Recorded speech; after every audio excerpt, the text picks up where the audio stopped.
The impending apocalypse draws near, and Wang An unexpectedly acquires a panel for modifying and upgrading vehicles. By scanning a vehicle, he can immediately enhance its capabilities. Its exterior is capable of withstanding the fierce assaults of zombies, as well as being bulletproof and impervious to prying eyes. Chapter 1. The Impending Apocalypse. Wang An reclines on the sofa, eyes closed, his demeanor tranquil. It has been 7 days. Suddenly, a panel materializes before him, eliciting both surprise and trepidation. The surprise comes from the prospect of no longer toiling through sleepless nights, while the fear arises from the daunting tasks that now confront him. Wang An is an ordinary university student, having lost his parents in an unfortunate accident, leaving him with only a cousin for companionship. His cousin enrolled in a university in another province last year, pursuing a degree in archaeology, often excavating ancient tombs in remote, uninhabited mountains alongside her professors and peers. Due to the appearance of the panel, Wang An took a leave of absence from school to return home. The panel indicated that in 7 days, the world would be shrouded in gloom, and mutations among humans would result in the emergence of zombies and ordinary people alike. Initially taken aback, Wang An pondered how closely this resembled the apocalyptic films he had seen. With a mixture of skepticism and acceptance, he recalled the myriad of imaginative novels circulating in the market, ultimately deciding to embrace this unforeseen reality. Could circumstances become any worse? The daily grind of waking early and enduring the disdainful gaze of his superiors was already a living nightmare. Determined to heed the panel's guidance, Wang An embarked on a series of preparations. He began by purchasing a substantial supply of essential goods, such as grains, oils, and other provisions online. For added security, he also acquired high-energy foods, drinking water, and first aid supplies. These items were set to arrive within a day or two, sparing Wang An the trouble of venturing out to shop. Additionally, he procured tactical clothing, durable military boots, and disposable undergarments. He even took the precaution of purchasing outdoor adventure knives and tranquilizer guns locally, just in case. Having previously researched survival gear online, Wang An was well informed about these necessities.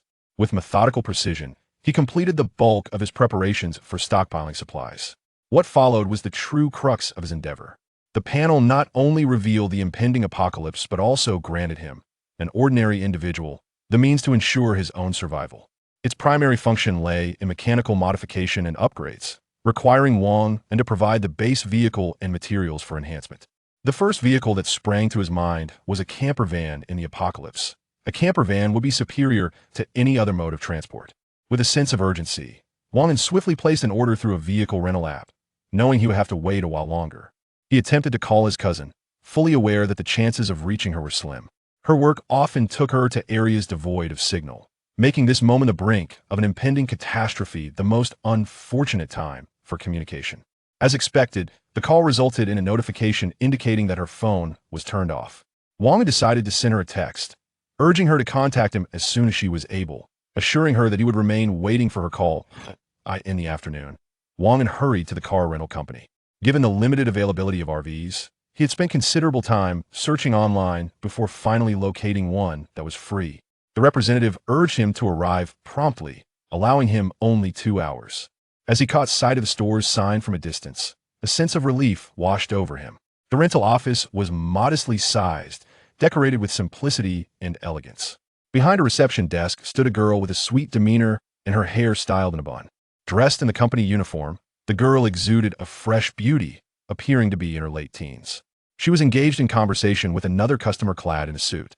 Upon noticing Wang An's arrival, she offered him a faint smile and nodded, signaling him to wait a moment. "Hello, I'm the customer manager, Li Xiao. It is my pleasure to assist you," she greeted warmly. "Hello, I made a reservation for the RV online," Wang An replied. "I'm sorry, but your vehicle has just been rented by this gentleman," the girl said apologetically. Wang An felt a surge of anger upon hearing this, raising his voice as he coldly inquired, "Didn't I make a reservation online?" The girl appeared troubled, her hesitation evident as she stammered, "I'm sorry," struggling to find the right words. She fell silent. Wang An's impatience grew. At that moment, the girl gently tugged at Wang An's sleeve and whispered beside him, "This is our boss's decision. I'm just an employee and cannot assist you." Upon hearing the sales manager's words, Wang An's anger diminished significantly. He felt a sense of helplessness encountering such an issue while trying to rent. A car seemed to be an unfortunate stroke of luck. After a brief contemplation, he suddenly asked, Has payment been made? Not yet, but the contract has already been signed, Li Xiaoxiao replied, somewhat confused. The man in the suit glanced at Wang An, a flicker of amusement crossing his eyes, recognizing Wang An's urgency, although he had arrived first. Oh, if no payment has been made, then there's no issue. Inform your boss that he'll pay an extra 200 per day for a week, and I intend to renew the contract next week, Wang An stated. Make it 400, he added. Li Xiaoxiao was momentarily taken aback, looking over at the suited man, uncertain of how to proceed. This was an unprecedented situation for her. After a moment of hesitation, considering the significant amount involved and Wang An's evident urgency, she said, Sir, according to company policy, I must call to seek approval. She apologized to the man in the suit. The suited man was left speechless. He had initially felt a sense of schadenfreude, but was now confronted with a wealthy heir. Never mind, just rent it to him, the suited man said. The outcome of that phone call was predictable, rendering the action unnecessary. I truly apologize. You will need to wait until the weekend to use the vehicle, Li Xiaoxiao quickly added, expressing her regret. The suited man, noticing Wang An's youthful appearance, couldn't help but ask, Young man, why do you need to rent a car for such an extended period? To leave it, Wang An replied nonchalantly. The carefree attitude of today's youth, with their wealth and capriciousness, was evident. Wang An was unfazed by the astonished gazes of the two. He was entirely indifferent to others' perceptions of him. Wang An swiftly finalized a contract with the car rental company, casting a cursory glance at the terms, which were rather draconian, demanding hefty compensation for even the slightest scratch. As someone who had scarcely driven since obtaining his license, his inaugural experience behind the wheel of an RV was marked by excessive caution.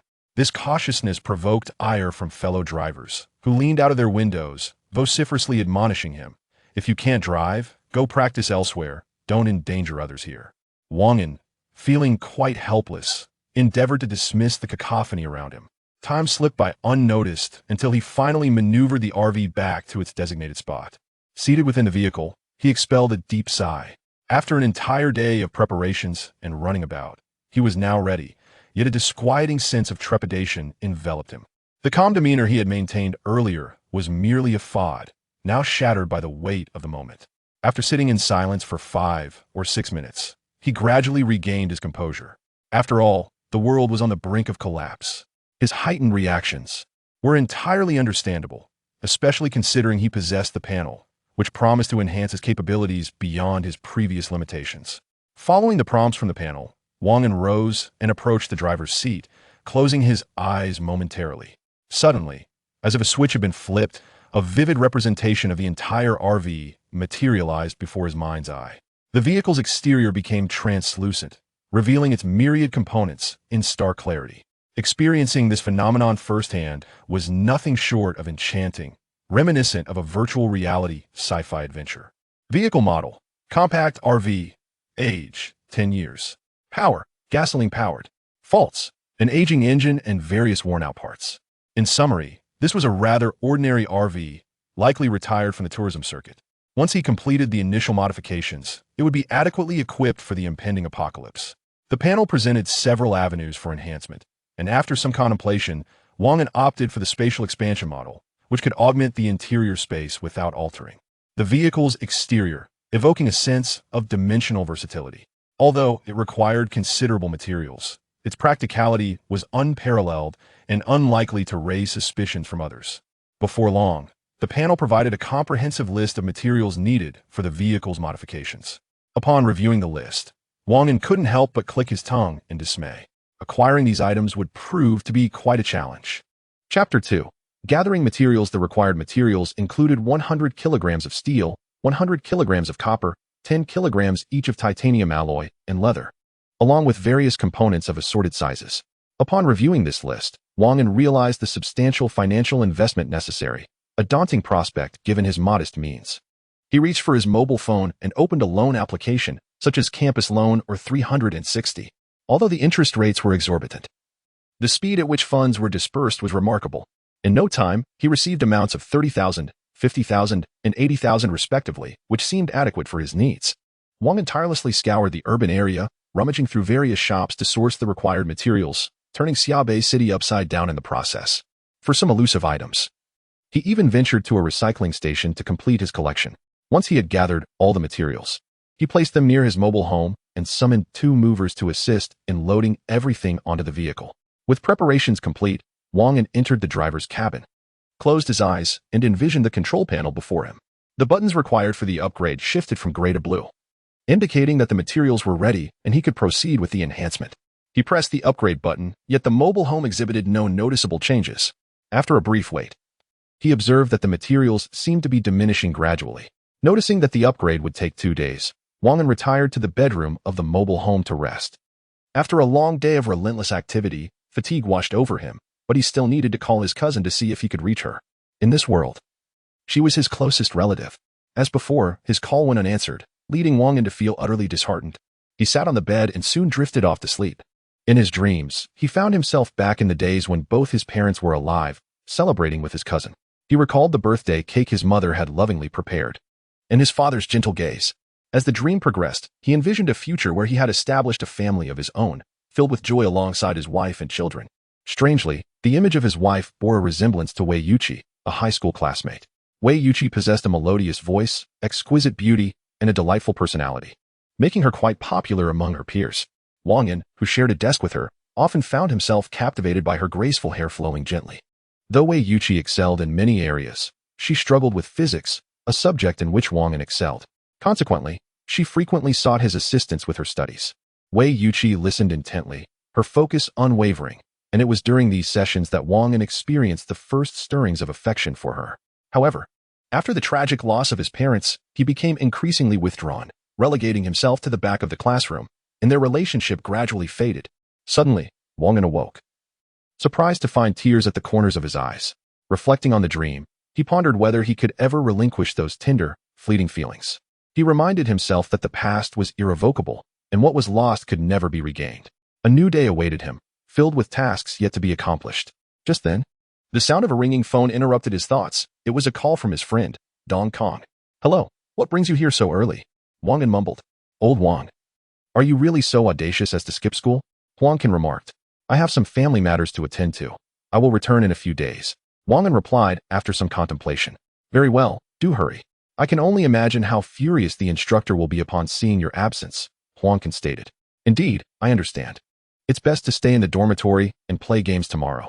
Ensure that you close all doors and windows. Do you comprehend?" Wang An said with a serious tone. "Why tomorrow?" Wang An questioned, puzzled. "Just follow my advice. It will not lead you astray." After hanging up, Wang An pondered and paid for the most comprehensive offline map available online, downloading captivating films, anime, and television series. Even in the face of an impending apocalypse, one must not forget to indulge in life's pleasures. After all, he possessed a unique advantage. He then perused online guides to see if he had overlooked anything. Before he knew it, another day had slipped away, and it was only in the evening that his cousin contacted him. "Hello, brother, what is the rush? I just got off the bus. Let me tell you, this outdoor archaeology trip was exhilarating," Wang Feiing exclaimed. "Wang Feiing, hold on, let me speak." Wang An interrupted his cousin's chatter, raising his voice. Sensing the gravity in his tone, she replied softly, "All right, brother, go ahead. Where are you right now?" Wang An inquired. "I'm at school, just parted ways with my teachers and classmates, and am about to head back to the dormitory," Wang Feiing responded obediently. "The apocalypse is set to descend tomorrow. It is impossible for you to return now," he thought to himself. "Xiaoying, listen carefully," Wang An instructed. "Do not return to the dormitory. Find a place with few people and excellent security. Purchase as much drinking water and food as possible.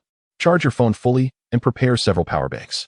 Make sure to lock the door securely and do not venture outside. Wait for me. Danger is imminent, and I will come to fetch you." After concluding the call, Wang An felt a temporary sense of relief upon hearing his cousin's compliance. He returned to the house he had lived in for over a decade, surveying his surroundings, feeling an indescribable sadness.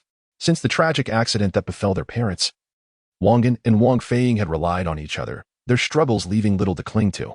He wandered through the house, contemplating what items needed to be taken, what could not be retrieved. After a thorough search, he gathered all that he could carry. He returned to his vehicle and turned on the wireless television, seeking the latest news reports, yet nothing seemed amiss. Perhaps only Wang An was aware of the impending turmoil. Suddenly, his phone rang. "Hello, brother, as you instructed. I have taken care of everything. I found a teacher's apartment on the top floor. It is very secure, and there are very few residents," Wang Feiing chirped. "Are the provisions, drinking water, and power banks all prepared?" Wang An inquired. "Everything is ready. It should suffice for over a month," Wang Feiing replied. "That is good. Remember, If I do not knock, you must not open the door, nor venture outside. It will soon become perilous, Wang An stated gravely. Understood. After ending the call, Wang An pondered for a moment. This arrangement appeared to be the most prudent. He secured the car door and windows before retreating to the small bedroom to rest. Lying on the soft bed, he gradually drifted into slumber. The following morning, an incessant beeping jolted Wang An awake. It was neither the ringtone of his phone nor the sound of the car door. Listening intently, he discerned that it emanated from the control panel.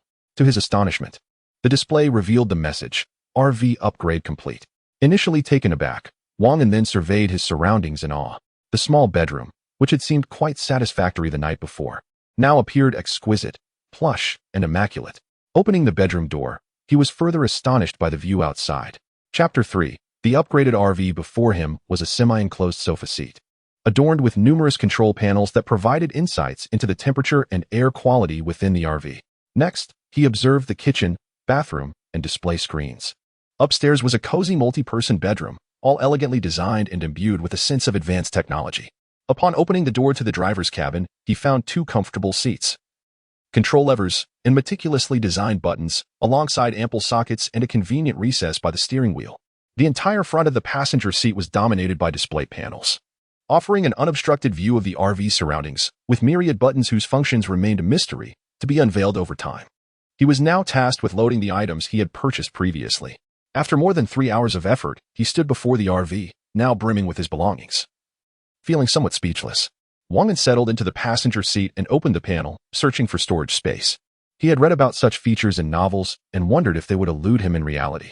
However, fate proved unkind. After a fruitless search, he discovered numerous functionalities of the panels instead. In a state of deep disappointment, Wang An exited the template and approached the driver's cabin to start the vehicle. He was eager to test this RV, having seldom driven since obtaining his license, and felt the need for some acclimatization. Just after starting the vehicle, he noticed the word storage space appear in the bottom left corner of the control screen. He pressed it eagerly, discovering that the RV could accommodate up to 200 cubic meters of items. Note: no living creatures permitted. A wave of exhilaration washed over him. Having given up hope of finding storage space, he was pleasantly surprised. Watching as the entire load of his belongings vanished in an instant, Wang An's spirits lifted considerably. He pressed the buttons to close and lock the doors and windows, and with a firm press on the accelerator, he ventured onto the open road. Despite the upgrades and increased space, the exterior of the RV remained unchanged, old and worn, giving off a rather ordinary impression. The engine produced a subtle tremor, invigorating and responsive, with acceleration that felt reminiscent of an off-road vehicle, rather than a typical RV. After a leisurely drive, Wang An parked at a shopping plaza, intending to explore for additional purchases, as the RV still had ample space. Upon exiting the supermarket, it dawned on him that a gasoline vehicle naturally required fuel. He promptly made his way to a gas station, filling the RV to the brim, opting for bulk purchases to avoid raising suspicions about his vehicle's condition. Although the apocalypse loomed imminent, exercising caution was certainly prudent. The RV's fuel tank had been upgraded from 220 liters to 460 liters, significantly enhancing its endurance. After visiting several gas stations, he filled the tank and stored over 900 liters of gasoline, finally alleviating any lingering worries. Glancing at the time, he noted it was 5:46 p.m., with merely minutes remaining before the impending disaster.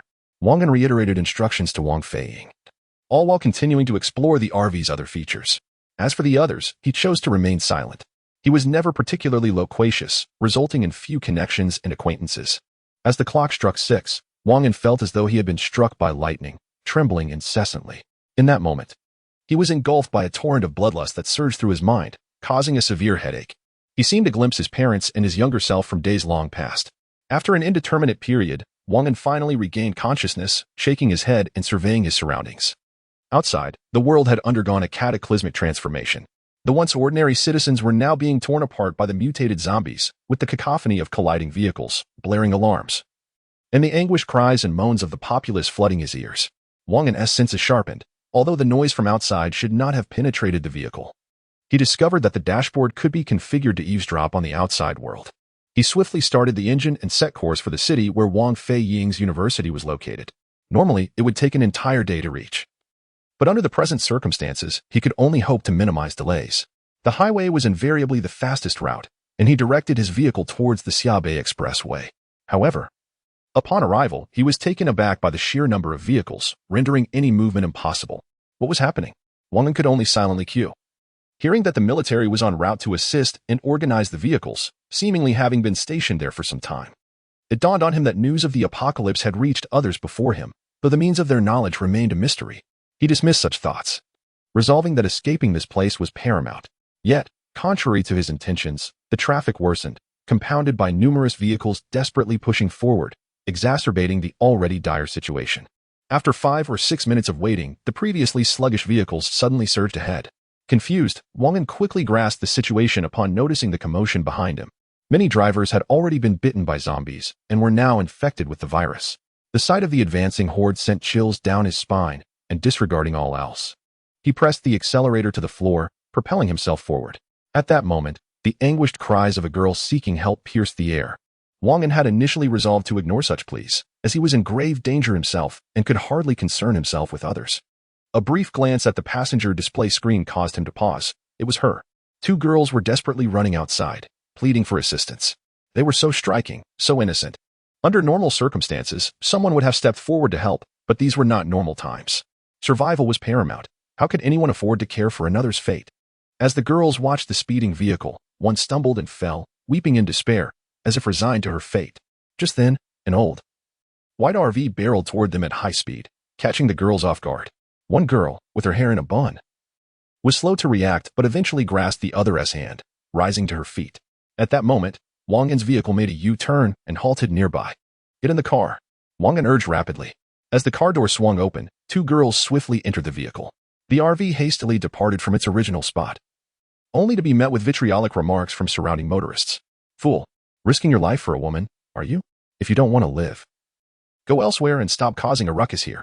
Wang An listened with a faint smile, choosing to disregard the outburst. "Thank you, we are truly grateful," the 2 girls gasped. Still shaken. "It's nothing," Wang An replied. "It's you," the girl with the bun exclaimed in surprise. "Oh, what a coincidence," Wang An responded nonchalantly. "We really appreciate your help for daring to save us just now," the girl with the bun said earnestly. Wang An smiled but remained silent. This girl with the bun was none other than Li Xiaoxiao, the charming and innocent sales assistant from the rental company he had encountered that day. Chapter 4. The Escape from the Highway. Thank you. At that moment, Li Xiaoxiao's friend, Sun Li, expressed her gratitude once more. Wang An nodded in acknowledgement. He accelerated the RV, but suddenly, the vehicle began to sway. Turning his head, Wang An was taken aback to see 4 or 5 zombies crawling around the vehicle, incessantly banging on the doors and windows. Without hesitation, he pressed the acceleration button on the control panel, and in an instant, the zombies were flung off. The vehicle narrowly escaped danger. Had they lingered, the pursuing zombies would have surely sealed their fate. Li Xiaoxiao and Sun Li were startled by the sight of the zombies, their hearts racing anew as they struggled to regain composure. Once they saw the RV shake off the undead, they finally sighed in relief. It was then that Li Xiaoxiao and Sun Li took a moment to admire the interior of the RV. The exquisite sofa seats, a nearby water dispenser, and the enormous display screen left them momentarily speechless. Li Xiaoxiao was particularly astonished. She had known the basic condition of the vehicle when she entrusted it to Wang An, but she was taken aback by the remarkable transformation that had occurred in just a few days. "Mr. Wang, what about this vehicle?" Li Xiaoxiao asked curiously. "Oh, after borrowing it from you, I felt it needed some enhancements, so I redecorated it. What do you think?" Wang An replied. "The change is astounding compared to before," she remarked. "If you're tired, feel free to rest on the sofa. There are drinks and snacks in the kitchen," Wang An suggested. Li Xiaoxiao and Sun Li cautiously settled onto the sofa while Wang An focused intently on driving. Suddenly, a loudspeaker blared from outside, and a voice called out, "Everyone, please disembark quickly. The military is waiting ahead. They will arrange vehicles to take you to the safe island of Diaohai, which is secure." A tall soldier with a microphone announced, "Repeat after me." Wang An spotted a line of soldiers, armed with their ominous rifles, standing ready about 400 meters ahead.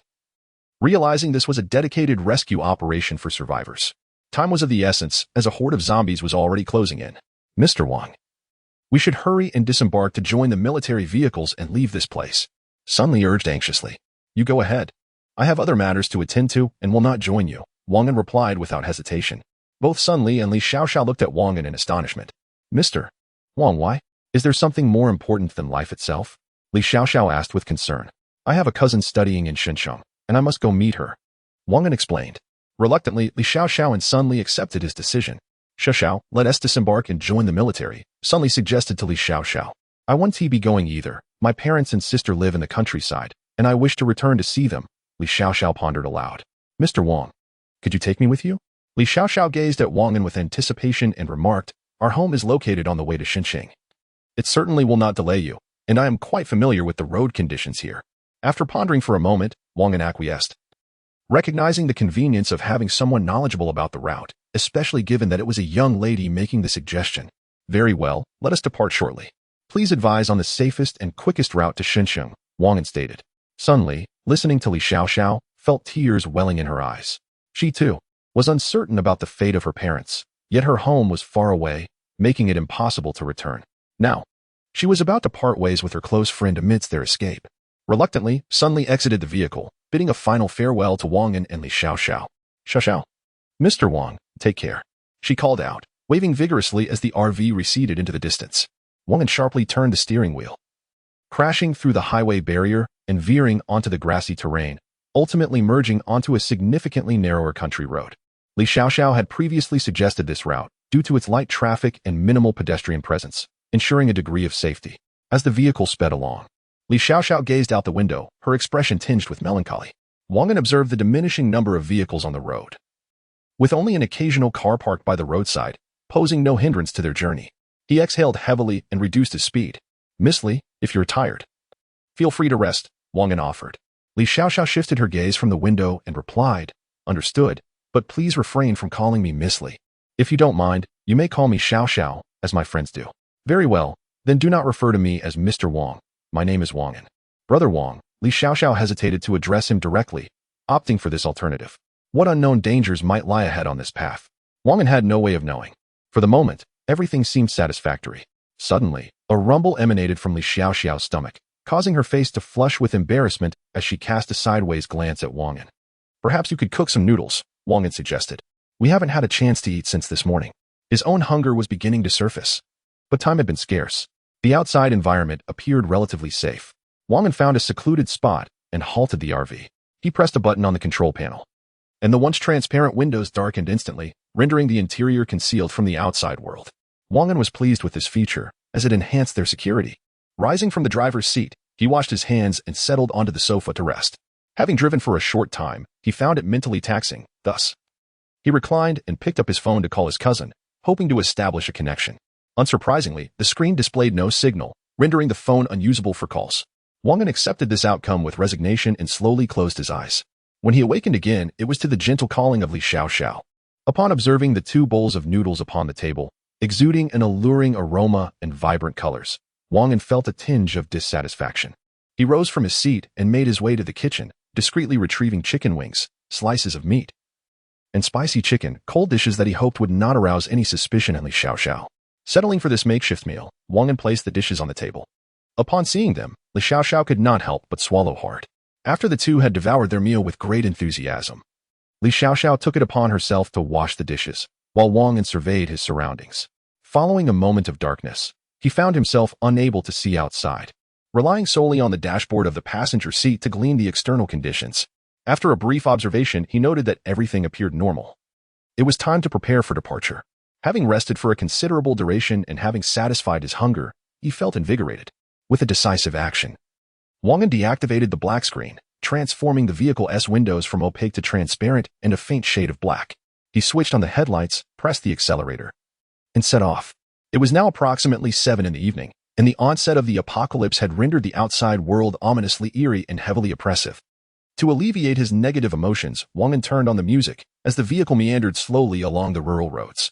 Chapter 5, The Wise Zombie. After traversing the rural road for over 6 hours, Li Xiaoxiao remarked, ahead, there are 2 paths. One leads to the factory area, bustling with people, while the other is a narrow mountain road, less frequented but fraught with obstacles, requiring a lengthy detour. The presence of more individuals suggested a higher likelihood of encountering zombies, which Wang An promptly dismissed. Although the mountain road posed its challenges, it offered relative safety. Very well. Let us take the mountain route, Wang An declared. Could you please share the specific route with me? Wang An inquired. After some time, he guided the vehicle onto the mountain road. The speed of the vehicle decreased sharply as Wang An, being a novice driver, faced unfamiliar terrain, compounded by the narrowness of the mountain path. The driving was slow and bumpy, testing Wang An's skills to the utmost. Initially, he had felt at ease navigating the city streets, but now beads of sweat trickled down his forehead. Li Xiaoxiao, seated in the passenger seat, offered constant reminders. She had previously suggested, "Let me drive." Having learned to drive long ago and often taking her father's car for outings with friends, she felt confident. However, Wang An declined her offer. Although his pace was slow, he perceived it as an opportunity to hone his driving abilities.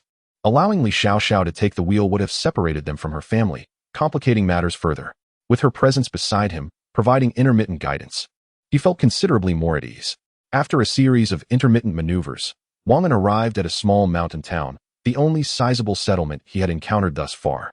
He parked the vehicle in front of a small convenience store and instructed Li Xiaoxiao to remain in the car, vigilant for any signs of danger, ready to call out if trouble arose. Although he initially intended to drive past, the store's considerable size piqued his curiosity about its contents. Wang An already had a sufficient supply of food, yet it paled in comparison to what the store might offer. He cautiously pushed open the automatic magnetic door and beheld a room brimming with goods. Although the moonlight rendered the details somewhat indistinct, he could discern the general layout. Slowly, he retreated to the vehicle. The eerie silence surrounding the mountain lodge and its lack of business struck him as peculiar. Wang An did not wish to linger excessively, so he drove straight in. The camper van's storage compartment could only accommodate items within a 3-meter radius, but as the vehicle upgraded, this capacity would gradually expand. After a minute of parking at the convenience store, he filled the storage space to capacity before ceasing his efforts. Now, he need not fret over food shortages. While the selection was limited and the flavors ordinary, such was the reality of the apocalypse. He resolved to seek better options in the future. Wang An carried out all these actions discreetly, fully aware of the adage, "Caution is the mother of safety." Though his conversations with Li Xiaoxiao had been pleasant, he remained vigilant. "What is wrong? What has happened?" Li Xiaoxiao inquired as she emerged from the restroom. "Apologies, I inadvertently mistook the brake for the accelerator. I shall promptly adjust the vehicle's direction, and we will set off immediately," Wang An expressed with a hint of regret. Li Xiaoxiao nodded in acknowledgement and returned to the restroom. The motorhome resumed its journey, evoking a stark contrast to the initial experience on the mountain road. Wang An's driving had become considerably more fluid, with fewer abrupt interruptions. However, he couldn't shake the unsettling feeling that enveloped the mountain lodge. The convenience store was positioned at the forefront of the village, which emboldened Wang An to venture forth to procure some supplies. What place exists devoid of any semblance of life? Even the faintest sounds of animals would suffice. The more he pondered, the more peculiar the situation seemed, compelling Wang An to accelerate. After traveling approximately 300 to 400 meters, a figure abruptly materialized just a few meters from the motorhome. The moonlight shone brilliantly that night, and beneath the crescent moon, Wang An discerned a shadow resembling a human, perched upon a tree, gazing in the direction of the vehicle. Wang An swiftly shut the door and halted the motorhome, instructing Li Xiaoxiao to remain silent and stay inside. He held his breath, lowered his body, and cautiously approached the right side window to ascertain the nature of this strange entity. It appeared to be a zombie, yet how could such a creature ascend a tree? And why did it seem so wary? At that moment, the zombie sprang into motion, extending its limbs and leaping between the tree and the ground. Swiftly approaching the vicinity of the motorhome, Wang An's heart raced, but he was not overly concerned, after all. The upgraded vehicle was capable of fending off several zombies with ease. Although this particular creature seemed somewhat different, surely it could not be that formidable. With such thoughts in mind, Wang An hurried to the driver's seat and ignited the engine. He could not afford to be passive. Bang! The collision resonated as he had anticipated, yet to his astonishment, the impacted area yielded a gaping hole. Wang An's eyes widened in disbelief. This was a shell designed to withstand bullets, and yet it had cracked so easily. What on earth was this creature? Warning! The motorhome's defense system has been compromised, sustaining 30% damage. Upon witnessing the alarm flashing on the control panel, Wang An felt a jolt of fear. In the blink of an eye, the zombie launched its second attack, targeting the same spot. This time, the motorhome sustained a significant breach, igniting a fierce sense of urgency within Wang An. In moments of peril, hesitation could be fatal. He swiftly pressed the accelerator on the control panel, flooring the gas pedal. The zombie, poised for a third assault, was abruptly flung away. As it regained its footing, Wang An executed a complete 360-degree turn and charged towards the creature. The risks of such an action were considerable, yet the danger of inaction loomed even larger. The zombie possessed remarkable speed. Should it launch another attack, it could breach the vehicle's defenses. In that eventuality, both Wang An and Li Xiaoxiao would face certain doom. Conversely, despite the significant risks involved, Wang An had a secret weapon. Although the zombie had been thrown off balance, it remained unscathed, retaining its formidable combat prowess. Bang! Wang An felt a wave of dizziness wash over him, his heart racing to a standstill. And breathing became an arduous task. He sensed himself on the verge of losing consciousness, biting down hard on his tongue. blood trickling from the corner of his mouth. The arm of the zombie creature had already breached the threshold, brandishing a blade resembling a curved dagger, while a green, unidentified liquid oozed from its mouth.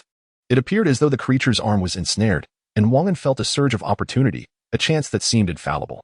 He lifted his arm and swiftly pressed the weapon option on the control panel, revealing a choice for a laser cannon, which he activated without hesitation. Suddenly, a reticle akin to his sight appeared on the control panel, and without a moment's thought, he aimed for the zombie's head. A resounding explosion erupted before his eyes, causing him to shut them tightly, his ears ringing with a deafening roar. The mobile home jolted backwards several meters from the force of the blast, while the surrounding trees swayed and rustled ominously. After a brief moment, Wang An noticed the zombie creature remained motionless, allowing him to finally relax and succumb to unconsciousness. Chapter 6. The harsh reality time slipped away unnoticed as Wang An regained consciousness from his stupor. He opened his eyes, shaking his head, which throbbed painfully as though it had been struck by lead. Sitting still for a moment, he glanced at the control panel, where a red alert light pulsated incessantly. The left side door of the RV was severely damaged, and the windshield lay in ruins, prompting the question of whether immediate repairs were necessary. Observing the situation, he assessed the materials required for the repairs and was relieved to find that some remnants from his earlier purchases were still available, ideal for the task at hand. He clicked on the repair option. Gradually, the damaged sections of the RV began to mend, a process expected to take about 3 to 5 minutes. It was only then that Wang An remembered Li Xiaoxiao. Having just battled the zombie creature, he had been too preoccupied to concern himself with her well-being. He approached her, noting that she had merely fainted, her forehead bruised and slightly swollen, likely from the impact of the vehicle colliding at high speed. A brief rest would suffice for her recovery, so he chose not to dwell on her condition. As he stood up, Wang An was momentarily frozen in place. The control panel, which had remained dormant for some time, suddenly flickered back to life. It informed him that the recently vanquished zombie creature was, in fact, a level 1 zombie containing a crystal core. This core possessed the potential to upgrade the RV or grant the host mutations. With this knowledge, Wang An began to comprehend the grim reality of the apocalypse. Not only could humans transform into zombies, but animals too had undergone evolution and could continue to grow. Those who remained unaltered could enhance their abilities through the crystal cores found within the zombies, earning them the designation of superhumans. With the RV fully repaired, Wang An felt a wave of reassurance wash over him. With a secure base, he could face whatever challenges lay ahead with newfound confidence. He returned to the driver's seat, starting the vehicle and steering towards the level 1 zombie. Upon arrival, he pressed the acquisition button on the control panel, and a gray-black stone, the size of an egg, materialized before him. As he examined the control screen of the RV, he discovered that the crystal core could indeed upgrade the vehicle. Upgrading the laser cannon required 2 cores. The external shell needed 2 cores, the fuel tank necessitated 1 core to increase its capacity from 600 liters to 1,300 liters, and the RV space required 1 core, adding 8 cubic meters with each. The cores exhibited various colors: red, blue, green, white, yellow, and gray, each corresponding to elements such as fire, water, control, electricity, strength, and defense. Furthermore, the cores were classified into different levels: 1, 2, 3, and so forth. The RV also had the capability to extract energy from the cores, allowing the owner to utilize the extracted energy freely, while outsiders could only enhance their abilities according to their attributes. Upon realizing the extraordinary potential of the RV bound to him, Wang An pondered for a moment before placing the gray crystal into the energy extraction slot. After a brief wait, a gap appeared at the bottom of the slot, revealing a vial of extracted liquid nestled within. Inside lay approximately 10 milliliters of a transparent fluid. Ensuring the surroundings were clear of any threats, Wang An pressed the pitch-black button on the control screen, cloaking the RV's interior in darkness, rendering it invisible from the outside, even extinguishing all lights. Having completed all of this, Wang An finally felt at ease. He lifted the extraction liquid in his hand and consumed it. Suddenly, his body trembled violently, his limbs brimming with strength, as if every blood vessel were about to burst. After a moment of intense reaction, tranquility returned. Wang An was drenched in sweat, gasping for breath. After a brief respite, he erupted into laughter. Though his physique remained unchanged, he sensed an overwhelming power coursing through him. He realized he could withstand all attacks from a level 1 zombie and even had a chance to counterattack. Wang An stood up to acclimate himself to his enhanced body. The gray crystal stone indeed possessed defensive properties. At that moment, a sound came from the side as Li Xiaoxiao began to awaken, still dazed and lost in thought. "You're awake. How do you feel?" Wang An inquired with concern. After a moment, Li Xiaoxiao replied, "My head hurts a bit, but other than that, I'm fine. Rest a little longer. We must set off soon," Wang An said. They had already delayed for quite some time and were supposed to reach the remote town where Li Xiaoxiao lived that very evening. He wondered if they would still make it in time. Wang An started the vehicle and slowly drove forward, with Li Xiaoxiao taking her place in the passenger seat. The vehicle glided along the route Li Xiaoxiao had indicated. After driving for 2 hours like this, we should arrive at my town, she remarked. All right, Wang An replied, weariness evident in his voice. Unbeknownst to them, 2 hours passed, and Wang An finally spotted a village. It must be Li Xiaoxiao's hometown. My hometown is just 200 meters ahead, next to the restaurant, Li Xiaoxiao said softly. As they approached, the surroundings revealed a chaotic scene, with vehicles haphazardly parked along the roadside, many having collided. The ground bore remnants of corpses, chilling to behold. The closer Li Xiaoxiao got to home, the more fear gripped her heart. She had been plagued by nightmares in recent days, terrified that her family might have turned into zombies or been devoured by them. Yet, home was now within reach. No matter her fear, she had to return. As they neared Li Xiaoxiao's house, Wang An sensed an unsettling silence enveloping the small town of approximately 50,000 people. Something feels off. Why is it so quiet? He pondered. After observing for a while without discovering anything amiss, he resolved to depart swiftly. Despite his enhanced strength, caution was always prudent. Wang An revved the engine and sped towards Li Xiaoxiao's home. Upon arriving at the doorstep, Li Xiaoxiao stood up. Brother Wang, I'll go check inside first, she stated. All right, call for me if anything seems amiss, Wang An responded. However, after waiting for quite some time without any sound, his heart began to race. Could something have truly gone wrong? He speculated. After a few more minutes, if she didn't return, he would have to turn back. He could not linger on such matters. Before long, Li Xiaoxiao dashed back to the car, tears streaming down her face. There is no one at home. What if something happened? She sobbed, collapsing against the car in distress. Wang An found himself at a loss, yet suddenly a thought struck him. He inquired, could it be that your family was not home before the apocalypse struck, and thus joined the throngs heading to Safe Island? Yes, that must be it. Li Xiaoxiao replied with fervor. Wang An had merely intended to console her, unaware that she would take him at his word. Perhaps they truly had made their way to Safe Island. What will you do now? Wang An pressed further. Li Xiaoxiao sat despondently on the ground, offering no response. After a moment's wait, Wang An, growing increasingly agitated by the uncertainty of their situation, decided he could not afford to squander any more time. Just then, Li Xiaoxiao implored. Brother Wang, may I accompany you? I am utterly alone, and nowhere feels safe. Could you take me in? Very well, Wang An replied. But you must heed my guidance from now on. Should your loyalty waver, do not blame me for the consequences. He added, if we happen to find your family in the future, you may choose whether to stay or go. Upon hearing his words, Li Xiaoxiao's cheeks flushed crimson. She responded softly. Chapter 7. The gifted youth Wang An, upon witnessing Li Xiaoxiao's agreement, averted his gaze, realizing that he should depart from this place immediately. The eerie silence of the surroundings instilled a sense of dread within him. He pressed the accelerator, propelling the vehicle forward at a remarkable speed. However, events unfolded contrary to his expectations. As he approached within 500 meters of leaving the town, a dozen motorcycles erupted from a narrow alley, encircling Wang An's vehicle, demanding he dismount and kneel, their shouts echoing menacingly. Recognizing the youthful aggressors, Wang An understood that the situation had escalated. Not far off, a tall and robust youth stood, a cigarette dangling from his lips as he assessed the unfolding scene with disdain directed at Wang and in the vehicle. Since the apocalypse had begun, he had discovered a significant enhancement in his strength, capable of effortlessly incapacitating an adversary with a single punch, and he felt his power continuously surging. Upon sighting Wang An's RV, greed ignited within him. Though somewhat dilapidated, the vehicle was well equipped, serving as a mobile abode, which was undeniably enticing. Infuriated by the circling motorcycles, Wang An pressed the accelerator once more. With a resounding crash, one motorcycle and its rider were sent hurtling into the air, the owner sputtering blood before losing consciousness. Witnessing this scene, the surrounding individuals and their vehicles slowed in their pursuit. The youth swiftly returned to his vehicle, revving the engine and giving chase towards Wang An's RV, accompanied by dozens of motorcycles. Through the rearview mirror, Wang An assessed the situation and, after a moment of contemplation, resolved to shake off his pursuers. It would be preferable to outpace the off-road vehicle. If not, a cruel smile crept upon his lips. On the concrete roads of the town, a peculiar tableau unfolded, an RV trailed by an off-road vehicle and a swarm of motorcycles. Initially, the youth believed that the RV could not maintain a swift pace, anticipating he would soon overtake it and intercept its occupants. To his astonishment, the RV's speed was astonishing, outstripping even his own vehicle. Turning to the motorcyclist trailing him, the youth shouted, "Take the shortcut. I will continue the pursuit. If we seize this RV, our lives will be much more comfortable from here on out." Before long, The motorcycles veered onto a side road, and Wang An recognized this as his opportunity. As the youth observed the RV come to a halt, his expression darkened with a fierce intent, and he charged toward Wang An's vehicle.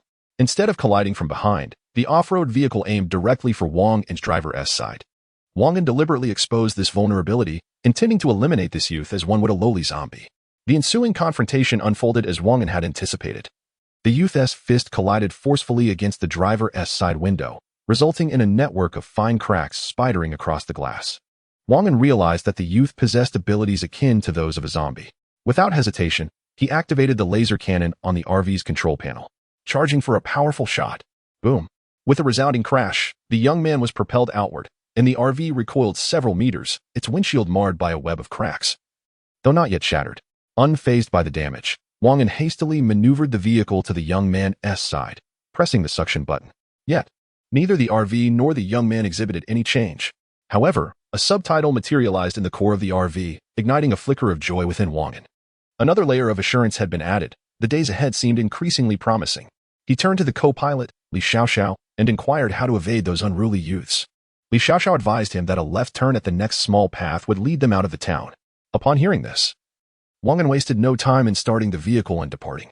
After traveling for 5 or 6 hours, the horizon began to blush with dawn's early light. Following a night fraught with peril, he decided to park in an area bustling with vehicles to rest, as there was no urgency in reaching Xinqing. Turning to Li Xiaoxiao, he suggested, "Let us take a brief respite before continuing our journey." "All right," she replied. Wang An pressed the dark button on the control panel, rendering the interior invisible from outside, leaving only the appearance of an old RV. Since Li Xiaoxiao had learned that her parents might not be home, she had become more obedient, knowing she would need to stay in Wang An's vehicle for a while. Observing her demeanor, Wang An couldn't help but smile. Who wouldn't appreciate a well-behaved companion, especially one so lovely? Seizing the moment while Li Xiaoxiao was in the restroom, he retrieved 2 plates of lamb, a plate of pork intestines, and a bottle of beer from the storage space, also fetching a soft drink for her. After their meal, Li Xiaoxiao began tidying the dining area. Wang An, feeling drowsy, rose from the sofa and said to her, "Once you're done, you can rest in the adjacent bedroom. I'll head upstairs first." After receiving her response, he ascended to the second level of the RV to sleep. In a haze of slumber, Wang An felt something round pressing against him, his hands instinctively reaching out. He marveled at having not experienced such a dream in years. The sensation of a voluptuous figure was overwhelming, and he found himself captivated by the allure of its curves, feeling as though he could scarcely contain the enticing contours. The sound of heavy breathing enveloped him, a siren's call of temptation. He slept through the entire day, awakening in a daze. How could it feel so real? Shaking his head to dispel the thoughts, he turned to find Li Xiaoxiao lying beside him. Initially taken aback, he soon found solace in the notion that it was only natural for a girl to seek a bit of support. Still, he felt a twinge of regret over losing his first time so easily. There were so many experiences he had yet to savor. Not wishing to disturb the slumbering Li Xiaoxiao, he settled into the driver's seat, lighting a cigarette and reminiscing about the day's joys. Observing his surroundings for a while, finding everything seemingly tranquil, he rose to his feet, made a brief excursion to the restroom, brushed his teeth, and washed his face. Off he went. He refrained from disturbing Li Xiaoxiao and drove alone towards the city of Shen. Having already traversed this path, he was well aware of the safest routes ahead. The vehicle continued its journey to Shun City University without encountering any unforeseen incidents. Any zombies or survivors encountered along the way were swiftly bypassed by Wang An's pressing of the accelerator. With his own affairs yet unresolved, he could hardly afford to play the role of a benevolent savior here. Moreover, his capabilities were quite limited, having already taken Li Xiaoxiao under his wing. His cousin Wang Feiying was quite sufficient. In truth, Wang An was not particularly ambitious. Before the apocalypse, he had always been cautious, approaching every task with meticulous care. In the aftermath of the apocalypse, he resolved to seize this opportunity, to rise up and savor the joys that the end of the world had to offer. Chapter 8. Finding Wang Feiying upon arriving at Xinqing University, Wang An surveyed his surroundings. At that moment, the bedroom door swung open, and Li Xiaoxiao emerged. Her cheeks were flushed, and her luscious lips parted slightly, as if she wished to speak. Ultimately, she simply uttered, "Good," before limping toward the bathroom. Wang An couldn't help but smile softly at the sight, feeling a sense of accomplishment. He regained his focus, started the car, and drove toward a nearby residential building. Wang Feiying had previously shared her exact location with Wang An, and he was well aware of the route. After a brief while, he arrived at the base of the apartment rented by Wang Feiying. Noticing the area was devoid of people, he advised Li Xiaoxiao, who had just emerged from the bathroom, Before exiting the vehicle, Li Xiaoxiao returned from the bathroom, clutching a cup of water, lost in thought. Wang An cautiously approached the apartment entrance, a dagger in hand. Though he too had gained abilities, his strengths lay primarily in defense. His offensive skills were considerably lacking. He ascended from the first to the sixth floor, halting before Wang Feiying's door. Knock, knock, knock. The sound echoed through the corridor, but after a prolonged wait, there was no response. Wang An knocked again. Yet still no answer, leading to a surge of anxiety within him. He called out his name, urging Wang Feiying to respond, but after an extended silence, he began to wonder if she had stepped out for another engagement. Comforting himself with this thought, he returned to the car and relayed the situation and his conjecture to Li Xiaoxiao. She reassured him, suggesting, "Let us wait here. Perhaps she will return." Feeling warmth in his heart at Li Xiaoxiao's concern, Wang An reflected on how, before the apocalypse, he would have never dared to imagine being with such a pure and lovely girl. Society had been harshly realistic, with nothing to offer. He could not bear the thought of her suffering alongside him. However, those thoughts had faded, replaced by a sense of determination. They waited in silence for about 2 hours, during which fatigue began to take hold of him. Suddenly, he heard voices outside. A man's voice rang out, though he could see no one in the driver's seat. Wondering where they had gone, the man remarked, "What do you care where she is? She might have met with misfortune." A sweet, high-pitched female voice interjected. "What is so curious about this broken-down car?" The girl, sounding rather impatient, added, "It's just a piece of junk." Wang An's vehicle, with its dilapidated exterior, indeed conveyed a sense of disrepair, suggesting it would struggle to travel far in this post-apocalyptic world. The moment he heard the girl's voice, his drowsy mind jolted awake. It was unmistakably the voice of his cousin. He couldn't be mistaken. He hurried to the driver's seat, deactivating the dark mode, and the glass instantly revealed the outside scene. 3 figures stood beyond the vehicle, 2 men and 1 woman. Among them, a woman was Wang An's cousin, Wang Feiying. Dressed in leather pants and a denim jacket over a black short-sleeved shirt, she exuded a sense of sophistication and allure. In her hand, she wielded a baton, her gaze fixed intently on the vehicles. Upon locking eyes with Wang An, her eyes widened in surprise, and her mouth formed an A shape. She exclaimed, "Brother, you're here." A young man with short hair remarked, "How did Wang Feiying's brother arrive here in that vehicle? Is it possible that the outside world isn't as perilous as we imagined?" Another young man chimed in, "TSK. That vehicle must have been modified. Look at the remnants of zombies surrounding us. It must have plowed through them." Wang An stepped out of the car and asked, "Why did you leave the apartment?" "I told you to stay inside. I had my reasons for coming out," Wang Feiying playfully replied. Wang An felt helpless. Since he had found her, all was well. "Brother, look at this," Wang Feiying said, revealing 2 flames the size of saucers in her hands, glowing a dark green and emanating a chilling aura. "What is this?" Wang An was taken aback. His cousin was an ability user. This was remarkable. "Not only me, but the 2 people behind me are also ability users," Wang Feiying whispered, leaning closer to Wang An. "Brother, how did you know the apocalypse was coming?" Wang An glanced at her and smiled faintly. "How I know is not for you to worry about. Rest assured, I will not harm you." Wang Feiying nodded earnestly. Over the years, she and her cousin had relied on each other. An orphan, she had been taken in by Wang An's uncle, who had no children and passed away early. Before leaving, he entrusted her to Wang An's parents, who tragically perished in a car accident. Since then, Wang An had juggled his studies while supporting both their expenses, often feeling weary, which pained her heart. At that moment, a burly man wielding a giant axe interjected. "Wang Feiying, nightfall is approaching. We must leave here quickly, or we will all be in danger." Wang An understood this too, but he preferred driving at night. With his RV for protection, he felt secure, and he cherished his moments of solitude. Observing the darkening sky, he urged, "Get in the car quickly. We need to leave." The 2 young men exchanged glances, uncertain. Drive away? In such a large RV, even if modified, it can't traverse freely among the hordes of zombies, right?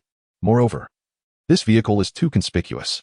Yet, Wang Feiying dismissed such concerns and shouted to those behind her, "Why are you standing there? Hurry and get in." The 2 young men shared a knowing look and complied. They were classmates of Wang Feiying, and having lived nearby, they coincidentally came together in this apocalyptic scenario.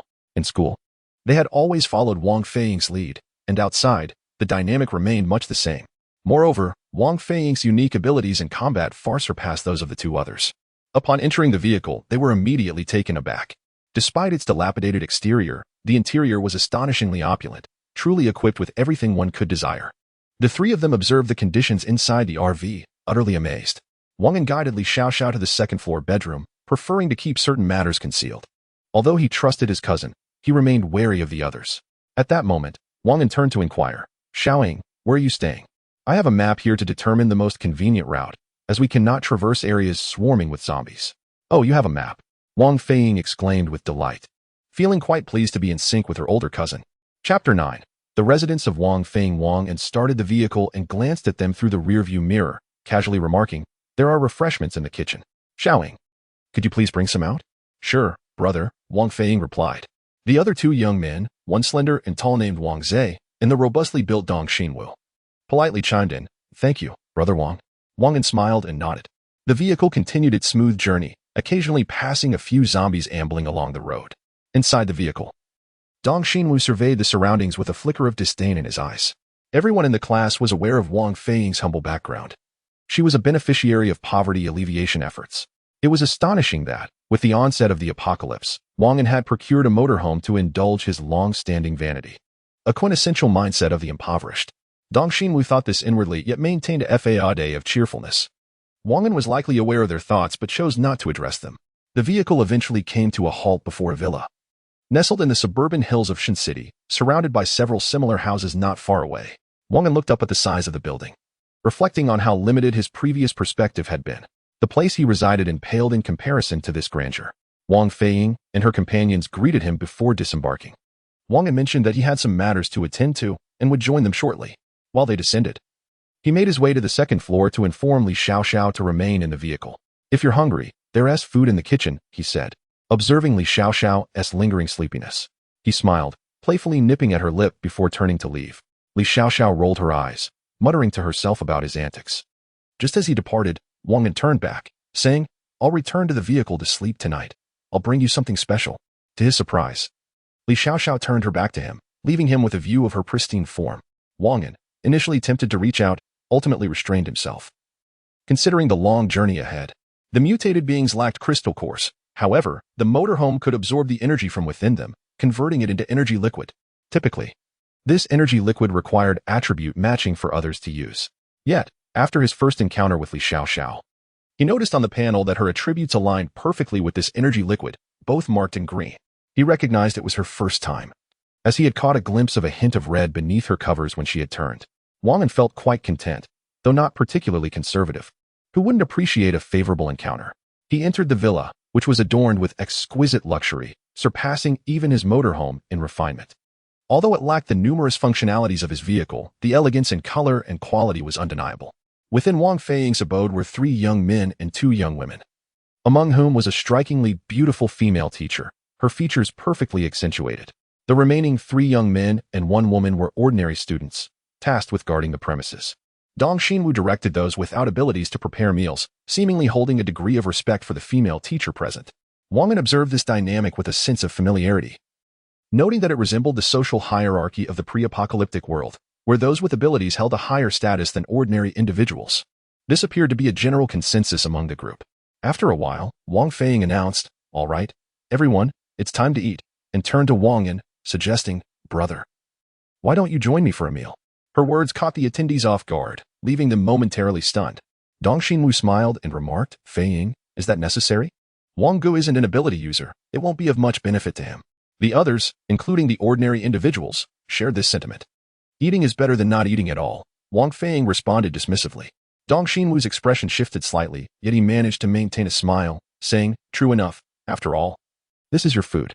Observing their reactions, Wang An found himself curious about what significance the ability users attributed to their food.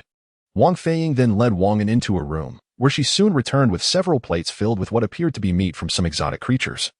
The aroma enticingly rich. She had previously explained the origins of this meat to him. Wang An eagerly sampled a piece, savoring the warmth that spread throughout his body upon consumption. This meat, sourced from mutated beasts, was specifically meant for ability users, replenishing their stamina and promoting evolution. As Wang Feiying elaborated, after understanding this, Wang An mentioned, "I have a girl in my vehicle whom I encountered on the road. She had previously rented an RV from me, and with nowhere else to go, I decided to bring her along. I share this with you mainly to avoid any confusion when we meet." At first, Wang Feiying was surprised, but quickly grasped the situation. "What level are you 2 at?" she inquired with a playful smile. "We are just good friends," Wang An replied with a grin. Following their meal, the two exchanged updates on their recent experiences before parting ways. Wang An intended to sleep in the RV, and although Wang Feiying initially considered joining him, She recalled the presence of another person in the vehicle and abandoned the idea. Wang An reassured her of the RV's safety, emphasizing its soundproofing. But Wang Feiying remained resolute in her decision not to go. Reluctantly, Wang An departed. Before he left, Wang Feiying slipped him several egg-sized objects. Wang An's eyes widened in astonishment as he recognized them as crystal cores, likely from the beasts. Nodding, Wang Feiying explained, "These are quite valuable. They can be exchanged for mutated beast meat, weapons, food, and other necessities." "Do you have more? Can you give them all to me?" Wang An asked excitedly. "I only have 2 left. If you want them, I'll give them all to you," Wang Feiying replied. "All right, I'll provide you with something that enhances abilities in return," Wang An said. "What is that?" she inquired. "You'll find out in due time," Wang An responded with a mysterious smile. After parting ways with Wang Feiyu, Wang An hurriedly ascended to the upper compartment of the RV. He promptly placed the 5 crystal cores he had acquired from Wang Feiying into the recess beneath the control panel. The display illuminated 5 crystal cores, 2 green, 1 red, and 2 yellow, all of the first tier. Observing this, Wang An couldn't suppress his excitement and chuckled, relieved that Li Xiaoxiao remained above. Otherwise, she might think he had lost his mind. He transformed the red crystal core into an extraction fluid intended for Wang Feiying, while he planned to upgrade the RV's laser cannon with 1 yellow and 1 green core, reserving the remaining yellow crystal core for himself and keeping the green one for later use. Having completed these tasks, he initiated the upgrade for the laser cannon, which indicated a duration of 24 hours. Wang An then picked up a bottle of white extraction fluid and consumed it in one swift motion. His body quivered momentarily, yet he felt an overwhelming surge of energy coursing through him, the yellow core symbolizing strength proving to be quite effective. Noticing there was little else to occupy his time, he proceeded to the second-floor bedroom where Li Xiaoxiao was still in slumber. Wang An approached her and gently lifted her into his arms, carrying her to the second-floor bathroom. Although the space was somewhat cramped, their embrace felt ample. Initially, Li Xiaoxiao resisted vigorously, but upon recognizing Wang An, she nestled into his embrace and inquired about his intentions. "You will find out shortly," he replied. Chapter 10. Li Xiaoxiao becomes a superhuman. Wang An cradled Li Xiaoxiao's body, feeling its weight, soft and yielding. "What are you doing?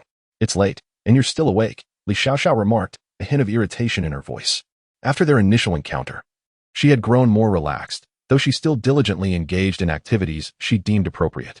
However, in Wang An's presence, she no longer maintained the same level of reserve. "Didn't I mention earlier that I have a gift for you? I assure you, you will absolutely adore it." Li Xiaoxiao blinked with curiosity. "What is it? How can you be so sure I will like it? Although I'm not particularly picky, I cannot appreciate something I dislike, regardless of its quality." Wang An gently placed the bare Li Xiaoxiao into the bathtub, his hands firmly grasping her perfectly rounded form, causing a ripple of desire within him. Yet, he restrained his impulses. There were more pressing matters at hand. He rose and retrieved a vial of white energy extract from his pocket, an essence derived from green crystal cores, perfectly suited to Li Xiaoxiao's physical attributes. Wang An had resolved to administer it to her, a decision that required considerable resolve. Many online narratives often depict women betraying men, yet he had faith in his judgment.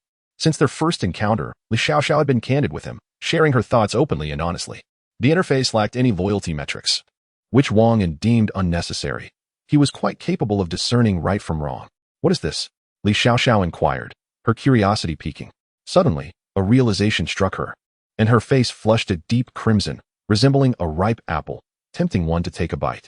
"Wang An, are you unwell? Why would you play such tricks at a time like this?" Her expression turned icy. Wang An was momentarily taken aback, but quickly regained his composure. "This is essential for becoming a superhuman. I can perceive your physical attributes. You possess the potential to transform. If you drink it and endure the discomfort, soon your body will experience enhancements in various aspects, along with acquiring superhuman abilities." "Really? I can become a superhuman?" Li Xiaoxiao exclaimed in astonishment. "Indeed," he affirmed. "With this, your safety will be assured, and you will be better equipped to locate your parents and sister." Her eyes glistened with unshed tears as she spoke, her voice trembling with gratitude. "Thank you so much, Wang An. You have given me all this. From now on, I will wholeheartedly follow you. You must also help me find my family. Otherwise, I will feel guilty," she added softly. "Of course, just drink it and see what happens," Wang An encouraged. Li Xiaoxiao nodded, grasped the vial of crystal extract, and tilted her head back to drink it. Wang An swiftly took the bottle from her hand, observing her reaction intently. Suddenly, Li Xiaoxiao began to tremble, beads of fragrant sweat forming on her forehead, and low moans escaped her lips. After several minutes, tranquility returned. Approximately 10 minutes later, Li Xiaoxiao opened her eyes. "What has changed? Pray tell," Wang An inquired, gazing at Li Xiaoxiao with anticipation. She was not merely his partner. The addition of another extraordinary individual to their mobile abode was indeed a fortuitous circumstance. Li Xiaoxiao, seemingly bewildered, glanced around before her eyes met Wang An's, causing his pupils to contract slightly. Her eyes had transformed entirely. They no longer resembled those of an ordinary person. The surroundings faded into shades of gray, while her pupils shifted from black to a vibrant green, as if she possessed the ability to manipulate verdant flora. As she spoke, Li Xiaoxiao exerted her will, causing the potted plants within the vehicle to quiver. Wang An began to comprehend the precise nature of the green crystal core's capabilities. "Brother Wang, how significant is my ability?" Li Xiaoxiao inquired, her eyes blinking nervously as she regarded him. "Quite impressive, indeed. It may prove invaluable in critical moments," Wang An replied with a smile. Li Xiaoxiao's powers could not only control adversaries, but also assist allies, rendering them immensely beneficial. Furthermore, she possessed the ability to retrieve objects from a distance, thereby augmenting her utility. As time progressed and Li Xiaoxiao's abilities evolved, her range of control would expand, revealing even greater potential. Wang An cast a glance into the bathtub, observing the murky water, which he recognized as the impurities expelled from Li Xiaoxiao's body, reminiscent of his own experience. He promptly rose to rid himself of the dirty water, using the heater to cleanse her. Li Xiaoxiao, blushing crimson, had been so preoccupied with her newfound abilities that she had overlooked this aspect. Upon realization, she felt a wave of embarrassment wash over her. After Wang An had finished cleansing, he prepared a fresh tub of warm spring water and disrobed to join her. Initially, Li Xiaoxiao was quite reluctant, but eventually acquiesced to Wang An's gentle coaxing. Time slipped away unnoticed until Li Xiaoxiao, exhausted, lay on the bed and murmured, "It is getting late. We should rest." She turned over and soon fell into a deep slumber. Wang An lingered, reflecting on the events that transpired. This time, he felt everything with clarity. Unlike the previous occasion when his memories were hazy. "It is time for sleep. We must visit the trading post in Shunsheng tomorrow," he muttered before succumbing to slumber himself. Upon waking the next morning, Wang An noticed that Li Xiaoxiao was absent, which did not surprise him. He had sensed her movements when she arose. Thus, seeing her absence was no cause for concern.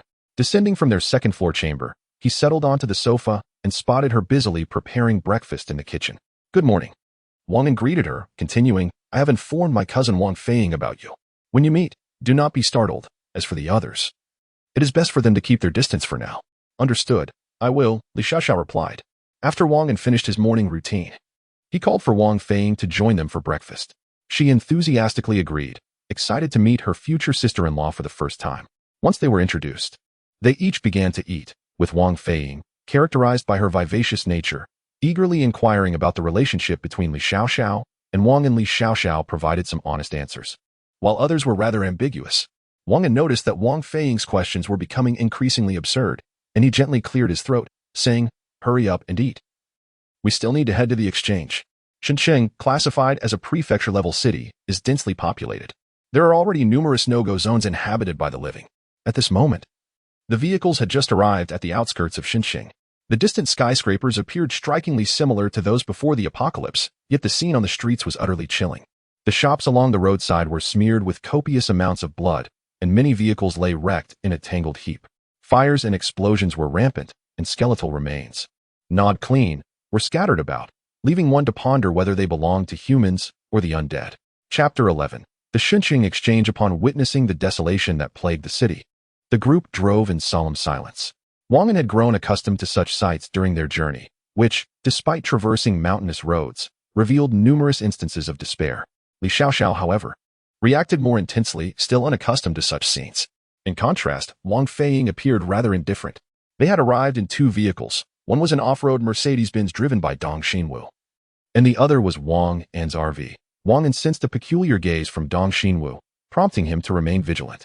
He refrained from mentioning it to Wang Feiying, fearing that misinterpretation might jeopardize their friendship.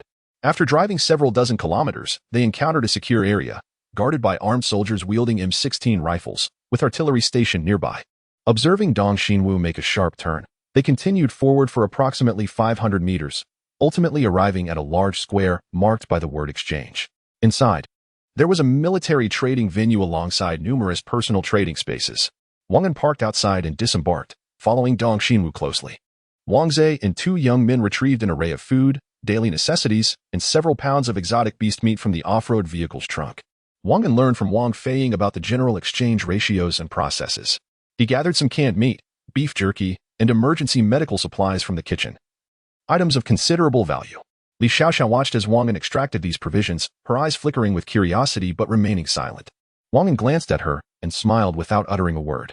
He carried 2 large bags, while Wang Feiying took approximately 20 pounds of the exotic beast meat she had prepared. The pair reconvened with Dong Xinwu and the others, heading towards the trading market together.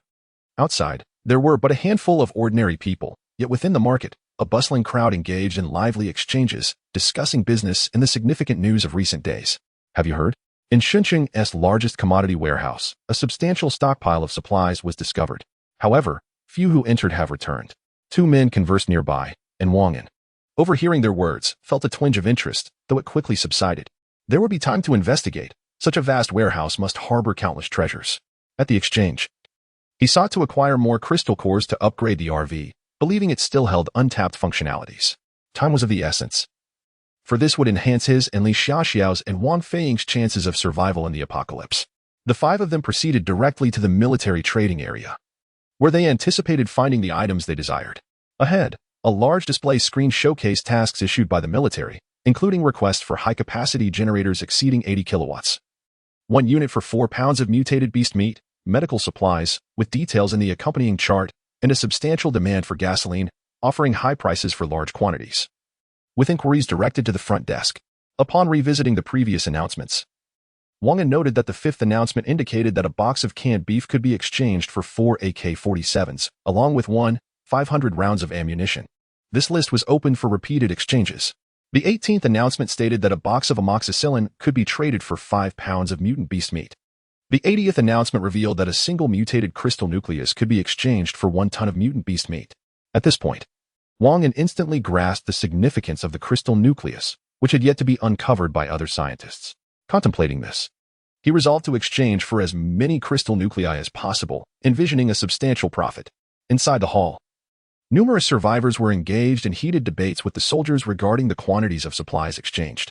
Upon entering, Wang An chose to separate from Wang Feiying and the others, as they each had their own items to trade, and he preferred to keep his intentions concealed. He approached a table in the corner and inquired, "I would like to acquire some crystal nuclei. Do you happen to accept exchanges?" A young soldier seated behind the table glanced at Wang An and casually replied, "We do accept exchanges, though the price is somewhat steep. I'm uncertain if you possess suitable items for trade." After a moment's contemplation, Wang An responded, "I have some mutant beast meat and a few boxes of canned meat that I could trade for several crystal nuclei." The young officer considered his words and stated, 5 pounds of mutant beast meat can be exchanged for 2 crystal nuclei, while 3 boxes of meat products will yield 1 crystal nucleus. How much can you offer?" After several minutes, Wang An managed to secure 4 crystal nuclei, having exchanged all his items, yet it still proved insufficient. He sought out Wang Feiying, borrowing a few more pounds of mutant beast meat to complete his transaction. Observing Dong Xinwu and the others, he noted they had all finished their exchanges. Each of them carried several submachine guns, a bag of ammunition, grenades, and flashbangs. Wang Feiying had acquired a custom-forged alloy longsword during her last visit. The sword exuded a futuristic aura, being both long and broad. With a subtle twist of her wrist, she arched the sword through the air, creating a graceful arc accompanied by a sharp whoosh. One could easily surmise that wielding such a sword in battle would instill dread in enemies. And Wang Feiying handled it with remarkable finesse, embodying the essence of a true heroine. Noticing everyone had procured their items, Dong Xinwu suggested, "Shall we return now?" The others voiced their agreement, and they proceeded toward the parking area. Wang An felt an unusual sense of disquiet after being away from the RV for so long, sensing a deepening bond between himself and the vehicle. Although he had only acquired 4 first-level crystal nuclei this time, their potential impact was significant. Previously, he had needed to enhance Wang Feiying's strength, enabling Li Xiaoxiao to become a mutant, while utilizing one for himself. With just 1 remaining, the 4 newly acquired nuclei would suffice for upgrading the RV. He had seen the substantial improvements that came with such an upgrade, and the thought stirred a sense of eagerness within him. Upon boarding the motorhome, Wang An greeted Li Xiaoxiao before eagerly taking his place in the driver's seat, yearning to return to Wang Feiying's residence to upgrade the vehicle. A rugged off-road vehicle led the way, with the motorhome following closely behind. Throughout the journey, they encountered no obstacles, allowing everyone to relax.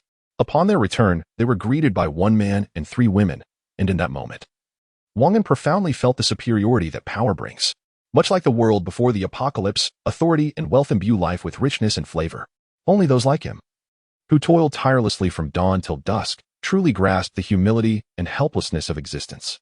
Chapter 12. The Metal Materials Factory. After the vehicles came to a halt, Dong Xinwu observed the women's demeanor with great satisfaction. Although Wang Feng possessed the greatest strength among them, she exhibited little interest in power or authority. As the group made their way indoors, only the 3 men and 2 women remained to transport items. Wang An glanced over and chose not to speak further. Instead, he inquired of Wang Feng where one might find metallic materials in the vicinity. Wang Feng pondered for a moment before responding, "I am not well acquainted with the surrounding area. I shall ask Dong Xinwu shortly. He resides nearby." Wang An contemplated her words before replying, "That sounds feasible." He then retrieved a vial of extract from his pocket and handed it to Wang Feng, stating, "This will enhance the prowess of your abilities. Give it a try and see how you feel." He had intended to provide it to her that morning, but had forgotten in his haste. And now seemed the perfect moment. "What is this? Does it function similarly to the meat from mutated beasts?" Wang Feng inquired with curiosity. "Not quite. The meat from mutated beasts merely sustains and replenishes expended energy, offering little in terms of enhancing one's abilities." "Ah, I see," Wang Feng acknowledged. Upon receiving the extract from Wang An, she followed his instructions and proceeded to the restroom. A short while later, she emerged, brimming with excitement. "Brother, after consuming this, I feel that my strength has increased significantly compared to before." However, she could not ascertain the exact extent of the enhancement. Hearing Wang Feng's words, Wang An contemplated the matter, realizing that to elevate from a level 1 to a level 2 ability user, a considerable quantity of extract would be necessary. Yet, this was unavoidable. Otherwise, should they encounter a level 2 mutated beast and be unable to contend with it, they would fail to obtain the corresponding crystal core. Presently, he could only wonder what transformations awaited them upon upgrading the RV to level 2. He had gleaned some understanding through the interface. Yet many aspects remained unclear without personal experience. Wang Feng bid herself farewell before descending. Meanwhile, Li Xiaoxiao had just come down from the second-floor bedroom. She had remained in the vehicle to observe the surroundings, feeling quite secure, and had since decided to rest. Wang An had instructed her on how to utilize certain features of the RV, such as the alert button that could be pressed if no one was monitoring the environment. Should anyone attempt to breach the RV, it would sound an alarm inside, proving to be quite a practical feature. After washing up, Li Xiaoxiao settled on the sofa and inquired, "Did you manage to acquire what you desired at the Xinxing trading post?" "Yes," Wang An replied. "Oh. What would you like to eat tonight?" "I shall prepare it for you," Li Xiaoxiao offered. "I am open to anything, as long as you make it." Wang An responded with a hint of affection. Without hesitation, Li Xiaoxiao turned and entered the kitchen. She was aware that Wang An had concealed certain matters from her. Yet she did not mind. She understood the kindness he showed her. When he was ready to share, he would do so in his own time. Feeling a tinge of embarrassment, Wang An, however, resolved to keep the RV's secrets to himself, as it represented his greatest asset. After Li Xiaoxiao had entered the kitchen, he retrieved 5 crystal cores and placed them into the energy slot of the RV. At that moment, the interface indicated that the RV met the conditions for an upgrade. Wang An decisively pressed the upgrade button. The required time remained 2 days. After completing this, he glanced at the other functions of the panel and discovered its simplicity. It merely contained information about the motorhome. Additionally, it allowed for the upgrade of the motorhome's level, with no other features present. Many functions seemed to exist within the motorhome itself, while the panel appeared to serve as a conduit connecting to it. Observing Li Xiaoxiao, who was still busy cooking, he resolved to lend a hand, believing it would enhance their relationship. However, to his surprise, as soon as he entered the kitchen, Li Xiaoxiao stopped him, insisting she could manage on her own. Wang An, feeling somewhat helpless, leaned against the kitchen doorframe, his gaze inadvertently drifting to the alluring curves of Li Xiaoxiao's figure. It was not a matter of lewdness, but rather a natural inclination of a man's eye to be drawn to certain attributes, an instinctive appreciation of beauty, entirely devoid of any base intentions. As he admired Li Xiaoxiao's long legs, standing at around 1 meter and 3, his thoughts wandered back to her rounded form. The flames of desire ignited within him, and unable to resist, he lifted Li Xiaoxiao into his arms, kissing her passionately. His hands explored her soft waist, gliding up her fair legs, feeling the warmth of her body against his, inhaling her delicate fragrance. Initially startled, Li Xiaoxiao exclaimed, "Let go, I'm cooking. It's fine. You can resume shortly," he replied, his tone dripping with temptation. Over an hour later, Li Xiaoxiao emerged from the bedroom, muttering to herself before heading back to the kitchen. Wang An followed suit, having taken a hot shower. After a brief wait, he turned on the monitor, indulging in a previously downloaded movie, relishing the comfort and freedom of life. Before long, dinner was served. Today, Wang Feng was not dining with them, choosing instead to eat alone in a separate residence. which felt somewhat isolating. Time slipped away unnoticed until it was around 6 or 7 in the evening, darkness soon enveloping the sky. Following dinner, while Li Xiaoxiao was clearing the table, he stepped out of the motorhome. Entering the villa, he greeted Dong Xinwu and Wang Zhe, inquiring about the location of the metal materials needed for the motorhome upgrade. He needed to know if he could retrieve them that night to complete the upgrade. Wang Zhe immediately responded, "Are the metal materials for automotive use? If you require a substantial amount, the hardware steel yard is your best bet. It's the largest metal storage site in the city, where you can find virtually anything." His confidence was palpable, and just then, Dong Xinwu chimed in, "Indeed. It is the largest metal materials yard. You are sure to find what you need." Dong Xinwu rolled his eyes in agreement. Wang An felt a surge of excitement. He had finally met the conditions for upgrading the motorhome. Earlier, he had noticed a peculiar expression on Dong Xinwu's face but dismissed it as mere contemplation. In truth, Wang An was quite observant. Dong Xinwu harbored a desire to orchestrate a scheme against Wang An. Today, he observed Wang An's RV effortlessly colliding with the zombies, showing no signs of damage whatsoever. Witnessing this, Dong Xinwu's greed was ignited, for he was aware of the opulent interior of the vehicle. Contemplating this, he yearned to possess the RV, yet the protection of Wang Feiying made it exceedingly challenging to eliminate Wang An. A few days prior, Dong Xinwu received word of a mutated zombie of formidable strength emerging from the hardware factory. He contemplated utilizing this aberrant creature to vanquish Wang An. And under the guise of his captaincy, acquiring the RV should not pose a significant challenge. Dong Xinwu's mind was a tumultuous sea of thoughts. Chapter 13. The beautiful teacher Wang An and Dong Xinwu engaged in a discussion about when and how to set off, and after a while, they parted ways. Just before leaving, Wang Feiying decided to accompany Wang An curiously. He inquired, "Didn't you vehemently oppose this yesterday? What has changed today? Were you not concerned about disturbing you and Sister Xiaoxiao? Isn't it because I saw the interior of the RV? There are several bedrooms, and the soundproofing is excellent." Wang Feiying playfully replied. Nodding in agreement, the two made their way towards the RV. As they approached, a figure suddenly appeared before them, startling Wang An. He had been frightened into the shadows, and upon closer inspection, he realized it was their teacher. "Teacher Li, what are you doing here? Were you waiting for us so late?" Wang Feiying asked with curiosity. "Could we discuss this after I get on the vehicle?" Li Mingwei implored. Wang Feiying glanced at Wang An. Although she was more outgoing, she always deferred to his judgment on crucial matters. Wang An nodded, and they all boarded the RV, outside. The dim light had obscured Wang An's view of Teacher Li's figure, but now he could see her unadorned beauty. Her exquisite features were accentuated by her flowing black hair, which cascaded around her fair skin. Upon his arrival at Wang Feiying's residence, he had noticed Teacher Li's beauty. But being a newcomer, he refrained from staring. Once they were all seated on the sofa, Wang An poured beverages for the two ladies, opting for a cup of tea for himself. It seemed that Li Xiaoxiao had sensed the situation outside and had retreated to the bedroom. At that moment, Li Mingwei spoke softly. "Could you take me along? I feel that Dong Xinwu and the others are becoming increasingly unreasonable towards me, and I fear that if this continues, I might." Her voice trailed off as she began to cry softly, prompting Wang Feiying to rush over and console her. After listening to her plight, Wang An pondered for a moment before politely declining. "I'm sorry, Teacher Li, but with just Wang Feiying and me in the RV, adding another person might be." He left his sentence unfinished, but the implication was clear, and Wang An believed Teacher Li understood. Hearing this, Li Mingwei pouted, her expression teetering on the brink of tears, yet retaining an air of elegance. Glancing at her outfit, he noted the white blouse paired with black wide-leg trousers and a black overcoat, complemented by black-rimmed glasses, embodying a refined ladylike charm that was irresistibly captivating. "Is that not acceptable?" Disappointment etched across her face. Wang An took a sip from his cup, choosing silence. Observing this, Wang Feiying seemed to hesitate, ultimately deciding against voicing her thoughts. Understanding the reactions of those present, Li Mingwei stood up and said, "All right, I apologize for the intrusion." After she left and closed the door of the RV, Wang Feiying hurriedly remarked, "Brother, why didn't you let Teacher Li stay? The RV is spacious enough to accommodate a few more people." Teacher Li's arrival posed no issue, yet one must question whether her intentions were entirely pure. "We cannot indiscriminately accept everyone," Wang An remarked earnestly. "Should any peril befall Teacher Li in the future, our assistance would still be timely."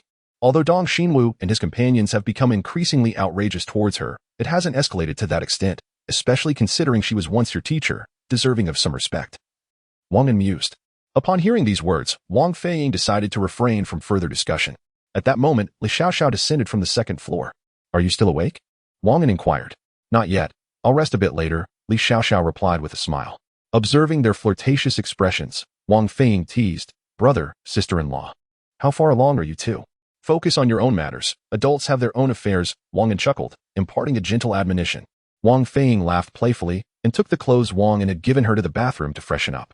After she entered the bathroom, Li Xiaoxiao took the initiative to sit on Wang An's lap, wrapping her arms around his neck. Yawning, she said, "Hurry up and wash up. I'm heading to bed soon, feeling quite tired today." Observing her alluring figure, Wang An felt a surge of emotions, suppressing his inner turmoil. He proceeded to the second-floor bedroom, where Li Xiaoxiao was already changing her clothes. After a brief glance, he made his way to the second-floor bathroom. The first-floor bathroom, once a part of the RV, had been transformed into a more compact and exquisite space, while the second-floor bathroom, nestled in the loft, appeared as a segment of the RV, though that was misleading. Even Wang An himself struggled to comprehend these nuances. He shook his head, dismissing such mentally taxing thoughts. After freshening up, he quickly entered the bedroom, closing the small door behind him. He found Li Xiaoxiao already resting in bed, and his anticipation grew. Despite having engaged in deeper conversations with her several times, he felt an undeniable affinity. Perhaps this was simply innate. Wang An thought to himself as he positioned himself atop Li Xiaoxiao. "You're incorrigible," she exclaimed, pushing him gently. When her efforts proved futile, she relented. Wang An covered them with a blanket, savoring the allure of her lips and the contours beneath him. As Li Xiaoxiao writhed subtly, the atmosphere laden with unspoken tension. Time slipped away, and they lay together, exchanging words. "Who was the woman that came tonight?" Li Xiaoxiao asked cautiously. "Wang Feiying's teacher sought our refuge. I declined her request." Wang An replied, inhaling the fragrant essence of Li Xiaoxiao. "Oh, but why did you refuse? She seemed quite lovely. How could I simply agree upon encountering a beauty? Moreover, I know little of her. Initially, you didn't know much about me either. Why did you agree then? How could I not know you? I am well acquainted with all aspects of you." Li Xiaoxiao playfully spat at Wang An, and soon they fell into silence, drifting off to sleep. The following morning, upon noticing that Li Xiaoxiao had already departed, Wang An smiled quietly to himself. He was aware that Li Xiaoxiao often exhibited a slight temper towards him. Nevertheless, she was remarkably diligent in fulfilling her responsibilities. Wang An contemplated the idea of having her as his personal maid, finding the notion rather exhilarating. He mused that he could delegate driving duties to Li Xiaoxiao, as he had far more pressing matters to attend to, rendering it impractical to squander time on driving. Rising from slumber, he performed his morning rituals and prepared for breakfast. Wang Fei, still in a daze, emerged from the bedroom, reflecting on how incredibly comfortable it was to sleep in this place. Although the bed in the villa was somewhat larger, it lacked a sense of security. Here, she felt free from the confines of crowding and found great satisfaction in having claimed her room from the previous night. Chapter 14. Departure after the morning meal. Wang An and Wang Feiying proceeded to the villa to rendezvous with Dong Xinwu and the others. Upon entering, they were taken aback to find the group already prepared for departure, awaiting their arrival. Wang An observed with a hint of curiosity. Dong Xinwu's gaze towards him had always been peculiar, yet today he seemed unusually eager to venture to the metal and steel factory. Dismissing his thoughts, he greeted them and inquired, "When shall we set off?" "We are fully prepared. If you're ready, we can depart immediately," Dong Xinwu replied calmly. His expression was meticulously controlled. During their school days, despite conflicts with others, he maintained a facade of cordiality, waiting for the opportune moment to strike. Last night, he had been contemplating how to leverage the mutated zombies to eliminate Wang An. It would be ideal to do so in collaboration with Wang Feiying. But he recognized the impracticality of this idea. Her abilities were formidable, and she could not simply be dispatched. However, Wang An appeared to him as an ordinary individual. To outsiders, Wang An was merely a typical person. His RV might be effective against zombies, but otherwise, he was inconsequential. Dong Xinwu's plan was straightforward. He would drive ahead as he did the previous day, with Wang An's RV trailing behind. He intended to steer into the territory of the mutated zombies, accelerating to announce their presence. Subsequently, he would find a suitable hiding spot nearby to observe the ensuing conflict between Wang An's group and the zombies. In the end, he would reap the rewards. Although the plan was simplistic, its success hinged on execution, and even should it fail, he had room for retreat. Determined, he was eager to test whether his scheme could indeed eliminate Wang An. With swift thoughts racing through his mind, the group exited the villa, carrying minimal supplies. Dong Xinwu and Wang Zhe brought along several rifles, a dozen grenades, and a substantial amount of ammunition. Wang Feiying wielded her sword and a firearm, while Wang An opted for a Glock pistol for self-defense. As they drove towards the metal and steel factory, they were accustomed to the exterior scenery, though some roads were impassable, necessitating lengthy detours. Inside Wang An's RV, the atmosphere was less than serene. Li Xiaoxiao, having been adept at driving for quite some time, navigated the RV with ease. Wang An sat on the sofa, observing teacher Li Mingwei, feeling a headache coming on. He had not anticipated that while he was resting on the second floor the previous night, Wang Feiying had brought Li Mingwei into her room. Upon learning of this, he felt at a loss for words. Wang Feiying defended her actions, stating that teacher Li was a kind person who had been very supportive during their school days, and she wished to assist her. With her striking eye makeup, she fluttered her eyelashes at Wang An, hoping to secure his approval. Wang An contemplated for a moment before ultimately conceding. After all, Wang Feiying had always been obedient. Her unilateral decision, this time, was likely motivated by a genuine desire to assist teacher Li, ensuring her survival in this apocalyptic world. Very well, however, teacher Li, you must adhere to my plans from now on. Should you harbor any ulterior motives, do not blame me for being ruthless, Wang An stated with gravity. Yes, I will, Li Mingwei replied, barely concealing her delight. She observed the luxurious decor within the RV. Although the room she had shared with Wang Feiying the previous day was modest in size, it was sufficiently equipped.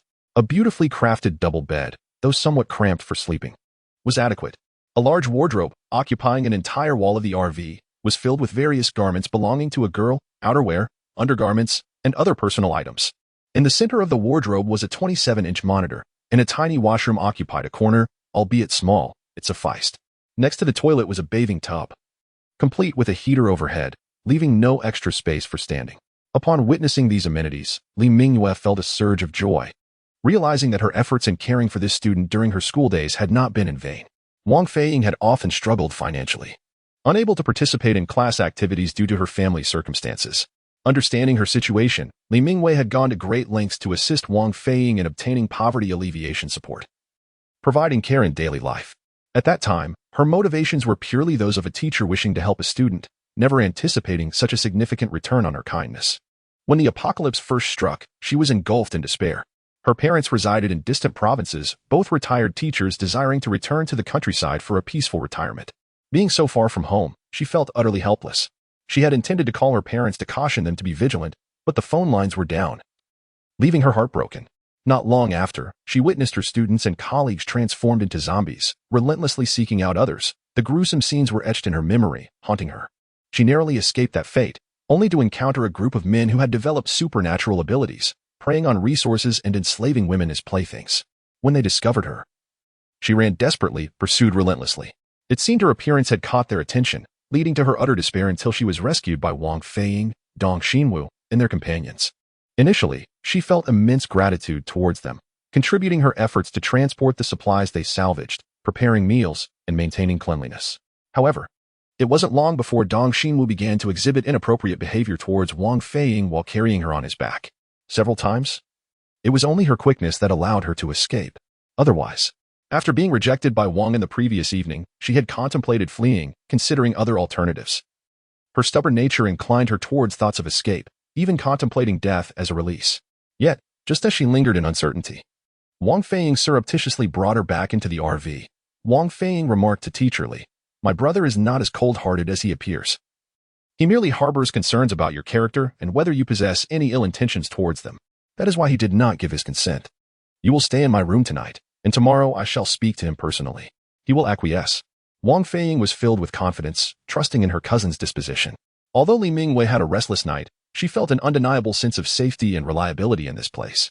The surroundings were truly delightful, surpassing even those of the world before the apocalypse. How could she not cherish it? After receiving Wang An's approval, she felt a weight lift from her heart. She hurried to the kitchen to prepare a cup of coffee for each of them to invigorate their spirits. Upon discovering Li Xiaoxiao, she was equally astonished to find another person in the car, someone she had not seen disembark. Chapter 15, The Steel Factory. Observing the excitement radiating from Li Mingwei, along with her diligent demeanor, Wang An smiled gently and remarked, "Since everyone has agreed to let you stay, you need only engage in tasks within your capabilities. There is no need for such pretense." Although Wang An permitted Li Mingwei to remain, he remained vigilant, determined not to falter in his own journey, for a promising future awaited him. In this apocalyptic world, with his unique advantages, he pondered what woman could be unattainable, and despite the allure of beauty, he felt a twinge of compassion for those who had aided Wang Feiying. However, should her requests be genuine and devoid of ulterior motives, he was inclined to repay the favor extended to Wang Feiying. Li Xiaoxiao observed the entire exchange in silence, merely narrowing her beautiful eyes as she shifted her gaze between Li Mingwei and Wang An, offering no words. Li Mingwei, holding a cup of coffee, presented it to Li Xiaoxiao, inviting her to partake. Li Xiaoxiao responded with a smile, yet the hostility in her eyes was palpable, an invisible tension that the others present could sense. Li Mingwei feigned indifference and stepped away, acutely aware that Li Xiaoxiao could hardly harbor any fondness for her. After all, in Li Xiaoxiao's eyes, she was merely a villainous woman vying for a man. Yet, Li Mingwei yearned to express, I am not that person. I merely wish to survive and reunite with my parents. Wang An, witnessing this scene, quickly averted his gaze, choosing not to intervene. He understood Li Xiaoxiao well. She was typically accommodating, but should her limits be tested, her ire would be fierce, and one could not predict her reaction at worst. He might find himself relegated to the couch for the night. Despite sensing Li Xiaoxiao's simmering anger, Wang An felt a sense of satisfaction. It was indeed a pleasant feeling to have a woman so concerned for his well-being. At this moment, he had no intentions of engaging Li Mingwei intimately. Meanwhile, Wang Feiying settled into the passenger seat, engrossed in her detective movie, restoring a semblance of tranquility. Just then, Li Mingyue's voice reached him. Brother Wang, could you assist me in locating my parents? Ever since the apocalypse began, I have lost all contact with them. I am terrified that something might have happened to them, that they may be gone forever. Even if something has occurred, I wish to know. Initially, her calling him Brother Wang felt somewhat awkward, but she gradually grew accustomed to it. Certainly, but our primary objective now is survival and strengthening our capabilities. Otherwise, if we fail to locate your parents and meet with misfortune ourselves, it would render our efforts futile, Wang An replied thoughtfully. Upon hearing Li Mingyue's words, Li Xiaoxiao's eyes glistened with unshed tears. She too had not found her parents, and Wang An's earlier reassurances that they might simply be out had fostered a considerable degree of hope within her. After all, who would wish for their parents to depart from their lives? Unbeknownst to them, the bond between Li Xiaoxiao and Li Mingyue had inexplicably deepened, though they were not yet aware of it. In the face of their respective hardships, Wang An and Wang Feiying shared a profound sense of understanding. One had lost their parents early, while the other, an orphan, had seen her guardians depart as well. These experiences had undeniably shaped their growth, equipping them with a psychological readiness for the inevitabilities of life and death. As the vehicle set in motion, trailing behind Dong Xinwu's rugged SUV, Wang An withheld his opinions about Dong Xinwu, aware that misjudgment could lead to unforeseen consequences. Dismissing such thoughts, he focused on driving steadily. Although the responsibility of driving had initially fallen to Li Xiaoxiao, he found himself back in the driver's seat, having inadvertently angered her. The harrowing scenes on the road elicited only mild astonishment from Li Mingyue, while the others appeared inured to the grim realities around them. Suddenly, the familiar voice of the roller coaster time from Season 1 echoed within the confines of the RV. Wang An, caught off guard, felt a twinge of exasperation. He had watched it countless times before, only to find himself revisiting the first episode once more. Well, he mused, it was best to embrace the moment with joy. Wang Feiying's fondness for anime from the Cherry Blossom Nation was evident in her delighted expression, which conjured nostalgic memories for Wang An. How swiftly time had passed. Despite the apocalyptic backdrop, their lives had improved significantly, accompanied by a greater sense of security. Before the world succumbed to chaos, order had prevailed. Yet Wang An had not thrived. He had lived like a machine, mechanically repeating his daily tasks until he became numb, constrained by societal norms. He endured a lifetime of hardship, with only a fortunate few managing to rise above their circumstances, leaving the majority trapped in their previous existence. Thus, even amidst the pervasive dangers of their current reality, Wang An felt invigorated, filled with hope for the future. Perhaps, in the end, he might transcend the universe. Ascending to a higher plane of existence, his thoughts drifted far. Suddenly, his reverie was interrupted by a voice. Step aside, let me drive. Did we not agree on this last night? Li Xiaoxiao stated coolly. Wang An was taken aback, puzzled by her abruptness. Nevertheless, he complied, exiting the driver's seat to allow Li Xiaoxiao to take the wheel. The driving compartment was separated from the living area and bedroom by a retractable door, which Wang An typically kept open for ease of communication, only closing it in moments of urgency to ensure safety. With Li Xiaoxiao at the helm, Wang An felt a sense of reassurance. As they journeyed towards Shin City, fatigue began to weigh heavily upon him.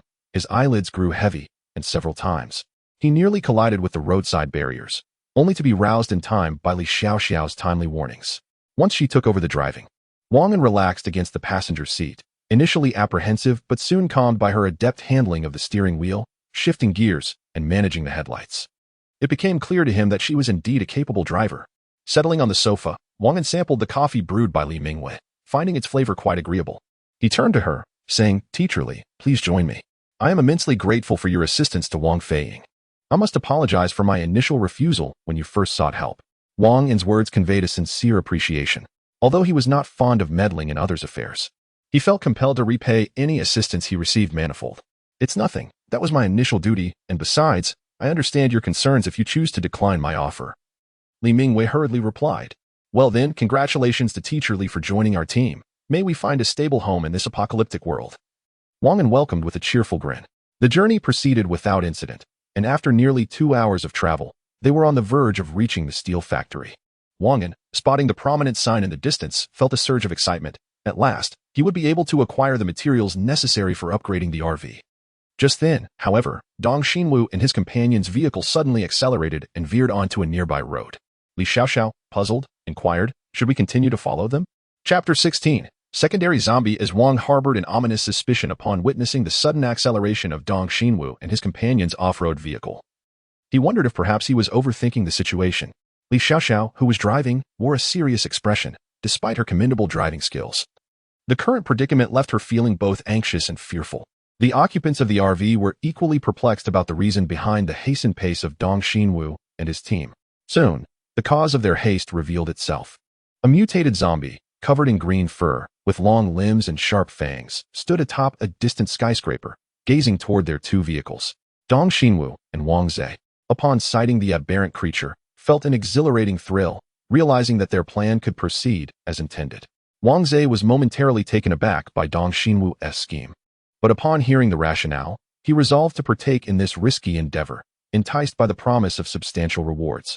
However, the ensuing events would leave them utterly astonished and thrust them into a perilous situation. Dong Xinwu accelerated to the maximum speed, presuming that the RV, being a larger target, would draw the initial attack from the mutated zombie. In a twist of fate, the mutated zombie leaped onto the apex of a towering tree, raising its arms.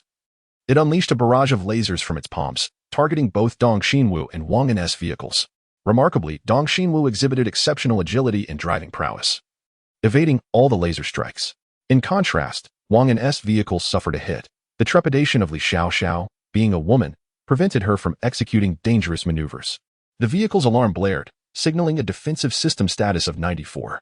As another wave of ranged attacks descended from the mutated zombie, Dong Xinwu and his team managed to evade once more, while Wang An's vehicle was struck twice. The defensive system read 86, then 74. Enraged by the failure to hit Dong Xinwu's vehicle, the mutated zombie leaped forward, pursuing them with terrifying speed, closing the distance within mere breaths. With a mighty leap, the zombie soared several meters above the ground and launched a fierce assault on Dong Xinwu's vehicle.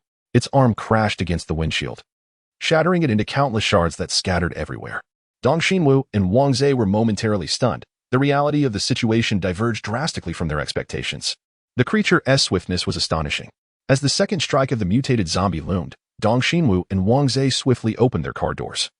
Rolling to absorb the impact of the speed, they dashed backward, neither being particularly agile, managing to flee less than 50 meters.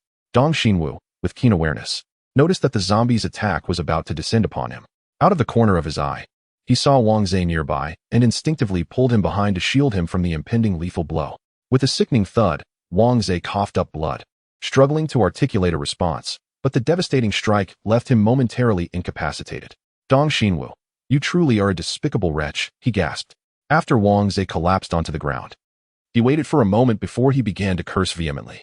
Dong Xinwu, however, remained silent, his face darkened in disbelief at the formidable nature of the zombie. Just then, Wang An's car, having just caught up, witnessed the scene where Dong Xinwu used Wang Zhe as a shield against the attack, while others remained indifferent. Wang Feiying was visibly enraged, exclaiming, how could he do this? Wang An instructed Li Xiaoxiao to ram the vehicle directly into the zombie. Seizing the opportunity presented by the impending collision, Wang Feiying leaped from the car and rolled to Wang Zhe's side. Grasping his arm, she urged, get up. Quickly come with me. Yet Wang Zhe merely smiled faintly and remained silent, reflecting on how the very person he and Dong Xinwu had just discussed betraying was now attempting to rescue him. A sense of wonder washed over him, revealing the peculiarities of the world they inhabited. Tears welled in his eyes, perhaps from the fear of dying, or perhaps from other emotions. He shook his head in pain, murmuring, I can't go on. You needn't worry about me. I must tell you what Dong Xinwu truly intends for you. Due to his excruciating agony, his words were labored and took several minutes to articulate. At the brink of death, an unexpected surge of strength compelled him to shout. You must ensure that Dong Xinwu is eliminated, otherwise, I shall never find peace in death. No sooner had he uttered these words than his head slumped, and he breathed his last. In the aftermath of Wang Zhe's revelations, Wang Feiying found a strange sense of calm. She understood that everything was orchestrated by Dong Xinwu, who had just moments ago sought to ally with Wang Zhe to eliminate them.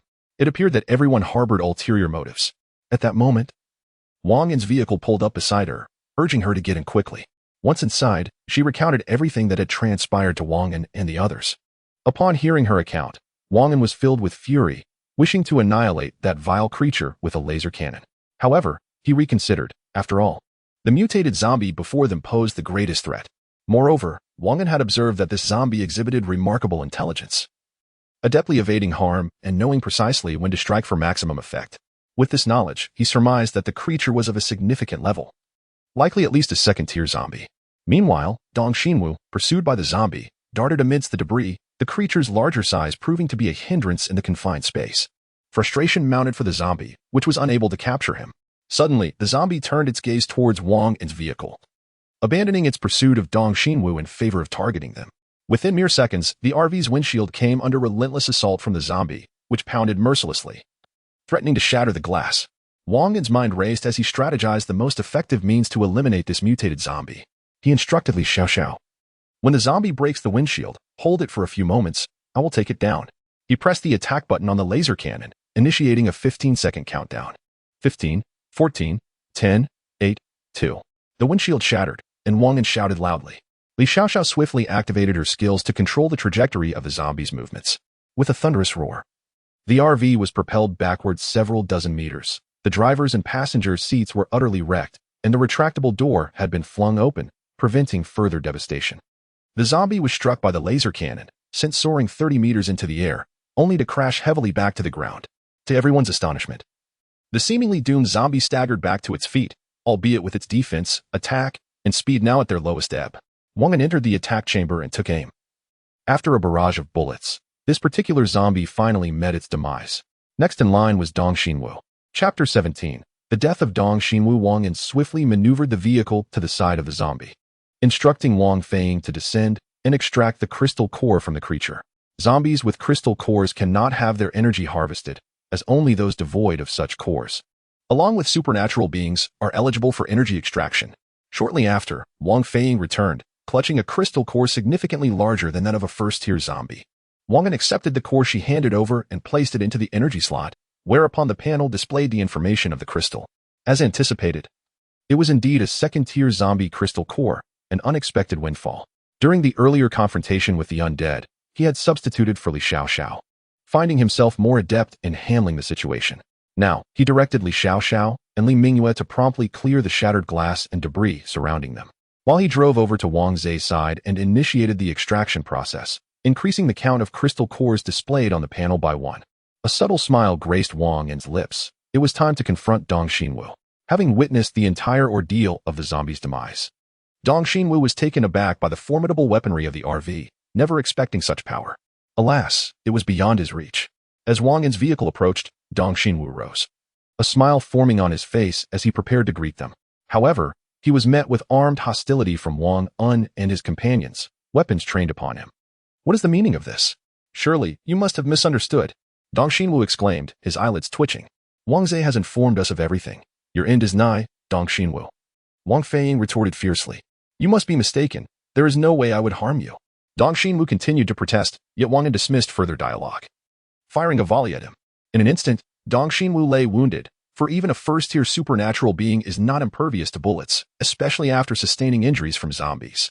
Seeing his attempts at persuasion futile against Wang Feiying and the others, Dong Xinwu bellowed in rage, Bastards!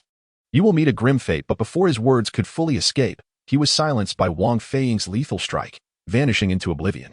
Without a moment's hesitation, the group boarded the RV, while Wang An quietly absorbed another crystal core. How splendid!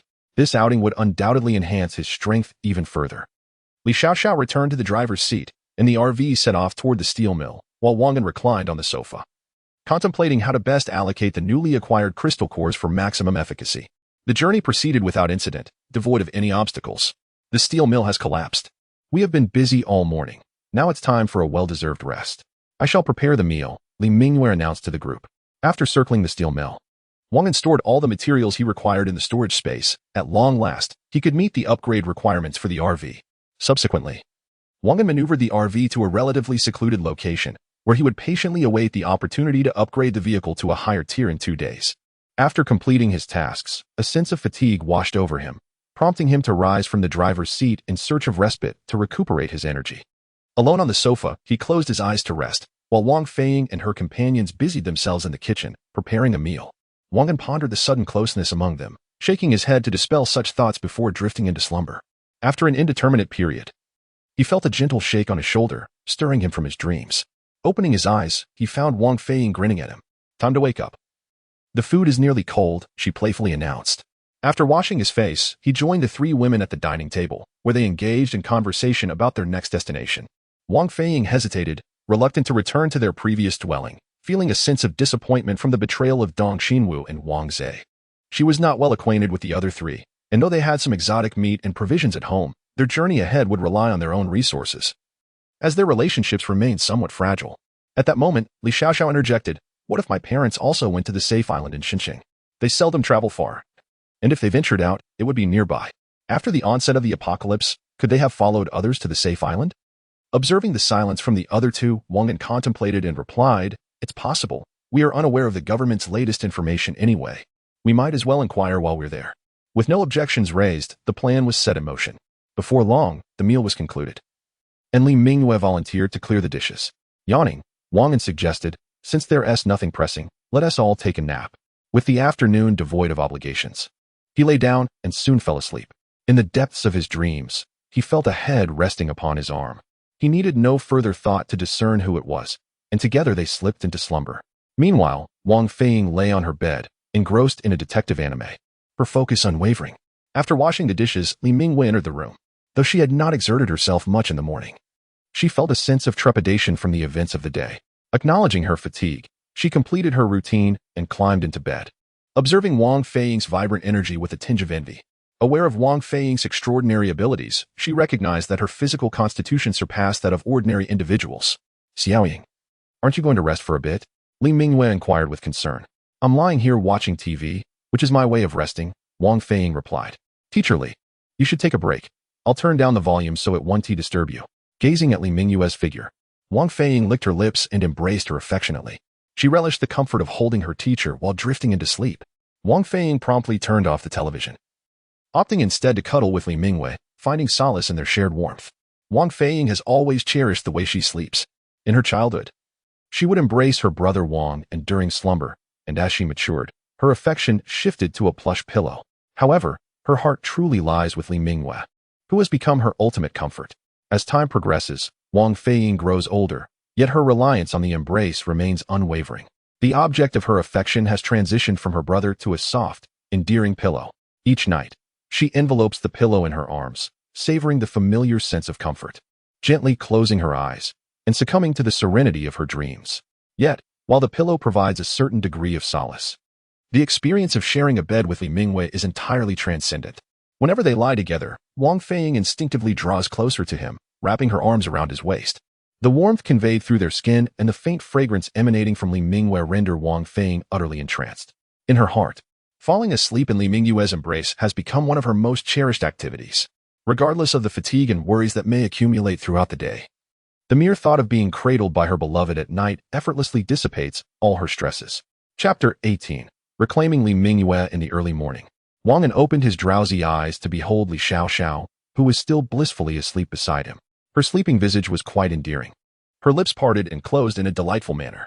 Unable to resist, Wang An playfully nibbled at her, only to realize that he had applied a tad too much pressure, startling Li Xiaoxiao awake. "How could you?" Li Xiaoxiao exclaimed, pushing Wang An away. "I apologize. You simply looked so tempting that I couldn't help myself," he replied. Li Xiaoxiao rolled her eyes. "Please refrain from disturbing me while I am asleep. It is truly unappreciated. Do you understand?" "All right, I shall be more mindful in the future." Wang An responded cheerfully. The two shared laughter on the bed for a while before finally rising to freshen up.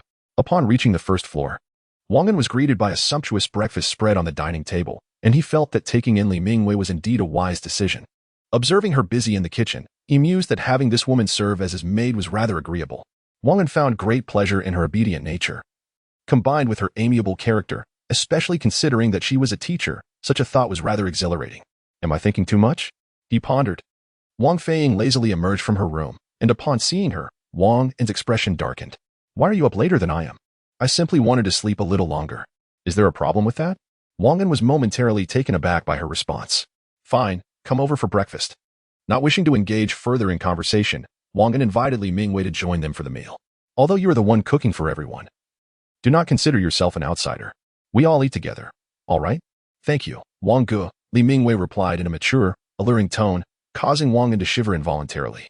Was she attempting to entice him?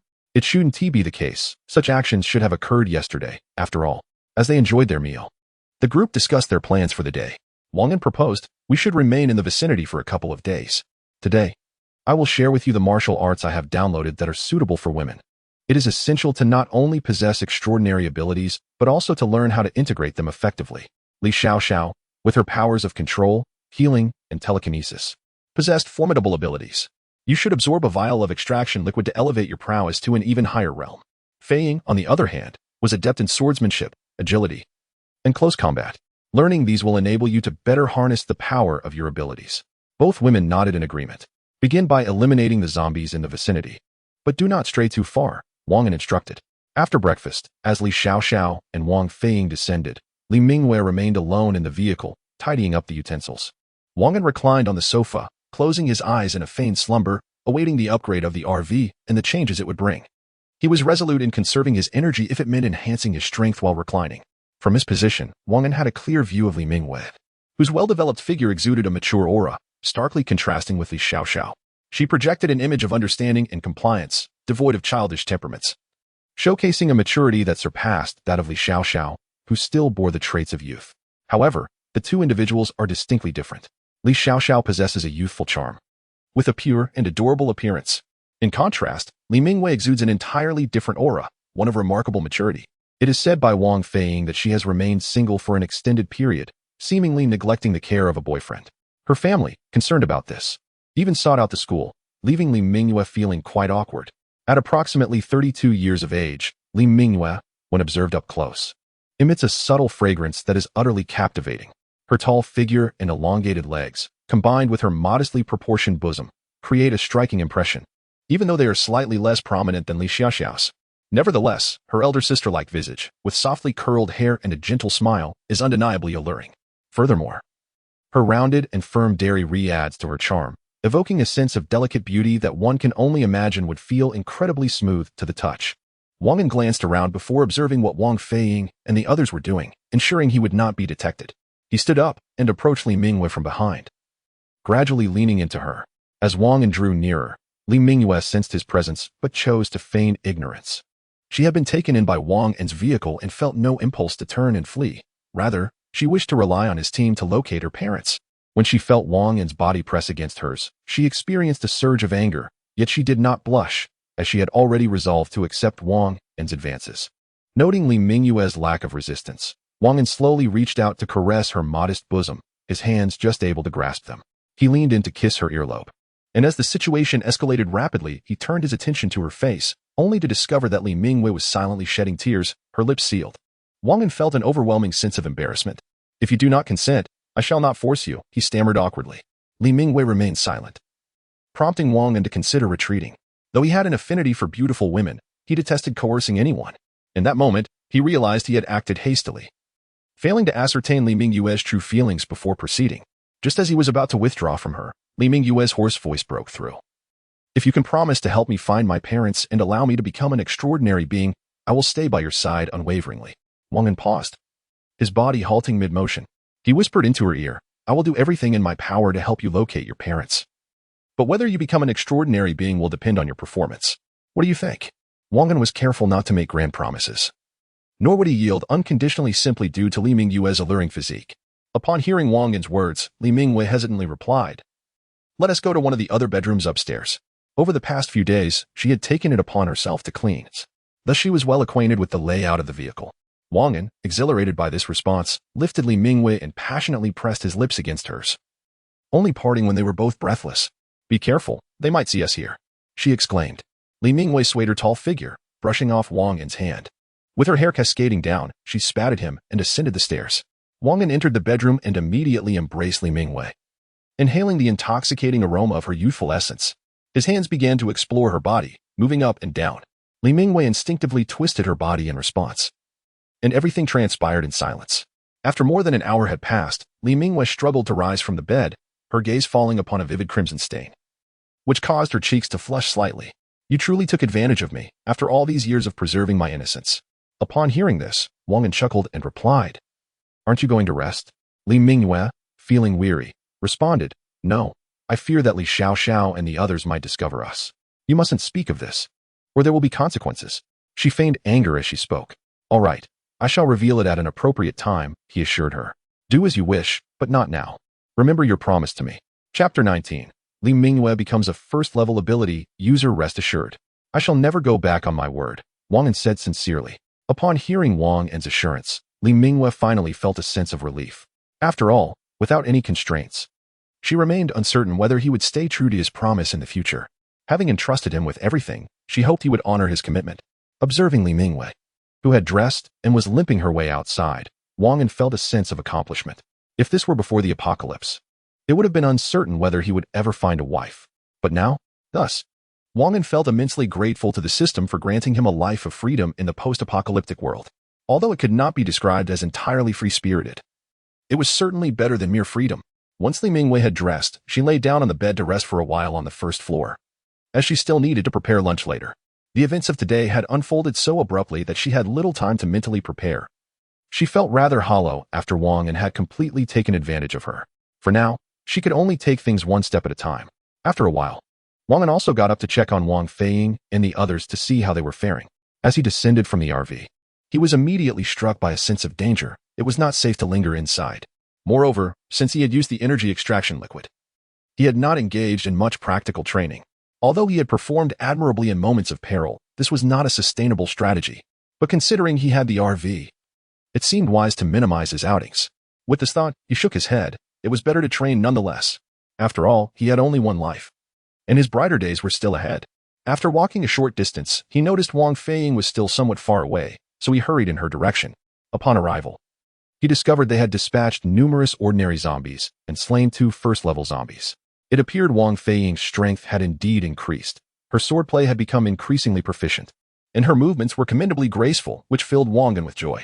Li Xiaoxiao was also performing admirably. After greeting Li Xiaoxiao and the others, Wang An decided to test his skills as well. With the RV upgraded, he needed to prepare to enhance his own strength and that of Wang Feiying and the others.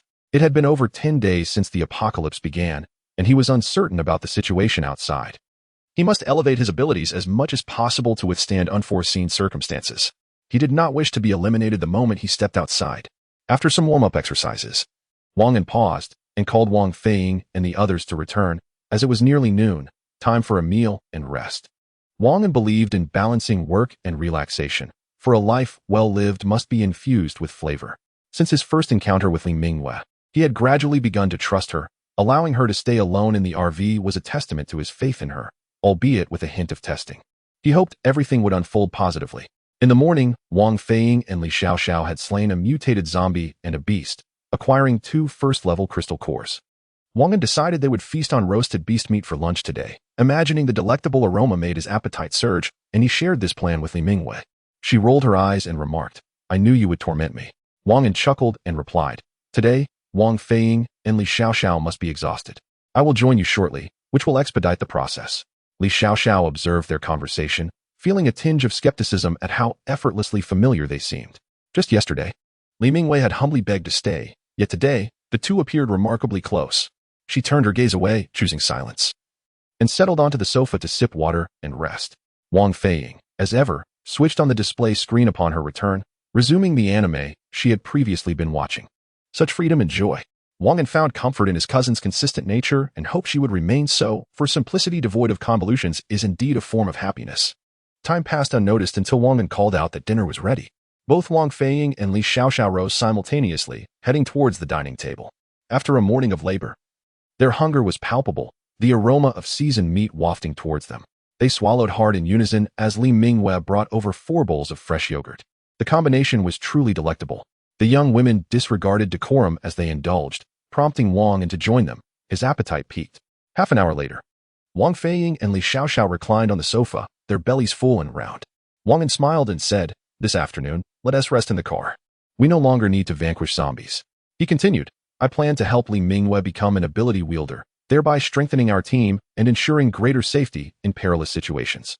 Li Xiaoxiao seemed poised to interject but was interrupted by Wang Feiying's exuberant response. "That sounds wonderful. This way, Teacher Li can focus solely on cooking and cleaning." Wang An concurred, feeling reassured by Wang Feiying's enthusiasm after sensing Li Xiaoxiao's hesitation. Noticing their expressions, Li Xiaoxiao opted to remain silent. After all, this was a positive development, and obstructing it would be unreasonable. Once Li Mingyue finished tidying up, they shared the news with her. Initially taken aback, she soon felt a surge of happiness. Living alongside Wang Feiying and sharing the same bed, how could she be oblivious to the advantages of being an ability wielder? However, as a newcomer to the team, having recently been bullied by Wang An, she doubted her chances of awakening such powers so swiftly. Her feelings for Wang An deepened notably, though their acquaintance had been brief. He had garnered her trust, moving beyond mere verbal assurances. Overwhelmed with joy, Wang An instructed Wang Feiying to take Li Mingyue to the bathhouse to see what abilities she might awaken after consuming the energy liquid. If her powers proved formidable, he would indeed be fortunate. With two formidable ability wielders by his side, he would undoubtedly be the quintessential protagonist of a captivating narrative. As these thoughts crossed his mind, it wasn't long before Wang Feiying and Li Mingyue emerged. Upon seeing Li Mingyue's damp hair and her alluring femininity, Wang An found himself increasingly captivated, though he suppressed his emotions. He hastily inquired about a matter of significance. "What special ability have you awakened?" Wang An asked, his voice tinged with slight anxiety. "I am not entirely sure," Li Mingyue replied. "I just have this feeling that I can see great distances, and I am also able to communicate with you telepathically from afar." Upon hearing this, Wang An felt a flicker of astonishment. If she could indeed see far, that would be akin to possessing the legendary clairvoyance. Moreover, the ability to communicate across distances would undoubtedly make their conversations far more secure and convenient. Chapter 20. Wang Feiying becomes a level 2 abilities user. Wang An suppressed the elation swelling within him. Moments ago, after Wang Feiying and Li Mingyue entered the restroom, Li Xiaoxiao had fallen silent, her countenance icy. Observing her demeanor, Wang An discerned that Li Xiaoxiao had likely surmised something, which was not a favorable omen. He felt the whispers of Li Mingyue resonating in his ears, even from a distance of less than a kilometer. Although she could transmit sound, she could not receive it. Nonetheless, this situation was rather fortuitous, as it had already enabled Li Mingyue to attain the status of a level 1 abilities user, thus fulfilling her initial request. As for the second, it was now left to fate. He hoped they would all survive, for otherwise, no search, however extensive, would yield results. After the initial thrill of her new powers, Li Mingyue sensed an odd atmosphere enveloping the area around the sofa. She yearned to retreat to her bedroom and fully embrace the newfound strength she had acquired. The discomfort she had felt that morning had vanished entirely, which she found rather miraculous. Just as she was about to leave, Wang An interjected, "Wang Feiying, are you aware that the zombie we vanquished yesterday was a level 2 zombie? Now we possess a level 2 crystal core. Among us, you are the most likely to become a level 2 abilities user, so this crystal is intended for you." The group reacted with astonishment, soon followed by a wave of envy, and Wang Feiying was elated. The prospect of becoming a level 2 abilities user promised her greater power, a notion she embraced wholeheartedly. "Thank you, cousin," she exclaimed with a gleeful laugh. "Prepare yourself. Shortly, you shall utilize the level 2 crystal core," Wang An instructed before heading to the driving compartment. He retrieved a vial of level 2 energy liquid from the energy compartment, no longer concealing anything from the three women. Some matters no longer required the shrouding of secrecy. They had likely intuited certain truths, though they refrained from asking directly. However, Wang An would keep the existence of his panel a secret, though he would not deceive them. Upon seeing Wang An emerge from the driving compartment with the vial, the women were not particularly surprised. After all, the RV was no ordinary vehicle. While it appeared modest from the outside, its interior revealed a vast and remarkable space, impervious to the onslaught of zombies. They had their suspicions, yet Wang An's silence deterred them from inquiring further. Wang Feiying took the vial and hurried into the restroom. Wang An turned to the other two women and said, "You should enter as well. Should you aspire to become level 2 abilities users in the future, this step is essential. Acquiring knowledge now will serve you well." Without hesitation, the two women followed her inside. Upon entering, they were taken aback to see Wang Feiying disrobing, their faces flushing at the memory of their own encounters with Wang An. They exchanged a glance, and the air grew suddenly cold. Unfazed, Wang Feiying seized the energy liquid and drank it down without hesitation. Becoming a level 2 ability user is far from the simplicity she imagined. Wang An waited outside for an entire afternoon. After consuming the level 2 energy liquid, Wang Feiying succumbed to slumber. It was then that Li Xiaoxiao spoke up, questioning whether Wang An had also seduced her. The bluntness of her words rendered Li Mingwei speechless. I always knew he was a notorious lecher, desiring all that he encounters. When you first sought to enter, I vehemently opposed it. Had it not been for Wang Feiying's insistence, I would have firmly resisted. Li Xiaoxiao expressed her grievances. Upon hearing this, Li Mingwei fell into contemplative silence, unable to respond. For without joining the vehicle, her survival was at stake. How then could she hope to find her parents? She felt a pang of guilt towards Li Xiaoxiao. Approaching her, she embraced Li Xiaoxiao, who initially resisted but eventually relented upon hearing Li Mingwei's words. I merely wished to survive, and Wang An approached me first. I set my conditions, which he accepted, and thus we became entwined. Li Mingwei refrained from elaborating further, yet as adults, they all understood the implications. Li Xiaoxiao vehemently declared, I will not let that lecher go unpunished. At that moment, Li Mingwei added, let us keep a watchful eye on him, ensuring he refrains from his philandering ways. Shall we? Li Xiaoxiao paused in surprise, then felt a surge of indignation before bowing her head in agreement. Although her emotions were tumultuous, she could not shake the thought of what might transpire should another woman appear in the future. Only through their alliance could they withstand external encroachments. As the two forged their pact, Wang Feiying's body temperature began to rise dramatically, accompanied by intermittent groans of anguish. The two women exchanged worried glances, fearing something might be amiss. They could not ascertain the situation and could only await Wang Feiying's recovery. In their hearts, they hoped for her well-being. As she represented a formidable force within their vehicle, any misfortune befalling her could severely compromise their strength, potentially leading them into peril. With these thoughts consuming them, the two women sought ways to reduce Wang Feiying's fever. However, just as they managed to cool her down, her body temperature plummeted rapidly. They both felt an unsettling chill and were compelled to warm her again. After an indeterminate span, Wang Feiying's temperature finally stabilized, and tiny bolts of lightning began to crackle around her, sizzling in the air. The two women exchanged glances, wondering if they had succeeded. Moments later, Wang Feiying opened her eyes, revealing pupils that shimmered with pale lightning amidst the darkness, imbued with the immense power of electricity surrounding her. Both women were astonished. Was this the might of a level 2 ability user? How could it be so formidable? Wang Feiying erupted into laughter, reveling in the awakening of her true abilities. As a level 1 ability user, her prowess lay primarily in raw strength, speed, and enhanced physicality. Yet, as a level 2 ability user, she had unlocked her authentic powers. The force of lightning. She savored the sensation of her newfound strength, intoxicated by the experience. Just as Wang An was feeling increasingly anxious, the three women finally emerged from the restroom. Wang An hurriedly approached and inquired, How do you feel? Has anything changed? Upon hearing that Wang Feiying had awakened her lightning powers, Wang An was initially taken aback, followed swiftly by a surge of elation. Did this imply that upon becoming a level 2 ability user, one could possess their own abilities? The thought of eventually having his own powers ignited a thrill within him. After sensing the magnitude of Wang Feiying's current strength, he couldn't help but marvel at its sheer terror. After admiring her newfound prowess, Wang An turned his attention to Li Xiaoxiao and Li Mingwei, encouraging, You both must work diligently. You too shall become level 2 ability users. The two women simultaneously rolled their eyes, retorting, How can you expect us to put in the effort? Their reaction left Wang An momentarily stunned. What had transpired between them to foster such a close bond in such a brief span of time? Chapter 21. The union of two women in the confines of that moment. The two individuals had laid bare their thoughts. Wang An, weary of such bothersome matters, inquired about the changes that had accompanied Wang Feiying's ascension to the rank of a secondary ability user. Upon learning the details, he was profoundly moved. The enhancement was indeed remarkable, and the astonishment it brought to Wang Feiying was immense. Unbeknownst to them, night had descended. Wang An glanced at the two women and gently suggested, It's evening now. Allow me to prepare dinner. You both must be exhausted after an entire afternoon. Wang Feiying appeared unfazed, while the other two women merely huffed lightly, pulling Wang Feiying with them to sit on the sofa. In the past, when alone, Wang An had to fend for himself in the kitchen, and gradually, his culinary skills had improved.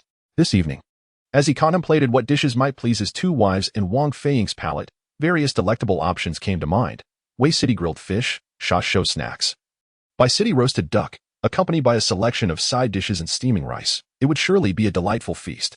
Meanwhile, Wang Feiying activated the monitor to showcase an anime, and Li Xiaoxiao and Li Mingwei joined in, strangely drawn to it today, despite their previous disinterest. Perhaps the burdens they had carried were finally lifted. allowing their spirits to brighten. What once repelled them now captivated their hearts.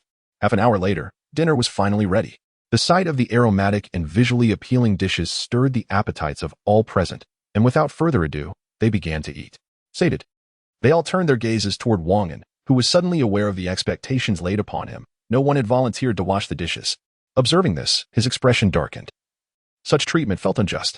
He glanced at Li Mingwei and Li Xiaoxiao, only to find them unmoved. It dawned on him that they had conspired together, aligning against him. Shaking his head, he resolved to rise and tackle the cleaning himself, recognizing that he was in the wrong and that arguing would yield no advantage. Furthermore, with the two women united, he would only find himself at a greater disadvantage. After tidying up, Wang Feiying and Li Mingyue retreated to their rooms, leaving Wang An with a chill creeping down his spine. Disregarding his thoughts, he ascended to the second floor, entered the bathroom, and indulged in a hot shower before lying down in bed, feigning sleep. After a while, he heard the bedroom door creak open, and even in his pretended slumber, the chill of the sheets made him uneasy. Eventually, he felt someone lay down beside him, and he instinctively knew who it was. At that moment, Li Xiaoxiao whispered, "How do you feel about Li Mingyue? Are you enjoying that sensation?" Caught off guard, Wang An struggled to formulate a response, wishing she would be less direct. Suddenly, he felt Li Xiaoxiao shift, reclining on him, her eyes fixed intently on his as she pressed, "Why are you silent? Didn't you promise me that you would seek my consent before pursuing other women?" This inquiry rendered Wang An momentarily speechless. He could only respond with difficulty, "I apologize. Today I lost control. I assure you it won't happen again." Li Xiaoxiao chuckled softly, "I find it hard to believe you. From this day forth, I shall observe you alongside Li Mingyue, ensuring that you no longer act recklessly or pursue other women. It is truly unjust. I have only succumbed this once. Had it been before the apocalypse, I would have sought a divorce from you. How could you claim to be aggrieved? What would I become then?" Li Xiaoxiao gazed at Wang An in silence. Wang An was acutely aware that both Li Xiaoxiao and Li Mingyue had already made considerable concessions, and he could not push his luck further. Li Xiaoxiao was indeed scrutinizing Wang An, awaiting his response. Wang An nodded solemnly, promising that this would be the last occurrence and that he would certainly heed their words in the future. Satisfied, Li Xiaoxiao planted a kiss on Wang An's face. Wang An felt a sense of fulfillment. As the saying goes, life is fleeting and one must seize joy in the moment. Yet another adage states that those who are content are often the happiest. He realized he was already quite fortunate. To be greedy would only render him foolish. If his relationships with the two women deteriorated further, what would remain by his side? Although the RV was secure, one could never predict what the two women might do. Thus, Wang An knew he must amend his ways, yet this instance was an exception. Li Xiaoxiao pressed on, "You must promise there will be no next time. Otherwise, neither of us will spare you." "Very well. I am content with you both and shall seek no others in the future," Wang An vowed.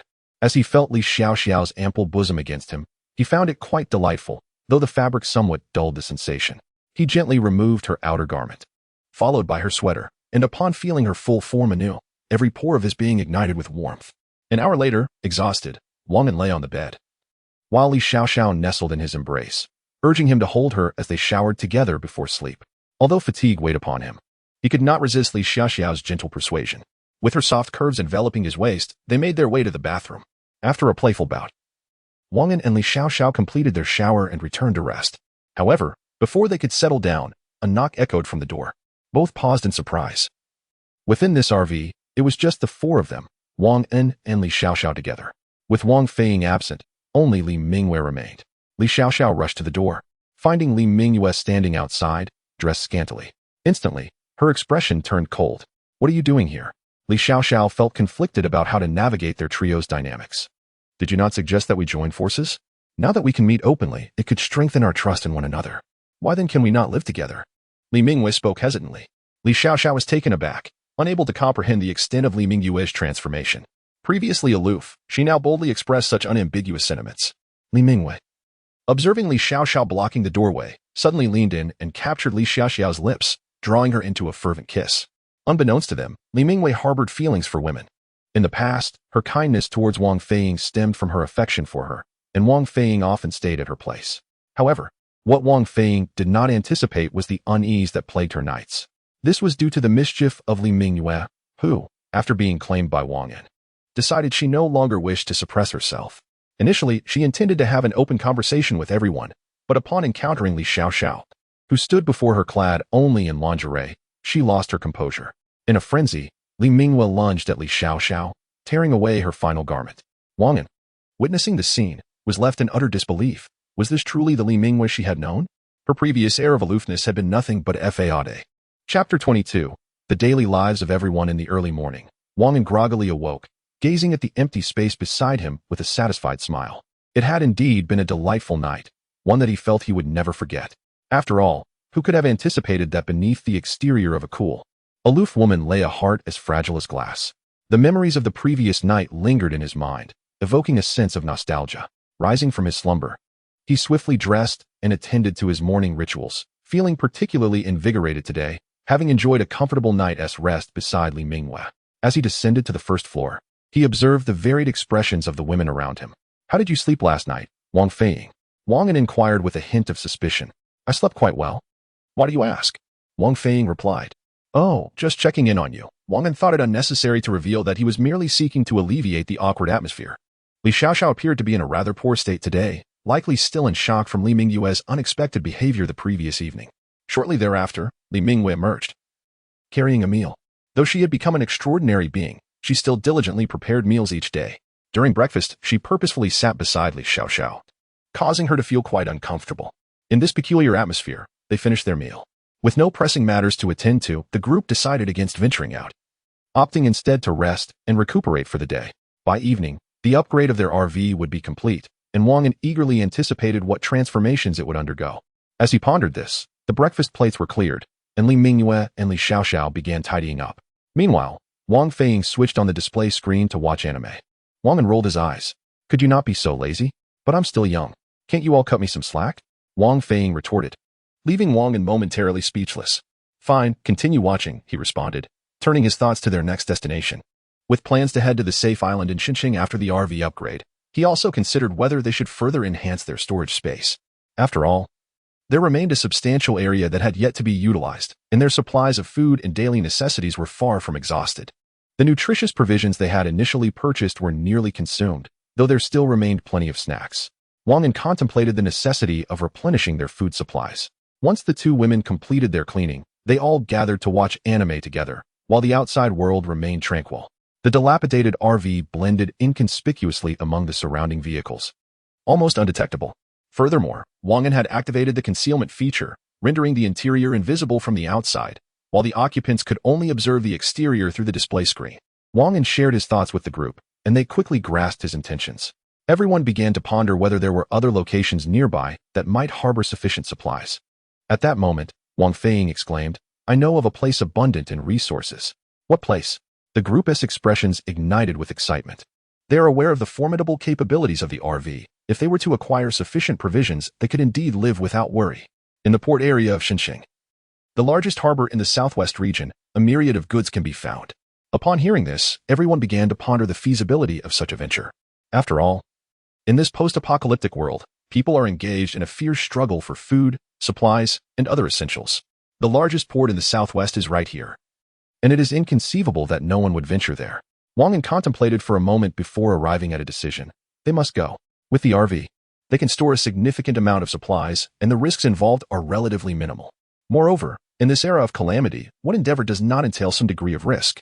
After Wang An articulated his thoughts, the women nodded in agreement.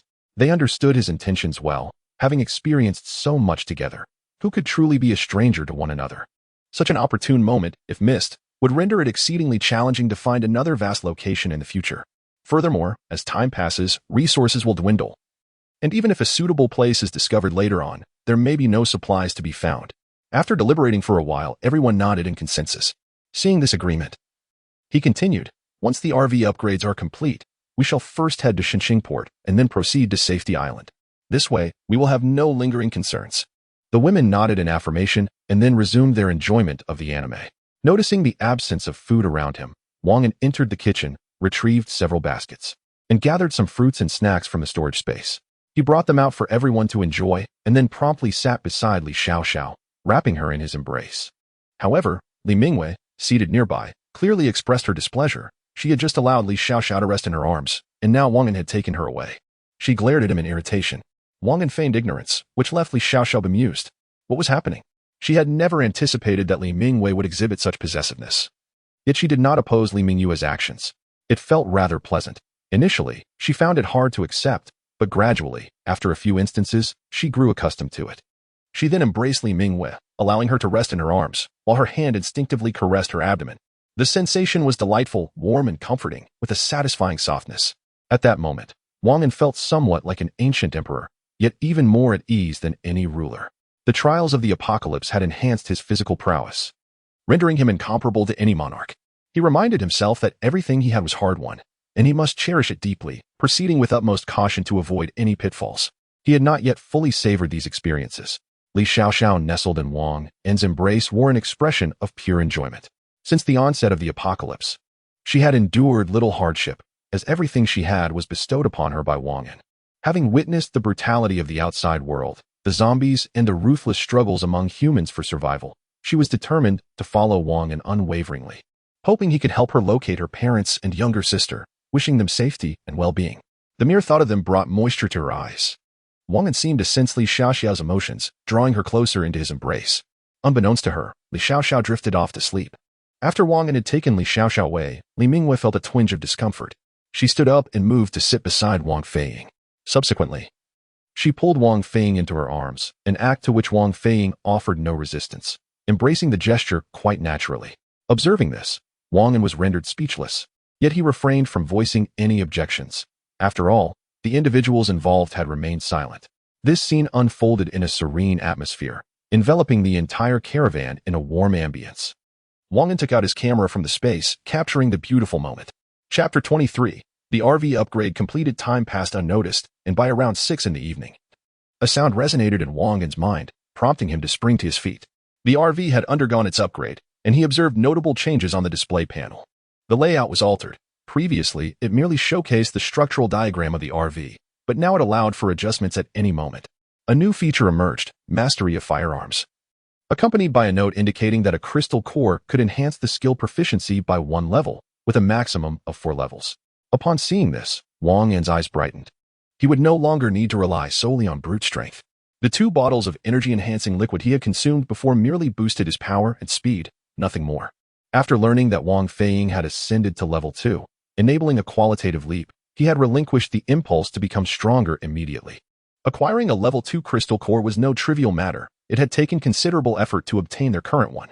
To procure another would require an indeterminate amount of time. However, the emergence of the firearms mastery skill promised a significant enhancement to his capabilities. While it may not rival those of a level 2 supernatural being, it was nonetheless commendable. Continuing to explore, he encountered a section labeled Intimacy. Curiosity prompted him to delve deeper, revealing his wife, Li Xiaoxiao, with an intimacy score of 87, and his other wife, Li Mingyu, with a score of 83. So, this was how it worked. Glancing at the accompanying notes, he discerned the following: 0 to 30 denoted strangers, 30 to 60 indicated good relations, 60 to 80 signified close relations, 80 to 90 represented a spousal bond, 90 to 99 illustrated a bond of life and death, and 100 symbolized unwavering loyalty.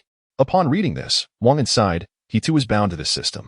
Yet, upon reflection, having such a feature was indeed beneficial. Perhaps he had been overly greedy. After observing the intimacy scores of Li Xiaoxiao and Li Mingyu, he felt quite pleased. Considering their time together had been relatively short, reaching the level of marital relationship was truly gratifying. Further exploration revealed no additional features, confirming this was the final enhancement. Wang An genuinely appreciated the recent update of the panel. Next, he was eager to examine the RV and the changes it would manifest post-upgrade. Taking his seat in the driver's area, the 3 women gathered around him, equally curious about the RV's transformations. Wang An, brimming with anticipation, activated the display, revealing that the RV's tires had been fortified to withstand grenade and sniper fire. A wave of relief washed over him. He had always feared that the wheels might fail at a critical moment. Although repairs could be made with materials, time was a luxury he could not afford during emergencies. Subsequently, the RV's defense system, its exterior, was enhanced to endure rocket attacks and the ferocious assaults of level 2 zombies. This revelation struck like a bolt from the blue, eliciting astonished gasps from all present. They were acutely aware of the RV's advantages, while others languished in suffering. They were fortunate enough to enjoy the best conditions amidst the apocalypse, a privilege not easily attained. The local area network is activated. Note: within a kilometer. One can connect to the RV's local network to access all information from the pre-apocalypse era, including films, television shows, games, and more. Streaming videos and voice communications are also available, However, one must wear specialized communication devices designed for the RV. And permissions must be granted through the RV's recorded information with the owner's consent. Upon discovering this, the crowd gasped in astonishment. The RV has also introduced new features, including facial recognition technology and devices for communication and recording. Within a small cabinet beneath the energy reservoir, 10 sets of such equipment lay waiting. Wang An distributed a set to each person, encouraging them to try it out.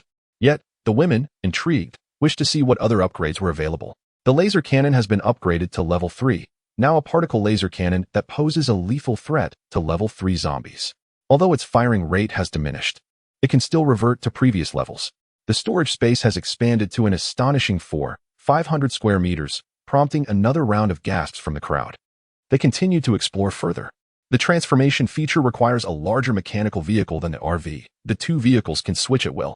During regular times, the larger vehicle can merge into the RV, with the non-merge sections existing in a different dimension. Upon entering the RV, one can access the non-merge parts, which will become an integral part of the RV, maintaining its outward appearance as before. The crowd, upon reading the notes, was instantly taken aback by the sheer audacity of this capability. They exchanged glances, speechless, and continued to read. The function of recording vehicles stipulates that only the RV owner can input information for normal operation of the RV's features. Otherwise, none of the functionalities can be accessed. Upon reaching this point, the RV's upgrades were deemed complete. Wang An, in front of the women, proceeded to input their information. They smiled softly, feeling a sense of carefree existence in this place. If they could secure food, it would truly be a time of boundless freedom. At that moment, Wang An cautioned, "Let us not celebrate too soon. Others may also enhance their capabilities. If we encounter someone significantly stronger, our fate could be sealed. Thus, while it is essential to relax at times, we must also remain vigilant in improving our strengths." He emphasized to everyone that to survive in the long term, complacency must be avoided. "Understood," came Wang Feiying's languid voice. Wang An, upon hearing this, felt a surge of irritation, dissipating the serious atmosphere. The two women chuckled and hurried to the sofa with Wang Feiying to connect to the local wireless network together. After a short wait, a cry of excitement rang out. "We did it. We can go online," Wang Feiying exclaimed joyfully. Wang An approached, truly able to access all information from the pre-apocalypse internet, as well as post-apocalypse data. This must be the RV's self-analysis and adjustment function at work. One could see the locations of the safe zones in Xiaoqing and Shenzhen, as well as lock onto other local networks. Although access is limited, it remains a significant advantage. After a brief moment, the crowd shifted their gaze towards Wang An. He produced 9 crystal cores and placed them upon the table. "Let us deliberate on how to utilize these crystal cores more judiciously," he suggested. The strength of one individual is inherently limited, and should his approach prove erroneous, the consequences could be detrimental. It would be far more advantageous to present them openly and collaborate on strategies together. This, indeed, would be preferable.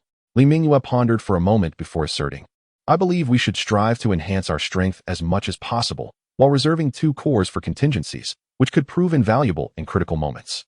Upon hearing her words, the others nodded in agreement, recognizing that hoarding too many cores during perilous times would be of little benefit. It would be wiser to focus on fortifying their capabilities now. Wang An concurred and distributed 3 crystal cores among the 3 women, allowing each to absorb and refine them first. Chapter 24. Departure to the port of Shenzhen. In addition to the other 7 spheres, Wang An intended to elevate his mechanical proficiency skill by 2 levels, followed by upgrading the particle laser cannon. Although the enhancement would be modest, it was certainly preferable to inaction. He also reserved 2 spheres for future use, allocating one for expanding his storage space from the original 500 square meters to 500 square meters. Furthermore, he planned to upgrade the engine of his RV. Yet he found it perplexing that this upgrade did not improve the engine's functionality. While the RV's interior had indeed expanded, its weight remained unchanged, and the newly added space did not affect its overall heft. After finalizing his plans, the group dispersed to pursue their respective tasks. However, upon noticing that the 3 women had simultaneously headed to the restroom while he stood idly by, he shook his head in resignation. With greater power comes greater responsibility. Thus, he too initiated his activities. Within half an hour, Wang An had completed his upgrade plans, and the 3 women emerged. They informed him that their enhancements were rather modest, to which Wang An nodded in understanding. He recognized that after becoming a level 1 ability user, the demand for level 1 crystals had increased significantly, while level 2 ability users experienced minimal advancement following their usage. Having grasped the crux of the issue, he realized that after upgrading to the next level, the level 2 crystals would no longer be effective. After a day of diligent labor, nightfall descended. Li Xiaoxiao and Li Mingwei commenced preparing dinner, while Wang Feiing activated her computer, eager to indulge in some gaming. Although online play was no longer an option, single-player adventures remained quite enjoyable. After watching for a while, Wang An felt a familiar itch to play, so he joined Wang Feiing in a cooperative gaming session, evoking a nostalgic sense of childhood. Time slipped away unnoticed, and before long, Li Xiaoxiao and the others set the table, calling the two to dinner. Wang An finally exited the game, washed his hands, and prepared to dine. Such was the beauty of a leisurely life. During dinner, Wang An announced that they would set off in the morning, advising everyone to depart early to avoid any unforeseen complications. The group voiced no objections, and the night unfolded quietly, lacking the excitement of the previous evening. Li Xiaoxiao teased Wang An, inquiring if he yearned for the events of last night. To this, Wang An firmly replied, "I am not that kind of person. Last night, I was merely a passive participant." With a playful scoff, Li Xiaoxiao settled down to sleep. Both felt somewhat fatigued, and Wang An enveloped Li Xiaoxiao in his embrace as they drifted off together. The following morning, Wang An set his alarm for 5:30. When the bell rang, he promptly rose, washed up, and prepared for the day. Accustomed to driving at night, he felt weary after a full day of activity and opted to rise early. He contemplated waking Li Xiaoxiao, but decided against it upon seeing her peacefully asleep. As he descended to the first floor, he noticed Li Mingwei already engaged in her morning routine, clad in her pajamas, her figure moving gracefully, tempting Wang An to reach out and touch her. The elongated legs and cascading hair of the woman captivated Wang An, drawing him closer. Unable to restrain himself, he engaged in a brief quarrel with Li Mingwei before setting off towards the port of Xinqing. Li Mingwei, seated in the passenger seat, tied her hair up and casually opened the map navigation. Unlike before, when there was no internet, the RV now boasted an advanced local network feature. After driving for over an hour, they still had 8 hours of travel ahead to reach Xinqing port, likely arriving by evening. Do not use your abilities too frequently. I fear the rapid consumption may be too much for you to bear, Wang An advised Li Mingwei. After all, she had never formally employed her powers, and he worried she might not know when to conserve energy effectively. Li Mingwei nodded in understanding as the vehicle embarked on its journey. In the dark of night, the RV stood out prominently. Most of the city had lost power, leaving only a few places illuminated. With its high beams on, the RV was quite noticeable on the road. After driving for over an hour, as the sun began to rise gently, Wang An pulled the vehicle to the roadside, joining a few other cars parked nearby. To obscure their presence, he pressed the block button, ensuring that everything inside the RV was shielded from outside view. As Li Xiaoxiao began preparing breakfast, Wang Feiing remained seated, still groggy from sleep. Wang An, feeling drowsy himself, decided to sneak away to the upper bedroom. After washing his feet, he shed his clothes and succumbed to slumber. While Li Mingwei and Li Xiaoxiao busied themselves with the cooking, they did not notice Wang An's absence, assuming he was preoccupied with some task. However, once breakfast was ready and served at the table, his absence raised their suspicions. Li Xiaoxiao, who had spent the most time with him, understood his nature well. He was amiable but exceedingly lazy, leaving her somewhat exasperated. She headed to the upper bedroom and, to her surprise, found him fast asleep like a sloth. Without hesitation, she delivered a sharp slap to his face. The sound resonated, startling Wang An awake. Rubbing his eyes, he mumbled, "Could you not let me sleep a little longer? Hurry up, breakfast is ready, and if it sits too long, it will lose its flavor." With that, Li Xiaoxiao left the room.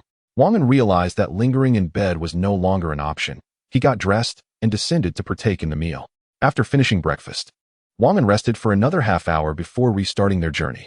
They traveled intermittently for 6 or 7 hours until they were finally nearing Xinqing port.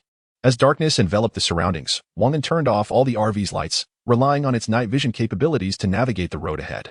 The situation was uncertain, and for safety's sake, he began to drive discreetly as he approached within 2 kilometers of Xinqing port.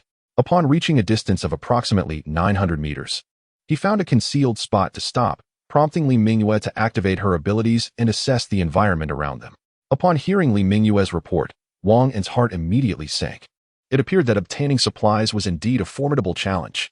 After Li Mingwei deactivated her abilities, the expressions of everyone present grew solemn. They had anticipated that the situation would improve by nightfall, yet unexpectedly, at around 10 o'clock in the evening, there were still 50 to 60 individuals lingering here, divided into several small groups. It seemed they hailed from different factions. The number of forces surrounding the port of Xinqing was quite substantial. Li Mingwei further sensed that numerous corpses lay within the harbor. Whether they could secure the supplies this time rested solely on Wang An and her companions. Chapter 25. Arrival at the harbor. Li Mingwei shared all that she knew with the group. A palpable silence enveloped them, as it became evident that securing supplies from the harbor would not be an effortless endeavor. At this juncture, Wang An suggested, "Let us first have our meal and then observe our surroundings." There were no objections, and Li Xiaoxiao along with Li Mingyue busied themselves with preparations. Wang Feng also scanned the vicinity, ready to report any developments. Wang An proceeded to the weapons storage, located on the upper level of the RV. From the exterior, the roof displayed a panel of black glass. As he approached, he beheld the array of weaponry within, some acquired from the recent transaction at the trading post in Xincheng, alongside those belonging to Dong Xin and his associates. Additionally, the RV's upgrade had bestowed upon him an ion sniper rifle. Surveying the modest area, he noted the expansive view outside. Although visibility was limited to one side, it was still quite satisfactory. He also appreciated the communication panel that connected with the lower level, finding the design quite pragmatic. After a thorough inspection, Wang An felt a sense of contentment. The night had fallen, restricting his sight. Yet the infrared thermal imaging display revealed every individual and zombie in the vicinity, truly remarkable. He marveled at the advanced technology of the RV. Spotting a few zombies not far away, he discerned nothing else of concern. After observing for a while, feeling sufficiently informed, he made his way back down. He took a moment to rest on the sofa before the meal was ready. Although they hadn't been driving continuously that day, he felt a tinge of fatigue. His plan was to dine, then enjoy some television before retiring for the night. He intended to observe any actions from the others at dawn, feeling no urgency to rush. Furthermore, with the RV's ample storage space, he could gather sufficient supplies in one go, avoiding the need for gradual transport. It had only been a short while since their arrival, and with the harbor being so vast, it was unlikely much had been taken.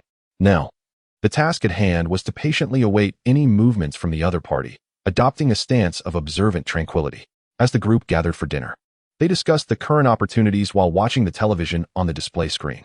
Once the meal was concluded and the dishes were cleared, Wang An asked Li Mingwei to sense any movements from the people across the way. They appeared to be in discussion, clustered together, with some already setting up camp to rest, while others remained in their vehicles. Li Mingwei provided a detailed account of the situation. "Very well. We shall not concern ourselves with them today. Let us rest," Wang An said languidly. "Should we not do it together?" he inquired, unabashedly. Li Mingwei rolled her eyes, noting that Wang Feng was not present, and replied, "No, I prefer to rest. The journey has left me somewhat weary." Wang An nodded in understanding, choosing not to press the matter further. After all, she was his wife, and concern for her well-being was paramount. After a brief respite on the sofa, everyone retreated to their respective quarters. The RV was equipped with its own alarm system, and as long as there was no significant danger, there was no need for anyone to remain on guard. Li Xiaoxiao was the first to take a hot shower, while Wang An, alone in the spacious bedroom, activated the enormous display screen and indulged in a game from the pre-apocalyptic era. In this recent upgrade of the RV, each bedroom is adorned with a display screen approximately 50 inches in size, accompanied by a computer unit. Engrossed in a game titled Heroes, Wang An revels in the single-player mode, thoroughly enjoying himself. In this comfortable setting, he is able to indulge in his gaming passion within a pleasantly tempered bedroom. He could awaken from dreams with a smile, reminiscing about the days when he longed to play this very game. Back then, each visit to the internet CAF left him disheartened, glancing at his meager account balance, realizing that his funds barely allowed for a few hours of play before he needed to recharge. That was his entire life back then. But now, as he savors the joy that gaming brings, an adorably plump figure settles onto his lap. Upon seeing this, Wang An is momentarily distracted. Inhaling the delicate fragrance of Li Xiaoxiao's hair, he instinctively pulls her into his embrace, and together they share a moment watching the game. "It's time to rest. You must conserve your energy for the impending challenges," Li Xiaoxiao advises with a hint of concern. Today, while assessing the interface, the intimacy between the two women has notably increased, with Li Xiaoxiao reaching a level of 87. They are nearing a bond that signifies life and death dependence. Indeed, physical and emotional closeness appears to be the ultimate catalyst for intimacy. After spending a leisurely half-day entwined with Li Xiaoxiao, he finally carries her to bed. At this moment, her eyes are half-closed, murmuring softly. Wang An, filled with fervor, disregards all reservations and draws closer. An hour later, as Li Xiaoxiao sleeps soundly, Wang An rises to take a shower, washing away the perspiration. Afterward, he cradles her in his arms, drifting into slumber. At that moment, sleep has not yet claimed Wang An, as he reflects on the astonishing transformations in his life since acquiring the interface. His trajectory resembles that of a protagonist from a novel, though he is acutely aware that reality cannot mirror fiction so precisely. He understands that he is an ordinary young man, possessing average abilities, who has encountered fortuitous circumstances leading to his present life. He shares everything, save for the interface, with the women around him, hoping to unite their efforts. Relying solely on himself to navigate the treacherous landscape of survival would be perilous. Observing the peacefully slumbering Li Xiaoxiao, he acknowledges that, despite her modest town origins, her circumstances surpass his own, and her beauty is undeniable. In the world before the apocalypse, she could easily have attracted a wealthy and handsome partner, yet she has chosen to remain steadfastly by his side. Wang An feels a profound sense of duty to shield his beloved from suffering. He silently vows to cherish her and enhance his strength, recognizing that such fortitude is imperative for survival in this new world. Lost in these thoughts, he eventually drifts off to sleep. The following morning, he awakens to the weight of a koala resting upon him, feeling its heaviness. He attempts to nudge it away, but to no avail, and instead, he gently caresses the rounded form, mumbling, "Can I sleep a little longer?" "No more sleeping. There are important matters to attend to today. Rise quickly." Li Xiaoxiao whispered in his ear, and Wang An was instantly awakened. He had reminded himself the night before to cherish everything before him and not to let oversleeping impede important matters. With this thought in mind, he gently lifted Li Xiaoxiao and set her aside before rising to dress. Li Xiaoxiao followed suit. By the time they descended, Li Mingyue had already prepared breakfast, while Wang Feng sat on the sofa, yawning and appearing quite drowsy. After exchanging greetings, they began to eat, discussing the plans for the day's activities. Chapter 26. The major forces near the harbor in the early morning. Li Hu, accompanied by several of his subordinates, was enjoying a meal while engaging in casual conversation. Many individuals were gathered inside, producing supplies, food, and various items. Although numerous lives had been lost, the dire need for resources compelled everyone to take what they could. Li Hu chewed on a piece of meat and remarked, "The food is dwindling, and we cannot afford to wait any longer." One of his underlings concurred, "Indeed, the rations are growing scarcer by the day." Another subordinate chimed in, "Brother Hu, what do you propose? Everyone is counting on you." "Very well. I shall confer with the leaders of the other factions," Li Hu responded with a hearty laugh. Simultaneously, a group of individuals clad entirely in security uniforms congregated, sharing their meal and conversing. Among them was a middle-aged man named Hu Latong, who had a robust appearance with thick brows and large eyes. Sporting short hair and a neatly trimmed beard. A veteran of the armed forces, he had established connections with friends and former comrades, ultimately founding a security company. Since rising to prominence, his behavior had become increasingly unruly, indulging in the nightlife of dance halls and bars. Initially bewildered by the onset of the apocalypse, Hu Latong gradually adapted to the new reality. Initially shocked, he soon found himself lamenting his previous life. He now relished the thrill of daily existence. Reluctant to return to a life fraught with peril, accepting the harsh truths of his circumstances, he swiftly returned to his security company, rallying his brothers and subordinates to form a formidable team. While not particularly elite, they were undeniably stronger than many other factions. As Hu Latong savored his meal, he declared, "Today, I intend to discuss with Li Hu and Hong Jie the matter of our entry into the harbor. We cannot allow this to linger any longer." The group nodded in agreement, understanding that further delays would deplete their food supplies, leading to increasing dangers ahead. Observing their reactions, Hu Latong felt somewhat reassured. Though he had not initially intended to gather so many people, resources were scarce, and the more individuals there were, the faster they would consume what little they had. Nevertheless, he had successfully toppled several rival factions, swiftly ascending to become one of the three dominant forces in the harbor, a fact beyond dispute. Hence, he was compelled to address the current shortage of provisions. Otherwise, his faction would disband, leaving him in a precarious position, especially if old enemies were to resurface. Not far from them, a faction predominantly composed of women had formed, where the women assumed leadership roles while the men engaged in domestic tasks such as cleaning and cooking.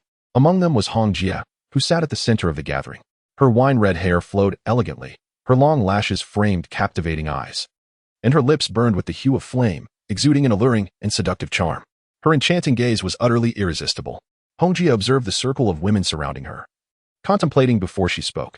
"Today, I have arranged to enter the harbor with Li Hu and Hu Latong. The dangers within are well known to us all. This journey is undoubtedly fraught with peril. If anyone wishes to withdraw, now is the time to speak up, and I shall harbor no resentment." Her lips, alluring and captivating, parted to reveal a melodious voice. Once the daughter of a corporate magnate, she had plummeted from grace when her father's company collapsed during her childhood, leading him to take his own life, unable to bear the weight of his failure. Her mother, unable to cope with the tragedy, followed suit, leaving her alone and sent to an orphanage. She escaped, unable to endure the environment, and began wandering through society until she encountered a woman who took her under her wing. This woman nurtured Hongjia, preparing her to inherit her chain of bars and dance halls once she turned 20. To thrive in this industry, connections were paramount. Without them, expansion was impossible. The matron gradually receded into the shadows, allowing Hongjia to assume her responsibilities, and soon, she became the figure everyone remembered. Among the women surrounding her were former female soldiers and those skilled in the art of social finesse, all possessing commendable abilities. In the pre-apocalyptic world, securing work was a challenge, and those who had served even briefly faced similar hardships. A few had lengthy military backgrounds, but they were scarce. Hongjia was generally kind to women, hence most of her associates were female. A short-haired, efficient woman, likely her secretary, inquired, "Hongjia, is it safe to go with them this time? What if they betray us?" Hongjia smiled gently. "That seems unlikely. Li Hu is merely a street thug, and Hu Latong is just a former soldier who has spent years loitering in bars. They likely seek to collaborate in gathering resources to sustain their status. Nevertheless, remain vigilant. Should anything arise, inform me immediately, and we will withdraw swiftly. Also, keep an eye on the men we bring in. If they are tasked with too much, resentment will brew. Should they display any treachery, do not hold back." Her words were cold and resolute.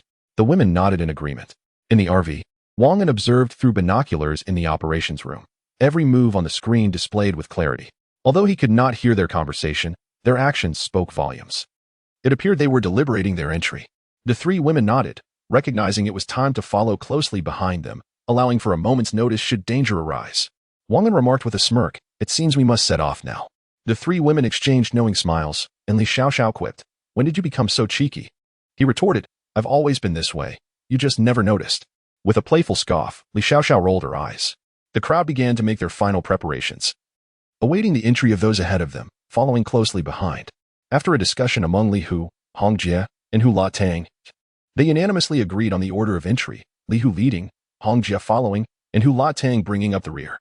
Initially, Hongjia wished to take up the rear position, but after persistent refusals from the other two, she settled for a spot in the middle. This time, they had summoned all available personnel, with Li Hu and his group utilizing 3 SUVs and a pickup truck, totaling approximately 25 individuals.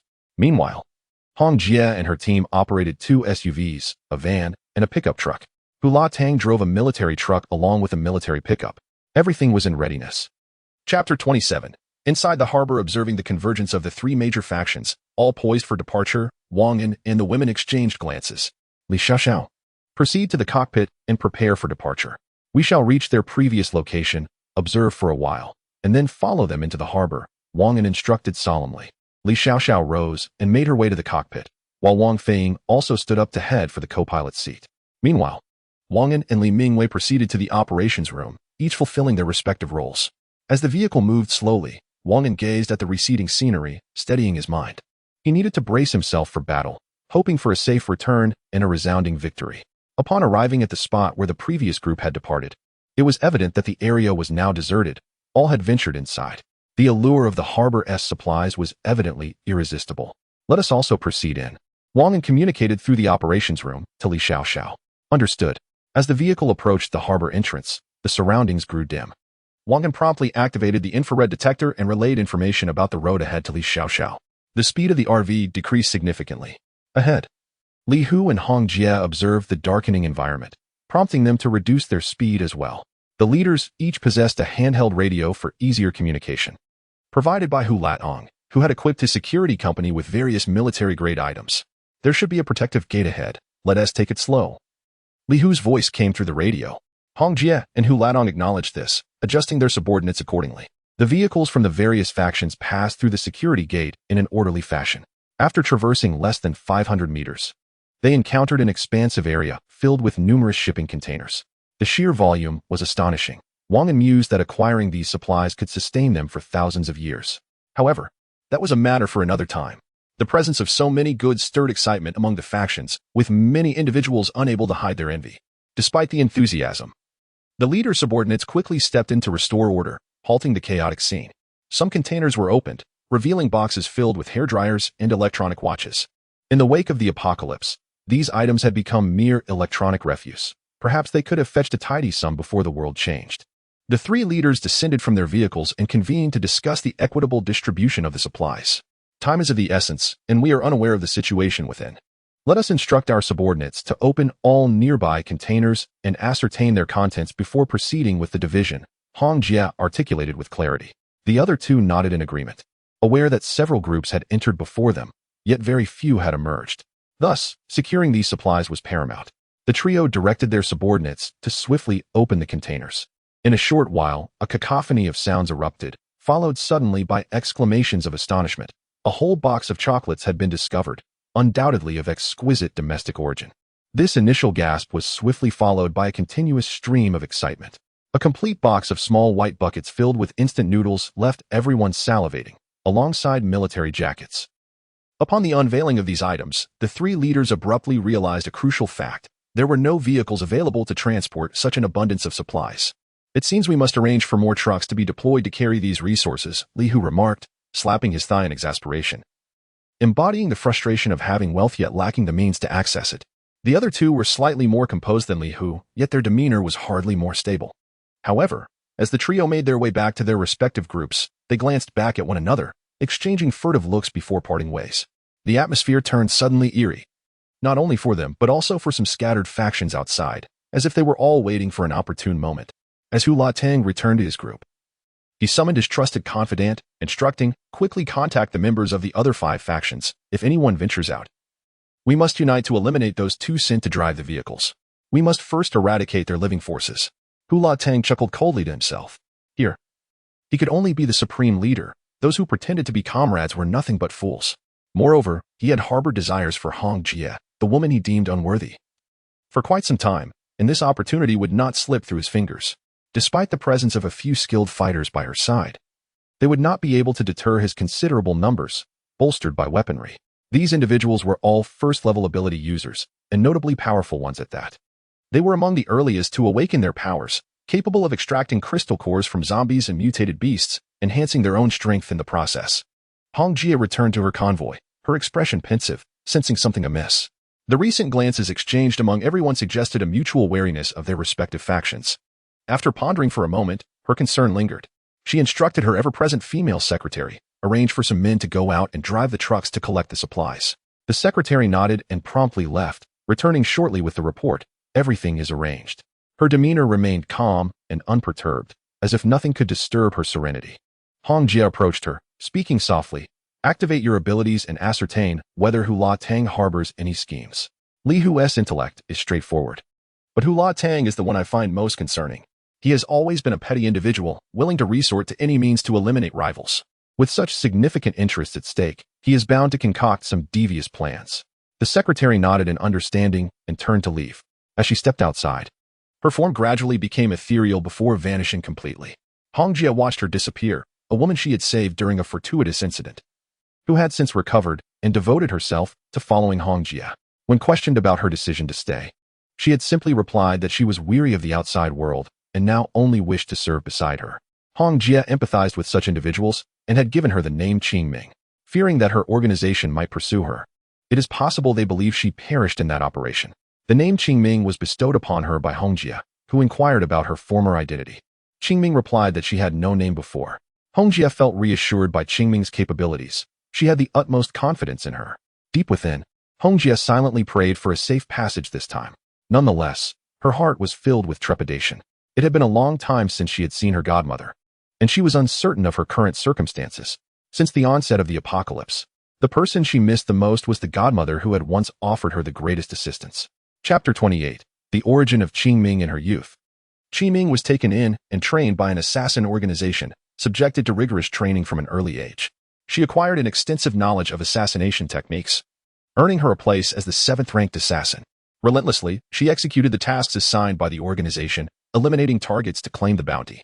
At times, Qingming found herself questioning the significance of her actions, as the money she earned had barely been spent. During one pivotal moment, when Red Sister rescued her, the organization had instructed her to assassinate a mother and daughter.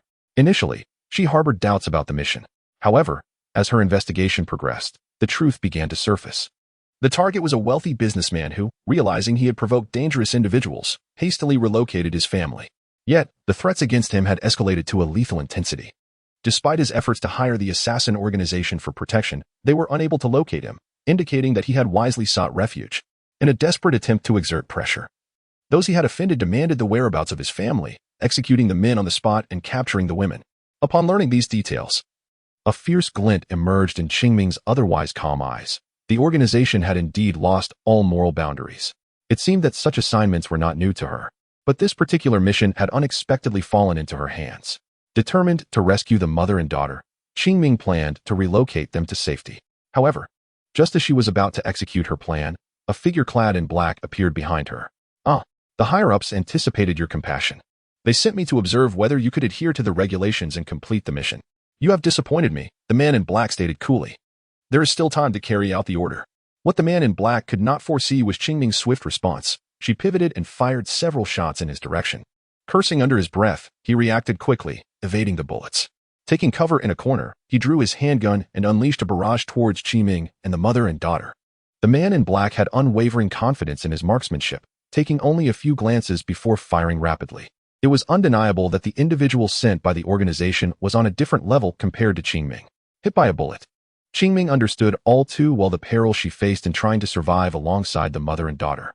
Her mind raced as she devised a plan to escape the grasp of the man in black. She believed her killing prowess could swiftly eliminate him, unaware that he surpassed her in every regard. As the confrontation reached its climax, Qingming realized that death was imminent. When the man approached, she drew her sole remaining TNT bomb. Though it was a small explosive with limited power, the man in black showed no concern for the fleeing mother and daughter, convinced they could not evade his grasp. With Qingming, who had been shot multiple times and remained motionless, he lowered his guard, preparing to approach and deliver the final blows. Little did he expect that Qingming still possessed a TNT bomb. She stood still, resolute and unwavering. As the footsteps drew near, she summoned all her strength to hurl the bomb before swiftly rolling into the adjacent room. The events unfolded with astonishing speed. The man in black barely had time to raise his gun and pull the trigger, the bullet striking Qingming in the abdomen. Immediately thereafter, a deafening explosion reverberated throughout the entire building. Approximately 20 seconds later, Qingming struggled to her feet, dragging her bullet-riddled body. Blood was splattered across the ground. And upon reaching the site of the blast, she spotted an arm of the man in black, but nothing else of him was visible. Realizing he was undoubtedly dead, Qingming did not linger and quickly made her way towards the elevator. Her injuries were grave, yet her rigorous training had fortified her. Had it not been for that, she would have succumbed to unconsciousness long ago. After several minutes, numerous police officers and security personnel arrived on the scene. Meanwhile, Qingming had collapsed in a nearby garden. This garden was modest in size, encircled by rubber trees and adorned with unfamiliar flowers, where she lay hidden. The night obscured her presence, and serendipitously, Hongjia had just quarreled with her godmother and was in a foul mood, opting to take a walk to clear her mind. Hearing the sound of an explosion ahead, she headed in that direction and, upon passing the garden, noticed the blood on the ground. Initially mistaking it for water, she stepped on it and found it sticky, assuming it was some repulsive refuse. But upon closer inspection, her eyes widened in shock. Since taking over her godmother's company while not engaging in outright violence, she had witnessed her fair share of bloodshed. In her astonishment, Hongjia quickly located the spot where Qingming had collapsed, seeing a short-haired woman lying amidst the flowers. Her body drenched in blood, Hongjia hesitated only briefly before lifting her onto her back. Using her own clothing, she staunched the bleeding to prevent it from flowing uncontrollably. She carried Qingming to a nearby house, where she beheld the woman's strikingly beautiful and coldly elegant face, igniting her desire to save her. Although she possessed some medical knowledge, she could only call upon a trusted retired female soldier under her command for assistance. After the soldier tended to Qingming's injuries, she informed Hongjia that the woman had sustained severe wounds and would likely remain in a coma for several days, which was a normal occurrence. Hongjia nodded in understanding as the soldier departed. Days later, Qingming awoke to find herself resting on a pristine, soft bed, pressing her hand to her head. She recalled the events of that fateful day. It appeared someone had rescued her. Rising to explore her surroundings, she noted the dust covering many areas, indicating that this place was seldom visited. While she was observing, the doors swung open, and a tall woman entered, her long, wavy hair cascading down as she carried a bag that presumably contained a meal. "You're awake. How do you feel?" Hongjia inquired with concern. "I feel well, though my head still aches a bit," Qingming replied hoarsely. "Were you the one who saved me?" She pressed further. Hongjia nodded affirmatively. "Thank you." Qingming expressed her gratitude. From that moment forward, the bond between the two women deepened significantly. Both parties shared their backgrounds and occupations. Subsequently, Hongjia bestowed a name upon Qingming, inviting her to remain by her side for the sake of safety, while also securing a position for Qingming. eager to embrace this ordinary line of work. Qiming found herself weary of the incessant violence and deceit that once surrounded her. Hongjie was particularly attentive to her privacy, ensuring that no one was informed of Qingming's true circumstances. Thus, she appointed her as her secretary, concealing the depth of their relationship from those around them. Chapter 29. Unraveling the scheme of Hu Latong. As Qiming emerged from the tent, she activated her extraordinary ability. Her power of invisibility allowed her to remain undetected for up to an hour, though she risked exposure if confronted by an awakened individual possessing keen senses. Prior to the apocalypse, she had been an exceptional professional assassin, and her transformation into an ability wielder had augmented her physical attributes, speed, and strength dramatically, far surpassing someone like Wang An, who was devoid of any skills. However, her power came with a drawback. While she was invisible to the eye, others could still sense her presence. Making her way towards Hu Latong's encampment, she observed that many individuals were busy opening containers, leaving little room for idle chatter. After navigating through the throng, she arrived at the side of Hu Latong's tent and pressed her ear against the canvas to eavesdrop on the proceedings within. "Brother Hu, today's haul is bountiful. I shall serve you well this evening," a woman's voice echoed from inside. "Indeed, and there is more to come. Just wait for the good news," Hu Latong replied with hearty laughter. "Truly, that is splendid. Brother Hu, you are the most formidable," the woman exclaimed. Upon hearing this, Qiming furrowed her brow, sensing that Hu Latong had more to divulge. How could she uncover the truth? She resolved to continue listening. However, the ensuing conversation turned into a series of risque jokes and tender exchanges, causing Qiming's ears to redden with embarrassment. After muttering a curse, she decided to depart. Realizing Hu Latong was unlikely to reveal anything further, contemplating her next move, she considered that his trusted subordinates might possess valuable information. Thus, she proceeded to their quarters, where the individuals were resting in their vehicles, and the vicinity was relatively deserted. Eavesdropping on one of the sycophants, she caught snippets of conversation. "Brother Wei, what scheme does Boss Hu have this time? Why the secrecy?" Initially, she intended to linger longer, but this revelation proved pivotal. A wave of excitement washed over her. "Ridiculous. Would I disclose such a significant plan to you?" Brother Wei retorted. "Get out of here. I have matters to attend to. Once this is accomplished, you shall reap the rewards." Yes, I will heed your instructions, Brother Wei," the subordinate replied, his voice filled with subservience as he retreated. Once away from the vehicle, the subordinate spat in disdain. What nonsense. Qiming, however, remained intent on listening closely, eager to uncover Hu Latong's plans and relay this information to Hongjie, so they could prepare in advance for any eventualities. Before long, Brother Wei returned, surveying the area to ensure it was clear. Aware of the plan's significance, he regretted mentioning it earlier, but was confident it would not pose any issues. As he assessed the surroundings and found no one in sight, he quickly entered the vehicle and retrieved a walkie-talkie from beneath the seatbelt. After activating it, he waited a moment before a voice crackled through. "Li Wei, what is the situation? Why has the team arrived yet?" A man inquired from the other end. "Do not fret. They have just departed. For safety's sake, I can only contact you at intervals," he replied. "Prepare yourselves. Once they emerge, swiftly eliminate them. Then join us." Li Wei spoke in a low tone. "Understood. Is there anything else?" the man inquired. "For now, that will suffice. We shall discuss further upon meeting," Li Wei replied. All of this was overheard by Qiming, who stood outside the vehicle. She finally discerned Hu Latong's intentions. It appeared he planned to collaborate with outsiders to eradicate both Hongjie and Li Hu's factions, truly a cunning scheme. After waiting for some time without any additional useful information, Qiming turned and departed. She hurried towards Hongjie's tent, returning in approximately 3 minutes. Qiming located Hongjie and quickly relayed the news. Upon hearing it, Hongjie was immediately incensed. "This Hu Latong is indeed ruthless. Should his plan succeed, we would become his pawns." After a moment of contemplation, she called someone from outside to convey Hu Latong's scheme to Li Hu, instructing that it be communicated word for word. She insisted that Li Hu come out to meet her promptly, for time was of the essence. Given the urgency of the situation, Hongjie was relentless in her orders, needing to swiftly reorganize her team while ensuring Hu Latong remained oblivious to their actions. Otherwise, the situation could worsen. Since the three factions were in close proximity, the person she dispatched soon reached Li Hu's tent. "Everyone else, out," Li Hu commanded, momentarily taken aback and casting a wary glance at the messenger. Eventually, he waved his hand, signaling a few subordinates to exit. "Now we can speak freely," Li Hu remarked with a hint of indifference.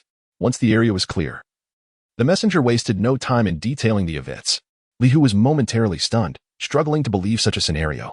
However, he recalled Hu Latong's unscrupulous methods in pursuit of success, which had previously resulted in the loss of many lives, albeit with others bearing the consequences. Now, with so many women in Hong Jie's faction and the resources involved, it was evident that Hu La-Tang would seek to ally with others for his gain. Realizing the gravity of the situation, Li Hu's expression shifted dramatically. If this were true, his demise was all but assured. He believed the message to be mostly credible. Quickly, tell me where Hong Jie has decided to meet, he urged fervently. Behind the nearby containers, approach quietly to avoid detection, the messenger instructed. Understood, Li Hu replied swiftly. As the messenger departed, a short middle-aged man entered. What has transpired? He asked softly. Li Hu recounted the revelations from Hong Jie, sharing his own speculations as well. This man served as his strategist, and Li Hu held him in high regard. After listening to Li Hu, the short man's expression darkened. He concurred with Li Hu's assessment. We are all aware of who Hu La-Tang is. So, gather those formidable abilities. Let us see what Hong Jie has to say. Time is of the essence, Li Hu affirmed. Within 10 minutes, Hong Jie and Li Hu met inside a container. Both parties were accompanied by several formidable individuals with extraordinary abilities. We must retaliate immediately. Otherwise, we shall lose our opportunity, Hong Jie stated, cutting straight to the point. What do you propose? Li Hu replied. I have no objections. But how shall we proceed with the attack? First, we must eliminate those who are still opening the containers. It is imperative that we do so swiftly and silently. Then, we will simultaneously assault the headquarters of Hu La-Tang, at which point we will signal each other via the intercom. Hong Jie outlined the plan with precision. Li Hu pondered for a moment before nodding in agreement. Let it be done. I will handle the threats outside. Very well, they both rose simultaneously. Ready for the impending battle. Chapter 30. Collaboration. Both parties had assembled their forces, with the formidable ability users leading the charge to eliminate those dismantling containers outside. A series of muffled sounds echoed, audible only to those nearby. Those at a distance could hear nothing. In a short while, all the individuals outside dismantling the containers were eradicated. At this moment, Hong Jie and Li Hu exchanged glances from afar, both awaiting the next move. The troops from both sides converged at a single location. Suddenly, a figure emerged from the Hu La-Tang camp, cursing aloud, questioning why there was no noise from those outside dismantling containers, suggesting they might be slacking off. Before the underling could finish his words, an urgent command crackled through the intercom. Attack. Instantly, Hong Jie and Li Hu's voices rang out, and their subordinates surged forward with haste. Upon spotting the Hu La-Tang personnel, they opened fire without hesitation. The underling who had just returned and was still speaking found himself struck down in an instant. Meanwhile, Hu La-Tang was engrossed in playful banter with his concubine, oblivious to the brewing chaos outside. Suddenly, the intercom blared with the call to attack, jolting him from his reverie. What is happening? He pondered, perplexed. Yet, the sounds of battle outside swiftly brought him back to reality. Something had gone awry. The dancer, noticing Hu La-Tang's agitation, urged him. Hu La, what is it? Hurry. As she attempted to embrace him, he responded with a resounding slap across her face. The sharp crack echoed, followed by her shriek as she collapsed to the ground, paralyzed with fear. As Hu La-Tang passed by, he callously stepped on her face. Throwing back the tent flap, he beheld the carnage outside, his vision turning crimson. Though he was compelled to forsake some of his men, the situation had shifted. He still relied on these individuals to serve him. Observing the lifeless bodies strewn across the blood-soaked ground, he turned his gaze towards Hong Jie and Li Hu, who were mercilessly wreaking havoc among the crowd. Rage surged within him as he charged toward the two. Li Hu, Hong Jie, you bastards are taking advantage of my misfortune. May you suffer a terrible fate. The two turned to face the advancing Hu La-Tang, with Li Hu erupting in laughter. You dare lecture us? Are you even aware of your own actions? What have I done? Do not slander me. Hu La-Tang's expression shifted slightly as he realized the gravity of the situation. It appeared his deeds had been exposed. Now, he could only seek to halt the one-sided slaughter. Forgoing further conversation, he unleashed a powerful strike. Both adversaries staggered back, exclaiming, You've improved. Huh? You think so? Two worthless fools dare to oppose me. Prepare to meet your end. Exchanging a knowing glance, Li Hu and Hong Jie charged forth. Both were mid-level ability users, while Hu La-Tang might have secretly absorbed crystal cores to enhance his powers. It is worth noting that after becoming a level 1 ability user, continued consumption of level 1 crystal cores could either bolster one's strength or leave it unchanged. The outcome largely depends on an individual's physical condition, typically categorized into 3 phases: early, mid, and late. In the latter phase, one may attain the status of a secondary ability user, albeit the probability remains exceedingly low, with stringent requirements for such individuals. However, the likelihood of becoming a secondary ability user significantly increases with the direct consumption of a secondary crystal core. A fierce confrontation ensued among 3 individuals. while their subordinates disperse to engage in battles elsewhere. After all, ability users are a rarity, and most rely heavily on weaponry. Li Hu's team launched an all-out assault, with minimal cooperation as they fought in isolation. In contrast, Hong Jie's team exhibited exceptional coordination, adhering to commands, resulting in an almost non-existent casualty rate and a rapid elimination of adversaries. As time passed, both Hong Jie and Li Hu bore visible wounds, quite severe in nature. Hu La Tang, panting heavily and drenched in sweat, exerted every ounce of strength, hoping to incapacitate one opponent to gain the upper hand. Yet, he was taken aback by the duo's seasoned experience, which allowed them to withstand his onslaught. It was not too late to surrender. Realizing he could not subdue them immediately, he resorted to psychological tactics, seeking to uncover their vulnerabilities for eventual victory. However, both Hong Jie and her companion were well versed in the ways of society, having fought numerous battles themselves, and would not fall for Hu La Tang's ruse. After a while, seeing no effect from his strategies, Hu La Tang bellowed, "You pathetic wench and your brutish companion, none of you shall leave today." The battle intensified, becoming even more brutal than before. Nonetheless, the circumstances remained unfavorable for Hu La Tang. A portion of his men had already been eliminated, and the combined forces of the two opposing factions rendered his position precarious. With his subordinates converging towards him, Hu La Tang felt an urgent need to devise a plan, for should they unite, his demise would be imminent. The more desperate he became, the more his thoughts eluded him, and that was precisely his plight at that moment. Suddenly, Hong Jie lunged towards him, and in that instant, Hu La Tang concocted a scheme. He deliberately delayed his response, allowing Hong Jie's hand to strike him, feigning pain and retreating hastily. Li Hu, witnessing this, seized the opportunity to pounce forward.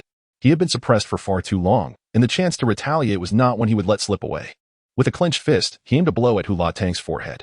Observing this, Hong Jie shouted, "Stay back. Beware of his trick." She was self-aware. Despite exerting her full strength, the damage inflicted was limited, and it was implausible for Hu La Tang to exhibit genuine pain. The situation reeked of deception. Yet it was too late. Just as Li Hu's fist was about to connect with Hu La Tang's head, a sly smile crept onto Hu La Tang's face. He tilted his head to evade the strike while simultaneously delivering a powerful blow to Li Hu's abdomen. Instantly, Li Hu coughed up blood and stumbled backward. Noticing this, Hong Jie rushed to provide support, unleashing ice spikes towards Hu La Tang in an offensive maneuver. However, Hu La Tang, undeterred, relentlessly pursued Li Hu. Upon witnessing this, Hong Jie also threw herself into the fray, attacking Hu La Tang with all her might. Li Hu had barely retreated when Hu La Tang closed the distance, delivering a powerful Vajra punch aimed at Li Hu's chest. Realizing the imminent danger, Li Hu struggled to raise his arms in defense, but the disparity between them was insurmountable. As Hu La Tang's fist made contact, Li Hu's arm was shattered, and he endured a crushing blow to his chest. Blood gushed forth as he prepared to withstand a third punch. However, Hu La Tang halted, sensing Hong Jie's formidable attack approaching. The force behind her strike was considerable, and should he be struck, he would undoubtedly sustain grave injuries. Hu La Tang executed a leap to evade Hong Jie's devastating blow, which subsequently created a massive crater in the ground. Chapter 31. The death of Li Hu. As Hu La Tang's assault approached, despair washed over Li Hu. He regretted his impulsive actions, realizing that had he not acted so rashly, the current predicament might have been avoided. With no time left to evade, he summoned every ounce of strength to raise his already severed arm, attempting to shield himself from Hu La Tang's onslaught. A dull thud echoed as Li Hu's body crashed heavily onto the concrete floor, fissures spidering across the surface, sending shivers down the spines of onlookers. In that moment, Hong Jie unleashed her ice abilities, striking Hu La Tang, who was momentarily caught off guard and staggered back, spitting out a mouthful of blood. She was astonished. This was her most powerful attack, yet it had only inflicted minimal damage. After a brief moment of contemplation, she hurried towards Li Hu, but Hu La Tang obstructed her path, intent on annihilating Li Hu directly. Anxiety gripped Hong Jie. If Li Hu perished here, her defeat would be inevitable. She desperately needed to devise a plan to rescue him. But in the current circumstances, she was no match for Hu La Tang and could not reach him. Frustration would yield no fruit. Just then, a voice echoed in her ear, Qingming. Initially taken aback, she quickly grasped the implications. Hong Jie, engage Hu La Tang, while I look for an opportunity to severely injure him. Understood, but be careful, Hong Jie replied swiftly. Qingming had already activated her powers to support the team, and upon witnessing the dire situation, she rushed to assist. Alas, she had arrived a moment too late. Without hesitation, Hong Jie activated her ice ability, Ice Spike. Clearly, Hu La Tang had anticipated this move and deftly evaded it. He retaliated with a powerful punch, prompting Hong Jie to retreat swiftly. Like a mage in a game, Hong Jie excelled in ranged attacks, however. Should an enemy close the distance, she would be left vulnerable. Aware of this, she aimed to create an opportunity for Qing Ming to ambush Hu Latong. It seemed she would have to resort to her ultimate ability, Snowfall. Yet, this awakened skill demanded immense energy, and she could not fully unleash it in her current state. Complete utilization would require the sacrifice of her own vitality, risking a drop in her power level over time. Understanding the peril, she typically refrained from using it. However, faced with the life-and-death situation of Li Hu, who lay on the brink of collapse, she knew she had to act. Resolutely, she activated her ice ability, Ice Freeze. Hu Latong, already fatigued from the earlier battles and having endured 2 of Hong Jie's abilities, found himself overwhelmed. Just as he had narrowly evaded the ice spike, he was caught off guard by the Ice Freeze, his movements momentarily faltering. Seizing the opportunity, Hong Jie wasted no time and unleashed her Snowfall ability. As snowflakes began to drift down from the sky, Hu Latang's eyes widened with alarm. He could already sense the impending danger should these snowflakes touch him. He would suffer a fatal injury. Hu Latang exerted all his strength to break free from the control of the icy grip and turned to leave. Yet, he was still a moment too late, as several snowflakes fell upon him. A pained scream echoed, and Hu Latang's body trembled uncontrollably, blood gushing forth. The sight was chilling. He cast a menacing glare at Hong Jie. "You vile witch, once I capture you, you shall witness my torment," Hu Latang growled under his breath. Just as he prepared to catch his breath, his left eyelid twitched violently. From the left, a glimmering dagger lunged toward him. There was no time to evade. Hu Latang twisted his body as much as possible to avoid a lethal strike. Nonetheless, the dagger pierced his chest, plunging him into a haze, followed by excruciating pain that coursed through him. He kicked out, causing Qing Ming to retreat swiftly. All of this transpired in the blink of an eye. When Qing Ming saw Hong Jie immobilize Hu Latang, she had intended to rush in but retreated upon witnessing Hong Jie unleash her most formidable abilities, deciding to wait for a better moment. This delay revealed a more advantageous opportunity. Hu Latang was now preoccupied with his injury. He quickly stepped back, anxiously scanning for further ambushes. The shadows of fear loomed over him. Another attack would surely lead to his demise. He steadied his tumultuous energy, suppressing the urge to vomit blood. "Hong Jie, since none of us can eliminate the other, how about we withdraw for now?" Hu Latang proposed. "I find that agreeable. Yield a path for me." "And I shall depart immediately," Hong Jie replied with a dismissive huff. Hu Latang glanced at his team, realizing that several had perished in mere minutes. Heartache filled him.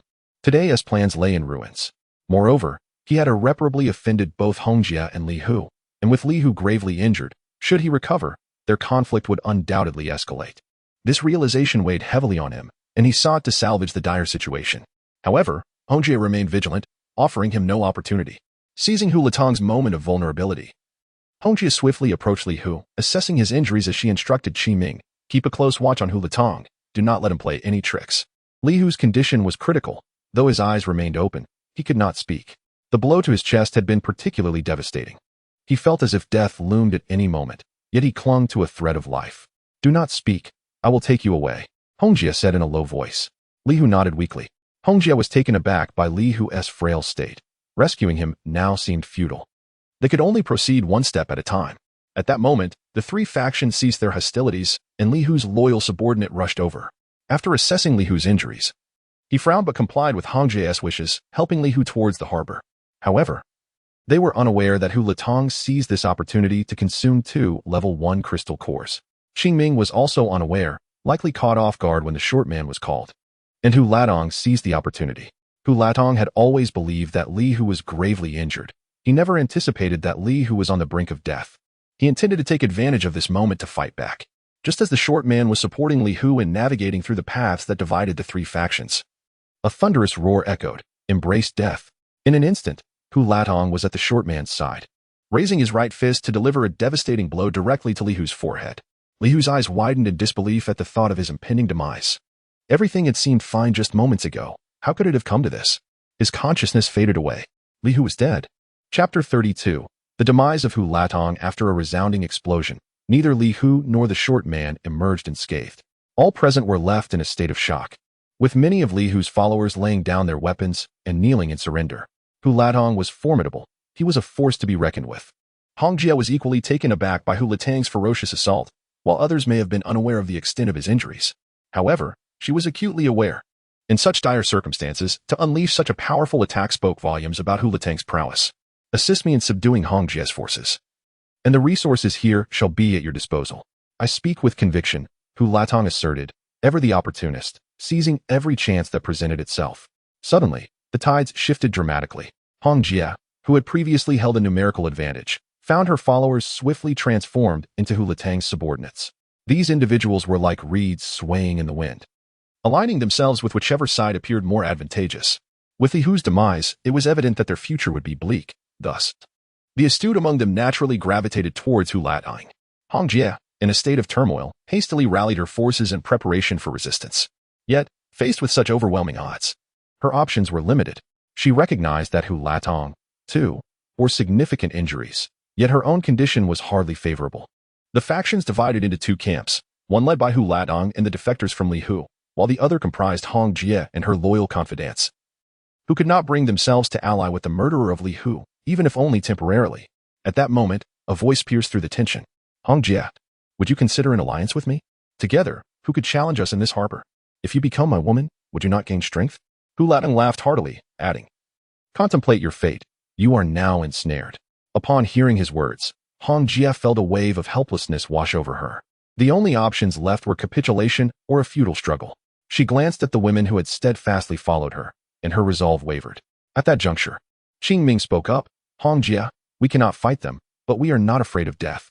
The crowd echoed in agreement, chanting, not afraid of death. Not afraid of death. Hong Jie smiled at them through tears. She could not be so selfish as to live by sacrificing her integrity. Having witnessed countless women surrender their bodies to survive in this apocalyptic world. Thus, she resolutely decided to lay down her arms and surrender. Observing her actions, her followers too began to lower their weapons. In truth, Hong Jie yearned to continue the fight. She could never become Hu Latang's woman, not even in death. She was acutely aware of Hu Latang's severe injuries, and if she could get close, she might eliminate him. Yet, being a seasoned survivor, Hu Latang was well aware of his vulnerability and would not approach Hong Jie recklessly. As she watched Hu Latang gradually retreat, Hong Jie realized the opportunity was slipping away. Just as she prepared to rally her sisters for a desperate final stand, a low rumble filled the sky. Moments later, a thunderous sound echoed, heralding an uncertain fate. All those present were caught in a whirlwind, unable to open their eyes. Some were even swept away, creating a scene of utter chaos. Hong Jie was equally bewildered. Merely noticing the thick clouds of dust and the acrid scent of burning gunpowder surrounding her. After a few minutes, as the dust settled, she beheld a massive crater where Hu Latang had just been, plunging at least 7 or 8 meters deep, with numerous corpses strewn about and the cement ground shattered. Hu La was dead. This was Hong Jie's immediate reaction. Just when they were prepared to fight to the death, the situation had taken a dramatic turn. Today, the crises Hong Jie faced surpassed all her previous encounters combined, with unexpected events occurring repeatedly, leaving her heart racing. She quickly scanned her surroundings, trying to discern who had aided them in vanquishing Hu Latang. Why would they come to her assistance? Suddenly, she spotted an old RV speeding towards the harbor. A flicker of doubt crossed her mind. Could it be them? She was uncertain, but how could such a powerful attack emanate from an RV? With her questions lingering, she searched the vicinity again, but found no one else. It seemed highly probable that the individuals within the RV had assisted them. She wished to express her gratitude. Yet the vehicle was already out of sight. Li Xiaoxiao drove, contemplating their approach. You should slow down. We don't know what dangers lie ahead, Wang An remarked helplessly. They had been trailing behind all factions, with Li Mingwei using her abilities to assess the situation ahead. When the three parties had just begun to engage in combat, Wang An had discreetly maneuvered the RV to a concealed location to observe the unfolding conflict. Initially, he had no desire to interfere. But witnessing so many women about to fall into the hands of a middle-aged man incensed him. He thought to himself, how can he be so brazen when I, with my golden finger, have not flaunted such freedom? Wang An's mind raced as he quickly devised a plan. What if I test the power of the upgraded RV's level 3 laser cannon? It would be prudent to be prepared for future battles. He declared to the three women with conviction. They all exchanged skeptical glances, still unaware of Wang An's intentions. However, curiously, none of them attempted to dissuade him. Perhaps it was the sight of so many women that made them reluctant to allow these individuals to meet a tragic fate, thus tacitly accepting Wang An's idea. After Hu Latang was defeated, everyone witnessed the formidable power of the level 3 laser cannon.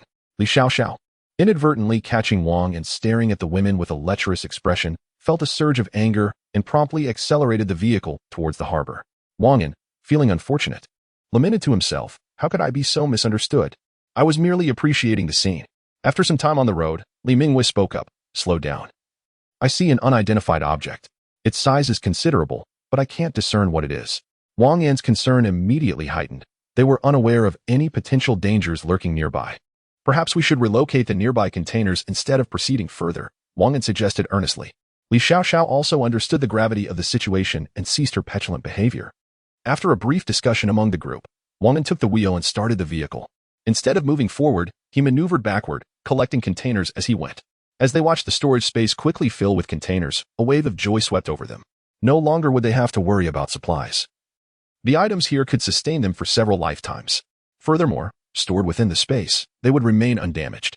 Everything transpired silently, yet purposefully. Chapter 33. Heavy Truck Unbeknownst to them. All the surrounding containers had been completely removed, leaving the area stark and empty. Wang An and the three women felt a sense of relief. Even if danger were to arise now, they could swiftly escape in their RV. The control screen of the RV indicated that there were still 9,500 square meters of storage space available. What else could possibly fit in there? The four had not anticipated that the storage capacity, upgraded to 12,500 cubic meters, would accommodate so many items. The RV slowly backed away, continuously storing containers of various sizes. It seemed that their haul this time was indeed monumental.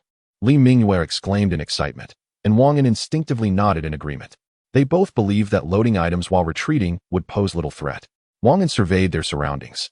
Finding no signs of danger, Li Mingyue was still examining the unidentified creature, and after observing it for a while without any movement, she too felt reassured.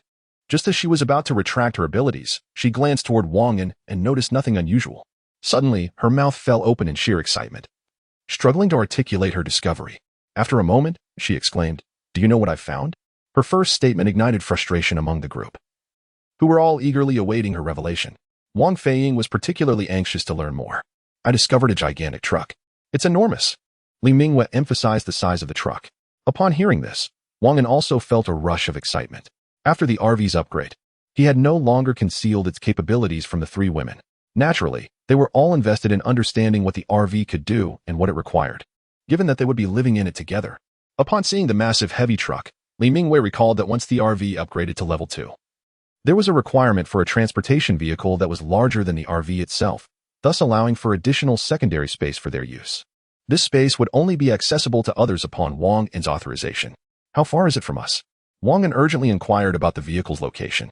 "Turn left and drive about 500 meters forward, and you'll see a colossal object covered by a black tarp.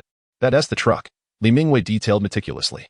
After hearing this, Wang An immediately turned toward the direction she indicated and soon arrived at the site, where the covered truck loomed before them. He hurriedly pressed the fusion button on the display screen. Suddenly, information about the heavy truck appeared. Heavy military truck, length 56 meters, height 12 meters, width 7 meters. Missile-proof tires, missile-proof body. As Wang An read the dimensions of the vehicle, he knew they had made an excellent choice. Once this vehicle was fused, the issue of limited space in the RV would no longer exist, allowing for more occupants, an unintentional thought that surfaced from the depths of his mind. He quickly redirected his focus. Now was not the time for such considerations, as he continued to gaze at the text on the display screen. Is it possible to merge this military heavy truck? Once merged, it cannot be altered. This statement is easily comprehensible. And Wang An promptly pressed the confirmation button to initiate the merging process. The display screen indicated that the merging would take 7 minutes. As the process commenced, the timer showed 6:49 seconds remaining. Such a lengthy duration made Wang An somewhat anxious. The nature of the colossal creature remained unclear to him. If an attack were to occur during the merging of the RV, it would spell disaster for him, as the RV was immobilized during this critical phase. After gaining a basic understanding of the situation, Wang An and the three women waited in tense anticipation. Li Mingyue occasionally activated her abilities to monitor any movements from the enormous creature. Fortunately, their luck held, and everything appeared normal. Just as they began to relax, a thunderous noise erupted as the heavy truck vanished, completely merging with the RV. However, the resounding clamor echoed throughout the harbor, reverberating incessantly. The merging was complete, as indicated on the display screen. Yet, a sense of foreboding gripped Wang An and the three women. Without hesitation, Wang An dashed to the driver's seat, starting the vehicle and flooring the accelerator in the direction of the harbor exit. Li Mingyue once again activated her abilities to check for any signs of movement from the gigantic creature. Upon doing so, she was taken aback by the sight of numerous long tentacles. Astonished, she exclaimed, "Wang An, that thing is moving, and it's enormous. It's heading our way." Upon hearing this, Wang An felt a chill run down his spine. Just what kind of monster was this? He pressed the accelerator even harder, but despite the RV's upgrades, the speed remained limited. Moreover, he had only just begun to accelerate, so it was impossible for the vehicle to reach full speed instantly. In the rearview mirror, a long tentacle was already lunging towards them, adorned with countless tiny, grotesque teeth, eliciting a wave of nausea. Witnessing this, Wang An's apprehension deepened. It seemed they had encountered a formidable foe. As he gazed at the lengthy, grotesque tentacle, his mind raced with questions. What on earth was this abomination? Just as he pondered this, a loud crash resonated as the rear of the RV was struck violently. Warning: the RV's defense system has been compromised. Defense, 83. Wang An noted that the creature's casual assault had already reduced the defense level to 83. The force of the creature's attack hastened the RV's potential for overturning. However, they were still within the creature's striking range, and Wang An felt a sense of despair as he had never imagined that speed could be insufficient. Typically, he would lounge around, and time would fly by in a blink. But now, the creature's second attack came swiftly. A thud resonated as a hole was punctured in the RV's rear compartment, causing chaos in the restroom. Li Xiaoxiao screamed in terror, perhaps overwhelmed by fear. The two women beside her moved to comfort her. Wang An, however, could only concentrate on driving, deciding against checking on Xiaoxiao's condition for the time being. He is acutely aware of what holds greater significance. The creature's sudden action inadvertently provided assistance to Wang An, propelling the vehicle to accelerate swiftly, thereby evading the monster's attack range. Presently, the RV has arrived at the location where Hong Jie and Hu La are engaged in combat. Wang An instructed Wang Feiying to alert them about the looming threat of the creature, urging them to flee promptly. After all, it was their awakening that had stirred the beast, thus, it is only reasonable to provide a warning. Though Wang An may be perceived as selfish, he remains willing to extend help when it is within his capability. Upon hearing the call, Hong Jie was initially taken aback, but her surprise quickly transformed into alarm, prompting her to urge her companions to board the vehicle hastily. She had harbored a vague awareness of the grave danger lurking nearby. However, lacking provisions rendered their survival precarious, compelling them to take the risk. Now, upon hearing voices emanating from the RV, she swiftly recalled the fate of those who had entered but never returned. With resolute determination, Hong Jie exclaimed, "Drop everything and get in the vehicle. We must leave at once." Chapter 34. Escape from the harbor. Wang An observed through the monitor the chaos unfolding behind the RV. The bathroom, along with the shower area, lay in ruins, shattered by an unknown creature. The bathtub had been punctured with a gaping hole, and the monster had expelled a noxious green liquid, highly corrosive in nature. Thick metal door panels separated the bedroom from the bathroom, yet both areas were riddled with deep dents and craters. Alarm. The RV's defense system read 74, 71, 63. As the numbers dwindled, Wang An's heart raced in tandem. Fortunately, following this assault, they had managed to gain some distance from the menacing entity. Upon hearing the tumult within the RV, Hong Jie and her team hastily abandoned all supplies and boarded the vehicle with urgency. However, some remained unfazed, leisurely gathering their belongings, while others greedily sought to acquire more. The scene devolved into disarray. "Drive. Let us go." Hong Jie's clear, piercing voice commanded. The others ceased their delays, and the engine roared to life. A military off-road vehicle led the way, followed closely by a pickup truck. The men who had accompanied Hong Jie were left behind without hesitation. In times of peril, one naturally prioritizes the safety of those closest to them. The RV had just aided her in vanquishing Hu Latong during a crisis. It was not the time for jest. Moreover, she was acutely aware of the considerable dangers lurking within the harbor. The two vehicles sped towards the exit, and within a minute, the RV caught up to their previous position. As they approached the exit, Wang An's anxiety surged, causing his hands to tremble. However, Li Xiaoxiao, seated beside him, gently placed her hand atop his, offering reassurance. "Drive steadily. There is still a long life ahead." Wang An had expected her to utter some comforting words, but he was taken aback. He rolled his eyes and, feeling steadied, regained control over his trembling hands and calming heart. He pressed the accelerator firmly, swiftly overtaking Hong Jie's two vehicles. With the upgraded RV, they were undeniably faster. Hong Jie, noticing the RV's remarkable speed, felt a flicker of suspicion. She wondered whether her assumptions were correct. Nevertheless, she resolved to meet the occupants of the RV once they exited, as they might prove to be valuable allies. Just then, a group of individuals suddenly materialized ahead, numbering around 20 to 30. Recognizing them as Hu Latong's associates, Hong Jie felt a wave of unease wash over her. With many tentacled monsters lurking behind, if they were to be obstructed here, their fate would be dire. Wang An, seeing the unexpected gathering ahead, wasted no time and collided directly with them. The five small factions, caught off guard by the three vehicles that appeared before them, were momentarily stunned. They had just recently allied with Hu Letang's forces, having dispatched the men sent by Li Hu and Hong Jie to retrieve their supplies. Their haul had been modest, yet their spirits were high from the easy victory over those few. They had intended to hasten their rendezvous with Hu Latong to eliminate Li Hu and Hong Jie's forces, thereby securing more resources. Among the 5 factions, one leader exclaimed, "Quickly, form ranks, do not let them escape." However, the next scene left them utterly astonished. They beheld a motorhome brazenly crashing through vehicles and making its escape. "Is there such a formidable motorhome?" the leader murmured. Hong Jie was still concerned about wasting time in this place, but upon witnessing the motorhome carve a path, she thought no further and urged, "Quickly, follow the motorhome and leave this place." Not long after their departure, a cacophony of anguished wails and heart-rending cries echoed from behind them. As the vehicles exited the harbor, the creature's tentacles failed to pursue, and Wang An and the others breathed a collective sigh of relief. Wang An pressed onward, the recent encounter with the monster having deeply unsettled him. The disparity in strength was staggering. They had barely glimpsed the creature before being forced to flee for their lives. Hong Jie and her companions continued alongside the motorhome. Now, they had left nothing behind but their vehicle. Recently, a female squad leader had sustained damage while protecting the pickup truck. Struck by a tentacle, her body had been penetrated, and she had not anticipated the tentacle's remarkable agility. It altered its course instantaneously upon sensing her resistance.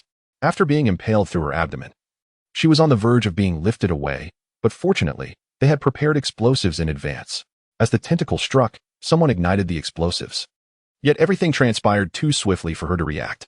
She hastily threw the explosives toward the tentacle pursuing them. Upon being attacked, the monster immediately retracted its appendage, allowing the squad leader to narrowly escape disaster. Upon realizing this, Hong Jie leapt from the front off-road vehicle to the pickup truck, her heart heavy as she gazed at the gravely injured squad leader. This was her most trusted confidant, who had consistently led her team. She could not bear the thought of letting her perish in such a dire situation. Among the 20 or so individuals Hong Jie had brought, it was estimated that 7 or 8 men had perished, while miraculously, all 14 or 15 women had survived. Now, the squad leader lay gravely wounded. Hong Jie quickly summoned a medically trained female soldier to assist. After examining the squad leader, the medic shook her head. The squad leader remained unconscious. With no other options available, Hong Jie could only ask the medic to staunch the bleeding and treat the wounds. During this time, the vehicle continued its journey. Having traveled 2 to 3 kilometers ahead, completely distancing itself from the harbor, which alleviated the group's anxiety, Li Xiaoxiao inquired, "Should we repair the motorhome? There's a substantial hole on the outside." Wang An pondered for a moment before shaking his head. "Repairing the motorhome would render it undrivable. While we are now far from the harbor, we cannot ascertain the surrounding environment. Hastily repairing the motorhome could lead us into danger, which would be troublesome." The sun was nearing the horizon, casting deep crimson hues in the west, as darkness threatened to envelop the land. Wang An and the 3 women simultaneously scanned their surroundings for any signs of life or zombies. After a period of observation, they noted the area was eerily quiet. Wang An executed a deft maneuver, bringing the vehicle to a halt in the secluded corner of a gas station, encircled by walls with but a single exit. A collective sigh of relief escaped the group. This harrowing escape had yielded considerable rewards, albeit not without significant peril. Rising from his seat, Wang An stretched languidly, signaling his profound fatigue. Li Xiaoxiao swiftly took the driver's seat, activating the display screen to initiate repairs on the RV's defense system. The estimated time for completion was 12 minutes. "Shall we proceed with the repairs?" it inquired. "Confirm repairs," Li Xiaoxiao affirmed hastily. Noticing that the repair duration was relatively brief, the others soon diverted their attention elsewhere. Chapter 35, The female soldier failed before long. An off-road vehicle and a pickup truck came to a halt beside the RV, effectively blocking its exit. Wang An and his companions paid little heed, having observed Red's sister and Hula engage in combat, while they merely watched from the sidelines. Wang An was well aware of the strengths exhibited by both sides. A series of knocks reverberated from the RV door, indicating that they had disembarked to call. Wang An raised an eyebrow, signaling Li Xiaoxiao to open the window for a conversation. As the passenger window slid down, they beheld a tall, alluring woman clad in red. "What brings you here?" Li Xiaoxiao inquired with curiosity. "We owe our survival to your earlier intervention, and I am here to express my gratitude." Red's sister replied with sincere emotion. "There is no need for thanks. We acted out of our own disdain for him, and it had nothing to do with you." Li Xiaoxiao responded coolly. The recollection of the incident and Wang An's feeble excuse ignited her anger, and she was further irked by the sight of the women before her. She wished to disengage from the conversation with the woman in red. "Do you have any further business? If not, please refrain from disturbing us," Li Xiaoxiao continued. Red Sister sensed the unfriendly demeanor of the woman before her, though the reason eluded her. Yet, this was not her primary concern. The female soldier captain lay on the brink of death, and she sought to explore any potential means of salvation. I have a female teammate who is gravely injured and appears to be on the verge of death. I am here to inquire if there is any possibility of saving her. You may state any conditions you wish, Red Sister implored earnestly. Upon hearing this, Li Xiaoxiao contemplated the situation within their vehicle. None of them possessed medical skills, making it implausible to save someone in such dire condition. She was about to voice her refusal when a voice emerged from behind her. What kind of injuries has she sustained, and what caused them? Wang An had approached Li Xiaoxiao's side without her noticing. At the sound of Wang An's voice, Li Xiaoxiao's brow furrowed, yet she remained silent. Red Sister, observing Li Xiaoxiao's inclination to refuse, began to despair. Just as she prepared to turn away, she heard a man's voice inquiring further, igniting a spark of hope within her. She was pierced through the abdomen by a tentacled creature and now lies unconscious. I see. I may have a way to assist you, though I am curious about the compensation you would offer, Wang An responded softly. Upon hearing this, Red Sister's heart soared with joy. It seemed that Fei Li would not meet her demise. Fei Li was none other than her female soldier captain. State any demands you have. As long as you can save her, Red Sister exclaimed with fervor. How many level 1 crystal cores do you possess? I will require them all, Wang An stated. The elation that had initially filled Red Sister was swiftly replaced by contemplation. Level 1 crystal cores held great significance. She was acutely aware of this. After Hu La Tang broke through to the late stage of a level 1 ability user, the vast disparity between her and Li Hu, both at the mid-stage of level 1, was palpable. Now, Wang An was demanding all the level 1 crystals, placing her in a difficult position. However, after some contemplation, she acquiesced. Crystals could be sought anew, but if Fei Li were to perish, she would regret it for a lifetime. Very well, I have approximately 11 or 12 here. All gathered, she said, producing a sturdy cloth bag and handing it to Wang An. Wang An weighed it in his hands, feeling satisfied with the heft. Bring her to the vehicle. I shall attend to her injuries, he instructed. Red Sister nodded in response and returned to her car to fetch the individual. At this moment, Li Xiaoxiao seized the opportunity to interrogate. Will you truly save her? You wouldn't deceive her for the crystals, would you? Her tone was serious. Now that she was Wang An's partner, there were matters she could overlook, yet others she could not allow him to trifle with. Li Xiaoxiao was a woman of principles. Despite her tender age of 24, hearing Wang An's intent to deceive the woman clad in red, she felt a surge of resistance. Of course I will, Wang An replied. He had inadvertently discovered during a previous use of energy liquid that it could indeed aid in the healing of injuries. Although the wounds were not severe, the recovery was remarkably swift. He reasoned that since the woman was gravely injured, a few more bottles would suffice without issue. This is my secret. Do not inquire further, he cautioned as he noticed Wang Feiying and Li Mingyue exchanging curious glances. Before long, Red Sister returned with several individuals, bringing Fei Li along. The sight of a gaping wound, approximately 4 to 5 centimeters in diameter on the woman's abdomen, left them all astonished. They had not anticipated such a grave injury. And Wang An was equally taken aback. This woman possesses remarkable vitality, he mused. Xiao Mingyue, please carry her to the bedroom. You may leave afterward. He then addressed Red Sister and her companions. After a moment's thought, Red Sister nodded in agreement and led the others away. She was unconcerned that Wang An might harbor ill intentions. Fei Li's condition was dire enough that unless Wang An was a pervert, she had nothing to fear. The RV had been successfully repaired, a fact that brought satisfaction to both Wang An and the 3 women. As long as there were sufficient materials, any damage to the RV could be rectified. Furthermore, they could redesign the layout, albeit at the cost of considerable materials, which Wang An was reluctant to expend. After instructing the 2 women to carry the injured individual to the bedroom, he requested they leave. Initially, Li Xiaoxiao vehemently opposed, insisting she wanted to see how Wang An would treat her.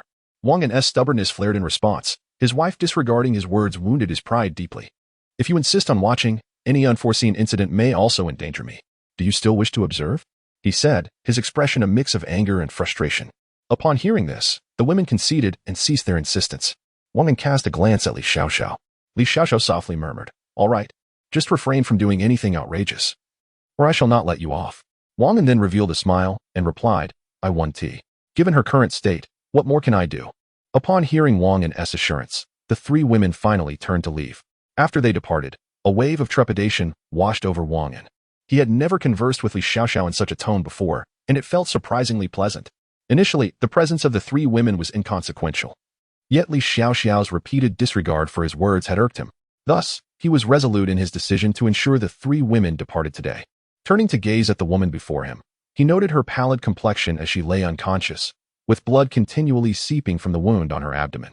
Chapter 36. A new acquisition. Upon witnessing the woman's dire condition, Wang An felt compelled to act without delay. After all, he had collected numerous energy cores from the woman in red and had promised her that he would ensure her survival. Although Wang An possessed unwavering confidence in his methods, the stakes were high. Should the woman perish during the healing process, it would spell trouble. He approached her cautiously, gently peeling away the tattered remnants of her clothing. Despite the physical contact, he felt no allure emanating from her at that moment. As he gradually removed the fabric surrounding her wounds, he was confronted with a gruesome sight, a body marred by severe injuries. Wang An winced. It was the first time he had encountered such extensive damage. In haste, he retrieved several vials of energy liquid from his storage space.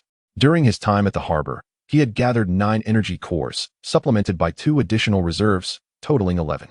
The woman in red had gifted him 12, bringing the grand total to 23, more than sufficient to aid this woman. Wang An poured a vial of energy liquid onto the edges of her gaping wound. After a brief interval, he observed a small amount of fresh tissue beginning to form. However, a frown creased his brow as he realized that only a single vial had yielded such minimal recovery. He proceeded to pour 2, 3, and eventually 9 more vials. Though her abdomen appeared to have healed considerably, he had already expended 16 vials. His heart ached with each passing moment, and through gritted teeth, he poured additional vials around the wound. Yet, full recovery still seemed distant, amplified by the woman's relentless cries of pain, punctuated by soft groans. Overcome by frustration, Wang An recklessly emptied the remaining vials onto her, witnessing her abdomen finally return to its former state. A bittersweet smile crept across his face. While he had succeeded in saving her, the cost had been exorbitant. He had hoped to retain some energy liquid for himself, yet had sacrificed 11 vials in the process. In his heart, he mused, perhaps this act of kindness would yield rewards in the future. Shaking his head, he resolved to cease his ruminations and continued to monitor the woman's recovery. Although her abdomen had fully healed, traces of blood lingered on her skin. Wang An located a clean towel and began to wipe her down. Before long, her snow-white skin emerged, the softness of her abdomen evoking a sense of resilience and vitality. With a gentle touch, he felt her form, quickly retracting his hand, for he still possessed a measure of self-control. Gradually, the woman's complexion returned to normal. Upon a second glance, he was struck by her striking presence. Her round face bore a healthy, sun-kissed hue rather than the pallor of fragility. The sight of her well-defined abdominal muscles filled Wang An with a sense of inadequacy. He had only 2 abdominal muscles himself, feeling somewhat ashamed in comparison. Her legs were strong and straight, and her rounded hips, sprawled across the bed, presented a tantalizing allure, smaller than a ripe peach, yet larger than a petite form, evoking a unique appeal. A surge of desire ignited within Wang An, but he forcefully quelled it. Suddenly, the woman's complexion flushed crimson, her breath quickened, and her murmurs grew increasingly fervent. Wang An, unable to hear her words clearly, gradually crouched down, smoothing his attire. He leaned in closer to listen. "It's so hot. I feel so hot." The softness of her words sent a shiver of desire through Wang An. Goodness, this is leading me astray. I promised Li Xiaoxiao I would not engage in such base acts, he repeatedly admonished himself. Yet, fate proved unkind. For reasons unknown, the woman's body radiated heat, and her moans intensified. Wang An, perplexed by the cause, pondered the situation. Abruptly, the woman opened her eyes, revealing a fiery blaze within them, and her hair began to take on a deep crimson hue. Upon catching sight of Wang An, she sprang up and forcefully threw him onto the bed. Wang An, relieved to see her eyes open, felt a weight lift, but before he could utter a word, he found himself thrust onto the bed. Without hesitation, the woman lay down, frantically kissing him. His clothing was torn asunder, and soon they were both laid bare before one another, their intentions unspoken. Several times, Wang An felt overwhelmed and wished to halt, but the woman, as if under the influence of potent aphrodisiacs, continued to pursue her desires. Meanwhile, the 3 women outside, feeling perturbed, opened the door to investigate. What they witnessed left them aghast, their eyes aflame with disbelief. Li Xiaoxiao, upon seeing the scene, stormed out in fury. Wang Feiying and Li Mingyue exchanged glances and hurried after her, managing to intercept Li Xiaoxiao before she could leave the vehicle. After much heartfelt persuasion, they succeeded in dissuading her from departing alone, though tears streamed down Li Xiaoxiao's face as she wept on Li Mingyue's shoulder, repeatedly lamenting, "How could you do this?" The bedroom door could only be opened by those authorized by Wang An, and since all 3 women held such authorization, it mattered little whether the door was locked or not. Time slipped away, and eventually, Fei Li regained her composure, her fiery eyes softened, and her deep red hair returned to its original hue. Bewildered, She gazed down at Wang An, initially puzzled. But as she shook her head and confirmed the presence of a man beneath her, she looked down further. A series of piercing screams erupted, causing Wang An's eardrums to throb painfully. After her screams subsided, she fainted momentarily, as if recollecting something. Her complexion shifted from pale to flushed. She glanced at Wang An and then at the disheveled bedding beneath him. Her hair, which had returned to normal, began to show signs of reddening once more. Wang An, observing the woman's transformation, tried to maintain a facade of composure, but upon seeing her hair darkening again, he quickly exclaimed, "My dear, I did not intend for this to happen, truly." At that moment, he felt it necessary to consider her feelings, refraining from declaring that it was she who had compelled him, and that he had resisted fervently. Upon hearing this, the woman buried her head in Wang An's chest. Nuzzling against him, Wang An couldn't help but curse inwardly, astonished by the formidable psychological defenses she possessed. However, this was not entirely the case. It was only moments ago that Fei Li recalled everything, how she had been injured, and how Wang An had come to her rescue. Her body flushed with warmth as the memories flooded back. Fei Li, now 29 years old, had always harbored a desire to become a soldier since childhood. She joined the military directly after high school, initially with a mindset of merely trying it out. To her surprise, she was selected, and thus began her 11-year journey in service. She could have continued on this path. But then tragedy struck as she received the devastating news of her parents' demise in a maritime accident, leaving her unaware of the identity of their assailant. Chapter 37. The past of Fei Li. Fei Li hastily requested leave from her unit to ascertain the situation at home. Upon her return, she discovered that the death certificate cited a tragic accident. However, she remained skeptical, having investigated the circumstances without unearthing any further clues. In the ensuing days, she relentlessly pursued the truth, yet found herself at an impasse. Finally, on the 6th day, she surrendered to despair and returned to her unit, devoid of motivation to continue her military service. Not long after, she submitted her application for discharge, despite her female commander's fervent attempts to dissuade her. Nonetheless, Fei Li was resolute in her decision to leave, prompting her commander to relent. Aware of the troubles that had befallen Fei Li's family, the commander admonished her to think carefully about her future endeavors outside the army, which lacked the stability she had known. Having served for over a decade, Fei Li held the rank of squad leader. She nodded appreciatively. Her commander had always treated her with kindness, akin to the nurturing care of her own parents. With tears welling in her eyes, she embraced her commander for a final farewell. The burden of her parents' circumstances weighed heavily on her mind. And now that she was free, she wished to investigate further into the possibility that their plight stemmed from the accident. As Fei Li delved deeper into her inquiries, she eventually uncovered some leads. Her father, a minor official in a government department, had encountered a subordinate who was being harassed by a young, arrogant man. When Fei Li's father intervened, the young man was displeased, unwilling to let anything disrupt his misdeeds. Although significantly older, Fei Li's father was in good shape and not easily overpowered by someone who had squandered their youth. The young man charged at him, intending to teach this meddlesome elder a lesson. Yet, after the altercation commenced, he quickly realized he had underestimated his opponent. After receiving a few solid blows and slaps from Fei Li's father, the young man, eyes wide with fury, exclaimed, "I have never been struck like this before in my life. You must be an ancient tortoise eating arsenic to seek your own demise." Despite the young man's angry tirade, Fei Li's father remained unfazed as he approached his subordinate to check on her condition. Her clothing was relatively intact, but she sat on the ground, weeping profusely. He urged her gently, "Go home quickly. I'll grant you a few days off." Nodding gravely, she rose and departed. Fei Li's father then contacted the police to report the incident. When the officers arrived, he explained the situation, but their subsequent actions puzzled him. Instead of conducting an investigation, they engaged the young man in a calm conversation. It dawned upon Fei Li's father that this individual was likely the son of a high-ranking official. Shaking his head, he decided to withdraw from the matter. He was all too aware of the realities within the government. As long as such individuals remained in their positions, they would evade any consequences. Ultimately, the outcome was a mere 15-day detention for the young man and a fine of 500 yuan. He cast a taunting glance at Fei Li's father, insinuating that his influence was insufficient to bring about any real consequences. With a stoic expression, Fei Li's father said nothing and turned to leave. Later, Fei Li's father received a report from his subordinates stating that the individuals had been released that very night. Being a man entrenched in the political arena, he understood that certain matters, if not contemplated with careful consideration, could lead to one's demise. Through several days of investigation, he uncovered the identity of the young scion. As the saying goes, ignorance is bliss. The revelation left him astounded. It turned out he was the sole heir of the Secretary of the Political and Legal Affairs Commission, which explained his audacity. He recalled the young man's words as he departed, a foreboding sense stirring within him that something grave was about to transpire. Before he could decipher what it might be, an unforeseen car accident claimed the lives of Feilei's parents.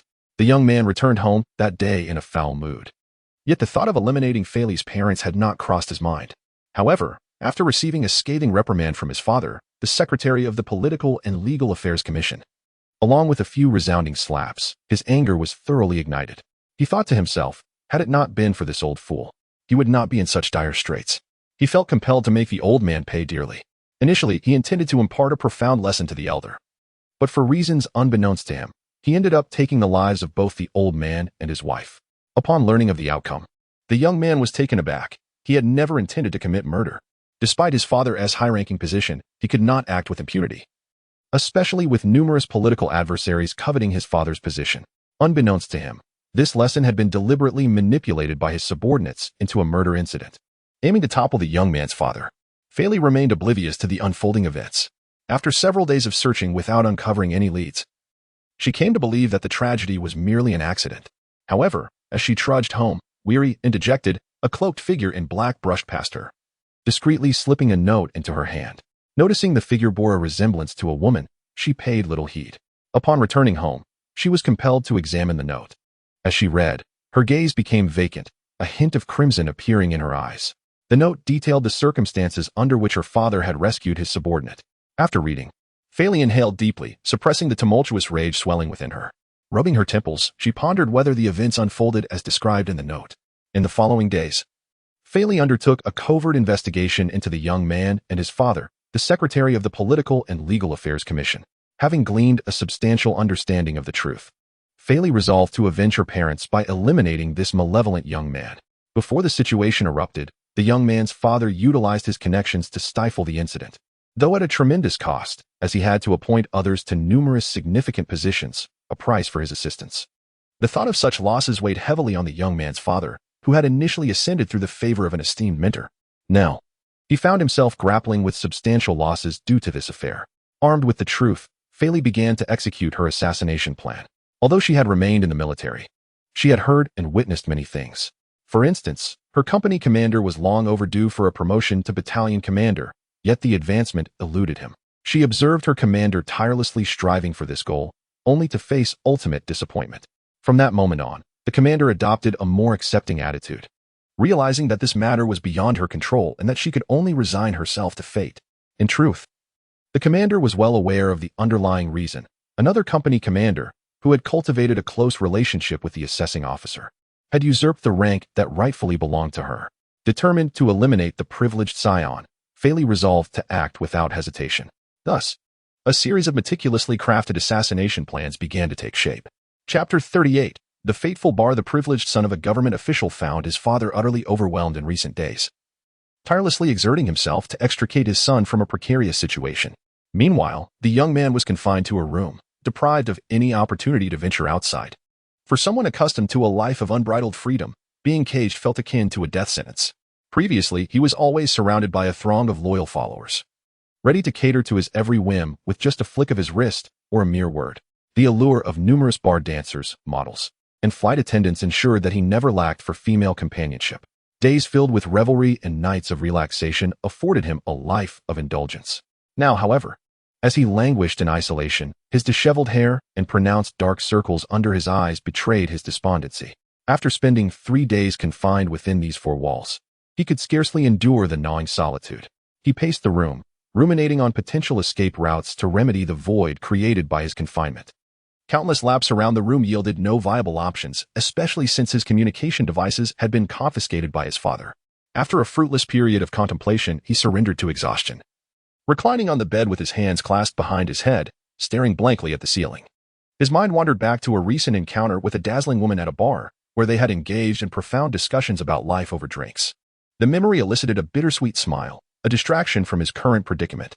In an effort to numb himself to the reality of his confinement, he resigned himself to the situation, grateful that, despite the chaos he had instigated, he remained unharmed. As he drifted into slumber, his thoughts still lingered on the captivating woman and their conversations. Yet, The tranquility of sleep was abruptly interrupted by the faint sound of glass being cut. Despite the subtlety of the noise, he was a light sleeper. Having been restless for days, he longed for time to pass swiftly, praying for his father's ire to subside so he could be liberated from his self-imposed exile. Suddenly, he opened his eyes and turned toward the window, where he spotted a diminutive figure clad in dark attire. Recognizing his loyal aide, he recalled how this resourceful companion had previously orchestrated his escape on multiple occasions. Yet, in this moment of crisis, the privileged son remained contemplative.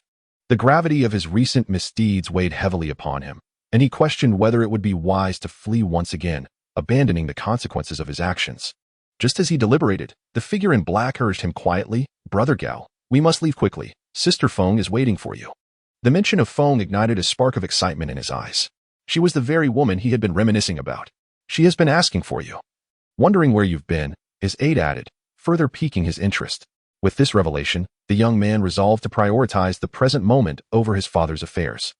After a brief wait, the glass was cut, and the official's offspring swiftly approached, instructing his subordinate to escort him down.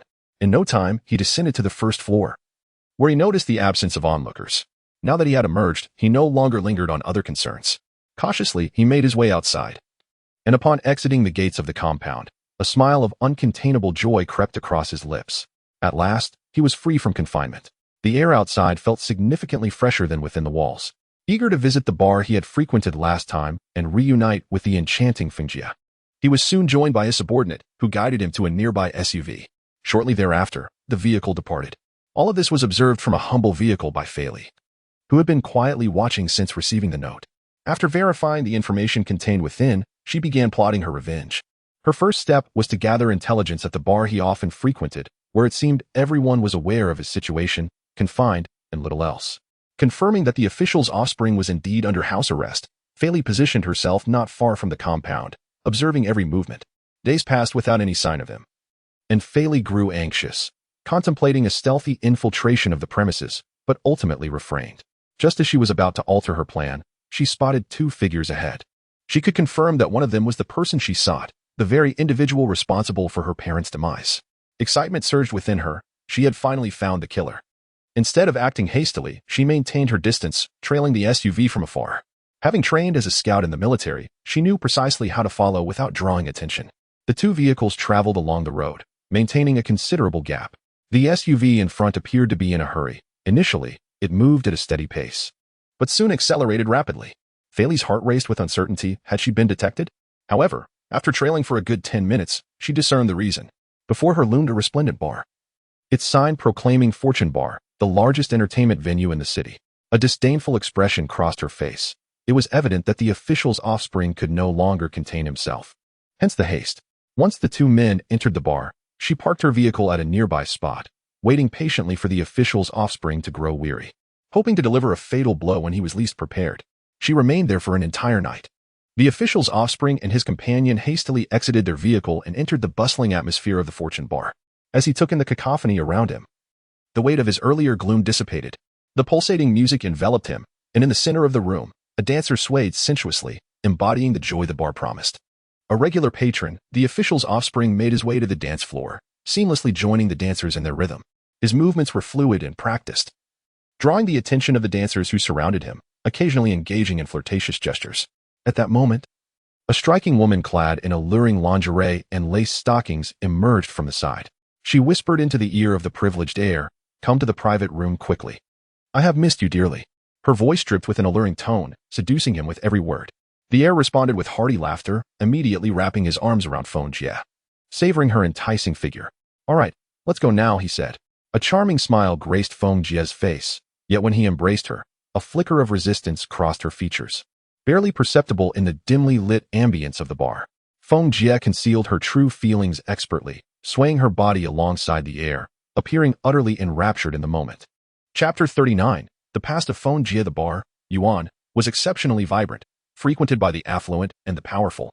Ordinary individuals could scarcely meet the entry requirements, let alone partake in the experiences offered within.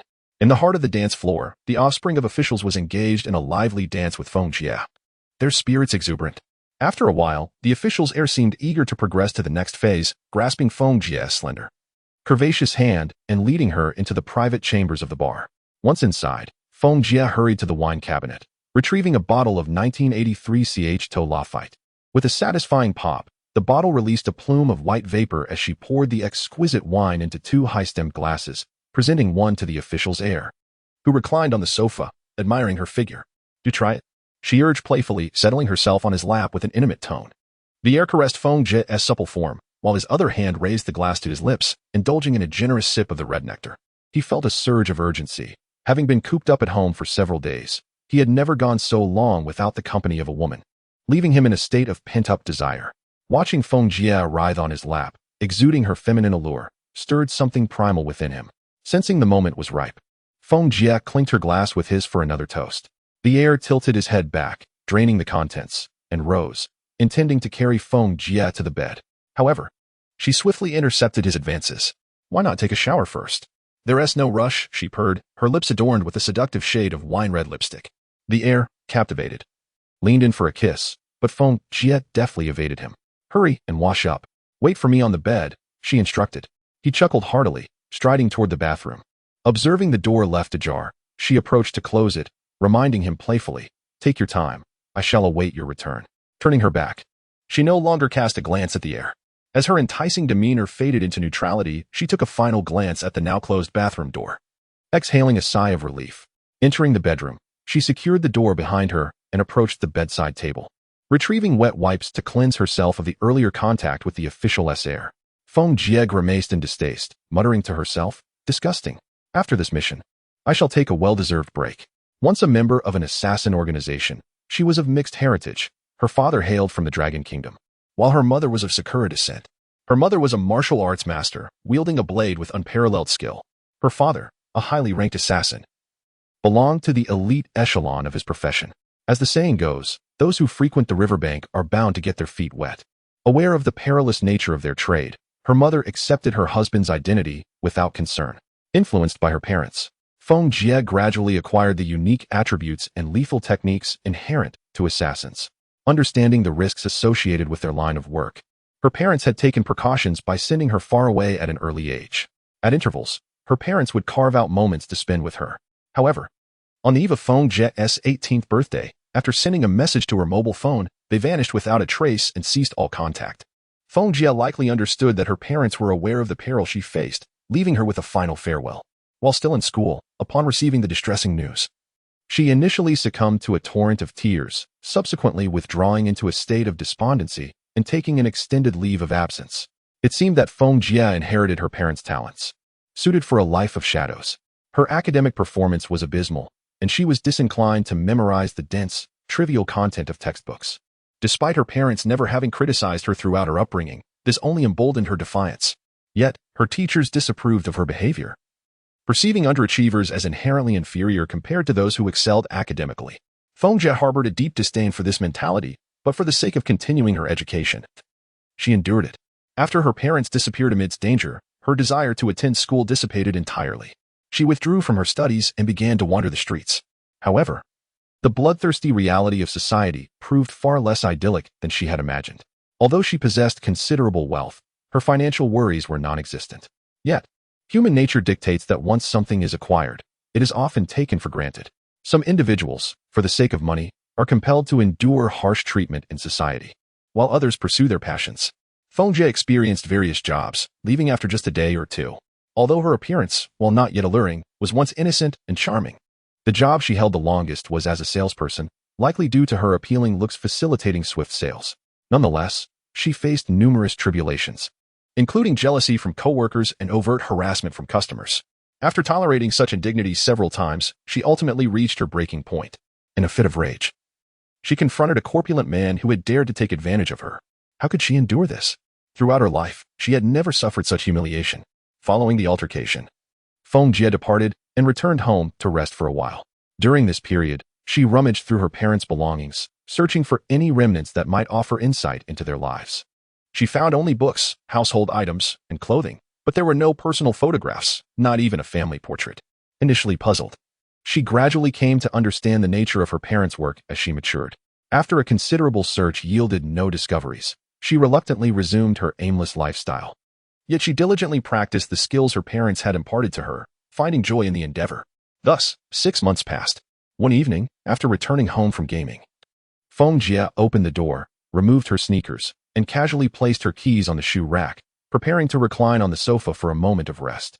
However, upon raising her gaze, she was startled to find a figure seated on the sofa, turned away from her. Judging by the silhouette, it appeared to be a man clad in a high-top leather jacket, obscured by glasses that made it impossible to discern whether they were sunglasses or prescription eyewear. "Who are you, and what are you doing in my home?" Feng Jie's voice trembled slightly. Anyone encountering such a situation for the first time would undoubtedly be frightened. Yet Feng Jie remained composed. The man appeared oblivious, remaining utterly still. After rigorous training from her parents and her own perseverance, Feng Jie swiftly made the right decision. She cast a glance at the man in the leather jacket and began to inch towards the door. The mere distance of 1 or 2 meters felt interminable to her, and beads of nervous sweat formed on her forehead. Time trickled by, and just as Feng Jie's hand grasped the doorknob, preparing to push it down and exit, the immobile man in the leather jacket spoke, as if he had eyes on the back of his head. "I have been entrusted to see how her descendants are faring now." Chapter 40. Confirmation of parents' demise. Feng Jie paused with her hand suspended in midair as she contemplated the words spoken by the man in the leather coat. What could he possibly mean? After a brief moment, her eyes widened in realization.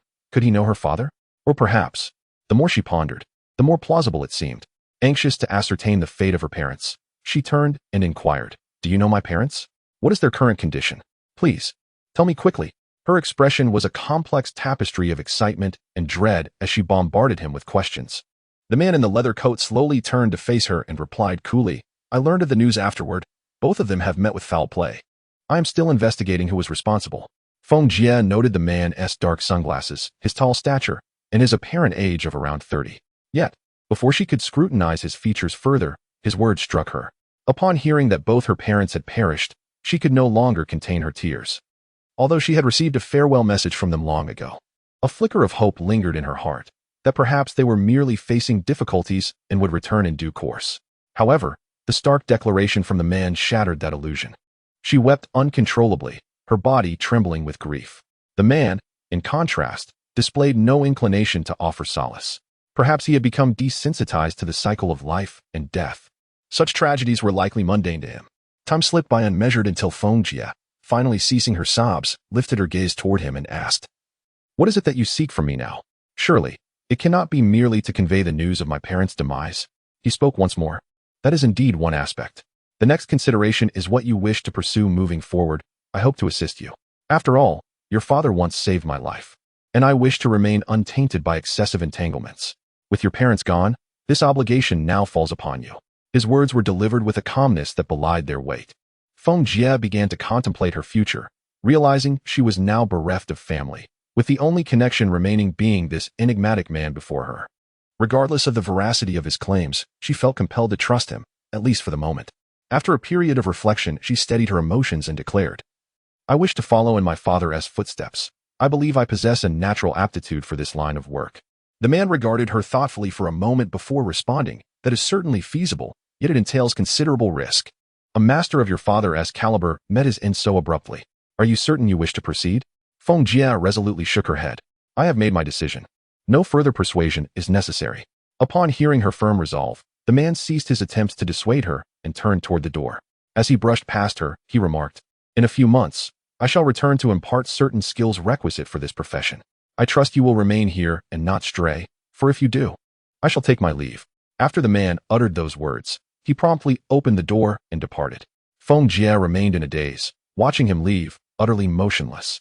Her thoughts drifted back to the second-generation official still indulging in a hot bath, punctuated by intermittent bursts of laughter emanating from the bathroom. After casting a glance in that direction, she settled onto the sofa and began to peruse her phone, dismissing any concern regarding whether the official would wash the dishes. However, as time slipped away, over an hour passed, and the official still had not emerged. Sensing that enough time had elapsed, Feng Jie decided to open the bathroom door to check on the official's well-being. What met her gaze was a rather unsightly sight. The official, who presented himself with such poise in public, revealed a rather sordid side in private. He lay submerged in the bathtub, with only his head above water. At that moment, drool dribbled from the corner of his mouth, one hand gesticulating aimlessly in the air, while the other hand was indisputably placed in an inappropriate location. It was quite a disheartening sight, especially considering the official's esteemed status. Such behavior was beneath him.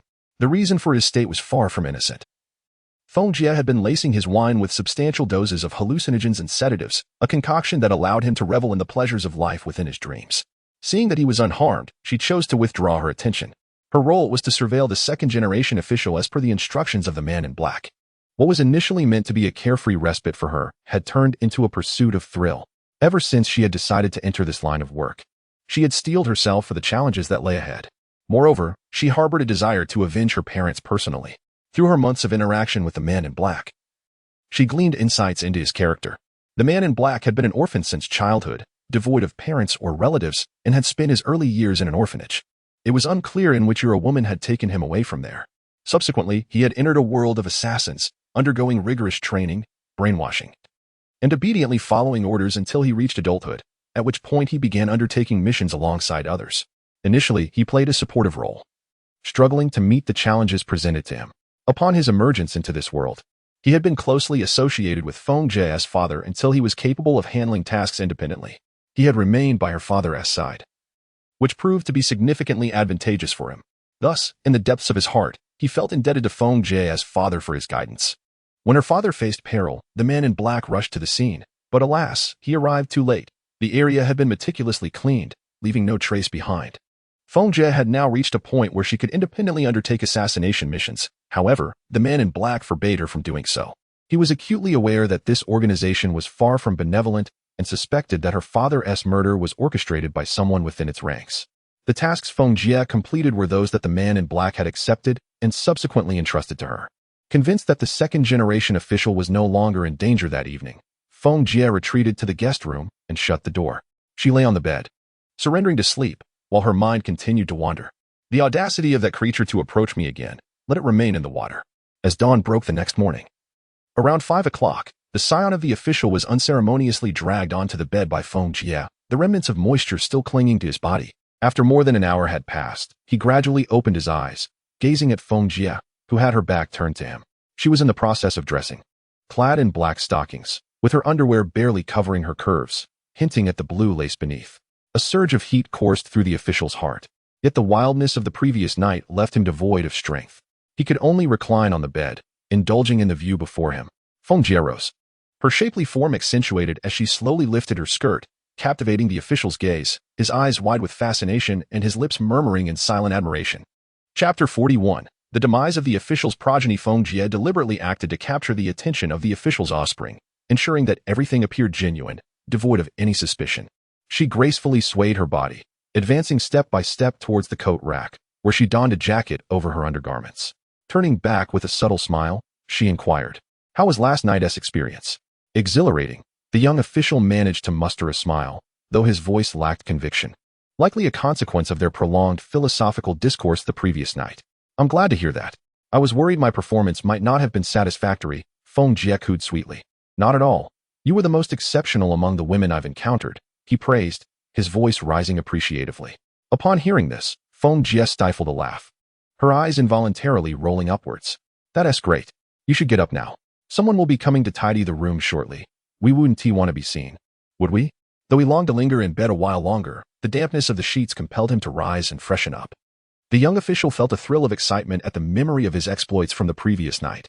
Dragging his weary body towards the bathroom, he sought to steal another intimate moment with Feng Jie, but she deftly evaded him. "Stop it. I've just put on my clothes. Please don't tease me," she playfully protested. All right. I shall make it up to you tonight," he chuckled, flashing a grin.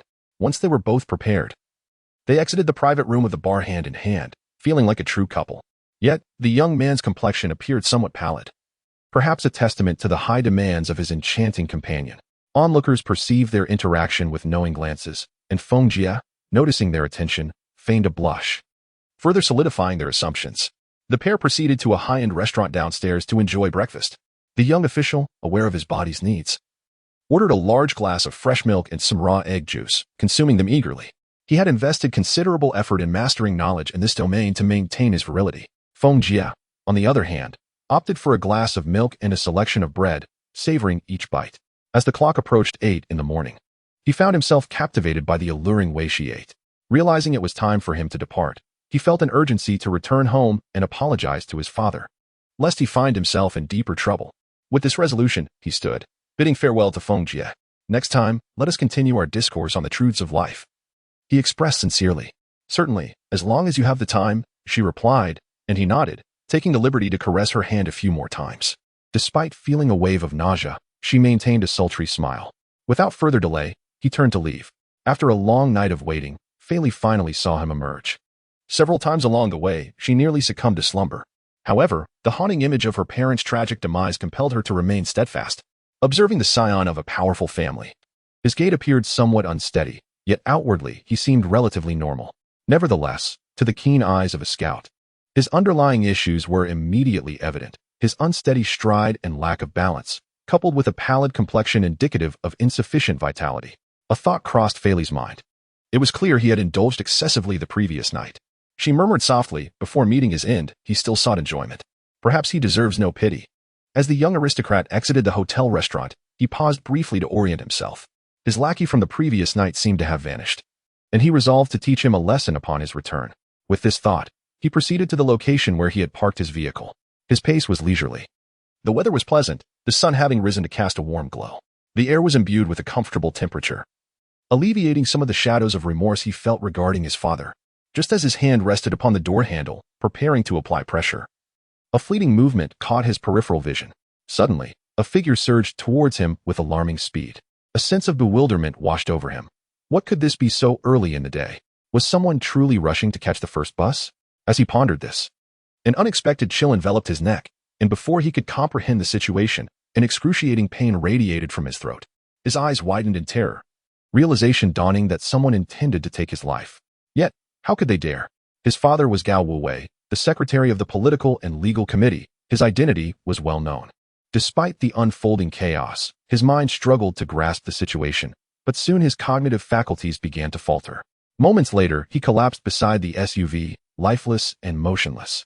Fei approached and delivered a swift strike, turning on her heel and departing with confidence, certain her blow had sealed the fate of this harmful individual, thus ridding the world of yet another menace. Time passed, and a group of passers-by, noticing a figure sprawled on the ground, approached to investigate. Upon closer inspection, they discovered a corpse, one that had likely been lifeless for some time. The sight sent a wave of screams through the nearby women, who cried out in horror, "Murder! Murder!" as they fled in panic. Some of the men, maintaining a semblance of composure, hastily retrieved their phones to alert the authorities, reporting the dire scene. After the scion's departure, Feng Jie made her way to the restroom to cleanse her hands, feeling revolted by the prior encounter. Returning to her table to resume her breakfast, she found herself unsatisfied and ordered an additional medium-rare steak. No wonder her figure was so voluptuous. Just as she finished and stood to leave, the cacophony of screams and shouts filled the air nearby. Curiosity piqued, she moved toward the source of the commotion, eager to uncover the unfolding drama. Satisfying her curiosity, Feng Jie sometimes feels that she still has a long way to go before she can become a competent assassin. She cannot embody the ruthless indifference, shutting out the world around her while immersing herself in the shadows. After walking for a few minutes, she could glimpse the situation at the scene. However, there were too many people around, making it impossible for her to push her way through. She inquired of a man nearby about the circumstances inside. The man, having not seen the situation himself, merely relayed what he had heard, which prompted him to rush over, just as he was becoming frustrated with his inability to enter. Feng Jie interrupted him. Instantly, anger flared within him. He had intended to scold her, thinking, "Are you blind? Can't you see I'm trying to get through?" Upon turning to look, his eyes sparkled with intrigue. Chapter 42. Gao Wuwei, beautiful lady, would you like me to lift you up and see what is happening inside? What do you say? The man stuttered, his tongue faltering as he swallowed nervously. Feng Jie rolled her eyes, thinking to herself, just look at your foolish demeanor. No need. If you're unwilling to speak, then so be it, she replied nonchalantly, turning to leave. Seeing her demeanor, the man grew anxious. Wait, I was merely joking. Why do you take it so seriously? Feng Jie paused, awaiting his next words. Before long, the man divulged everything he had heard. With each revelation, Feng Jie's astonishment grew. She sought confirmation that it was indeed the offspring of an official. The description matched the traits of a typical government heir. She pondered in disbelief. Who possesses such audacity to eliminate the sole heir of the Secretary of the Political and Legal Affairs Commission, Gao Wuwei? This is akin to lighting a lamp in a toilet, an unmistakable invitation to disaster. After observing for a while without gleaning further insights, she decided to depart. Relieved that the heir was dead, She would no longer have to endure his insincere flattery that left her feeling repulsed daily. Moreover, she resolved to keep an eye on this matter and discover who had the audacity to slay the secretary's son. Meanwhile, the man beside her yearned to cultivate a closer relationship with Feng Jie. This stunning beauty, with her cascading waves, was the most alluring enchantress he had ever encountered. If he could win her over, he would consider it worth his life. Yet, love was unrequited. Feng Jie paid him no mind. Igniting a fierce glare in the man's eyes, he felt an urge to seize her hair and teach her a lesson. However, the courage he had mustered dissipated in an instant. In truth, he was a coward, capable of fantasizing about bold actions but paralyzed by fear when the moment arrived. Feng Jie, having obtained what she desired, chose to ignore him. He was someone with whom she could never forge a connection. Why waste her breath conversing with him? Simultaneously, in the desolate room, with windows shattered, Gao Wuwei was consumed by a surge of fury. The audacity to roam freely despite such a grave situation. He slammed his teacup onto the floor in frustration. Hearing the commotion, the mother of the official's heir hurried over, exclaiming, "What is going on? Why such a ruckus? Have you forsaken our son?" Gao Wuwei, already unable to contain his wrath, erupted upon hearing her words. He struck her 3 times as she rushed in, leaving her momentarily stunned, tears welling in her eyes. Though he felt a pang of guilt, aware of how much support his wife had provided him, he was about to speak when she shouted with piercing intensity, "Gao Wuwei, you scoundrel! Do you not realize how you ascended to the position of Secretary of the Political and Legal Affairs Commission? I pleaded with my grandfather countless times before he agreed to grant you this opportunity. However, now that you have ascended to a position of power and authority, you begin to take your frustrations out on me," the woman exclaimed incessantly. Gao Wuwei felt a surge of frustration, despite his wife's many admirable qualities. She often failed to heed his words. "I beg you, please stop shouting. Take a look around the house. Is there anyone here? Come and see for yourself." After such a significant incident, he still runs off. "Are you trying to drive me to my grave? This is the result of your upbringing." Gao Wuwei defended himself loudly. The woman peered into the room and, upon seeing no one, furrowed her brow deeply. She was acutely aware of the gravity of the situation. Old Gao had paid a hefty price to resolve this matter. It was disheartening that their son remained so oblivious, slipping away just as he had before. "I will call him and bring him back," she declared, recognizing the seriousness of the circumstances, dismissing the earlier blows dealt by old Gao. In the past, such an incident would have been far from resolved. Just then, a figure rushed into the villa, appearing frantic. Gao Wuwei frowned but managed to suppress his instinct to intervene. Now in a position of influence, he had cultivated the ability to maintain his composure. No matter the magnitude of the crisis, he could always discuss matters calmly. Resisting the urge to unleash his anger, he waited for his secretary to finish speaking. "Secretary, I just received a call that your son has been murdered outside the Yuan bar," the secretary stammered. "What?" The beautiful woman initially screamed, then rushed to the secretary, gripping his collar and shouting, "Impossible! You must be lying." Gao Wuwei's eyes widened in shock, his body swaying slightly. He knew his secretary well enough to trust that he would not deliver such uncertain news. "Are you certain it was Gao Feng?" "Yes, it was confirmed through a photograph," the secretary replied. So, the official's son was named Gao Feng. Upon hearing the secretary's assured response, Gao Wuwei staggered and collapsed. Fortunately, the secretary reacted swiftly and caught him. Meanwhile, the woman fainted, rolling her eyes back. As the secretary laid Gao Wuwei on the sofa, he hurriedly called for a doctor. Within minutes, several doctors clad in white coats arrived. They were Gao Wuwei's personal physicians.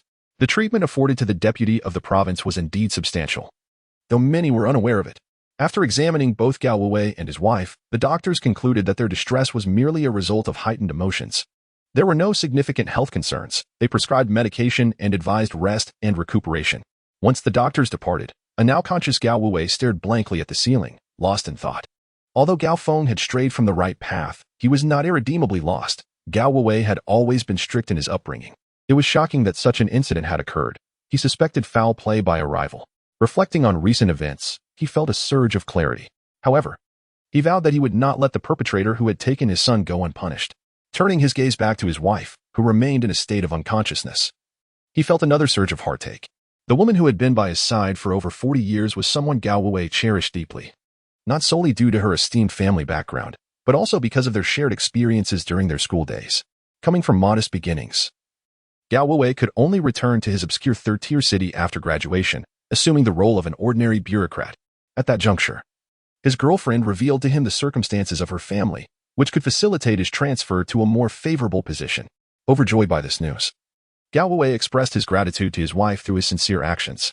The adage that having connections makes tasks easier is not merely a hollow phrase. Chapter 43. The transformation of Fei Li. Time has returned to the present, and Fei Li gazes upon the individual with whom she has formed a connection. The more she observes him, the deeper her affection grows. During her time in the military, her personality underwent a significant transformation from her former self, characterized by laughter and a penchant for conversation, to a more resolute and reticent demeanor. She has concealed the other side of her inner self. However, after engaging with this man, that hidden aspect has finally been awakened. She finds herself yearning to cling to him. With a blush adorning her cheeks, Fei Li swiftly turns and exits the bedroom. Yet, the atmosphere outside starkly contrasts the intimate ambience within. Upon seeing three beautiful women seated on the sofa, Fei Li instinctively greets them. Hello. Hello, one of them replies. After a brief pause, Li Mingyue, noticing the silence enveloping the group, softly speaks up. Fei Li senses that something is amiss and, upon reflection, realizes the cause of the tension. She has encountered the primary wife, and they must have discerned her presence. This explains the oppressive quietness. Quickly offering her apologies, Fei Li opens the car door and steps outside. She inhales the brisk, slightly chilly air, feeling the gentle breeze invigorate her. While others might find it cold, she remains undaunted. Having ascended to the ranks of a level 2 ability user and awakened her fire abilities, as long as she is not in an extremely frigid environment, she can withstand the chill. Recalling her moment with that man in bed, her cheeks flush once more, prompting her to shake her head in an effort to dispel those thoughts. She cannot afford to linger here. He has already informed her that it was Red Jie who expended numerous crystal cores to secure her chance at salvation. Wang An has yet to reveal that she was revived using an energy extraction solution. Their intimate encounter was an unforeseen circumstance. And there are certain matters Wang An will not divulge to Fei Li immediately. He intends to observe for a while. Fei Li hastens toward the location of Red Jie and the others, a mere 20 meters away. After a day filled with activity, the group has arranged for a few individuals to patrol in the evening. However, judging by the current situation, it seems they have all succumbed to slumber. As Fei Li approaches, her hand reaching for the car door handle, suddenly, the ominous barrel of a gun protrudes from another vehicle's window. Don't move. Raise your hands, or I will fire, a melodious and clear voice commands.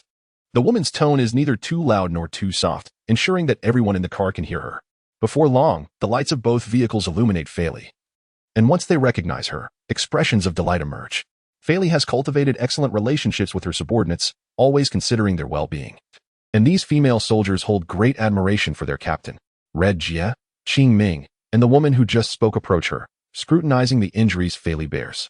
When she was brought to the RV earlier, she was on the verge of death, yet now, her attire has transformed into a black sweatshirt, and her abdomen, once inspected by Red Jie and the others, reveals an impressive set of 8-pack abs, as if she had never been injured at all.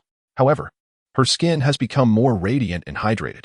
Hongjie was astonished. This was indeed quite remarkable. She became increasingly convinced that the man in the RV was far from ordinary. If she could forge an alliance with him, survival in this apocalyptic world would surely be more feasible. Quickly, let us board the vehicle, she urged, taking Fei Li's hand and leading her towards the RV. The female soldiers surrounding them, witnessing their captain's well-being, felt a wave of relief wash over them. They greeted Fei Li before retiring to the vehicle for much-needed rest, utterly drained of energy. Although the evening meal had been quite satisfactory, provisions were scarce thereafter, necessitating a search for food on the morrow. At this moment, the 4 women entered the pickup truck's cabin, which could accommodate 5 or 6 individuals, yet currently housed only the 4 most crucial members of their group. How are you feeling now? Have you fully recovered? Hongjie inquired, her concern for her subordinate evident. Yes, I have completely healed, Fei Li affirmed. That's wonderful, Hongjie smiled at her. Shortly thereafter, she suggested that Fei Li take some rest. You must be exhausted, although your injuries have mended. The mental fatigue requires gradual recuperation. Fei Li exited the cabin, accustomed to sleeping alongside her fellow soldiers. She had grown used to their company, and yet she felt guilty for having concealed numerous matters from Hongjie. As she walked towards the vehicle's compartment, the 3 individuals in the cabin observed her in silence. After a moment, Hongjie finally spoke. It hasn't been long, yet Fei Li seems to be hiding something from me. Clearly, something must have transpired, otherwise, she would not display that hesitance. Qiming nodded in agreement but remained silent. The taller woman interjected, should we not apprehend her for a thorough inquiry? However, she understood the futility of such an action, as everyone was aware of Hongjie's kindness towards Fei Li. There is no need for that. I simply wish to observe if she will voluntarily disclose it, Hongjie replied with a slight smile. The tall woman scoffed softly, refraining from further comment, though her thoughts were otherwise. Hongjie was indeed too lenient with Fei Li to consider punishment.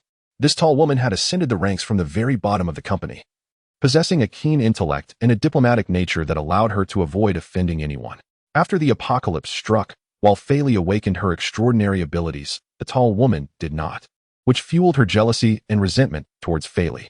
Consequently, their relationship had grown increasingly strained. Hongjie, aware of the tension between the two, remained silent, recognizing their exceptional capabilities and steadfast dedication to their work, despite the tall woman lacking any supernatural powers. Nevertheless, Hongjie entrusted her with logistical responsibilities. In this gathering, everyone indulges in food and drink. Hongjie reclines in her seat at an angle of 60 degrees, preparing to close her eyes and drift into slumber. The tall woman glances over and also lies back in the driver's cabin, ready to rest. Yet, within her, a tumultuous conflict brews. She desires Fei Li's demise, yet simultaneously cannot bear to part with her, creating a profound sense of contradiction. Ever since she learned she could not become an extraordinary being, her mindset has undergone a drastic transformation, leaving her with an incessant feeling of being looked down upon by those around her. At times, she even perceives a waning concern from Hongjie, a stark contrast to the past. All of this turmoil stems from her inability to attain extraordinary abilities. A myriad of factors leads the tall woman to engage in incessant, chaotic thoughts. However, on the surface, she maintains her usual allure, captivating the eyes of those around her. Chapter 44. The Tall Woman. Dolly. The tall woman has endured a myriad of hardships since her childhood, which may have significantly contributed to her current state of restless contemplation. Shortly after her birth, her mother abandoned her for another man, leaving her father in a perpetual haze of despair and alcoholism, ultimately leading to his untimely demise beneath the wheels of a truck one fateful night. Driven by either his despair or intoxication, left orphaned at a tender age, Dolly was raised by her grandparents. Possessing striking beauty, she became the target of numerous male advances. Yet, even at a young age, she exhibited a profound understanding of the world around her. She aspired to grow stronger, to become self-sufficient, and to one day find someone capable of aiding her. However, the suitors that pursued her were woefully immature, while Dolly maintained an air of aloofness, rarely gracing anyone with a smile. Academically gifted, she excelled and gained admission to the prestigious Hwasher University. After graduation, her exceptional work ethic shone through in the corporate realm. Yet the ascent to higher positions proved to be an arduous journey. Many sought her out for superficial reasons, inciting a deep aversion within her. She found herself surrounded by unsightly men, akin to gluttonous creatures, their bellies protruding and faces lined with age. Dolly resolutely refused their advances, switching jobs repeatedly. The trials of employment paled in comparison to the sorrow that soon befell her. Her grandfather, who had nurtured her for over a decade, passed away, swiftly followed by her grandmother. Upon receiving this devastating news, Dolly was engulfed in profound grief, feeling utterly alone in the world. She returned to her hometown to arrange their funerals, and after spending some time there, she set out once more in search of work. Yet, disheartened by her experiences, she contemplated returning home to settle for a modest job. On this day, she had one final interview at a company rumored to be led by a female CEO, known for treating her subordinates well. Dolly wondered what this encounter would entail. This company was associated with the notorious Hongjie, yet the workload remained substantial. After navigating through a rigorous selection process, Dolly finally secured the position. As she settled into her role, a particular incident unfolded that made her feel that this company suited her well. A junior supervisor hinted that if she were to become his girlfriend, he could offer her better treatment.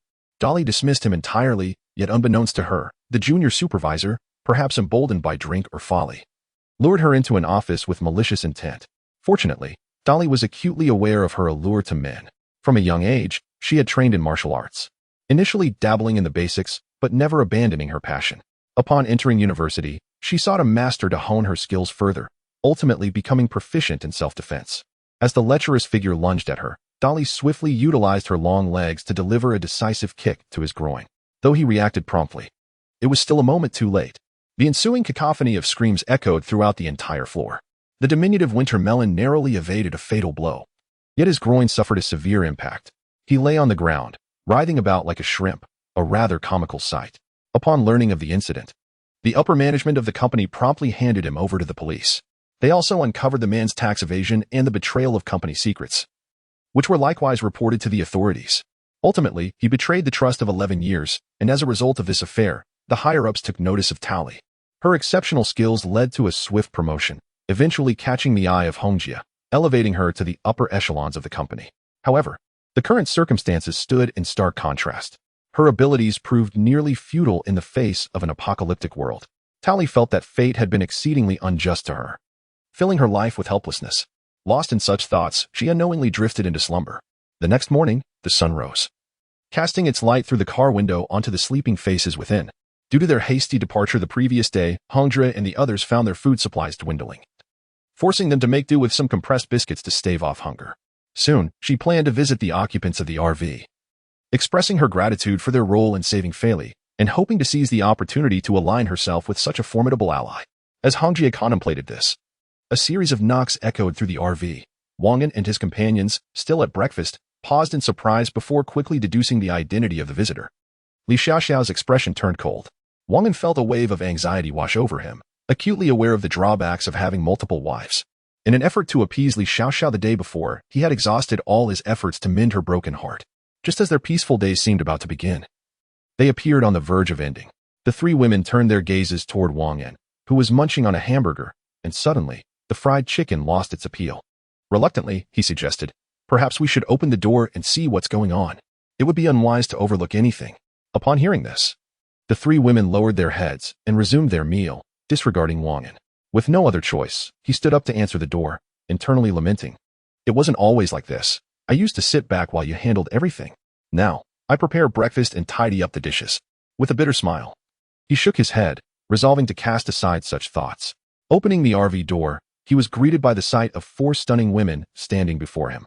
The gloom that had lingered in his heart dissipated significantly upon their arrival. Each woman was distinct, his wife Fei, with her military resolve and spirited demeanor. The alluring woman in red who led them, her secretary, exuding a chilling, emotionless aura, and finally, the tall, darkly enchanting woman at the rear. Wang An had encountered them the day prior, but had not had the chance to converse, as he was focused on rescuing Fei. "Hello. We have come to express our gratitude," Hongzhe spoke first. "That is unnecessary. Our interaction was a fair exchange," Wang An replied with a nonchalant demeanor. I have a few matters I would like to discuss with you. Would it be possible for us to?" The woman in red began again. "Certainly." Wang An pondered briefly before nodding in agreement. He invited the four women into the RV, noting that they had only escorted Fei to the doorstep the previous day, without stepping inside to take a look. Upon entering, one is utterly astounded. The four ladies stood with their mouths agape, even Fei was no exception. The atmosphere last night was so oppressive that she could not possibly take in her surroundings. Being with Wang An, they were engrossed in discussions about the profound truths of life, leaving no time to observe their environment. The four ladies beheld an enormous screen displaying a film, accompanied by a sizable sofa and coffee table laden with an abundance of delectable food. There were hamburgers, fried chicken, canned meats, and an array of fresh vegetables. The sight made them collectively swallow hard. Moreover, the exterior of this dilapidated vehicle was so shabby that they could hardly fathom the opulence within. Chapter 45. Discussing cooperation. The exterior of the RV appears considerably more spacious than its interior. Wang An, along with the three women, feels somewhat cramped. However, they can still move about comfortably. "Please, no need to stand. Let us all take a seat."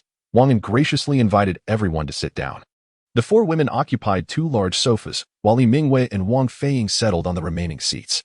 Wang An chose to sit alongside Li Xiaoxiao, who, at present, had yet to completely quell her anger. It was imperative for him to comfort his beloved wife. As he settled beside her, he wrapped his arms around her waist, gently applying pressure with his fingers. Li Xiaoxiao rolled her eyes, but did not resist. "Mr. Wang, we came here to inquire if you have any destinations in mind. There is no ulterior motive. It would simply be beneficial for us to travel together for mutual support. What do you think?" Hongzhe spoke in a leisurely manner. They had just completed their introductions, finally familiarizing themselves with each other's names. Unlike the previous night, when Fei departed, they were now aware of the identity of the young man. Wang An, still a bit dazed from earlier, glanced at Li Xiaoxiao and the three women, who remained noncommittal. "Where are you headed?" "I shall assess if our paths align," he pondered aloud. "We're going to Xinqing Safe Island," Hongzhe replied without hesitation. Wang An, without a moment's delay, echoed, "We shall also head to Xinqing Safe Island. It seems our routes coincide. If we choose to travel together, that is acceptable. But in the event of an unavoidable danger, we should part ways without issue, correct?" "Indeed, it is perfectly acceptable for us to assist one another within our capabilities. Should we encounter insurmountable peril, you are free to leave at your discretion," Hongzhe affirmed readily. "Very well. It is settled then.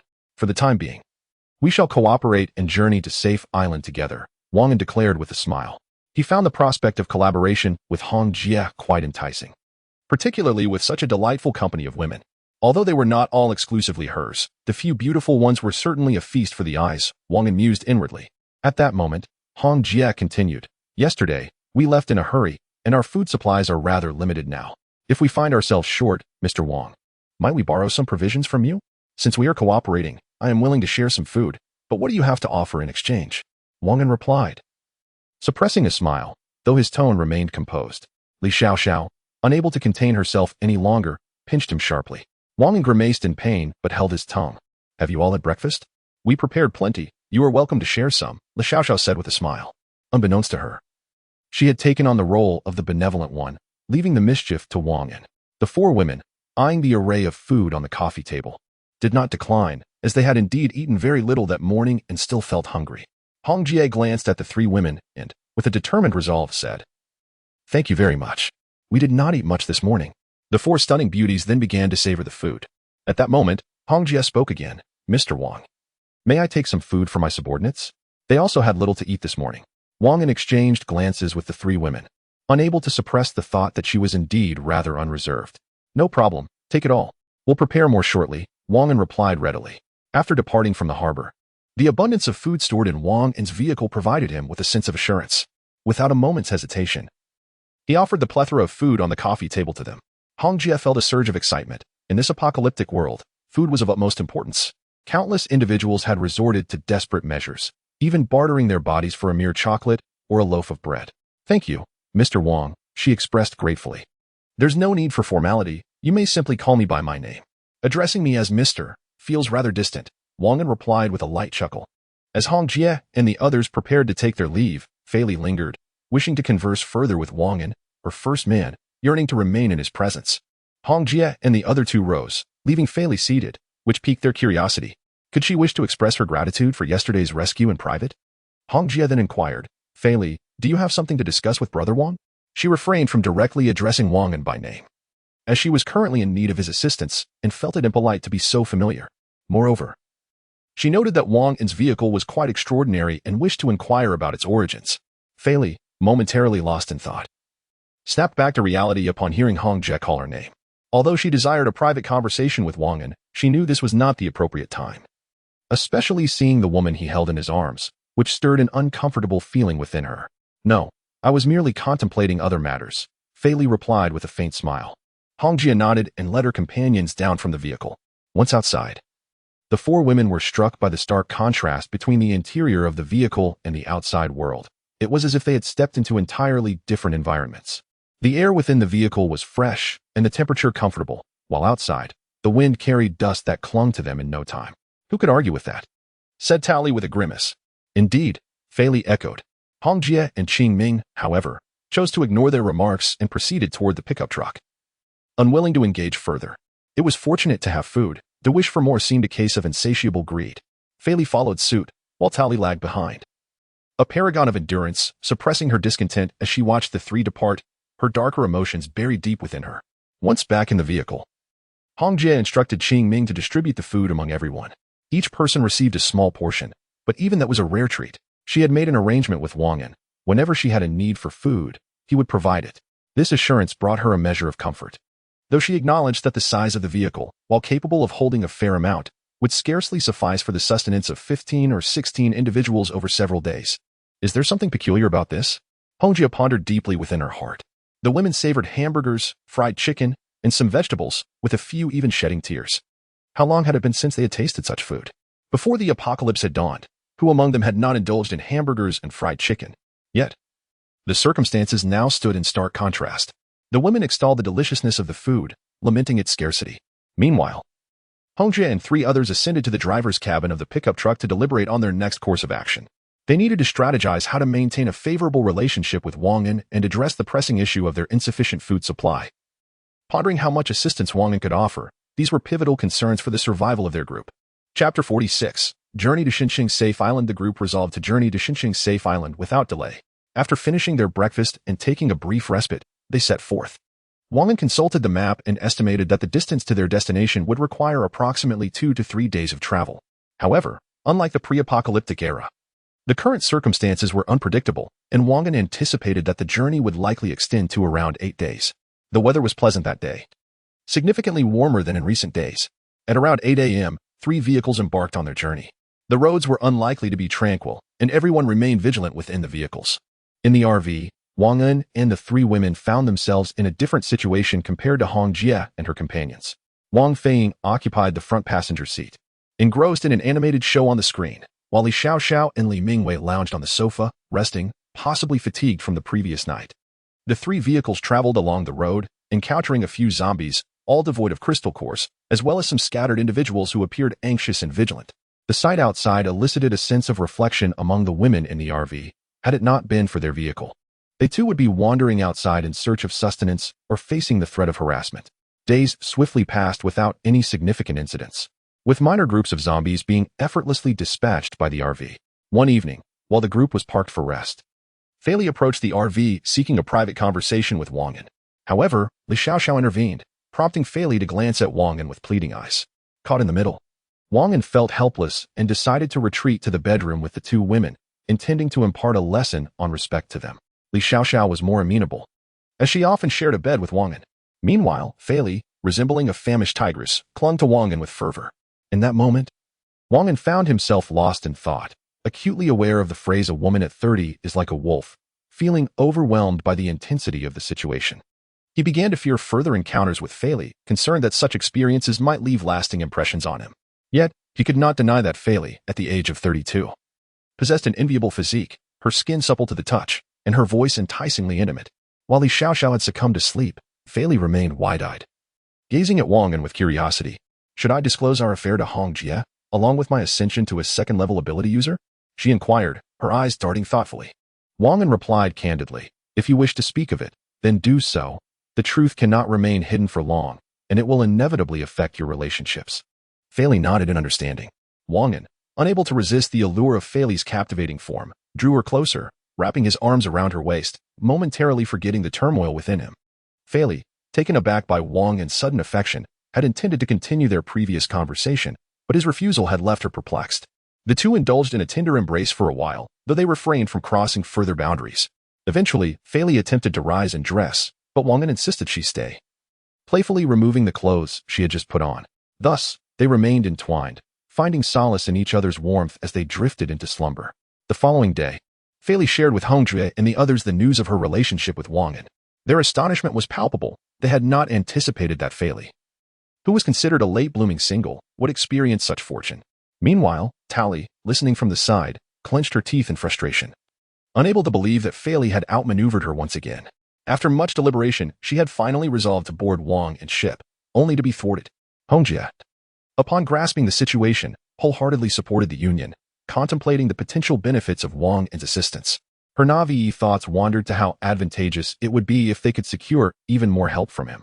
As the vehicle traversed into the midday of the 3rd day, they beheld a city that lay in ruin, teeming with zombies, far surpassing the desolation of other locations. It appeared there were even a few second-tier zombies, with a considerable number of first-tier ones. Wang An then summoned Hong Jie to discuss their strategy. Hong Jie, should we consider exterminating these zombies? Our levels remain somewhat low, and this area is a necessary passage.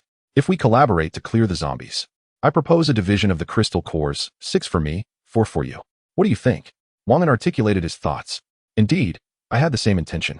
Hong Jie replied after conferring with her 3 female subordinates. Very well, we shall take action shortly, Wang An stated. Subsequently, Hong Jie and her team disembarked, commencing their preparations for the impending battle against the zombies. The RV provided a conducive environment, ensuring safety and discretion, as both factions deliberated their strategies within. After finishing their midday meal and resting briefly, they set their plan into motion. The sound of gunfire echoed continuously, accompanied by the cacophony of combat. The zombies roared in fury, charging towards the humans. 1-2, the afternoon slipped away amidst the fray. Wang An and Hong Jie sat together, tallying the crystal cores acquired that day, 13 first-tier and 3 second-tier, yet they had not encountered any higher-level zombies. Wang An felt a twinge of envy. He was still a first-tier ability user and had not yet ascended to the second tier. The prospect of obtaining a second-tier crystal core would significantly enhance his chances of advancing. How could he not feel exhilarated? However, during the afternoon skirmish, it appeared that fortune had abandoned them, or perhaps the zombies favored Hong Jie's vicinity. Wang An had vanquished numerous first-tier zombies, but had not encountered a single second-tier one. This left him feeling somewhat awkward, contemplating whether to borrow a second-tier core from Hongjia, promising to repay her in the future. Yet, he hesitated, aware that many of her subordinates had perished for those 3 cores, and several others had sustained injuries, leaving her team diminished. The thought of requesting a second-tier core, acquired at such a cost, felt inappropriate. Hongjia's eyes were still red from the strain, her fury simmering beneath the surface as she sensed Wang An's intentions. She turned away, dismissing him, her inner voice raging against his audacity and coveting her hard-won course. Meanwhile, Wang An, though feeling somewhat helpless, was still determined to devise a way to obtain the coveted second-tier crystal core from Hongjia. He remained unaware of the dangers that lay ahead on the road. Yet the means to ascend to his secondary ability user would certainly become more abundant. He yearned to discover what powers would awaken within him upon reaching that level. After a moment of silence, neither of them spoke. Wang An could no longer contain himself and inquired, Hongjia, how might you part with a secondary crystal core for me? What do you possess that could entice me to exchange? If something captivates my interest, I shall agree to the trade. Hongjia's tone was low and unfriendly as she replied. Wang An, unfazed by her demeanor, began to ponder what he could offer in exchange for the crystal core that Hongjia held. Extracted crystal liquid? No, that was a closely guarded secret. After all, Hongjia was not yet his partner. How could he divulge such information? Food might suffice, but it paled in comparison to the value of a secondary crystal core. What else could he possibly offer? Chapter 47. Reaching an agreement suddenly, Wang An recalled the morning he had risen, stepping outside to inhale the fresh air and experience the surroundings of the RV. By chance, he spotted Hongjia and her companions. 5 or 6 individuals were sprawled across the seats of an off-road vehicle, their discomfort evident. Furthermore, within the cab of a pickup truck, Hongjia and her 3 trusted aides were slumped against their seats, unable to find restful slumber, while the rear compartment was packed with 7 or 8 others. If Wang An were to propose providing them with lodging and sustenance, he believed it might persuade Hongjia. Observing her agitated demeanor, he stood and filled her empty cup with water. Hongjia, he said with a smile, I have a mutually beneficial proposition, though I wonder if you might be interested. You will not find yourself at a disadvantage. What could possibly allow you to exchange for my secondary crystal core? Hongjia retorted, rolling her eyes. I can offer provisions and shelter. What do you think of that? Wang An articulated his thoughts. As for the potential exposure of his secrets, given the uniqueness of the RV, Hongjia likely understood that revealing a bit more would not be detrimental. Where would the shelter be? It wouldn't be the RV, would it? Hongjia inquired, firing off questions. Surely, she must grasp the RV's peculiarities. As for the specifics, I shall refrain from elaborating further. You will know once you agree, Wang An replied confidently. Hongjia contemplated the offer, weighing her options. In the end, she remarked, this still seems insufficient. Do you have anything else to offer? She was eager to see what additional advantages Wang An might present. Wang An furrowed his brow, pondering before shaking his head. Anger simmered within him. How audacious of Hongjia to demand more after what he had already offered. At that moment, Hongjia queried, will the food and shelter be provided continuously? Indeed, we can maintain that support until we part ways. Wang An responded, somewhat irked. Seeing that Wang An could not offer additional benefits, Hongjia relented, saying, very well, I accept your terms. May I now see the accommodations? Certainly, Wang An replied, rising to ascend to the second level of the RV, with Hongjia following closely behind. The others were preoccupied with their own tasks. Hongjia's aides were tending to the injured, while Li Xiaoxiao and her group were preparing dinner, which included meals for Hongjia and her companions, leaving no one else available. Upon reaching the second level, Hongjia was taken aback by the sight that greeted her. The interior of the seemingly dilapidated RV was astonishingly spacious, boasting at least 6 or 7 bedrooms. She hurried past Wang An towards the nearest bedroom, flinging open the door, only to be further astonished by the decor within. A bathtub was present, complete with a heating lamp, and merely half a meter away stood a toilet, with a washing machine situated nearby. A large display screen adorned one wall, accompanied by a wardrobe, while the remainder of the space was filled with beds. Accommodating 2 individuals posed no challenge whatsoever. Some may inquire why such a large wardrobe occupies significant space, yet this is but a modest wardrobe. Hongjia, with wide eyes, turned to Wang An and asked, are other houses adorned in a similar fashion? Wang An gestured for her to take a look at the other rooms. As Hongjia surveyed the surroundings, Wang An's attention was entirely captivated by her figure, which was undeniably alluring. Having changed into athletic pants and a fitted top due to the earlier scuffle that had soiled her clothes, her physique was accentuated splendidly. The prominent peaks, the undulating curves of her waist, and her voluptuous rear were striking. Although her legs were not particularly long, they still appeared quite appealing. As Wang An beheld Hong Jie swaying her hips, an insatiable desire surged within him. While Hong Jie was still marveling at the spaciousness of the camper, suddenly, a pair of strong arms encircled her waist, and a voice whispered close to her ear, "If you wish, you could reside here for a lifetime." Initially taken aback, Hong Jie attempted to push Wang An away. However, before she could muster any strength, he lifted her effortlessly, shutting the bedroom door behind them, allowing the ensuing moments to unfold naturally. Observing Wang An's increasingly audacious demeanor, Hong Jie exclaimed, "Wang An, cease at once, or you shall regret this." But he, consumed by desire, retorted, "If I stop now, I will be the one to regret it." At that moment, Wang An was oblivious to everything but the beautiful woman before him. Hong Jie felt a mixture of joy and indignation. She was pleased to still possess such allure at her age, but was furious that Wang An dared to lay hands on her. She was determined not to acquiesce to his desires. Unaccustomed to such close encounters with men, she found herself flustered and somewhat entranced. In a daze, she allowed Wang An to proceed with what he wished, but just as they approached the final step, clarity washed over her. Biting his lip, she exclaimed, "No, this is too fast." Wang An, feeling the warmth of blood on his lips, also regained his senses but stubbornly retorted, "You're a dog, wanting me so desperately that you've drawn blood."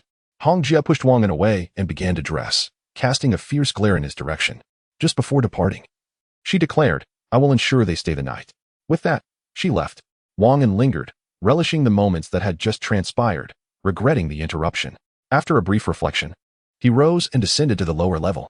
Observing the darkened sky outside, he exited the camper to find several women gathered, preparing a meal together, which brought him a sense of comfort. Given the large number of people, dinner was being prepared outside, as cooking within the camper would have been too cumbersome. At that moment, Li Xiaoxiao approached, likely indicating that dinner was nearly ready. "Why are you down so late?" she inquired suspiciously. Wang An feigned difficulty, responding, "Oh, it was just a matter of haggling. Obtaining a second-level crystal nucleus is no simple task." Li Xiaoxiao nodded, seemingly convinced.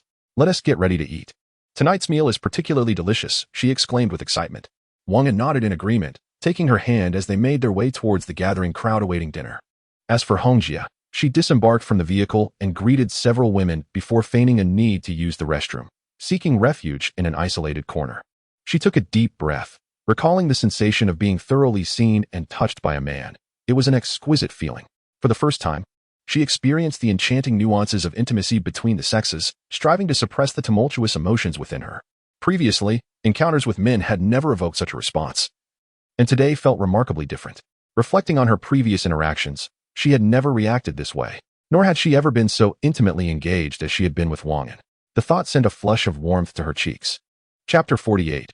A new abode. Hong Jie vigorously shook her head, attempting to dispel the unsettling scene she had just encountered. She could not linger here for too long, as it would surely cause concern among the others. After calming her emotions, she regained her composure and approached the group gathered on the ground. At that moment, she spotted Wang An, who was hauling several crates of beer from the RV, while a few beverages had already been set on the ground. This evening's feast would consist of barbecued delights, featuring an assortment of meats, chicken, fish, lamb, each freshly procured, alongside a variety of vegetables, fruits, and snacks. Earlier that afternoon, they had discovered a large supermarket, brimming with unclaimed goods. After a day spent battling zombies, everyone was fatigued and yearning for a hearty meal, prompting Hong Jie and Wang An to deliberate on their dinner options. Ultimately, they settled on barbecue, a simple yet festive choice. As Wang An noticed Hong Jie emerging from the side, he hurried to greet her. "Hong Jie, come and eat. The food will be ready shortly." However, she pretended not to hear him and instead walked toward her three trusted confidants, inwardly cursing Wang An. At 36, she had maintained her impeccable figure, only to have it compromised by this little scoundrel. Thankfully, she had resisted his advances in the final moments. Reflecting on her steadfast resolve, she glanced at the three women, her thoughts returning to the present. Fei had sustained minor injuries while dispatching zombies earlier, but overall, she was faring well. Qiming, on the other hand, had been struck in the left chest by a second-tier mutant beast while shielding Hong Jie, and her complexion remained pale.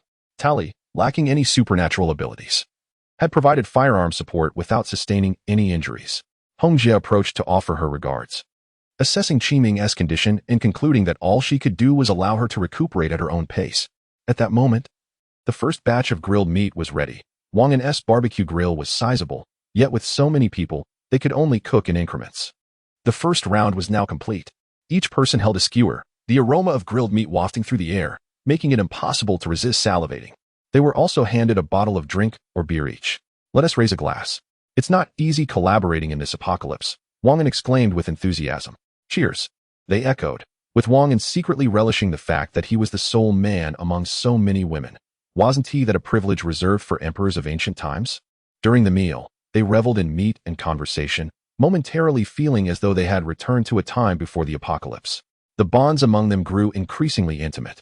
The feast lasted 2 to 3 hours, leaving everyone slightly inebriated, supporting one another as they made their way back to their respective vehicles. Hongji approached Wang An, leaning in to say, I'll arrange for someone to board the vehicle shortly. Is that all right? Wang An lifted his gaze to meet hers and whispered, If you're willing, then there shall be no issue. Hongji rolled her eyes, fully aware of Wang An's implications. I'm discussing serious matters here. She insisted. So am I, Wang An retorted defiantly. Without further ado, Hongji turned and walked away, choosing to disregard Wang An, whom she deemed a persistent rascal. Wang An could only sigh in resignation. The alluring serpent truly poses a challenge to board. Upon returning to the pickup truck, Hongji informed her 3 confidants of this matter and also spoke of her collaboration with Wang An. The 3 women were somewhat perplexed. Could this RV accommodate so many people? However, they refrained from voicing their inquiries. Well aware of Hongji's nature, she would not just about such matters. You all make arrangements for the injured to board first. Those who are uninjured will temporarily stay in the truck, Hongji stated succinctly. She would not delve into the specifics, leaving the details to the 3 women. They exchanged glances and nodded in unison before disembarking to organize the boarding. When the women under their command heard this arrangement, they were left speechless. Internally, they protested. How could this dilapidated vehicle possibly house so many? Faye understood the skepticism but offered no opportunity for dissent. She declared firmly, simply follow orders. Any issues can be addressed later. Upon hearing this, the women swallowed their words and began to gather their belongings, preparing to reside in the RV. Some were quite discontent, eager to witness how many individuals this RV could truly accommodate and what would transpire. After a brief wait, Hongji exited the vehicle and observed her subordinates, who were nearly finished packing. She gestured for them to follow her, and they marched towards the RV, which was merely a few meters away. Wang An, noticing the commotion from the window, instructed Li Xiaoxiao to open the door. Reluctantly, she complied and rose to do so. Hongji was the first to enter. Casting a glance at Wang An, shall we proceed? She asked. Wang An nodded in agreement. Hongji discerned that Wang An typically indulged the 3 women, ultimately making the final decisions himself. The remaining subordinates followed suit, surveying the RV's interior with astonishment. Each was taken aback by the opulence surrounding them. They ascended to the 2nd floor and were awestruck by the abundance of bedrooms. Their mouths agape, they marveled at how the RV's exterior belied its spacious interior. Hongji instructed her 2 confidants to allocate rooms for the injured. As Qiming had sustained injuries, she remained by Hongji's side and did not join in the room assignments. The 2 women swiftly organized the accommodations, their astonishment growing as they beheld the decorations within. Was this truly the apocalypse? It surpassed even their pre-apocalyptic living conditions, albeit with a slightly reduced space. With over 100-inch displays, bathrooms, showers, double beds, and wardrobes, the RV was equipped with all essentials. Throughout the past month, they had lived in constant fear, often experiencing hunger. Now, with such a splendid environment before them, how could they not yearn for it? The rooms were soon arranged, and some women wished to descend and retrieve items left in the truck. Initially, they had doubted the RV's capacity to accommodate them all. However, the situation had changed. The 6 bedrooms were perfectly suited to house all the injured, leaving just 4 individuals, Hongji and her 3 confidants. Hongji observed the joyous expressions of the women and smiled softly.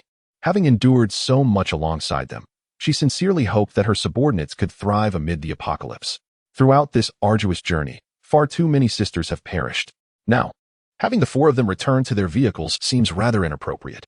There is little need for the 4 leaders to guard the empty cars. After a while, everything will be brought up, and it can be addressed when necessary. Hongji contemplated inquiring with Wang and whether it would be possible to allocate 2 rooms below for their use. Once you have gathered your belongings, make haste to freshen up and rest early. After reflecting, Hongji decided to say no more. Everyone is weary, and she would not impose additional pressure. Hongji and the 3 women then descended to the 1st floor, where they found Wang An engaged in conversation with the 3 women. A wave of irritation washed over Hongji. Having taken such advantage, he did not even offer to lend a hand. Chapter 49. The inner thoughts of Hongji observing Wang An conversing with the 3 women while munching on sunflower seeds. Hongji's previously pleasant mood swiftly darkened. Wang An, could you lend me the rooms downstairs as well? Hongji stated with a tone that was more assertive than pleading, transforming what should have been a request into an implication that Wang An owed her something. Wang An widened his eyes upon hearing this. Sister, my dear sister, I have only 3 bedrooms left downstairs. Do you expect me to lend you 2? Where shall I sleep? He replied with a pained expression. However, the rooms above were already filled with injured individuals. Sleeping in the car outside at night would be perilous. You see, his words trailed off. And he understood the predicament. If he were to lend her 2 more rooms, where would he find rest at night? Wang An forced a smile, acknowledging that while he would willingly give if he could, the circumstances left him helpless. Perhaps I could share a room with you. Hongjie and the others could squeeze into 1 bedroom, suggested Fei Li, suddenly emboldened. Wang An chuckled mischievously and drew Fei Li closer to him. This arrangement could work. The downstairs bedroom is spacious enough for 3, he said to Hongjie. Though Hongjie wished to dissuade Fei Li from this course of action, the undeniable bond between them led her to relent. Very well, she replied, somewhat displeased, for she had witnessed Wang An and Fei Li share a kiss. With Li Xiaoxiao nestled close to him. The sight irked her immensely. Turning away, Hongjie led Qingming and Tao Li into the bedroom to unpack, wash up, and prepare for rest. Upon entering, Qingming maintained a calm demeanor, while Tao Li was overwhelmed, feeling as if she were in a dream. The downstairs bedroom was nearly identical to the one above. Though it boasted a drinking water system, a larger fish tank, a computer, and a bookshelf truly resembling a cozy home, initially reserved in front of the others. Tao Li soon dashed to the bathtub, turned on the faucet, and marveled at the clear water. Hongjie, come see. It's incredible, she called out. Still fuming over Wang An's audacity, Hongjie retorted, what is so wondrous about it? Have you never seen water or stayed in a nice place before? After speaking, she sat on the bed and removed her shoes, feeling the weariness of the day wash over her. Due to her injuries, Qiming had already been encouraged by Hongjie to rest on the bed. Tao Li, after a brief moment of awe, busied herself with her own affairs. She first indulged in a warm bath, then wrapped in a towel, sprawled comfortably on the bed while turning on the sizable monitor to watch a romantic series. Hongjie mirrored her actions, filling the tub once more and soaking for half an hour. After rising, she attended to Qingming, gently wiping her down and reapplying her medication. The 3 women lay on their beds, engrossed in the television show, each lost in her own thoughts. Meanwhile, on the other side, after Fei Li's bold suggestion, Wang An embraced her tightly. Wang An felt the soft, curvaceous form of Fei Li pressed against his thigh, her slender yet voluptuous waist brushing against his abdomen. As she playfully rubbed against him, a surge of desire ignited within him, prompting him to kiss her tender lips fervently. It had been several days since he had last indulged in her company, and he found himself yearning for her presence. Oblivious to the others in the vicinity, Wang Feiying, upon witnessing the scene, swiftly retreated to her room, followed closely by Li Mingwei. The living room was soon left with only Wang An, Fei Li, and Li Xiaoxiao. At that moment, Li Xiaoxiao found herself entranced by Wang An's boldness. He lifted her effortlessly, taking Fei Li's hand as they ventured into the final bedroom. It promised to be another enchanting evening. Outside, many remained hungry, yearning for food and warmth in the company of others. Meanwhile, Hongjie and her companions were engrossed in the unfolding drama on the screen, their focus elsewhere. Hongjie pondered the marvel that was Wang An's mobile home, its formidable exterior, impressive offensive capabilities, and luxurious interior. It was akin to a mobile fortress. If only she possessed such a vehicle, she could traverse this apocalyptic world at will. Qingming, after watching television for a while, closed her eyes to rest, fatigue weighing heavily upon her, compounded by her injuries. Tao Li initially appeared excited, yet deep down, she felt a void of enthusiasm. She contemplated the prospect of residing in such a place long-term, accompanied by an endless supply of food. How could someone like Wang An possess such a remarkable vehicle? She wondered if becoming Wang An's woman would ensure her a share of this bounty. Despite her strong demeanor, the harsh reality of the apocalypse loomed over her, and Wang An's strength was evident. Besides, she lacked any extraordinary abilities, no matter how capable she might be. She was merely a beautiful vase in this cruel world. Witnessing Wang An kiss Fei Li sparked a wave of jealousy within her, particularly at his eagerness. Tao Li mused that if she were in Fei Li's place, Wang An's affections would undoubtedly be more fervent. She contemplated what strategies could entice Wang An to take notice of her. Unbeknownst to them, the dawn of a new day arrived. Li Mingwei had already emerged, bustling about in the kitchen to prepare breakfast, while the others remained in slumber. On the second floor, a few had awakened but were uncertain about preparing a meal, opting instead to converse amongst themselves. At that moment, a bold woman began to explore the second floor. She stumbled upon a concealed glass door, its dark green hue rendering it nearly invisible. Summoning her courage, she pushed the door open, revealing a kitchen complete with a steam cooker, rice cooker, cabinet stocked with dishes, and a colossal refrigerator. Approaching the refrigerator, she was greeted by an abundance of food that made her mouth water. Suddenly, she dashed out, exclaiming, "Come quickly. I've discovered the kitchen." Several others rushed out, joining her, and soon the kitchen became a bustling hub, given the limited space. With cabinets and the refrigerator occupying much of the area, the arrival of 5 or 6 more individuals rendered it undeniably cramped. No more room. Those who cooked before, hurry in and prepare the meal. Everyone else, please step outside, declared a woman of decent appearance. As the others departed, 2 somewhat plump women entered the kitchen. Fortunately, they had not sustained significant injuries in yesterday's battle. Otherwise, there would be no one to prepare breakfast today. One of the women opened a cabinet affixed to the wall of the camper. It turned out to be a refrigerator, surprisingly spacious. A gasp escaped her lips as she marveled at the exceptional design of the kitchen and the abundance of provisions within. Some individuals contemplated descending to the lower level to seek out Hongjia and her companions, but upon arriving at the staircase they had ascended the day before, they discovered it had been sealed off. The entrance was inexplicably barred. One woman called out, prompting several others to appear at the stairway. Gazing at the impenetrable wall that had been constructed, the atmosphere grew tense as thoughts began to swirl among the group. Could it be that Hongjia and her companions had imprisoned them here for some ulterior motive, intentionally keeping them in the dark? Chapter 50. Wang An's reminder. As the crowd felt a sense of unease, a sudden sound echoed from the other side, causing the women to jump in surprise. They turned to see that it was Tali who had arrived, revealing a hidden door. How astonishing. From now on, please use this door for your comings and goings, Tali instructed. Unless it's of utmost importance, refrain from going to the first floor. This is someone else's territory, and we must adhere to the rules. The women nodded in understanding. Having risen early that morning to assist Li Mingyue in the kitchen, Tali sought an opportunity to get closer to Wang An. As fate would have it, despite the chaos of the previous night's battle, Wang An had risen early, not indulging in a lazy morning. She found him reclining on the sofa, eyes closed in repose. Tali hurriedly poured a cup of morning tea and approached him. "Brother Wang, have some water," she purred softly. Wang An lifted his brows slightly, recognizing her as yet another temptation. Just set it down," he murmured, still half asleep. As Tali neared, she had already devised her excuse. "Brother Wang, I noticed that the passage between the first and second floors is sealed. How did those who went to the second floor return?" "Oh, I almost forgot about that. Quickly, call your sister Hongjia. I have matters to discuss with her," Wang An replied briskly. "Brother Wang, Hongjia is still asleep. If you have something to say, you can tell me," Tali offered, her voice smooth and enticing.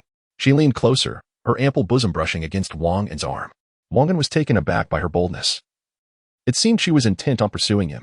Tali, too, was surprised by her own audacity, having once scorned such brazen women during her time managing a bar. She found herself becoming one of them. Nevertheless, the man before her took precedence. Wang An, with a decisive motion, grasped her collar and pulled her close. Their bodies positioned in an intimate embrace. Without hesitation, he kissed her, relishing the opportunity presented. His hands wandered beneath her clothing, exploring. In truth, he had already experienced much the previous night. His interest now was merely piqued. After a moment of indulgence, Wang An released Tali. "If you wish to be my woman, I shall need to consider it further. For now, I grant you permission to inform the women on the second floor about the necessary precautions." Wang An suppressed the flames of desire within him. Tali, feeling increasingly embarrassed, gazed at him with dazed eyes, her legs pressed tightly together. Wang An chuckled at her flustered demeanor. After a brief wait, he relayed all the necessary information regarding usage and precautions to Tali.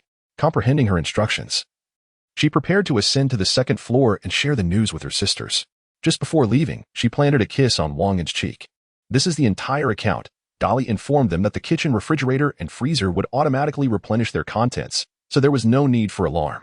Each bedroom featured a small window, allowing for observation of the outside world, obscured by a layer of red glass that rendered the interior invisible from without. The monitors in each room could connect to all the displays in the vehicle, enabling communication through video or messages, ensuring that everyone could remain informed. The women, taken aback, realized the practicality of such arrangements. After imparting this information, Tali instructed the excess individuals to return to their respective rooms to avoid crowding the space. Subsequently, Tali made her rounds through the second floor, inquiring about their sleep quality the previous night, who would prepare breakfast in the morning, and whether they had adequate clothing. The collective response was uniformly positive. Everything was satisfactory, with wardrobes well stocked. Satisfied with their contentment, Tali nodded appreciatively, admiring Wang An's diligence in preparing such thorough accommodations. In truth, Wang An had acted on a whim, envisioning the possibility of many wives residing together, and thus had not meticulously prepared. Tali lingered on the second floor for a while before descending to find Hongjia and the 2 women beside Wang An already awake. She approached Hongjia, reiterating the information Wang An had shared that morning, Omitting only the intimate gestures exchanged between herself and Wang and Hongjia listened attentively, nodding and understanding without suspicion. "Breakfast is ready. Everyone, please wash your hands and eat," called out Li Mingwei, inviting them to the table. Hongjia and her companions made themselves comfortable, joining Wang An for breakfast while casually discussing matters related to their journey to the safe island. Before long, the food was served, and they began their meal. After dining, Dolly rose to assist Li Mingwei with the cleaning. At that moment, Hongjia handed Wang An a secondary crystal core, stating, "This is what I promised you." "Thank you, Hongjia. I shall not be polite," Wang An replied with a gentle smile. With this secondary crystal core, he significantly increased his chances of becoming a secondary ability user. Wang An harbored a hypothesis regarding its efficacy, though he recognized that the energy liquid extracted from the vehicle was considerably superior to directly absorbing the energy from the crystal core, though he could not quantify the exact difference. "Hongjia, if you trust me, refrain from absorbing the energy from the secondary crystal core for now. Wait until I complete my upgrade, then you can decide," Wang An suggested after some contemplation. He was indeed eager to win over the enchanting woman, having invested considerable effort into this pursuit. Hongjia, somewhat skeptical, inquired, "What do you mean by that? You should either trust me and wait, or disregard my words entirely." Wang An replied, he had no intention of becoming a selfless benefactor. Despite his strong desires, he adhered to his principles, offering guidance without coercion. The group continued to converse for a while longer before Hongjia and her companions returned to their rooms. With no specific plans for the day, they resolved to rest and recuperate, preparing for another journey the following day. Upon returning to their room, Hongjia and her companions once again savored the allure of the bedroom. Utterly captivated and reluctant to return to the confines of the cramped vehicle, they felt as if they possessed nothing at all, a thought shared by the three women. Hongjia continued to ponder the meaning behind Wang An's earlier words. Could there be some ulterior motive? Yet, she quickly dismissed such notions. The fact that Fei Li had become a secondary ability user was thanks to Wang An and his associates. If they intended to harm them, it would be unnecessary to complicate matters so. Suddenly, Hongjia's mind sparked with ideas, wondering if it could be something akin to what Fei Li had utilized. If that were the case, her excitement would be palpable. She had heard Fei Li describe how that particular liquid could mend even the gravest of injuries and ultimately enhance one's ability level. A sense of unrest enveloped Hongjia. Her thoughts were in disarray. She now faced a pivotal decision, for Wang An would not divulge such significant information to her. Unless. Chapter 51. Hongjia's choice. Hongjia shook her head, dismissing her troubling thoughts. The bed was so invitingly soft, she intended to savor it fully. Having missed the chance to do so the previous night due to fatigue, now that her strength was restored, it was time to indulge. She tossed her soiled clothes into the washing machine, letting them rest atop her head, and with a packet of delightful potato chips in hand, she relished the flavors. Meanwhile, on the upper level of the RV, the other women were caught up in the abundance of delectable food, their appetites insatiable due to the sheer number present. This marked the third time they had prepared a meal, exhausting the two who were cooking. Fortunately, two others had come to assist, otherwise, they would have faced a lengthy wait. The women sipped on warmed yogurt and munched on bread, steak, hamburgers, and generous portions of eggs. As they enjoyed their old yogurt, their expressions were ones of sheer delight. Should a man enter this space, his companions would promptly shield him from distractions. Once the meal concluded, everyone retreated to their respective rooms, activating their monitors to see if Hongjia had any directives. They held on to every word from Tali, keeping it etched in their minds. Once all were assembled, Hongjia initiated a video call to address them. Today, we shall rest here, and tomorrow we will set forth. Ensure that you tend to your hygiene and injuries, otherwise, we may find ourselves pressed for time when we depart.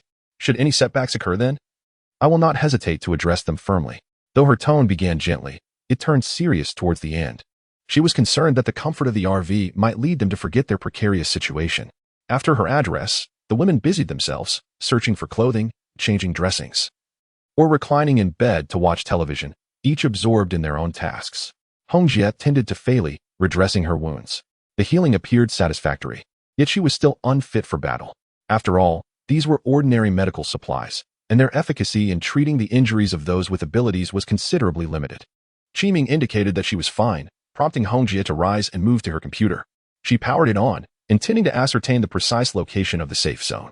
Although she had heard reports from her subordinates during the initial days of the apocalypse, stating that normal individuals could reach the safe zone in Shenzhen, the exact coordinates remained somewhat unclear to her. She needed to study further to avoid overlooking any details. On the other hand, Wang An finished breakfast and, after seeing Hongjia and the others off, began his own busy routine. He entered the bathroom, filled the tub with water, and closed the door behind him as he undressed and slipped in. Having witnessed several instances of those advancing to level 2 abilities, he found the expulsion of impurities from their bodies rather unsettling. He retrieved the previously extracted level 2 energy liquid and, tilting his head back, swallowed it in one gulp. Wang An sought to validate his hypothesis. If level 1 abilities could be categorized into 3 stages, early, mid, and late, the chance of him advancing to level 2 while still in the mid-stage of level 1 seemed even slimmer. He needed to experiment to determine if this energy liquid could guarantee a successful promotion. If it could indeed do so, then this energy liquid would be an extraordinary elixir. The 4 women waited outside, and Wang An did not hide the details from Fei Li.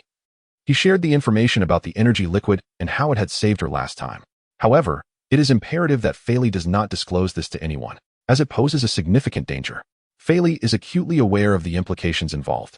Wang An sensed a shift in his physical state after a brief moment.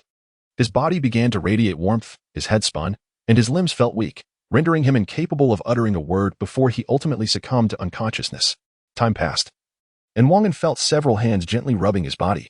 Yet, his eyelids remained stubbornly shut until, after a while, he finally managed to pry them open.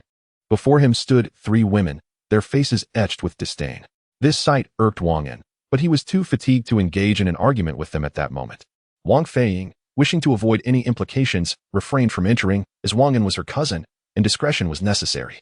Wang An observed Fei Li, who was reluctantly washing his feet, and he voiced his displeasure. Fei Li, when you became a level 2 ability user, I washed your entire body. You are truly disappointing me now. He feigned sorrow, but Fei Li was not swayed by his theatrics. Having spent several days together, she had come to understand Wang An's true nature: lecherous, prone to teasing her, indolent, and selfish. Noticing Fei Li's indifference, Wang An rose and pulled her into the bathtub, where she had initially entered headfirst. Once everyone was in the tub, he finally lifted her head from the water. Are you trying to kill me? She shrieked, swatting away his hand, her hair dripping with water as she glared at him. Wang An disregarded her protests, drawing her close and removing her clothing. After a while, the 2 onlookers blushed and their hearts raced, yet they remained, observing Wang An's antics with Fei Li. As noon approached, the 4 of them emerged from the bathroom. Wang Feiying noticed the 3 women with damp hair and inquired with curiosity, what happened, sisters? Oh, nothing. Just a little water on our hair by accident. Li Xiaoxiao replied vaguely. Xiaoying, what would you like for lunch? Let your sister Fei Li prepare it for you. Wang An interjected swiftly, cutting off further inquiries from Wang Feiying. How about rice, mapo tofu, spicy crayfish, and beef with potatoes? You all decide the rest, Wang Feiying suggested after some thought. No problem. I'll ensure you savor sister Fei Li's culinary skills, Wang An said with a light chuckle. Fei Li shot him a glare, already aware he was stirring up trouble. Yet secretly she felt a sense of delight, gradually finding her place within the group. Fei Li and Li Xiaoxiao seemed to grow closer by the day, now inseparable in their activities. Wang An felt a flicker of suspicion but dismissed it. It was indeed preferable for the women to coexist harmoniously. He took hold of Li Mingyue's hand, who was also eager to assist in the kitchen. Come with me for a moment, he instructed. Li Mingyue, puzzled, previously, she was always tasked with cooking, followed him into the bedroom, not believing he would approach her with any ulterior motives, because she had just been bullied by Wang An and had yet to recover from it. As soon as they entered the bedroom, Wang An closed the door, placing Li Mingyue upon the bed, his weight pressing down upon her, savoring the contours of her figure. Li Mingyue writhed beneath him, igniting the previously subdued flames of desire within Wang An. Don't move. Allow me to fully relish the sensation of holding you, he murmured softly. Upon hearing his words, Li Mingyue ceased her resistance. After a moment, Wang An turned her over, gazing at her delicate, almond-shaped face, and he remarked, captivated. We have been in this caravan for so long, yet we have never truly shared our innermost thoughts. Chapter 52. Sister Han's consent. Wang An gazed at Li Mingyue, who was blushing, her delicate features illuminated with a soft glow. In a whisper, she remarked, Oh, it's not that. I merely noticed you were busy. Busy? When have you ever seen me busy? Wang An replied, somewhat speechless. Her excuse was rather feeble. Li Mingyue shifted restlessly on the bed, struggling to articulate her thoughts. Finally, she raised her voice deliberately. What do you want? If there is something to say, just say it. I'm curious to know if you're comfortable living here. How does it feel? Do you wish to deepen our relationship? Wang An unabashedly responded. After indulging in each other's company for a while, they emerged from the room. Fei Li was determined to showcase her culinary expertise today. She aimed to integrate herself into Wang An's circle by contributing something meaningful. Although cooking was not her forte, her dishes were palatable nonetheless. Upon seeing Wang An and Li Mingyue exit, Fei Li called out, Wang An, Could you please ask Sister Hong and the others if dinner is ready? Wang An nodded, gently placing Li Mingwei on the sofa before heading towards the adjacent bedroom. Knock. Knock, knock. Dinner is ready. Please come out, he announced from outside. All right, I'll be right out, Sister Hong's voice echoed back after a brief pause, suggesting she had just awakened. Wang An and the four women settled on the sofa, awaiting Sister Hong and her companions. With a click, the bedroom door swung open, and Sister Hong and the other three emerged, all dressed in casual attire. Despite the erratic weather outside, the air conditioning within the RV provided a comfortable atmosphere. Wang An found the sight of beautiful women in any attire quite captivating. As Sister Hong and her companions sat down, the group began to enjoy their meal. Well, this is delicious, Tally exclaimed, pretending that the food was exceptionally good. She aimed to foster good relations with everyone, oblivious to the fact that it was Fei Li who had prepared the meal. Wang An inquired, has Fei Li never cooked before? Upon hearing this, Tally's expression shifted to one of embarrassment, and she stammered, I've eaten it before, I just didn't think of it at the moment. Let us eat. Let us eat. After the meal, Fei Li and Li Xiaoxiao went to wash the dishes while the others remained on the sofa, engrossed in television. Wang An found the show rather dull and was not particularly interested, while Sister Hong and the others shared his sentiment, except for Wang Feiying and Li Mingwei, who watched with keen interest. At that moment, as Sister Hong sat on the sofa, her heart was filled with turmoil. She contemplated her choices, uncertain whether to align herself with Wang and in pursuit of the ability to enhance her powers. She had not yet arrived at a decision. Initially, she intended to wait. However, she reconsidered, realizing that the outside world was quite perilous, and she could not afford to neglect the enhancement of her abilities. What would happen if she encountered someone even stronger? It was unlikely that everyone would be like Wang An, willing to collaborate with her. Watching Wang An, who was resting with his eyes closed, Sister Hong sometimes found him quite admirable, albeit a bit of a lecher. Having taken so many wives was indeed audacious. Yet, on the flip side, Wang An had saved them from peril and provided them shelter. Despite his numerous flaws, he was, on the whole, a rather commendable individual. Determined to survive in this apocalyptic world, Hongjie resolved to thrive alongside her followers. The present opportunity was undeniably favorable. Casting a glance at Wang An, she observed him playfully flirting with Fei Li. Wang An, come here for a moment. We need to discuss something, Hongjie stated nonchalantly. Wang An, engrossed in his amusement with Fei Li, felt momentarily exasperated. Sister, can't you see I'm busy? He replied, albeit reluctantly. All right, he acquiesced, asking Fei Li to wait for him. Wang An stood and followed Hongjie into her bedroom. Hongjie promptly seated herself on the bed, her weight causing her to sink slightly. Wang An squinted, contemplating Hongjie's considerable mass, which was quite evident from her seating position. Noticing his expression, Hongjie disdainfully remarked, Are you then unable to contain yourself? Wang An, caught off guard by her abrupt inquiry, responded, What did you say? Without dwelling on the matter, Hongjie got straight to the point. What must I sacrifice if I wish to employ your method? You must become my woman, otherwise, I cannot trust you.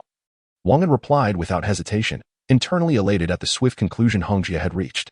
Hongjie, I adore you. He silently cheered.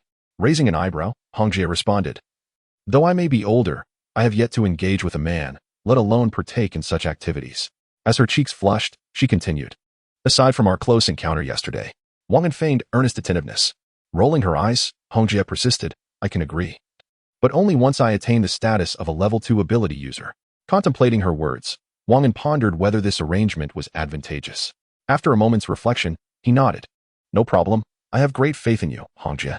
He added, Then you must give me a level 2 crystal core in exchange for what you desire. Without hesitation, Hongjie handed Wang An a level 2 crystal core, confident that he would not exploit her for it. Wang An accepted the core and promptly exited the room. After a brief interval, he re-entered and told Hongjie, You should undress while I stand guard. I cannot predict what might occur otherwise. Do I really need to undress with you watching? Can I just keep my clothes on? Hongjie asked softly, her alluring face slightly flushed. It's best if you do. After all, you will soon be my woman, so why bother with modesty? Get lost. Are you trying to drive me mad? Hongjie retorted angrily. Rising, she strode to the bathroom and began to disrobe, entirely unfazed by Wang An's gaze. Having navigated the business world for years, she was resolute in her decision. Wang An's eyes widened in astonishment, and he felt a trickle from his nose, which he carelessly wiped away with his arm. At that moment, Hongjie gracefully lowered herself into a water-filled bathtub, catching sight of Wang and attending to his nosebleed. Initially feeling a touch of shyness, her cheeks flushed. But upon witnessing Wang An's performance, Hongjie burst into laughter. Hurry and bring the items over. I am ready, she exclaimed. Observing Hongjie mock him, Wang An quickly realized the situation hastily wiping his nose and noticing the blood smeared on his fingers. Instantly, his face turned crimson. He retrieved several tissues from the side, wiping as he approached the bathtub. From his pocket, he produced the pre-prepared secondary energy solution and placed it delicately in Hongjie's palm. Nonchalantly, he manipulated the transparent liquid in her hand with his fingers. Hongjie, however, remained unresponsive, wholly engrossed in the seemingly ordinary substance resting in her palm. Is this truly the item? She pondered aloud, her confusion evident as she scrutinized the vial. It was not that she underestimated such concoctions, but this reagent appeared far too commonplace. Chapter 53. Sister Hong becomes a level 2 ability user. You won't speak such words after you try it. Wang An, feeling rather disinclined to elaborate, recalled his own initial disbelief. However, after experiencing it himself, he had treated the energy liquid as his most treasured secret, divulging it only to those closest to him. Previously, there had been no feature indicating intimacy, but with the recent panel upgrade, it had emerged. Wang An now possessed an additional means to ascertain the unwavering loyalty of the women in his life. Li Xiaoxiao, 100 Li Mingwei, 100 Fei Li, 89. Only his wife could see these numbers, others were excluded. Wang Feiying was an exception, as the mutual trust between them was evident. Upon hearing Wang An's words, Sister Hong hesitated no longer and tilted her head back to consume the energy liquid in one swift motion. Discarding the empty bottle, she closed her eyes, awaiting the enhancement of her abilities. Wang An, observing her, approached slowly. Through the water in the bathtub, he beheld Sister Hong's ample curves, her swan-like neck, and her alluringly relaxed form. The sight nearly caused him to lose control, but he quickly turned away, muttering under his breath, "Amaba, I see nothing." Sister Hong, catching Wang An's murmurs, felt a slight smile tug at the corners of her mouth, an enticing expression he unfortunately missed. After a brief moment, her body began to heat up, perspiration forming, leaving her utterly drained, to the point where she could hardly speak. Initially, she assumed it was a normal reaction. Yet as her strength waned, she could only fix her wide eyes on Wang An, conveying a silent accusation of deceit. Tears began to flow from her eyes. Seeing this, Wang An hurriedly leaned closer to her ear and whispered, "Sister Hong, this is a normal reaction. Just endure it. I went through the same when I became a level 2 ability user." Hearing his words, she felt a bit reassured and closed her eyes once more. With nothing else to do, she placed her trust in Wang An's honesty. Wang An busied himself, continuously changing the water to wash her. Time passed unmeasured as he sat on the bed where Sister Hong and the others rested, waiting for her to awaken. Minutes turned into an eternity until, finally, Sister Hong slowly opened her eyes, her gaze darting around, as if recalling the moments before her unconsciousness. Then, as if struck by a thought, she swiftly summoned her powers.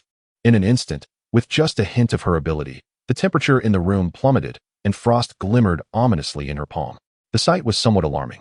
Previously, she could only unleash her ice abilities, but now, even a slight exertion resulted in such a powerful response.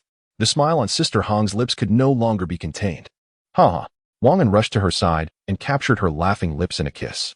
The sensation was exquisitely soft and delightfully sweet, a moment of sheer bliss. However, Sister Hong playfully bit him, causing him to yelp in pain. "Are you a pig? Didn't you promise me?" Wang An exclaimed, a hint of irritation in his voice. "Who said I would go back on my word? I simply haven't fully experienced the changes of reaching level 2 yet." "Why the rush?" Hongjie said leisurely. Wang An stood up directly, shed his clothes, and lay down on the bed. "All right, I'll just wait and see how long you make me wait." Wang An directly confronted Hongjie. Upon observing Wang An's somewhat childish demeanor, Hongjie couldn't help but smile. "All right, I won't keep you waiting." It was unclear when it began, but Hongjie had developed a particular concern for this man who compelled her. Watching Hongjie gradually rise from the water, completely bare, with droplets glistening on her skin, Wang An, lying on the bed, sat up, his eyes sparkling with eagerness. Hongjie picked up a towel nearby to dry off, glancing at Wang An's indecent behavior and remarked, "You really lack decorum." "I admit my ignorance. Enlighten me," Wang An responded, maintaining his gaze while exchanging playful banter with Hongjie. She chose to ignore him, continuing to dry her body. As Wang An grew impatient, contemplating whether to go over and embrace Hongjie on the bed, she finally finished drying off and strode towards him, her long legs moving gracefully, as if 2 mountains trembled in unison. Upon her approach, Wang An could no longer contain himself and swiftly lifted Hongjie, pressing her against him. He indulged in the moment, akin to Zhu Beiji savoring a watermelon, overwhelmed by delight. However, Hongjie was not in a rush. This was her first experience, and she cherished it deeply.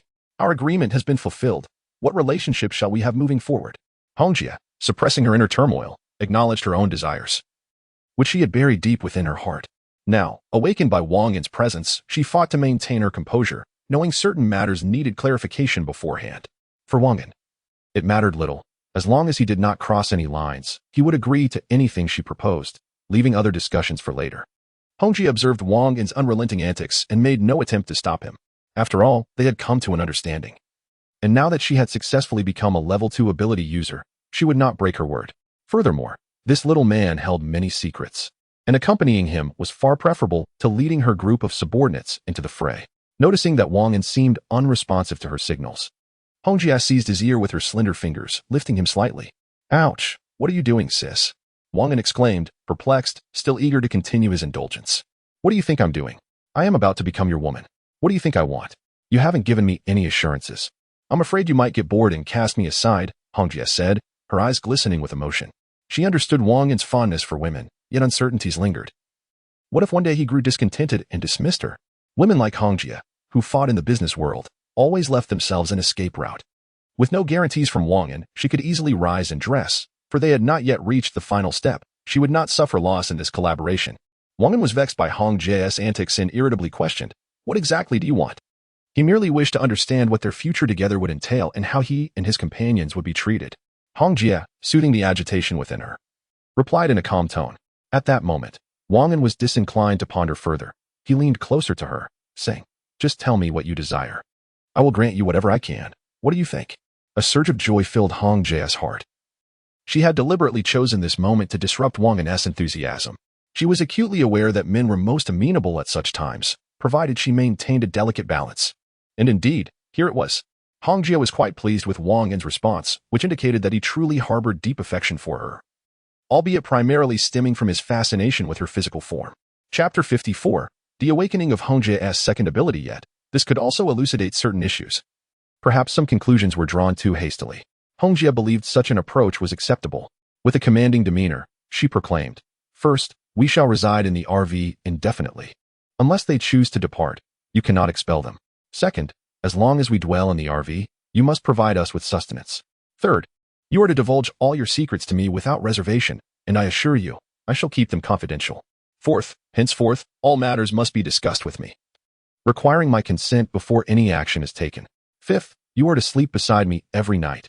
Understand, it is imperative. That concludes my demands. Should I have further inquiries, I shall address them at a later time. How does that sound?"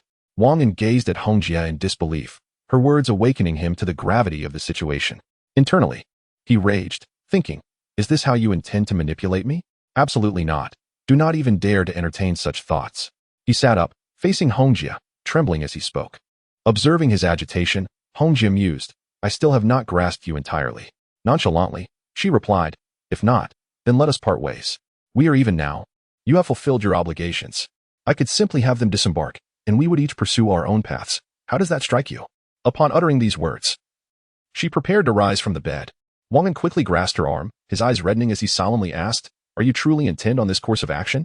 "If you oppose it, I am left with no alternatives," Hongjie retorted, her resolve firm. She recognized that yielding now would complicate many matters in the future. "Very well. I concede," Wang An declared, resigned, thinking to himself, "Regardless, I shall follow my own whims in the future. You cannot confine me." Hongjie, with a knowing smile, remarked, "Do you think I am oblivious to your thoughts? Do not attempt to deceive me, or else." Her sentence trailed off, leaving an unsettling chill in the air. "Regardless." Wang An shook his head, dismissing the thought. Watching as Hongjie reclined back onto the bed, he lunged towards her, anticipating a delightful night. However, unforeseen events unfolded, and initially, all seemed well. As time progressed, both began to sense an unusual shift. Wang An's expression shifted dramatically. He desired to cease their discourse on life. However, Hongjie resisted, an energy within her compelling her to persist.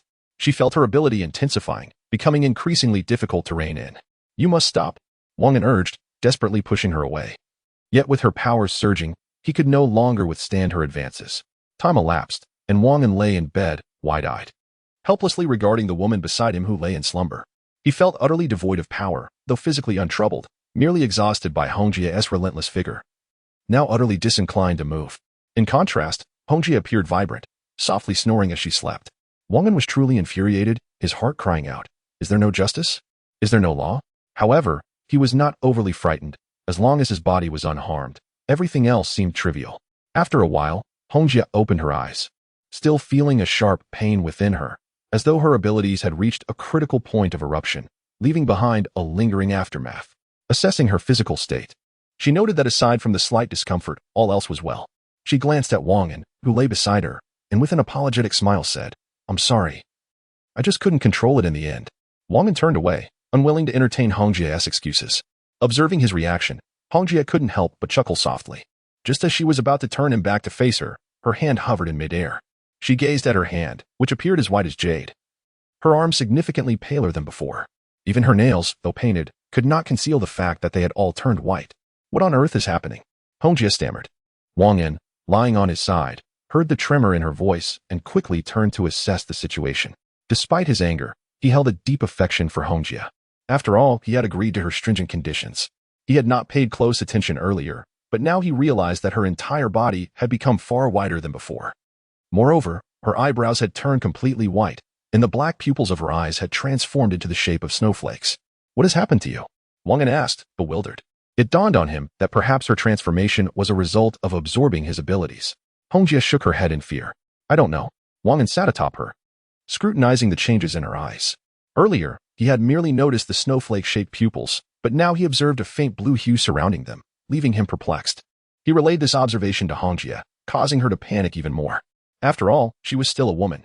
"Try to sense if there are any changes in your abilities," Wang An suggested after a moment of contemplation.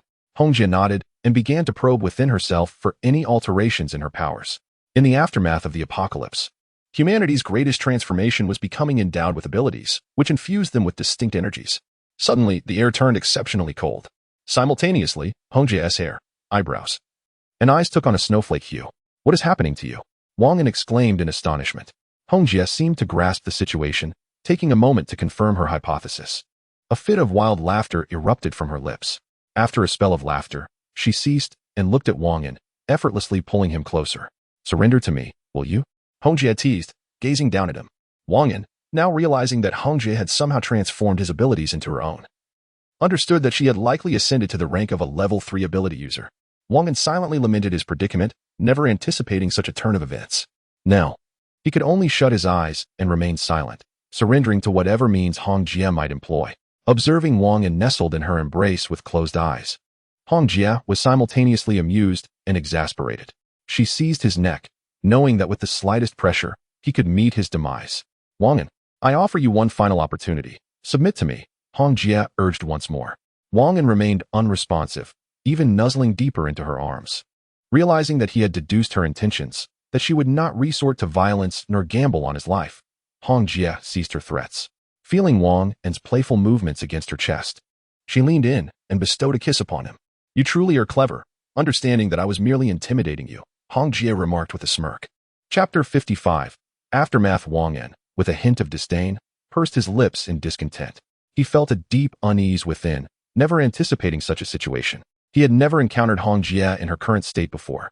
Time had changed. Previously, he could easily manage individuals like her, but now the dynamics were different. With Hongjia having ascended to a level 3 ability user, Wang An could no longer act with reckless abandon as he once did. He pondered how to navigate his future interactions with her. At that moment, Hongjia rose from the bed and headed to the bathroom for a shower. Struggling to devise a suitable plan, Wang An shook his head vigorously and muttered to himself, "Whatever, I'll take it one step at a time." Hongjia, however, did not find the situation as complex as Wang An did. She had learned from him that she might become a level 3 ability user. And a wave of joy surged through her as she envisioned a promising future alongside her sisters in the RV. Wang An had superficially acquiesced to her conditions, and she believed he would honor his word. Although she had harbored some doubts in the past, the circumstances had shifted. As she bathed with fragrant shower gel, a smile broke through her composure. After a brief wait, both Wang An and Hongjia emerged. To their surprise, the other women were still present in the living room. They had entered the RV around 5 in the afternoon, and it was now well past midnight. "Why are you still awake?" Wang An inquired with genuine concern. Li Xiaoxiao glanced at him and replied, "We were waiting for you. Where have you been?" "Ah, Li Xiaoxiao, you really have a knack for putting people on the spot." Wang An thought to himself, feeling slightly exasperated. At that moment, Hongjia addressed her close associates. "You all should head back to bed. There's no need to wait for me." The 3 women exchanged glances, then nodded in agreement before departing. Once they left, Hongjia casually settled onto the sofa, reclining with ease. Wang An's eyes darted about as he sought to alleviate his discomfort. He hurried to the kitchen, retrieved several elegant wine glasses, and poured drinks for the women. Turning to Wang Feiying, he said, Xiaoying, finish your drink quickly and head to the bedroom. Your sisters and I have some matters to discuss. Wang Feiying, feeling a bit fatigued, yawned and nodded before making her way to bed. She remained much the same as before, pursuing her own interests without restraint, playing games, watching anime, and slaying zombies. Wang An mused that if he could be so carefree, his worries would be far fewer. However, upon glancing back at the four women behind him, a headache began to form. They were undoubtedly aware of what he and Hong Jia were likely discussing in the bedroom. Enjoy your drinks. Wang An attempted to lighten the oppressive atmosphere. None of the women moved, and he felt increasingly uncomfortable under the weight of the silence. Yet, he could only endure it in the moment. Hong Jia, since events have transpired as they have, let us devise a resolution, Wang An stated, acknowledging that he was the one in charge of the RV. If there are any matters to address, please speak freely. Hong Jia took a sip from the wine glass he had offered her, then remarked nonchalantly, This drink has a pleasant flavor. Wang An approached, gripping Hong Jia's neck as he said, Stop pretending. Where has that meek demeanor from a few days ago vanished to?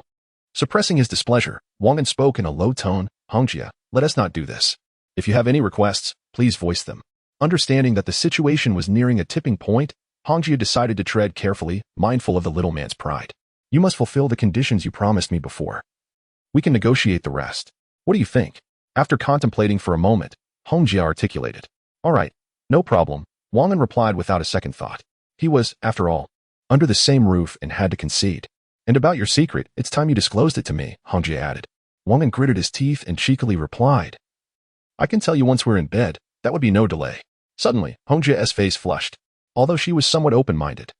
Discussing such matters in front of others was beyond her capacity for embarrassment. With a soft huff, she indicated her agreement. Seeing that Hong Jia had no further demands, Wang An felt relieved. He feared that she might make unreasonable requests, which would put him in a difficult position. Wang An's nature was such that he preferred to be untroubled by matters that could disrupt his carefree existence. What are we waiting for? Let us quickly head to the bedroom, Wang An urged, eager to shift the topic. The women's faces turned crimson at his words, and their gazes towards him became somewhat unfriendly. Without wasting time, they rose and made their way to the bedroom. At that moment, Li Mingwei unexpectedly headed towards Wang Feiying's room. Wang An immediately stepped forward to block her path. What are you doing? Don't you want to sleep with me? He questioned. Isn't Hong Jia coming too? I'm afraid there won't be enough space in the bed, so I thought I'd make room for you. Li Mingwei replied, her eyes fixed on Wang An. There is enough space. You needn't worry about that. With that, Wang An effortlessly scooped Li Mingwei up in a princess carry, playfully pinching her rounded backside. Li Mingwei's face turned a deep shade of red as she buried her head in Wang An's embrace, resembling a little girl who had faced some injustice. Wang An felt a surge of joy at the sight. While Hong Jia possessed many admirable qualities, her formidable presence made him feel rather uneasy. Once they entered the bedroom, the women began their respective routines. Having already washed up, Wang An and Hong Jia lay down on the bed. Gazing at Hong Jia, clad in silk sleepwear, Wang An licked his lips and murmured to himself, so tempting, I can't help but wonder what it feels like to touch her.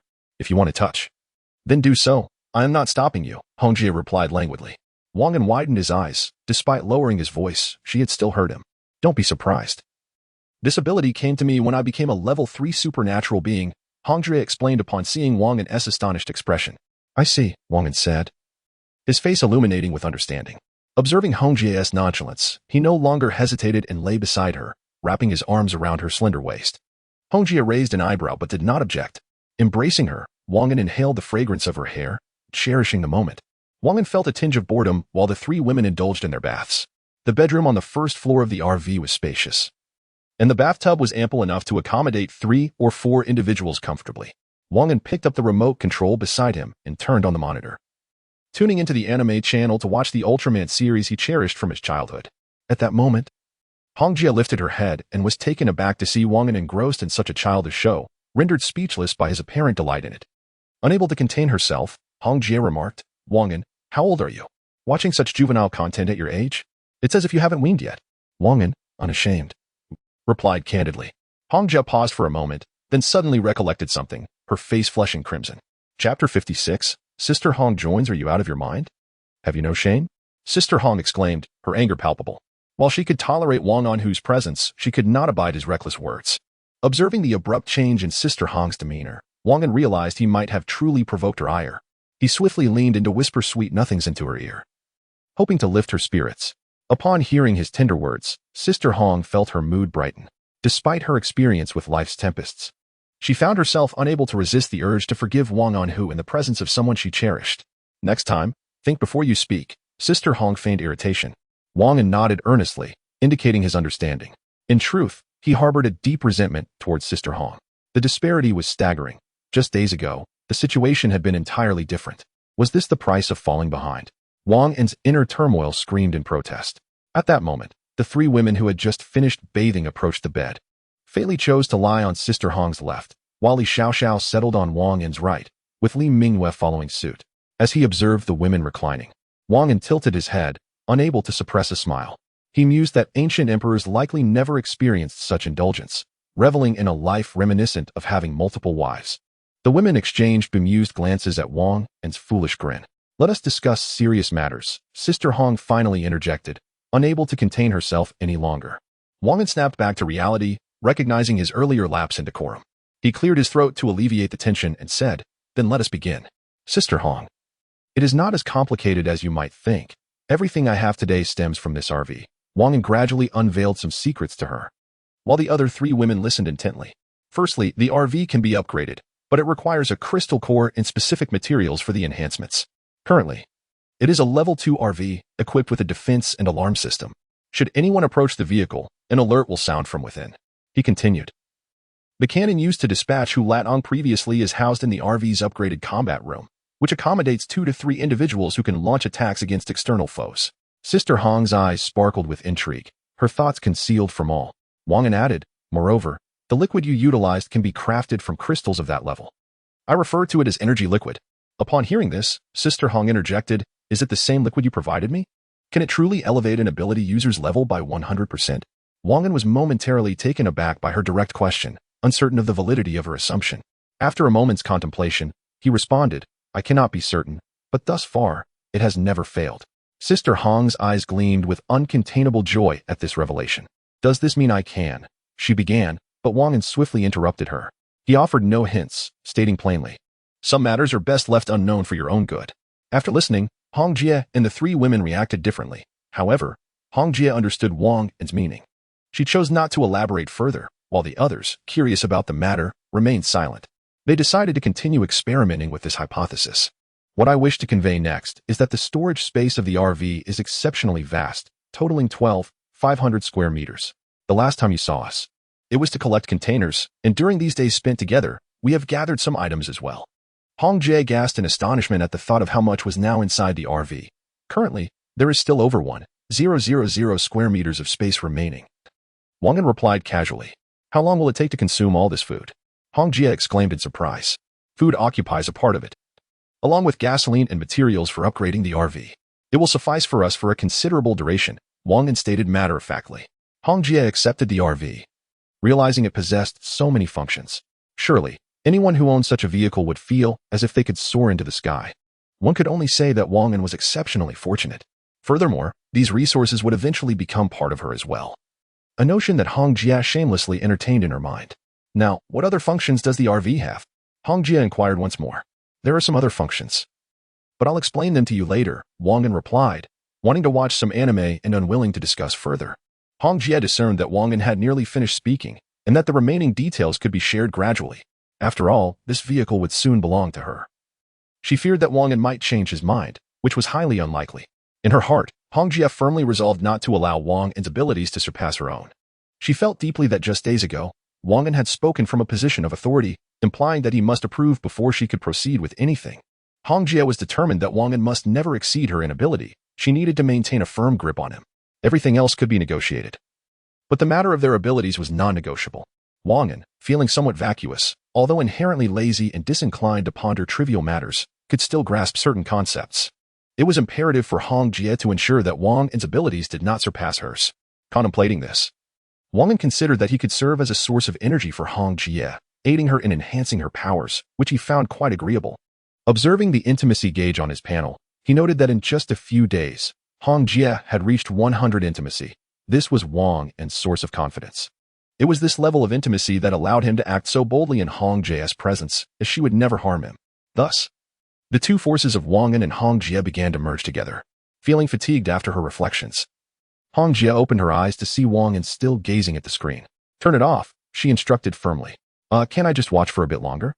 Wang An replied. "I said to turn it off," Hong Jie reiterated without yielding. Wang An, choosing not to argue, promptly switched off the monitor. Lying on the bed, he gently pulled Li Xiaoxiao closer to him, smiling at the sight of her slumbering form. Hong Jie, taking the initiative, leaned closer to Wang An, resting her left arm around him and closing her eyes. Everything unfolds so naturally. The beautiful moments are fleeting. The next morning, several women rose early. Only Wang An lingered in bed, for he had dreamt the night before of discussing the profound truths of life with several enchanting women. He had lost track of time before finally succumbing to slumber, and the dream lingered far longer than anticipated, causing him to remain in a state of repose. The women refrained from awakening Wang An, as per Hong Jie's suggestion. Initially, Li Xiaoxiao was reluctant to heed Hong Jie's advice. But after Hong Jie took Li Xiaoxiao aside for a brief conversation, she no longer insisted on rousing Wang An. Li Mingyue and Fei Li took it upon themselves to prepare breakfast, which seemed to become a consensus.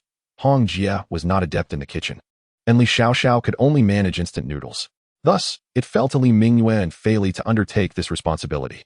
In the past, Li Xiaoxiao had attempted to cook a few times, but Wang An had lost his appetite after just a few bites, much to Li Xiaoxiao's chagrin. Chapter 57. Setting off again as the clock approached 8:30, the dishes were about to be served. At that moment, Hong Jie rose from the sofa, declaring, "I will go wake him." With a graceful turn of her slender waist, she entered the bedroom.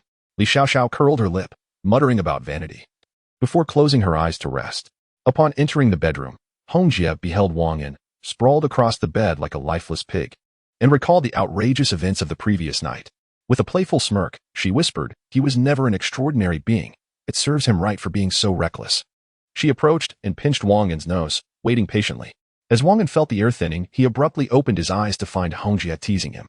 "Sis, my dear sister, please let me sleep a little longer, all right?" Wang An implored, feeling as though his body might fall apart. He lacked the strength to muster any energy and simply wished to rest peacefully. Hong Jie seemed to notice something was amiss with Wang An. Although the previous night had been quite absurd, he shouldn't be in such a state now. Realizing that his abilities had been entirely drained by her, she quickly bent down to help him dress. With his eyes still closed, Wang An felt the alluring sensation of her dressing him, pondering. Hong Jie, so proud and aloof, was now attending to him. Last night, she had been unwilling to yield, desiring control, yet here she was in this unexpected scenario. A few minutes later, Hong Jie and Wang An emerged together, though Wang An's demeanor still appeared somewhat off. At that moment, Hong Jie retrieved a bottle of primary energy liquid from her pocket and offered it to Wang An. "Drink this and see if it can restore your current state," she said with genuine concern. After the tumult of the previous night, Hong Jie had successfully regained control over the energy liquid, for reasons unknown. The other women had surprisingly not opposed her, and Wang An had accepted the situation naturally. Henceforth, all energy liquids would be managed by Hong Jie. Wang An took the bottle and, without hesitation, gulped it down. After a brief wait, he began to feel a slight warmth coursing through him, and soon after, his strength returned. There was none of the discomfort he had experienced during his first breakthrough. It felt remarkably natural this time. Perhaps it truly relates to not being an extraordinary being, Wang An mused softly. Hong Jie heard his words but chose not to comment. "I have recovered. Let us commence our meal," he announced, noticing the women waiting patiently for him to begin. Meanwhile, on the second floor, Hong Jie's subordinates began to take turns for their meals. Tao Li and Qiming dined together, lacking a decisive leader, and thus felt apprehensive about potential chaos above. Although Qingming's injuries had not completely healed, she could move about without issue. The two women observed that the living conditions of their subordinates had markedly improved, and smiles graced their faces. Tao Li remarked, "Just a few days ago, we were camping outside, crammed in vehicles with nowhere to sleep. Now, although it's a bit crowded, it is infinitely better than before." Qiming nodded in agreement, and the two joined their team members for a meal. By 10 o'clock, everyone was prepared and ready. Wang An and Hong Jie conferred, deciding to abandon the off-road vehicle in favor of the pickup truck, thereby consolidating their personnel and mitigating the risk of being overwhelmed. Hong Jie directed Fei Li and herself, along with a few subordinates, to embark on their journey. Thus, the plan was finalized. The two vehicles set forth on the expansive road, once more heading toward the safety island in Shan City. The route necessitated traversing a third-tier city, followed by a stretch of rural roads before reaching their destination. The safety island was situated at the confluence of mountains and waters, south of the third-tier city. Previously a military base, it had now been repurposed as the safety island, accessible to all ordinary individuals, a route that Hong Jie had previously confirmed through her channels. Wang An cast a glance at Hong Jie, who was seated on the sofa, engrossed in her phone, his eyes darting about. "I'll check the situation outside in the operations room," he declared. For reasons unbeknownst to him, Wang An felt an inexplicable dependency on Hong Jie at certain moments, only to wish to distance himself immediately after. Perhaps the pressure exerted by her was overwhelming, resulting in this psychological response. Li Xiaoxiao, the driver, ignored Wang An, while Wang Feiying, seated in the passenger seat, observed the surroundings without acknowledging him. Li Mingwei utilized her abilities to survey the area, also disregarding him. "Oh." Hong Jie replied with a smile that was neither here nor there. Wang An awkwardly chuckled, nodding in gratitude, his mind yearning to turn and leave at once. He rose and made his way to the operations room, opening the door and stepping inside. The operations room was cylindrical in structure, requiring traversal of several steps. Situated between the first and second floors of the mobile command center, Wang An closed the door behind him and swiftly approached the observation screen. Noting the absence of any significant activity outside, he reclined languidly in a chair, exhaling deeply, murmuring, "Finally, I'm away from that nagging woman. It's been utterly stifling." Alone at last, Wang An felt liberated to voice his innermost thoughts. The operations room housed several military-grade computers, likely the finest configuration prior to the apocalypse, perhaps even superior.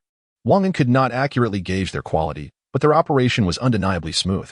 He powered on a computer, reclining on the sofa and maneuvering the mouse to launch the game Heroes. With some leisure time on his hands, he intended to play a few rounds. However, just moments into the game, he noticed a figure obstructing his view of the character on the left side of the screen. Annoyed, he raised his hand to push this obstruction aside. Upon contact, he was surprised by the soft, yielding texture. Realizing what it was, he looked up to see the full visage of the figure blocking his view. "Hong Jie, what are you doing here?" Wang An exclaimed, his face contorted in dismay. Fear gripped him as he pondered her sudden presence and her uncanny persistence.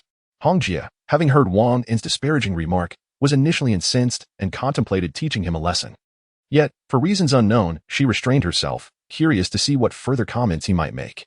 To her surprise, Wang An fell silent, engrossed instead in his game. In her heart, Hong Jie sighed, reflecting on how carefree and naive he seemed, almost like a fool. Fortunately, she was there to watch over him. Otherwise, the future was uncertain. Perhaps it was with Hong Jie's assistance that Wang An would ultimately realize his dreams. But those thoughts were for another time. As she observed Wang An, who was utterly engrossed in his game, Hong Jie lifted her arm to obscure part of the screen, intending to tease him. This led to the very scene that Wang An had just witnessed. At that moment, despair washed over him. "Why you? When did you arrive?" he stammered. With a cold smile, Hong Jie replied, "I followed you in the moment you entered." Instantly, Wang An trembled, but Hong Jie seemed oblivious to his unease. She settled onto his lap, wrapping her arms around his neck. Chapter 58. "Let's talk about it. Why do you dislike me so much?" Hong Jie teased. Wang An, with a tone of earnestness, replied, "Do not tempt me to commit a crime. Is there even law anymore?" This statement left Wang An momentarily speechless. The two drew closer, their breaths growing heavier. Time seemed to stretch, and soon both Wang An and Hong Jie were sweating, their hair damp. Hong Jie tilted her face, whispering softly into Wang An's ear, "Are you still afraid of me? Do you still call me a shrew?" Wang An awkwardly cleared his throat, responding, "Not anymore." Hong Jie wiped the smile from her face, stood up, and began to tidy her clothes. Casting a glance at Wang An, she remarked, "It's good that you understand." Observing the swift change in Hong Jie's demeanor, Wang An couldn't help but think, "I've never encountered a woman like you." After a brief pause, Hong Jie left the room. Having shared so much, Wang An felt their relationship had grown closer. In truth, Hong Jie need not maintain such an aloof facade around him. Opening the panel, he noticed the intimacy level fluctuating between 100 and 101. He was uncertain of the reason behind this, though high intimacy surely boded well. Resolving to not dwell on such matters, he stood and made his way outside. Upon exiting, he found Hong Jie sitting inconspicuously on the sofa, resting. He unceremoniously joined her, wrapping his arms around her slender waist as they both relaxed. "Aren't you hot?" Hong Jie asked, eyes closed. "Not at all," Wang An playfully replied. Meanwhile, in the pickup truck, Tao Li and others were traveling behind the RV, casually observing their surroundings. 5 or 6 women sat in the back, with Qing Ming in the passenger seat ready to report any developments to Hong Jie. Tao Li, having spent several hours watching, was now resting in the back. Lying behind the driver's seat, she stared blankly at the ceiling, pondering why Hong Jie hadn't returned to sleep with them these past few nights. A wave of disappointment washed over her. It seemed increasingly difficult to get close to Wang An, the formidable figure. Having worked alongside Hong Jie for many years, Tao Li understood her well. Had she formed a bond with Wang An before Hongjie, things might have been different, as Hongjie would likely have remained silent. However, the circumstances had shifted. Now, any desire to connect with Wang An would have to pass through Hongjie's scrutiny. Hongjie was exceedingly selfish. She treated her own people well, yet the idea of Tao Li vying for Wang An's affection was utterly unacceptable to her. With her plans thwarted, Tao Li was left to consider alternative strategies. Wang An, embracing Hongjie, whispered near her ear, "We have one remaining second-tier crystal core. Whom should we give it to? It would be best if it stays within the RV to avoid any leaks." Hongjie nodded in agreement and countered, "Who do you think is suitable? I'm not well acquainted with the abilities of certain individuals. Please enlighten me." Wang An did not take the initiative to decide this matter, but rather consulted with Hongjie. Upon discovering that Hongjie was the owner of a large company, Wang An seemed to have taken a more relaxed approach. Otherwise, why would he treat her so favorably? He believed that physical attributes accounted for only a minor aspect, while capability was paramount. Xiaoying possessed a first-level lightning ability. Xiao Xiao had a first-level control ability. Li Mingwei was endowed with a first-level sensing ability, and Fei needed no introduction. Wang An meticulously introduced each of his wife's abilities to Hongjie. After listening, Hongjie remarked that Li Mingyue's sensing skill could detect people or animals within 1,000 meters while in the RV, providing a general overview but lacking specificity. Wang An slowly explained this, leaning towards assigning the ability to Li Mingwei, yet he sought Hongjie's opinion. "Then let us assign it to Li Mingwei. This ability will be immensely beneficial to us," Hongjie concluded, decisively determining who would receive the crystal core. "All right, that's what I was thinking as well," Wang An said before standing up and walking towards Li Mingwei, who was seated a short distance away. While speaking with Hongjie, he had kept his voice low to the point of being nearly inaudible. "Mingwei, come to the bedroom with me," Wang An said with a smile. Upon hearing Wang An's call, Li Mingwei turned her head, but upon hearing his subsequent words, her face flushed crimson as she whispered, "What are you doing? There are so many people here. Have you no shame?" Wang An disregarded her protests, seeing her hesitation, and directly pulled her into the bedroom. Just as he prepared to close the door, a hand blocked the doorframe. "Yu Haven T asked me for the energy liquid. How will you enhance her ability?" Hongjie's voice came through. Wang An frowned at the sight of Hongjie's hand obstructing the door. "You truly are relentless. Must you follow me everywhere?" Just as Wang An was about to express his frustration, his expression shifted as he absorbed her words. He sighed inwardly, realizing that he was no longer the master of the RV, but rather under Hongjie's control. At that moment, Hongjie opened the door. Looking at Wang An with an enigmatic smile, Wang An no longer hesitated and opened the door to let her in. Li Mingwei's ascension to his second-level ability user paralleled Wang An and the other situations. Wang An assisted Li Mingwei in cleansing the impurities from her body after her transformation into a second-level ability user. Exhausted, Wang An struggled while Hongjie watched from the side. Showing no inclination to help, he shot several frustrated glances at Hongjie, signaling for her to assist him. "You see, I am of no use. I cannot handle these tasks." Hongjie replied nonchalantly. Wang An retorted, "When you became a second-level and then a third-level ability user, I was the one who helped you. Why don't you mention that?"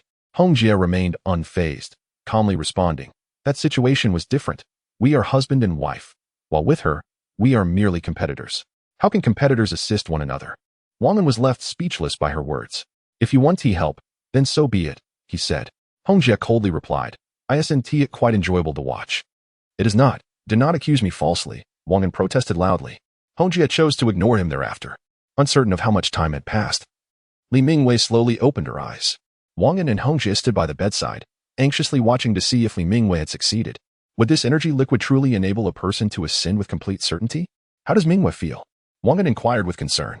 After a brief pause, Li Mingwei replied, "I sense that my abilities have strengthened significantly, though I still lack considerable energy."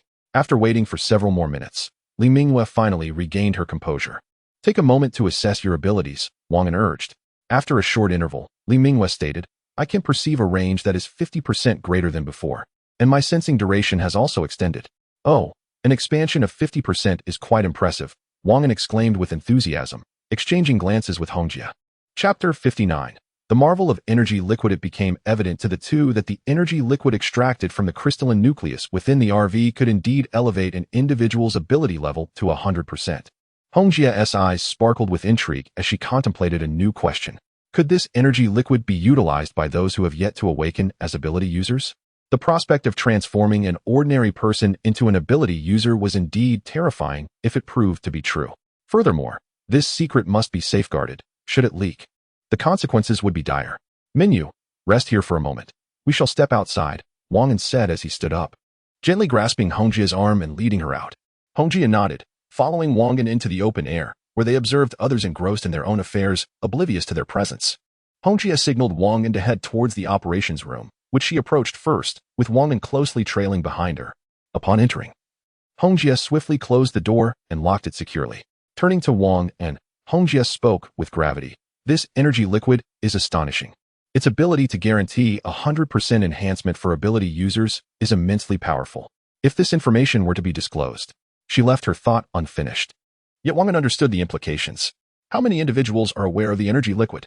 Hongjia pressed, knowing that life and death hinged on this knowledge. Wang An pondered briefly before responding. Just you, me, Xiao Ying, Xiao Xiao, Minyu, and Fei Li, only these few. I have complete trust in them. Upon hearing this, Hongjia nodded in agreement. She too felt assured about these individuals, but cautioned against complacency. Wang An acknowledged her sentiment. Subsequently, Hongjia shared her speculations with Wang An. After absorbing her words, he fell into contemplation, recognizing the immense risk associated with a guaranteed enhancement of ability levels, compounded by the potential for ordinary individuals to gain such powers. If this information circulated, he surmised that he would become a target, pursued relentlessly. I understand, but let us keep this speculation to ourselves for now. It is not the time for validation, Wang An asserted with seriousness.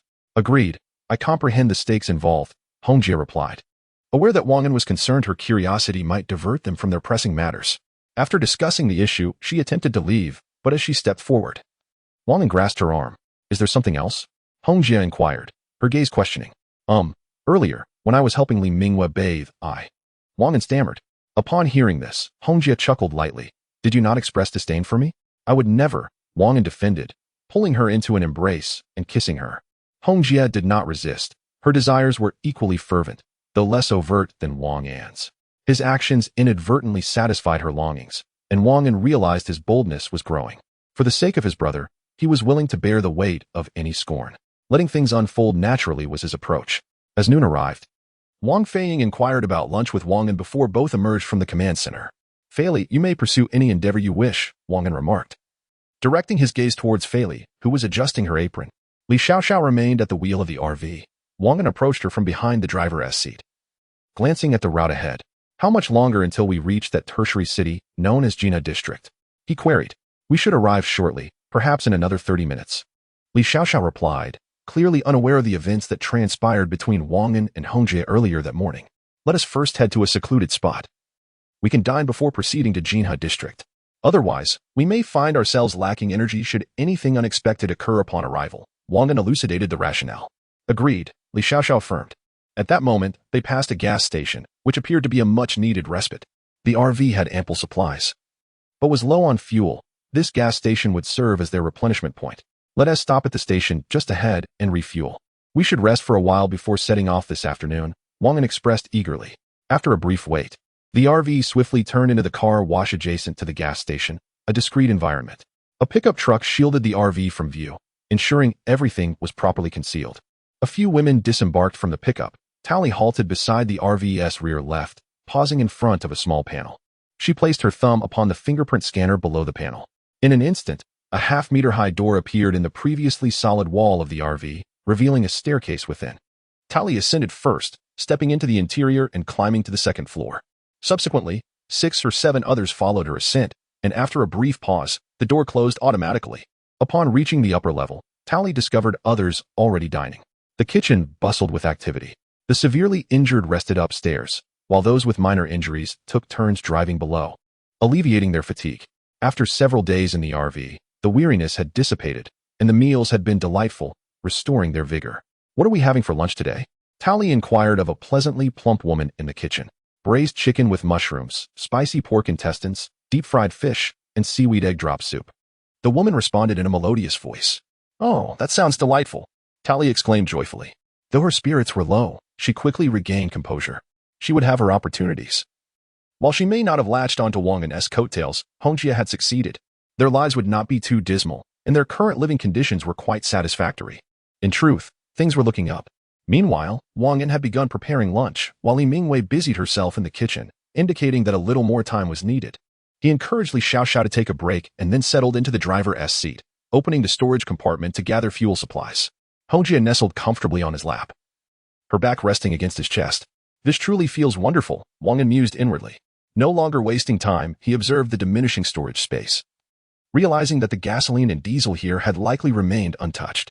With a reduction of over 300 square meters combined with the original 200 square meters, he would no longer need to worry about fuel.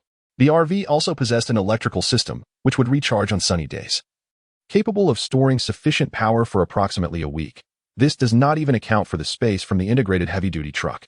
Should the installation of the power system be included, the duration of use would extend even further, an exhilarating prospect. After collecting the gasoline, Wang An sat there with a foolish grin. Upon witnessing this, Hong Jie felt a mix of exasperation and amusement. She remarked on his youthful naivety and proceeded to gently shake Wang An out of his stupor. She wished to ascertain whether there were any remaining useful items around, as the food from the supermarket had been completely collected, occupying over 500 square meters. Chapter 60. Arrival in a third-tier city. Hong Jie glanced around, noting the lack of items, and decided to proceed with her tasks. Following the upgrade of the RV, it now had the capability to autonomously explore a radius of 200 meters, capable of detecting and storing only inanimate objects. Lunch is ready, came the timely voice of Fei Li. Hong Jie and Wang An rose and made their way to the sofa. The midday meal was quite delightful. Fei Li had prepared braised carp, sweet and sour shrimp, sauced ribs, and bird's nest soup. Wang An, unable to contain his appetite, eagerly sampled each dish, exclaiming, "This is absolutely delicious."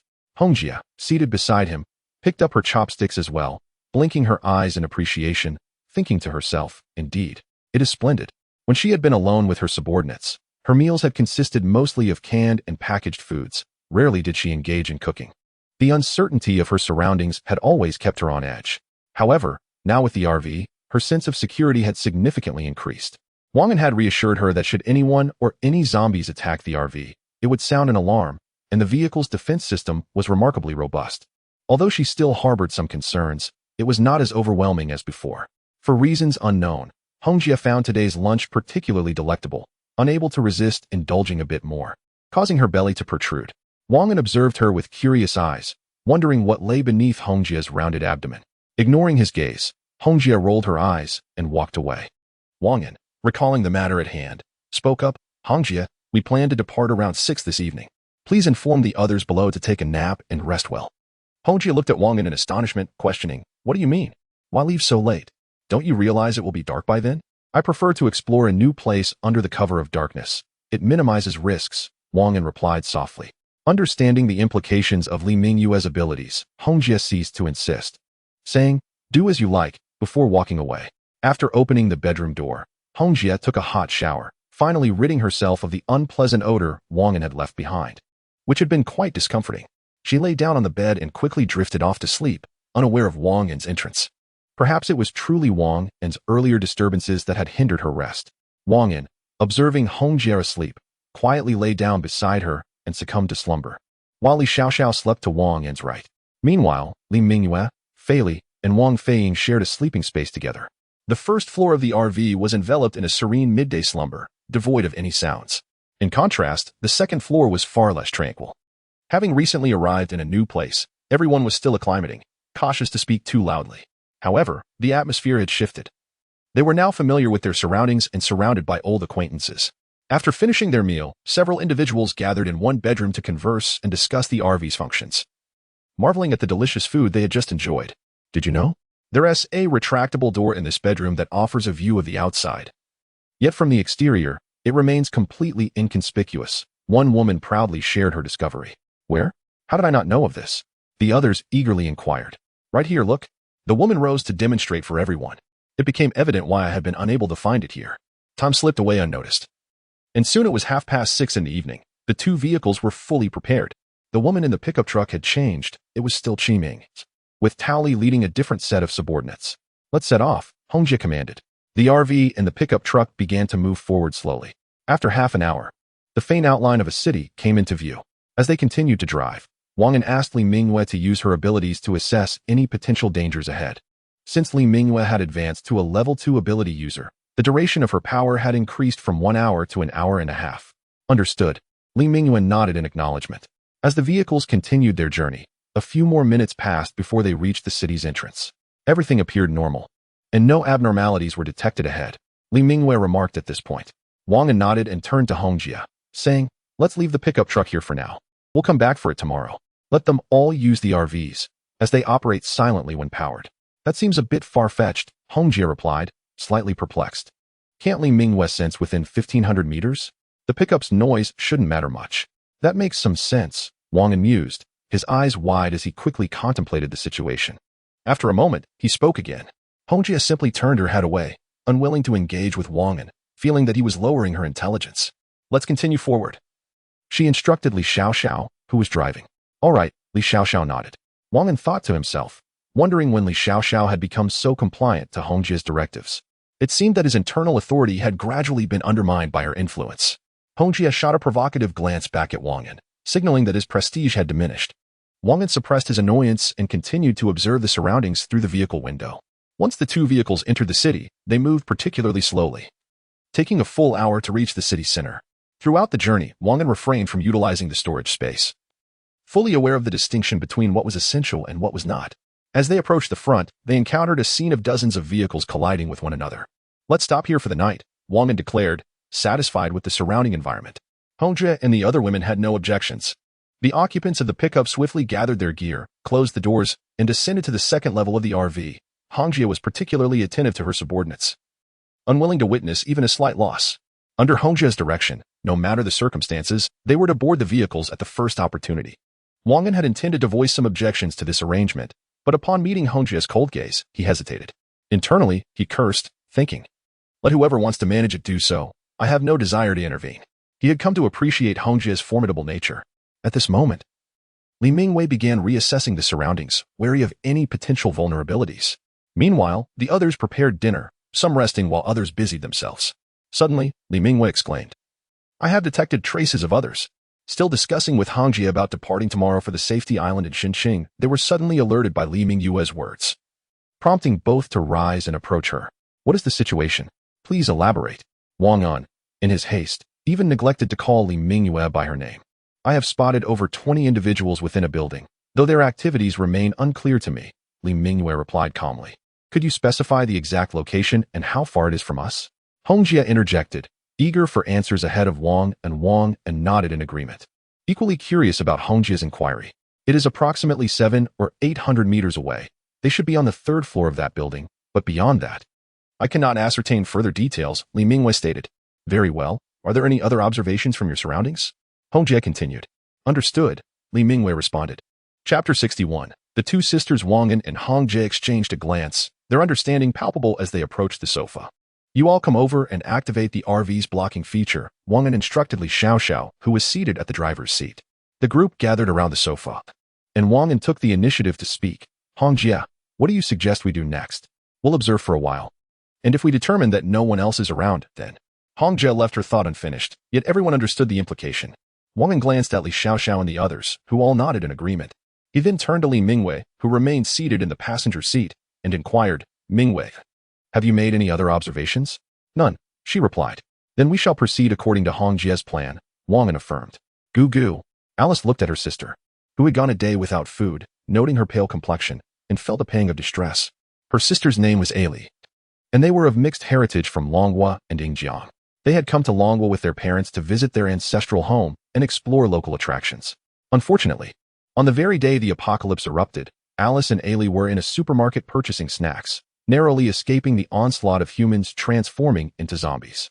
As the apocalypse descended, Alice and Ailey were horrified by the chaos outside, vehicles colliding, zombified humans tearing into ordinary people, and the cacophony of screams and gasps. They witnessed their parents, who had been waiting outside for them, fall victim to the mutated zombies. This sight filled Alice and Ailey with terror, leaving them trembling and crying in a corner, biting their fingers in despair. Alice regretted not rushing out to assist their parents. You wouldn't have made it in time, Ailey comforted her. But the guilt lingered heavily on Alice's heart. The two sisters remained hidden in the supermarket, the pandemonium outside rendering Alice unable to process their dire situation for an extended time. The staff and other patrons, sensing the abnormality, fled in panic, unaware that they were heading towards a dead end. A few individuals remained inside the supermarket, but one among them had succumbed to the zombie transformation, terrifying the others into a hasty retreat. By a cruel twist of fate, the sisters found their escape route obstructed by zombies. Realizing their path to safety was blocked, Alice seized Ailey's hand and dashed towards the second floor. To their dismay, the supermarket was not particularly large. It comprised only 2 floors, and the second floor was quite cramped. There was scarcely any place to conceal themselves. Ailey pointed to the space beneath a table used for storing items. Thus, Alice had no choice but to hide there. After a brief wait, the zombies ascended to the second floor, their eyes devoid of color, heads swiveling as they searched for the sisters' hiding spot. After an exhaustive search, the zombies seemed to have developed a fixation on Alice and Ailey. After several more minutes of searching fruitlessly, the zombie let out a furious roar and began to wreak havoc, smashing the items within reach. A normal human could not possess such immense strength, yet the transformation into a zombie had significantly augmented their power and speed, albeit at the cost of fluidity in their movements. Alice and Ailey observed the approaching horde of zombies, their hearts racing with anxiety, beads of sweat trickling down their foreheads and palms. Alice glanced back at her sister, gritted her teeth, and said, "Ailey, you must take care of yourself from now on." With that, Alice dashed forward. Ailey reached out in an attempt to grasp her sister, but her efforts were in vain. Alice had not afforded her any time to react. Covering her mouth, Ailey watched her sister charge into danger, shaking her head in despair, unwilling to witness the impending scene. Alice, known for her resolute character since childhood, cherished her sister dearly, ready to do anything for her. The zombies were furiously wreaking havoc, desperately seeking the 2 individuals who had just fled to this location. Suddenly, one of the creatures spotted Alice and surged forward with alarming speed, howling in excitement.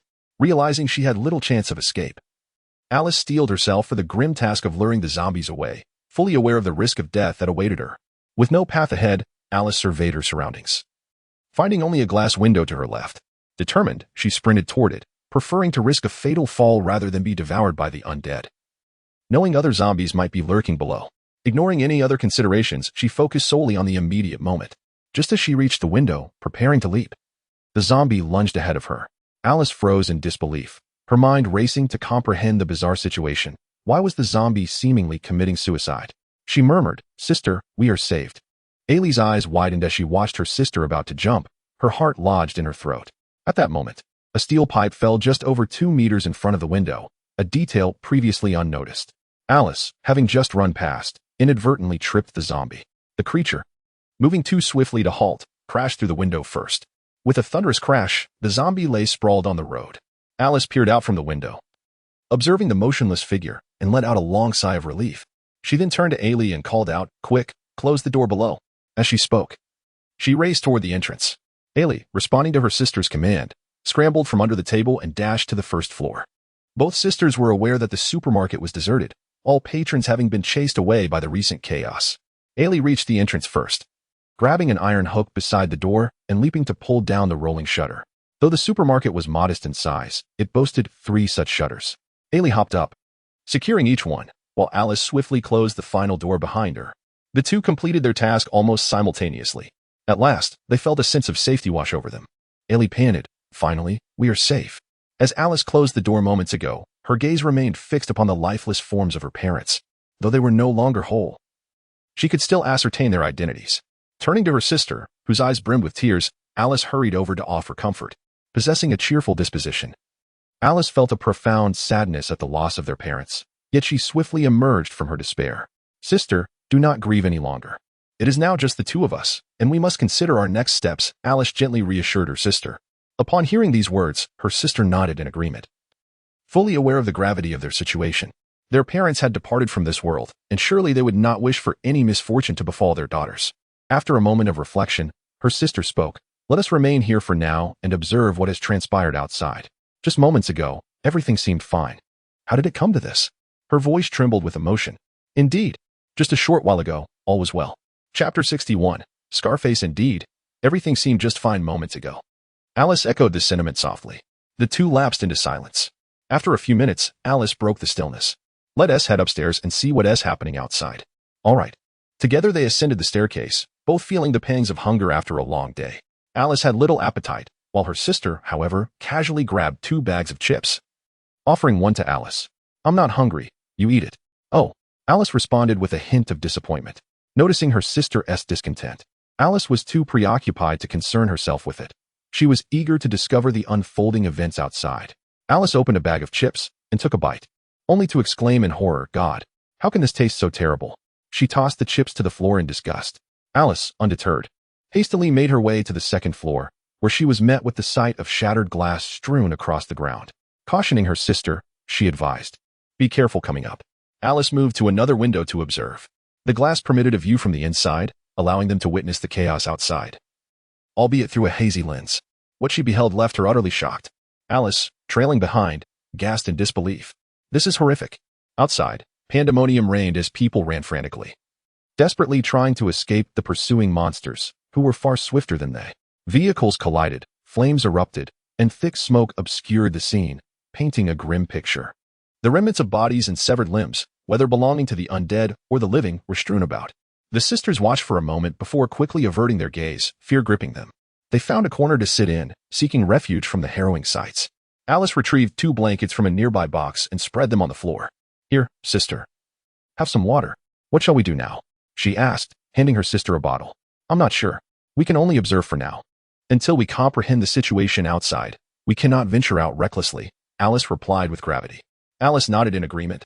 Thus, the two remained within those confines for several days.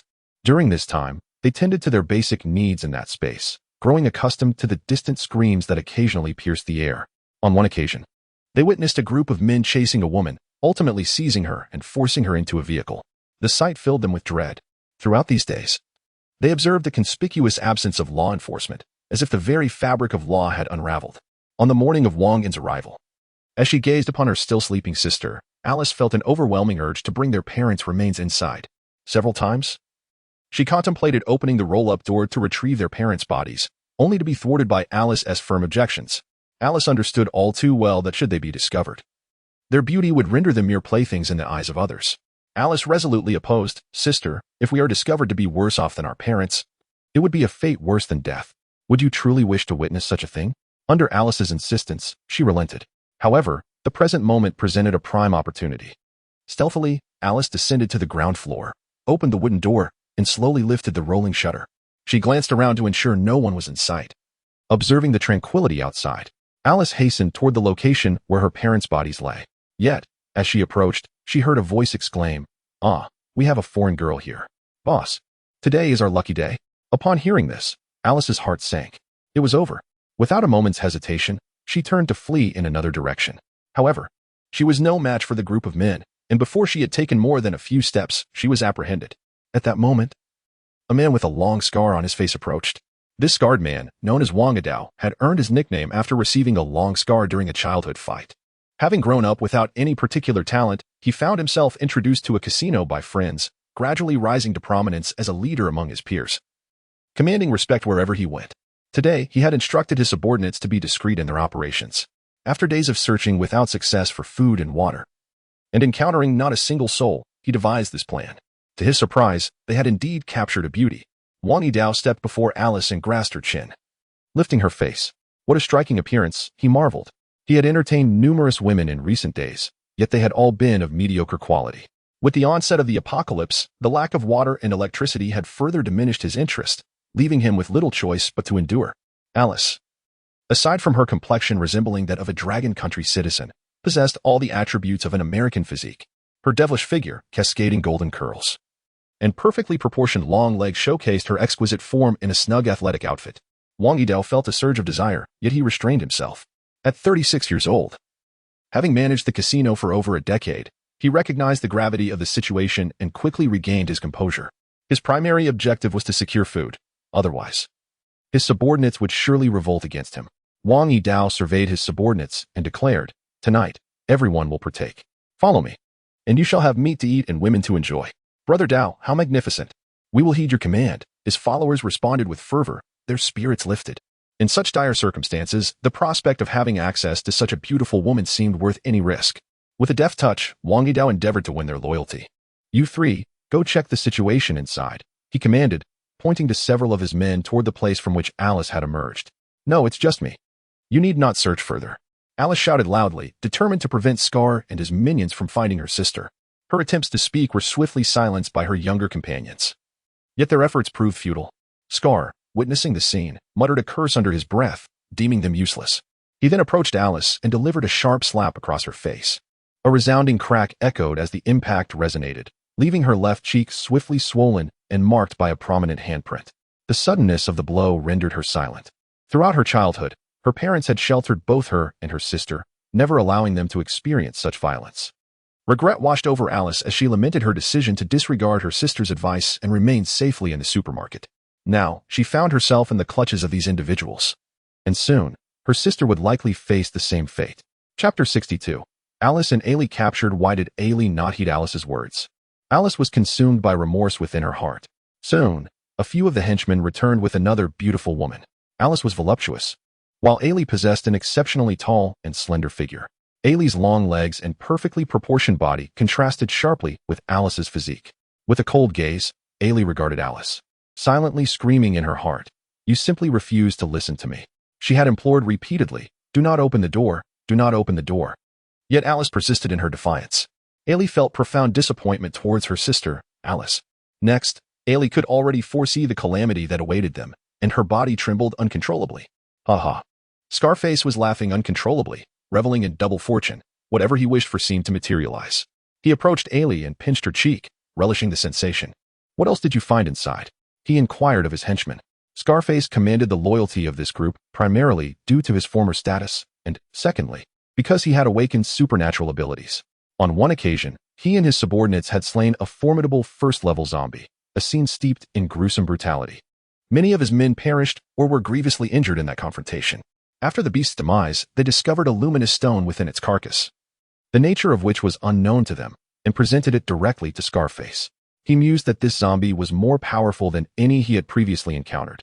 Perhaps the stone held some extraordinary significance.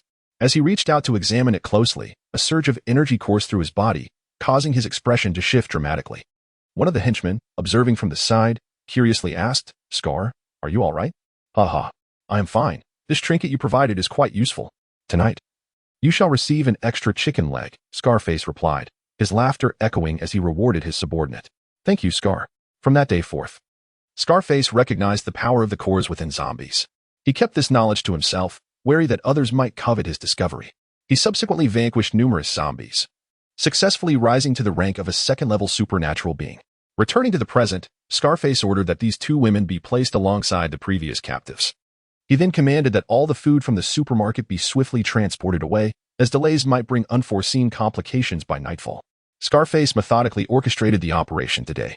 Everyone who joined us will receive generous rewards in the evening. Triple the bounty for discovering supplies. He painted a vivid picture of the spoils for his men. The rewards he offered were genuine, albeit trivial in comparison to the supermarket's bounty. The task was not completed until around 6 in the evening, after which Scarface instructed the returning henchmen to summon everyone at the base to assist in the transport. The men who had just returned could remain at the base to oversee matters. Scarface mused to himself, in critical moments, one must rely on trusted confidants. After the goods were relocated and everyone returned to the base, they had a modest meal to sustain them. Scar, having given instructions to his subordinates, prepared to embark on a journey to the place that had bestowed upon him his extraordinary abilities. This was Scar's most profound secret. Although he was unaware of the precise application of the black stones found within the cave, he could distinctly sense the transformations occurring within his body upon contact. He stifled the urge to act impulsively, despite the allure of the two exotic beauties, Alice and Ailey.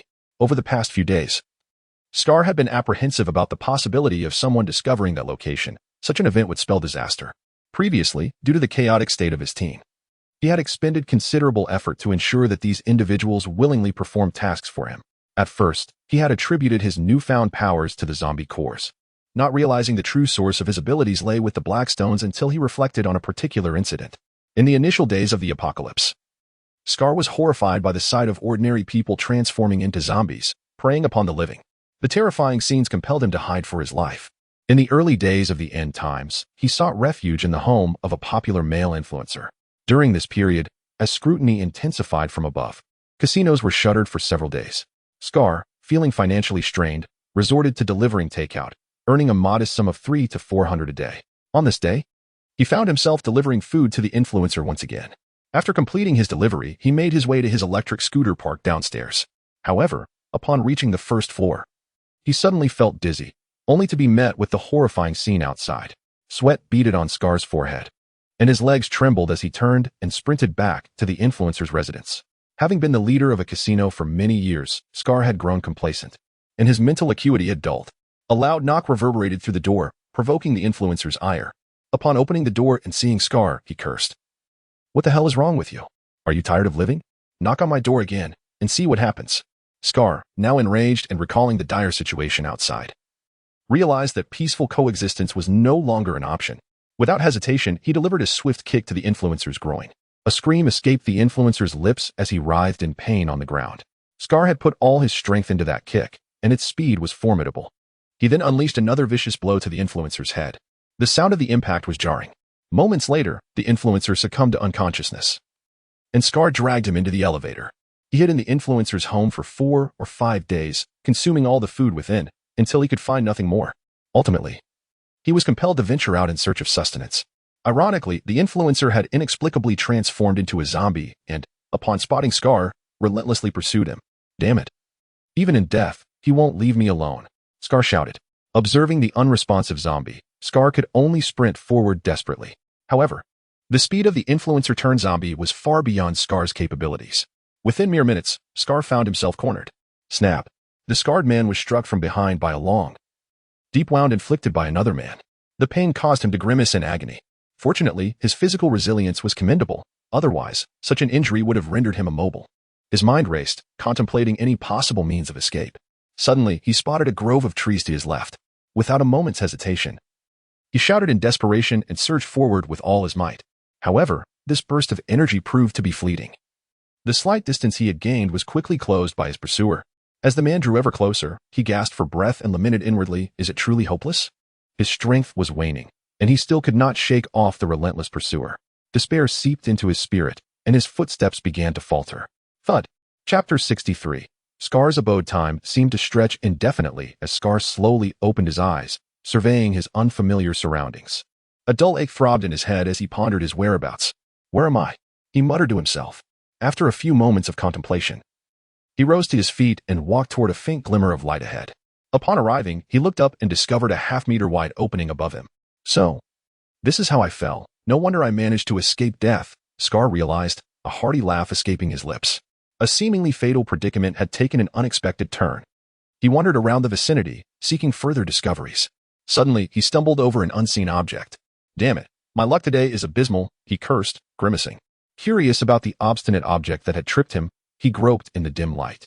After some time, he found an assortment of uneven stones in the corner. Observing them closely, he discerned nothing unusual and discarded them carelessly onto the ground. After another round of inspection yielded no further findings, he crawled out through the opening. Remarkably, the fatigue and pain from his earlier injuries had vanished entirely. Scar considered this a fortuitous turn of events and chose not to dwell on it. He was determined to locate his subordinates at the casino, believing that their presence would provide the utmost safety in this precarious situation. Scar was indeed fortunate. The black crystal core had saved his life, for otherwise, the wound on his back might have transformed him into a zombie. Meanwhile, Li Mingwei meticulously surveyed the surroundings and noted that only the nearby building housed around 20 individuals, with no other significant activity detected. Let us investigate further and gather information about our surroundings, Wang An proposed decisively. I concur, echoed the others, including Hongjia and several women, who voiced no objections. Hongjia, instruct the severely injured to remain in the vehicle. The rest should be deployed, Wang An directed. Hongjia nodded in agreement and returned to the bedroom to communicate with Qiming, assigning her the necessary tasks. The women waiting on the second floor for their meal expressed their reluctance upon hearing Qiming's orders, pouting in discontent. Nevertheless, they complied, arming themselves and returning to their rooms to await further instructions. Wang An observed the prepared women and addressed Li Xiaoxiao. You will stay in the vehicle. Do not open the door for anyone unless you hear my voice. Why me? Li Xiaoxiao protested, displeased at being singled out. Just obey, Wang An reassured her. He then turned to Hongjia. Let us proceed. Hongjia commanded the display, depart.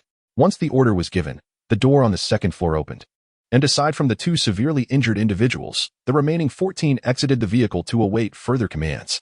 Wang An's team comprised a single third-tier ability user, Hongjia, a second-tier ability user, Li Mingwei, Fei Li, and 6 or 7 first-tier ability users. This is still insufficient, Wang An sighed, recognizing the inadequacy of their collective strength. In the future, there will be ample opportunities. Do you not know of my other abilities? Hongjia winked, offering solace. Upon hearing this, Wang An shuddered involuntarily. Do you truly intend to hold this over me for a lifetime? Let us proceed with the task at hand. Li Mingwei led the way, with Hongjia closely beside her. Wang An trailed behind Hongjia, currently possessing only the powers of a level 1 ability user. The others followed suit. They crouched against the outer wall, a mere 100 meters from the building. Li Mingwei, positioned ahead, could keenly perceive the situation within.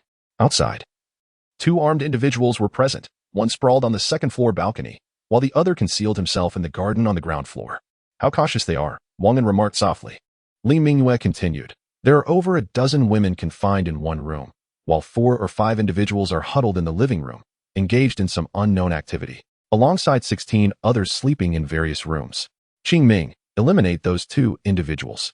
After hearing Li Mingwei's words, Hong Jie instructed Qingming. Understood, Qingming replied, retreating swiftly. She would not disclose the nature of her abilities to anyone. Aside from Hong Jie, Wang An, and a few women, none were privy to this matter, not even Tally. After a couple of minutes, Hong Jie declared, "It is time to enter." She stepped out first, followed closely by Li Mingwei. "Old Lu, what do you think the boss intends to do? We've already achieved so much today, why venture out again tonight?" A man inquired of the one called Old Lu. "You need not concern yourself with that. We merely follow the boss's orders," Old Lu replied, casting a fleeting glance at the man. "Boring," the man scoffed, resuming his game. "I have a pair," he exclaimed. "Haha, I have a leopard. You've lost." Inside the room, the card game was in full swing. Suddenly, a loud bang startled those inside the house, causing everyone in the living room to turn in alarm. A young man with dyed yellow hair, unfamiliar with the others, shouted, "You're asking for death. Who dares kick down our door? You must be living far too long." The doors of the other rooms swung open, revealing individuals armed with guns. However, upon witnessing 7 or 8 figures rush in, brandishing black submachine guns, the thugs froze in place, paralyzed by fear. The previously boisterous yellow-haired man found himself kicked to the ground by Wang An, groaning incessantly. "Everyone, drop your weapons and raise your hands to your heads," Wang An commanded. He exchanged a glance with Hong Jie, who instantly signaled Qingming with her eyes. Qingming raised her submachine gun and fired 2 shots into one of the henchman's legs. Bang! Bang! The man's agonizing scream sent shivers through those nearby, their bodies trembling in terror. "Get out here. What are you still doing inside? I warn you, lay down your weapons, or none of you shall remain." Wang An addressed the individuals within the room in a grave tone. Indeed, his words bore some weight, as the majority gradually lowered their weapons and stepped forward.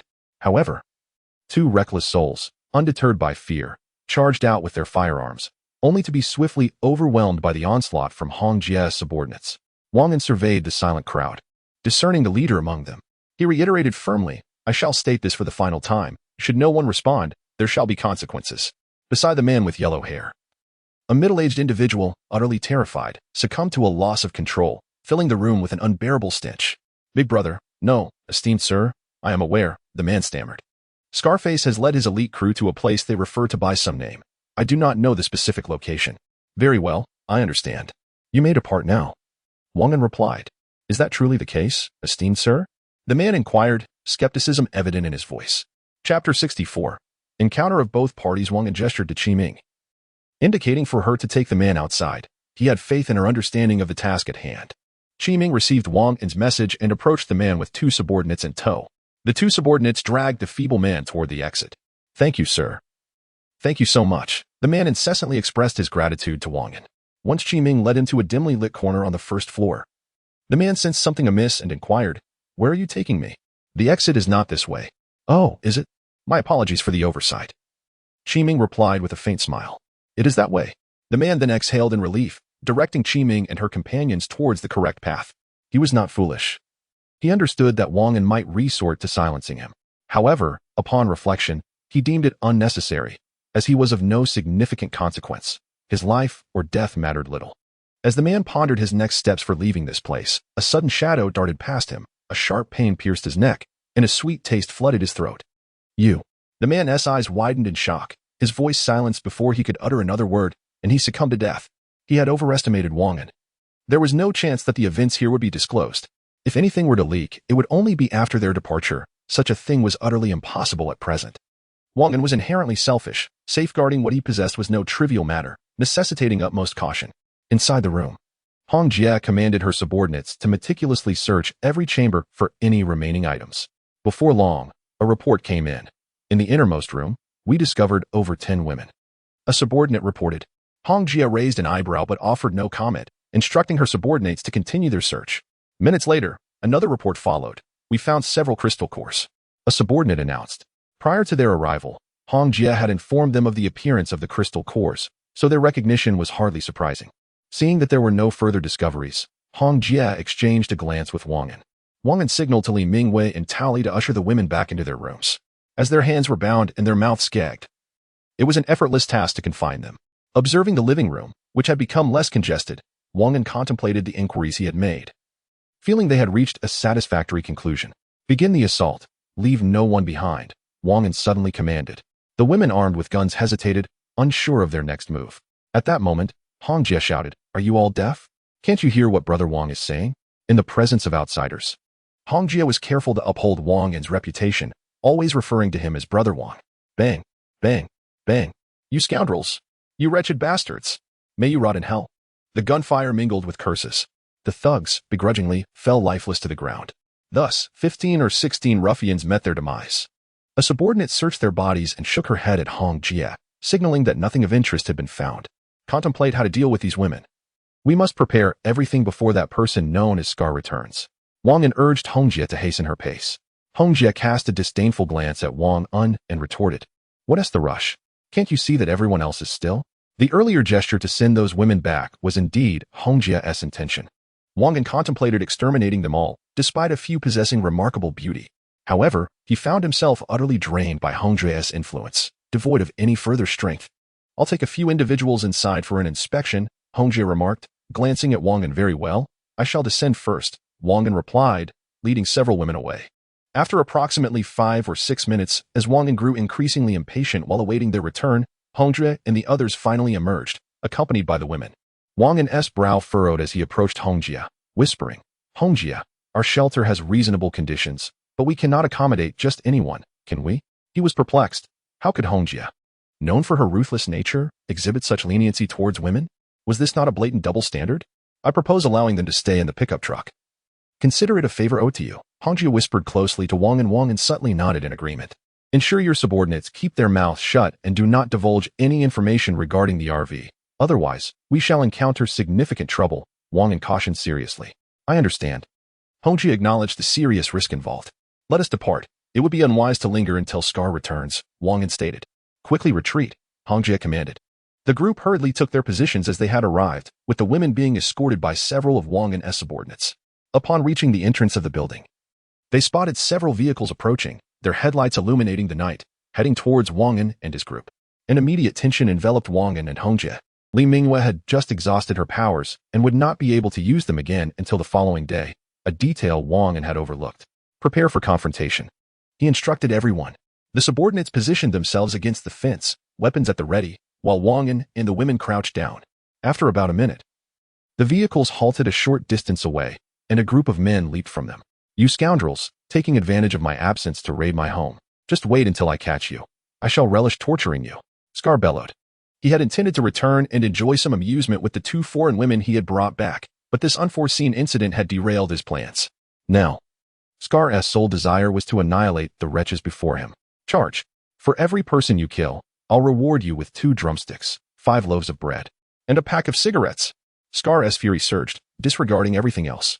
His subordinates' eyes gleamed with excitement at the prospect, since the apocalypse had erupted. They had been fortunate to have anything to eat, let alone dream of meat and cigarettes. Given the remarkable opportunity before them, they were undoubtedly willing to sacrifice everything. They swiftly seized their weapons and charged towards Wang An and his companions. The darkness obscured Scar's vision, preventing him from discerning that each of them wielded a submachine gun. However, Wang An's group remained composed, observing the adversaries at a mere 10 meters distance.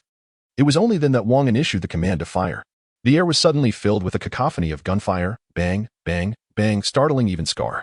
As he watched his subordinates fall one by one to the ground, his eyes blazed with fury. His concern was not for their lives, but rather the grim reality that if they all perished, who would he command thereafter?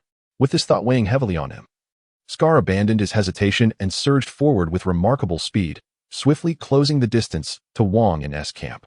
He aimed a powerful punch at a woman, but just in time, Li Mingwei arrived to intercept the blow. Despite her efforts, the impact sent her staggering back several paces, her arm throbbing with excruciating pain. Apart from her sensory abilities, Li Mingwei had only augmented her strength and speed, which paled in comparison to Scar, who possessed formidable powers of his own. Chapter 65. Scarface's demise. Scarface was slightly taken aback, This group included a second-tier ability user, which made matters considerably more complicated. Observing Li Mingwei, who had fallen into a disadvantage after receiving a punch, he felt a sense of foreboding.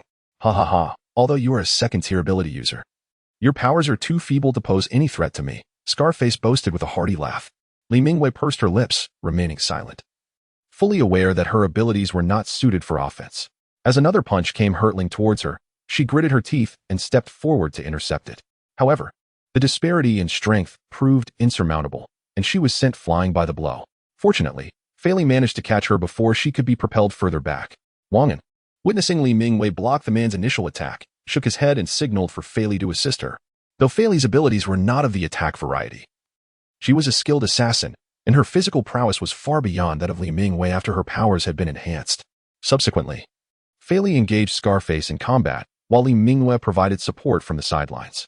Scarface found himself struggling to subdue the two women before him. Frustration welled within him as every punch he threw was deftly evaded by Fei Li. He could sense that he was stronger than her, yet he could not land a hit, which vexed him greatly. Scarface felt the stinging pain from various cuts on his arms, chest, and thighs. Although the wounds were not deep, they continued to bleed. After yet another clash with Fei Li, both fighters retreated momentarily. Taking advantage of the pause, Scarface scanned the battlefield and his pupils dilated in alarm. The situation was dire. Apart from the ability users, his subordinates were still desperately hiding, while the ordinary people had nearly all perished. This is untenable. I must make my exit, he thought. Not mourning his fallen men, merely lamenting the prospect of becoming a mere figurehead in the future. Shaking off the distracting thoughts, Scarface summoned all his strength for a punch he dubbed the Overlord's Fist. This strike was both powerful and swift, and both Fei Li and Li Mingwei sensed its formidable force. Fei Li could evade it, but Li Mingwei was too close to avoid the impending blow. Thus, Fei Li chose to remain and assist her. With a resounding crash, both Li Mingwei and Fei Li collapsed to the ground, blood trickling from the corners of their mouths. Wang An, who had been observing the skirmish, was suddenly alarmed and called out to Hongjie beside him. Quickly, go help them. Hongjie had also been monitoring the situation. I understand, she replied. From a distance, Scarface watched the two women, contemplating whether to eliminate them. Initially, he had been taken aback by encountering a second-tier ability user, and now another had appeared. Just as he was about to turn and leave, his confidence surged after trading blows with Fei Li. He realized that both women were merely superficial threats. Gritting his teeth, he swiftly retreated, fearing that he might soon find himself surrounded, which would spell certain doom. Though his injuries were not severe, his speed was remarkable. And soon he reached the edge of the battlefield. With just a few more breaths, he would be free, all the while glancing back at his subordinates, who lay lifeless in pools of blood. Do not let me know who you are. One day, I shall repay this grudge manifold. Scar seethed inwardly. He turned to leave, but in that very moment, he froze, unable to move. How are you so powerful? Scar stammered, having mustered all his strength to utter those words. He wished to say more, yet his body could no longer support any further action. His eyes widened in shock, and thus he met his demise. As she witnessed her departing leader, Sister Hong raised an eyebrow, murmuring to herself, is he truly fleeing? How spineless. Observing Scar retreating to the edge of the battlefield, Sister Hong finally sprang into action, her figure darting through the fray, leaving behind fleeting afterimages. At a distance of mere dozens of meters from Scar, she extended her hand and softly commanded, Ice Blade. An invisible blade of ice materialized in her palm. Before Scar could react, she thrust the ice blade into his body from afar. Thus unfolded the subsequent scene. Seeing Scar fall, his subordinates raised their hands in surrender, kneeling down. Their ranks had already been sparse. With their leader deceased, their fighting spirit was utterly extinguished. Wang An, astonished by the sharpness of Sister Hong's attack, stood agape. This is truly formidable, he mused. How could he ever rise to power now? At that moment, the scattered sounds of surrender around him snapped Wang An back to reality. He turned to Tally beside him and instructed, ensure they relinquish their weapons. Tally nodded and quickly relayed the order. Sister Hong returned to Wang An's side, aware that he was merely a level 1 ability user and that she could not remain away from him for too long.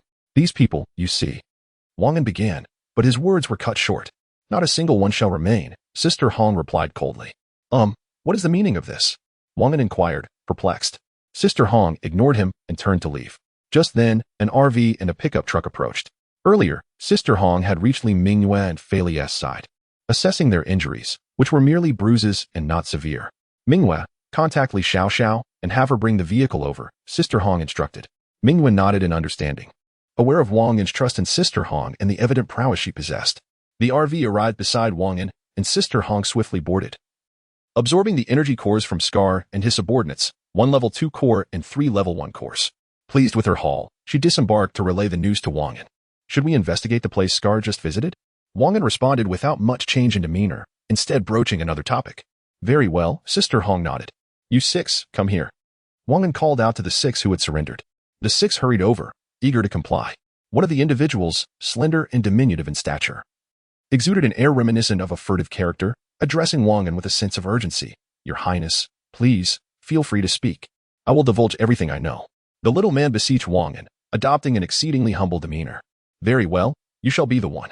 Inform me of your recent whereabouts with Scar, what items you acquired. And do not withhold any details. Should my mood be favorable, I may spare your lives, Wang An remarked with a subtle smile. The furtive individual's eyes darted about, revealing the turmoil of thoughts within. Sir, I shall reveal all. Might you then consider granting us clemency? After a brief moment of contemplation, the diminutive figure responded swiftly. Agreed. Wang An acquiesced without hesitation, for it was not his hand that would deliver the final blow, thus he deemed it not a breach of his word. Chapter 66. The role of the black crystal core. After a moment, Wang An listened attentively to the furtive narration, realizing the situation at hand. Upon hearing the account, Hongjia's eyes sparkled with excitement, and she immediately summoned Qi Ming to her side. Take 2 of your men and personally retrieve the black stones from the vehicle. She instructed Qi Ming in a hushed tone. Understood, Qi Ming replied without hesitation, promptly gathering 2 trusted associates to head to the car brought by the scar-faced group. Before long, Qi Ming and his 2 subordinates returned, each carrying several bags filled with the black stones. Wang An extracted a piece from one of the bags and examined it closely.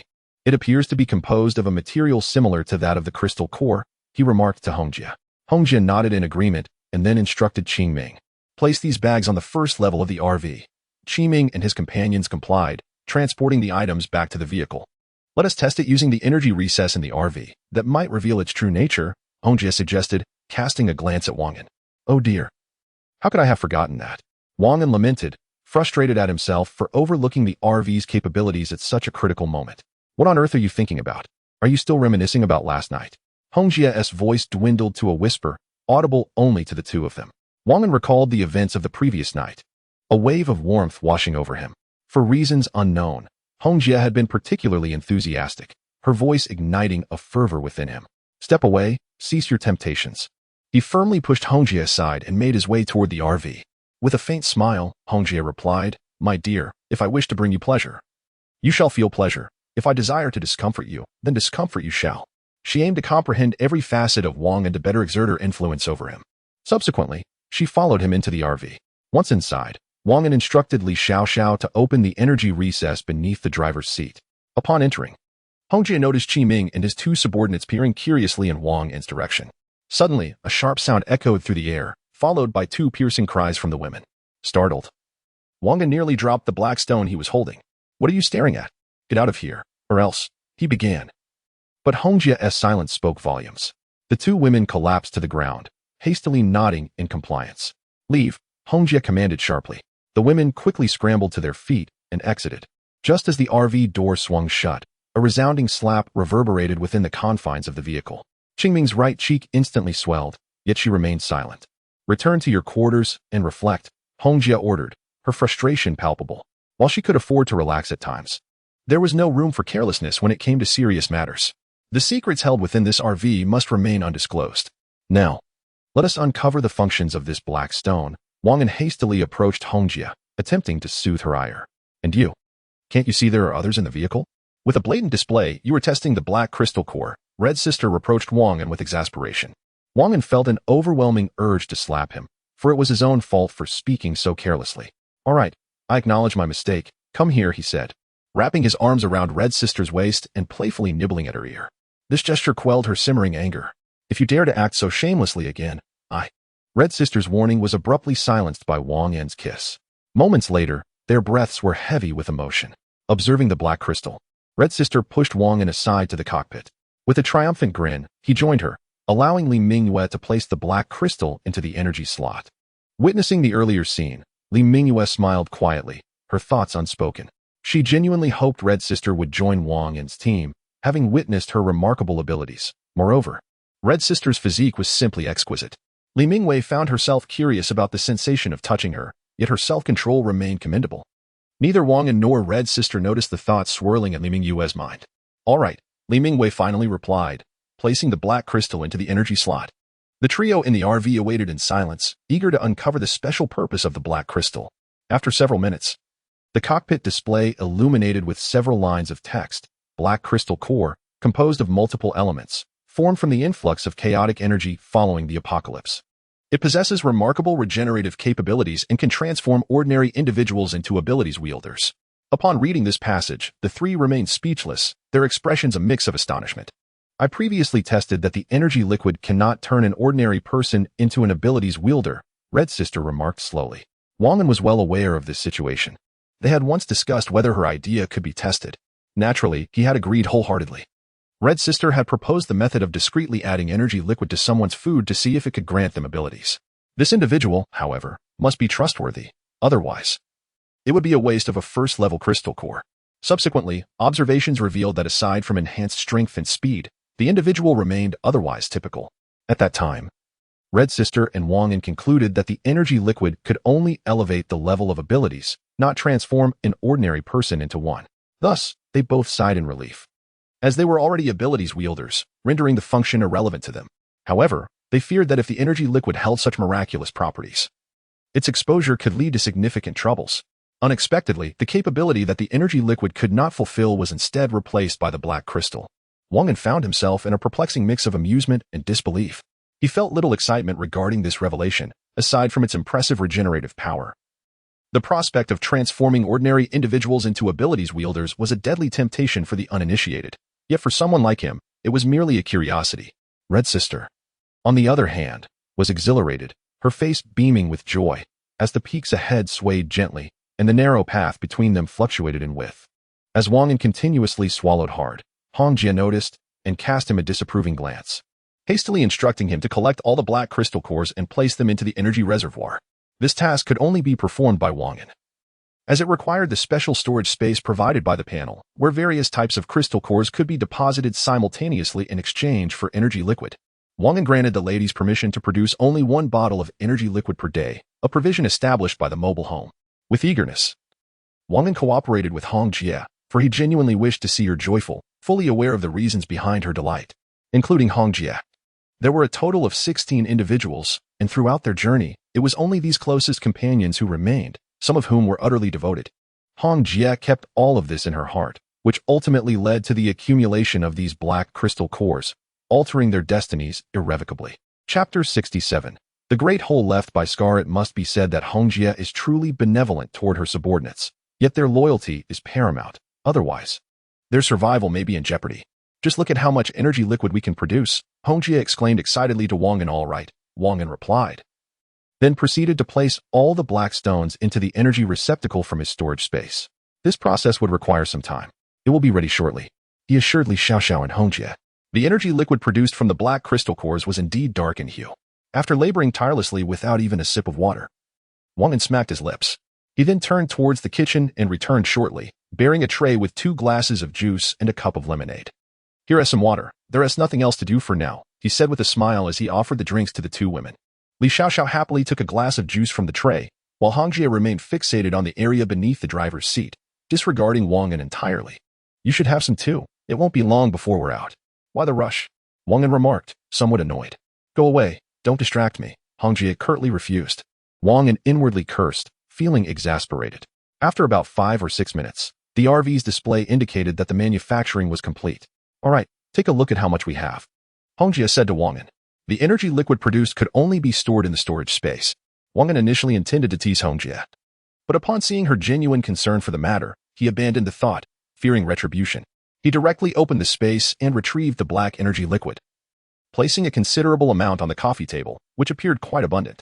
However, after the 3 of them counted, they were astonished. Only 37 bottles? Did we miss any? Hong Jie inquired, perplexed. Impossible. I took them all out, Wang An quickly responded, equally bewildered. Just moments ago, there had been 3 large bags. How could it amount to so little? Could it be that the generation process requires a substantial quantity of black stones? Wang An speculated. After pondering, Hong Jie replied, it seems that must be the case. Li Xiaoxiao, who had been silent, caught Wang An's gaze and simply stated, "I too am uncertain of the reason." Wang An recognized from Li Xiaoxiao's reaction that she shared his lack of interest in the Blackstone's function. "Hongjie, the outside has been tidied up. Do you have any further instructions?" Tali reported as she entered the vehicle. "All right, I understand. Arrange for some individuals to drive the seized vehicles. Remember to keep a close watch on the people." If Hongjie's voice trailed off, leaving her gaze fixed on Tali without further words. "I comprehend." Tali responded succinctly. She had inquired about the two subordinates who had recently been punished and learned that Qing Ming had erred, which had greatly displeased Hongjie. Wang An observed the chillingly fierce expression on Hongjie's face and could not help but shudder. "Shall we proceed to the location recently visited by Scar?" Hongjie stated directly. "All right," Wang An replied, gesturing for Li Xiaoxiao to drive. He then entered the bedroom, calling out to Qing Ming, who was lying on the bed. "Qing Ming, Qing Ming." After calling twice without any response, he felt a twinge of embarrassment. With a quick glance and an arched brow, he addressed the prostrate figure. "Hongjie has instructed you to keep an eye on that shifty-eyed fellow and lead us there. I've relayed the message. Whether you choose to accompany us is up to you." Before Wang An could finish his sentence, Qing Ming stood up and walked outside, brushing past Wang An's shoulder. Unable to contain his frustration, Wang An shouted, "Damn it! Can you at least show some respect in my territory?" He felt exasperated. Having faced setbacks under Hongjie's command and now again under her subordinates, who truly held dominion over the RV. Turning around, he saw that Qing Ming had already exited the vehicle. The sight of Hongjie's smiling face only fueled his ire further. Meanwhile, inside a luxurious Mercedes, Qing Ming was seated with the 6 surrendering individuals kneeling before her, the one in the front being the one Wang An had nicknamed Shifty-Eyed. "Beautiful lady. Just drive forward for 500 meters, then head north, and you'll reach the forest. After walking a short distance, you'll arrive at the place that Scar took us to," the shifty-eyed man pleaded pathetically. "Very well, if your directions prove accurate, you may escape death," Qing Ming responded, fully aware that these individuals were doomed. Nevertheless, she continued to weave a tale of hope for Scar's sake. Thank you, beautiful lady. Please don't move from here, or else." Qing Ming began, then turned and departed. Her 4 armed subordinates squatted nearby, weapons at the ready. Any hint of rebellion from the shifty-eyed man would result in a hail of bullets.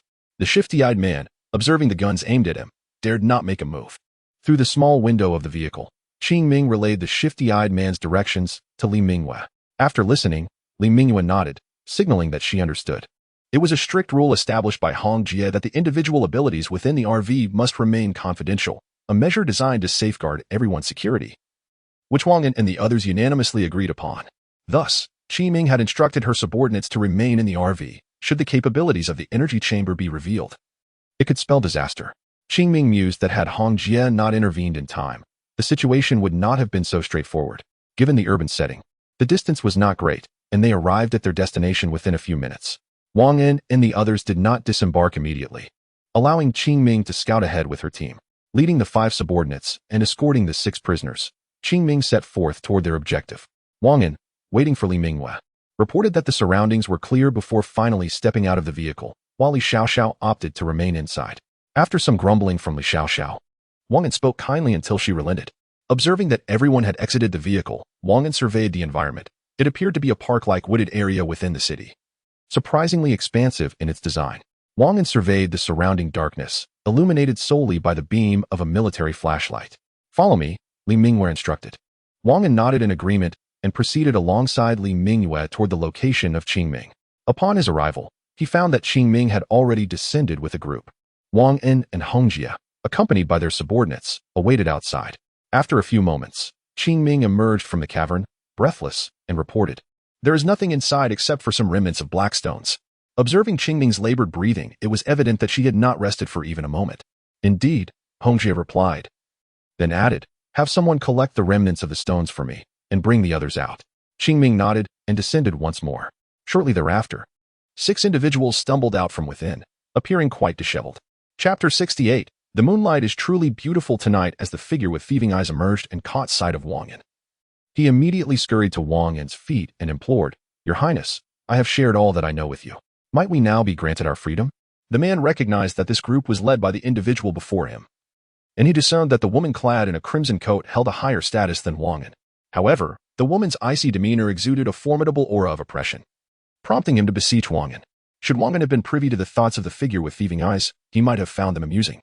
At that moment, Wang An stood a short distance away, gazing at the moon, resembling a solitary hero lost in contemplation.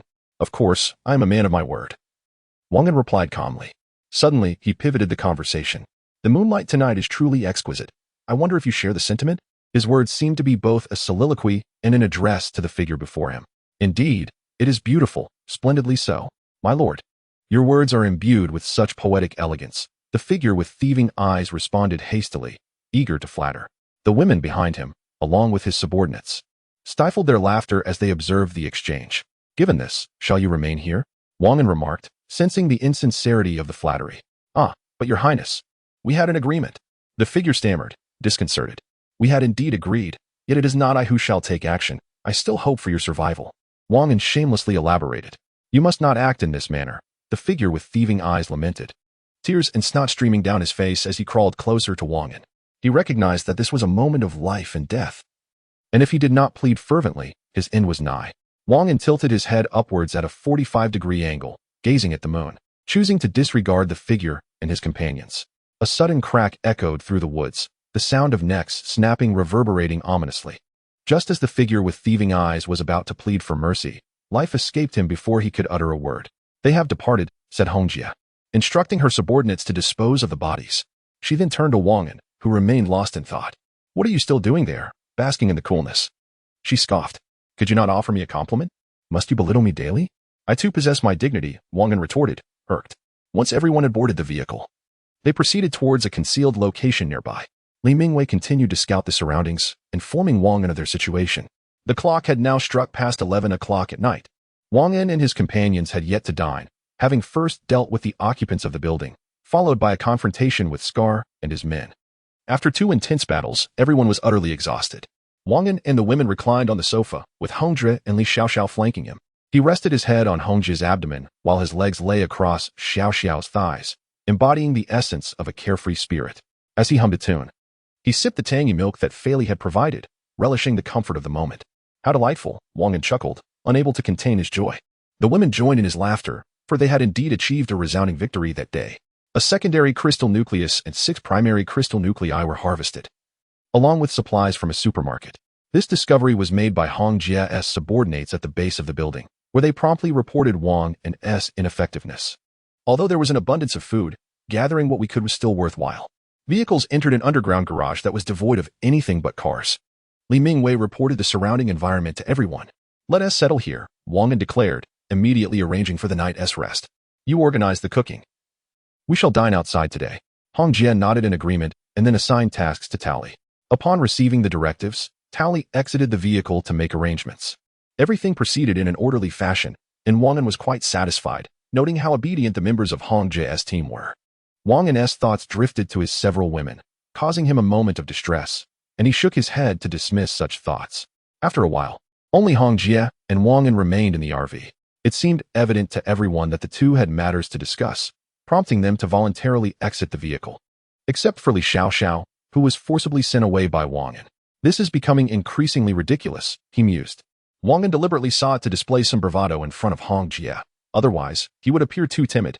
He also contemplated how to placate the irate Li Xiaoxiao later. Heavens, am I truly this unfortunate? Wang An lamented inwardly. Hong Jie blinked, as if to say she was curious to see how he would handle the situation.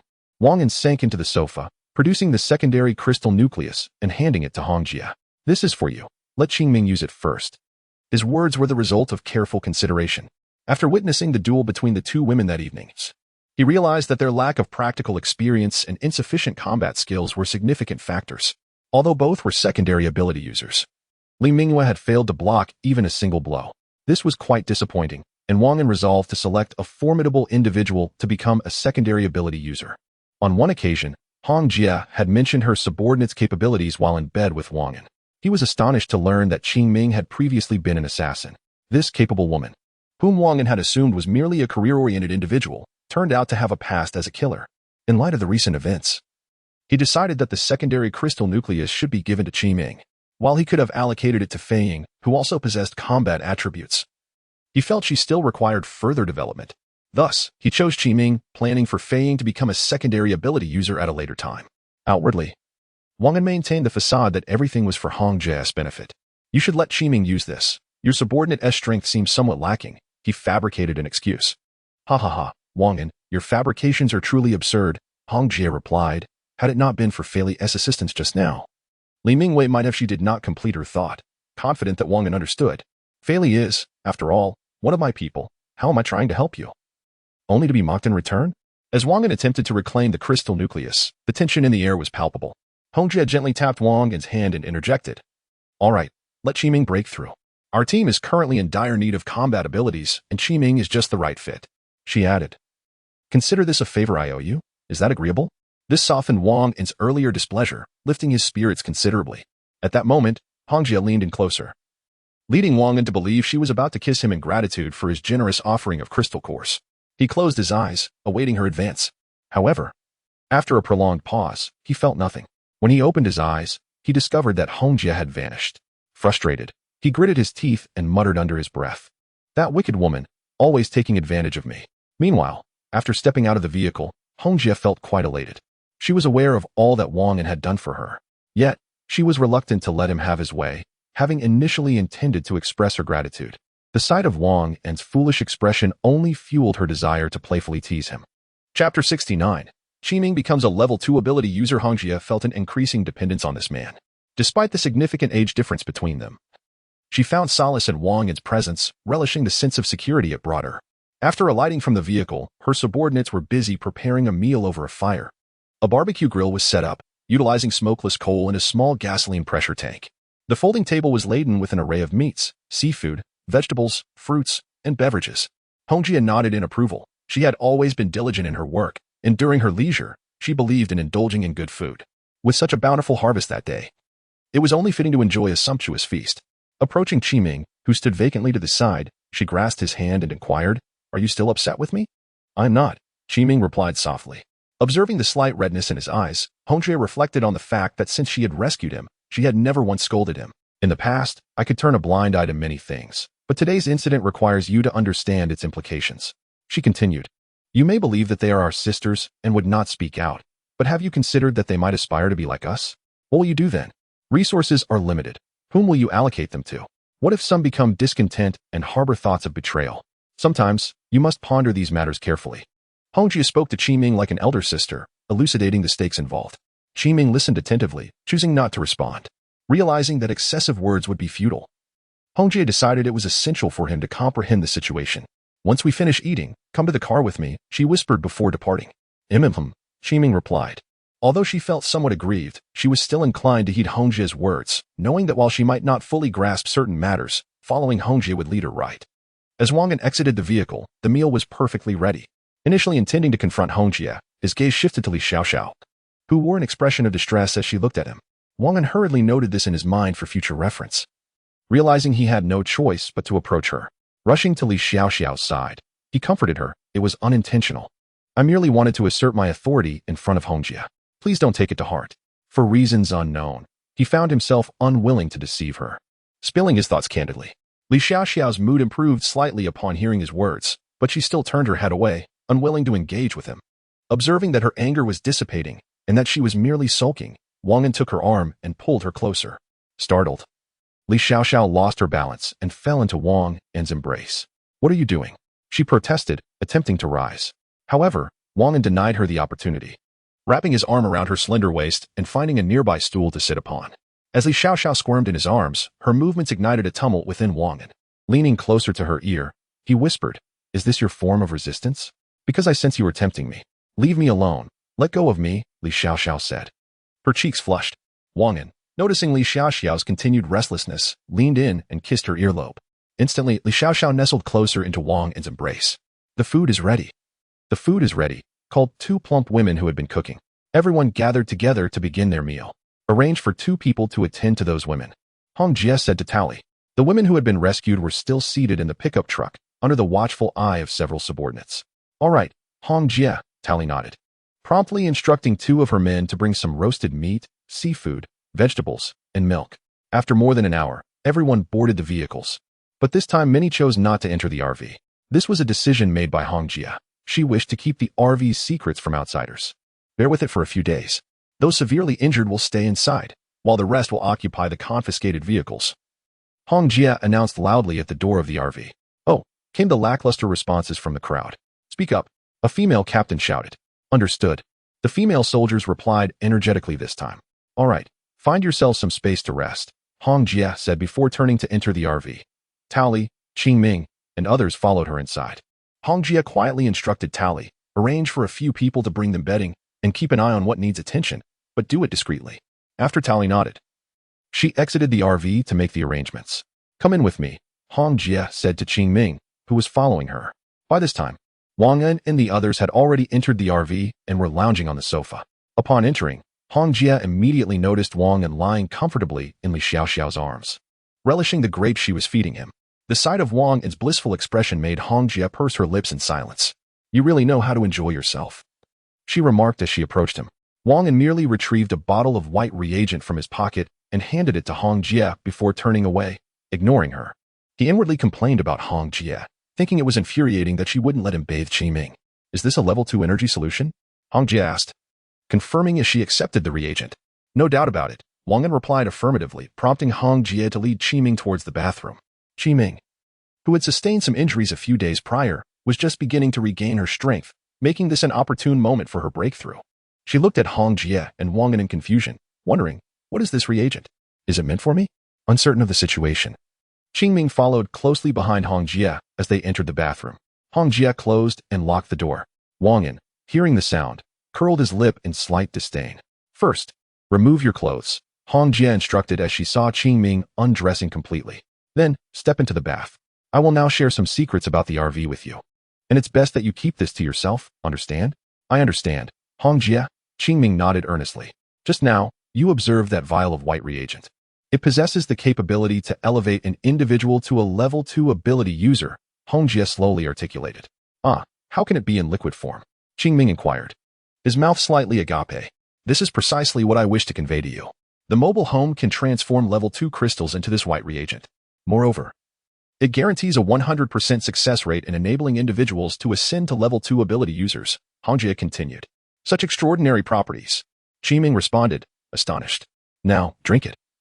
And everything will become clear, Hong Jie urged, refraining from further explanations and instead prompting Qing Ming to consume the energy liquid. Although hesitant, Qing Ming ultimately complied and ingested the white reagent. The two of them waited in silence. Suddenly, Qing Ming felt a surge of heat radiating from his body, beads of sweat forming on his forehead, and his complexion turning increasingly flushed. This is the sign of a breakthrough. Just endure it, Hong Jie advised at that moment. Chapter 70. Intimacy reaches 101. Sister Hong, I. Before Qing Ming could finish her words, she fainted. Sister Hong observed Qing Ming's current state, reminiscent of her own experience when she ascended her power. She was not overly concerned. After approximately half an hour, Qing Ming's body began to expel dark impurities. Sister Hong understood that this signified a successful promotion. Gently, she washed Qing Ming's body with clean water. Although she possessed a strong personality, she was capable of humility. Despite the unsightly nature of the impurities, Sister Hong diligently tended to Qing Ming's cleansing. 2 hours later, Sister Hong had cradled Qing Ming in bed.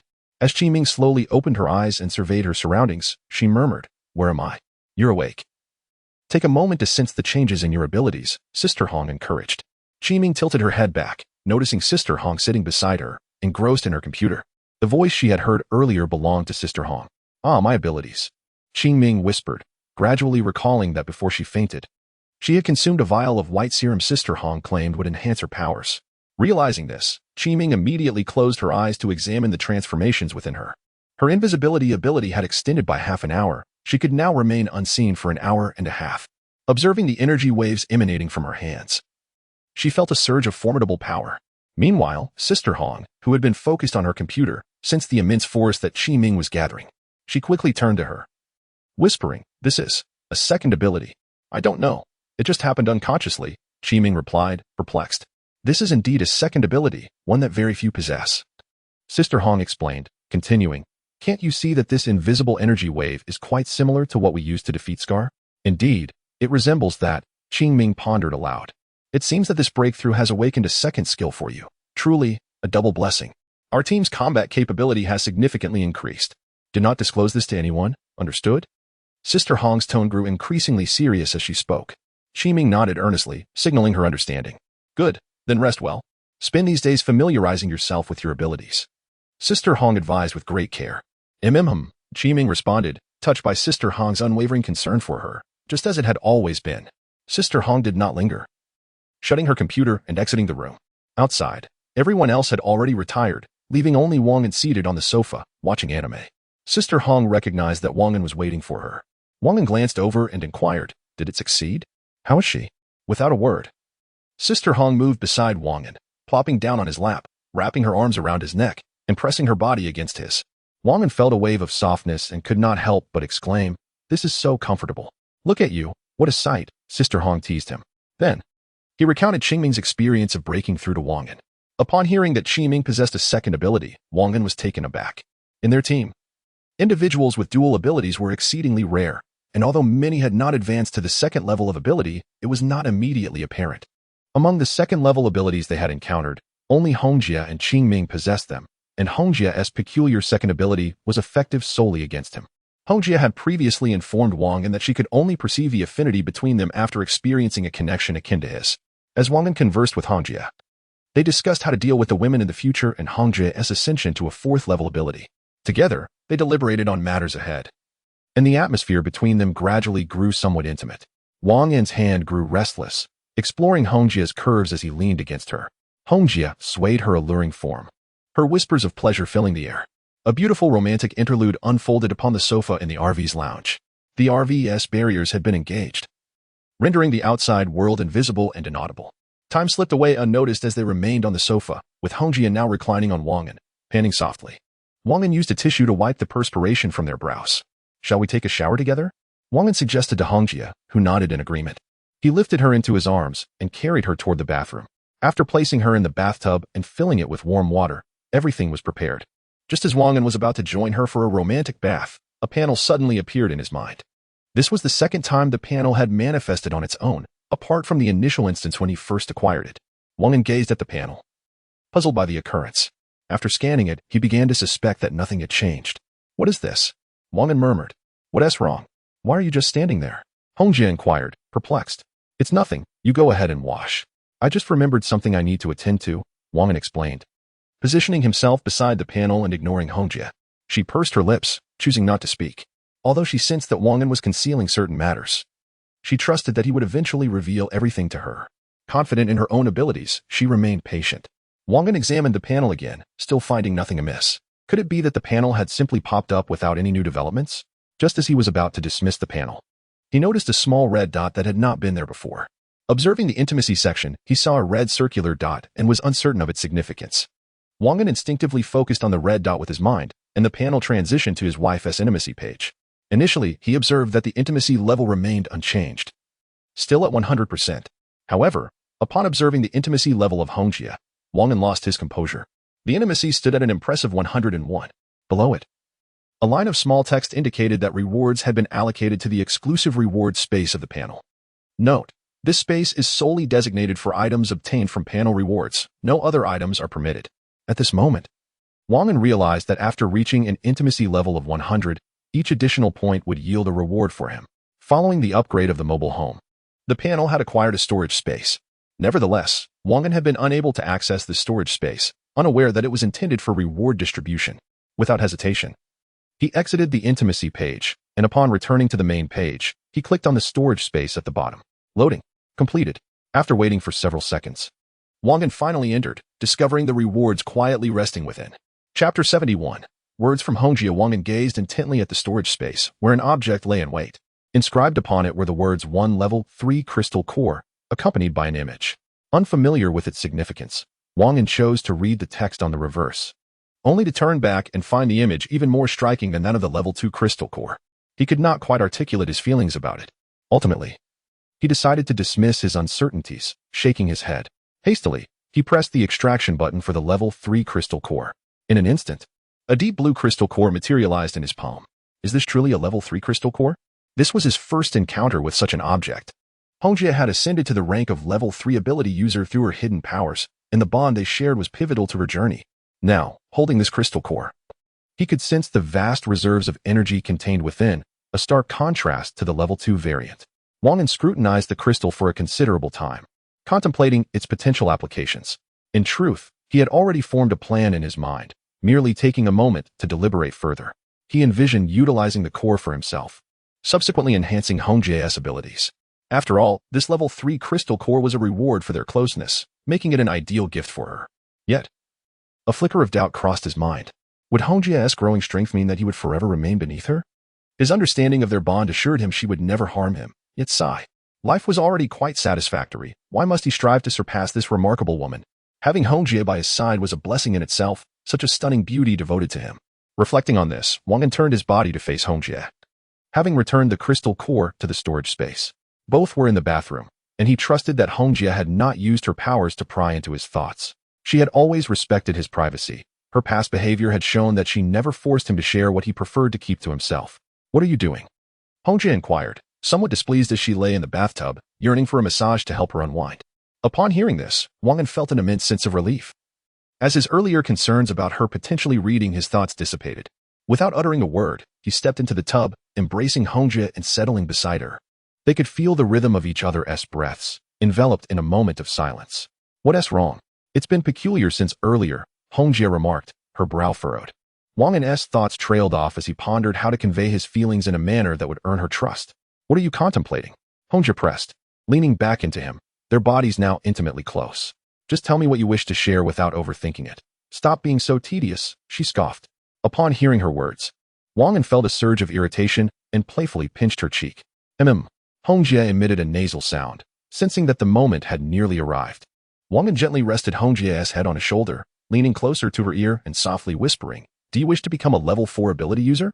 I possess a level 3 crystal core. The probability of us breaking through together is substantial. As soon as Wang An's words fell, Hong Jie swiftly turned her head to face him, articulating each word with precision. You truly have a level 3 crystal core? You are not deceiving me. Internally, she was astounded. They had scarcely been apart, so where could Wang An have possibly acquired a level 3 crystal core? Yet, that was not her primary concern. She yearned to ascertain the truth of Wang An's claim. Wang An nodded with unwavering resolve.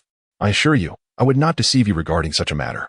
Upon hearing his earnest declaration, Hong Jie became thoroughly exhilarated. This was indeed a level 3 crystal core. After her ascension to a level 3 ability user, the transformations within her body were known only to herself. Her speed was astonishing, and the potency of her ice abilities could only be described as terrifying. With a considerable enhancement in her physical condition, she had gone several days without sleep and had ceased to feel fatigued. If Wang An possessed a level 3 crystal core, their union at that moment could facilitate her breakthrough to a level 4 ability user. In this apocalyptic world, their team would undoubtedly be among the pinnacle of combat prowess. Quickly, let me see it, Hong Jie urged, her thoughts racing towards future possibilities. Do not rush, Wang An cautioned, retrieving the deep blue crystal core from his spatial pocket. Cradling it in his hand, Hong Jie eagerly snatched it from him, scrutinizing it closely. Its hue was distinct from that of a level 2 crystal core, and it was notably larger by a whole circumference. Hong Jie could also sense the violent energy pulsating within the core. This must be a level 3 crystal core. There is no mistake, she affirmed. She continued, so, shall we enhance your abilities now? Right now? Isn't that a bit hasty? Wang An replied with a hint of resignation. He had anticipated Hong Jie's eagerness to break through, treating him as a mere power source. Just an hour had passed since he had become a level 2 ability user, and now he found himself in this predicament again. With a shake of his head, he pondered the peculiarities of having such a wife. Why the urgency? Just look outside. You cannot be oblivious to the situation, can you? We are heading to Shanghai Safe Island, which boasts the most elite research and military forces, Hong Jie stated with a touch of dissatisfaction. Noticing Wang An's lingering displeasure, she pressed on. If they catch even a hint of our presence, or if someone sets their sights on your woman, what do you think? They wouldn't dare. Wang An interjected loudly before she could finish. Whether they dare or not is uncertain, but allow me to remind you that your current life is rather splendid. Don't you think others might feel envy, or desire to take your place? Hong Jie's barrage of rhetorical questions left Wang An momentarily speechless. He had not contemplated this angle, believing that their team had grown stronger without encountering any formidable adversaries. Upon hearing Hong Jie's candid remarks, he found it somewhat difficult to accept. He contemplated rising to reflect on future matters. However, how could Hong Jie allow him to depart? Especially when there was a prospect of advancing to a level 4 ability user. She would never let such an opportunity slip away. Could you allow me a moment to ponder? Wang An spoke calmly. You may contemplate for as long as you wish, but I must achieve the breakthrough to a level 4 ability user now, Hong Jie asserted with unwavering determination. Wang An refrained from rebuttal. He simply needed a moment to grasp the gravity of the situation, which he was well aware of. He began to manipulate the storage space, remotely transforming the level 3 crystal core into level 3 energy liquid. This maneuver was solely within Wang An's capabilities and could only be executed within the confines of the mobile home. Chapter 72. The breakthrough to a level 4 abilities user. After a brief wait, a deep blue vial materialized in Wang An's hand. This was the level 3 energy liquid. Both individuals gazed at the vial and simultaneously spoke. Wang An smirked and remarked, "Regardless, I'm merely here to experience this. The ultimate benefits will all be yours." "Nonsense. You have a level 4 abilities user protecting you, no less than your wife, and yet you remain unsatisfied," she retorted. "Ouch, ouch, ouch." Wang An winced as Hong Jie pinched his ear. "Let go. I understand now," he pleaded. Only then did Hong Jie release her grip. "Hurry up," she urged. Rising from the bathtub, as she departed, Wang An leaned in to plant a kiss on her ample bosom. "You lecher." Once everything was prepared, Wang An took the deep blue vial and downed its contents in one swift motion. He smacked his lips, detecting a hint of blueberry flavor. Observing Wang An as he continued to battle imaginary foes, Hong Jie chuckled but remained silent. After a moment, Wang An closed his eyes as his body began to heat up, beads of sweat forming on his brow. Hong Jie watched intently as Wang An's physical state mirrored that of Qing Ming during his previous breakthrough. Moments later, Wang An felt a wave of fatigue wash over him. His head grew heavy, and he was overcome by drowsiness. Noticing the dark impurities expelling from Wang An's body, Hong Jie quickly rinsed him off, her heart swelling with joy. Such a phenomenon indicated that Wang An's breakthrough was nearly assured. The potency of the energy liquid was yet again confirmed. Once the breakthrough concluded, Hong Jie placed him gently on the sofa. She then retreated to the bedroom, intending to don attire that would entice a man's desires, hoping to fully engage with Wang An in an intimate manner. Yet, her confidence in this ability was somewhat wavering. After all, the last time had left much to be desired. Li Xiaoxiao and Fei Li, present in the room, exchanged puzzled glances as they observed Hong Jie rummaging through her wardrobe. What on earth is she looking for at this hour? Why isn't she in bed with Wang An? They wondered. Their curiosity piqued when Hong Jie emerged with a pair of black stockings, a sheer black thang, and a lace-trimmed bra. Both women's eyes widened in astonishment. "Hong Jie, what are you doing?" Fei Li couldn't help but exclaim. "How peculiar to engage in such activities in the living room at this hour," Li Xiaoxiao remarked with a sarcastic tone. Hong Jie, undeterred by the snide comments, emerged from the bedroom, her focus unwavering as she approached the still slumbering Wang An. Without hesitation, she began changing her attire right beside him. Just as she finished changing her top and began to remove her pants to don the thang and stockings, Wang An stirred awake. Upon seeing Hong Jie's back as she changed, he fought the urge to speak. Mesmerized by the sight of her lace bra and the delicate undergarments she was slipping into, a surge of heat coursed through him, and he lost track of his surroundings as desire ignited within him. As Hong Jie completed her transformation, Wang An could no longer contain himself. He embraced Hong Jie from behind. Initially surprised, she ceased to resist upon realizing it was Wang An. This was her first time wearing such attire, and she had been fully immersed in the moment, unaware that Wang An had awakened. Just as she was about to speak, Wang An silenced her with his lips. Everything was conveyed without words, enveloped in a beautiful moment. Time slipped away until Wang An slowly opened his eyes. Upon doing so, he beheld Hong Jie lying on him, her large, beautiful eyes blinking back at him. At that moment, Wang An felt dazed, unable to recall anything. Seeing his bewilderment, Hong Jie erupted into laughter. Ha ha ha. She could no longer contain her excitement. She had broken through and ascended to the rank of a level 4 ability user. Her mind now held a new power, one that came with her recent advancement. Hong Jie had already sensed the transformation within her body. Her ice abilities were now enveloped by a vibrant blue-green flame. Her powers had intensified, lasting longer than before. At level 3, her speed was astonishing. Now, she could teleport instantaneously, no longer needing to follow behind others. Although her teleportation range was limited to 100 meters, its impact was formidable, allowing her to evade incoming attacks effortlessly. Just moments ago, she had teleported to the second floor of their RV to assess the condition of the injured. The guards had not noticed her presence at all. Is this the power of a level 4 ability user? Hong Jie murmured. Wang An, finally recalling his own experiences, smiled upon hearing her words and said, "You have successfully broken through to level 4. Hong Jie nodded, planting a gentle kiss on his cheek. As Wang An reflected on everything that had transpired before his unconsciousness, a frown creased his face. My abilities are still dormant. I didn't even get to experience the power of a level 3 ability user. Wang An muttered to himself. However, Hong Jie, filled with joy, began to tease him. Who says you didn't experience the power of a level 3 when it mattered between us? You certainly put in the effort. Ah, Hongjie, you're not serious. Wang An was somewhat incredulous that she would make such a risky remark. Don't be so surprised. I've picked up a few things from spending time with you. Hongjie smiled. Well, that's an interesting statement, Wang An replied helplessly. It was now midnight, and both were feeling tired. Wang An rose and carried Hongjie to the bedroom, planning to indulge in a nap as a reward for her breakthrough. He gently opened the bedroom door, finding Li Xiaoxiao and Fei Li still asleep. He carefully laid Hongjie on the bed, closed the door, and then lay down between Li Xiaoxiao and Hongjie. The RV stood silently in the night, with no one aware that it housed individuals within, living a life of luxury. Meanwhile, in another military truck, a dozen women had already succumbed to sleep. The guard watching over them had also succumbed to slumber. Had Red Sister caught sight of this, she would undoubtedly have delivered a few resounding slaps. Among the throng of women, 2 remained awake, their sapphire blue eyes wide open, their appearances starkly contrasting with those of the others. These were the sisters Alice and Ellie, who, after being captured by the scarred man, realized they were about to endure unspeakable torment. Despite their efforts to remain vigilant, Ellie steadfastly refused to engage in conversation with her sister Alice.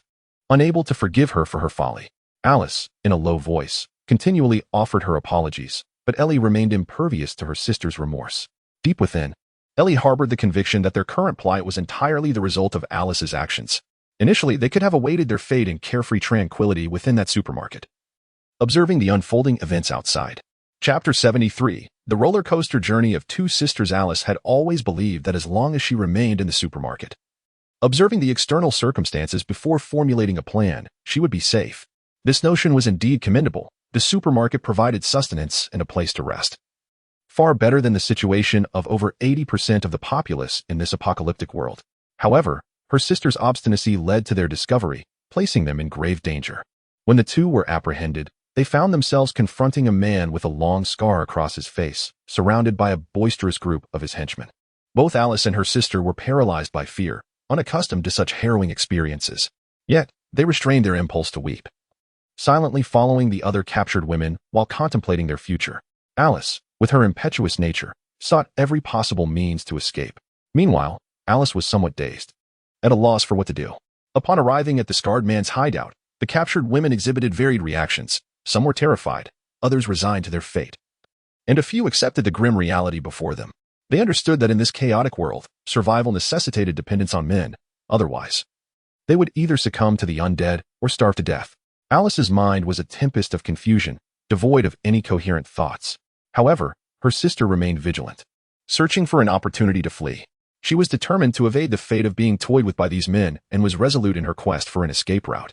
Inside the room, a voice rang out. I'll take some people out. You keep an eye on the house. All right, Scar, you can count on me. Upon hearing this exchange, Alice felt a flicker of hope. This might be her chance to escape.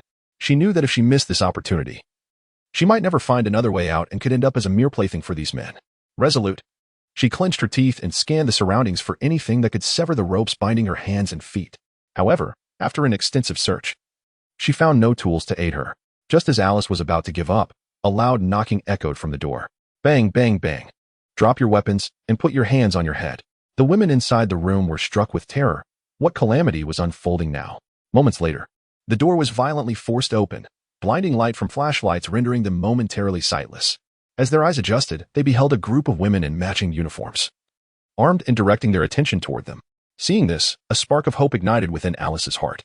She thought to herself, this must be a women's organization. They surely will not mistreat us pitiful women. Thus, she followed them into a vehicle. Not far along their journey, they encountered the scarred man who had captured them. A fierce clash ensued, and Alice witnessed the astonishing prowess of these women. She was particularly struck by a woman clad in a red trench coat, whose speed was nothing short of breathtaking. In an instant, Alice saw the scarred man standing motionless, lifeless. Filled with envy, Alice longed to become such a formidable woman. She also caught a glimpse of Wang An, protected by a throng of women. This elicited a scornful expression from Ailey, who mused inwardly, a grown man, shielded by a horde of women. Can you not possess a shred of dignity? If Wang An were to learn of this, he would undoubtedly point at Ailey and exclaim, I am formidable too. Only my extraordinary abilities have been usurped by the envious woman in red. Subsequently, after the execution of the 6 captives, Ailey observed everything keenly. These women were at times placed on trucks or left on the ground. When all was said and done, the sounds of their eating and chatting filled the air. The women seated in the vehicle ravenously swallowed their saliva. Some had gone days without sustenance, while others had consumed only a meager morsel. Ailey and her sister were among the more fortunate, just as they braced themselves for hunger. Several women appeared with bags of food, placing them onto the truck, handing them to the soldier overseeing them. You may eat first, and once you're finished, distribute the remaining food to these women, one of the strikingly beautiful yet resolute women instructed. Understood, Captain, another soldier replied. Ailey noted this woman was their leader. Once the guards had eaten, witnessing the distribution of food stirred hope in the women's eyes as they silently rejoiced.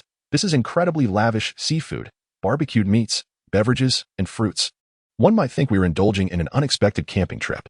Some women, unable to contain their eagerness, tore the cloth from their mouths and eagerly began to feast. Delicious. So delightful, they exclaimed in between bites. The sisters Ailey and Alice also picked up their share, having gone half a day without food and feeling the pangs of hunger.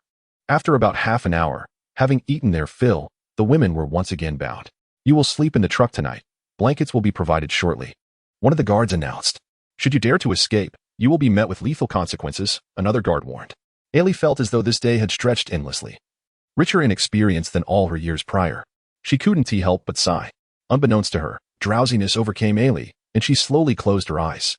Around 7 in the morning, several who had retired early the previous night were already awake. A few subordinates, upon checking the outside conditions and finding everything normal, began to freshen up, preparing the ingredients for breakfast. While they did not need to cook, they were responsible for arranging the food. Once the two slightly plump women rose to prepare the meal, the process would be expedited. Inside the camper, Wang An lay sprawled in deep slumber. Li Xiaoxiao and Fei Li had already ventured out, while Hongjia was in the midst of dressing. Glancing back at the still slumbering Wang An, she smiled before turning to leave. She understood that Wang An's powers had waned during his rest and felt a twinge of discomfort knowing this was all for her sake. Hongjia resolved to care for this man even more diligently. By 9 o'clock, Wang An remained in bed, lost in sleep. Hongjia and several women furrowed their brows. At that moment, Li Mingwei said, "Is it like last time, when we need to drink an energy drink?" "Ah, how could I have forgotten this matter?" Hongjia exclaimed, and then swiftly approached Wang An. Her speed took the other women by surprise. That was so fast, how did she do it? Li Xiaoxiao asked in astonishment, but no one provided an answer. Hongjia hurriedly helped Wang An to his feet and poured a bottle of energy drink into his mouth. After a few minutes, Wang An slowly opened his eyes. "I'm so sleepy," he murmured. "Get up, it's already past 9 o'clock. And everyone is waiting for you to have breakfast." Hongjia gently whispered in his ear while supporting him. "It's already past 9? Why do I still feel so tired?" Chapter 75. Arrangements for these women. Wang An rose slowly, donning his clothes, feeling as though his very essence had been siphoned away. After tending to his morning rituals, he felt considerably rejuvenated. "Let us move on. There is no point lingering here. I requested so much last night. Otherwise, I wouldn't be in this state," he remarked. Noticing that Hongjia was still observing him intently. "Repeat that. Who was it that desired all this?" Hongjia replied, her concern for Wang An evident, fearing he might be in distress. Yet the response he gave was nothing short of a humiliation. "It's nothing," Wang An said, turning abruptly and bolting outside. The anger that had previously marred Hongjia's countenance transformed into a smile as she watched him flee, murmuring, "Daring to tease me, are we?" She then followed suit. Stepping outside, Hongjia's subordinates and the captured women had finished their meals, leaving only Wang An and a few women with Hongjia. After about half an hour, they sat on the sofa, digesting their food, while Li Mingwei and Fei Li tidied up. At this moment, Wang An addressed Hongjia. "What do you intend to do with these women? This situation cannot persist. Your subordinates cannot remain cooped up in vehicles indefinitely." "I understand. I'll soon ascertain their intentions. Those who wish to stay will be accommodated, while those who wish to leave." Hongjia's unspoken words hung in the air. Wang An comprehended her meaning, sharing her sentiment. Although he recognized it to be somewhat cruel, he believed it was indeed a means of safeguarding everyone, an unfortunate necessity. "Then let us proceed. I'm curious to see if any of these women are particularly attractive." Wang An inadvertently voiced his thoughts aloud. "Ha ha." Hongjia erupted in laughter. "Are you jesting, Wang An? How could I possibly allow such audacity? As long as I'm around, you shall not entertain thoughts of seeking other women. The women in your vicinity are already sufficient." Wang An hastily clarified, "I was merely speaking casually. Please don't take it to heart." Hongjia rose and made her way down to the vehicle, choosing to disregard him. As Wang An observed Hongjia's figure retreating, he smirked, muttering, "Always bullying me. Yet you willingly submit beneath me." Though his words were whispered, they reached Hongjia's ears with crystal clarity. Hongjia, now acutely attuned to every movement within a 200-meter radius, halted her descent. Suddenly, Wang An felt as though he had stepped into a void. A sharp pain seized his waist as his body was propelled uncontrollably toward the bedroom. Bang! The bedroom door slammed shut. Half an hour later, Hong Jie emerged from within, descending from the vehicle to begin sorting through the women.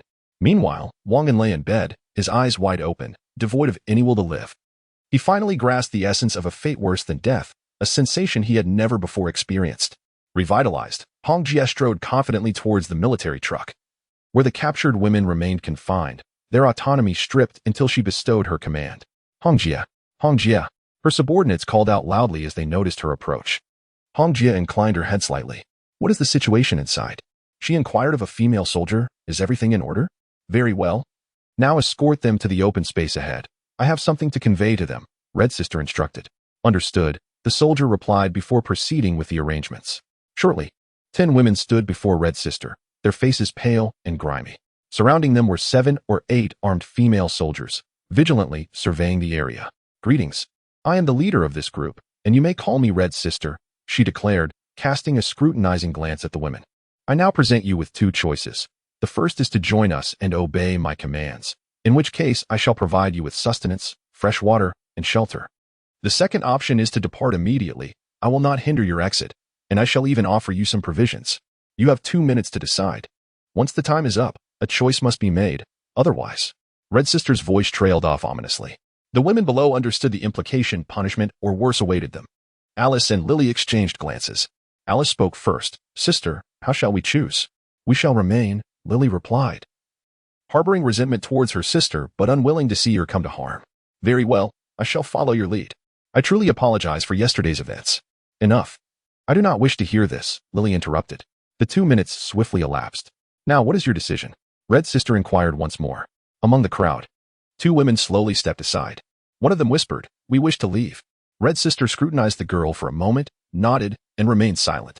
One of her subordinates immediately produced a bag, extracting some canned goods and biscuits, which were handed to the 2 women. The one who had spoken beamed with gratitude, eagerly accepting the food and repeatedly expressing her thanks. Thank you. Red Sister then glanced at the girl beside the woman. She appeared to be around 17 or 18, petite and frail. It was evident that the one who had spoken was the girl's mother. Red Sister shifted her attention back to the others and asked, is there anyone else who wishes to leave? After a few seconds of silence, no one else spoke. Very well, from this point onward, you must adhere to the arrangements. Otherwise, you will regret your choice today, Red Sister warned once more. With that, she turned to depart. As the 2 women prepared to leave, the slender girl suddenly caught the attention of an armed soldier, who murmured a foreboding thought. What a pity. Both of these women are destined to perish. Her eyes widened in alarm, and she rushed to her mother's side, whispering urgently in her ear. Red Sister sensed the shift in atmosphere. Her curiosity piqued as she observed the girl's startled expression. We shall not leave. We shall not leave, the girl insisted. Just as Red Sister was contemplating the situation, she was interrupted by the girl's fervent declaration, pulling her thoughts back to the present. Oh, are we not leaving again? What is your final decision? Hong Jie spoke in a calm tone. We are staying, the woman replied resolutely. Very well. With that statement, Hong Jie turned and departed. She pondered what this girl had discovered that could so swiftly alter the woman's resolve. Truly, an intriguing character, Hong Jie murmured to herself. Hong Jie needed to confer with Qing Ming, Fei Li, and Tahong regarding their future endeavors. Once the group had settled into the mobile home, lounging on the sofa, Li Xiaoxiao and the others were present. Yet Wang An was conspicuously absent. He was still asleep. For now, he was of no concern. Let us deliberate on the roles these women will assume moving forward. Hong Jie intentionally excluded Wang from the discussion, seeking to strategize with the women present. She aimed to gradually undermine Wang An's position from within, thereby enhancing her own influence. Who said I was still asleep? Chapter 76. The mother and daughter Wang An leaned against the door frame and responded, affirming his existence. Hong Jie cast a glance at him and coolly remarked, why are you here instead of resting properly? Could I possibly stay away? You are nearly rendering me obsolete. Wang An lamented. Come here and stop playing the victim, Hong Jie retorted with a light scoff. Although she intended to seize the power Wang An held, aspiring to unify their factions for greater strength, she found the execution of such plans far more challenging than the mere conception. The women who followed Wang An were exceedingly obedient, rendering any exertion of power by Hong Jie futile. Wang An staggered over to Li Xiaoxiao and Li Minghua, taking a seat beside them. He felt a twinge of fear towards Hong Jie, who was at an age both fierce and formidable, her physical prowess having been enhanced, making him feel somewhat overwhelmed. What were you discussing? Wang An inquired, eager to divert the conversation from its prior topic. At that moment, Wang Feng spoke up. Hongjie asked us to consider how to accommodate the captured women. Oh, please continue. Wang An gestured for everyone to proceed. He casually settled next to Li Xiaoxiao, wrapping an arm around her slender waist, silently reflecting on how the first wife truly reigns supreme. Hongjie pretended not to notice Wang An's gesture and continued. Let these individuals initially learn from my subordinates and observe for a while before we make any decisions, shall we? But what if they leak information? Li Xiaoxiao, nestled in Wang An's embrace, tilted her head defiantly. I have contemplated that possibility. I will assign people to monitor their every movement, Hongjie explained matter-of-factly. That sounds ideal. Wang An responded, feeling indifferent to the specifics, content with Hongjie's arrangements. Surveying the group, Hongjie noted that no one had further objections. Then it is settled, she declared. Wang An added, let us proceed with this plan. It feels quite agreeable. Should we send some individuals to rest in the RV? Everyone has grown accustomed to the RV's environment. It would be uncomfortable to sleep cramped inside, he proposed. Let us hold off on that for now, Hongjie contemplated before declining. Very well. How much longer until we reach the safety island in Shin City? Wang An inquired again. Let me check the map. From here to the safety island should not exceed 12 hours, and if all goes smoothly, we could arrive in 5 to 6 hours, Hongjie clarified. Oh, I see. After sharing a meal, the group found themselves without pressing matters. They engaged in light conversation and sipped water before each returned to their own tasks. Meanwhile, the two leaving mother and daughter had their own story. They resided in this city and had managed to stay sheltered at home when the apocalypse first struck, avoiding the initial chaos. However, their food supplies dwindled alarmingly, and after just a few days, they were forced to venture out in search of sustenance. Fortunately, this is an old residential complex with very few inhabitants. After the carnage of the apocalypse, the numbers dwindled even further. This woman, named Jiang Min, has a daughter named Jiang Shuer, whom she adopted from an orphanage. Ever since the day of her wedding, when her husband met with a tragic accident before they even crossed the threshold, Jiang Min has lived with her in-laws. However, it wasn't long before both of them passed away, possibly due to their longing for their son. Left alone, Jiang Min initially did not feel the pangs of loneliness. But as time went on, the solitude began to weigh heavily on her.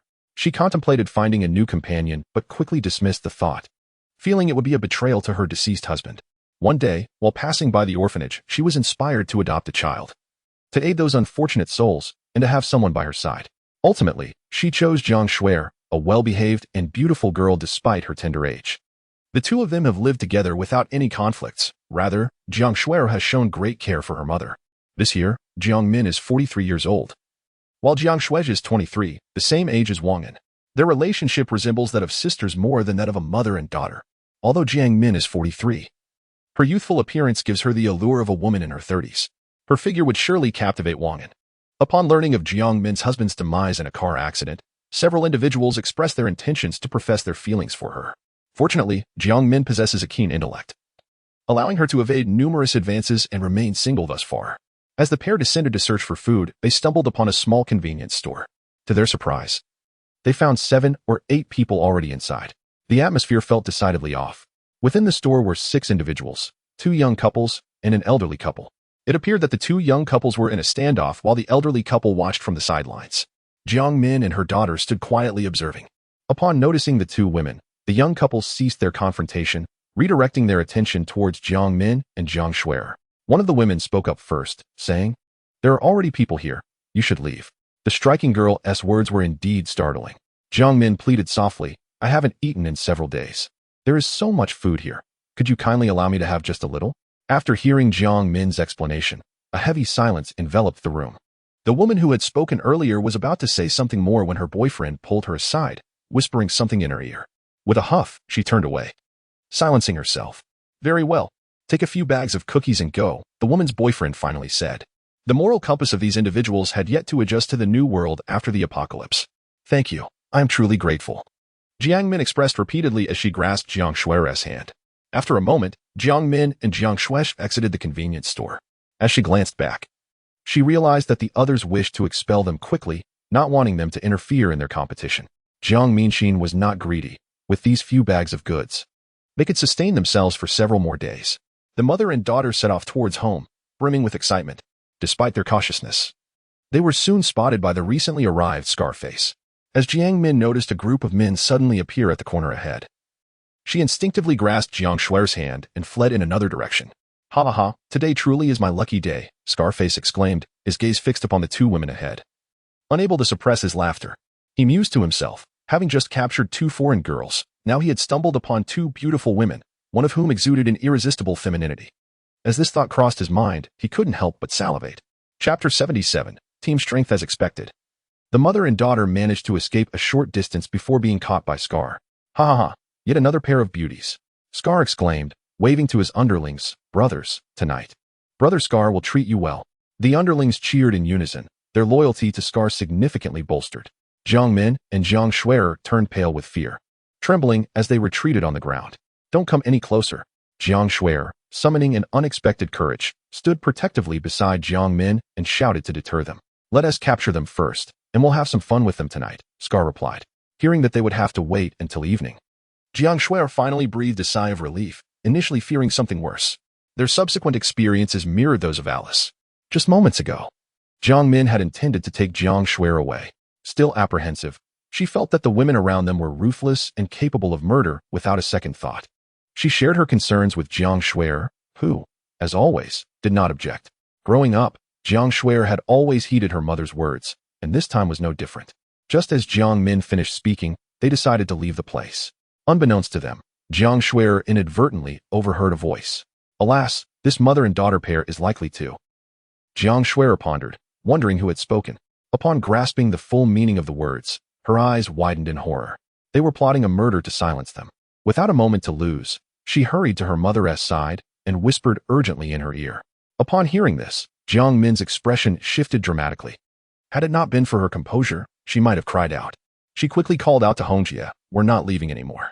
The other women were preoccupied, some indulging in hot baths, others watching anime, while a few rested on their beds. Only Wang An and Hongjie remained seated on the sofa. Hongjie relayed the events concerning the mother and daughter to Wang An. Oh, so someone leaked the information early? Wang An inquired with curiosity. No. I've been keeping a close watch on the scene, Hongjie refuted. Then what could it be? Shouldn't we just bring them here and ask? Wang An proposed. Let us hold off for now. I think it's best to observe a little longer, Hongjie replied. Very well, Wang An continued. How many ability users are currently in the vehicle, and what are their respective levels? I'm the sole level 4 ability user. There are no level 3s. But we have Li Mingyue, Fei Li, and Qing Ming at level 2. There are quite a few at level 1, Hongjie detailed for Wang An. There are still too few high-level ability users, Wang An sighed. Indeed, while the numbers are somewhat lacking, do not forget that we are not far from the apocalypse. Even if they recognize the power of crystal cores, they likely won't progress as swiftly as we do, Hongjie explained to Wang and nodded in agreement. Acknowledging that Hongjie's abilities were unparalleled, glancing at the time, he noted it was already 10 in the morning. We should also take a break soon. Disregarding Hongjie's expressions, he directly embraced her and playfully pinched her rear.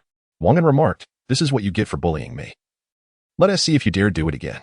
"I want tea, I promise," Hongjie replied sweetly, complying with a playful demeanor. Wang An felt a surge of satisfaction upon hearing her response. In the bedroom, Li Xiaoxiao and Fei Li were already asleep. Wang An gently opened the door, laid Hongjie down on the bed, and then settled them beside her. Thus, they embraced each other and drifted into slumber. As time swiftly passed, it was now 6 in the evening, and everyone was prepared, awaiting the command to depart. Meanwhile, Wang An was reluctantly roused by Li Xiaoxiao, his demeanor reflecting his desire to linger in bed. "Xiaoxiao, don't worry about it. I'll wake him," came Hongjie's voice from outside the door. Upon hearing her, Wang An immediately got up. "Everyone else is ready. We're just waiting on you," Li Xiaoxiao reminded him. "All right, I understand," Wang An replied, beginning to dress and freshen up. Before long, he completed his preparations. "Everyone is ready, so let us set off," he announced to Hongjie. The vehicles moved forward slowly, comprising 4 in total, while the others were abandoned. There were a recreational vehicle, a pickup truck, an off-road vehicle, and a military truck. All the women captured were placed in the military truck. Hongjie's subordinates took turns driving the off-road and pickup trucks, while the rest rested on the second floor of the recreational vehicle. Wang An sat inside the RV, munching on his meal while observing the surroundings. As dusk approached, Hongjie instructed over the radio, "Let us slow down a bit." Received, came the responses. Thus, the RV traveled on the highway for over 5 hours. The journey had its dangers, although they were not severe. Occasionally, they encountered a few scattered zombies and some individuals fighting over food.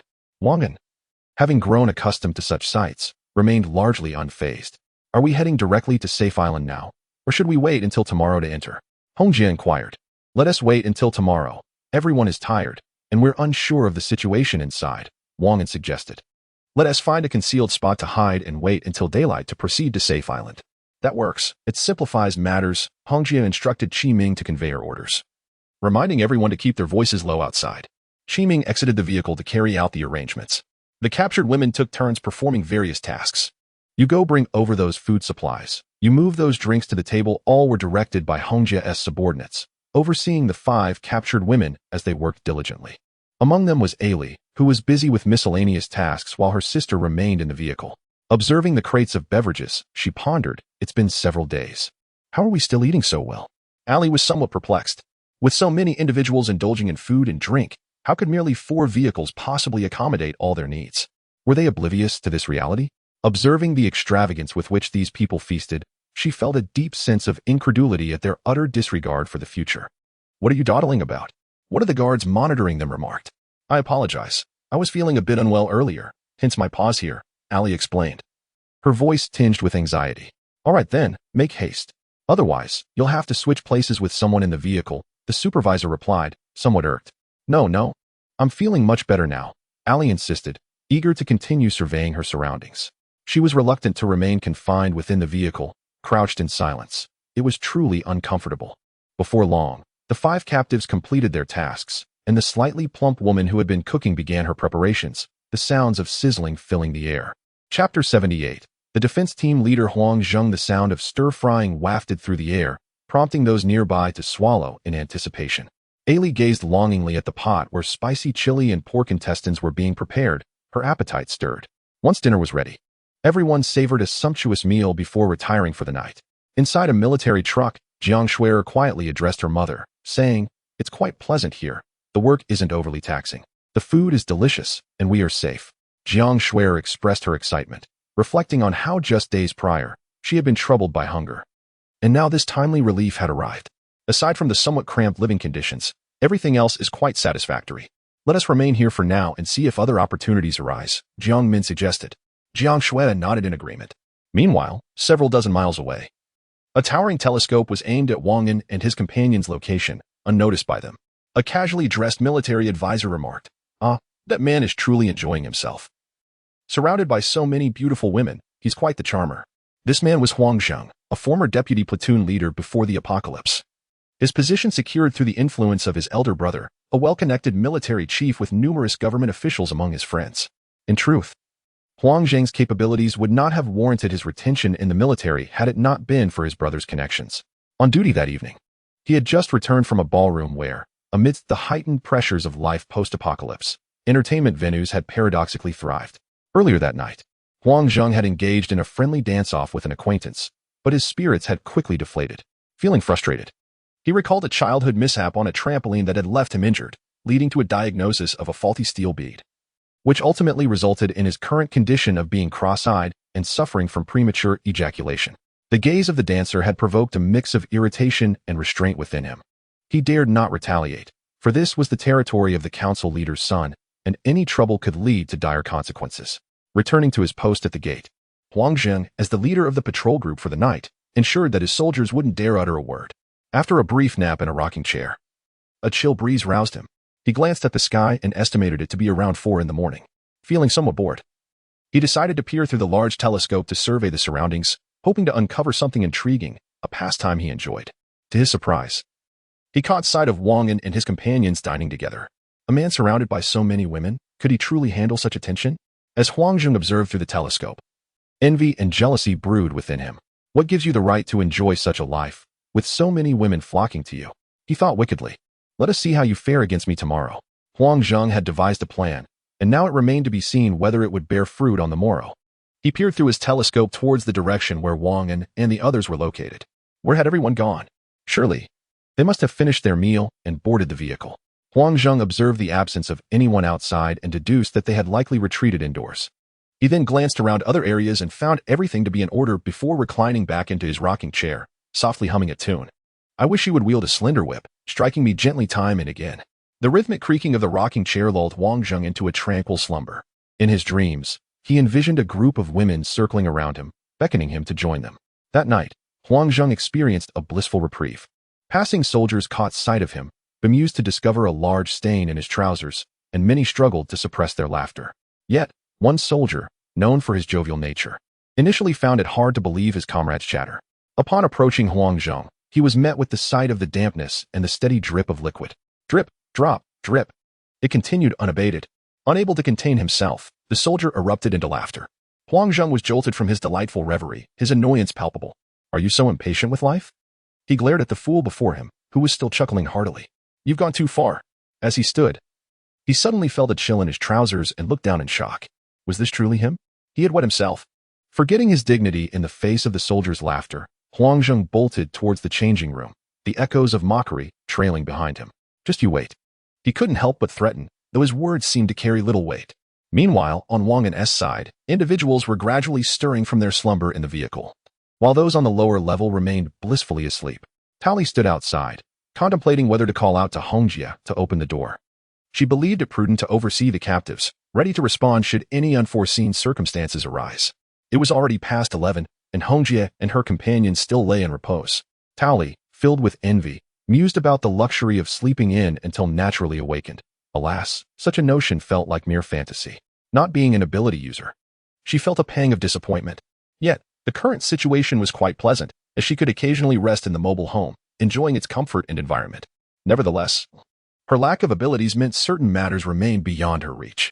Seeing no signs of the door opening, Tali finally lost her patience. Bang, bang, bang. She knocked repeatedly, feeling a sense of unease within. Hongjia and her companion slowly opened their eyes, not roused by the knocking but by the blaring alarm of the mobile home.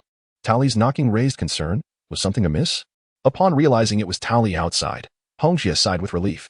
She got up, dressed, and opened the vehicle's door. "What's the matter that you come here so early?" Hongjia stood tall on the RV, gazing down at Tali. "Hongjia, when everyone woke up to prepare breakfast, we discovered there was no food left. I was wondering if you could." Tali explained in detail. "Oh, so the food has run out. But why wasn't this noticed yesterday?" Hongjia retorted. "I'm not sure about that either." "Well, please wait a moment. I will notify you when I have food ready for you to collect," Hongjia said to Tali. "That sounds fine, Hongjia," Tali replied before departing. Hongjia watched Tali's retreating figure, falling into a contemplative silence. She had noticed some of Tali's unintentional behaviors, but was at a loss as to how to guide her. Chapter 79, Safe Haven by the afternoon. Hongjia discreetly arranged for a portion of the women to ascend to the upper deck of the RV. The captured women remained oblivious to this maneuver, too fearful to utter a word, as each of them bore the silent threat of a concealed firearm behind them. Wang An gazed upon the sign for Safe Haven in the distance, a wave of nostalgia washing over her. The journey from the harbor to Safe Haven once required merely half a day's drive before the apocalypse. Yet now, after 5 arduous days fraught with delays and unforeseen circumstances, her convoy finally beheld the Safe Haven of Shin City. Originally a military base, Shin City Safe Haven boasted a myriad of covert structures, surrounded by expansive plazas designed to obscure its military significance. However, the scene had transformed. From afar, Wang An observed that the periphery of the military base had evolved into a vast construction site, dominated by an imposing concrete wall that coiled like a serpent around the base and its extensive grounds.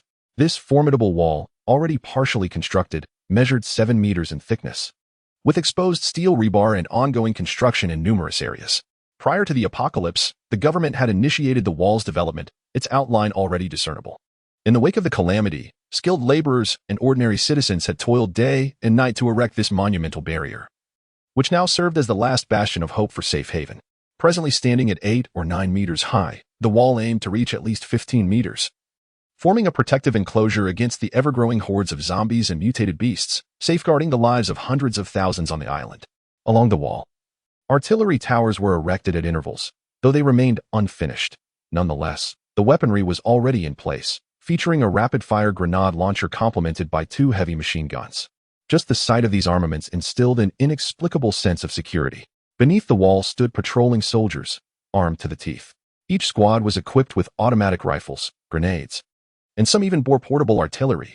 As Wang An traversed the area, she encountered 8 or 9 such squads, amounting to a battalion of stationed troops. Coupled with the heavy weaponry atop the wall, Safe Haven appeared impregnable, at least under the current circumstances. The future, however, remained uncertain. At this moment, although the wall was not yet completed, the massive iron gates at the city entrance had been installed. These robust gates, forged from alloy, were heavily guarded, with sentinels inspecting those seeking entry into safe haven. A long queue of hopefuls awaited their turn, many appearing ragged and emaciated, reminiscent of ancient refugees fleeing famine. These individuals were ordinary survivors, having gathered from various locales, with countless perishing along the way. Upon arriving at safe haven, they found themselves relegated to the lowest tier of refugees. The island's food supply was severely limited, utterly insufficient to sustain so many mouths. Consequently, they were compelled to labor for meager rations merely to survive. Amidst hunger, exhaustion, and the affliction of illness among a few, many would inevitably succumb in this harsh environment. Akin to the laborers of ancient times who built the Great Wall. In truth, the safe island is inundated daily with countless corpses being transported away.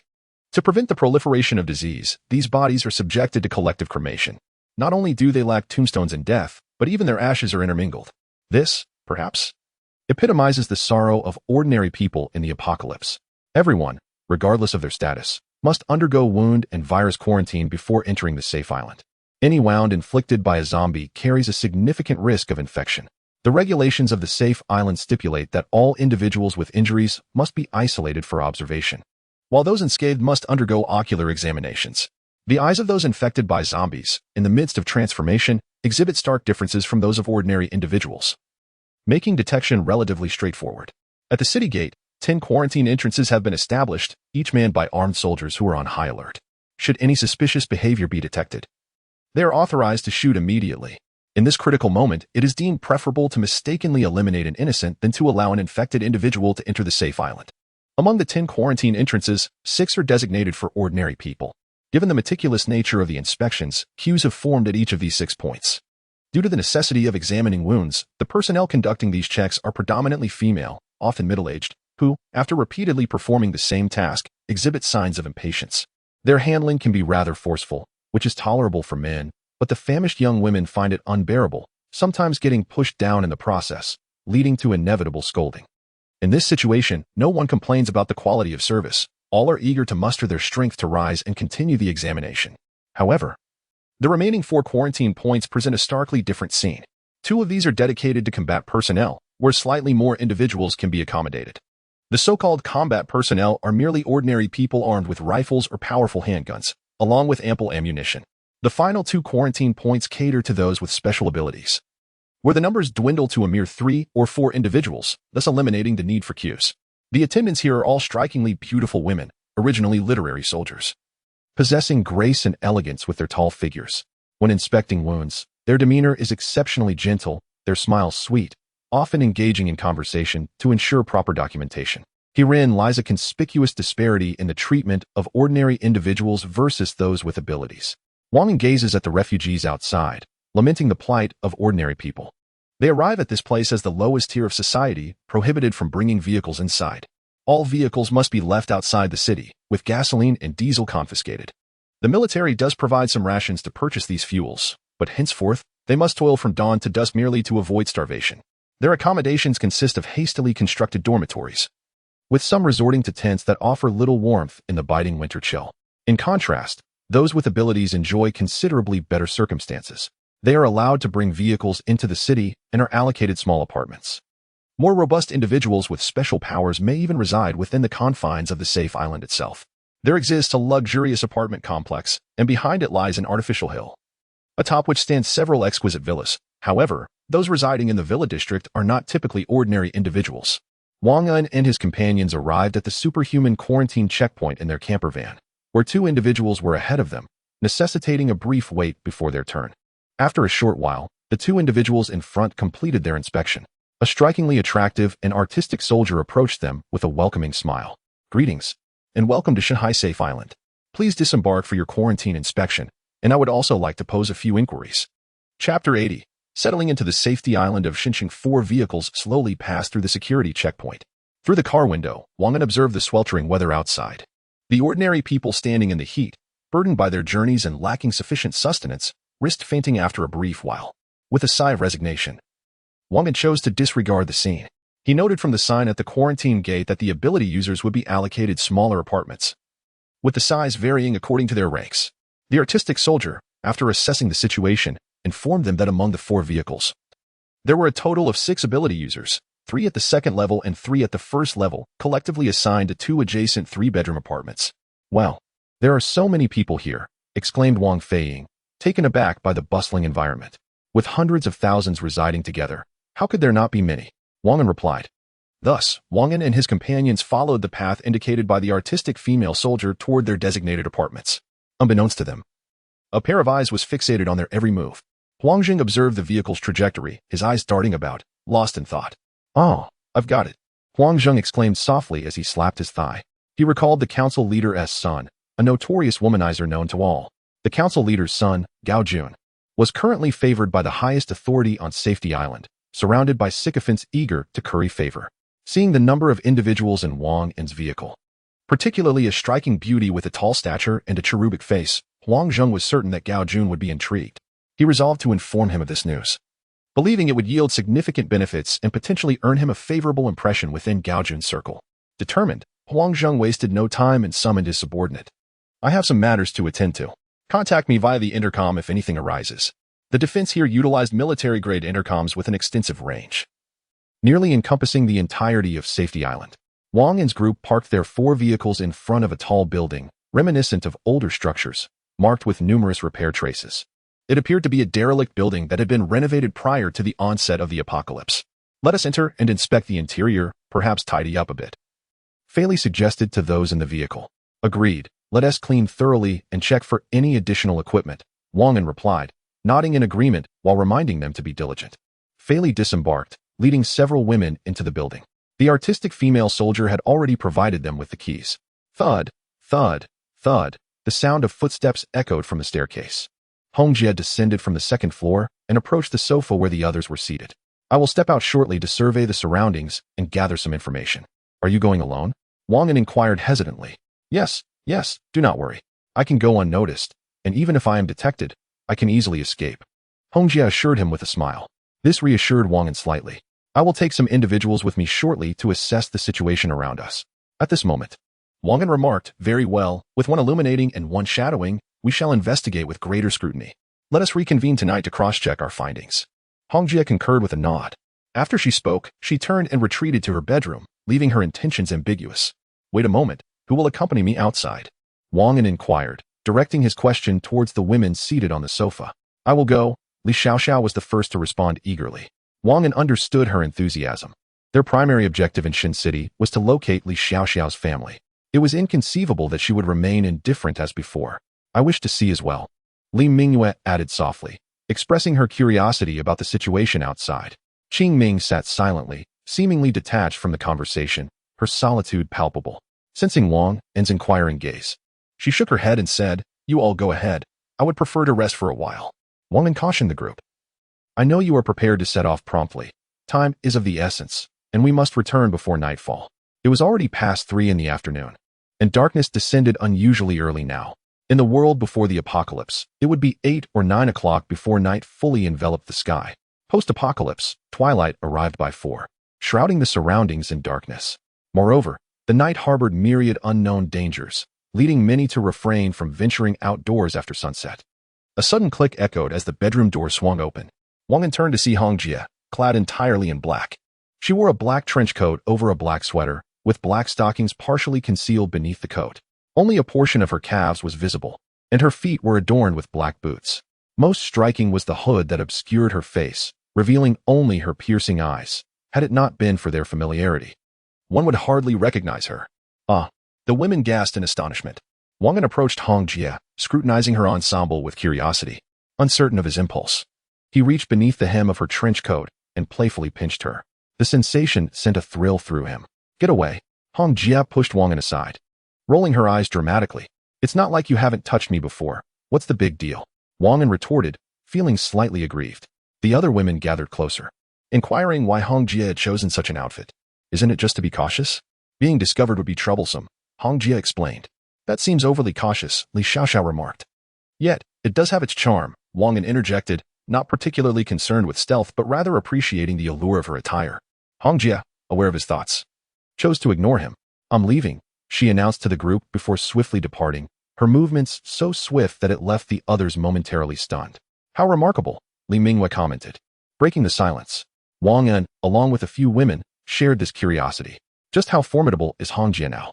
Although Wang An was aware of Hongjie's ability level, He had yet to experience it firsthand and remained uncertain of its nature.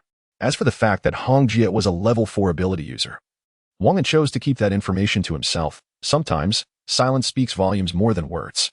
Glancing at the time, he felt it was nearly time to depart. Thus, he escorted Li Xiaoxiao and Li Mingwei out of the vehicle, accompanied by two of Hong Jie's subordinates. One of them was the captain of the team, named Zhang Hong. Though not particularly tall, with a relatively low stature, she had an appealing appearance, her face round and her figure a harmonious blend of curves. Hong Jie had previously informed Wang An that Zhang Hong possessed an impressive 8-pack abdomen, truly a master of combat. What, then, could that sensation be like? Chapter 81. Inquiring for information, Wang An had completely forgotten that Hong Jie had once spoken these words, but now, upon seeing Zhang Hong ahead of him, he recalled them. He observed Zhang Hong, clad in a dark coat and deep-hued work trousers, and felt a peculiar sensation wash over him. Shaking his head to dispel such thoughts, he resolved to set them aside for another time. In this area where supernatural beings resided, the population was relatively sparse, and the foot traffic was equally limited. Upon exiting the residential complex, Wang An noticed an increase in the number of people on the streets. The thoroughfare was lined with various establishments. Some offered food, while others sold clothing and tools. It bore a striking resemblance to shops from the pre-apocalyptic era, albeit with a significantly reduced variety and quantity of goods. As Wang An and his companions continued their stroll, he spotted a roadside stall that appeared to specialize in women's adornments. Leading his group toward it, he found the vendor to be an elderly woman. The stall was largely deserted, but upon noticing Wang An's approach, the elderly lady hurriedly rose from her bench. "Young man, would you like to purchase something? Feel free to browse. You may take anything that catches your eye," she urged. Li Xiaoxiao and Li Mingwei stepped forward, each picking up a hairpin to examine. Wang An felt somewhat exasperated. His primary goal in visiting this place was to gather information, while browsing for trinkets was a secondary concern. His storage space contained several large boxes filled with jewelry and ornaments, far superior to what the wealthy young ladies and gentlemen of the pre-apocalyptic world would wear. He couldn't help but roll his eyes at their interest in the roadside offerings. Clearing his throat deliberately, he attempted to get their attention. "What are you doing?"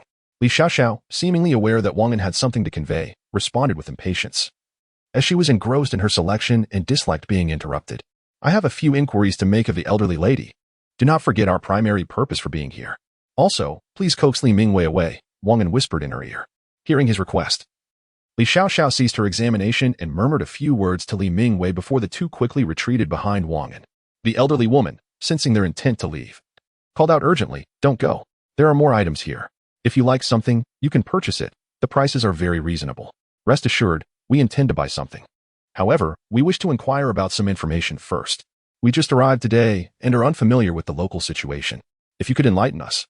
"I will take everything you have here," Wang An explained while assuring her.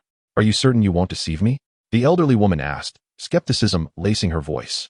In these apocalyptic times, she had witnessed far too much cruelty and had grown wary of trusting anyone.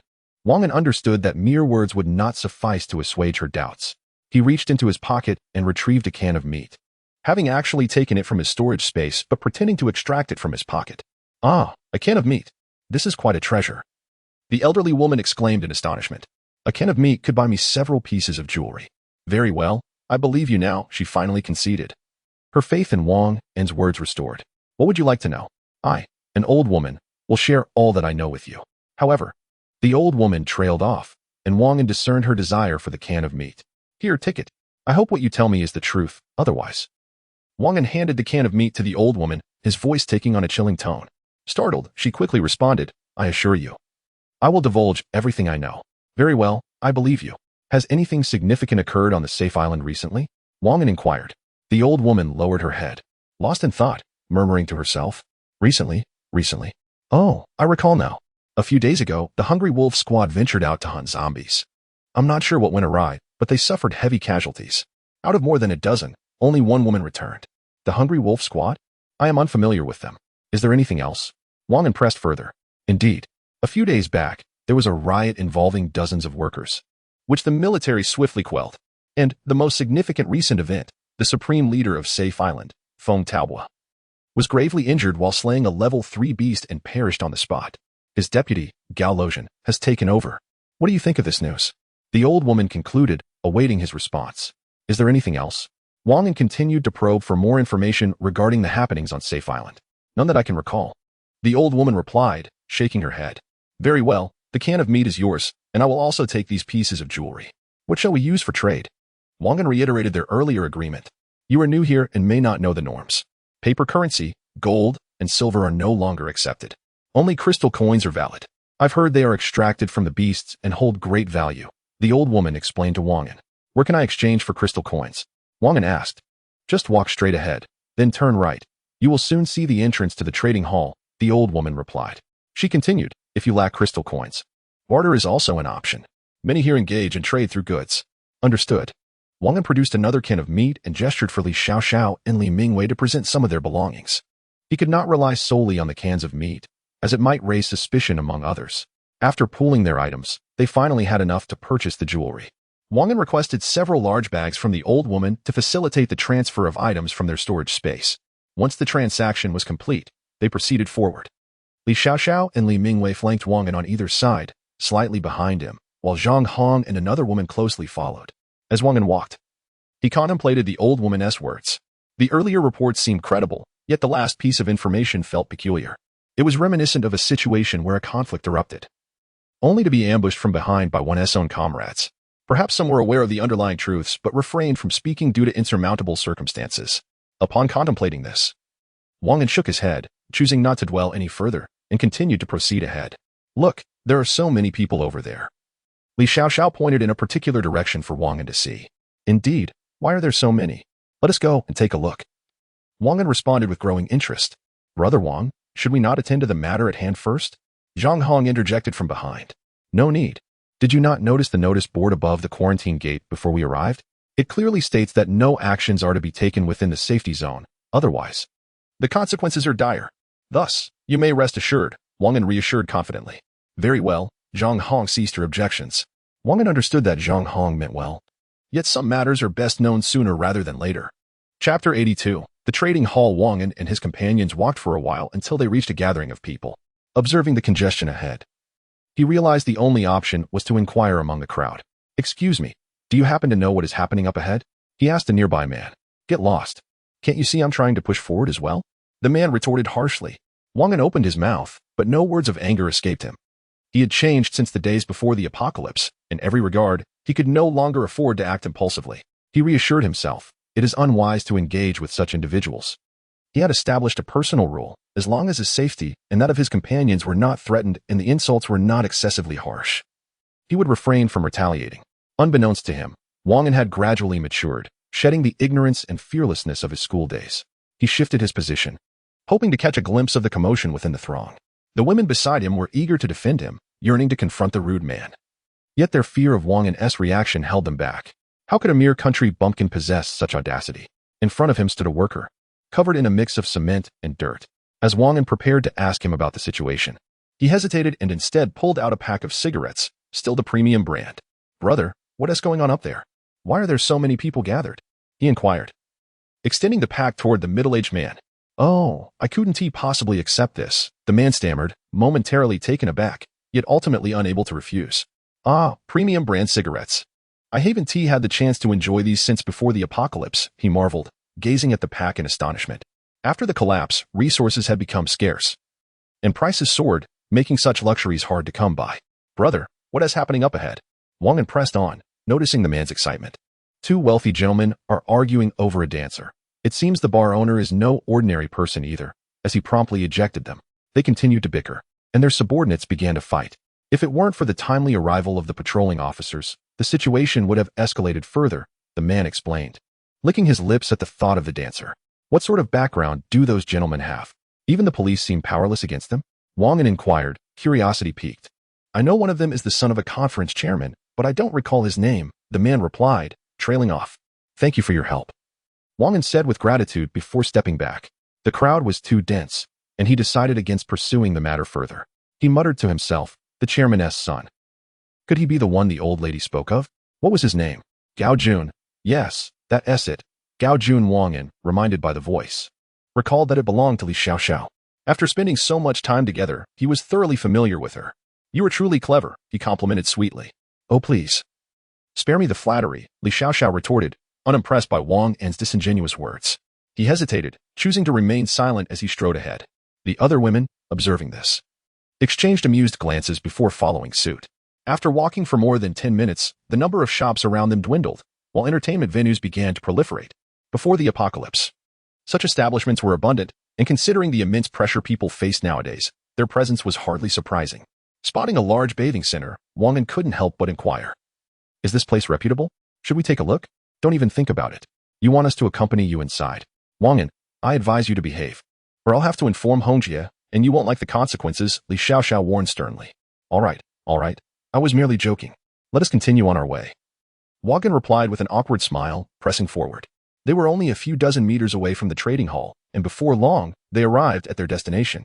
What a grand place, Wang An remarked, taking in the entrance adorned with elegant calligraphy and a golden plaque, though he wondered if it was truly made of gold. It resembled government buildings from before the apocalypse, vast and imposing, like police stations and courthouses. The current trading hall was no less impressive. Come, let us enter. Wang An beckoned the women as he stepped inside. Wow, it's enormous in here, like a football field, he exclaimed, astonished by the sheer scale of the space. Indeed, the other women echoed in awe. Such structures had been commonplace before the apocalypse, but after its onset, most large buildings had fallen into disrepair. Let us head to the trading center first. It's run by the authorities, and you can find everything you need there, Wang An suggested. The two women nodded in agreement. The trading center was centrally located within the hall, making it easy to locate, and soon they arrived.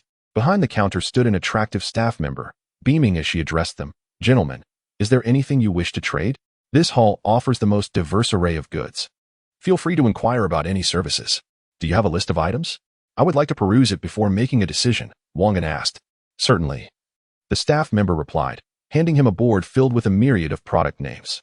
Wang An scanned the list, noting the primary offerings: weapons, ammunition, exotic beast meat, crystal cores, food, and daily necessities. His intention for this visit was to acquire more weapons and ammunition, as Hongjie and her companions were running low, and some of their current supplies lacked significant power. He aimed to exchange for weaponry of greater potency and superior quality. After returning the list to the staff member, he inquired, "Do you accept crystal coins for exchange?" "Yes, sir," the female attendant affirmed. Wang An gestured, and Zhang Hong along with another woman approached, carrying 4 bags filled with assorted items such as canned goods, biscuits, exotic beast meat, and various daily necessities. The two women placed the items upon the counter. "Please hold on. We need to assess these," the female attendant stated. Wang An and his companions waited for a few minutes. "Hello, sir. The valuation for these items amounts to 135 crystal coins. Would you like to exchange them?" The attendant inquired. "Yes, I would like to exchange." Wang An replied. 135 crystal coins could procure a considerable array of goods. For instance, a Type 95 rifle costs merely 12 crystal coins. A Type 10 heavy sniper rifle is priced at 14 crystal coins, a Type 09 shotgun at 9 crystal coins, and a Type 97 rocket launcher at 21 crystal coins. Wang An discussed with Zhang Hong which weapons would be the most prudent to purchase. Chapter 83. The mysterious old man bring me 5 Type 09 shotguns. For Type 95 rifles, 1 Type 10 heavy sniper rifle, and a Type 97 rocket launcher, Wang An instructed the female attendant. "Certainly, sir. That will amount to 129 crystal coins. Is there anything else you require?"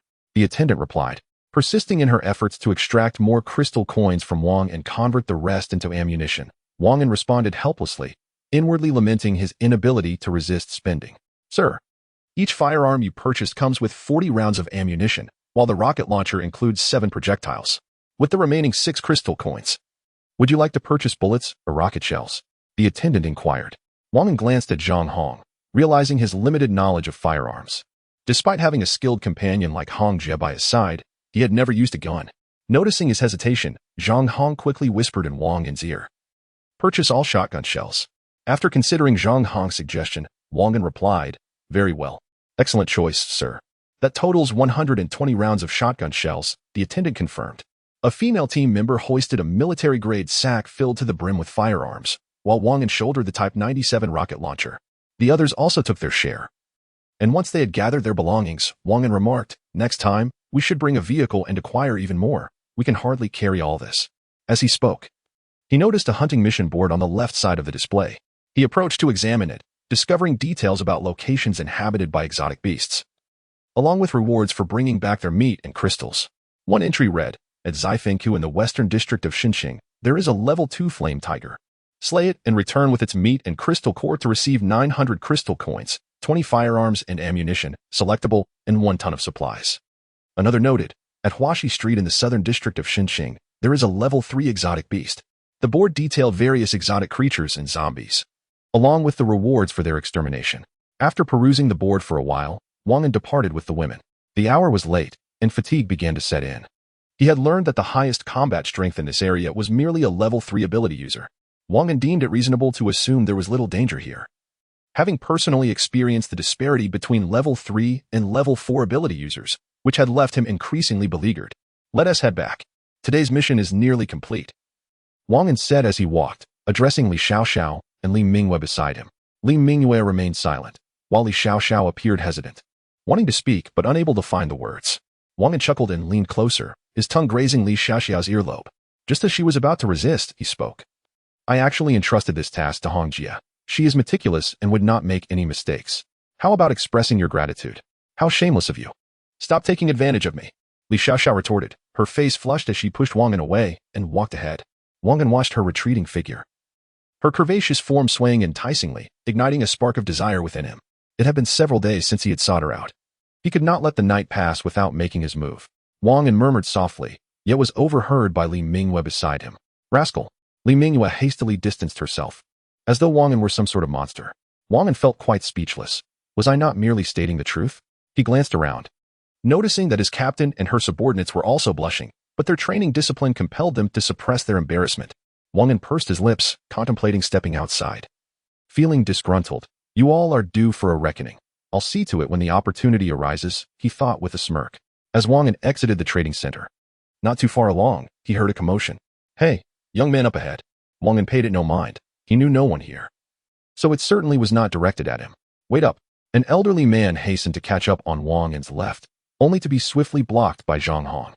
She promptly set down the bag she was carrying and drew her firearm, aiming it at the old man, sternly commanding, don't move. Don't shoot. I merely wish to speak to your leader about something, the old man said with a grin. Zhang Hong was not swayed by the man's dubious words. Having been with Wang An, she was well aware of his acquaintances, and they had nearly met them all. However, rather than voicing her doubts, she turned her gaze to Wang An. At that moment, Wang An came to realize the situation and pointed to himself inquiringly. Do you know me? I don't know you, but I have something you might find intriguing, the old man replied with a mysterious smile. Oh, what could that be? You may keep it to yourself. I have no interest, Wang An said, turning to leave. What nonsense. What could possibly interest me? Does he think this is a novel where good fortunes await just outside the door? At that moment, Wang An yearned to experience the sensation of that outfit worn by Hongjia, or rather, it was Li Xiaoxiao's alluring figure that made his mouth water at the thought. Hey, don't go. The old man, seeing Wang An's intent to leave, became anxious. This is truly something worthwhile. I noticed you purchased a considerable amount of firearms and ammunition. You must be part of a combat team. I assure you, you will be very interested in what I have to share, he continued. Oh, really? Perhaps you should enlighten me, Wang An replied, suppressing his simmering anger while maintaining a smile. The old man, noticing Wang An's interest, hastily added, Are you aware of the events that transpired outside the ballroom today? Are you referring to the 2 young gentlemen fighting over a dancer? Wang An queried. Indeed.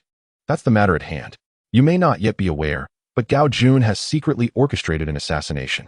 The other young man is promised 500 crystal coins if the job is carried out successfully.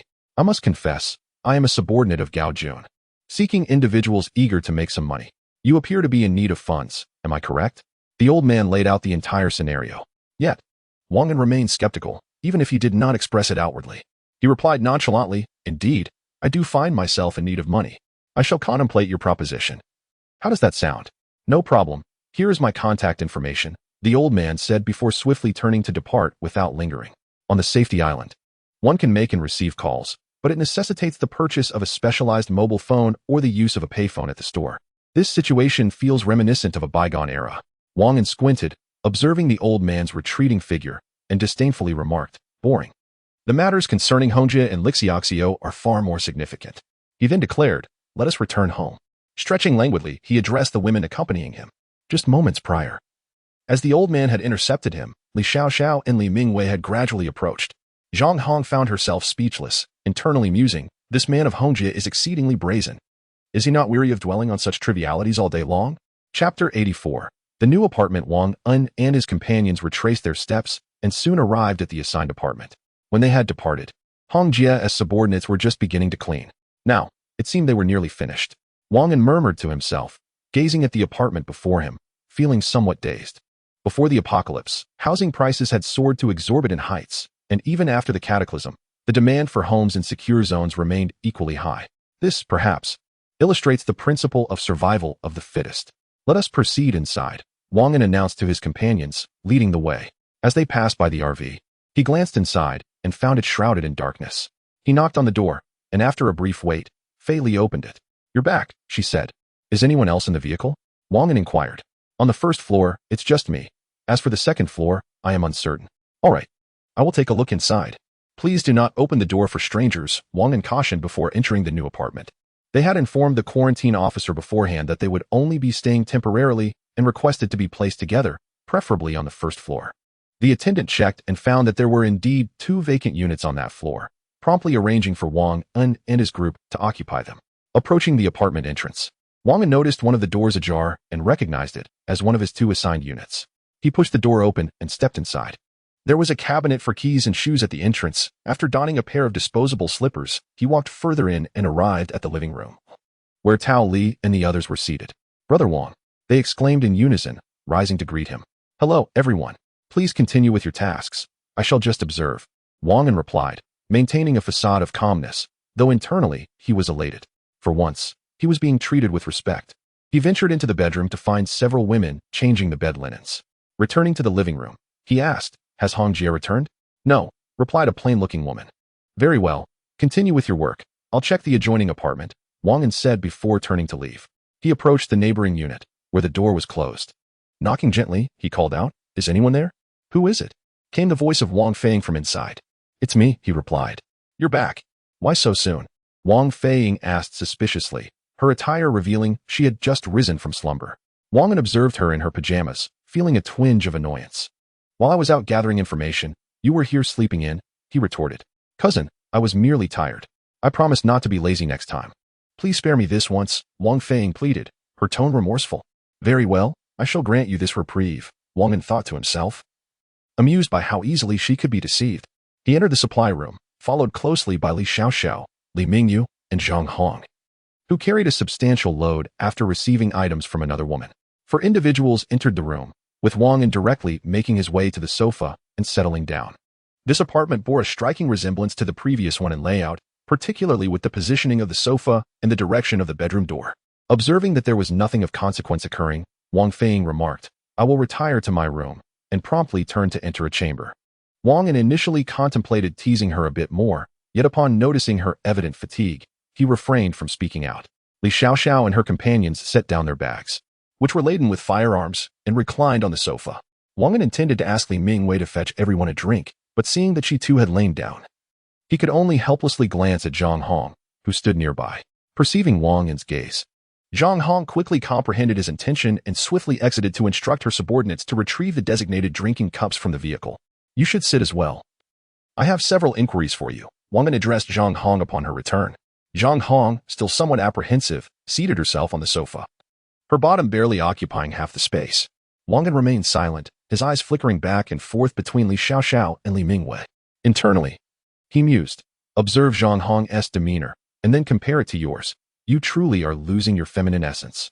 He felt a twinge of dissatisfaction, noting that the 2 women appeared even lazier than he did. In this vehicle, there can be only one man, and that man is me. Before long, one of the subordinates arrived with 4 glasses of drinks, each tailored to the preferences of the 3 women. Zhang Hong requested a glass of plain water. Everyone lifted their cups to quench their thirst, after which Wang An inquired of Zhang Hong, "How are those captives behaving now? Are they still compliant?" "Overall, they are manageable." "But," Zhang Hong's voice trailed off. "What is it?" Wang An pressed further. "During my report to Hong Jie, I mentioned that at the quarantine checkpoint, 2 women resisted violently and were shot dead by a guard with a silenced weapon." Zhang Hong recounted the events. "Ah, and this occurred? How was I unaware of this?"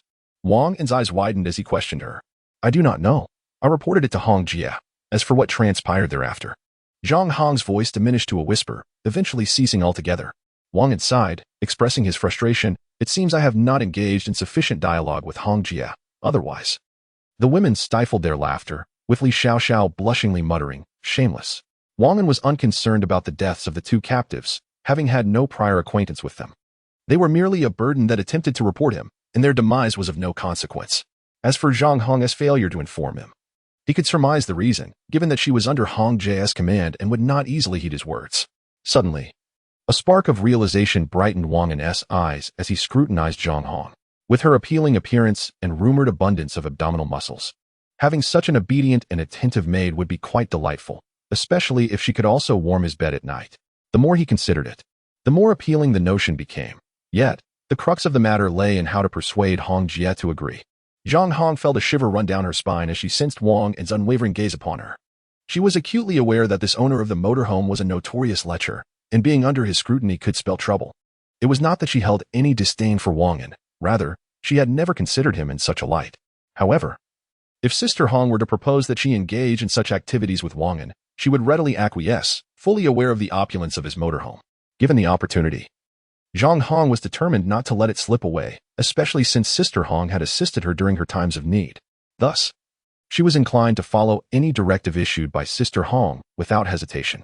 Wang Gu, if there's nothing pressing, may I take my leave? Zhang Hong inquired softly. There's nothing urgent. I merely wish to know if you possess any special abilities. Wang An suddenly posed a question. This left Zhang Hong momentarily at a loss for words. While internally she mused, whether I possess special abilities or not, surely you ought to be aware. Chapter 85, Sister Hong returns. Enough, I understand. You may leave now. Zhang Hong swiftly vanished from Wang An's view. What's this? Have you taken a fancy to her physique again? Li Xiaoxiao suddenly interjected, leaving Wang An momentarily speechless. Have I? Am I attracted to anyone else? Wang An feigned ignorance, bewildered. You know full well what's in your heart. There is no need to play the fool here. Noticing Wang An's reluctance to speak further, Li Xiaoxiao ceased her inquiries. Wang An, feeling somewhat discontent, drew Li Xiaoxiao, who was a meter away, onto his lap. Are you jealous? I assure you, my thoughts dwell elsewhere. Wang An whispered gently in her ear. Is that so? Of course, how could I ever deceive you? Wang An affirmed resolutely. The three engaged in light conversation until a loud call echoed from outside. Dinner is ready. The pleasantly plump woman who cooked that day had indeed prepared the meal unusually quickly. Typically, dinner was served around 8 or 9 in the evenings. But perhaps today was less hectic. Wang An smiled at the two women. Today's meal is quite prompt. Indeed, it is, Li Xiaoxiao agreed. The dishes they were enjoying differed from those consumed by the women on the second floor, who would be dining later. Shall we go sample the fare of those under our command? Wang An proposed. Absolutely. I too wish to see what they are eating. Both women expressed their eagerness to check it out. Then let us proceed. The trio rose and made their way to another apartment. As they approached, Wang An noticed the door was ajar, revealing a line of women patiently waiting to be served. Quite commendable. They exhibit a sense of order. Wang An remarked with a smile. Indeed, Sister Hong manages them with a military-like discipline. Most of them are veterans, Tao Li chimed in as she appeared beside Wang An. The sight of her suddenly reminded him of a previous encounter. She had once attempted to entice him. Wang An cast a glance at her figure, which was indeed admirable, tall and leggy, though somewhat lacking in certain areas, offering a unique allure nonetheless. Oh dear, this is quite overwhelming. So many beautiful women before my eyes. Wang An internally lamented. Maintaining a facade of calm, he inquired, are those captives among them?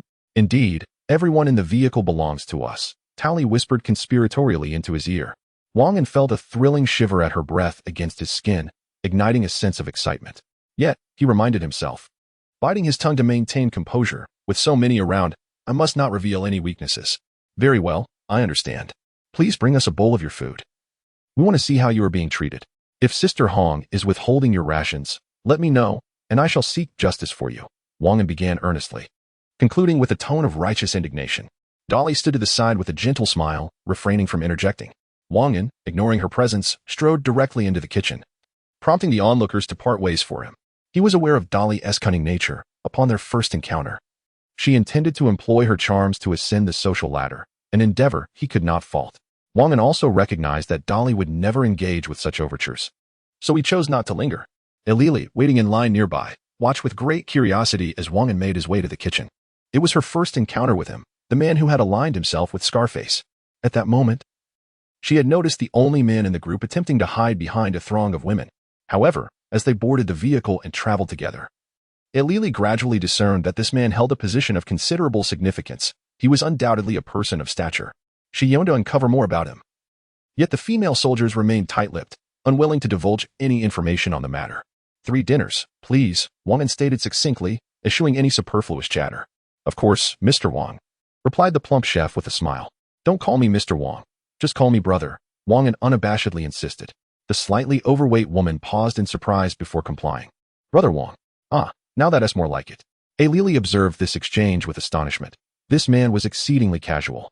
However, this demeanor could facilitate a closer rapport. And with her figure, she believed Wang An would undoubtedly take a liking to her. Wang An filled a bag with 3 bowls of rice and departed, the 2 women trailing closely behind. Wow, this is quite good, Wang An exclaimed after tasting the meal, unable to suppress his admiration. The culinary skills of the 2 women were truly remarkable. Indeed, it's delicious, Li Xiaoxiao chimed in between bites. Delicious, indeed, a voice suddenly echoed from outside the window. A woman clad entirely in black appeared within the apartment. Wang An and the 2 women were unfazed. Upon hearing the voice, they immediately recognized the newcomer. Welcome back. Is that not a compliment regarding your subordinate's cooking skills? Wang An teased playfully. Need I even mention it? I could lounge around all day like you, resembling a blissful Buddha. Perpetually smiling, Hong Jie retorted, feigning annoyance at Wang An. What do you mean by that?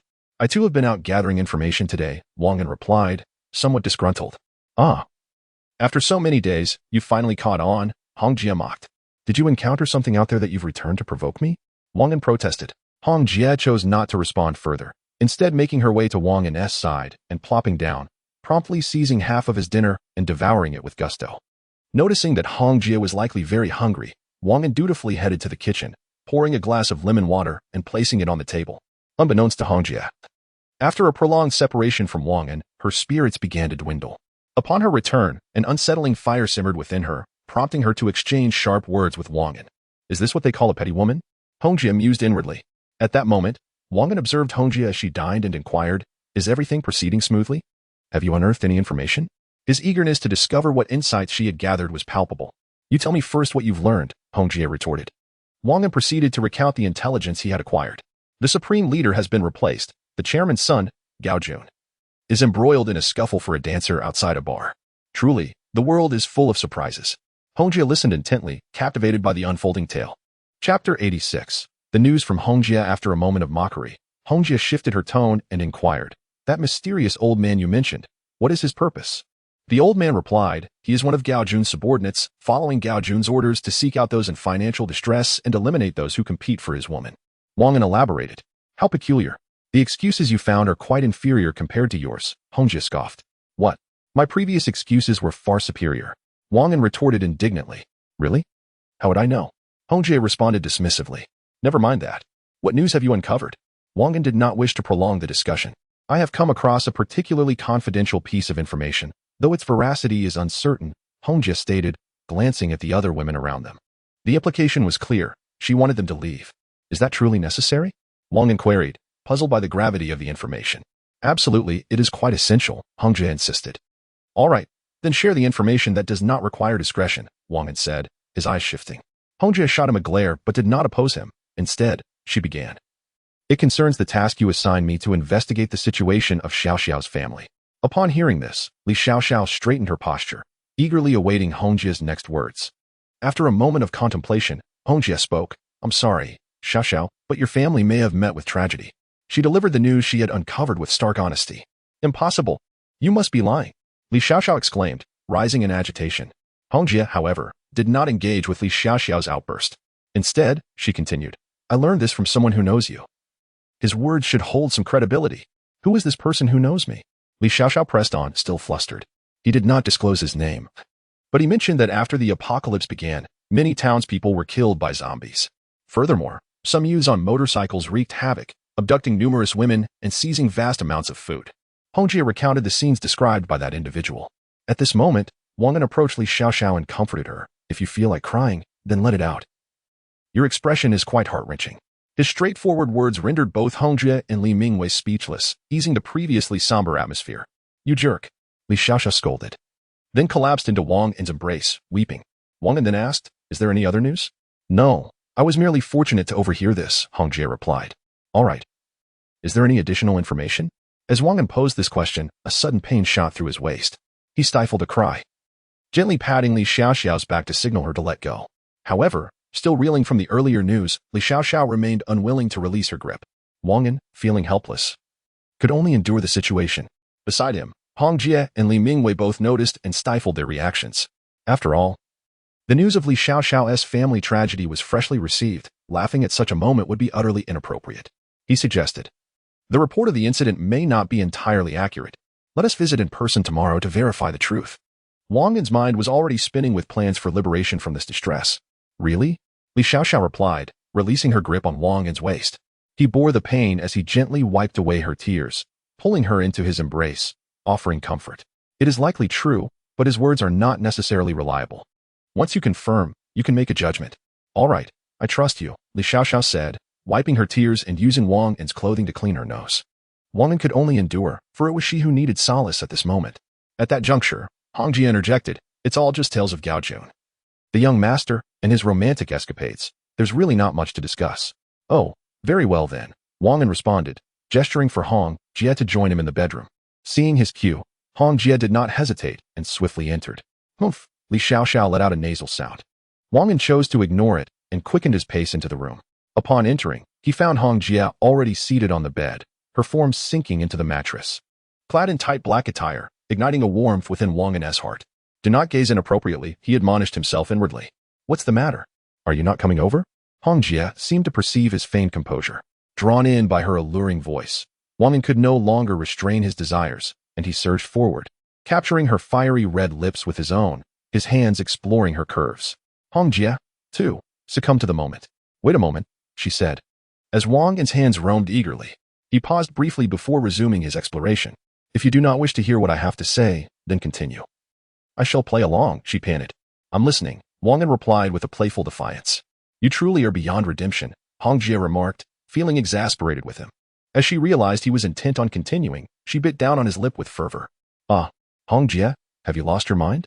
That hurts," Wang An exclaimed, baring his teeth. "I'm trying to bring you back to your senses," Hong Jie said, her face flushed yet regaining her composure. Wang An ceased his previous fervor but did not stop his mischievous hands. Hong Jie felt his touch lingering on her body. Realizing she was being exceedingly indulgent with him, something no one had dared to do before, yet she found herself enjoying this sensation. Upon reflecting on this, Hong Jie did not suppress her affection for Wang An. Having been together for such an extended period, she was entirely aware of his character. Should Wang An dare to betray her, she would ensure that his life would be a living torment. "Now, let us address the matter at hand." Hong Jie gently tapped Wang An's mischievous hand. "Well, what is it?" Wang An replied, his hands still in motion. "You know, I inadvertently overheard something intriguing while out." At this moment, Hong Jie had regained her composure and no longer felt the need to obstruct Wang An's embrace, finding it rather pleasant. What could be so mysterious? Wang An inquired with a hint of curiosity. "I was concealed in the most opulent private room of the dance hall, where I overheard a conversation between two gentlemen," Hong Jie said with an enigmatic smile. Chapter 87. The shocking content. Wang An gazed at Hong Jie, who was teasing him with suspense, igniting a surge of anger within him. He suppressed his burning desire, willing to listen to her words, yet she continued to withhold information. In a fit of frustration, Wang An pushed Hong Jie onto the bed, tearing at her clothing. "Do not play games. I will tell you," Hong Jie exclaimed, observing Wang An's labored breaths. Aware of his discomfort, she decided to reveal the information without further delay. "There are only 2 men inside." One of them asked, "Gao Gu, do you think this place is safe?" The man referred to as Gao Gu laughed heartily, responding, "In the safe haven of Shin City. There is no place safer than here." Hong Jie nodded, explaining to Wang An, "When I entered, I was exceedingly cautious. Their defenses are formidable, meticulously arranged without a single flaw. If it were not for my prowess as a level 4 ability user, it would have been exceedingly difficult to remain undetected." "Continue," Wang An urged impatiently. "Kiss me," Hong Jie provocatively suggested, her tone unexpectedly alluring. "Are you certain?" Wang An inquired, astonished by her boldness. "Hurry. I still have more to say," she pressed. With Hong Jie's wide eyes urging him on, Wang An, unable to resist, leaned in for a kiss. Hong Jie gasped as he delved deeper, his tongue exploring her mouth with fervor, savoring her softness and beauty. After approximately 3 minutes, he reluctantly withdrew. Observing that Hong Jie had closed her eyes, surrendering to the moment. Intrigued, he gently kissed her earlobe, whispering, "You haven't finished your story yet." As Hong Jie slowly opened her eyes, the icy glare within startled Wang An. She spoke slowly. "You've been given a chance, yet you are utterly useless, a complete waste." Wang An stared at her in disbelief. Ignoring his shock, Hong Jie continued, and Wang An, now disinterested, felt deflated, lowering his gaze in defeat. As she began to speak again, Hong Jie noticed his demeanor had shifted. "What are you still pondering? Why did I scold you just now?" she asked. "Why?" Wang An inquired softly, curiosity piqued. "Because you paused earlier," she replied, pouting slightly. "Isn't that what you wanted?" he retorted, confused. "Sometimes, you need to be more assertive," she advised, softening her tone. Wang An, feeling weary of their back and forth, expressed his disinterest in the news she had to offer, stating, "I'm feeling a bit tired. I think I will take a shower." As he rose to leave, he found his feet frozen in place, unable to move an inch. "Let me go," he said, a hint of grievance in his voice. These belongings are evidently his, now transformed into the power of Hong Jie, who utilizes them to torment him. Wang An averted his gaze, unwilling to engage with Hong Jie. It is indeed unpleasant. How trivial to be angered by such matters. Hong Jie approached Wang An, inhaling the scent of his face, and remarked. She laid Wang An upon the bed, kissing his lips, then trailing her kisses down to his neck and beyond. Wang An savored the warmth of her crimson lips, the softness of her skin, and the voluptuousness of her form. It was a delightful encounter. Afterward, Wang An felt rejuvenated. The pent-up frustration finally dissipated. Hong Jie, with her tousled, perspiring hair, gazed intently at Wang An. "How do you feel? Still comfortable?" she asked unabashedly. "Not bad, not bad," Wang An replied, blushing. "All right then, let us continue our previous conversation." Wang An nodded in agreement. Hong Jie resumed discussing the matters they had not yet intertwined. "That man," as Gao Gu continued, "I have received information from my father that is undoubtedly accurate." "Speak quickly. Do not keep me in suspense," Gao Gu urged. "You previously promised me, Gao Gu, to bring Lu Yanhong to my bed, yet that has yet to happen." The man clearly hesitated to divulge, revealing that Gao Gu had not fulfilled his promise. "It is all due to that scoundrel Wang Guodong." Gao Gu expressed his indignation regarding the situation. "If that is the case, then I cannot disclose any information." The man seemed quite fond of the woman named Lu Yanhong. "Are you truly unwilling to speak? If I were to hand over this recording to my father, can you imagine how Su Fenghu would react to your family?" Gao Gu appeared prepared, producing a voice recorder. "What is this?" The man evidently did not believe Gao Gu could threaten him with anything. Without further ado, Gao Gu activated the recorder, and a woman's voice echoed, "Boss Wang, hurry up. That old fool Su is still nursing his wounds. Darling, I miss you so much." Followed by a series of indescribable sounds that resonated throughout the room. The man's complexion shifted from red to white. He had never anticipated his father would dare to engage with Su Fenghu's wife, a reckless gamble indeed. "Gao Gu, whatever conditions you have, I will comply without hesitation. I only hope you will return the recorder to me and hand over the copies as well." The man's tone had shifted to one of supplication. "Well, that is not out of the question. Provided you reveal everything you know right now, I shall agree to your conditions. What say you?" Gao Gu replied unhurriedly. "Agreed. We have a deal." The man consented. He understood that the initiative lay firmly in Gao Ji's hands. He could only maintain the current relationship, for otherwise. With Su Fenghu's temperament, their family could be obliterated in an instant. Su Fenghu is currently the highest commander in the war zone. The former leader, Ma Zhanghua, met an untimely demise while battling the otherworldly beasts. It was his father who took the initiative to align himself with Su Fenghu, which ultimately led to their current esteemed position. Otherwise, they would merely be commanders of a military district, wielding limited authority. The man paused momentarily before speaking. "Father, I was summoned personally by Su Fenghu for a clandestine mission. Aside from Su Fenghu and my father, no one else is privy to this matter." "Oh, is that so? Please, do continue," Gao Gu replied, evidently intrigued by the revelation. "My father, in a moment of inebriation, inadvertently disclosed this information. Gao Gu, upon learning this, please do not speak of it carelessly. Otherwise, should it be revealed that I was the source, it would be quite difficult for me to escape the consequences." The man earnestly hoped that Gao Gu would keep this matter confidential. Chapter 88. Shocking content 2. Rest assured, I will handle it with utmost care. Gao Gu responded with remarkable assurance.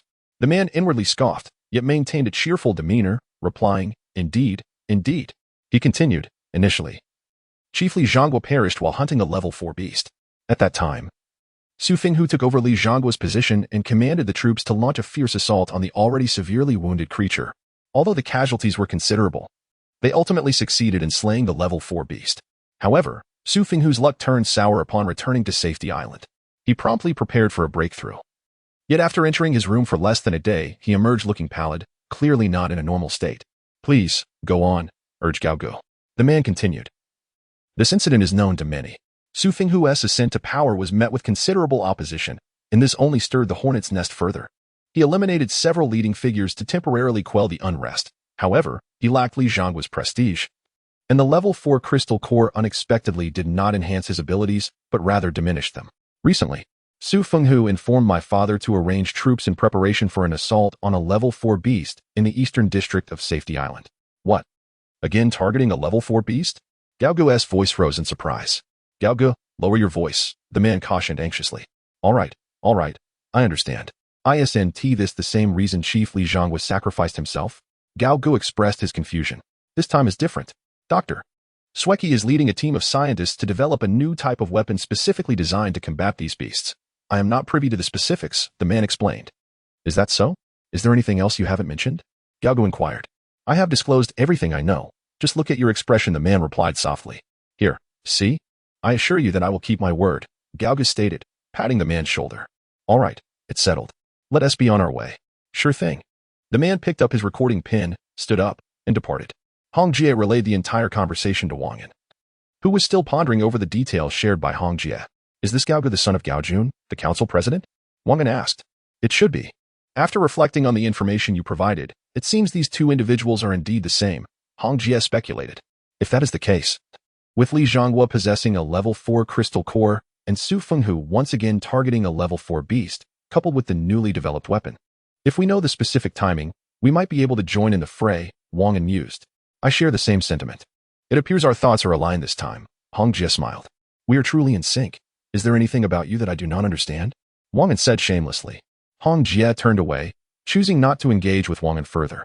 At this moment, Wang An, with a bold demeanor, edged closer to Hong Jie, leaning in to whisper softly in her ear. Shall we pay a visit to Li Xiaoxiao's hometown tomorrow to strategize our hunt for Su Fenghu? All right, let's get some rest. I am feeling a bit weary, Hong Jie replied, closing her eyes immediately after. Very well. Wang An rose, dressing quickly. He needed to inform the other women outside. Otherwise, they would undoubtedly grow impatient from waiting too long. Indeed, upon exiting the bedroom, he found the three women still seated on the sofa, awaiting his return. It's getting late. Let's all rest. We might have significant undertakings ahead, so brace yourselves mentally, he instructed briefly before taking Li Xiaoxiao's hand and leading her back to the bedroom. Li Xiaoxiao appeared somewhat bashful. Tonight, we'll be together. You two find your own rooms, Wang An declared as he lifted Li Xiaoxiao into his arms and entered the room. With a soft thud, the door closed behind them. Li Mingwei pouted, feeling a bit discontented. Meanwhile, in the bedroom, Wang An gently placed Li Xiaoxiao on the bed, planting a kiss on her cheek. He glanced at Hong Jie, who had her eyes shut, seemingly asleep. Even if she were awake, she could not interrupt. For Xiaoxiao was Wang An's primary partner. Let's call it a night, Li Xiaoxiao said, her cheeks flushed. Why call it a night? It's not every day we find ourselves in a new apartment, and such opportunities are rare, Wang An responded, leaning over Xiaoxiao, his hands exploring her curves. Li Xiaoxiao closed her eyes, surrendering to Wang An's touch. Thus commenced another passionate encounter. The following morning, Wang An awoke to find the two women beside him absent. Without much thought, he drifted back to sleep. After an indeterminate time, he felt a sharp pain in his ear and could not help but exclaim, "Stop tugging. It's going to fall off." Opening his eyes, he saw Li Xiaoxiao, cheeks puffed in annoyance, standing at the edge of the bed. Are you not getting up? Just look at the time. She scolded, her tone tinged with irritation. What is the matter? Wang An responded, perplexed. Suddenly, he slapped his forehead, realizing he had forgotten something important. Today, he had promised to meet Li Xiaoxiao's fellow townsfolk to ascertain the truth of her claims. With that thought in mind, he sprang from bed, hastily dressing and grooming himself. Before long, he was ready, and he approached the still-standing Li Xiaoxiao, wrapping an arm around her shoulder. Let us go. I acknowledge my mistake. We should eat quickly. We have important matters to attend to. Li Xiaoxiao's irritation began to dissipate slightly as she inwardly chastised that dreadful Wang An. Always lazing around. He truly is insufferable. The dining table was already set outside, awaiting the gathering of all. Oh, today's meal looks delightful. Who prepared it? Wang An remarked to lighten the atmosphere. Hurry and eat. Don't you realize what time it is? You refused to rest properly last night, and instead chose to frolic. Hong Jie chided from the side. Wang An began to explain. However, before he could articulate his thoughts, Li Xiaoxiao interrupted him, urging him to eat quickly. Wang An fell silent, casting a fierce glance at Hong Jie. Hong Jie subtly gestured for Wang An to check the time on the clock. Upon glancing at the clock, Wang An's eyes widened in surprise. It was already around 9:30. How could time have flown by so swiftly? He felt a twinge of anger. Reflecting on the pleasant conversation he had enjoyed with Li Xiaoxiao the previous night, he couldn't fathom why Hong Jie had felt compelled to interject, leaving him somewhat perplexed. At that moment, All Wang An wished to express was his disdain for women in their 40s, deeming their expectations excessively high. Soon after, the group gathered to dine together, engaging in little conversation, fully aware that Li Xiaoxiao had important matters to attend to. Everyone was remarkably considerate. Chapter 89. Sister After the Meal. Li Mingwei and Wang Feiying began to tidy up the dishes. Hong Jie continued her efforts to gather information, reassured that the safety within the city was not a pressing concern. Su Finghu, a man of intellect, had tightened security measures during these times, allowing him to maintain order and mobilize forces as necessary. Wang An decided to accompany Li Xiaoxiao along with the two women from yesterday, as a larger group might stir unnecessary complications. Zhang Hong required no further mention. Another subordinate was also quite obedient and diligent in her tasks. Wang An found her efficient and saw no reason to replace her. The four of them set off towards the address provided by Hong Jie. This time, Wang An drove, as it would have been too slow otherwise. He lacked Hong Jie's remarkable speed. Driving was permitted within the city, provided one avoided restricted areas. The distance to their destination was considerable. The subordinate drove the vehicle. Zhang Hong occupied the passenger seat, while Wang An and Li Xiaoxiao sat in the back. After several minutes on the road, as they approached their destination, Wang An noted significant changes in the surroundings. Though his own residence was not particularly luxurious, it was on par with his previous neighborhood, quite livable. However, the scene before him was shocking. Many in the eastern district were living in tents, with very few having actual homes. Those that existed were mere skeletal structures, devoid of furnishings, requiring occupants to provide everything for themselves, and even that was scarce. Following Hong Jie's directions, they drove for another 4 or 5 minutes until a small tent came into view, surrounded by a dismal environment littered with refuse. Why is the air so foul here? Wang An expressed his discontent. His own living conditions were far superior, with every need attended to, akin to a life of ease and comfort. This lifestyle left him quite disdainful of the current surroundings. We've arrived, Zhang Hong announced. Zhang Hong, you stay here while I check the situation with her, Wang An instructed, addressing Zhang Hong and the subordinate. Thank you, Brother Wang, the subordinate responded. Wang An, accompanied by Li Xiaoxiao and followed by Zhang Hong, exited the vehicle. He gestured to Zhang Hong, who promptly understood his intent and approached the tent, knocking on the door. Knock, knock, knock. Who is it? Came a voice from within. Please open the door. We have some matters to verify with you. Your cooperation would be appreciated. Zhang Hong replied smoothly. All right, please wait a moment, the woman inside responded after a brief pause. With a rustle, the tent flap opened, revealing a disheveled young woman. Her age indeterminate but likely between 18 and 19. Hello, may I ask what you need? She inquired with a composed demeanor. Xiaoyu, it's me. Sister. You don't recognize me? Li Xiaoxiao could no longer contain herself and spoke up. The woman was momentarily taken aback, and upon seeing Li Xiaoxiao behind Wang An, her eyes widened in astonishment. She gasped, Sister, is that really you? As she spoke, she rushed towards Li Xiaoxiao, tears streaming profusely from her eyes. How did you find me? After a brief pause, Li Xiaoxiao's sister, Li Xiaoyu, inquired. You were fortunate. The sister who asked about you yesterday was the one we sought for information, Li Xiaoxiao replied as she wiped away her tears. Oh, so it was that beautiful sister. Were you with her? Li Xiaoyu responded. Are you alone, or? Li Xiaoxiao left her sentence unfinished, yet her meaning was unmistakable. I am alone. Lu Feng used to assist me, but he joined the wolf pack during the last operation and has not returned since. Sister, you must help me find him, please. Li Xiaoyu exclaimed, visibly agitated at the mention of Lu Feng. I understand. Take your belongings, and we shall speak in the vehicle. This place is not secure, Li Xiaoxiao instructed. Moments earlier, Wang An had gently tapped Li Xiaoxiao and whispered in her ear, I sense several unfriendly gazes around us. Please hurry and have your sister gather her things and leave. Li Xiaoyu obediently nodded, seemingly aware of the underlying reasons. Zhang Hong and her subordinates stood nearby. Armed and vigilant, flanking Wang and Li Xiaoyu entered the tent and soon emerged, carrying a backpack and a tote bag. Though her possessions were minimal, the group swiftly retreated to the vehicle, allowing Li Xiaoxiao and Li Xiaoyu to enter first, followed by Wang An and Zhang Hong. Not far from them, a stout man with squinty eyes lurked behind the window of a small building, intently observing the scene. He was known as Xiang Ba, the local gang leader, and his heart burned with rage as he watched his beloved woman get into another man's vehicle. Damn it. That dog has 3 women around him, and yet dares to take mine. Lu Feng used to be a nuisance, or else Li Xiaoyu would have long been beneath me. Xiang Ba seethed, though he restrained his fury upon seeing the man accompanied by 2 armed women. Wang An and his companion sped away in their vehicle. Once inside, Li Xiaoyu remarked, Sister, I think I know who has been watching me. Since Lu Feng left, this Xiang Ba has grown increasingly brazen. Had it not been for the patrolling guards nearby, I would likely have already. At this point, Li Xiaoyu began to sob once more. Li Xiaoxiao hurriedly sought to comfort her, saying, "It's all right. Such things will not happen again." I believe in you, sister," Li Xiaoyu replied. At this moment, Li Xiaoxiao finally mustered the courage to confront the painful reality that had haunted her, asking, "Xiaoyu, what about our parents? They were killed by zombies." "I was hiding not far away," Li Xiaoyu recounted, her tears flowing more fiercely. Unable to contain herself any longer, Li Xiaoxiao broke down in tears as well. Two women embraced each other, tears streaming down their faces. Wang An observed, his lips pursed in contemplation, feeling that perhaps shedding tears himself would be more cathartic. As Wang An's gaze drifted towards the two women in the front, Zhang Hong and her subordinate, he noticed their eyes were also glistening, on the verge of tears. This distressed Wang An. What was happening? Was this emotional outpouring contagious? They ought to consider his feelings as well. "Zhang Hong, would you consider becoming my partner?" Wang An was unsure how he uttered those words, but they echoed the thoughts in his heart. Brother Wang, you cannot be serious," Zhang Hong stammered. Her previously reddened eyes now accompanied by an even deeper blush on her cheeks. Chapter 90. Zhang Hong's choice. I may speak abruptly, but this presents a remarkable opportunity for you. Wang An mused that since he had broached the subject, it would be prudent to articulate his thoughts fully. "Brother Wang, you already have so many women. You do not need me," Zhang Hong retorted, engaging in a verbal sparring match. "That may be true, but the preferences of women vary greatly, and you know I have my fair share of companions. If you do not seize this chance, then I cannot help you."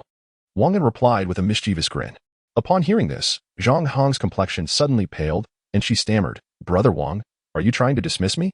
"Not at all. I have never uttered such words. Besides, I was merely seeking your opinion. If you disagree, then so be it. If I intended to cast you aside, Hongjie would not spare me," Wang An hastily clarified. Observing Wang An's anxious demeanor, Zhang Hong could not help but chuckle. "I apologize. I did not mean to imply that," she quickly explained. Wang An waved his hand dismissively, unconcerned. The vehicle continued its journey, while the two women in the back seat wept softly. "Brother Wang, do you truly have feelings for me?" Zhang Hong inquired as Wang An began to feel a tinge of boredom. "No, I merely crave your physical form," Wang An shamelessly confessed. You. Zhang Hong struggled to find her words. Sensing an opportunity, Wang An pressed on. "If you become my woman, I assure you I can alter your destiny, provided you place your trust in me. What would I gain from this?" Zhang Hong was curious to hear the promises Wang An would extend. "Room and board, naturally. That is the least you can expect, as you are already enjoying these benefits. As for the rest, I cannot guarantee it, but there is one thing you cannot refuse." "Think it over carefully," Wang An explained earnestly. "I cannot refuse," Zhang Hong murmured softly. Li Xiaoxiao had been listening intently to their conversation, had it not been for her sister nestled in her embrace. She would have felt compelled to strangle Wang An for flirting with another woman in her presence. Such behavior would be intolerable to anyone. Nevertheless, she restrained her anger. Li Xiaoyu heard the exchange as well, only to perceive her sister's friend as excessively straightforward. Zhang Hong's subordinates, however, saw this as a rare opportunity. Even if the query was not directed at them, Zhang Hong continued to ponder what Wang An could offer that would be impossible for her to decline. After a few minutes, the vehicle finally arrived at the apartment, where several individuals hurried out to welcome Wang An and his companions. Zhang Hong's associates assisted in carrying Li Xiaoyu's luggage as everyone entered the apartment. Wang An had arranged for a bedroom to be vacated for the sisters to converse privately. "Please, go inside. No one will disturb you," Wang An said with a smile. Li Xiaoxiao rolled her eyes and pulled her sister into the room. Wang An then proceeded to the living room, checking to see if Hongjie had returned. It seemed she had not yet arrived. He had not conferred with Hongjie beforehand, and even though Zhang Hong had just agreed, he dared not reveal the secret. This is the consensus reached after discussions between the two individuals. It is imperative to obtain the agreement of the other party before using the reagent. Wang An reclined on the sofa, reflecting that he had nearly completed all the necessary tasks during his visit to Shenxing's Safety Island. With the exception of the matter regarding Su Fenghu's hunt for a level 4 exotic beast, as mentioned by Hong Jie yesterday, this issue required a group discussion before a decision could be made. For reasons unknown, the image of Zhang Hong kept resurfacing in his mind, prompting Wang An to sit up. Since he had no pressing matters at hand, he decided to visit Zhang Hong's apartment. As the team leader, Zhang Hong possessed her own small room. After inquiring about her whereabouts, Wang An turned the door lock and entered without hesitation. "What are you doing? Did I not mention the necessity of knocking before entering?" Zhang Hong, already irked by Wang An's antics, was further annoyed to find one of her subordinates disregarding basic etiquette and promptly raised her voice. Wang An, however, remained silent and locked the door behind him. After a moment of waiting without a response, Zhang Hong looked up to see it was Wang An, and she immediately stood up, apologizing softly. "I'm sorry, Brother Wang. I truly didn't realize it was you." "Not a problem," Wang An replied, settling down beside her. Observing this, Zhang Hong discreetly shifted away. "Have you given any thought to our conversation in the car?" Wang An was reluctant to engage in prolonged discussion with Zhang Hong, for some inexplicable reason. Her image continued to linger in his mind. "I still need more time to consider it. I'm not sure if what you provided is indeed what I desire." Zhang Hong responded after a moment of contemplation. "I assure you, this is something you will undoubtedly want. However, it's not convenient to disclose the specifics at this moment." With that, Wang An leaned in closer to Zhang Hong and kissed her cherry lips. The kiss lasted for 2 to 3 minutes, leaving Zhang Hong completely taken aback by Wang An's boldness. Once she regained her composure, she slapped him fiercely. The sharp sound resonated through the room, surprising Wang An, who had not anticipated such courage from her. "Was that really necessary?" he inquired, initially intending to assert dominance, but then reconsidering, his tone slightly displeased. "It was necessary.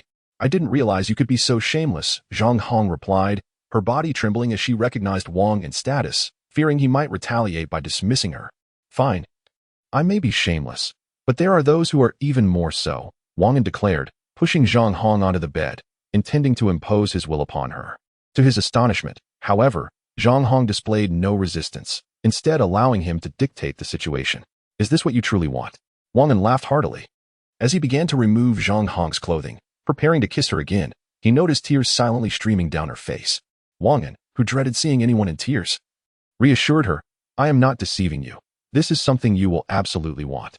He reiterated his earlier words, but Zhang Hong turned her face away, unwilling to engage further with him. "I do not care. It was only upon seeing your physique today that this surge of desire surged within me, compelling me to seek release." Wang An sensed her reluctance, realizing that without her cooperation, their frolics would lack excitement, thus he resorted to a more obstinate demeanor. Zhang Hong, having already resigned herself to his whims, was taken aback when he unexpectedly ceased his advances, complying with his words, leaving her speechless. Within her mind, she mused. "Was it I who permitted you to gaze? You clearly indulged in a surreptitious glance. How shameless." Though such thoughts plagued her, she dared not voice them. Instead, she inquired, "Would others desire that which you speak of?" Wang An replied, "Do not concern yourself with such inquiries. Upon my return, I shall confer with Hong Jie. Truly, there is no need to fear that I would deceive you." He lamented that had it not been for his agreement with Hong Jie, he would have disclosed everything long ago, sparing them both this tension. Chapter 91. Zhang Hong harbored some conjectures regarding the matter at hand, yet she remained uncertain. Wang An pressed upon her, awaiting her consent, as their relationship progressed further. Zhang Hong pondered that although she was the captain under Hong Jie, she was not an ability user. Each time she assigned tasks to the ability users under her command, their disdainful glances pierced her deeply. If what Wang An spoke of aligned with her suspicions, she would be willing to comply with anything he asked. After a while, Zhang Hong still did not speak. Wang An felt a sense of helplessness, having broached the subject to this extent. It was merely a breath away from revealing that this could be the means for her to become an ability user. A sense of futility washed over him. He did not wish to press Zhang Hong further, and the fervor within him had nearly dissipated due to this delay. He had many other women to attend to. An additional Zhang Hong made little difference, nor did her absence. Apologies. Wang An began to rise to leave. However, unexpectedly, Zhang Hong interrupted him, softly stating, "Only the final step is off limits. Everything else is permissible." What? Wang An could hardly believe his ears. Just moments ago, she had been adamant. Yet her stance had shifted so swiftly. Was this the nature of women? "You shameless creature," Zhang Hong muttered, burying her head in Wang An's embrace. The fervor that had just subsided within Wang An surged anew as he gazed at her in her fitted military attire and boots. Though her skin was concealed, there was an alluring quality about her. Captivated by this distinct allure, he gently pressed his lips against hers. Unlike Hong Jie's soft, pliable lips, this was a different sensation altogether. Approximately half an hour later, Wang An lay comfortably on the bed, bare-chested and eyes closed, still reveling in the moments they had just shared. Zhang Hong had dressed and was now beside the toilet, retching repeatedly, her voice laced with curses. "Wang An, may you meet a miserable end. You will regret this," she shouted hoarsely, infuriated by Wang An's demands for various positions and even bolder requests. Fortunately, she had decisively refused. Otherwise, the outcome was uncertain. Wang An, lounging on the bed, nonchalantly remarked, "After all, they are all my women. What is there to scorn?" Zhang Hong entered from the bathroom, her previous respect for Wang An eradicated, replaced with a heart full of animosity. You better pray that your possession can assist me. Otherwise, Wang An interrupted her. Otherwise, what? Pray tell. Humph, you had better not deceive me, Zhang Hong replied flatly. I am not deceiving you, Wang An said, kissing her gently on the cheek before preparing to rise from the bed. What are you planning to do? Zhang Hong asked anxiously as she saw him about to leave. I'm going to check if Hong Jia has returned. If she has, I shall inform her of that matter, Wang An replied, stepping out. Zhang Hong gazed at his retreating figure, lost in thought, hoping her decision would not lead her astray. As Wang An was about to rise and depart, she prepared to engage in a battle, willing to exchange her body for a chance, an opportunity to alter her fate. Should she emerge victorious, her future would be one of ease and freedom. If defeated, she would merely acknowledge her naivety in discerning the true nature of others. To this day, Zhang Hong could still perceive the sensations left by Wang An's touch, feeling as though her body had been thoroughly examined by the lecherous Wang An. When he sought to advance further, she firmly obstructed him. The mere recollection of these moments left her face flushed, her breath warm and fervent. What has come over me? Yet, since that day, Zhang Hong found herself somewhat enamored with this sensation. Upon exiting Zhang Hong's room, Wang An glanced around, noticing several individuals fixated on the scene. Whispering among themselves, what are you doing? Shouldn't you be attending to your own affairs? Wang An bellowed, incensed by their idle gossip. The sound of his voice sent everyone scattering, rendering the apartment tranquil once more. Wang An, unwilling to squander time, proceeded directly to his own apartment. Upon entering, he spotted Hong Jia seated on the sofa, savoring a glass of red wine. Upon noticing Wang An's arrival, she poured him a glass as well, inviting him, come, have a drink. What is the occasion? Why are you drinking red wine? Wang An inquired, perplexed. Before the apocalypse, red wine was my constant companion. How could I not indulge once more? Hong Jia jested. Ah, I see. But why red wine now? After all this time together, we never shared a glass. What prompted this? Wang An pressed further, aware that since being together, Hong Jia had abstained from red wine, despite its presence in his apartment. Taking a sip, Hong Jia remarked softly, it's just that I saw someone and felt guilty for not keeping a better watch over my husband. You haven't been spying on me, have you? Wang An asked uncertainly. I'm not that petty. I can sense everything happening within a 200-meter radius. Hong Jia declared with pride. Impressive, truly remarkable, Wang An complimented, albeit with a hint of anxiety. Hong Jia continued to gaze at Wang An, remaining silent. Stop that. It makes me uneasy, Wang An said, withdrawing slightly, feeling guilty. In the future, if my subordinates are unwilling, they should not be coerced. Is that acceptable? Hong Jia approached Wang An slowly, her voice softening. I promise there won't be a next time, Wang An replied solemnly, recognizing her displeasure. Good. I hope you remember what you've promised today, she stated, then settled onto Wang An's lap, wrapping her arms around his neck, their breaths becoming increasingly hurried as they drew nearer. However, Wang An was not inclined to pursue such intimacy at that moment. Having just expended all his energy on Zhang Hong, I have something to discuss with you, he quickly interjected. I know what you wish to say. Let us save it for after we've concluded our business, she replied. As Hong Jia spoke, she swiftly maneuvered, and the two found themselves in a bedroom, which was devoid of any presence. Do you not enjoy this? She taunted. I shall grant you what you desire, if only you dare to approach. Thus, the pair remained in the room, oblivious to the passage of time, until the afternoon sun beckoned them to emerge. Wang An's legs trembled as he walked. Casting a furtive glance at the formidable Hong Jia ahead, a sense of trepidation enveloped him, and he fervently wished for her absence in the future. Zhang Hong, having been ambushed by Wang An, was still in the bathroom, retching, while Hong Jia was the one who actively pursued him, vowing not to relent until she had completely drained him of his essence. Only now did Hong Jia feel a modicum of comfort. Witnessing Wang An's mistreatment of Zhang Hong had filled her with dismay, yet seeing him ultimately refrain at the last moment offered a sliver of solace, though her ire towards his actions lingered. Chapter 92. Li Xiaoxiao seeks help. Hong Jia, having donned her attire, was the first to step outside. Moments later, Wang An, with one hand propped against the wall, ambled into the living room and reclined upon the couch. He deliberately distanced himself from Hong Jia, fearing further torment. What is the situation over there? Upon entering, I saw Li Xiaoxiao and that woman from yesterday in tears. What transpired? Hong Jia inquired, sipping her red wine with a puzzled expression. You were deceived yesterday. She is not Xiaoxiao's fellow townsman, but rather her sister. The moment you asked for directions, she grew wary, Wang An remarked with a smirk, a hint of disdain in his tone. He was intent on revenge, having toyed with her previously. He was not about to overlook any opportunity to undermine her. Hong Jia furrowed her brow and murmured, I cannot believe I was tricked. Her eyes appeared so sincere. It seemed impossible for her to deceive me. Your arrogance was your downfall. You were discovered with mere words, Wang An retorted dismissively. Speak respectfully, or else. Hong Jie began to threaten, but her words were interrupted by the sound of a door creaking open. Li Xiaoyu and Li Xiaoxiao emerged from the room. Their tears having ceased, they approached the sofa, where Li Xiaoxiao seemed quite casual, while Li Xiaoyu perched nervously, barely seated. Once settled, Li Xiaoxiao turned to Wang An and said, "I require your assistance with something. Will you help me?" This immediate request seemed to exert pressure. Was it a test of his resolve? Absolutely, Wang An replied without hesitation. "Thank you. You are the best," Li Xiaoxiao declared. Leaning closer to him, Wang An instinctively opened his arms, wrapping them around her waist and giving a light squeeze. Resting against him, Li Xiaoxiao whispered, "My sister, Li Xiaoyu, wishes to seek out Lu Feng. I have promised her assistance, and I hope you can help." Wang An pondered for a moment before responding. "When is this to take place? I need to prepare in advance. In the next few days, each passing day increases Lu Feng's peril," Li Xiaoxiao replied. Wang An cast a glance at Hong Jie, who shook her head, signaling for him not to agree. "Please hold on.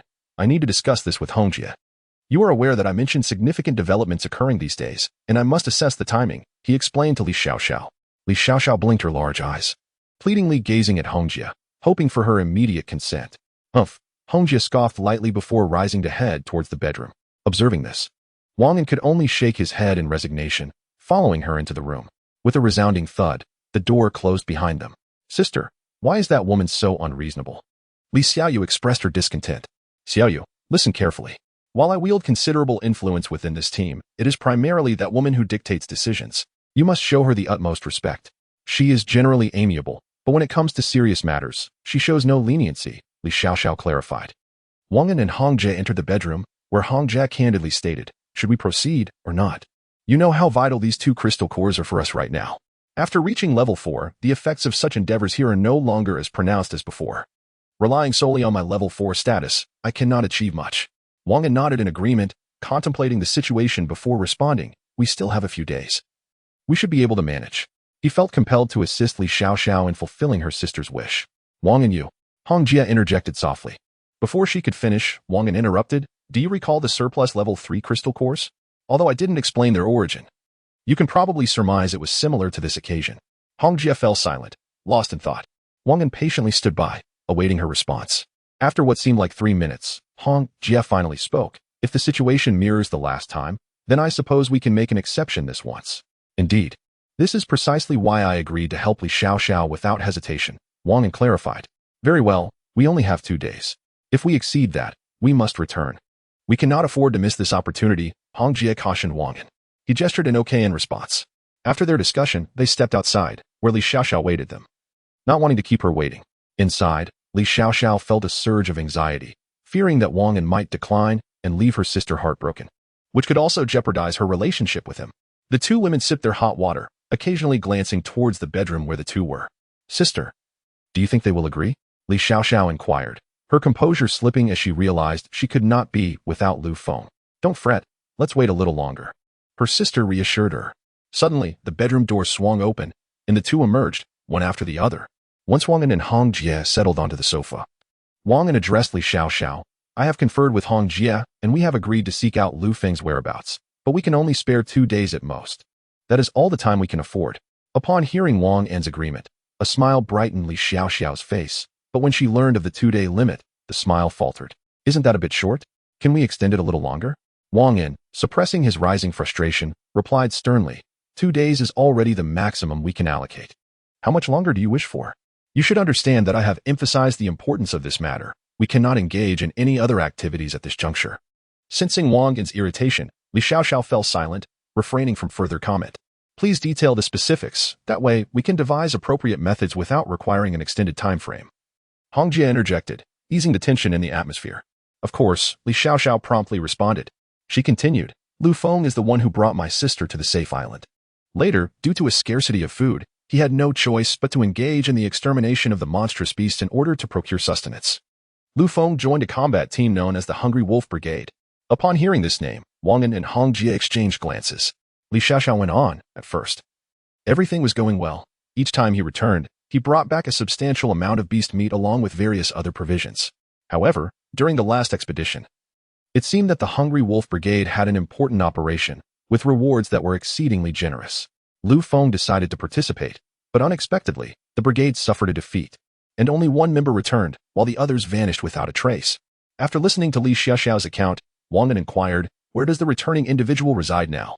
Since we are searching for Lu Feng, this person will undoubtedly hold all the answers." Chapter 93. The beautiful woman, I want to search for her. But that woman is gravely injured and still lies unconscious in the hospital. At this moment, Li Xiaoyu, who had remained silent, finally spoke. Wang An internally lamented. "Can't you allow me to take the lead for once? She is at that hospital. Let us see if she has regained consciousness." Hong Jie inquired further. "At the Central Hospital of Safety Island," Li Xiaoyu replied. "Then let us go there at once. Please refrain from disclosing anything you witness here." Wang An cautioned Li Xiaoyu. Li Xiaoyu understood the gravity of the situation. As this, Li Xiaoyu was unfamiliar with discretion, and he feared she might divulge what she had seen to others.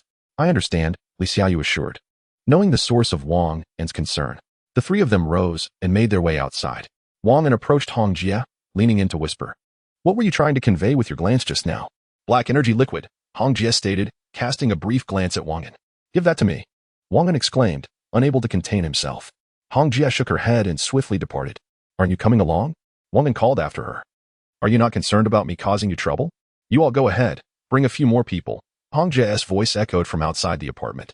Wang An exited the apartment and crossed to Zhang Hong's residence, rushing into her bedroom, where he found her lost in thought while seated. "Gather a few people. We need to head out," Wang An instructed directly. Zhang Hong collected herself and stood, saying, "All right, how many do you need?" "2. I will also bring Qi Ming and Fei Li." "That should suffice," Wang An replied before stepping outside. He casually approached the RV and called for the still-resting Qi Ming and Fei Li. Qi Ming was resting in bed while Fei Li accompanied Xiaoying, watching anime. "Qi Ming, Fei Li, come with me. Bring your weapons," Wang An commanded. Once that was settled, he took a seat in the already prepared SUV. He informed the two waiting women, "I've notified them. They will arrive shortly." "Okay," the two women responded. In less than 5 minutes, Zhang Hong arrived with 2 others, followed closely by Qi Ming and Fei Li.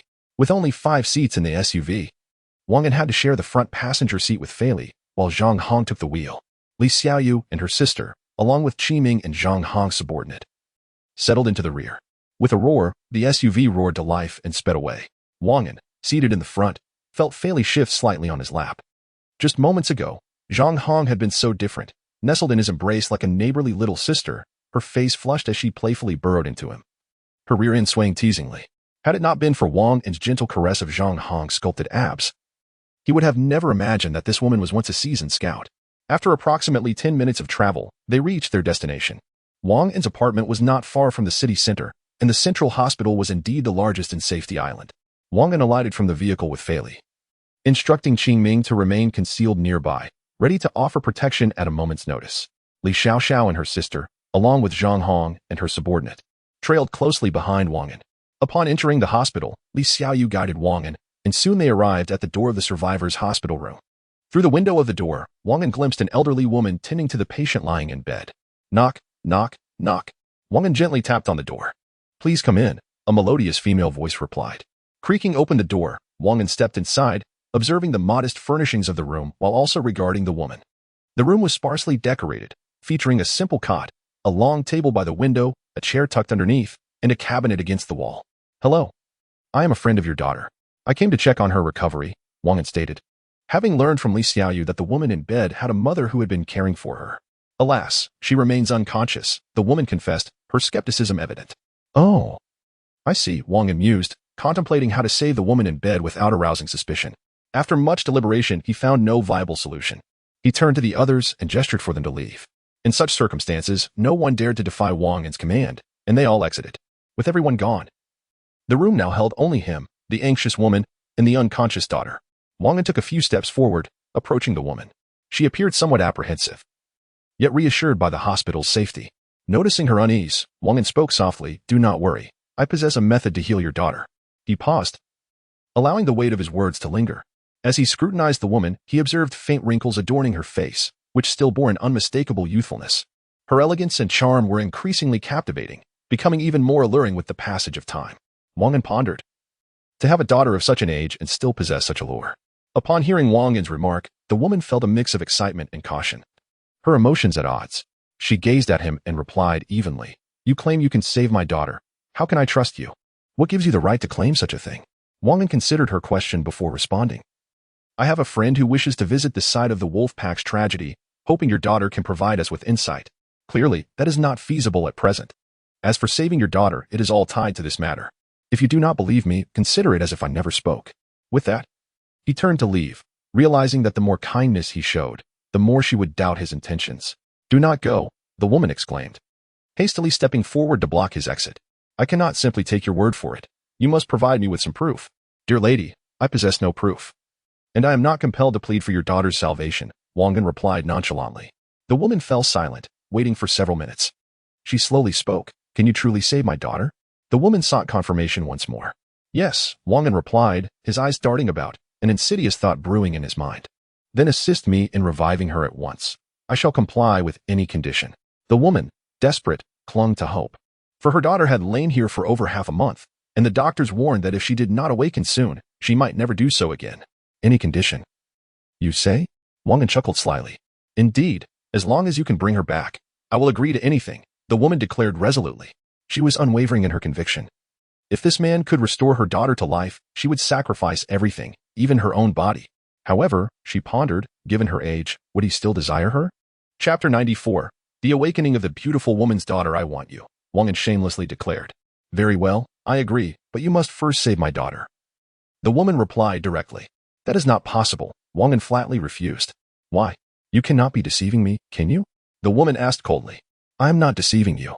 As soon as you consent, I will ensure your daughter awakens immediately after," Wang An explained. "Is that true?" The urgency to save her daughter seemed to sway the woman. "I assure you, I do not lie," Wang An asserted. "All right, I will trust you this once." The woman clenched her teeth and acquiesced. "Where?" she inquired. "Right here." "As it happens, there is no one around," Wang An said with a smile. "Ah, this place is too." The woman's words were cut off by Wang An. "Just on the other side of the wall. It cannot be seen from outside. Hurry. Will you save your daughter or not?" Wang An never imagined he could become so unscrupulous. The two proceeded to engage in their intimate act at the foot of the woman's bed. Wang An pressed his lips against hers and placed his hands on her waist.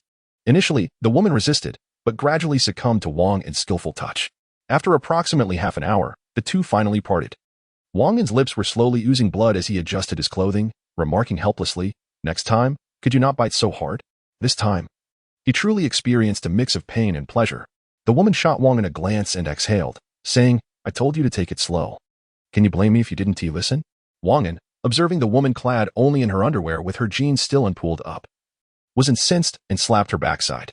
Smack. A crisp sound echoed. "Ouch," the woman exclaimed, turning to glare at Wang An, furiously asking, "Can you now save my daughter?" "Rest assured," Wang An replied. As he departed, he couldn't resist squeezing her soft dairy.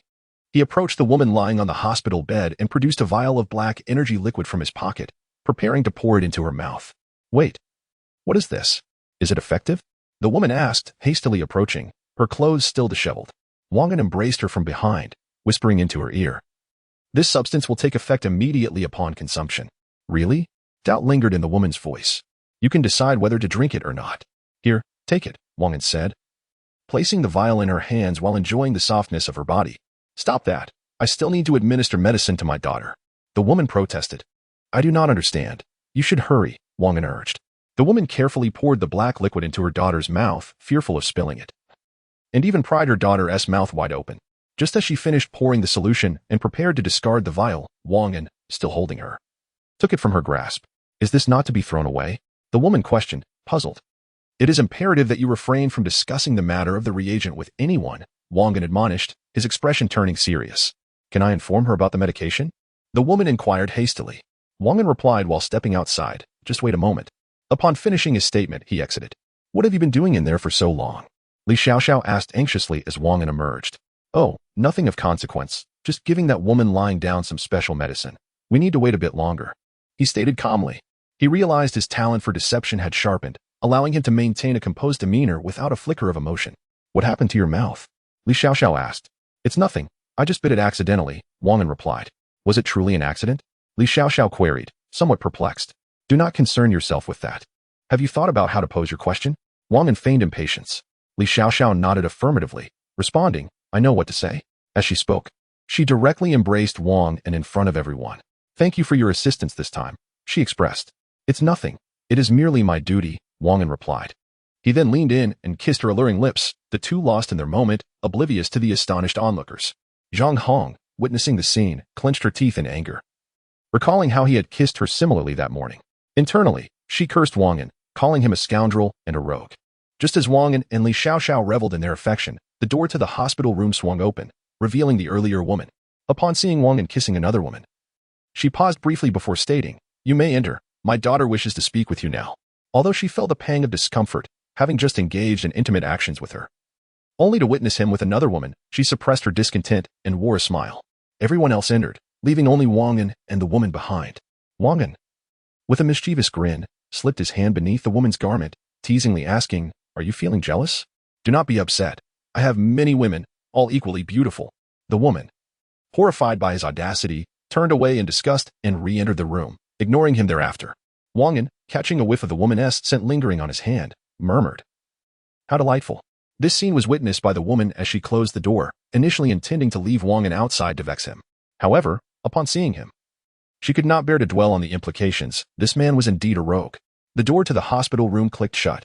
"How dull, lacking in enjoyment," Wang An remarked with a pout. He followed suit into the room, where he observed Li Xiaoxiao and Li Xiaoyu engaged in conversation with the woman lying on the bed. "Do you know where Lu Feng is? Is he still alive? Can you tell me what happened that day?" Li Xiaoyu asked eagerly.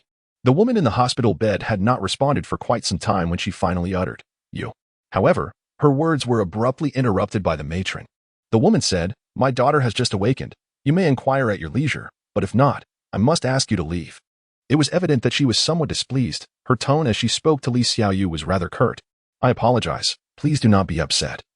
Wang An interjected at that moment. "Allow me to introduce myself. My name is Wang An, as you may have already gathered." Wang An spoke with a hint of levity. "I am unaware," the matron replied, her cheeks flushing.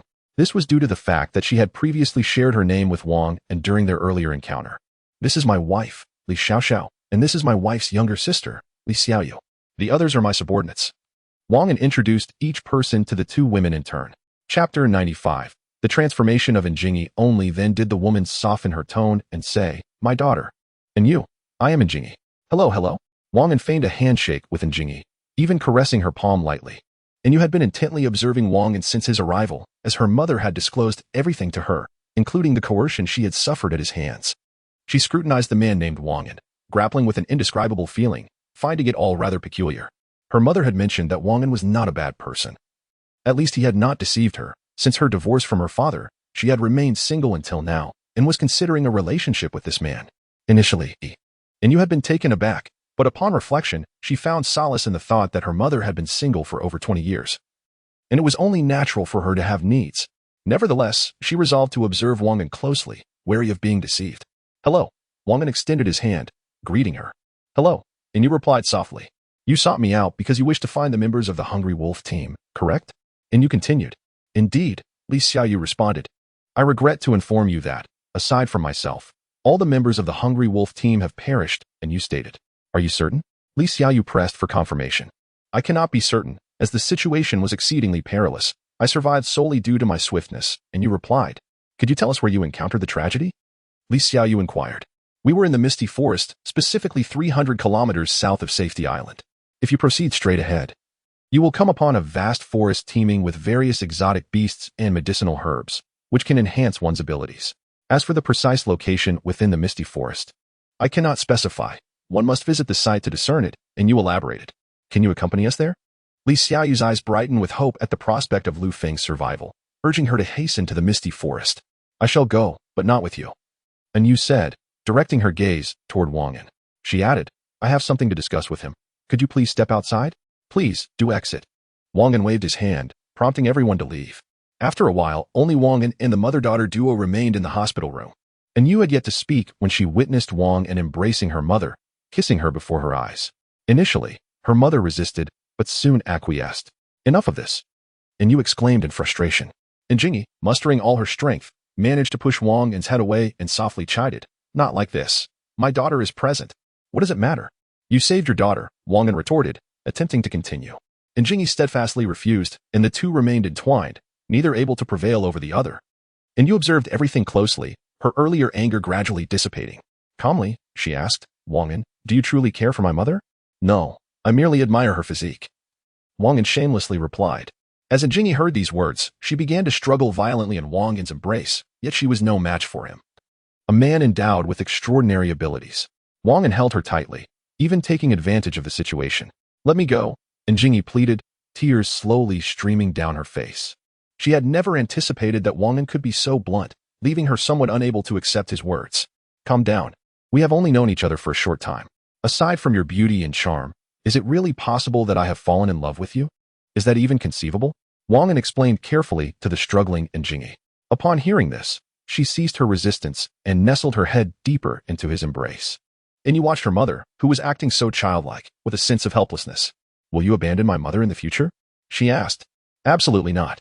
I intend to have her serve me," Wang An replied earnestly. "But what if she grows old?" And you continued, feeling the shiver from Jingyi in his arms. Wang An gently exposed her ear and whispered softly, "I have a way to make you youthful again. Do you believe me?" Jingyi turned her head slightly to face Wang An, nodding to indicate her belief, before resting her head against his chest once more. Wang An had never imagined that a woman of her age could be so clingy, akin to a woman in her 20s. He tightened his hold around her, savoring her softness. And you, having overheard Wang An's words and seen her mother's trusting gesture, decided not to intervene further. "You need to go to the misty forest to find the place where the hungry wolf squad encountered trouble. I can assist you. But you must give me a second-level crystal core," she stated. "Why do you still seek revenge? Shouldn't you be grateful that I saved you?" Wang An inquired, puzzled. And you pursed her lips, reluctant to discuss the matter. At that moment, Jingyi lifted her head and said with a hint of pride, "Did you not promise me you would no longer demand a reward?" Wang An struggled to respond, remaining silent for a while. "All right, I agree to your terms. Is that satisfactory?" He replied helplessly. "Deal. When shall we set off?" And you asked with a hint of excitement. "Today. It's quite a distance to the misty forest, and we have other matters to attend to, so time is of the essence," Wang An responded. "Today? Is my daughter fit for this?" And Jingyi expressed her concern while nestled in Wang An's arms. "Then ask her if she is capable." Wang An rolled his eyes, somewhat annoyed. "You are my wife. Instead of supporting me, you are creating obstacles." As he spoke, he pinched Jingyi's cheek playfully. Jingyi squirmed in Wang An's embrace from the playful pinch. Wang An leaned down and kissed her red lips, urging, "Hurry and get ready. There are many people waiting for us." He then assisted Jingyi to her feet and exited the room, leaving the space for the mother and daughter. "Mother, your progress has been astonishing, and the transformation in you is remarkable compared to the past," and you remarked helplessly after Wang An stepped outside. "I have been enduring for so long, and now that I have finally encountered someone who cherishes me, should I not strive for it?" And Jingyi, emboldened, continued without hesitation. "Had it not been for your father's infidelity, abandoning me for that woman, I devoted over 20 years to caring for you, without ever seeking another man. At that time, my heart was not inclined towards it. However, after being compelled by Wang An today, I have found a desire to seek companionship once more, and Wang An seems quite suitable. Very well, then, be with him." And you replied, realizing she could say nothing further in light of her mother's declaration. "Hurry and pack. We still have that forest event to attend," and Jingyi urged. Chapter 96, Preparations before departure. And you gazed at her mother, who now placed unwavering trust in Wang An, and could only sigh inwardly. She rose to dress, wash up, and gather her belongings. After waiting outside for over 10 minutes, the hospital door swung open, and the mother-daughter duo stepped out in succession. Upon seeing them, Wang An smiled and remarked, "Are you ready?" And Jingyi replied, "Then let us be off," Wang An said, striding towards the exit. A rugged vehicle awaited outside, clearly insufficient to accommodate so many passengers. Their arrival had been rather hurried, and they could only make do. "Someone needs to crouch in the trunk with me," Wang An suggested as he opened the rear compartment, glancing back at the others. "Hurry, don't just stand there. And Jingyi, come join me." "Ah, is that really appropriate?" And Jingyi gasped in surprise. "What is inappropriate about it? Come on," Wang An urged, not forgetting to call out to the others. "You all need to hurry up and get in. We are truly pressed for time." Upon hearing Wang An's words, the others swiftly boarded the vehicle, and within a minute, everyone was seated. With a rumble, the vehicle roared to life and bolted forward like the wind. Wang An and Jingyi nestled tightly in the trunk, their bodies pressed closely together. Wang An could distinctly feel the warmth of her breath, a sensation that brought him comfort. Feeling a surge of excitement, Wang An pulled Jingyi into his embrace, capturing her lips with his. "Hey, what are you doing?" And Jingyi pouted, playfully chastising him. "Don't act like this. There are others in the vehicle. Just keep your voice down. It's fine," Wang An replied dismissively, his hands roaming with abandon.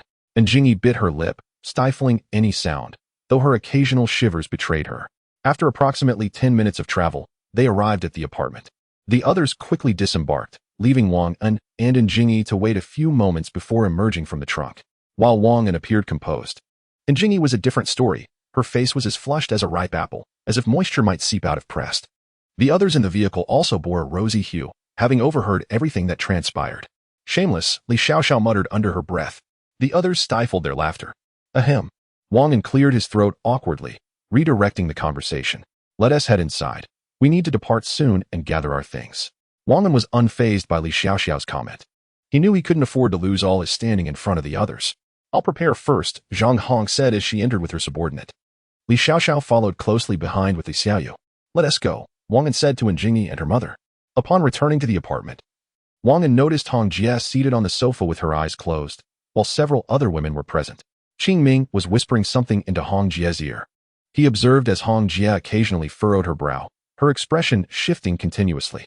Suddenly, she opened her eyes and fixed her gaze on Wang An, who stood nearby. Isn't a distance of over 300 kilometers a bit too far? Hong Jie murmured softly. If we set off now, we should still make it in time. Wang An sensed that Hong Jie was still reluctant to proceed and spoke with a serious tone. We have all agreed on this. Do not hesitate any longer. Please make the arrangements swiftly so we can depart. With his decisive words, he left no room for rebuttal. Hong Jie nodded, indeed refraining from contradicting him. In front of so many people, she had always upheld his dignity, unless his decisions were fundamentally flawed.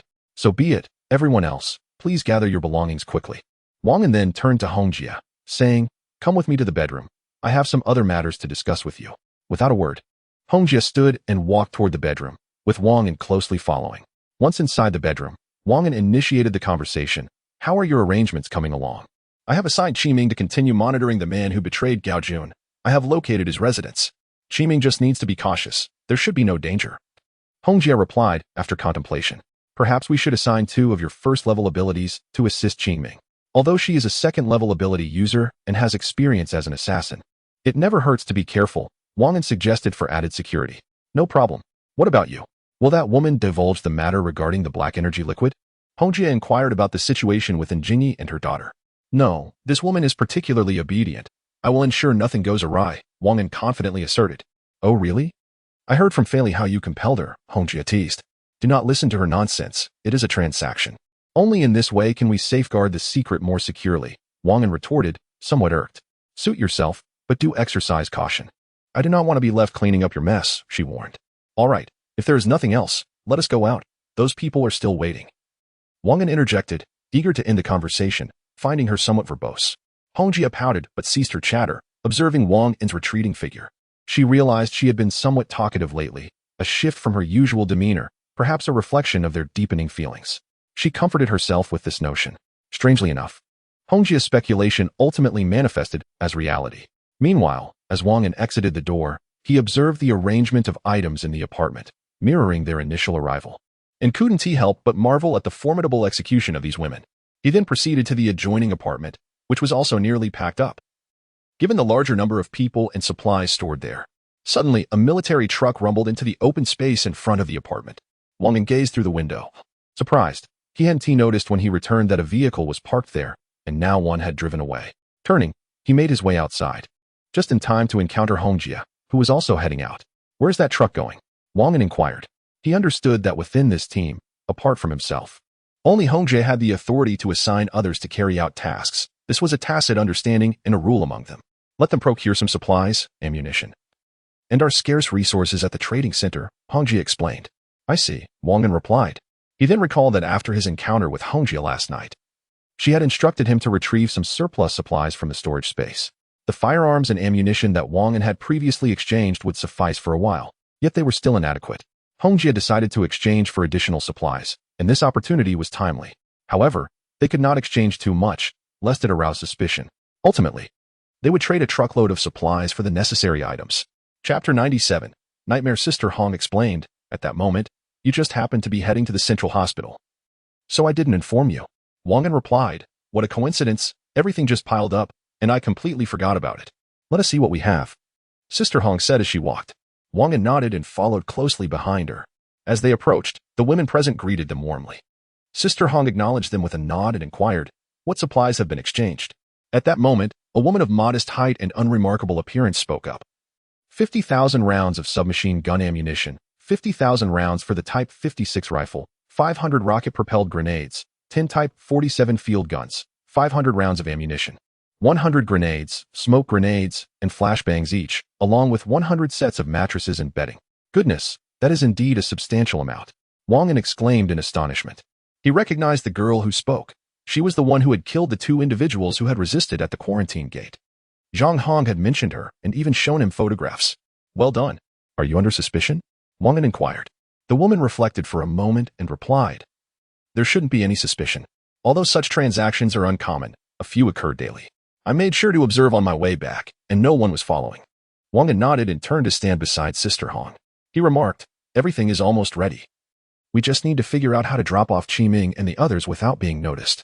Sister Hong pondered for a moment before stating. Then it must be me who takes action. Otherwise, it will be difficult to avoid detection. She realized why Wang An had asked his subordinate if they were being suspected. If they were being tracked, he would not be afraid of confrontation, but the danger lay in the possibility of those individuals discovering Qi Ming and the others. With Li Mingyue's abilities, there should be no mistakes, Wang An added. All right, let us set off. Everyone, get in the vehicles and let's go, Wang An announced loudly. He glanced at Sister Hong, his lips curving into a proud smirk. Sister Hong shook her head and proceeded to the RV, thinking to herself, if you remain this naive, the days ahead will surely be quite entertaining. Wang An observed the female team members swiftly heading to their respective vehicles under Zhang Hong's direction before he boarded the RV. A recreational vehicle, a pickup truck, an off-road vehicle, and a military truck slowly started their engines. The rumble of the vehicles echoed around them. The RV led the way. And inside, Wang An reclined on the sofa, while the recently slimmed down Jingyi offered him honey water. Wang An had felt a lack of appetite in recent days, so he had been drinking honey water. And Jingyi, having followed him into the RV, stayed by his side without leaving his side even for a moment. You should drink some too. If the others don't, it would be a waste to let it go to waste, Wang An said to the hunched-over Jingyi. Have a bit more. It will be good for your stomach, and Jingyi replied in a gentle voice. At this moment, Wang An felt a slight dryness in his mouth as he gazed at the hunched figure of Jingyi, whose two prominent features swayed enticingly, truly testing his resolve. He turned his head away and happened to catch sight of Hong Jie whispering something to Li Mingwei. Their voices were scarcely audible, and after a moment of contemplation, he closed his eyes and began to rest. The past few days had left him utterly exhausted by the presence of these women, Wang An mused internally. Gradually, he drifted into slumber, the soft sounds of his gentle snoring filling the air. Hong Jie and the others exchanged glances, sharing a subtle smile as their movements became considerably more subdued. Striving to avoid disturbing Wang and Li Xiaoxiao also reduced the speed of the vehicle, ensuring that Wang An could enjoy a peaceful rest. Jingyi slowly straightened her back, setting aside the honey water in her hands. She delicately moved her legs, making her way to the bedroom. From within, she retrieved a soft blanket and gently draped it over Wang An. She removed his shoes and socks, placing his legs comfortably on the sofa to enhance his slumber. While everyone was preoccupied with Wang An's comfort, the man himself was not as tranquil. Although he appeared to be asleep, he felt a sense of ease and relaxation, soon drifting into a dream. Yet, it was not long before a disembodied head materialized before him, its disheveled hair obscuring its gender. Terrified, he recoiled instinctively. The head's features dripped with blood, its mouth opening and closing as if attempting to articulate something. The more he retreated, the closer the head advanced, persistently trailing him. In this dreamlike state, Wang An's mind was a blank canvas, unable to comprehend the unfolding events, only able to scream, "Do not come any closer. I do not know you." Thud. His back collided with a wall, producing a noise. "Please, do not approach. I beg you," Wang An pleaded, eyes wide with fear as the grotesque visage drew nearer. Finally, the head rasped, "Where is the promise you made me?" Its voice was hoarse and deep, as though it emanated from the depths of hell.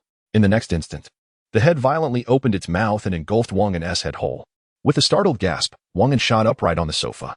The others were taken aback, swiftly turning to face him. Moments earlier, when Jingyi had covered Wang An with the blanket, their focus had shifted elsewhere, each absorbed in their own affairs. At that time, Hong Jie had stepped outside, choosing not to rouse Wang An. Instead, she discreetly placed Qi Ming and the other two in a nearby secluded area. Li Mingwei activated her abilities, meticulously scanning the surroundings until she felt assured of their safety. After setting down Qi Ming and her companions, Hong Jie prepared to depart, cautioning them, "Exercise utmost caution. If danger arises, retreat immediately. Understood?" Upon receiving their nods, she vanished from sight.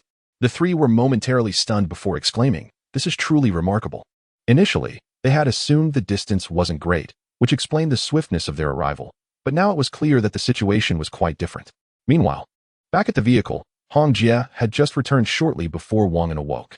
Noticing his intense reaction, she hurried to his side, observing his damp forehead and pale complexion. Unmistakable signs of a nightmare. Are you all right? Did you have a nightmare? Hong Jie inquired with concern. Wang An remained in a daze, his expression somewhat bewildered, murmuring, I promised to give you something. Suddenly, he burst into laughter. I must be possessed. Observing his peculiar reaction, Hong Jie furrowed her brows and remarked, What is wrong with you? Wang An lifted his gaze to Hong Jie and softly asked, What is Zhang Hong's character like? Why do you ask? Hong Jie responded, puzzled. Just tell me quickly, and I will explain later, Wang An urged. Chapter 98. Zhang Hong's character. After a moment of contemplation, Hong Jie spoke thoughtfully. Zhang Hong is not as amiable as she appears. Before the apocalypse, I witnessed her deliberately making things difficult for her subordinates and instigating trouble. Later, I learned that she punished someone for disobeying her orders, ultimately forcing that individual to leave. Subsequently, I observed her closely for a period of time, though she acknowledges receive her unwavering dedication, which is why I chose to keep her close. I see, Wang An replied after considering Hong Jie's explanation. What prompted you to ask about this? You all continue with your matters. I have something to discuss with Hong Jie. Wang An addressed the other women before taking Hong Jie's hand and leading her to the bedroom. The others exchanged glances, clearly displeased. Creak. As the bedroom door swung open and the two entered, Wang An deliberately closed the door behind them. He wrapped his arms around Hong Jie's slender waist and sat on the bed. You must be aware of this morning's events, he said to Hong Jie. Are you referring to the incident with Zhang Hong? Hong Jie inquired. Indeed, Wang An confirmed, continuing. After I fell asleep earlier, I had a nightmare. A bloodied head appeared before me, silent for an eternity until it finally uttered, the things you promised me. At first, I dismissed it, but the more I ponder it, the more I feel that the head bore a resemblance to Zhang Hong. Hong Jie listened intently, her expression shifting to one of astonishment as she posed. This is merely your conjecture. It cannot be taken as truth. No, Wang An firmly rejected her assertion. There is a speculative element. But I believe there is a connection. Why else would it occur today, culminating in that statement? Hong Jie contemplated Wang An's words, then asked, What are your thoughts on those individuals? What thoughts could I have? Since I made a promise, I should honor it. Had it not been for the incident with Li Xiaoyu, I would have asked you for a bottle of black energy liquid for her long ago. Wang An remarked with an eye roll, expressing his exasperation. Hong Jie chuckled, amused by his response, and retrieved a vial from her pocket, handing it to Wang An. You truly care for women. Even in your dreams, you are frightened, yet you still wish for her to become an ability wielder. Unconcerned about her potential future actions against you. Not at all. I can sense that she means me no harm, Wang An asserted confidently. Hong Jie shared this belief and promptly turned to exit the bedroom. Bring Zhang Hong to me, Wang An's voice called from behind. Wang An leapt onto the bed, relishing its softness and the myriad of fragrances that surrounded him. He mused that the scents belonged to Hong Jie, Li Xiaoyu, Fei Li, and Li Minghua. How delightful it was to be enveloped by such beauty. He realized he must exercise caution, lest these enchanting women fall prey to other men. Lying on the bed, Wang An murmured, Who would benefit from that? Who knows? Hong Jie softly replied from the side. I cannot say, but you must assist me diligently. Only then can we ensure success, Wang An said, eyes closed. I have brought them to you. After Hong Jie finished speaking, she turned and walked out. Upon hearing his words, she was somewhat moved, involuntarily pondering. Who truly supports whom between us? It seemed to be a mutual support, yet there was an underlying difference. She was reluctant to delve deeper. Wang An then opened his eyes, gazing at Zhang Hong, and exclaimed in surprise, That was incredibly swift. Indeed. I too did not realize how we ended up in the RV, Zhang Hong concurred. Come sit beside me and look into my eyes, Wang An instructed. What do you intend to do? Zhang Hong asked nervously. Wang An remained silent, patiently waiting for her to comply. Observing his lack of response, Zhang Hong could only follow his lead. She sat on the bed and gradually inched closer to Wang An, their proximity diminishing until their eyes locked in an intense gaze. Wang An could feel Zhang Hong's warm breath. He gently pressed her head down, and they kissed deeply. After a few minutes, they finally parted, their lips glistening with saliva, reminiscent of strands of malt sugar connecting them. Blushing, Zhang Hong broke the delicate thread between them with her hand. Her eyes slightly reddened as she fixed her gaze on Wang An. She wanted him to explain why he had been so forceful moments earlier, leaving her lips tender and swollen. Wang An, however, would not divulge. You frightened me so in your dream. Consider this a lesson to remember. All right. Let us move to the bathtub and shed our clothes, Wang An said as he rose. Zhang Hong, clearly reluctant, stood frozen in place. Wang An retrieved a vial of black energy liquid from his pocket, explaining, As promised, when you use this, impurities will be expelled from your body. Would you prefer to do this clothed or unclothed? Is this what you intended to give me? What effects does it have? As she walked towards the bathtub, she inquired. Today, she donned military camouflage, underneath which lay a snug sports bra, while her training pants were removed, revealing black, form-fitting fleece tights. Her curves were accentuated, with prominent peaks above and a voluptuous peach-shaped posterior below. Must I remove more? She asked softly. What do you think? Wang An replied, stepping forward to assist her. Hurry up. Once we arrive, there will be no time left, he urged. Zhang Hong initially intended to resist Wang An's assistance, but upon hearing his words, she relented, saying, Please help me quickly and refrain from mischief here. All right? Once a forthright speaker, now she seemed to seek his help. Wang An felt a swell of pride within. Understood. Moments later, Zhang Hong lay bare in the bathtub. As Wang An filled it with warm water, he admired her figure. That should suffice. Here, drink this, he said, handing her the black energy liquid. This is. Zhang Hong began, but was cut off by Wang An. Drink quickly. There is no time for trivialities, he insisted, playfully squeezing her ample chest. Can you not speak properly? Have you consumed explosives? Zhang Hong's temper finally erupted, no longer able to endure Wang An's aggressive tone. She seized the vial and, tilting her head back, gulped it down in one swift motion. Upon finishing, she flung the reagent bottle at Wang An, fixing him with a penetrating gaze.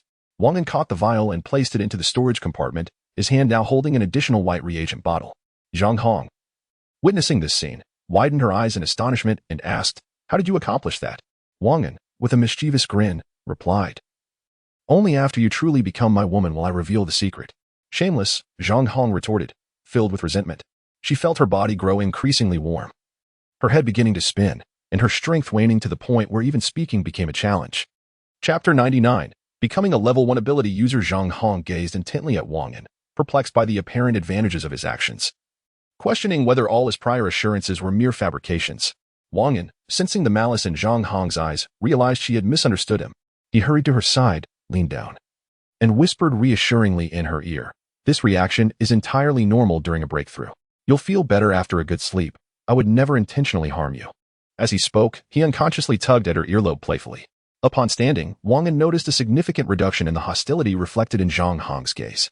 After hearing his words, she exhaled in relief. Having navigated the world for many years, she prided herself on her ability to discern character through observation. Overcome by fatigue, her eyelids grew heavy, and she succumbed to unconsciousness. As Zhang Hong slipped into slumber, her body began to expel dark impurities, accompanied by an unpleasant odor. Initially captivated by her exquisite form, Wang An was startled to witness the black substance seeping from her body. Realizing that the black energy liquid was beginning to take effect, he instinctively recoiled. The foul stench emanating from the bath became unbearable, prompting him to turn away, leaving the task of cleansing to Zhang Hong upon her awakening. Ultimately, he relinquished his resolve, holding his breath as he swiftly drained the tainted water from the tub and directed the shower head towards Zhang Hong. Touching her skin, he found no thrill in the contact, only a sense of discomfort. After rinsing her repeatedly, he assumed the impurities had been purged. He poured in a bucket of warm, clean water and added a few petals of peach blossom for good measure. But to his dismay, the dark impurities began to seep out once more. What is happening? No one else seems to have this many impurities. Is this a manifestation of the disparity between ordinary individuals and those with abilities? Is it the excessive bodily impurities that set us apart? Wang An murmured to himself. Half an hour passed. Zhang Hong gradually regained consciousness, blinking as she beheld Wang An lying beside the tub, his gaze vacant as he stared at the ceiling. Wang An sensed her awakening, yet he felt utterly drained, having ceased his efforts only moments before she returned to awareness. You have no idea how I endured these last 30 minutes, he lamented, his voice tinged with resignation. Still disoriented, Zhang Hong inquired softly, What happened? Are you that exhausted? Let us set that aside for now. Focus on your body and discern any changes, Wang An suggested, eager to shift the topic. Zhang Hong closed her eyes, attuning herself to her body's transformations. After a moment, she remarked, I feel stronger than before. My stamina has significantly improved, but as for the rest, what else? Do tell, Wang An urged impatiently. With a playful slap on his shoulder, Zhang Hong feigned irritation. Why are you so anxious? I was just contemplating how to articulate it. Ah, very well then, he conceded. Wang An suddenly remembered that only by becoming a level 1 ability user could one awaken their skills. He then said, I was just too exhausted earlier and forgot to share some fundamental knowledge with you. What knowledge? Zhang Hong asked curiously, attempting to stand up. Wang An hurriedly stopped her, saying, What are you doing? We're not finished yet. Watching Zhang Hong sit back down, he continued, to become an ability user, one must absorb crystal cores to break through. As it stands, you can only absorb level 1 crystal cores before you can become a level 1 ability user. It is only after achieving level 1 that you will possess the skills of an ability user. I see. Do you have a level 1 crystal core? Zhang Hong inquired. Wang An retrieved a white reagent from his pocket, presenting it to her. Here, this is a level 1 crystal core. I have transformed it into energy liquid. He handed the energy liquid to Zhang Hong. Looking at the white reagent in her hand, Zhang Hong expressed her confusion. Energy liquid? How does a crystal core turn into energy liquid? Wang An mused to himself, is this the disparity between people? If he were to obtain this bottle of energy liquid, he would drink it without hesitation, not caring about how it was transformed. When you become my woman, I will tell you. Now, drink it quickly, Wang An shamelessly urged. Am I not your woman yet? We have already crossed that line, Zhang Hong retorted. Crossed that line? Wang An countered confidently. Shameless, Zhang Hong scoffed. Then drank the white energy liquid. It's similar to when you broke through before. Don't be overly surprised, Wang An remarked. How do you manage to have so many women with such a foul mouth? Zhang Hong asked angrily. That is undoubtedly due to my charm, which draws them to me. Wang An replied, his voice dwindling. Zhang Hong's eyes curved into crescent moons as she closed them, waiting for her breakthrough. Feeling somewhat fatigued, she decided not to engage in a war of words with the shameless individual.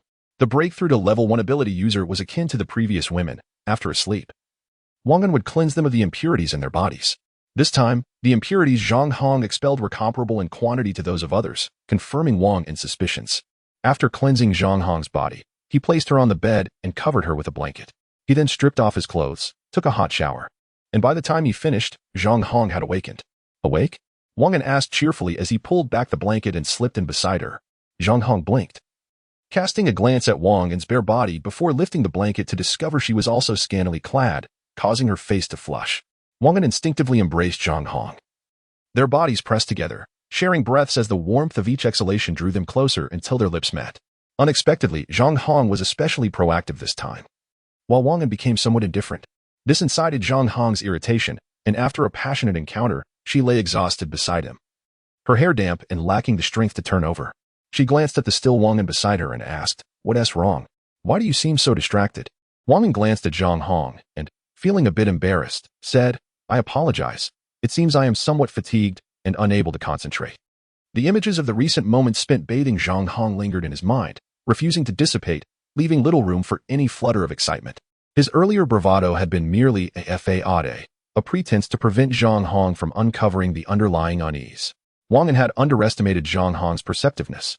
At that moment, Zhang Hong squinted her eyes, observing Wang An in silence. Realizing the awkwardness of the situation, Wang An quickly shut his eyes, feigning sleep, while internally he murmured, "Dear sister, please spare me. I do not wish for this either, but your sin is simply overwhelming, and I cannot forget it." Chapter 100, Arrival at the Misty Forest after a few minutes of waiting. Wang An cautiously opened his eyes just a crack to observe if Zhang Hong was still paying attention to him. He noted that she remained fixed in his direction and sighed inwardly, realizing that evasion was futile. Resolved, he slowly moved closer to her, attempting to embrace her, only to be met with rejection. "Speak your mind," Zhang Hong said calmly.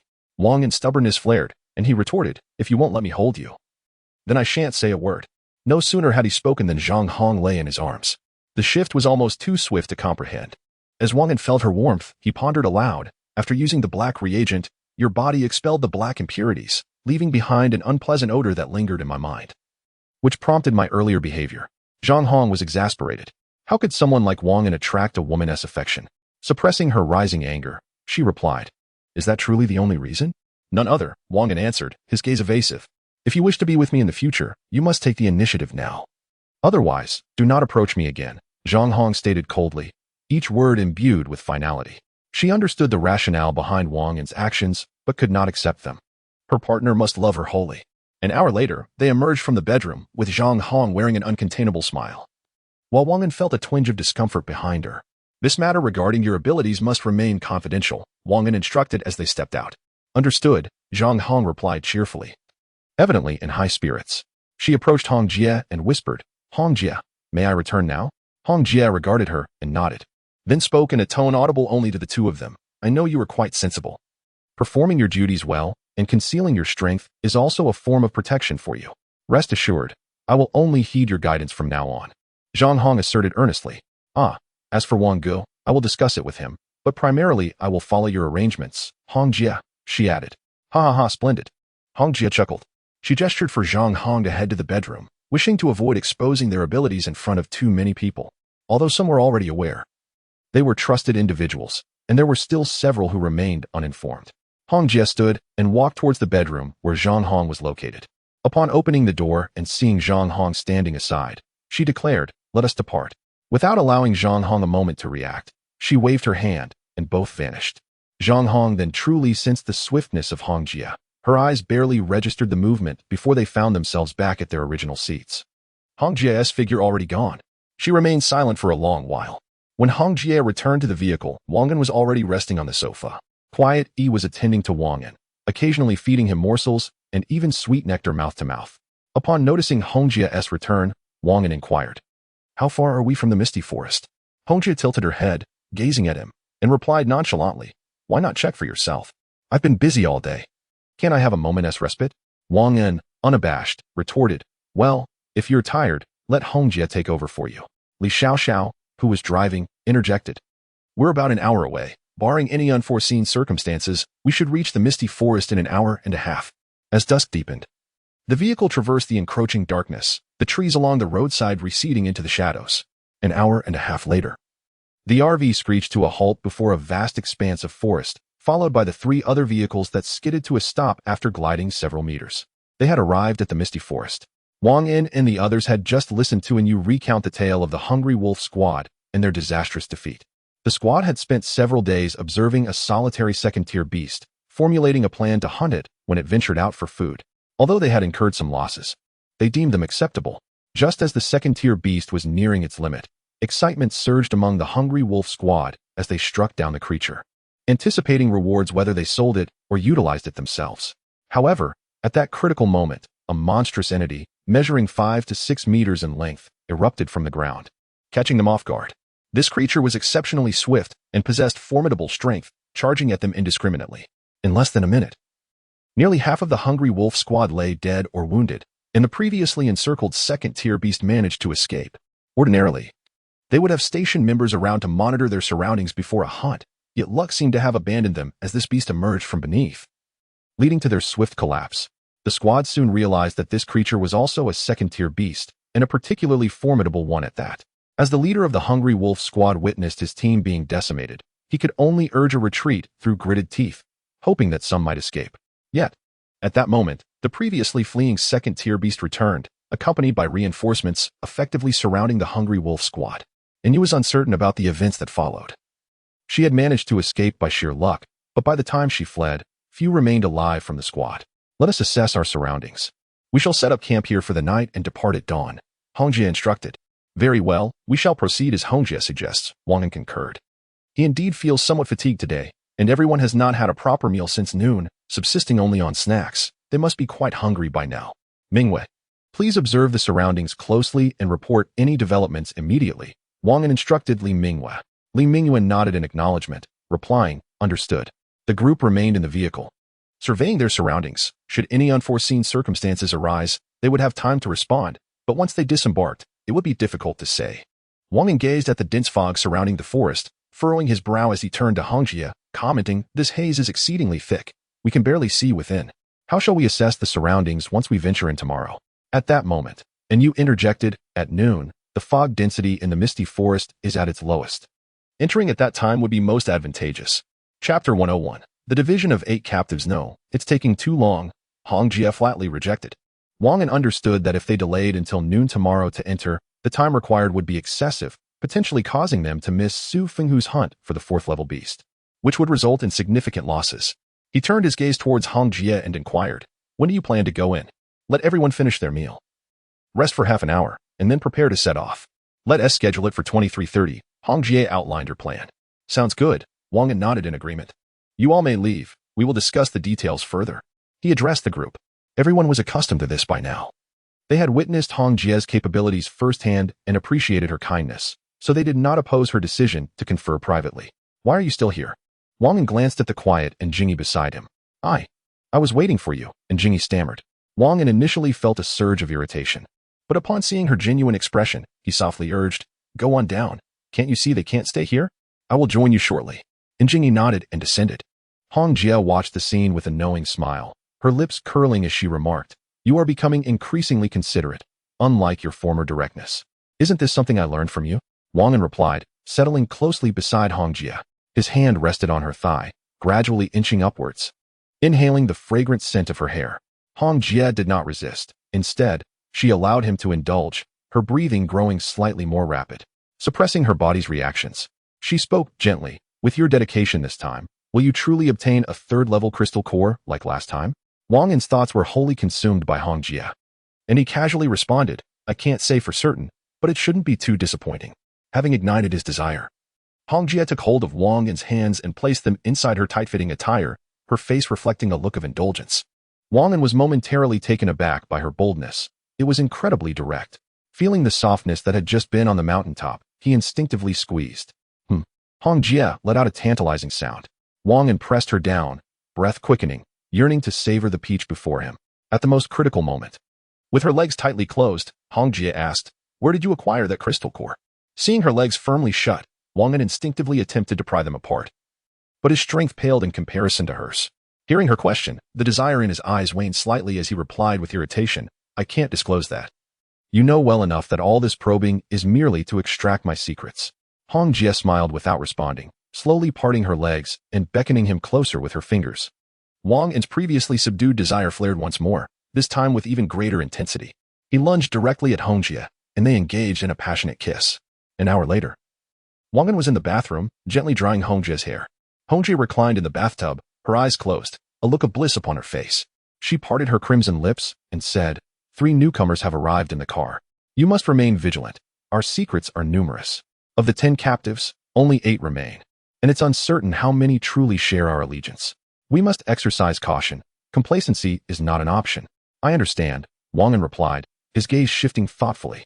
"What about that mother and daughter you mentioned last time? Have they revealed anything suspicious?" "Not at all. Their behavior has been perfectly normal. I have observed them for some time without noticing anything amiss," Hong Jie responded. "Perhaps we should appoint a captain and a vice-captain to divide their attention.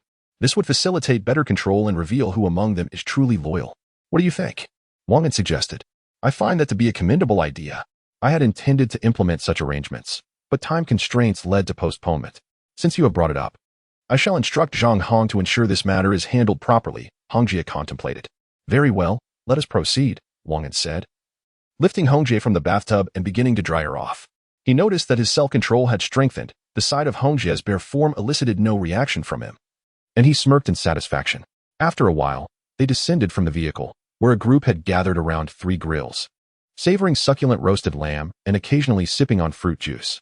Wang An settled beside Li Xiao, who, upon seeing him, promptly rose and approached from behind, offering him grilled meat and occasionally feeding him tea with her delicate lips. He couldn't help but marvel at the richness of life. Having just shared an intimate moment with a stunning beauty, he now enjoyed the attentive care of an enchanting woman. Ah, how delightfully indulgent.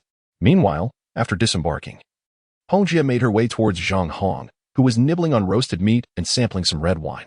She was in high spirits, as the men treated her exceptionally well and had even granted her extraordinary abilities, something she had longed for since the onset of the apocalypse.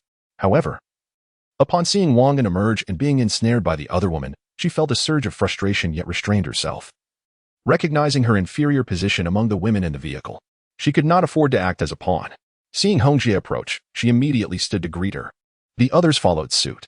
"Everyone, please remain seated and enjoy your meal." "Zhang Hong, come with me," Hong Jie interjected, halting their movements. Once Zhang Hong reached her side, she inquired, "Hong Jie, what is it that you need? What abilities do you possess, and how well have you adapted?" Hong Jie asked. Zhang Hong pondered for a moment and remarked, "I'm not entirely certain. It seems to be of the magical variety, and I can now manipulate it at will." "Magical, you say? Please, demonstrate a little for me. I am quite curious, as I have yet to witness such supernatural abilities," Hong Jie responded with intrigue. With her back turned to the crowd behind her, Zhang Hong placed her hands over her chest and exerted a slight force. Before her, a dark magical orb materialized in her palm, shimmering with delicate strands of white light that danced around it. Indeed, there is a hint of magic within it, if you adapt well. Upon reaching the rank of a level 2 ability user, you will truly be able to unveil the essence of your powers. It is then that your abilities will undergo a fundamental transformation, Hong Jie expressed, gazing in awe at the dark magical orb. while also taking the opportunity to enlighten Zhang Hong about the path of advancement that lay ahead. Chapter 102. Aili and Jiang Shuer expressed their gratitude to Hongjie, promising not to disappoint her expectations. Hongjie gazed at Aili without uttering a word, patiently waiting before she slowly articulated, "We are all in the same boat now. None shall fare well if one departs. You ought to understand my meaning. Such sentiments need not be reiterated. What must be done is clear in your heart." "I understand." Aili nodded in response. "Very well, I have a task for you," Hongjie continued, outlining the plan she had discussed with Wang An regarding the division of captives. Aili listened attentively, occasionally nodding to signal her comprehension. Once Hongjie finished, Aili spoke up. "Among the 8 individuals, there is a woman named Aili who has exhibited remarkable capabilities. Do you think it appropriate to assign her a role?" "Ah, the mixed-blood girl. I acknowledge her exceptional skills. Indeed, she shall do," Hongjie concurred. "You mentioned another woman named Jiang Shuer, who is rather reserved yet diligent in her duties. It may be unsuitable for her to serve as captain. Rather, an appointment as vice-captain to assist Aili would be more fitting." Aili elaborated on Jiang Shuer's personality and abilities. "Agreed. Once arrangements are finalized, they should be equipped with weapons. You must mentor them diligently. As for the matters here, delegate them to Tali. You are not the same as before, now. Focus your oversight on key individuals while entrusting other tasks to others. Do you comprehend?" Hongjie reminded Aili. "Understood. I shall proceed with the arrangements." After concluding her tasks, Aili was to remain nearby, ensuring the safety of both women as they entered the misty forest. As Hongjie spoke, she moved towards Wang An. Having shared ample information and now observing how Aili would execute her responsibilities, Aili admired Hongjie's retreating figure, contemplating her aspirations to emulate such a person in the future. Hongjie settled beside Wang An, glancing at him as he was being attended to comfortably. Upon sensing her gaze, Wang An swiftly sat up, offering her roasted meat and juice. Yet, Hongjie merely opened her mouth, awaiting him to feed her. "Are you not an adult? Do you truly require feeding?" Wang An remarked, somewhat exasperated. "Isn't that a reflection of yourself? Hurry up," Hongjie replied, reclining with her eyes closed. "Very well, I shall feed you," Wang An complied initially, but soon grew impatient with the pace and opted to chew the food himself before feeding it to Hongjie mouth to mouth. She did not refuse, though the act felt peculiar. After Hongjie departed, Aili wasted no time and headed directly to the location of the captives. She observed 4 individuals dining together, their limbs devoid of bindings, having been freed of such restraints a few days prior, as instructed by Hongjie. The reason for their separation during meals was to preclude any opportunity for them to unite and resist, but their rebellion would pose no issue. As Zhang Hong approached, 2 armed guards saluted and greeted her. Within Hongjie's team, discipline was even more stringent than that of a military unit, with a clear hierarchy established. "Captain, greetings to you both. Please take a break and have your meal. I will oversee things here," Zhang Hong softly instructed. "Understood. Thank you, Captain," the 2 replied before heading to the nearby grill. Zhang Hong scanned the group of 4 and fortuitously spotted the individuals she was looking for, Aili and Jiang Shuer. She proceeded to the back of the military vehicle and addressed the guards. "Release these 4. I have matters to discuss with them. You may keep watch around." "Understood, Captain." Several guards acknowledged.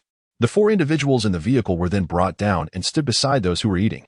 Once Zhang Hong deemed the time appropriate, she announced, "We are about to enter the misty forest, which is exceedingly perilous. Therefore, we must reorganize and reassign these 8 individuals. Do you all comprehend?" With her final words, Zhang Hong's tone sharpened slightly. "Understood," the 8 replied in unison. "Aili, step forward," Zhang Hong commanded. Aili stood up immediately and walked to within a meter of Zhang Hong, coming to a halt. Aili, a mixed-race individual, possessed the physique typical of an American. Standing at a height of 178 meters, with a voluptuous figure, striking blue eyes, and a large mouth, Zhang Hong continued, "You are now the captain of this unit. To follow Hongjie's orders. Can you manage this?" "I can," Aili responded boldly, having awaited this moment for a long time, finally witnessing the fruits of her labor. Among the 7 others, several women curled their lips in discontent, muttering under their breath, "It's merely a nominal position. What is so remarkable about that?" Observing the reactions of the others, Zhang Hong chose not to comment and waved her hand. A female soldier promptly approached, carrying 2 weapon cases. The soldier handed one weapon case directly to Aili. Confused, Aili accepted it as the soldier retreated behind Zhang Hong. "This is what you are entitled to as the captain. You may exchange it on the vehicle later," Zhang Hong stated. "Now, step aside." Aili took a few steps back, awaiting Zhang Hong's next instructions. "Jiang Shuer, step forward," Zhang Hong directed, turning her attention to Jiang Shuer. Aili and the other 6 shifted their gazes toward Jiang Shuer. who stood up and walked to the front of Zhang Hong. Compared to Ailey, her stature was considerably less impressive, yet she embodied a petite and charming demeanor. The training in recent days had instilled in her a newfound vigor. She stood at 165 meters, her physique well-proportioned, not too fat, nor too thin, just right. Her complexion was not exceptionally fair, and she possessed a peach-shaped figure that was perfectly suited to her height. Zhang Shuer, I hereby appoint you as the vice captain, to assist alien management and to obey Hong Jie's orders. Do you understand? Zhang Hong declared. Understood, Zhang Shuer replied, her voice slightly elevated. She felt a bit dazed, as she was not particularly outstanding in the past, yet here she was, chosen as the vice captain. Alice's performance is evident to all, while Jiang Shuer has fallen considerably short. Since this arrangement comes from higher authorities, any discontent below must remain unvoiced. They are well aware of the ruthless nature of those in power. Moments ago, a female soldier approached and handed a weapons case to Jiang Shuer. We have all observed your usual demeanor. We are fully aware of what is commendable and what is not.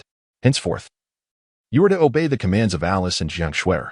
Should anyone dare to defy this order, you are fully aware of the consequences. Zhang Hong continued. Now, you may go to the vehicles to change your clothes and weapons. Others can proceed to eat, and those designated should board the vehicles. Everyone busied themselves with their respective tasks, while Zhang Hong exchanged a few words with a guard before allowing her to depart. Chapter 103.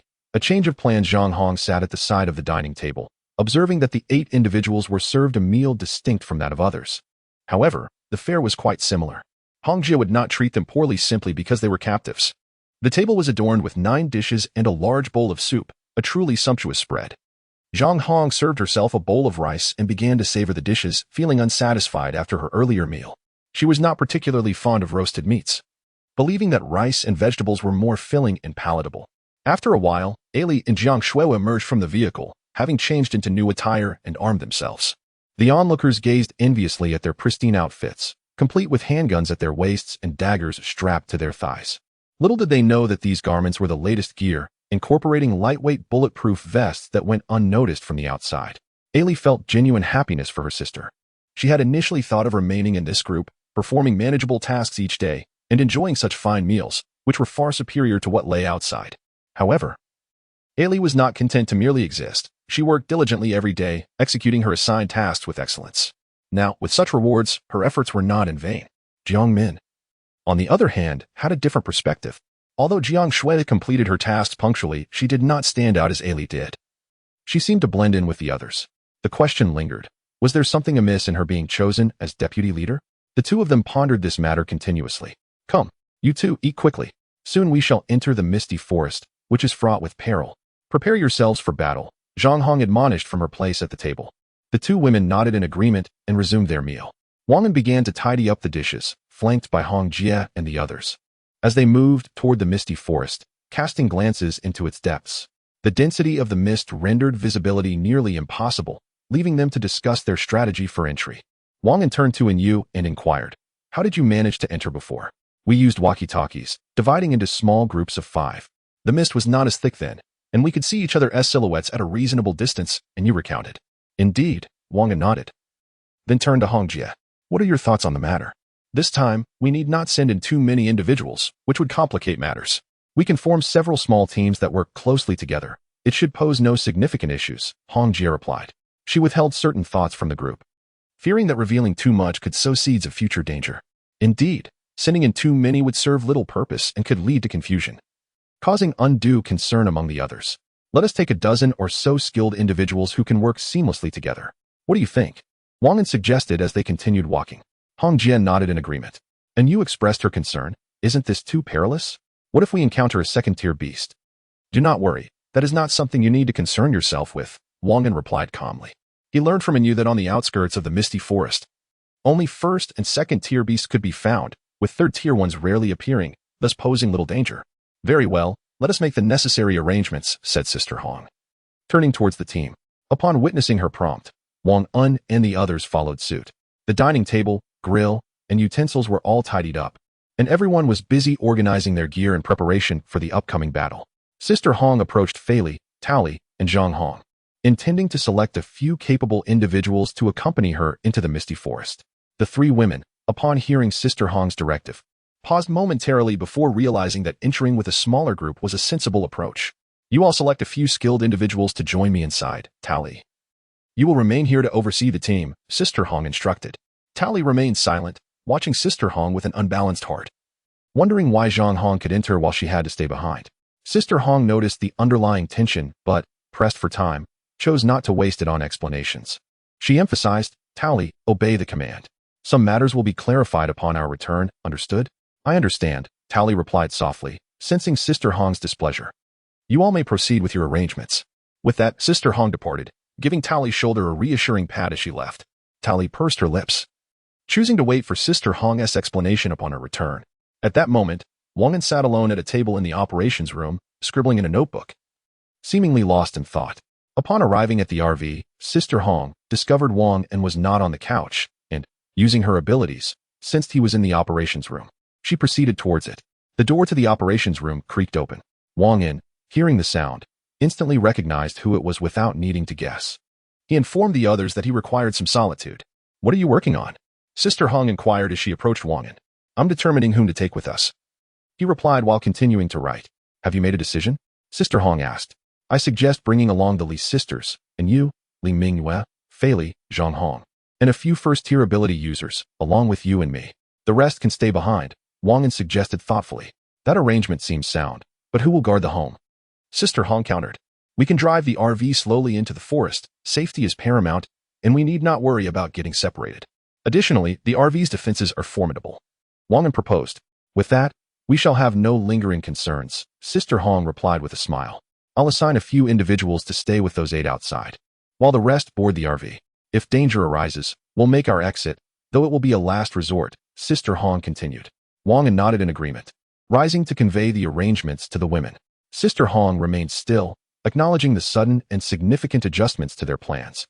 Yet recognizing that this course of action was indeed more secure, she swiftly approached Dolly and said, arrange for a few individuals to stay outside with those 8. The rest should board the RV. Inform Fei Li and Zhang Hong, but refrain from further explanations. Do you understand? This arrangement, though somewhat unkind, serves as a test. If successful, she would grant these individuals the opportunity to become empowered, but otherwise. After a while, once the arrangements were complete, the RV began to move forward slowly. The 3 vehicles that remained here were accompanied by several women standing nearby, watching as the RV departed. Everyone's expressions were rather uneasy, and both Ailey and Jiang Shuer wore similarly grim faces. Chapter 104. Entering the misty forest, the RV advanced slowly, its occupants visibly tense, with Wang An furrowing his brow. Ahead lay a vast expanse of white, obscuring all visibility. Only upon colliding with a tree would they be able to discern their surroundings. Wang An turned to Inyu, who was seated on the couch, and inquired, Inyu, is the entrance you initially used the same place we just traversed? He sought confirmation. For given the current density of the fog, navigating their way was impossible. Retreating and re-entering was their only option. That would be the correct location. We proceed forward for 2 kilometers, then veer right for 500 meters to reach the area where we hunted the 2nd-level mutated beasts, and you asserted confidently. Her escape had relied upon this route, and the hunting location was one that everyone would remember after being mentioned once. However, when it came time to traverse it, the reality proved different.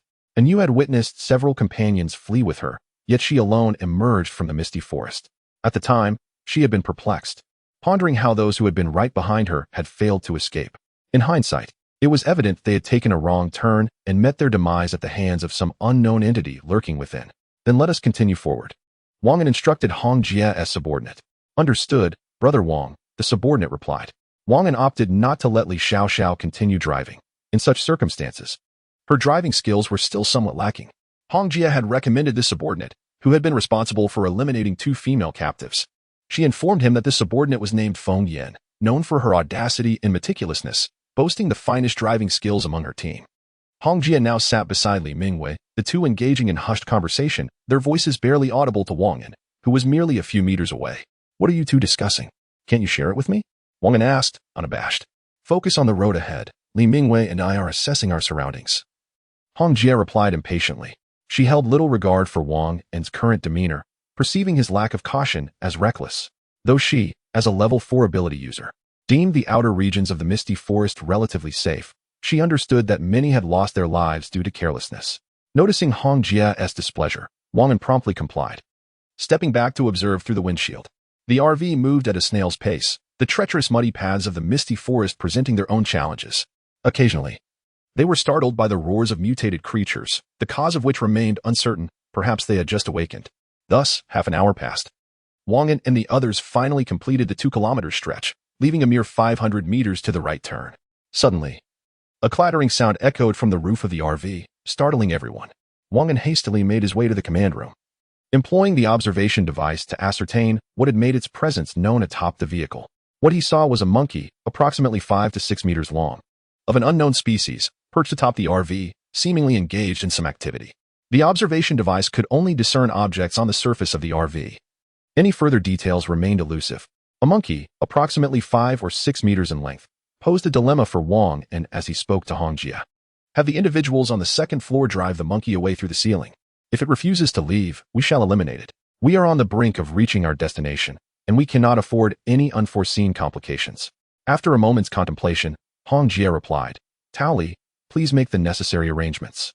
Understood, Tao Li responded, ascending the staircase to the first level of the RV. Observing the vehicle's slow progress, Wang An turned to Fei Li. Come with me to the upper level. In case of any unexpected occurrences, we may offer assistance. Fei Li nodded in agreement, her head bowed. Wang An then addressed Hong Jia. The situation below is in your hands. Should anything arise, have Mingyu inform me. Hong Jia opened her eyes, glanced at Wang An, and said, Go ahead, you need not worry, for I will manage things here. Together, Wang An and Fei Li proceeded to the second floor, a place Wang An had not visited since taking residence under Hong Jia's command. Several women peered at him curiously. Although they had seen him from a distance before, they had never had an opportunity for close interaction.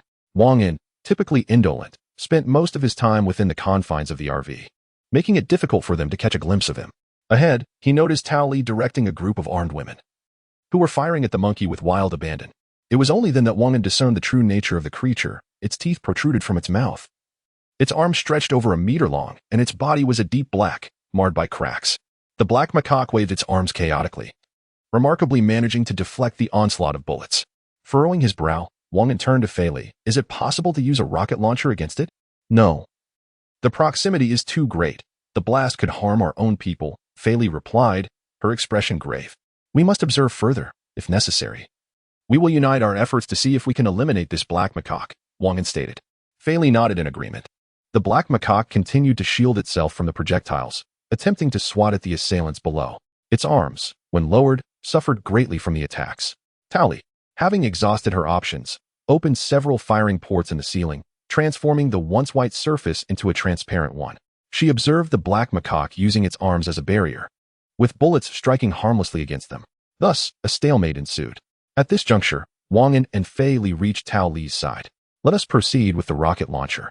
Even if we close the protective windows, the risk should be manageable, Wang An suggested, eager to avoid protracted delays. That would be exceedingly dangerous, Tao Li cautioned. Wang An frowned, casting a glance at Fei Li, who also shook her head in disapproval. Very well, if you will not act. I shall take matters into my own hands, Wang An retorted, irritated. He seized the rocket launcher and ammunition from nearby. You, open the ceiling. Wang An instructed one of his subordinates. Brother Wang, how do I do that? The subordinate inquired. The switch is beside the door, the orange one, Wang An replied succinctly. Wang An, having recently completed the transformation of his camper, diligently explored its myriad functionalities and acquired a thorough understanding of its capabilities.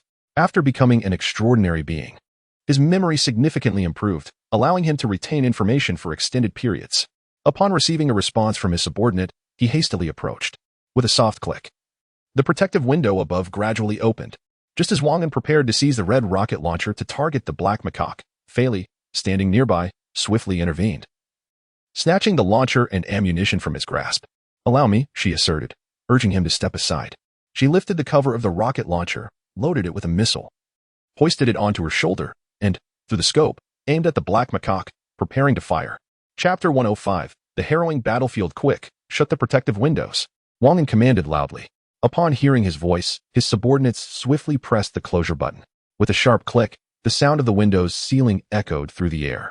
Wang An hastily pulled Fei Li, who had just launched a rocket, into the bedroom, urging, hide quickly.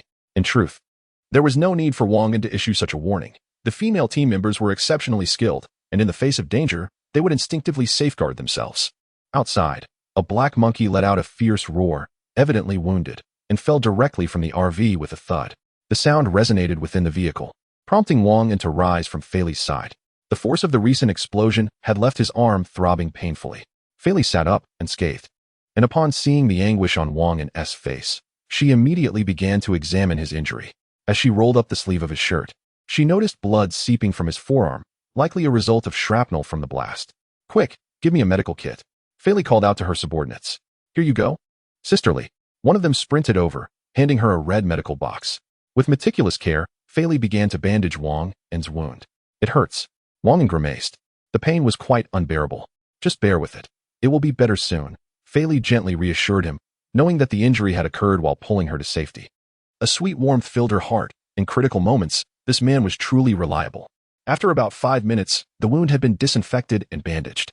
Wang An stood to assess the damage to the RV. Fortunately, the most affected areas were the bedroom door and wall, while the ceiling had sustained the most severe damage, with cracks appearing in the white protective panel, threatening to shatter upon any further impact. "Open the ceiling panel," Wang An instructed Tao. The RV's protective panels were transparent and provided decent defense, but the ceiling's protective capability was far inferior, obscuring their view of the outside. The troublesome black monkey had finally been shaken off. At that moment, Tali approached Wang An to report, "Brother Wang, there are no casualties, just some broken debris outside." "All right.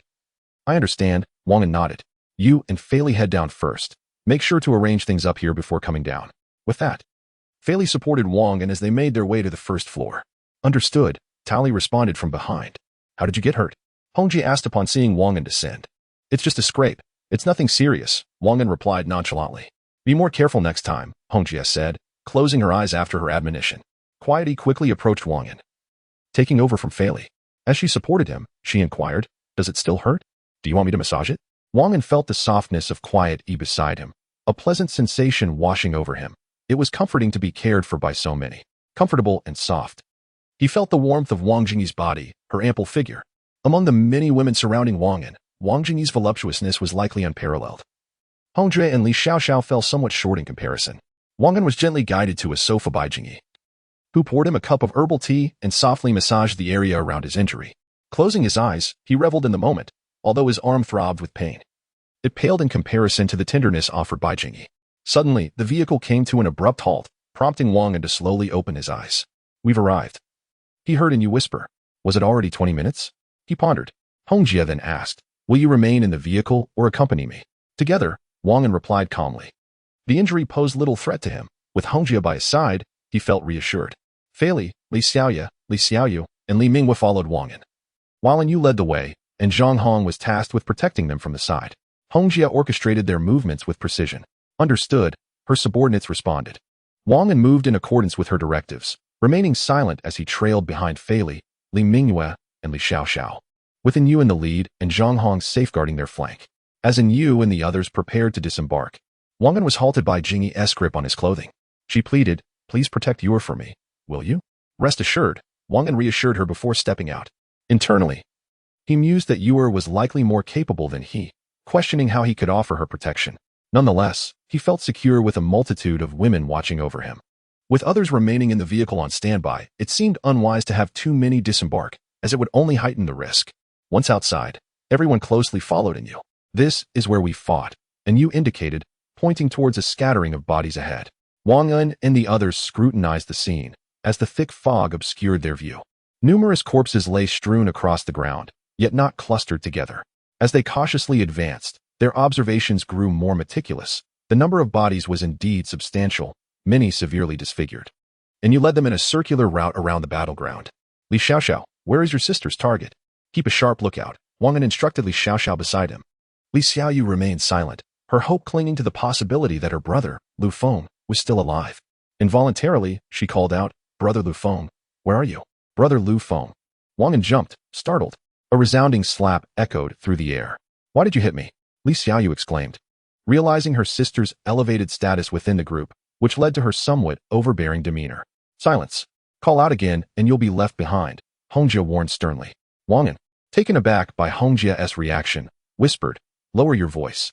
Be wary of other beasts lurking nearby." Li Xiaoyu let out a soft hum, turning to search alone. "Come back. Hurry back," Wang An thought to himself, realizing just how audacious this woman was. Yet, Li Xiaoyu remained oblivious, continuing her search. At that moment, Wang An felt Li Xiaoxiao beside him, also eager to follow. He kept a vigilant eye on her actions, fearing that this foolish woman might act as recklessly as her sister. You must stay here, and you are not permitted to go, Wang An stated sternly. He could not allow Li Xiaoyu to engage in perilous endeavors. She is my sister. I cannot turn a blind eye, Li Xiaoxiao pleaded softly. For heaven's sake, be quiet. Wang An responded impatiently. Chapter 106. Level 3 Tyrannosaurus Mouse. Wang An explained to Li Xiaoxiao, let us observe a while longer. Only venture forth once it is safe. No. I must go now, Li Xiaoxiao retorted, attempting to shake off Wang An's arm. Wang An, amused yet exasperated, grinned and said, Go ahead, go ahead. I cannot hear you. What are you saying? Enough of this, you two. Stop the antics, Hongjia interjected, halting their playful bickering. Zhang Hong, take your two subordinates and go protect that woman. Wang An wanted to protest, but the words caught in his throat. If anyone were to safeguard Li Xiaoyu, Zhang Hong seemed the most suitable choice. Zhang Hong momentarily paused before replying, understood. She recognized the imminent danger, yet sometimes it was imperative for someone to step forward, and perhaps she was the most fitting candidate.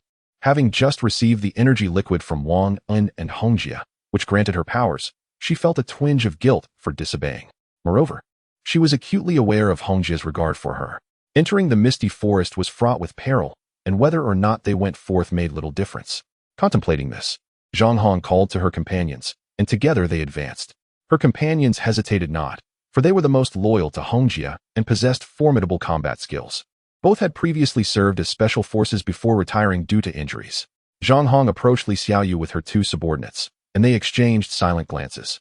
Li Xiaoyu, too, felt trepidation, gambling on her sister's concern for her. As it turned out, she had won that wager. She understood the magnitude of the risks involved. Wang An had no desire for Zhang Hong and her team to approach. He had only just gained a wife and was loath to let her face danger. Had it not been for Li Xiaoxiao's insistence, he would have turned a blind eye to Li Xiaoyu's fate. The group resumed following in observing the battle that unfolded before them.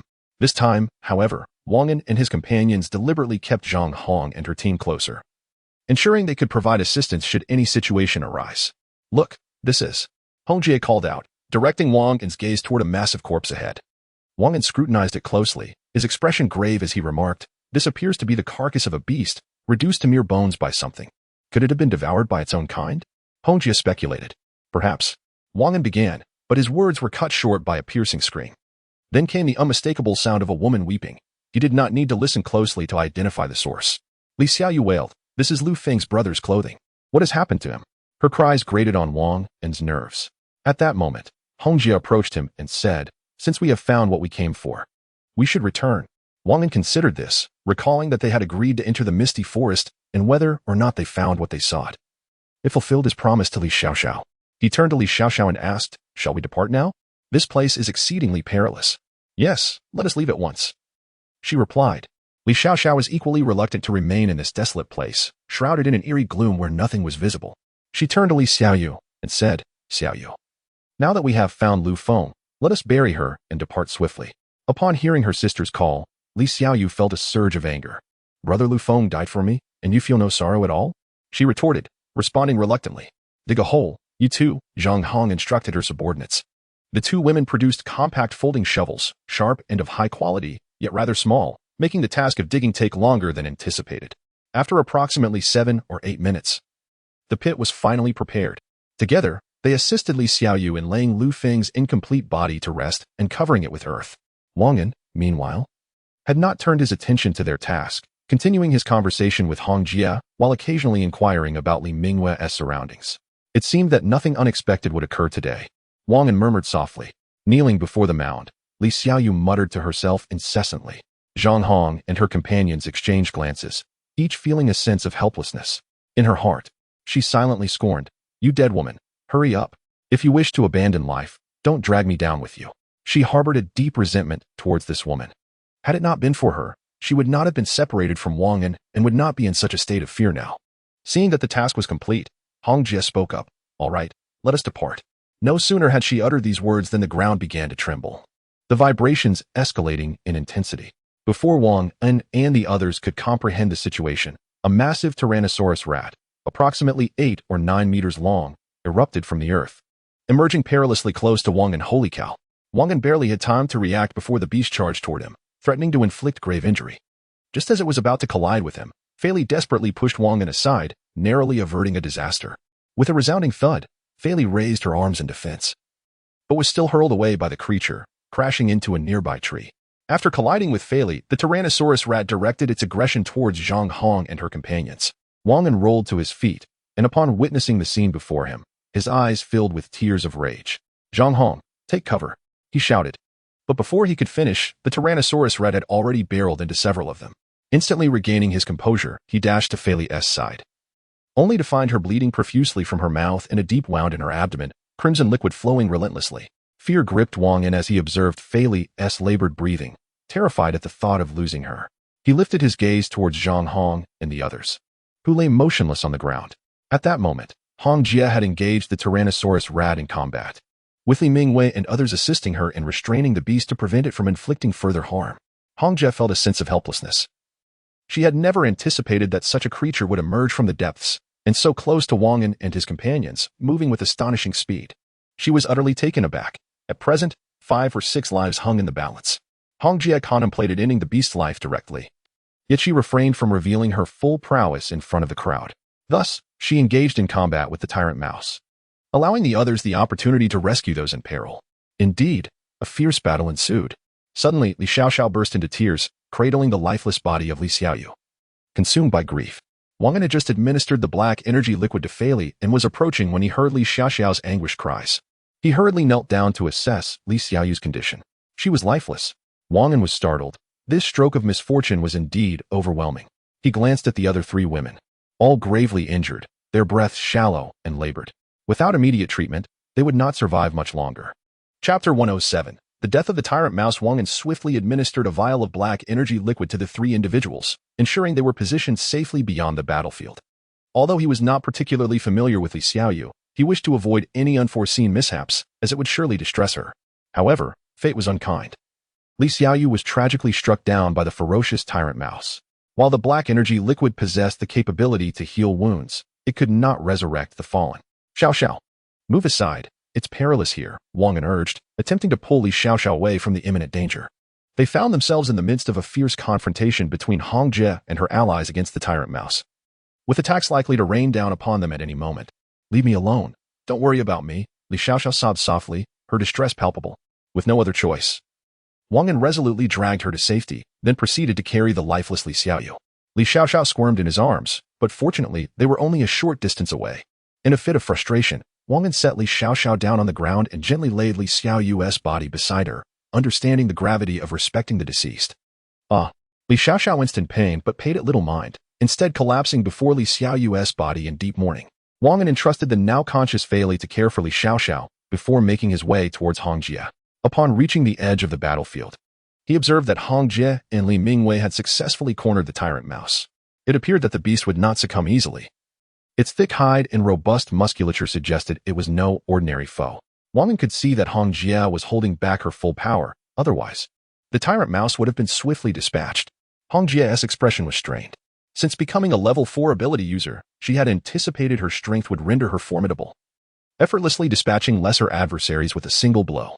Yet now, despite concealing a portion of her abilities, her attacks, although typical of a level 4 user, had merely inflicted moderate injuries upon the resilient tyrant mouse. Realizing that the situation could not continue in this manner, she declared, "I spike," releasing a powerful ability attack. With a resounding crash, a gaping wound appeared upon the tyrant mouse's body. Roar! The tyrant mouse fell to the ground, letting out a piercing scream. The damage inflicted was indeed significant. Hong Jie believed that with a few more strikes, the creature would surely meet its demise. However, matters were not as straightforward as she had hoped. The tyrant mouse, sensing the formidable strength of its adversary, recognized the dire threat posed by the recent attack and sought to flee, understanding that its survival was at stake. The intelligence of mutated beasts increases with their level. Thus, the IQ of a level 3 mutant beast can rival that of a normal human. I spike. Hong Jie unleashed another ability, striking the tyrant mouse once more. Roar. This time, the creature did not collapse, but instead let out a fierce roar and charged towards Li Mingwei, attempting to escape the encirclement. Not good, Hong Jie murmured, taken aback by the tyrant mouse's quick reflexes. It was unexpectedly clever, realizing it could not win and opting to flee. Spread out. Li Minghua shouted, urgency in her voice. She was acutely aware of the terrifying impact power of the beast, and her attempt to save Wang An fatally sustained severe injuries. The group of armed individuals behind her quickly repositioned themselves, fortunate that they had prepared in advance upon spotting the rampaging tyrant rat. Otherwise, they may have been caught off guard. Hong Jie sighed inwardly, recognizing their lack of practical experience, which led to the easy escape of the tyrant rat. The ice prison. She could no longer conceal her strength. If she did not exert her full power, she would struggle to control the tyrant rat. Hong Jie unleashed her full abilities as a level 4 supernatural being, instantly releasing her skills that typically required a moment to prepare. The tyrant rat, charging forward, abruptly halted, its lower body encased in a chilling blue ice. Confused, it felt the excruciating cold and searing heat simultaneously. What was happening? It couldn't comprehend the situation. Attack! Hong Jie commanded softly. However, her comrades would not miss this rare opportunity without her urging. Ice spikes manifested before her, each spanning several meters in length and width. Her subordinates launched rocket projectiles at the tyrant rat. Only Li Minghua felt somewhat awkward. Her abilities were not primarily offensive, but rather more akin to reconnaissance. Reluctantly, she stood aside, observing the unfolding chaos. With a thunderous roar, the tyrant rat emitted a heart-wrenching cry, which abruptly ceased within mere seconds. Hong Jie understood that their previous assault could not annihilate the creature. Before anyone could react, she dashed towards the tyrant rat at lightning speed, delivering a swift ice blade strike that severed its head, then swiftly returned to her original position. The entire sequence transpired in an instant, rendering Wang An, who had been watching from the sidelines, unable to discern exactly what had occurred. Is it dead? Everyone gazed toward the tyrant rat's direction, the dust from the recent attack swirling in the low visibility of the misty forest. After a few minutes, as the dust settled, they beheld the scene. The tyrant rat's head lay severed, its body marred by several grievous wounds, blood gushing forth. A collective sigh of relief swept through the group. Although the battle lasted only a few minutes, it felt interminable to them. Let's clear the battlefield and check for injuries, Hong Jie announced, feeling a sense of relief herself. Engaging in combat in such an oppressive environment had weighed heavily on her, and she yearned to conclude the fight swiftly and depart. At that moment, Wang An approached Hong Jie to ensure she was unharmed. As a level 1 supernatural being, he felt powerless to assist, but remained vigilant, hoping to rescue anyone who might be injured. Hong Jie glanced at Wang An without disdain, and together, they made their way toward Li Xiaoxiao. Unfortunately, Li Xiaoya had indeed perished, an unavoidable outcome. At this moment, Fei Li and Zhang Hong had nearly recovered from their injuries and stood up to greet the two individuals. The two Special Forces soldiers accompanying Zhang Hong also rose to their feet, as they found themselves with little to do, save for the unsightly black stains that occasionally emitted a nauseating odor. Wang An, with a hint of mischievousness, remarked, Zhang Hong, please take them to the restroom for a wash. Zhang Hong nodded in agreement, turning to lead the two towards the mobile home. She did not dwell on the matter, simply believing that the two were excessively dirty and needed a thorough cleansing.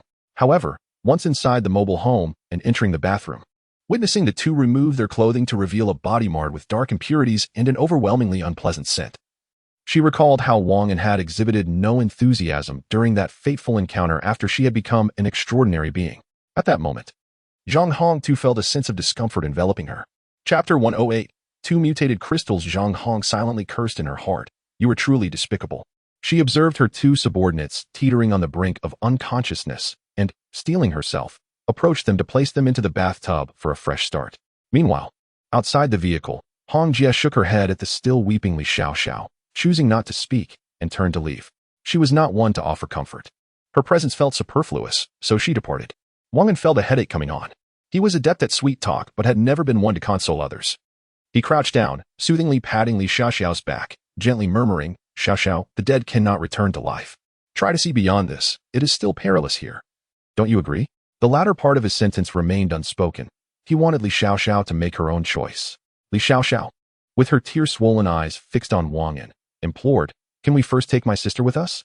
She understood Wang An's character. If this man were capable of offering her solace, it would be as if the sun and moon had switched places. Is it acceptable to place her in the storage space? Wang An inquired. Yes, yes, Li Xiaoxiao replied, her voice thick with emotion. The battlefield outside had been cleared, but the massive carcass of the tyrant rat remained untouched. Tori, come here for a moment, Wang An called out to Tori, who was directing operations nearby. Upon hearing Wang An's voice, Tori hurried over and asked, Brother Wang, what do you need?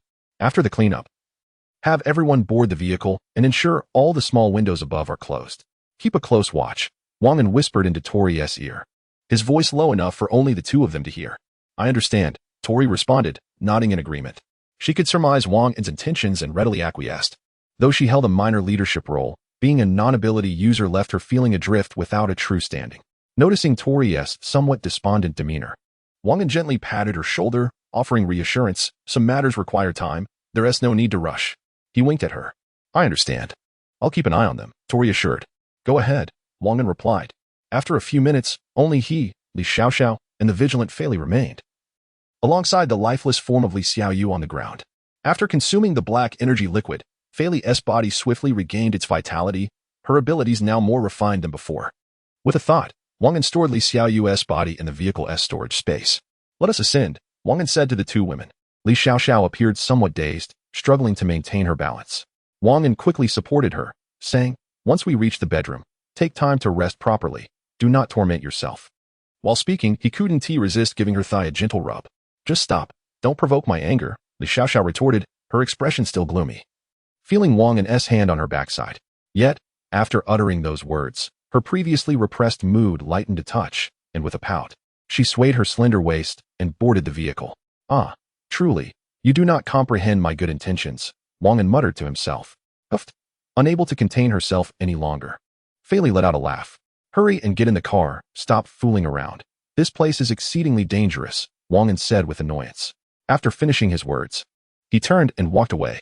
As soon as Wang An boarded the RV, Tali approached him and whispered in his ear, I have arranged everything.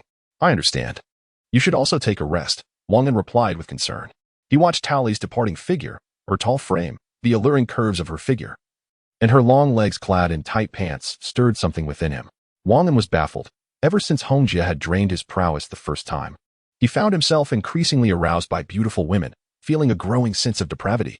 He moved to the driver's seat and instructed Feng Yin. Drop a head next to the corpse of the tyrant mouse. I need to assess the surroundings. Feng Yin, puzzled by the request to drop the head next to the tyrant mouse corpse instead of elsewhere, chose silence and followed Wang An's command. Wang An nodded to himself, thinking, this person is obedient. Since Wang An boarded the vehicle, Hongjie had been observing him, pondering his thoughts. While turning around in the car, Wang An discreetly stowed away the tyrant mouse's corpse, a valuable find. As the RV moved forward, he collected the corpse without anyone noticing.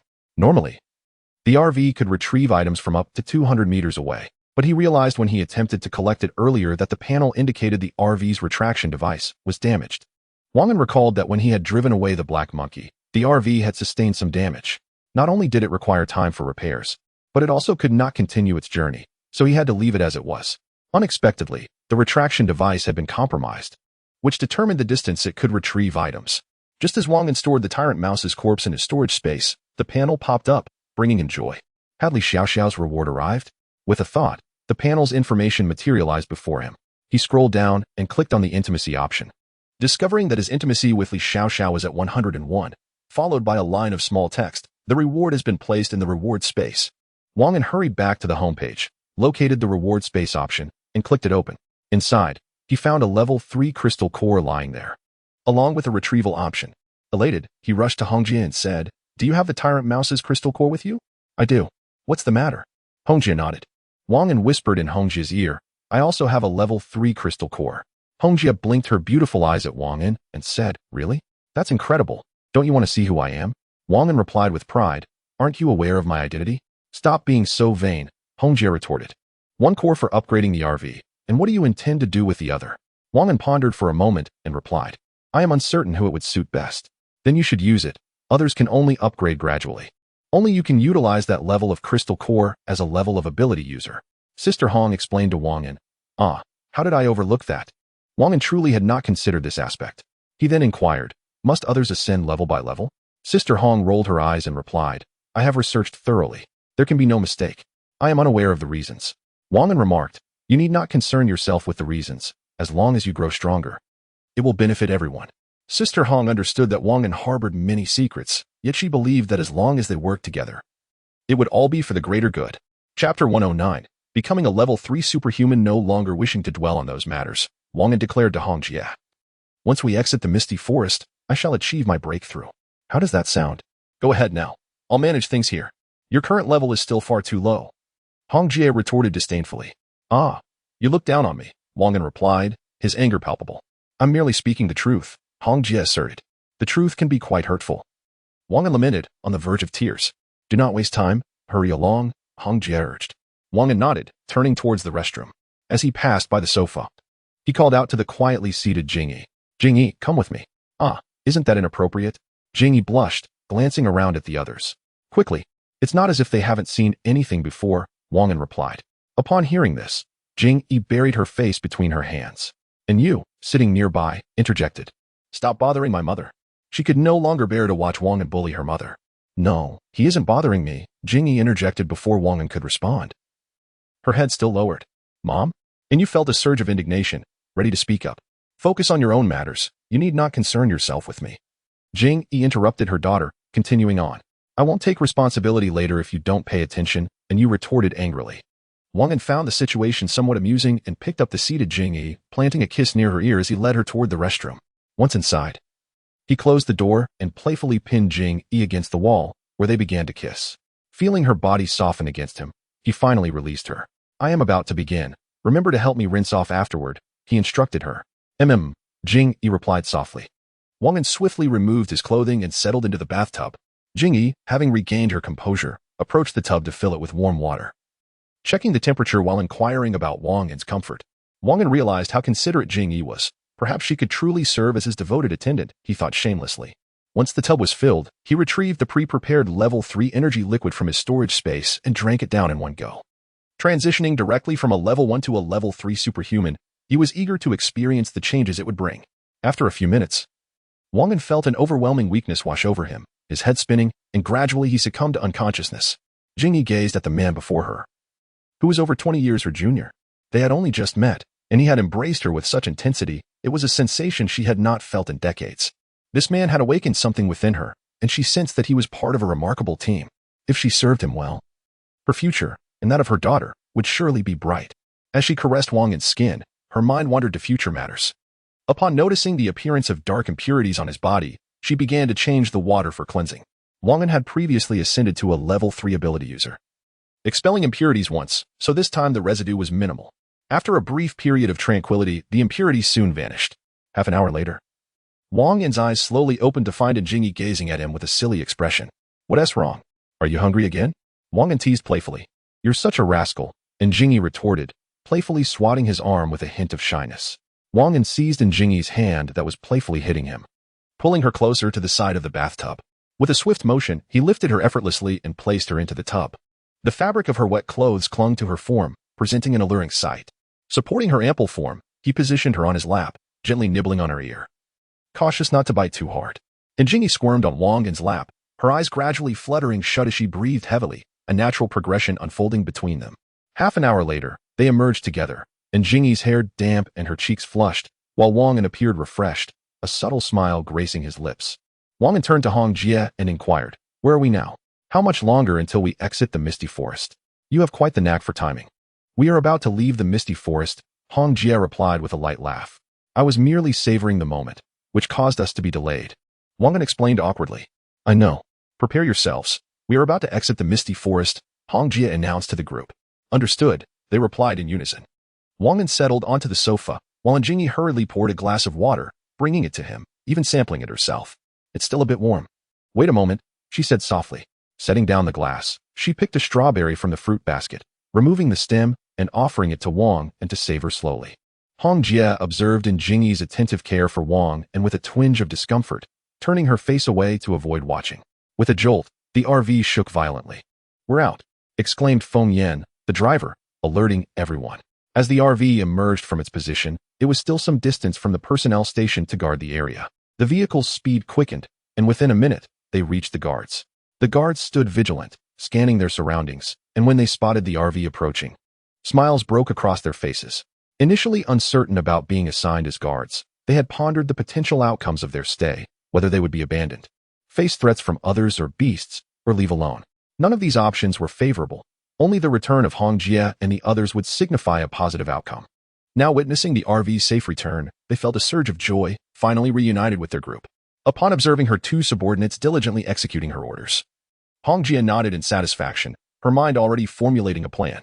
The 8 individuals present could now be incorporated into their ranks. As the RV approached their vicinity, Hong Jie spoke. You have all performed commendably. Now, swiftly board the vehicle, for we are preparing to depart from this location. Time was of the essence, and she was unwilling to squander it, promptly issuing commands. She instructed some individuals from the second level of the RV to replace the 2 and allow the other 8 to rest. Wang An glanced outside, noting the scene was unchanged, mirroring the circumstances when they had first entered. The vehicle did not linger excessively, proceeding directly towards the safe zone. At this juncture, Hong Jie approached Wang An and inquired, "What is your special ability?" Aware of Wang An's unique situation, she sought to uncover the nature of his awakened powers. Chapter 110. Ambush the Azure Flames. As you are aware, Wang An remarked, "Is it still the same as before?" Hong Jie inquired with a hint of skepticism, remembering the fluctuations in Wang An's abilities, questioning their consistency. Wang An continued, "There is another type of ability, though I am uncertain of its existence." "Is there? What is it?" Hong Jie asked, her excitement palpable. "It seems to be strength," Wang An replied uncertainly. "Strength? That is indeed formidable." "Scar is all about strength and possesses formidable offensive power," Hong Jie noted. "It should be. But we need to find a secluded place to test it in order to ascertain," Wang An suggested. "Well then, you should take the time to adapt to your abilities," Hong Jie advised. Wang An nodded in agreement. Is there any way to make Tali an ability user as well?" Wang An stammered. Hong Jie gazed at him with a smile, remaining silent. "Do you agree or not?" Wang An pressed. "Of course I agree. She is mine. How could I possibly oppose that?" Hong Jie said nonchalantly. "So can it be done?" Wang An asked with delight. "Not possible. You already have so many women. Must you seek others?" Hong Jie feigned annoyance. "It's different. Your figure is exceptional, distinct from the others in taste," Wang An shamelessly claimed. "What do you mean by different?" "It is clearly your own infidelity," Hong Jie retorted, rolling her eyes. Wang An revealed a personal issue, stating, "Ever since you drained my cultivation the first time, my resistance to women has diminished significantly." "Is that true?" Hong Jie exclaimed in surprise. Since their encounter, she too had found herself increasingly drawn to Wang An's physique and the sensations it evoked. "Enough of this. I need to rest for a bit," Wang An said. Feeling fatigued, Huang Zheng lay on a small hill, intently observing the route leading to the safe island. Ever since he spotted through a telescope at the city gate the multitude of beautiful women in Wang An's RV, he was utterly captivated. Among them was a foreign woman, whose figure was truly remarkable. Huang Zheng found himself constantly fantasizing about her, yearning to dominate her and relish that experience. Huang Zheng, having attained his position, was not devoid of intelligence. He suppressed his desires and informed Gao Jun about the abundance of beautiful women here, but was left perplexed by Gao Jun's silence. Huang Zheng then instructed his trusted confidant, the enigmatic old man, to incite discord between Gao Jun and that man. Gao Jun had repeatedly taken the women Huang Zheng had set his sights on, be they those Huang Zheng had courted or those he had encountered at bars. All the attractive ones had been claimed by Gao Jun, subjected to his whims. Huang Zheng harbored great anger towards Gao Jun and sought an opportunity to eliminate him swiftly. Ultimately, Wang An remained unfold, sensing the overt intentions behind the actions. In recent days, Huang Zheng's encounters with dancers had left him unsatisfied, devoid of the fervor he sought. He continued to search for an opportunity, hoping to personally extinguish that man. Huang Zheng initially believed he would have to wait for some time. However, to his astonishment, the opportunity presented itself the very next afternoon, filling him with exhilaration. He instructed his subordinates to closely monitor the vehicles of Wang An and his companions, and soon received the report that they had left the city. This was indeed a fortuitous turn of events for Huang Jun, who silently rejoiced within. Having borrowed a second-tier superpower user from his father, he felt no apprehension in the face of danger. He assembled a small team of 30 individuals under the pretext of patrolling the outskirts, preparing to launch an assault on Wang An and his entourage. "Keep your eyes wide open, target that man, and avoid engaging with the others as much as possible," Huang Zheng commanded his subordinates. They all responded in unison, albeit with a sense of discontentment brewing within, as they suspected his true intentions were more about pursuing women than anything else. With a pair of binoculars in hand, Huang Zheng vigilantly observed the situation within. He memorized the general appearance of Wang An and his group, planning to obliterate them the moment their vehicle dared to approach, provided the women had already evacuated. Meanwhile, Wang An's convoy, consisting of 4 vehicles, had reached the main road leading to the safe island. Just over an hour of travel remained before they could return to safety. Wang An sprawled comfortably on the sofa, relishing the tranquil massage provided by an E. Hong Jie sat nearby with Li Mingyue, engaged in casual conversation. An hour passed, and Wang An had succumbed to slumber on the sofa, with a few of the other women also drifting off to sleep. The RV was enveloped in silence, save for Feng Yan, who was driving, and Wang Feiying, seated in the passenger seat, alongside Hong Jie and Li Mingyue, who continued their chatter while keeping an eye on their surroundings. Suddenly, Li Mingyue exclaimed loudly, "We have a situation." She sensed a group of individuals lying in wait on a small hill about 1,500 meters ahead, seemingly poised to ambush passing vehicles. Wang An and the women were startled awake by her outburst. "What happened?" Wang An inquired, rising to join Hong Jie. Li Mingyue explained, "There's a group of people up ahead, lying in wait as if anticipating something. Could it be us?" Wang An speculated, his imagination running wild. "Unlikely. We don't even know when we will return, so how could they?" Hong Jie conjectured. "True enough. Let us proceed, and everyone prepare for combat," Wang An instructed. "I have a feeling they're indeed waiting for us," Hong Jie interjected. "Why do you say that?" Wang An asked, curious about her reasoning. "It's just a hunch. I think we should be ready for battle," she replied thoughtfully, "when we reach a position where they can see us. Let us slow down the vehicle and gauge their reaction." "That's a splendid idea," Wang An praised. "Tally. Inform the 3 vehicles behind us to maintain a safe distance and prepare for combat," Hong Jie directed. "Understood," Tally replied. Dolly nodded in agreement, then picked up the intercom to commence issuing commands from Hong Jie. Meanwhile, Huang Zheng and his companions were barely holding on, as it was already past 5 in the evening with the sun about to rise. They had endured a sleepless night after a full day of duty yesterday, and fatigue had long since overwhelmed them. Huang Zheng simply collapsed and fell asleep, his loud snores echoing in the stillness. The others around him could only shake their heads in exasperation, inwardly cursing, "You rascal, if it weren't for your summons, we would have been reveling elsewhere tonight. Yet here you are, sleeping soundly." "Boss Huang, I see it, a scout exclaimed, peering through binoculars at the roadside. Suddenly, he spotted a camper van accompanied by 3 vehicles of varying makes, all trailing behind in a single file on the road. Chapter 111. Fierce Battle. Commander Huang. 4 vehicles have approached. One is a motorhome, another an off-road vehicle, and 2 are trucks, the scout reported to Huang Zheng. "Are you certain?" Huang Zheng inquired, promptly seizing his binoculars to inspect the scene. "Finally, I've got you," Huang Zheng exclaimed with delight. At that moment, his heart brimmed with joy as he envisioned, "Those beautiful women are all mine now. Gao Jun, step aside. I told you before, but you didn't take care. Now, they're all mine. Shouldn't the soldiers below receive a share as well? Perhaps I could reward a few of them with the less appealing ones. However, I must first indulge myself, or it would be too unfair." In just a few fleeting seconds, Huang Zheng had already devised a plan for the women. Set up the artillery and find the right angle to bombard the 4 vehicles. The rocket team should target the rear for an attack, and everyone else shoot out the tires first, Huang Zheng commanded. His ascent to the position of commander was no mere stroke of luck, despite his beaming smile.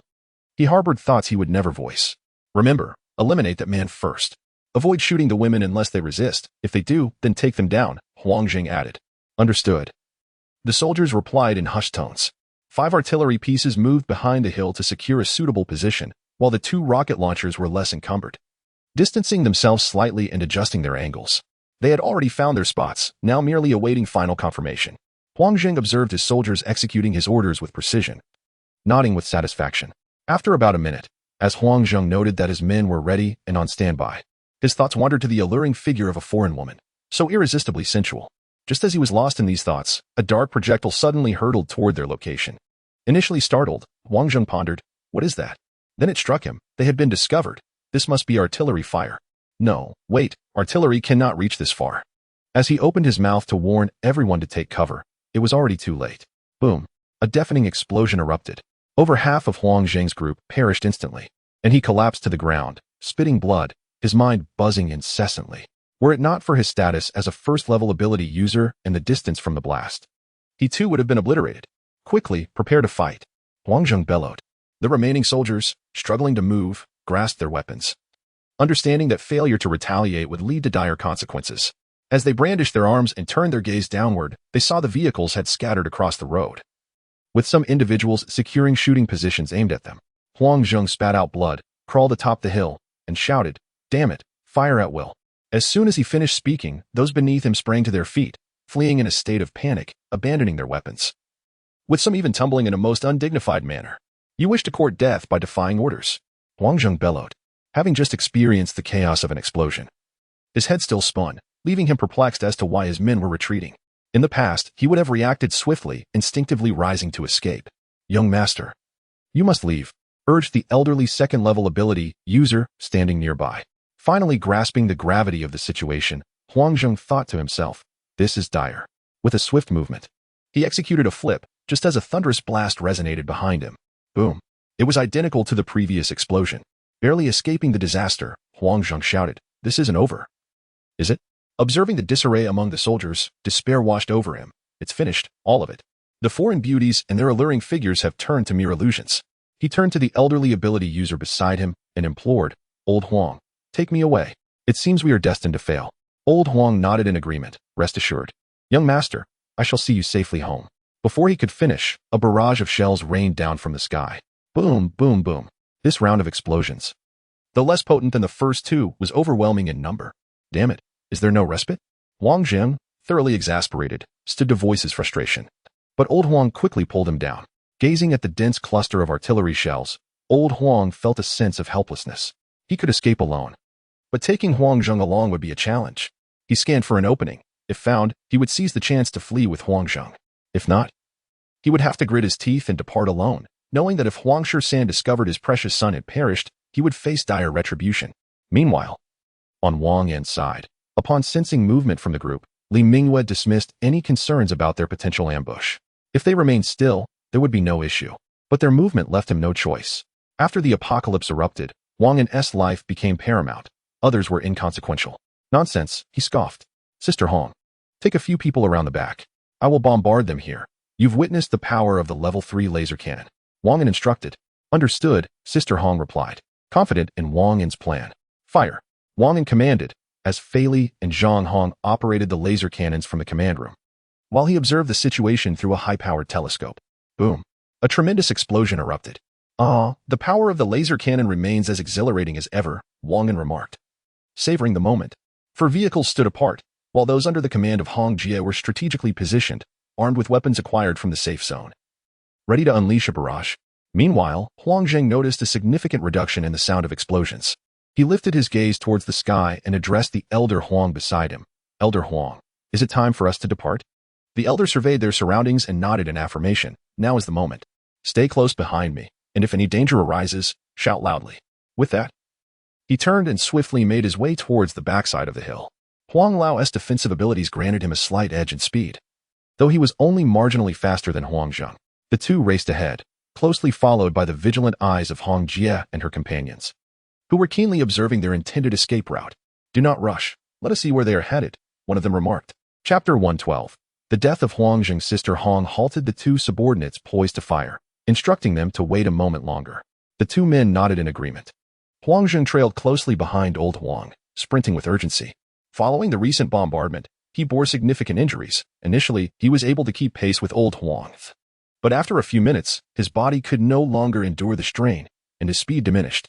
What had begun as a mere 50-meter gap had now stretched to 200 meters. Old Huang, having evaded the onslaught of Wang An's artillery, focused solely on his escape. Disregarding all else, he was acutely aware of the growing distance between himself and Huang Zheng, yet he chose to ignore it. In this moment of life and death, he could not afford to concern himself with the scion of an influential family, especially when his own survival was uncertain. Huang Zheng, breathless and drenched in cold sweat, felt the searing pain in his body, which made perseverance increasingly difficult. As he observed Old Huang nearing the perimeter of the battlefield, panic surged within him. Without the protection of the second-tier ability user, his chances of escaping dwindled. Huang Lao, wait for me, he called out in desperation. Old Huang feigned deafness, continuing his rapid advance. Huang Lao, Huang Lao. Huang Zheng shouted again, but Old Huang remained unresponsive. Gritting his teeth, he warned, you must consider this carefully. My father is aware of my mission to bring you out. Should I perish here, ponder the consequences. Old Huang abruptly halted, his expression shifting between uncertainty and contemplation. A chilling realization crossed his mind. He recalled that just yesterday, Huang Shan had bestowed upon Huang Zheng a second-tier crystal core, an event he had witnessed firsthand. The thought crossed his mind. If he were to turn back now, strike Huang Zheng down, and abscond with the crystal core, he could escape unscathed, avoiding the arduous task of serving as a mere attack dog for the Huang family. Prior to awakening his abilities, Huang Shan had treated him poorly, often relegating him to menial tasks with scant rewards. Any misstep would result in severe punishment. His endurance over the years stemmed from the fact that he had been entangled with Huang Shan's lover. As Huang Shan aged, his physical prowess had waned, leading to hasty encounters that left women unsatisfied. In their 20s, these women were still vibrant and filled with desires. And Huang Shisan had sought out a particularly alluring newcomer from the nightclub, her passion palpable. Though Huang Shisan's own vigor had diminished, he could not bear the thought of another man touching his woman, hence he tasked old Huang with keeping a watchful eye on her. Old Huang had, on several occasions, witnessed the woman satisfying her own needs, igniting a spark of temptation within him. At over 40 years of age, with a background in martial arts and a rigorous approach to self-discipline, he had managed to uphold his principles, until he beheld the young, sensual dancer before him. With her garments shed, who among normal men could resist such allure? Old Huang, too, succumbed to his desires. It was not Huang Lao who took the initiative. One day, after Huang Shi had become dispirited, he instructed Huang Lao to keep an eye on the woman before leaving. As before, he secretly observed her. The woman lay on the bed, her slender, delicate hands slipping beneath her lingerie. As her eyes inadvertently caught a glimpse of a figure outside the window, she feigned nonchalance, discreetly watching for any movement from the outside. Having spent considerable time in nightclubs, she had acquired a certain cunning. Otherwise, she would have long been reduced to mere plaything for some men. It was no wonder that Huang Shi had taken an interest in her. Upon realizing that the figure was one of Huang Shi's subordinates, she breathed a sigh of relief and continued her actions. Her body, yearning for satisfaction, compelled her to see how this middle-aged man would respond.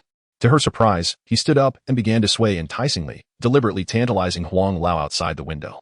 Initially, Huang Lao was captivated, occasionally wiping the drool from the corner of his mouth. However, after a while, he sensed something amiss. The woman's movements were unusually provocative, and she frequently glanced towards the window. A jolt of alarm surged through Huang Lao as he thought, "This is bad. I've been discovered." He contemplated fleeing. "If you leave, I shall inform Huang Shi, and you shall see how he deals with you." Just as Huang Lao was about to escape, a voice rang out. He froze, pondering the implications. Indeed, if Huang Shi were to find out, the consequences would be dire. He was acutely aware of how much Huang Shi valued his women. Many matters had been personally orchestrated by him. "What do you want?" Huang Lao spoke in a low tone. His gaze lingered on the woman, whose skin was a flawless white, save for the 2 pieces of lingerie concealing her modesty. The sight was captivating, stirring something within him. The woman, ever observant, noted Huang Lao's reaction. Upon catching sight of him below, she let out a soft laugh and seductively invited, "If you desire, come in. It is just the 2 of us here, and I won't tell a soul." Unable to contain himself any longer, Huang Lao grinned and replied, "Really? Then I shall enter." Although he typically held high standards for himself, he was not entirely indifferent to women, and the quality of this one far surpassed those he usually entertained. How could he resist? The woman beckoned with her finger, further igniting Huang Lao's fervor. He abruptly pushed open the window and charged in, swiftly shedding his clothes before lifting the woman and placing her on the bed, his body pressing down upon hers. A vivid scene akin to waves crashing against the shore unfolded. From that moment forth, Huang Lao returned for her each time after Huang Shi had finished his affairs. It was only after becoming involved with Huang Lao that the woman truly understood the vast disparity between men. Thus, their relationship deepened. Yet, Huang Lao's thoughts were drawn back to the task at hand, eliminating Huang Zheng and seizing the second-level crystal core. As for the woman, her fate could be contemplated later. Despite their growing closeness, each time Huang Lao witnessed Huang Shi dominating the woman beneath him, a wave of frustration washed over him. She was, after all, not his woman. Huang Lao lingered, awaiting Huang Zheng's arrival, ready to strike unexpectedly, intending to shatter his skull with a single blow, offering him no chance for mercy. Huang Zheng was elated to see old Huang come to a halt ahead of him, and a thought crossed his mind. This old fellow still fears his father. This makes things much easier. As he approached old Huang, he began to express his gratitude, saying, "Thank you, old Huang, I will." However, before he could finish his sentence, a sharp sound echoed through the air. Huang Zheng's eyes widened in shock, his mouth agape as he struggled to articulate the unfinished words. Blood trickled down his forehead, and he collapsed to the ground. Dust rose in a small cloud upon impact. "You wretched creature, I have long found you insufferable." Old Huang spat venomously. He crouched down, searching Huang Zheng's body for something. "Found it," he murmured softly. He picked up the crystal core he had discovered on Huang Zheng, examined it, confirmed it was a second-tier crystal core, glanced around the vicinity for any signs of life, and then swiftly departed. Chapter 113. Capturing Elder Huang Hongjie was taken aback by the actions of the middle-aged man, causing her subordinates nearby to instinctively retract their necks. They murmured among themselves, questioning the deadly precision of his strike that offered no opportunity for the man to respond. Was this truly one of his subordinates? They prepared to strike, intent on leaving a survivor. At that moment, Hongjie spoke up. Upon receiving her orders, the women armed themselves, readying for battle. While one individual aimed a rocket launcher at the position of the middle-aged man. Attack! Hong Jie commanded sharply. A glimmering ice blade shot forth towards the middle-aged man as she sought to gauge his strength and the nature of his abilities. Elder Huang, having just secured the crystal core, rose to his feet and felt an attack approaching. Startled, he quickly raised his hands defensively. A pale yellow shield materialized before him. And with one foot firmly planted behind, he confidently awaited the impending blow. With a resounding clash, the shield met the ice blade, unleashing a powerful surge of energy and flames from the friction of their collision.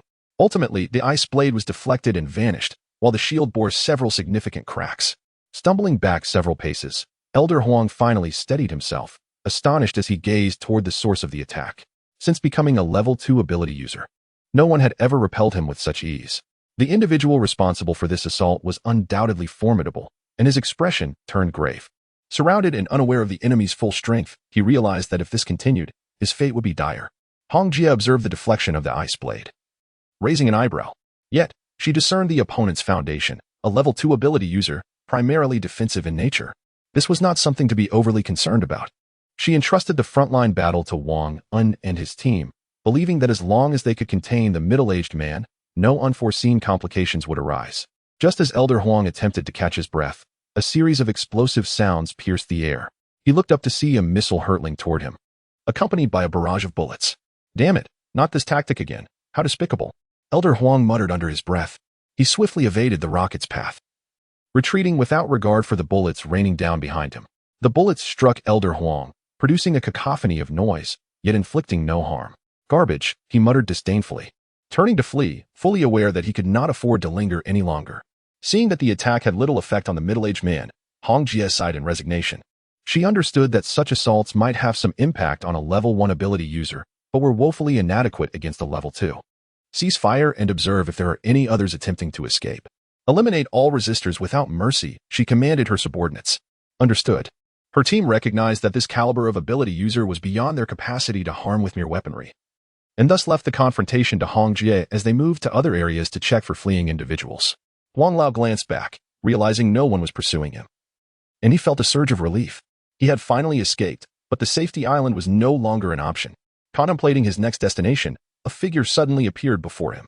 She was strikingly beautiful, clad in a red trench coat, exuding an air of aloofness as she regarded him coolly, rather than admiring her figure. Huang Lao instinctively took a cautious step back. Could you spare my life? I'm merely a servant, of no consequence, he implored. Oh, of no consequence, you say? Then perhaps you could relinquish the crystal core you're holding, she replied calmly. Huang Lao's expression shifted as he realized she must have been lurking nearby when he obtained the crystal core. Cursing under his breath, he feigned ignorance. I don't know what you're talking about. Don't know what I'm saying? She echoed, her tone icy. Since you choose not to cooperate, do not blame me for being ruthless. With that, a flash of white light erupted. Ah. Huang Lao screamed as his right arm was severed at the shoulder, the pain causing him to wail uncontrollably. Moments later, gritting his teeth, he looked at the woman before him, fear flooding his senses. If I give you the crystal core, will you spare my life? He pleaded desperately. All he desired was to survive, and he recognized the formidable prowess of this woman. Her previous attack had left him no time to react. The disparity between them was staggering. As a martial artist, Huang Lao understood he could not provoke her further. Hand over the crystal core, and perhaps I'll consider sparing you, she said casually, her gaze drifting away from him, seemingly disinterested. After her strike, he was essentially incapacitated, now suffering under the searing blue flames. Huang Lao dared not utter another word and obediently produced the crystal core, offering it to her. She effortlessly grasped it from the air, inspecting it closely. It turned out to be a second-tier crystal core, quite decent. She recalled that Wang An had promised in you a second-tier crystal core as payment, which would suit him well. She wondered what he intended to offer in return. As these thoughts crossed her mind, a smile graced her lips. Turning her attention back to the middle-aged man, she said, Very well, I'm in a good mood now. Just tell me why you ambushed us here, and once I have your answer, I shall let you go. Truly? You mean it? Wang Lao asked, a smile breaking through as a flicker of hope ignited within him. Spare me your chatter, she coldly interjected. Meanwhile, on Wang An's side, after 2 rounds of bombardment, he noticed the resistance dwindling. He instructed everyone to advance towards a small hill. However, Fei Li and Tao Li both protested, No, we must wait. Why wait? They are clearly not resisting anymore. What if they escape from behind? Wang An questioned, perplexed. We need to wait a bit longer. Fei Li's voice trailed off. Before she could finish, Li Mingwei, standing beside Wang An, spoke up. No need to wait. I've observed they are all fleeing in every direction. Are you certain? Dolly inquired with a hint of surprise. Are you certain? Li Mingwei nodded affirmatively, confirming her belief. Very well, charge. Wang An commanded, his eagerness palpable. He was confident that a strike from the level 3 laser cannon would inflict severe casualties upon their adversaries, and should a second projectile find its mark, the losses would be staggering. He vividly recalled the moment when Faley had fired the laser cannon from the operations room, and his curiosity now compelled him to rush forward to discern the identities of those lying in ambush. As Faley issued the command to charge, her subordinates advanced in an orderly procession, their pace swift, all the while keenly observing their surroundings. Chapter 114. The Truth. Wang An, now a level 3 ability user, accompanied the others, fully capable of self-defense. He followed closely to protect them and to acquire some combat experience. Within mere minutes, they reached a small hill, where scattered corpses lay, and many individuals fled in search of an escape route. However, reality proved far more brutal. This was destined to be a massacre. At this moment, Faley felt a sense of relief and commanded her subordinates, execute anyone who refuses to surrender. Without hesitation, she aimed her weapon at a fleeing individual. Gunfire erupted, and the person collapsed to the ground. One of her subordinates, wielding a megaphone, shouted at the fleeing crowd. Lay down your weapons and crouch on the ground to avoid death. She repeated this command thrice, yet few heeded her words, as they continued to seek an escape. Hong Jie's subordinates, growing impatient, raised their guns and fired at the fleeing figures. The gunshots echoed for an extended period before subsiding. Wang An stood atop the hill, observing his subordinates chase down the escapees while firing at those within range. He noted that very few surrendered, realizing they understood the fate that awaited them should they capitulate, death at the hands of their captors. Thus, until the final moment, no one would yield. Wang An remained vigilant, concerned that there might still be ability users among the fleeing crowd. A careless mistake could lead to injuries among Hong Jie's men, which would undoubtedly result in repercussions for him later. Faley, accompanied by several others, pursued a larger group of escapees. Upon catching up, they opened fire without granting any chance for surrender. They recognized that these soldiers, clad in military uniforms, would not yield until the very end, since everyone awaited that moment. Faley was determined to deny them the opportunity. Go inform everyone that those who do not voluntarily stop and surrender will be shot without mercy once caught. Faley instructed one of her subordinates. Wang An, following closely behind Faley, was taken aback by her words. Was this the same woman who would snuggle into his arms in bed? He gazed at her in astonishment. Faley, sensing his stare, questioned. Why are you looking at me like that? I am contemplating how drastically you have changed from our time together in bed. Wang An replied, bewildered. You jerk. I don't want to talk to you, Faley said, her eyes slightly reddened. She hadn't anticipated Wang An would address her like this in front of so many people, leaving her feeling uncomfortable. Wang An leaned closer and gently kissed her lips, whispering, what of it? Doesn't this simply indicate that I like you even more? Faley pushed Wang An away and resumed her pursuit of the remaining enemies. Choosing not to engage with him further, Wang An chuckled softly and refrained from following her. He had scanned the area for potential ability users and found none. It seemed that such individuals were indeed quite rare. He need not worry about Faley and the others. The battle was nearing its conclusion. Wang An observed that very few captives had been taken, indicating that Faley's words had indeed borne fruit. He now sought to locate Hongjie to discern the situation on her end. Lost in thought, he caught sight of Hongjie's figure, accompanied by a man who had lost an arm, hastening towards her. What discoveries have you made? Where are the others? Wang An inquired. The others are still searching for those who have gone astray. I have captured the principal target, Hongjie replied nonchalantly. The principal target is him? Wang An asked, puzzled. No.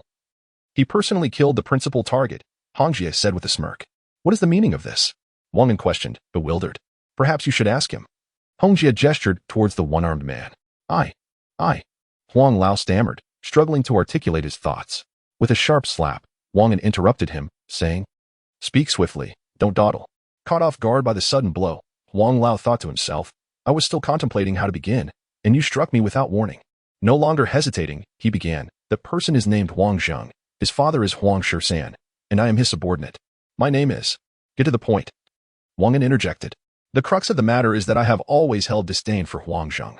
Each time he frolicked with women in his chamber, I was left standing guard outside, which incensed me to no end.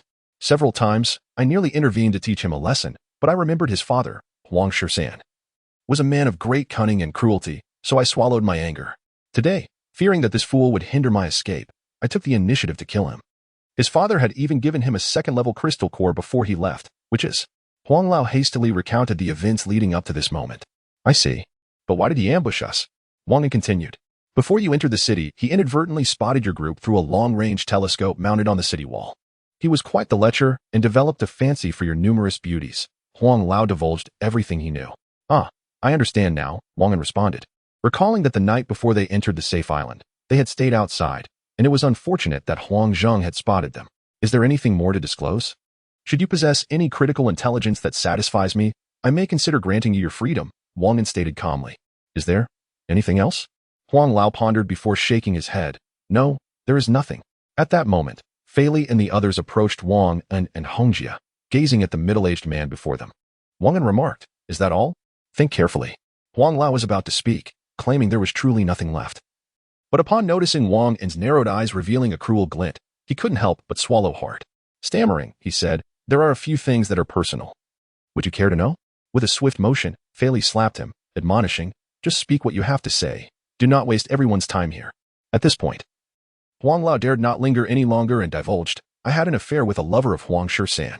On one occasion, I spotted her behaving suspiciously on the street, and when I pursued her, she mysteriously vanished, which startled me quite a bit. Oh. So you dare to entangle yourself with your master's woman? You truly possess audacity, Wang An remarked with a laugh. He was intrigued by such gossip, finding it both entertaining and thrilling. Chapter 115, The Return Journey. It was not my doing. It was that woman who seduced me, Huang Lao hastily defended himself. Slap, slap, slap. Fei Li advanced and delivered 3 resounding slaps. Blood trickled from Huang Lao's mouth, and several teeth were knocked out, leaving him utterly speechless. What had he said wrong? In his heart, he silently vowed that should he escape this time, he would definitely hunt down this group again. The men would be turned into human puppets, while the women would become playthings beneath him. As these thoughts crossed his mind, a smile inadvertently crept onto his lips. Slap, slap, slap. Fei Li again struck him 3 times before retreating to stand beside Hongjia. A smile graced her lips. Although she had slain numerous women, she would not permit men to speak of them in such a manner. After delivering the 3 slaps, she smiled again, a clear indication that she harbored some wicked intent, and struck him 3 more times to ensure he savored the moment.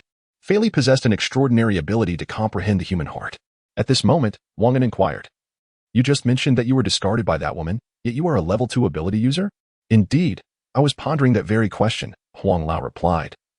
Echoing Wang An's thoughts, had I not received the call from Huang Shisan, I would have certainly investigated further to ascertain whether I had lost her or if there were other reasons. And what happened afterward?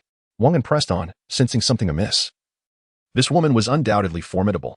Subsequently, I followed Huang Zheng here to lay ambush against you, Huang Lao confessed. Then, to suggest that you did not investigate this woman? Wang An queried. Not at all, Huang Lao replied. All right, I understand. Is there anything else you wish to share? Wang An continued to question. Nothing more, truly. Huang Lao pleaded. Are you absolutely certain? Wang An asked once more. Absolutely, Huang Lao shook his head in affirmation. Wang An turned away, gazing at the moon as it descended toward the west, his thoughts drifting back to his former self, less ruthless than he was now, a change wrought by the apocalypse. Deep down, he harbored a sentiment he chose not to voice. Suddenly, Fei Li delivered a strike to Huang Lao's heart, denying him any further opportunity to speak. If you claim there is nothing left to say, then indeed, there is nothing. You will not escape retribution for this. Huang Lao stammered, but his words trailed off as he breathed his last. Wang An spun around, exclaiming, what are you doing? I promised him I would spare his life. Fei Li regarded Wang An with a smile, observing his distress without uttering a word. At that moment, Feng Yin arrived in an RV, parking beside the group before disembarking. Wang An furrowed his brow, contemplating, it seems I must grit my teeth and take Feng Yin into custody. Some truths cannot remain hidden forever, especially since she is the one driving. Once he had apprehended Feng Yin, there would be no need to conceal certain matters from her any longer. As Hongjia ascended into the RV, she activated the absorption function. After a brief interval, the display screen revealed an increase in the number of crystalline cores. Where there had once been none, a secondary core now gleamed. Hongjia steered the vehicle towards the location of Huang Zheng's demise, a mere 100 meters away. Wang An informed her that the RV shrinker was malfunctioning, limiting its operational range to within 3 meters of any object for the purpose of collecting items or absorbing energy from corpses. This limitation had been established following the recent modifications to the RV. Let us hasten to clear the battlefield and gather all usable weapons. We must strive to enter the city before dawn, Wang An urged his companion, Fei Li. Understood, she replied, promptly turning away to commence her tasks. Wang An watched Fei Li. Clad in a form-fitting combat suit, her alluring figure swaying enticingly as she walked, causing him to swallow hard. Seemingly aware of his gaze, Fei Li glanced back, stifling a giggle at his unmistakable expression of admiration. After Hongjie absorbed Huang Zheng's anomalous energy, she navigated the RV towards Wang An, noticing yet another primary crystalline core had been added to their collection. Presently, the RV housed 6 primary cores, 1 secondary core, and 1 tertiary core. Reflecting on their substantial gains from this excursion, Hongjie considered that some team members might experience breakthroughs. Upon their return, more pressing matters awaited, necessitating enhanced strength within their group, which still felt somewhat lacking. Clenching her fists, she resolved internally, she must acquire a 4th-level crystalline core to further amplify her abilities. Previously, her rapid advancements had been facilitated by Wang An, yet her growth had stagnated considerably upon reaching the 4th level. Now, she found herself at the early stages of this tier, acutely aware of the considerable distance remaining to mid-level. Thus, securing a 4th-level core became imperative. Failure to do so would compel her to seek alternative solutions. It's about time. We should head back to Safety Island, Wang An stated to Hongjie within the RV. Understood. Please hurry aboard, she urged him. Once he entered, Hongjie promptly conveyed the tally of their crystalline cores. We still need to reserve 1 secondary core for Anyu. And the RV's upgrades necessitate a tertiary core, leaving us with only 6 primary cores, Wang An remarked. He continued, let us utilize all the primary cores this time. Many below require them, and given the perilous nature of our recent endeavors, we must enhance our team's combat capabilities. Indeed, I was contemplating the same. Do you have anyone in particular in mind? Hongjie inquired with a playful smile, knowing that Wang An had numerous candidates in mind. Eager to elevate her subordinates to the realm of supernatural abilities, ostensibly to safeguard secrets, yet truly to indulge his desires. I'm still deliberating. Do you have any preferences among your ranks? Wang An mused. Such matters are of little consequence to me. After all, you are the master of the RV. And the final decision rests with you. Hongjie responded with a smile. Is that so? You seem to share the same sentiment, Wang An countered. He did not believe a word of Hongjie's deceitful talk. She was constantly plotting to usurp his position, so how could she possibly regard his opinions as paramount? Let us discuss this on the way back, Hongjie suggested at that moment. Shortly thereafter, Fei Li arrived with a group of people in front of the RV. You all wait down here. I will report upstairs, Fei Li instructed her subordinates. She then turned and ascended into the RV, where she briefed the 2 individuals. The battlefield has been cleared, and we have loaded the weapons onto the truck. Should we allow these people to board the RV directly, or direct them to other vehicles? Are there enough people in the other vehicles? Hongjie inquired. Chapter 116. Arranging 6 individuals to become superhumans enough, replied Fei Li. Yes, hurry and get in the vehicle. We shall depart shortly, Hongjie instructed. Fei Li nodded in agreement. Then exited the RV and called to the others, quickly, board the vehicle. She approached the rear of the RV, and through facial recognition, the side door to the 2nd level swung open. The individuals lined up orderly, making their way onto the vehicle, their faces illuminated with excitement, clearly pleased with their accommodations. A total of 8 individuals boarded the RV, while the others occupied the remaining 3 vehicles. Once all arrangements were finalized, Wang An and the others started the engines, setting off towards the safety island in Shenzhen, a journey of just over an hour. The engines roared to life, reverberating with a persistent hum. Let us embark. Back to Safety Island. The 4 vehicles sped along the designated route towards their destination. Come with me for a moment. Hongjie beckoned Wang and Wang An nodded. Following closely behind Hongjie to the bedroom where they often held private discussions, a sight that had become quite familiar to the others. The door creaked open, and they stepped inside. As soon as they entered, Hongjie sank onto the bed, her form deeply indenting the mattress, provoking an urge within Wang An to reach out. Noticing the eager expression on Wang An's face, Hongjie rolled her eyes and remarked, let us discuss serious matters, shall we? No wandering thoughts. All right. What do you wish to discuss? Wang An replied with a silly grin. 6 first-level crystal cores. To whom do you intend to allocate them? Hongjie asked bluntly. You want me to be direct? Wang An inquired hesitantly. Just speak your mind. No need for hesitation, she replied impatiently. Very well, since you insist. I suppose I must be straightforward. Wang An sighed, contemplating his response. Currently, the highest-ranking individual, Tally, is still an ordinary person. She will certainly require one. Additionally, Feng Yin possesses exceptional driving skills and is very loyal to you. She too deserves one. As Wang An spoke, Hongjie nodded in agreement, encouraging him to continue. That accounts for 2. The 2 Special Forces members who have used the black energy liquid also require 2, leaving us with 2 remaining. Do you have any suitable candidates in mind? Wang An pondered aloud. Those two indeed require 2 crystal cores. Having just become superhumans, they remain the weakest type. Only after utilizing first-level crystal cores will they significantly differ from ordinary individuals. Now, as for the remaining 2, Hongjia mused. I propose we allocate them to the newly established squad, to the captain and vice-captain, thereby enhancing the management of the personnel below. Wang An appeared taken aback, exclaiming, Isn't that a bit hasty? The individuals under your command have yet to be entirely organized, and now you wish to elevate 2 newcomers to superhuman status. How will the others perceive this? Red Sister remarked nonchalantly. I do not know what they think, but I am aware that their efforts are insufficient. Otherwise, I would not disregard them. Isn't this also for the benefit of the newly joined team? Wang An pondered for a moment and acknowledged. That seems to be the case. The 2 you assigned to accompany the new squad, shouldn't they also become ability users?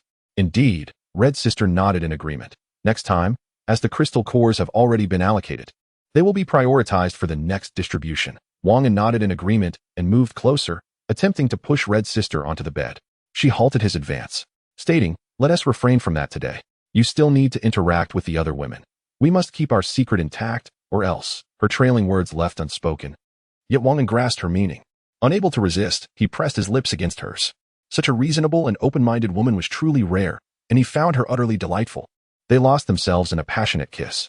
Moments later, Red Sister gently pushed Wang An away, saying, You should get back to your tasks. Rising from the bed, she added as she exited the bedroom, Dolly is off limits. Why? Wang An questioned, perplexed. Red Sister's voice drifted back to him, slow and deliberate. There is no reason. It simply is not allowed. Wang An sighed inwardly, recognizing her unyielding nature. He reminded himself not to be deceived by her exterior. As he contemplated the forthcoming events, his mood brightened. Aside from one Dolly who could not be his woman, the other 5 were all his. He burst into laughter, exclaiming, How exhilarating! He had never anticipated acquiring 5 women of diverse tastes in a single day. Except for Feng Yan, whose looks were somewhat average, the rest possessed unique charms. Among them, Ollie captivated him the most. With her lustrous black hair, elongated eyes, and full lips, coupled with a high nose and a multitude of beauty spots, she exuded a distinctive allure. While others might find such blemishes detracting, Ollie was the exception. Her beauty was enhanced by them. As Wang An recalled Ollie's figure, he felt a surge of uncontainable desire. Then there were the 2 female Special Forces soldiers. Red Sister had mentioned that they once held commendable ranks in the military but chose to retire after sustaining injuries. Despite the Army's attempts to retain them, they were resolute in their decision to leave, unwilling to remain in a position unsuitable for their health. The military offered them lighter duties. Yet they refused to occupy positions meant for retirees, ultimately opting for retirement. Wang An reflected on this with a sense of admiration, exclaiming, They are truly remarkable women. I cannot let them slip away. From now on, they should attend to his every need, much like the loyal maidens who surround the noble sons of the martial arts novels. Wang An contemplated whether he should arrange a few for himself, starting with these 2 as a trial, intending to recruit more later. As these thoughts crossed his mind, an insidious smile crept upon his lips. He also considered Jiang Shuer, who was exceedingly lovely, though she bore some resemblance to Li Xiaoxiao in various aspects. Nonetheless, it would be worthwhile to sample the differences between them, as they were quite similar. Standing in place for a moment, he then proceeded towards the bedroom, for he had pressing matters to attend to. As Wang An stepped out, he spotted Hongjia, who was engaged in conversation with Tao Li. Upon noticing Wang An's presence, she halted her discussion with Tao Li. Please wait a moment. I need to speak with him first. Chapter 117. The first formal meeting. Wait a moment. I will inform Feng Yan and those 2 female Special Forces soldiers. You should directly approach the 2 team leaders, Hongjia said softly as she approached. Wang An raised an okay gesture and then moved to the back of the driver's seat, addressing Feng Yan, who was at the wheel. Feng Yan, kindly pull over. Someone else will take over driving shortly, as Hongjia needs to speak with you. As he spoke, he scrutinized the woman before him. Feng Yan stood nearly 1.7 meters tall, her complexion a healthy wheat tone rather than porcelain white. She sported a short hairstyle and possessed an attractive visage that could be described as above average. Her physique was well proportioned, with a modest yet appealing chest and a pert, firm backside that promised ample elasticity upon touch. What are you doing? Feng Yan frowned, clearly uncomfortable under Wang An's gaze, her tone laced with a warning. Apologies, I was lost in thought. Wang An quickly fabricated an excuse. Feng Yan chose silence, turning to walk towards Hongjia, well aware of Wang An's feeble pretext and uninterested in engaging with him. As Feng Yan brushed past Wang An, he suddenly declared, You will ultimately become my woman. Don't even think about it. I would rather die than agree to that, she retorted without a moment's hesitation. Wang An fell silent, contemplating the fiery nature of the woman before him. It seemed he would need to devise alternative strategies to win her over. Otherwise, her stubbornness would pose a significant challenge. Shaking his head to dispel such troubling thoughts, he resolved to seek out the two alluring team leaders. He had formulated a plan for them to become supernatural beings together, envisioning their simultaneous breakthroughs to serve him. Wang An silently commended his own cleverness. He refrained from conversing with his other wives, alighting from the mobile home and heading directly to the rear of the military truck. The back of the truck featured two doors with several small shooting apertures, now sealed. Above them, two rectangular periscopes were shielded by bulletproof glass, one on the far left and the other on the far right, providing complete visibility without blind spots. These additions were made by Hong Jie's subordinates for the sake of security during their leisure time. Upon recognizing their vehicle's male owner, the subordinates of Hong Jie promptly instructed the vice captain to open the doors. As the doors creaked open, Wang An surveyed the interior, finding it in better condition than he had anticipated. He had never before witnessed the state of other vehicles. These were matters of concern for Hong Jie. He couldn't help but think how irresponsible he had been as the leader. Inside, he spotted a dozen individuals. The space was reasonably spacious without being overcrowded. 4 narrow beds were closely arranged against the truck's interior, and 4 individuals resting there stirred upon realizing Wang An's arrival. Continue your rest. I need to discuss matters with others, Wang An interjected, preventing any further disturbance. He did not wish to disturb them. He had not been of much assistance to begin with, and to interrupt their rest would be quite inappropriate. However, circumstances could dictate otherwise. But this was certainly not one of those moments. You two, accompany me to the RV. The others should rest or maintain their vigilance. Do not let your guard down, Wang An instructed, addressing the leader and deputy leader of the team while giving directives to Hong Jie's subordinates. Understood, Brother Wang, came the response from Hong Jie's team. Did you call us? Jiang Shuai inquired uncertainly, as Wang An had not mentioned names but merely gestured towards them. Yes, you and AI Li, follow me, Wang An replied. AI Li and Jiang Shuai quickly rose and made their way down to the vehicle, both pondering whether this might be yet another opportunity to alter their fates. Access to the RV was typically reserved for seasoned members, while newcomers like them were relegated to other vehicles. The RV was off limits. Each girl harbored her own ambitions. As they disembarked, they trailed behind Wang and towards the RV, drawing envious glances from Hong Jie's subordinates. They understood that the status of these two was about to change significantly. Even on the first floor of the RV, their entrance was not without restrictions. They could only enter under special circumstances. The remaining 6 members of AI Li's team held varying thoughts, with Jiang Min and AI Li experiencing a mix of worry and excitement. If their leader took notice of them, they could soar to great heights. However, if the attention turned unfavorable, they felt powerless. Wang An walked alongside the two women, intending to deepen their connection for better mutual understanding. He inquired, since the outbreak of the apocalypse, have you noticed any unusual changes in your bodies? He sought to confirm whether they possessed abilities, as this would spare him a bottle of the precious black energy liquid, of which there were only a limited supply. Both women shook their heads simultaneously. Wang An nodded in acknowledgement.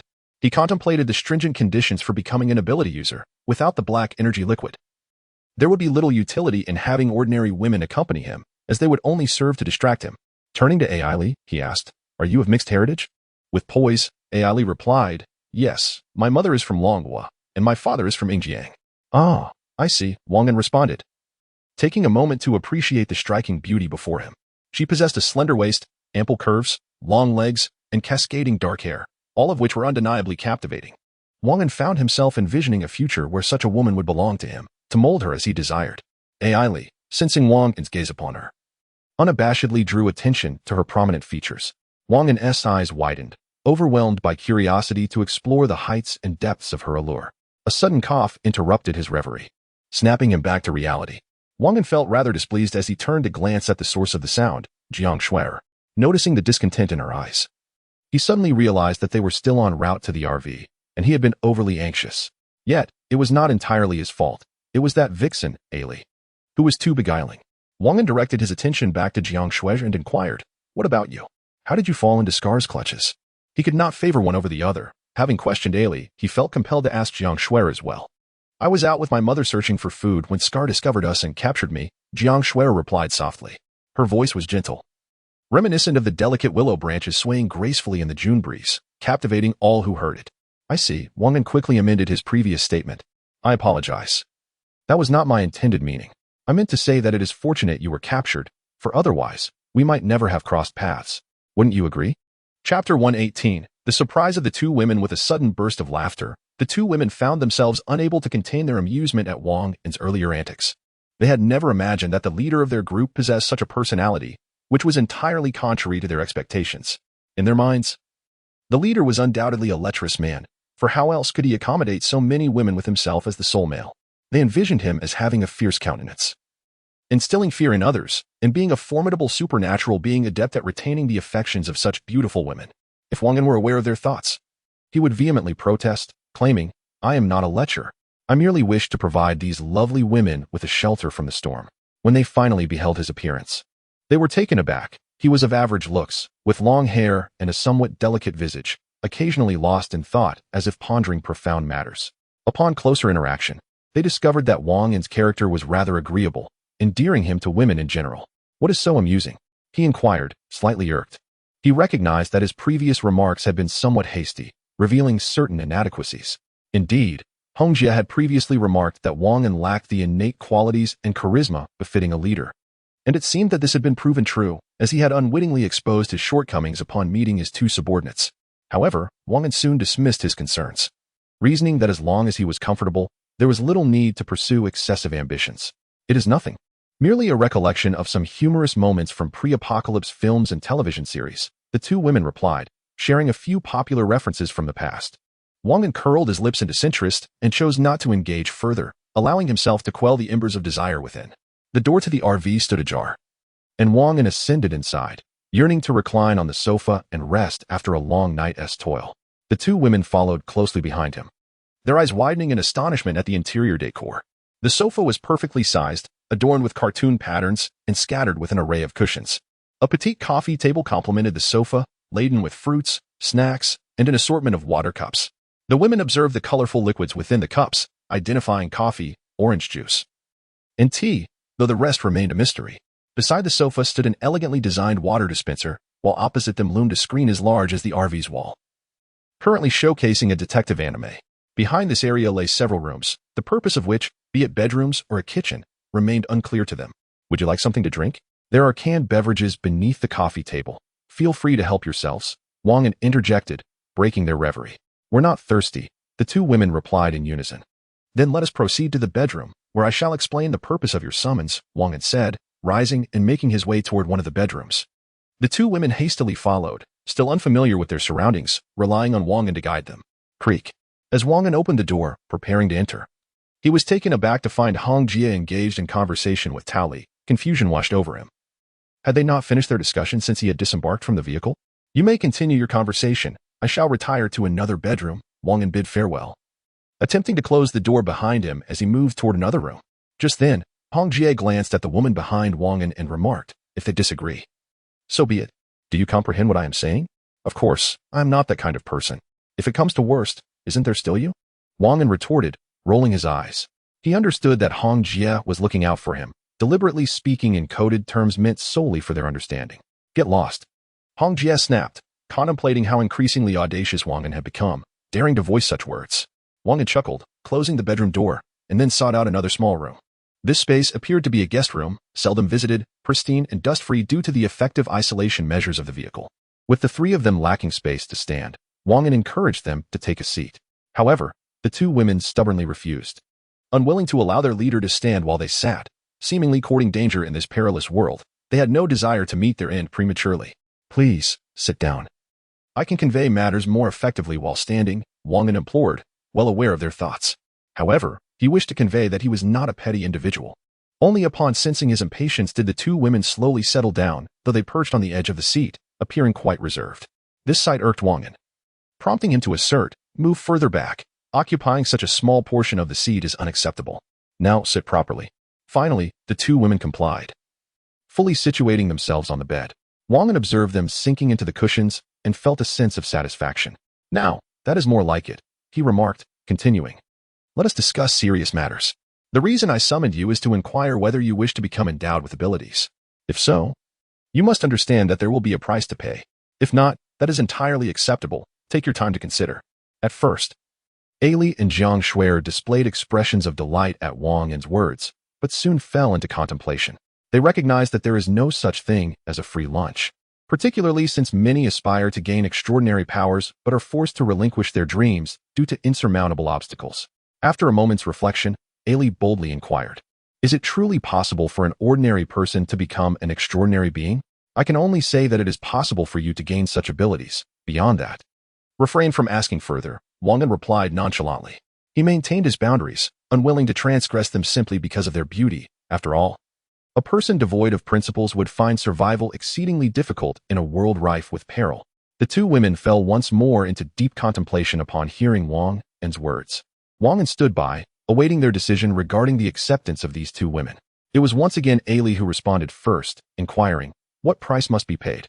She directly addressed the cost involved, harboring a vague sense of apprehension, yet it was still bearable compared to the prospect of becoming a supernatural being. "The price is to become my woman," Wang An replied candidly. Jiang Shui's eyes widened in astonishment. She had not anticipated such a condition from Wang An. In her perception, all the women in their group were at the mercy of this man's selection. And to discover that the condition for becoming a supernatural being was this, left her genuinely taken aback. Chapter 119. Ailey becomes an abilities user. Jiang Shui still wished to discuss the matter with her mother before making a decision. She directly inquired, "May I consult with my mother first, and then respond to you?" "Of course, but I advise you to be swift. This opportunity is limited," Wang An replied calmly. He anticipated her hesitation. The relationship between Jiang Shui and Jiang Min was well known among the group, and they had not concealed it from anyone. Upon hearing Wang An's response, Jiang Shui rose and said, "May I leave now?" "Yes," Wang An nodded in agreement. He opened the door, gesturing for Jiang Shui to depart. Once she left, he closed the door and turned to Ailey, who remained seated on the bed. He inquired, "Would you like to discuss this with your sister as well?" "No. I can make my own decisions regarding my matters," Ailey firmly declined. "Very well," Wang An contemplated for a moment before asking, "What have you decided?" Ailey remained silent. Standing up and moving closer to Wang An gradually, their proximity increased until Ailey kissed him. "Wow, I was unexpectedly kissed," Wang An thought to himself. His hands instinctively began to explore, first feeling Ailey's ample curves, so soft and enticing, truly irresistible. Ailey pushed Wang An against the wall, and they shared a passionate kiss. After a few minutes, they finally parted. Ailey attempted to pull Wang An towards the bed. "Wait, hold on," Wang An quickly interjected. He marveled at her fervor and pondered whether she had been as passionate with other men before, causing his desire to wane somewhat. Wang An bluntly asked, "Is this your first time? Does it matter?" Ailey provocatively responded, although she had spent much time in the Eagle Sauce Nation. Her parents had shared plenty about the affairs of the Dragon Nation. Ailey understood Wang An's curiosity, yet she wanted to tease him a little. "It has nothing to do with that. It's merely a personal preference," Wang An replied straightforwardly. "It is my first time, and you'll find out after we finish," Ailey stated decisively. After saying this, she attempted to take Wang An's hand, eager to resume their earlier activity. "Wait a moment, don't rush," Wang An said, feeling a surge of joy at Ailey's response but immediately halting her advance. "What is it now?" Ailey asked impatiently. Her eagerness was apparent, and Wang An's repeated interruptions baffled her. Sensing her irritation, Wang An quickly embraced her, whispering in her ear, "Shouldn't we first ensure you become an abilities user before proceeding?" "Oh, I see." Ailey's face flushed slightly. When Wang An had pulled her earlier, she had been somewhat reluctant, not realizing it was for this purpose. She buried her head in Wang An's embrace, occasionally nudging him affectionately. "All right, let us proceed to the restroom," Wang An remarked with a subtle smile. "Why are we going to the restroom?" Ailey inquired, her curiosity piqued. "Just do as I say, and in due time you will understand why," Wang An replied, reluctant to elaborate further. Ailey's transformation, akin to that of other women, began with the consumption of a black energy liquid, followed by a primary energy liquid. As Ailey, now an empowered being, sought to fully appreciate her newly enhanced physique, Wang An, unable to contain his impulses, engaged her on the massage table in the bathing area. It was Ailey's first experience. She felt a tingling sensation at her neck and a delightful warmth enveloping her body. What she initially anticipated to be painful turned into an overwhelming sense of surrender under Wang An's kisses, leaving her breathless and weak. After a while, Wang An's hands ventured to unfasten the buttons of Ailey's lingerie. "Wang An, be gentle." Wang An dedicated 2 hours to their encounter, which felt rather swift, though it was Ailey's rapid transformation that expedited their experience. Emerging together, Wang An introduced Ailey to the group, stating, "This is Ailey. Let us all coexist peacefully from now on." Ailey gracefully stepped forward, greeting each person with a humble demeanor. "Hello everyone, I am Ailey. I look forward to your kind support in the future," she declared. "Now, please take a moment to rest on the sofa." We will return to the truck shortly. Remember, some matters must remain confidential, understood? Wang An whispered earnestly in Ali's ear, issuing a serious warning. Afterward, he sought out Hongjie, where 3 beautiful women awaited him. He could not forsake a forest for a single Ali. Meanwhile, when Hongjie informed Tali that she could become an empowered being, Tali's expression shifted dramatically. Hongjie further mentioned that the price for this transformation would require her to become Wang An's woman. However, Tali's current demeanor suggested that she was willing to overlook any costs as long as she could attain empowerment. Hongjie then stated, I have already spoken to Wang An. You will not need to pay a price to become an empowered being. Ah, thank you, Hongjie. You are truly wonderful, Tali exclaimed in astonishment. Upon hearing that she could become an empowered being, Tali ceased to concern herself with other matters. She had previously contemplated becoming Wang An's woman. But Hongjie had claimed that opportunity first, leaving her with no choice but to relent. Tali considered that becoming his designated driver might bring her closer to Wang An, allowing her to quickly integrate into their circle. Hongjie continued, I have one condition you must agree to, otherwise, I shall not grant you empowerment. Tali pressed her lips together, remaining silent as she awaited Hongjie's next words. Observing Tali's expression, Hongjie elaborated, all you need to do is wear different outfits daily to entice Wang An, ensuring they are alluring. Upon hearing Hongjie's stipulation, Tali's eyes widened in disbelief as she gazed at Hongjie, asking, why? Simply because I have observed his splendid physique daily and wish to tease him a bit, Hongjie replied, casually offering an excuse. Dali's eyes flickered as she spoke. I agree. She was aware that Hongjie might have concocted an excuse to dismiss her, yet she remained indifferent to such trivialities. All she desired was to become an extraordinary being, and the prospect of donning different garments each day was a privilege not bestowed upon everyone. Just then, the bedroom door swung open. Hongjie squinted her eyes and said in a low voice, did you not consider knocking before entering? Should I also knock? Wang An, taken aback, looked at Hongjie and replied, must I knock? We are indeed in the midst of a serious discussion. Such interruptions disrupt our train of thought. Hongjie fabricated her response with a straight face. Hongjie, there is no need for such bullying. Chapter 120. Back to the apartment, Wang An fixed his gaze upon Hongjie, feeling quite displeased. Suddenly, Tali could not stifle a laugh and quickly explained, I apologize. It was unintentional. Both Wang An and Hongjie lapsed into silence. After a moment, Hongjie addressed Tali, saying, all right, that's enough for now. Please wait for me in the restroom. Understood, Tali replied as she exited the bedroom, smiling and nodding at Wang An as they brushed past each other. She envisioned herself donning a uniform every day. Swaying before Wang An, curious about his reaction, Wang An cast a puzzled glance at Tali, sensing something was amiss about her today, yet unable to pinpoint the difference. Forget it, he murmured, shaking his head. Click. Once the door had closed, Wang An charged towards Hongjie, who stood her ground, allowing him to tumble onto the bed. Wang An looked at Hongjie, who wore a blissful expression, his teeth clenched in frustration as he exclaimed, could you not preserve a shred of dignity for me in front of others? Hurry up, we still need to help Tali become an ability user. Hongjie, stifling her inner turmoil, urged him on. Hurry up with what? Wang An feigned ignorance. Without hesitation, Hongjie rolled over, pinning Wang An beneath her and pressed her lips against his. Wang An was left speechless. Why was she so direct, skipping even the simplest of sweet nothings? They lost themselves in a passionate kiss, their garments cascading to the floor. Gradually, Wang An gained the upper hand, while Hongjie closed her eyes, indulging in the moment.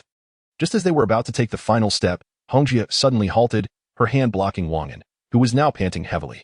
What is it? Wang An asked, attempting to move her hand away, consumed by desire that threatened to engulf him. Hongjie, suppressing her excitement and steadying her breath, spoke softly, I just remembered. You are now a level 3 ability user. If we merge, your abilities will be depleted. I don't care about that, Wang An replied, his mind refusing to entertain any thoughts beyond merging with Hongjie. Realizing his distress, Hongjie hurriedly donned her clothes. Wang An desperately tried to stop her, but their physical disparity was too great. Once she was dressed, Hongjie swiftly exited the room, not forgetting to say, wait here, I will summon the others. Hurry up, Wang An replied, exasperated as he lay on the bed. Outside, Hongjie observed everyone engaged in various tasks, except for Njingi, who sat quietly sipping juice, exuding tranquility. You should go into the bedroom. Wang An needs you, Hongjie directed Njingi. Pointing at herself, Njingi asked me. She could hardly believe the woman before her would approach her. Although there were no conflicts between them, Hongjie's aloof demeanor often kept others at bay, making them hesitant to engage in conversation. Please, go inside, Hongjie reiterated. Njingi rose to her feet, sensing that her partner truly had matters to discuss with her. She could not afford to delay, so she hastened towards the bedroom from which Hongjie had just emerged. The name of the woman was widely known, and thus it was naturally familiar to her. Upon entering the bedroom and shutting the door, she heard Wang An's voice urging her to come quickly, following his instructions. She swiftly closed the door and turned around, only to notice that Wang An was bare, beads of sweat glistening on his forehead.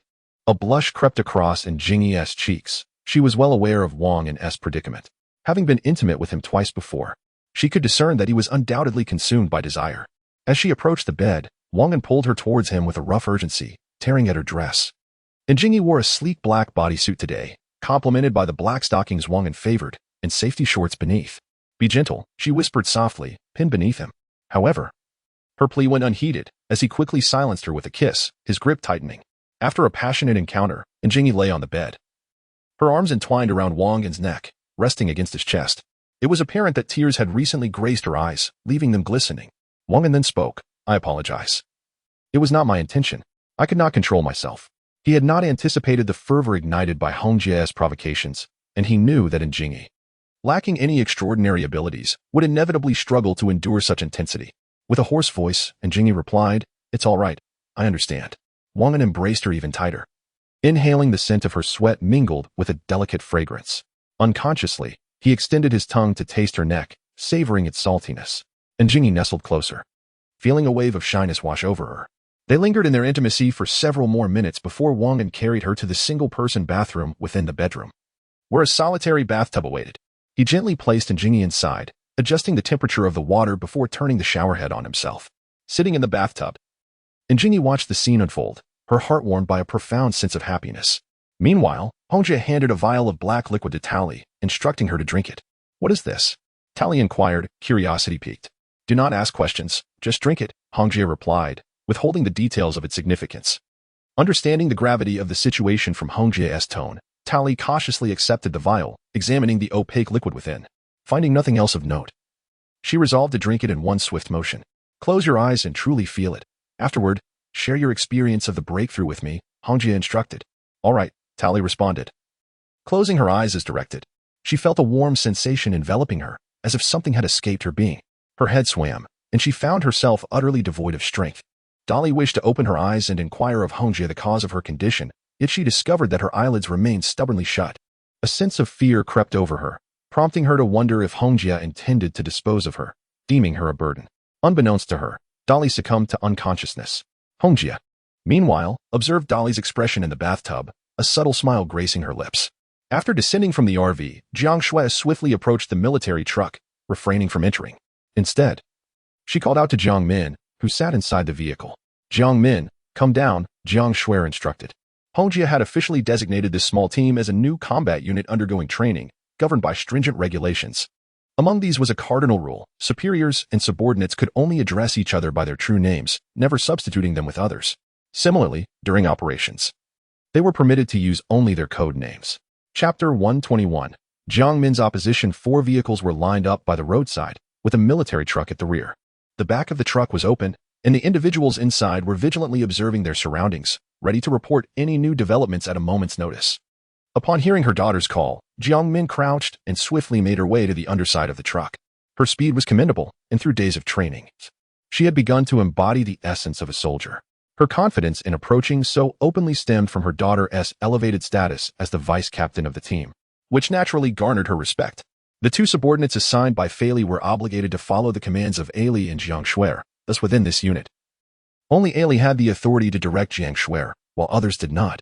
However, these 2 had the right to supervise, and should Ali or Jiang Shui act inappropriately, they would promptly report to Fei. After stepping out of the vehicle, Jiang Min glanced around before quietly asking, "What does he want with you?" The he in question referred to Wang An, the formidable leader of their group. It was commonly known that Hongjie was in charge. Yet Wang An remained the nominal head of the convoy.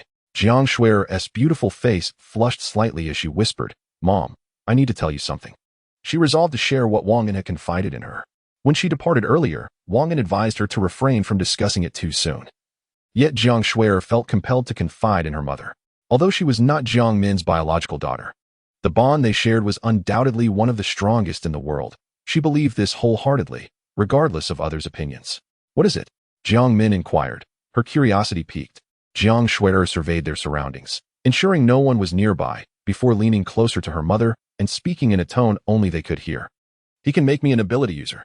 At this revelation, Jiang Min's mouth fell open in astonishment, and she was about to exclaim when Jiang Shui quickly covered her mouth, urging her to remain silent.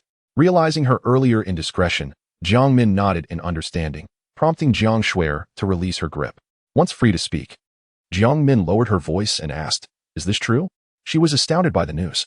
The prospect of becoming an ability user was a rare fortune that many aspired to but few attained. "It is true, but..." Jiang Shui hesitated. "But what?"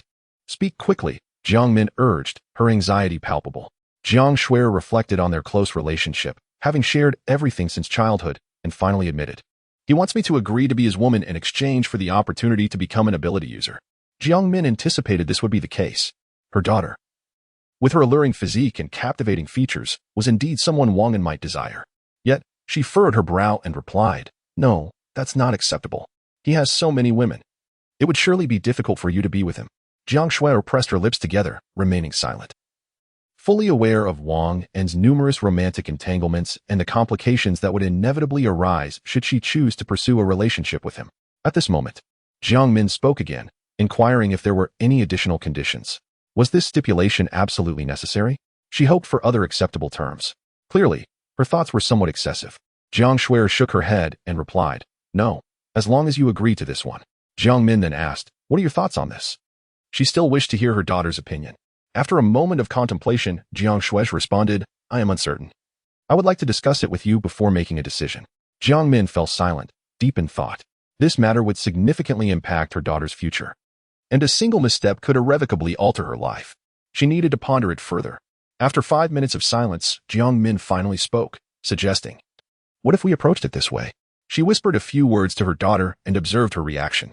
Jiang Shui's eyes widened, her voice trembling as she exclaimed, "No. Absolutely not."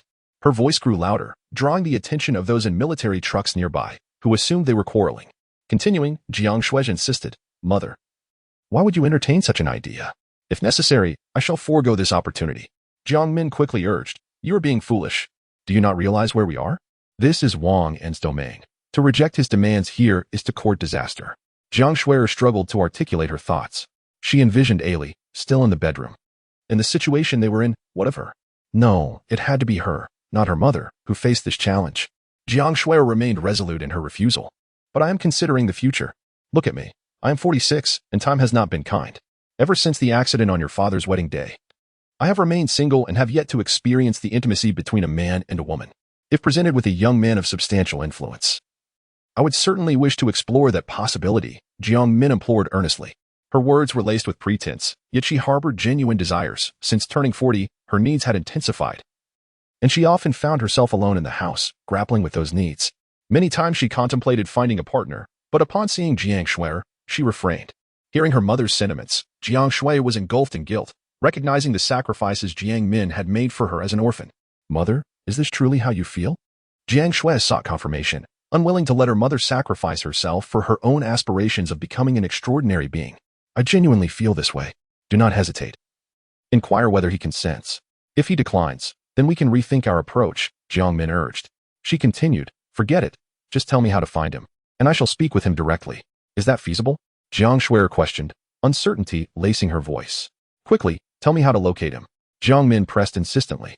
Once she has made a decision, she will not easily waver. For the sake of her daughter becoming an extraordinary being, such sacrifices are trivial. Even if it means serving Wang An alongside a group of women, she would readily agree. As Jiang Min contemplated this, a faint blush crept across her face, and she inwardly chastised, "You are quite the opportunist." Observing her mother's demeanor, Jiang Shui chose not to persist. It seemed her mother was genuinely unperturbed by the prospect of sharing company with Wang An. In a hushed tone, she conveyed to her mother the method to locate him, a revelation Wang An had specifically shared with her before her departure. Upon hearing the desired information, Jiang Min urged the women to hasten to the vehicle. Eager to seek out Wang An mother, "Please be careful." "I understand." Chapter 122. Another mature beauty sister Hong instructed Feng Yin to prepare for departure. They had lingered here for quite some time. Just as Feng Yin was about to take her place at the wheel of the RV, a strikingly beautiful woman approached from outside. Wang An happened to catch sight of her, piquing his curiosity. Nonetheless, he rose to open the RV door, inviting the elegant lady inside. Wang An inquired directly, "Why have you come without Jiang Shui?" although he typically paid little heed to the affairs of his subordinates. He could not help but notice those who possessed striking beauty. This woman, Jiang Min, was Jiang Shui's mother, and her figure had left a lasting impression on Wang An from their first encounter. In his mind, he mused excitedly, "This woman is so well-proportioned, exuding femininity. Just looking at her makes one wish to embrace her tenderly, molding her to their desire. I have come regarding the matter you discussed with my daughter." Jiang Min replied in a calm tone. Having navigated the complexities of society for many years, she was well acquainted with individuals like Wang An. "Oh, please, step inside." Wang An gestured for her to enter. As Jiang Min ascended into the RV, she was taken aback by its interior design. Luckily, she managed to suppress her emotions. Unlike Jiang Shui, who would have worn her feelings on her sleeve. Standing somewhat awkwardly beside Wang An, she felt a tinge of nervousness. As this was their first interaction, Wang An closed the door behind her and signaled Feng Yin to drive. Feng Yin pressed the accelerator, and the RV surged forward. Her feelings were conflicted as she reflected on the surprising revelation Sister Hong had shared, particularly the final request, which she found hard to accept. Noticing Feng Yin's need for contemplation, Sister Hong allowed her to continue driving while pondering whether to acquiesce to the conditions presented. "Feel free to speak your mind here," Wang An said to Jiang Min after signaling Feng Yin. Jiang Min glanced around at the numerous women present, despite her worldly experience. Discussing such matters in plain sight was not advisable. In a hushed tone, she addressed Wang An, "Brother Wang, may we speak privately?" Wang An raised an eyebrow, observing Jiang Min, and replied, "Certainly, let us move to the bedroom." A flicker of uncertainty crossed his mind. Could Jiang Min be seeking something more intimate? Hoping to secure her daughter's chance to become an extraordinary being? The two of them entered the guest bedroom, which had previously hosted Wang An, Ai. In Jiang Shui, creaking open, the bedroom revealed its modest size, furnished only with a bed and a solitary monitor on the wall. Wang An closed the door. Turning to Jiang Min, "Now, you may speak freely." Taking a deep breath to compose herself, Jiang Min organized her thoughts and declared, "I wish to take my daughter's place and bear the cost of becoming an extraordinary being." She spoke candidly, understanding that any hint of hesitation might displease Wang An, thus avoiding any clever subterfuge. "Oh, are you truly willing?" he asked. "I am willing. However, I am reluctant. Consider your age. How can you compare yourself to your daughter? Moreover, enabling her to become an extraordinary being would serve as a far better support for me. Do you understand?" Wang An uttered insincere words. Yet he had long been captivated by the allure of this enchanting woman. Otherwise, he would not have forcefully approached Njingyi. And Njingyi's response did not disappoint him. It was utterly delightful. Each moment spent with Njingyi transported him to euphoric heights, the exhilarating sensation upon entering that realm, followed by the tender softness upon descent, made it all the more irresistible. Now, with the arrival of another woman comparable to Njingyi, each possessing her own unique charm, how could Wang An not feel exhilarated? Upon hearing Wang An's words, Jiang Min fell silent for a moment before softly murmuring, "This is my first time. Do you think this is sufficient?" She pondered what men desire the most, and it surely must be a woman's innocence, which was the only leverage she possessed to entice Wang An. To her surprise, Wang An exclaimed, "Impossible. Your daughter is already quite grown." He perceived this woman as somewhat foolish, employing such a pretext without a modicum of thought. Jiang Min slowly elucidated her point to Wang An. After a few moments, he remarked, "Oh, so that's the case. Your husband is indeed unfortunate." Wang An smiled, not anticipating any unexpected revelations. Ever since her husband had cast her aside, Njingyi had not sought the company of another man, yet it was still her first time. Wang An harbored no resentment regarding this, but he could not help but envision that, in future endeavors, he would inevitably be linked to the woman who had given him her first.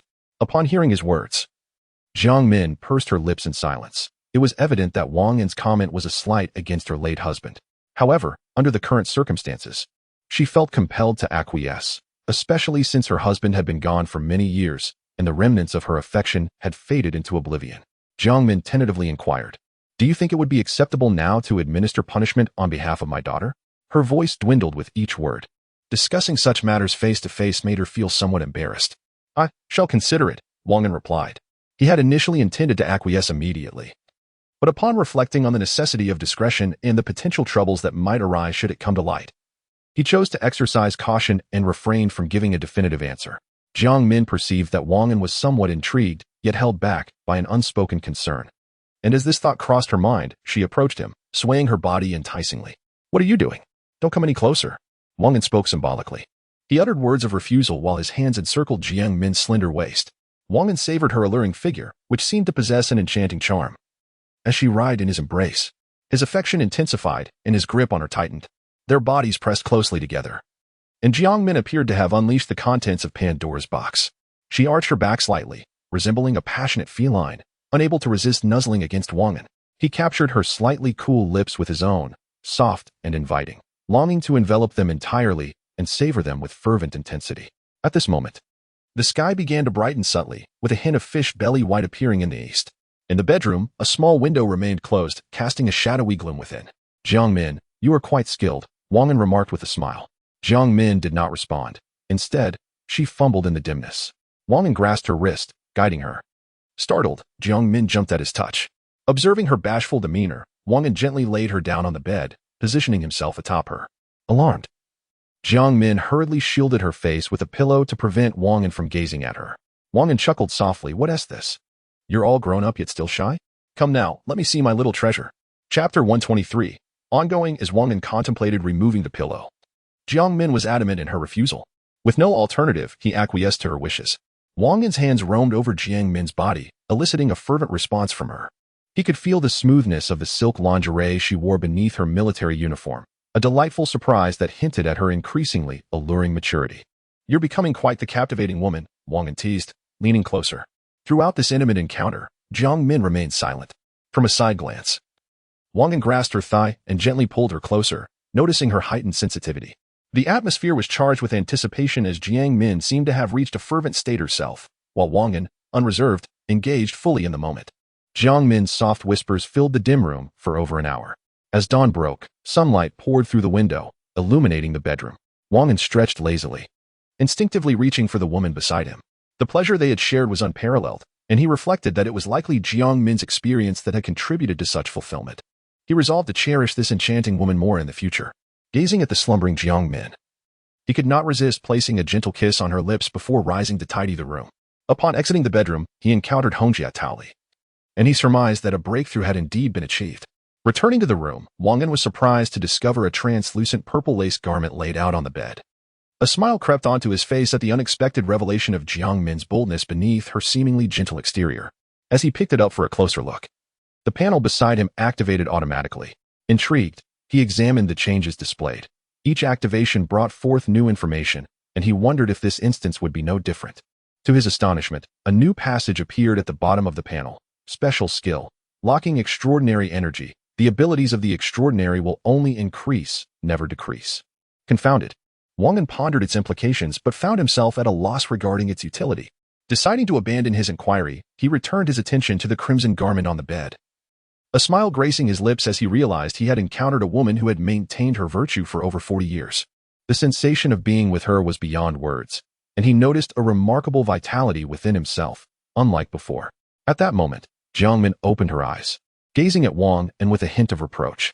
It was my first time. Couldn't you have been gentler? Apologies, but you were simply too irresistible for me to resist. I promise to be more careful next time, he replied, playfully nibbling her lips. Rising from the bed, he continued, please hurry up and get ready. We must return to the Safe Islands apartment. There are many matters to attend to. Yes, I understand, Jiang Min responded, her voice hoarse but filled with understanding. Wang An, filled with tenderness, inquired about her well-being before finally leaving the bedroom. Aside from the bedroom, Wang An noticed that they had arrived at the quarantine gate of the Safe Island. Feng Yin was presenting the previously issued pass to the female security officer ahead. After a thorough inspection of the interior of the camper, the officer permitted Wang An and his companions to enter. The same procedure was followed for the 3 vehicles behind them. The female officer observed the 4 vehicles passing by, puzzled as to why they were all occupied by women. With the exception of one seemingly old camper that housed a man, the opulent interior of the camper captivated her thoughts. She mused how delightful it would be to reside within such luxury. Wang An, seeing that there was nothing else to attend to, settled beside Hong Jie and inquired, is there anyone who has yet to break through? He was uncertain about who had succeeded and who had not, as both he and Hong Jie were progressing simultaneously. Taoli has already broken through.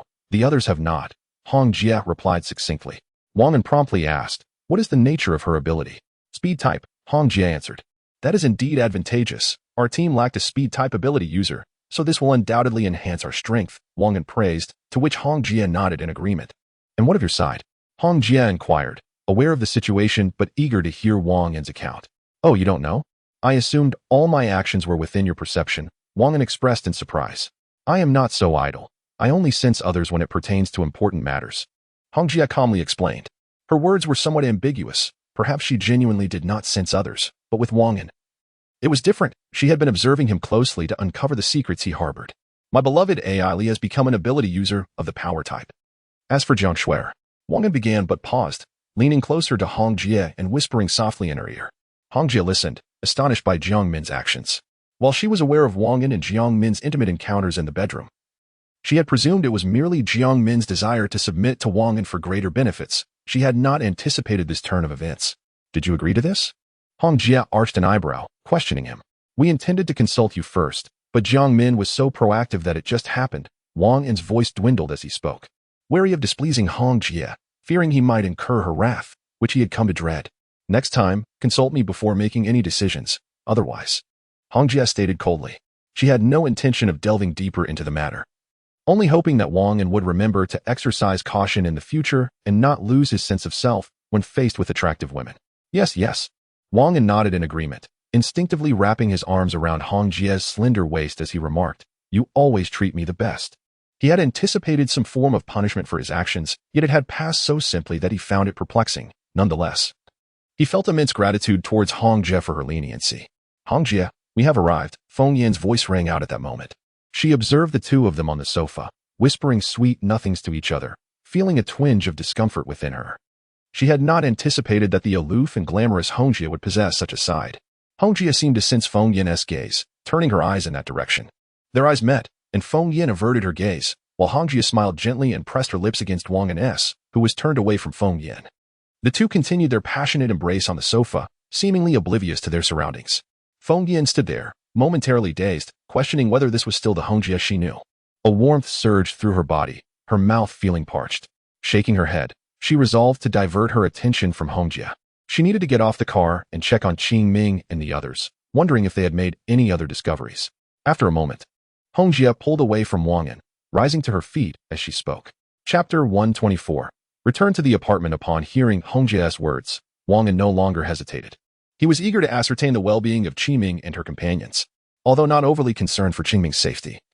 He recalled that Hong Jie had personally escorted them to a secluded location, and Li Mingwei had thoroughly scoured the surroundings, confirming the absence of any other presence, which allowed them to depart with peace of mind. Wang An rose and descended from the vehicle, noticing that Fei Li and Tao Li had already made their way down. As Tao Li passed by him, she playfully winked, exuding an enticing charm. Wang An muttered under his breath, What a temptress. Observing this exchange, a smile unconsciously crept across Hong Jie's lips. Once he exited the car, Wang An saw Fei Li directing the others to organize the seized supplies. He noted the increasingly commanding presence that Fei Li exhibited, befitting that of a female general. After a brief observation, he proceeded toward the apartment, finding both of his doors securely shut. Not bad, quite cautious, he murmured to himself as he approached his door and knocked gently. Rap, rap, rap. After a moment's wait, a woman's voice floated through the door, soft yet imbued with a resonant strength, suggesting her striking appearance. It's me, Wang An declared straightforwardly. Please hold on a moment. The woman replied, clearly recognizing his voice but needing to verify through the peephole. Wang An waited patiently for a short while before the door swung open, revealing a woman clad in a gray-green military uniform, her feet adorned with black high-top hiking boots, and a dagger secured at her waist. She appeared ready for battle at any moment. Wang An glanced around before inquiring, Where's Qing Ming? Captain, she is still out there scouting. I've just come off rotation, the female soldier responded. I see. Have you discovered anything? Wang An pressed, noting Qing Ming's absence. Everything remains unchanged. But this time there's a woman involved. They've been together for quite some time. Beyond that, I cannot say, the soldier detailed carefully. Understood. Please go rest now. Wang An instructed, noticing the fatigue etched on her face, her pallor indicating a long night endured. All right, Brother Wang, she replied, offering him a salute, which left him feeling somewhat awkward as he had never served in the military and was unsure how to reciprocate. He raised his hand, gesturing for her to rest. Wang An was indifferent to the formalities. Watching the soldier enter her bedroom, he turned to leave, suddenly realizing he had overlooked something important. He hurried back to the RV and climbed aboard, spotting Hong Jie seated with Li Xiaoxiao. Their conversation was hushed, rendering it inaudible to him. Upon noticing Wang An's arrival, Hong Jie inquired, Did you find Qing Ming? Not yet. She is still observing. Wang An replied as he took a seat beside Li Xiaoxiao. Li Xiaoxiao glared at Wang An. Her eyes reddened with emotion. Since he boarded the RV, Wang An had offered her no words of comfort, leaving her good friendly Mingwei to express concern instead. Anger simmered within her as she continued to stare at him. Wang An, feeling uncomfortable under her gaze, attempted to explain himself. Xiao, when I first got on the RV, there were so many things to attend to that I simply didn't have the time to check on you. I truly apologize. His words sounded like those of a typical man. What were you busy with? You often mingle with other women, yet you grandly claim to be occupied with important matters. You've become quite the deceiver, Li Xiao retorted, blinking her tear-stained eyes at him. Wang An thought to himself that Xiao was rather blunt. Not wishing to dwell on the matter, he quickly changed the subject. Xiao, look, we've returned. Your sister. He left the rest unspoken, confident that Li Xiao understood his implication. However, Wang An's choice of topic was ill-fated. The already teary-eyed Li Xiao could no longer contain her emotions and burst into loud sobs. Whoa, sister, why did you leave me? I finally found you, but now, she cried, her voice choked with grief. All right. Hong Jie, unable to bear Wang An's clumsiness any longer, intervened to comfort her. Li Xiao leaned against Hong Jie, occasionally sniffing back her tears. Wang An, seeing her in distress, rushed to console her but was unexpectedly pushed away by Li Xiao, landing awkwardly on the sofa. Bewildered, he pondered what he had done wrong. Perhaps that earlier comment had been ill-timed. As he sat there in contemplation, he reasoned that with Hong Jie soothing Li Xiao, he had little to worry about. The events occurring inside the RV were unknown to the others. A sudden clatter announced the opening of the door, startling Wang An. Hong Jie remained unfazed, casting a casual glance at the open bedroom door, while Li Xiao continued to weep, oblivious to her surroundings. Did we interrupt something? Jiang Min's voice rang out. No, please go check on your daughter to see when she might break through. I need to arrange my schedule, Wang An replied softly. He had assumed Jiang Min had already disembarked, only to be taken aback by her presence in the bedroom. All right, Jiang Min responded, swaying her slender waist as she descended from the RV. Though she was in her 40s, she still retained the essence of a maiden. After their vigorous encounter, she felt a lingering ache in her legs as she walked, her body still adjusting. Wang An, observing Jiang Min's slightly limping gait, couldn't help but feel a sense of pride. It seemed his prowess remained intact, even with women of such experienced age. Meanwhile, on the other side, Jiang Shuer fell into a contemplative silence after her mother had entered the RV. She pondered whether she had made the right decision in supporting her mother's actions. Upon arriving at the apartment, she meticulously arranged all the supplies as per Fei's instructions and organized a thorough cleaning of the RV. Among the 4 vehicles, with the exception of Wang An's motorhome, which requires no cleaning, the others must all be tidied up, a task assigned to the newly formed team. Once everything was completed, Jiang Shuer confined herself to her room. During this time, Ailey came by to engage in a brief conversation with Jiang Shuer, but their exchange revolved around trivial matters, lacking any significance. Jiang Shuer contemplated inquiring about Ailey's feelings regarding her physical changes since becoming an ability user. However, each time she broached the subject, Ailey would deflect, claiming, I have just become an ability user myself and haven't noticed any substantial changes in my body. With such evasive remarks, Jiang Shuer chose not to pursue the matter further, and their conversation came to a hasty conclusion. Chapter 125, Matters of the Apartment. Ailey felt a profound disdain. How could one still feign nobility at such a time? While Wang An enjoyed a comfortable life, the accommodations were merely adequate. However, during a conversation with the 2 subordinates sent by Hong Jie, she learned of the splendid living conditions on the 2nd floor of the housing vehicle. It boasted private bedrooms, enormous screens, and each room had its own bathroom, complete with a bathtub. Though somewhat compact, it was far superior to what some had before the apocalypse. Hong Jie's subordinates deliberately leaked this information, seeking to befriend the newly appointed captain. After finishing her chat with Jiang Shuer, Ailey made her way to the bathroom alone. Once the door was closed, she extended her hands, applying a slight pressure. Wisps of black mist enveloped her fingers, and as she released her grip, she murmured, still too weak. Ever since Ailey became an ability user, she had incessantly sought knowledge from Wang An, who answered her queries with unwavering patience, sharing all he knew. A man gazed at a foreign woman reclining on his bed, clad only in scanty undergarments, and it was a natural impulse to leap forward. Ailey was adept at reading people. She could discern Wang An's discomfort merely by observing his expression. She sought to prolong their conversation, extracting more information from him. Ultimately, she succeeded, as Wang An divulged everything he knew about ability users, save for the secrets he could not share. Reflecting on Wang An's words, Ailey realized that only upon becoming a 2nd-tier ability user would one truly awaken their powers and acquire formidable skills, particularly for those with offensive abilities.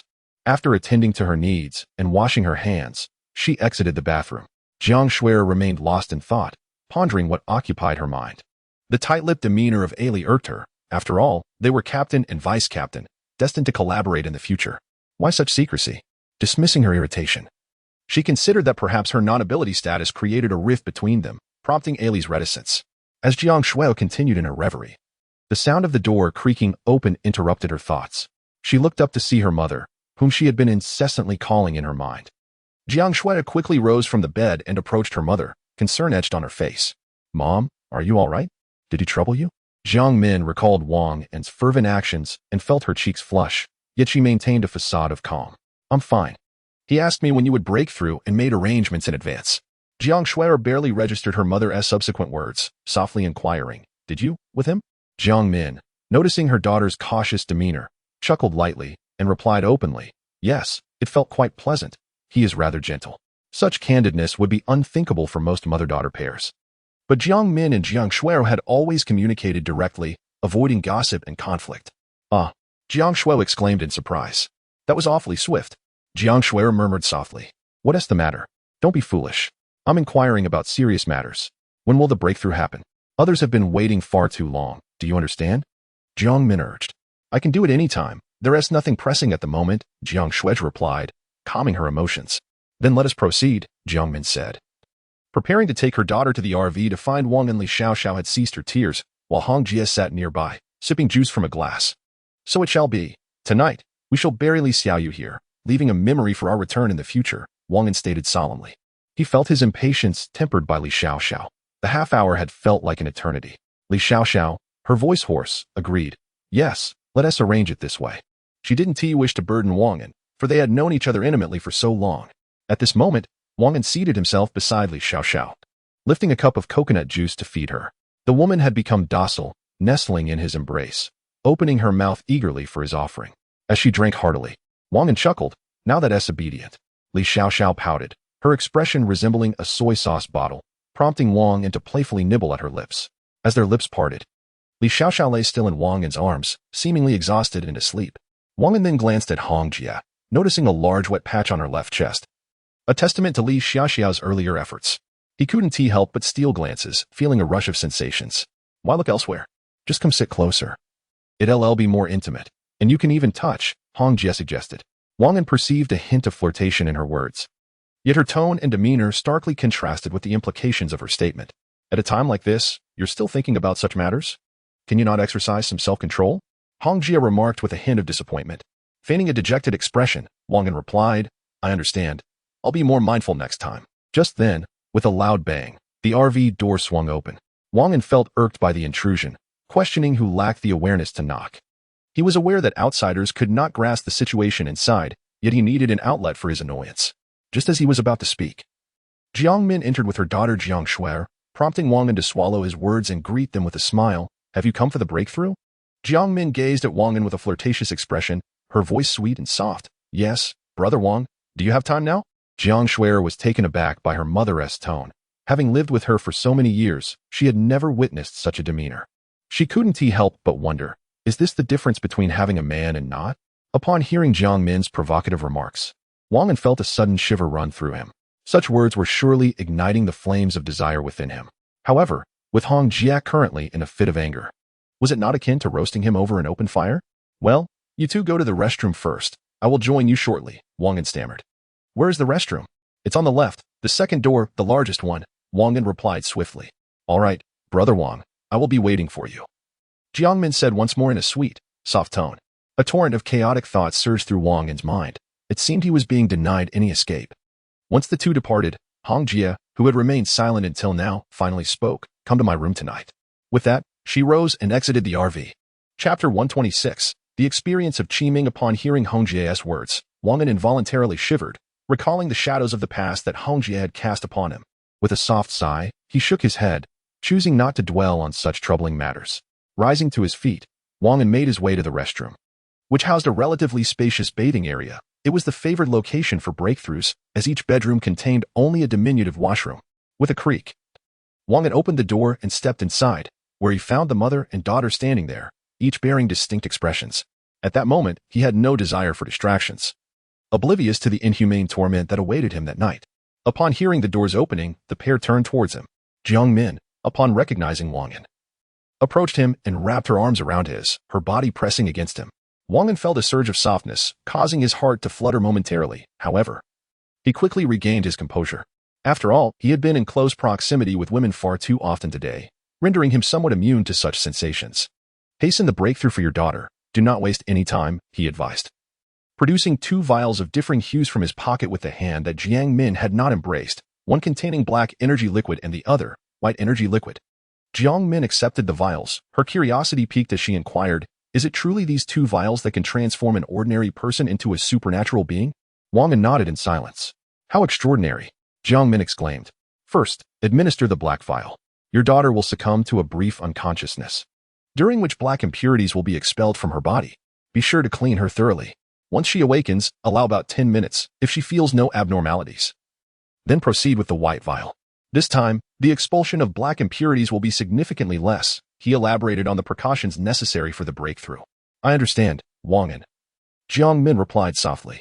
In the absence of others, she felt a sense of intimacy in addressing him by name. Very well, I shall take my leave now, Wang An stated, turning to depart. Wait a moment, Jiang Min called out, halting him. Wang An intended to inquire what more she needed, but before he could, Jiang Min leaned in and kissed him. They shared a kiss lasting several seconds before he finally stepped away. Jiang Shui'er had been observing from the side, surprised that her mother could be so forward. The once demure and refined woman had undergone a transformation since her encounter with Wang An. Turning to her dazed daughter, Jiang Min asked, what is the matter? Jiang Shui'er snapped back to reality and hastily replied, nothing, let us proceed with the breakthrough. Jiang Min nodded and began the breakthrough process as Wang An had instructed. Since Hongjiao had left Qiming in a secluded place, the 3 of them cautiously dispersed, agreeing to reconvene at a predetermined location. They blended into the crowd, masquerading as ordinary inhabitants of the safe island, and vanished from sight. After a while, several plainclothes individuals arrived at the location where the 3, Qiming, had previously lingered. Among them was a man of striking appearance, who turned to the sole woman in the group and inquired, have you sensed where they might have gone? The girl, possessing a sweet visage with neatly trimmed bangs and a long ponytail cascading behind her, wore a cartoon-patterned short sleeve and ultra-short denim shorts, her fair skin exposed, complemented by long white knee-high socks that rendered her utterly endearing. After a brief pause, she softly replied, it seems they have left the city. I sense they are heading towards the city gate. The man, visibly vexed, muttered, damn it, I anticipated a big catch, yet they managed to slip away. The others, hearing his words, lowered their heads in silence. Originally, they had been security personnel at the trading center, but discontent brewed within them due to their meager salaries, barely enough to cover a month's worth of meals. At that moment, this man had introduced them to a lucrative opportunity. Initially apprehensive, their fears dissipated when the first haul of stolen money lay before them. Their eyes widened in astonishment, as each share equated to nearly half a year's wages. Who could resist such temptation? Let them go this time. I won't let them slip away next time, the imposing man declared. Fortunately for Qiming and her companions, their cautious approach kept them concealed. Otherwise, the consequences would be dire. Half an hour later, Qiming and her 2 companions sat at a table in a corner of a CAF. Mei Wei, you should return to your residence. Wait until tomorrow morning to switch with Xia, Qiming instructed. And what about you? Mei Wei asked with concern. You needn't worry about me. Just finish your coffee and leave, Qiming replied. Since becoming a second-level ability user, she found she could go days without sleep without feeling fatigued, thus she harbored no concerns. All right, Mei Wei acquiesced. After a while, Mei Wei departed alone, leaving Qiming and Xia in the CAF. Qiming took a sip of her coffee, furrowing her brow as she contemplated. This was a far cry from the freshly brewed coffee in their mobile home. Turning to Xia, she instructed, follow me closely and remain silent. Otherwise, we all risk danger. Xia nodded in agreement. They lingered in the CAF for a few more minutes before rising to leave. Their first destination was a private residential area, where the main gate was firmly shut, with only a small iron door ajar for entry. Armed soldiers, numbering around 7 or 8, stood guard, while patrols of 10 occasionally circled the surrounding walls, vigilant against any intruders. After observing for a moment, Qingming cautiously crept towards a corner approximately 200 meters to the left of the main gate, her movement stealthy, with Sam mimicking her leader's demeanor closely behind. Upon reaching their destination, they crouched in the grass by the wall, waiting for the next patrol to pass before making their move. The patrol team arrives approximately every 15 minutes, with the next visit only about 3 minutes away.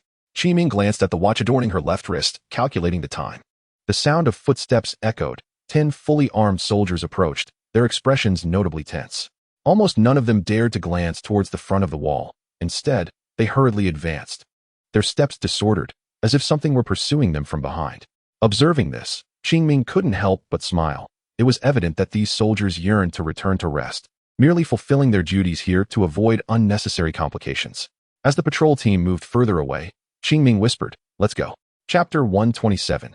Qingming's experience too. Upon finishing her words, Qingming crouched low and dashed forward. She was the first to leap over to the path traversed by the patrol team, swiftly reaching the corner of the wall where she could evade the soldiers' scrutiny at the main entrance. Xia, emulating Qingming, attempted to roll over as well. However, perhaps due to her inexperience or some other reason, she faltered mid-roll and came to a halt.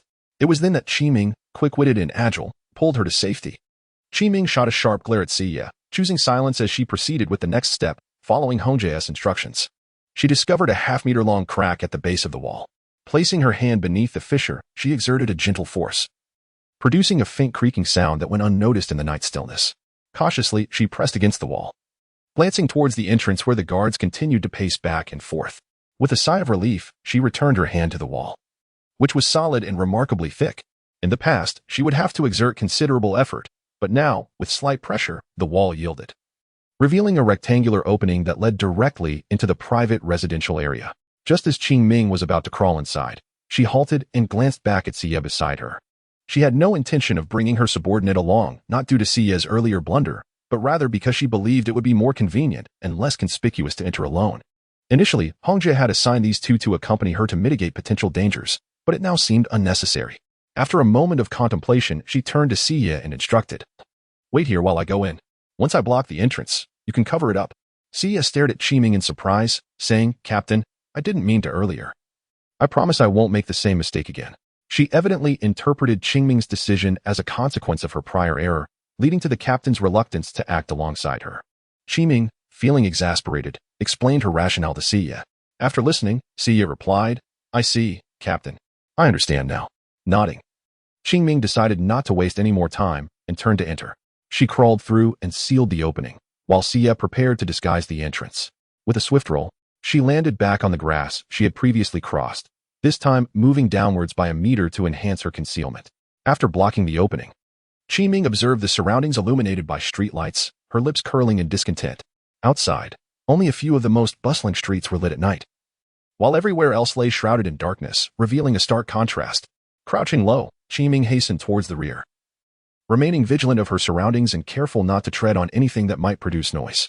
The private villas housed numerous residents, but compared to the outside, the population here was significantly less. After running for approximately 10 minutes, Qingming encountered another wall ahead, considerably taller than the previous one, topped with barbed wire, accompanied by the faint crackle of electricity. The number of patrolling individuals had also increased markedly, and here, there was no grand entrance. Only a small door sufficient for a single person's passage. In the secluded garden, Qingming quickly recalled the method that Hongjia had shared with her to gain entry. After pondering for a moment, she opened her eyes and a smile graced her lips. It turned out that the approach was remarkably simple. It was indeed Hongjia's formidable abilities that had led her to this hidden locale. Qingming began her search for a white single-story house, exerting considerable effort to locate it, narrowly avoiding detection on several occasions. With a gentle sigh, she whispered, "At last, I've found it." The elusive white bungalow was indeed difficult to discover. As she cautiously approached, she observed that vehicles occasionally traversed the area, either entering or exiting. To the unknowing observer, it might appear as merely a private villa's underground parking lot, which, in truth, it was. However, there existed a concealed passage leading beyond the surrounding walls, a secret known to very few. After waiting for a while, Qingming noticed a black sedan with the license plate Shin 0007 approaching. She crouched low and hurriedly drew closer. As the vehicle passed, she activated her secondary ability, performed a roll, and slipped between the two rear wheels, grasping the undercarriage of the car. Inside the vehicle, an elderly man with a prominent belly sat in the back seat, flanked by two provocatively dressed women. The man, with a grin of uncontainable delight, addressed them, "Xiaohong, Xiaomei, ensure you cater to my needs tonight. If you make me happy, I might just purchase a house for you in the private villa district. You must know that such properties not only require substantial crystal coins, but also a certain social standing to acquire." The old man jested with the two women, fully aware that he had no intention of buying them such a residence. Though he could afford it, the cost would be exorbitant. and he had no desire to indulge two barmaids in such folly. Really? I might take you seriously, Xiaohong responded at that moment. Absolutely, the elderly gentleman affirmed, his hand occasionally exploring Xiaohong's attire, eliciting peals of laughter from her. Suddenly, the car jolted, prompting the old man to inquire of the women, "Did you feel that movement?" "No, you must be too elated. It was merely an illusion," Xiaomei replied. Though the old man was astute, he continued to frolic with the two women, his gaze periodically scrutinizing the windows. After a while, seeing no cause for concern, he accepted Xiaomei's explanation, perhaps attributing it to his excessive joy. Underneath the sedan, Qiming lay in wait, having identified two sturdy handles to grasp. Just as she prepared to blend in seamlessly, she was taken aback to see several individuals stationed at the exit ahead, their forms obscured, causing her heart to race with trepidation. This could lead to her discovery. "Stop. Please submit to a search," commanded a young man in military attire, approaching with a flashlight aimed at the interior of the vehicle. The old man, having ceased his playful banter with the women, now sat upright, a congenial smile adorning his face. The two barmaids straightened themselves, draping their arms around the elderly man's. Xiaohong spoke up. "Father, how do you feel today?" The young soldier, upon observing this, remained silent but inwardly scoffed. "Who doesn't know what sort of person you, Congressman Wang, truly are? Putting on an act here is utterly revolting." Reluctant to conduct a thorough inspection, the young soldier casually swept his flashlight across the interior of the vehicle, then bent down to check if anyone was hiding underneath. At that moment, a sheen of sweat broke out on Qing Ming's forehead. It was not fatigue, but rather a surge of anxiety. A sensation she had not experienced in quite some time, one reminiscent of her days as an assassin. She was acutely aware that she was on the verge of being discovered and had steeled herself for the possibility of eliminating these individuals. The young soldier's irritation grew. While they stood there freezing, a congressman was comfortably returning home with two beautiful women.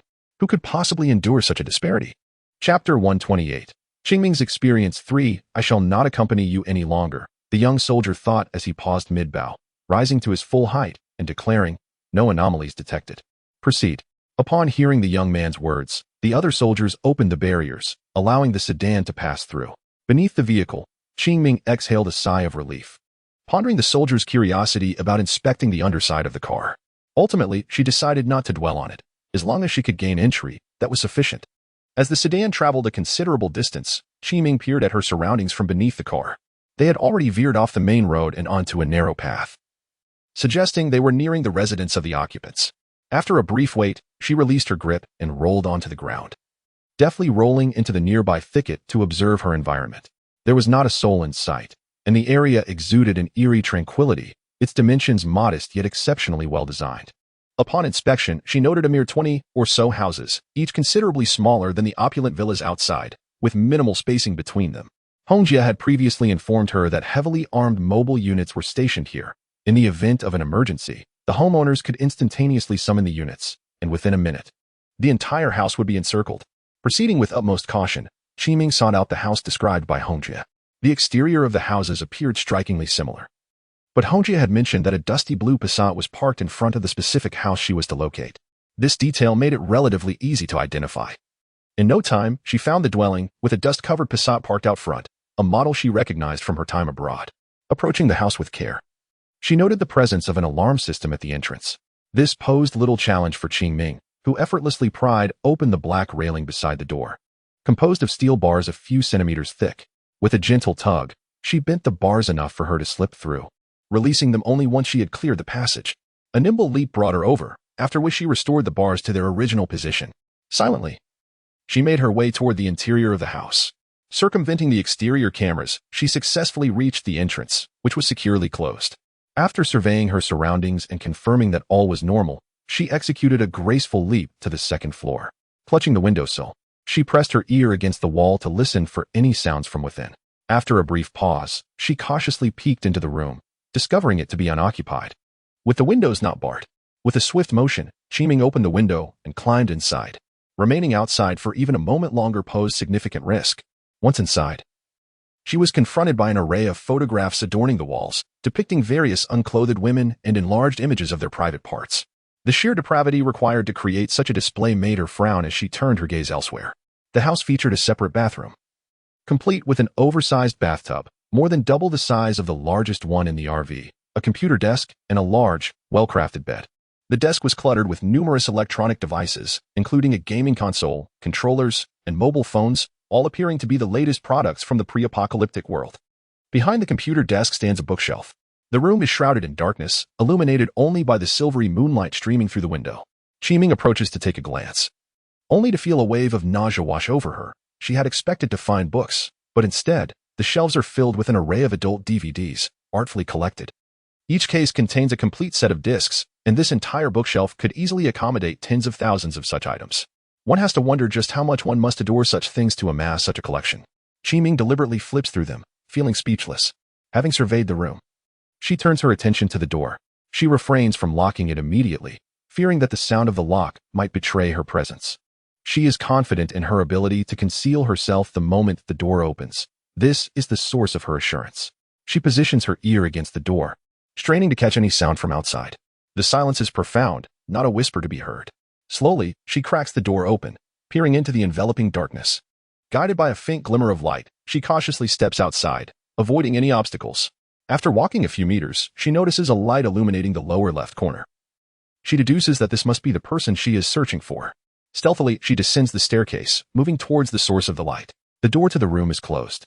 Qiming approaches and presses her ear against it, listening intently for any noise within. Inside the room, a man inquires, Moonlin, "How have you been lately? You seem a bit off." "Not at all. You must be mistaken," the woman responds with a light chuckle. "Perhaps so. However, I must inform you of something important. I will be leaving the city tomorrow, and this trip may take some time," the man continues. "You're leaving the city? What for?" the woman asks, surprised. "That's not something you need to worry about. It's a directive from above, and I cannot disclose it to anyone," the man replies. "Not even to me?" she retorts, her voice tinged with a hint of grievance. "Darling, I assure you, this matter is of utmost importance," he explains. "Very well. I will trust you this time," she concedes reluctantly. "Can we begin now?" he asks, a sense of urgency in his tone. "What's the rush? First, drink this glass of red wine, take a shower, and then we can proceed," she teases, extending the wine glass toward him. The man stares at the glass, momentarily taken aback, hesitating to take it. "What's wrong? Don't you want to enjoy some red wine today? You always have a drink before we engage in such activities," she questions, bemused. Realizing his lapse, he quickly reacts, raising his right hand to accept the glass, saying, "No. It's just that I was lost and thought about something else." He takes a hearty gulp from the glass, and upon seeing this, her smile brightens even more. "I shall take my shower first. Wait for me in bed," she says with a playful laugh as the man strides into the bathroom, his laughter echoing in the room. The man, around 40 years of age, possesses a strikingly handsome appearance, sporting a buzz cut, standing at approximately 6 feet tall. Dressed in a suit typical of the political realm. A woman, age 30, possesses a statuesque figure, with long hair cascading down her back. Her large, expressive eyes are framed by a delicate, oval face, complemented by a small, refined mouth. Her slightly diminutive breasts accentuate her slender waist, while her pert posterior and elongated legs contribute to her allure. She dons a provocative jacket over a form-fitting black tank top, her legs adorned in black leggings. Men are irresistibly drawn to her, tempted to reach out and touch. Her feet, elegantly encased in high heels, reveal vividly painted red toenails, further enhancing her enchanting presence. Chapter 129. Facing the wall once the man closed the bathroom door, his expression swiftly soured. He could not fathom how foolish he had been. Ensnared by this woman's deceit, each encounter with her left him in a state of recovery for several days. At first, he attributed this to the wildness of their affair, but as time passed, he began to sense something amiss. Unlike his experiences with other women, where he would wake up refreshed the following day, here he found himself drained and weary after every rendezvous. Initially, he did not harbor much suspicion. The woman consistently rebuffed his attempts at intimacy with a myriad of excuses. Frustration welled within him, compelling him to attempt a forceful kiss, only to receive a sharp slap in return. The abruptness of her action startled him. She had always been playful and endearing in his presence. This incident ignited a spark of doubt within him, leading him to ponder the peculiarities of their encounters. After each liaison, his mind was devoid of any recollection. Such amnesia could be rationalized once or twice, perhaps due to overwhelming focus, but after months of intimacy, it was implausible to possess no memory at all. Determined to uncover the truth, he devised a plan. He had instructed his subordinates to set up a military-grade hidden camera in the vicinity where they slept together, meticulously adjusting its angle to capture their nightly activities. The following morning, after the woman finished her morning routine and uttered a brief farewell, the man, burdened by fatigue, descended from the bed. An unsettling thrill coursed through him as he approached the concealed camera. Perhaps he had misjudged their encounters, and they had truly engaged in passionate acts, only to be lost in the moment. He rose and made his way to his workspace. Upon entering, he swiftly powered on his advanced military computer, free from the distractions of irrelevant advertisements. After entering his password, he was greeted by a group photograph of soldiers, himself included. Time was of the essence. So he quickly opened the calculator and navigated to the RPS option, where he found a video file saved. Instead of hastily viewing it, he right-clicked to check the properties, ensuring the resolution was set to 8000 for optimal viewing pleasure, with confirmation of the resolution and a duration of 8 minutes and 34 seconds. He felt a surge of anticipation and promptly closed the properties to play the video. The footage began with the two engaged in tender conversation, followed by the man stepping into the bathroom. The woman remained seated, engrossed in her phone. Soon, she removed her high heels and peeled off her light blue dress, revealing black safety shorts beneath. She then lifted the covers and sat upon the bed. Initially, the man was enthralled, expecting her to continue undressing, but to his frustration, the scene abruptly halted, leaving him vexed. The woman, after seating herself on the bed, began to remove her trench coat, revealing a form-fitting garment beneath, her curvaceous figure visible to the man through the screen. Unable to contain himself, he exclaimed, "Continue undressing, do continue." However, once she had finished undressing, she ceased her actions and picked up her phone instead. The man before the computer seethed with frustration, his eyes ablaze. He had never encountered such torment. Since assuming command of the Xinjiang Safety Island Military District, all troops had been under his command, and he had indulged in his desires without restraint, entertaining himself with various beautiful women. Yet this time was different, for he had not anticipated being toyed with by this vixen. He vowed that upon their next meeting, he would assert his dominance over her, compelling her to obediently serve him thereafter. As he continued to watch, the scene shifted. A man emerged from the bathroom, his demeanor appearing somewhat off-kilter, staggering unsteadily towards the bed before collapsing onto it. The man's brow furrowed in confusion, pondering how a simple shower could result in such a state. The subsequent imagery left him utterly astonished. The man lay on the bed while the woman, without even glancing in his direction, remained engrossed in her phone. After lying there for several minutes, the man suddenly sprang up, addressing the air, "Shall you, let us begin." He then proceeded to remove his towel, gesticulating toward the void. By this time, the woman had already opened the door and exited. The man at the computer was taken aback, his eyes burning with indignation, his teeth grinding audibly. He fixated on the screen, where he observed himself no longer gesturing aimlessly, but rather perched atop the bed, leaning against the wall in a posture he often favored. With a resounding thud, he struck his desk in frustration, causing the objects atop it to jolt. He had intended to close the laptop and confront the woman, ready to demand clarity. How dare she toy with him in such a manner? Yet he restrained himself, eager to witness what would transpire next, which left him utterly dumbfounded. On the screen, he was no longer facing the wall. Instead, he lay on the bed, repeatedly thrusting against it, producing a cacophony of noise. Then, he seized his discarded underwear and began to lick it with fervor. At this point, the man could endure no longer. He swiftly shut down the computer. Leaning back in his chair, he gazed up at the ceiling, astonished by his own actions. How could a woman provoke such inhuman torment? He struggled to contain the fury bubbling within him and picked up the phone. A youthful voice answered on the other end. "Commander, what are your orders?" "Summon Fan Linghua to my room. I have matters to discuss with her," he replied, his voice heavy with emotion. "Understood, Commander. I will attend to it immediately." The young man, without much contemplation, promptly picked up the phone and dialed Fan Linghua. However, after a considerable duration, there was no response. He then proceeded to contact others in Fan Linghua's office, and shortly thereafter, the call was connected. "Hello, Secretary Feng, what is the matter?" A male voice resonated in the ears of the young man, referred to as Secretary Feng. "Is Fan Linghua available?" "The commander needs to speak with her," he stated directly, wishing to avoid any unnecessary banter with these military ruffians. "She is not here. She worked the night shift last night and has returned home early," came the reply from the other end of the line. Chapter 130. The enigmatic Linghua forced the man across from her, upon hearing the incessant beeping of the phone, could not help but mutter softly. Meanwhile, Secretary Feng hastily reported this news to Commander Huang Shisan. "What? He has left for home?" Huang Shisan replied with displeasure. Just moments ago, he had calmed the fury within him, and now he sought an outlet for his frustration. "Yes, Commander," Secretary Feng affirmed. After a brief moment of contemplation, Huang Shisan spoke again. "Please summon your sister. It would be appropriate to inform her of this matter as well." "Ah, certainly," Feng replied, a note of surprise evident in his voice. The sudden turn of events filled him with an unexpected joy. He had inexplicably been elevated from a mere office clerk to one of the commander's secretaries, and now it seemed his sister was also destined for advancement.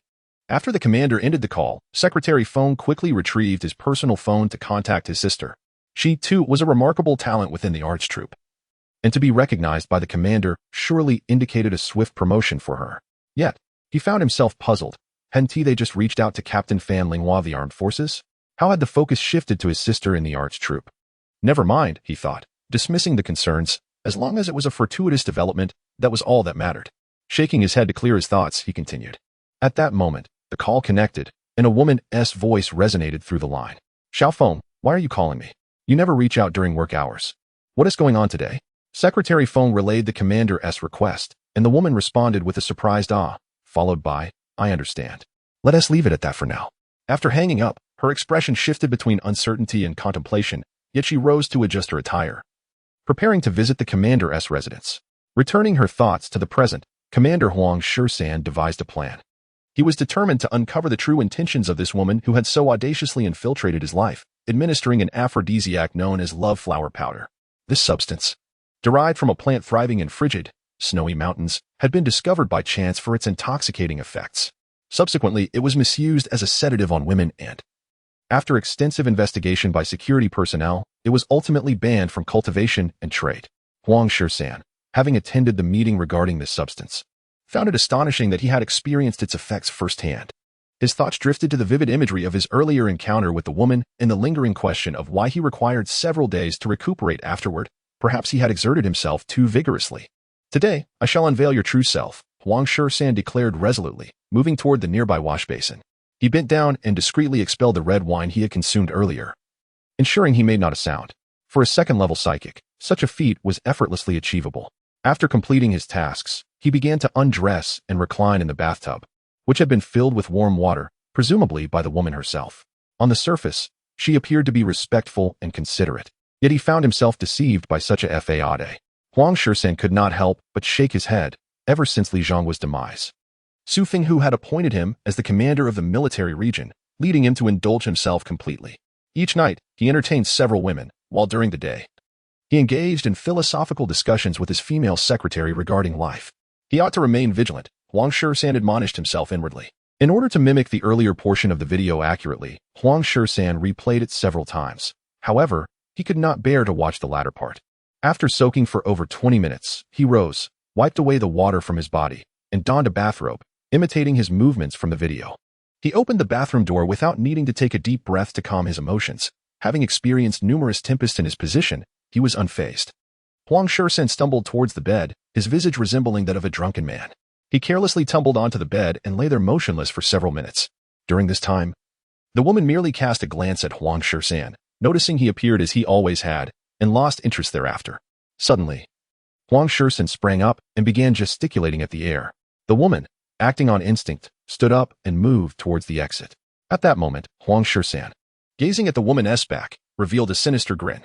Instead of continuing his theatrical gestures, he raised his right hand, conjuring a black magic orb that coalesced within his grasp. Just as the woman opened the door, a figure clad in red leather and a blue gown was propelled out, her skirt flying up to reveal black safety shorts beneath. She turned, blood trickling from the corner of her mouth, clutching her chest while glaring at Huang Shisan. Her voice low and tense, inquiring how he had awakened. Her mind raced as she contemplated her escape, having been struck by Huang Shisan. Her body was slow to regain strength, leaving her to buy time with words. Huang Shisan, brimming with confidence, believed that after his most potent strike, even a secondary-level ability user would require several minutes to recuperate. His ability belonged to the realm of magic, with his strongest skill being magical confinement, which could immobilize a peer-level ability user from using their powers for 3 minutes, while those of a lower level would be controlled for 6 minutes, and those of a higher level for 30 seconds. Typically, this ability was not meant for direct confrontation. Its release required considerable preparation. Had he not meticulously calculated the time it would take Ling Yuelin to rise from the bed and reach the door, approximately 15 to 16 seconds, he would have chosen a different method of attack. As Huang Shisan approached the woman, he towered over her and proclaimed, "To wish for secrecy is to rely on the unseen." He felt a surge of triumph within, finally avenging himself. "Tell me who sent you," he pressed, his tone commanding. The woman pondered for a moment before speaking. "Gao Jun sent me." "Nonsense. I know what Gao Jun is like. How could he possibly send you?" Huang Shisan retorted skeptically. "Indeed. He noticed you mingling with many of the female soldiers in the team. Out of jealousy, he dispatched me to investigate. Ling Wei swiftly responded, her mind racing. Now, Huang Shursen found himself uncertain. He could not dismiss the idea that Gao Jun might have placed an undercover agent beside him. He was well aware of Gao Jun's proclivity for women, rivaling even his inept second son, Huang Sheng. It is said that Huang Shursan is undeniably lecherous. But he never coerces women. The women who associate with him are ambitious, seeking to ascend the social ladder. He is not the type to abandon everything for a woman. The position he currently holds has required immense effort and time. There are certain lines that Huang Shursan would never cross. Chapter 131 Salvation. Huang Shursan gazed intently at the alluring woman before him, her lips stained with blood, which only intensified the sense of irresistible allure. He spoke with a taunting bravado. Even if you are the undercover agent sent by that little bastard Gao Jun, what can I do to you? He wouldn't dare utter a word. With that, Huang Shursan advanced toward the woman. Do not come any closer, she warned, her voice trembling. What will you do if I do? Huang Shursan laughed heartily. Didn't you take pleasure in drugging me? You reveled in that humiliation at the time, didn't you? Why are you frightened now? Ling Yuelin crawled backward, but found herself at the end of the corridor. Crawl, go ahead, keep crawling. Huang Shursan mocked. His laughter sickly as he positioned himself before her, leaning down to whisper, I will have my way with you first, then dispose of your body in the slums. For the lonely men who have never touched a woman to behold. Hearing his words, Ling Yuelin trembled uncontrollably, her body chilled, her scalp prickling as she stammered. You are a devil. May you meet a terrible fate. Huang Shursan erupted into laughter and lunged at Ling Yuelin, tearing away her blue skirt. With a rip. Her black shorts and flesh-toned stockings were revealed, an image that was undeniably enticing. Huang Shursan leered. Didn't you say I couldn't touch you? Well, I'm not only going to touch you, but I intend to do much more. As he continued to shred her clothing, Ling Yuelin fought back desperately. But Huang Shursan only became more exhilarated. Having witnessed his own depravity in a video, he was increasingly compelled to subdue and ravage the woman before him, seeking to unleash the fury that boiled within. Behind a vase taller than herself, Qing Ming observed the scene with indifference. When she saw the man unleash his dark powers upon the woman, she recognized him as a magic user of considerable strength, akin to one of Wang An's women who possessed magical abilities. As the man drew closer, tearing at the woman's garments, Qing Ming, though initially inclined to remain uninvolved, felt an internal struggle. The man bore an alarm system. A mere press of a button would summon a hidden task force to encircle them swiftly. And there were likely other ability users inside as well, making escape nearly impossible. At that moment, her mind echoed with Hong Jia's words. In this RV, we live so comfortably and freely. Wang An isn't all bad, just a bit lecherous. Perhaps he should temper his icy demeanor. Unable to shake off that thought, she pondered the beauty of the woman before her and whether Wang An might indeed favor her. Should she intervene to save this woman? Just then, Huang Shursan had fully disrobed Ling Yuelin, her fair skin exposed before him. Ah! Ling Yuelin screamed, her voice piercing the air. Despite her cries, they failed to alert the external task force. Qing Ming glanced around, her mind made up. She would save her. The soundproofing of this house is exceptionally good, and the man's supernatural ability belongs to the realm of magic. This particular attribute can inflict lethal damage even on a third-level supernatural being, let alone those of the second or first level. Through the man's recent attack, she deduced that he must be an exceptional second-level supernatural being. Under normal circumstances, Qi Ming would certainly not be a match for him. However, this type of supernatural being possesses a critical flaw. They cannot engage in close combat. If an enemy can approach within proximity, even one level lower, they can be swiftly defeated before the supernatural being has the chance to unleash their powers. Positioned as she is now, Qing Ming finds herself in an ideal spot for a stealth attack. Coupled with her invisibility ability, she has a 50 to 60% chance of severely injuring the man. Yet, should he activate the alarm, both she and the woman would likely be trapped. Aside from Hongjia, no one is aware that after Qing Ming broke through to the second-level supernatural tier, she unexpectedly awakened a second ability, one that is strength-based. If her chances of ambushing the man earlier were around 50 to 60% using her invisibility and the inherent strength of a second-level supernatural being, now they have certainly risen to 80% or more. Having resolved to save the woman, Qi Ming will not waste time allowing the man to commit his heinous acts. At that moment, Huang Shursan has already torn the woman's clothing to shreds, leaving fragments scattered on the floor. Ling Yuelin bears the marks of his grasp on her arms and thighs, crimson traces marring her fair skin. Ling Yuelin exhibits remarkable resilience. Despite her ceaseless struggles and cries for help, she sheds no tears, displaying immense strength. The contrast between her demeanor with the man and her current state is stark, though her body's violent tremors betray her inner turmoil. At this juncture, Huang Shursan, hunched over, discards the towel draped around him, casting it aside as he lunges towards Ling Yuelin's delicate neck. Seeing her impending fate, she cannot suppress her tears, which stream down her face, rendering her plight even more tragic. Just as Huang Shisan is a mere 5 or 6 centimeters from her neck, he suddenly feels a sharp pain in his own neck, a fleeting, intense agony that leaves him momentarily paralyzed, unable to utter a single sound. He remains frozen in place, unaware of what has transpired, until he succumbs to death, his wide eyes reflecting his final moments of terror. After an unknown span of time, blood begins to trickle from Huang Shisan's lips. Meanwhile, Ling Yuelin, realizing the situation, seizes the opportunity before his blood can stain her. With a swift kick, she sends Huang Shisan sprawling onto his back. The entire sequence unfolds with remarkable speed, leaving Ling Yuelin momentarily disoriented, unsure of who her savior is. Sensing her supernatural abilities returning, she instinctively turns to rise and don the remnants of her torn clothing, feeling exposed and uncomfortable. "Don't move," a voice commands suddenly, halting her in her tracks. She glances down to see a sharp, needle-like weapon poised against her neck, glistening with fresh blood. She could not help but ponder. Was it this person who saved her? The voice belonged to a woman. How did she appear before me? And why did I have no inkling of her presence? Ling Yue's heart skipped a beat. She feared this woman was far more formidable than Huang Shisan. Fortunately, it was a woman, and her body would not suffer violation. She gazed at the weapon, which bore a resemblance to a needle, yet was magnitudes larger, its hue akin to that of bone. She wished to see what the woman looked like. Then she heard, "If you wish to live, do not move." "May I at least put on my clothes first?" Chapter 132. The third-level crystal core. No, Qiming coldly replied. Seizing the moment when the man was entirely focused on the woman, she activated her invisibility ability and approached him from behind, channeling her energy for a powerful strike aimed directly at the nape of his neck. As her weapon silently pierced the man's throat, she observed that he did not die instantly. Just as she contemplated delivering another blow, she noticed that he was barely clinging to life. His limbs lay motionless while his eyes still flickered with life. It was then that Qiming confirmed his demise. This was merely the last gasp of a dying man, one that would bear no consequence. When she saw the woman attempting to rise after kicking the man away, Qiming swiftly pressed her weapon against the woman's throat. The weapon, forged from the spinal bone of a second-level lion dog, had required considerable effort and energy to create. Upon its successful completion, she had tested it for sharpness and durability, finding it to be exceptionally fine, and named it White Spear. Rejecting the woman's plea, Qiming inquired, "What is your name? Do you know how we can escape from here?" Aware that the news of the man's death would soon circulate, she felt the urgency to depart quickly, as taking this woman with her would complicate matters further. Ling Yuelin, clearly having reached the same conclusion, stated decisively, "I can drive us away from here. This is a privilege granted by Huang Shisan."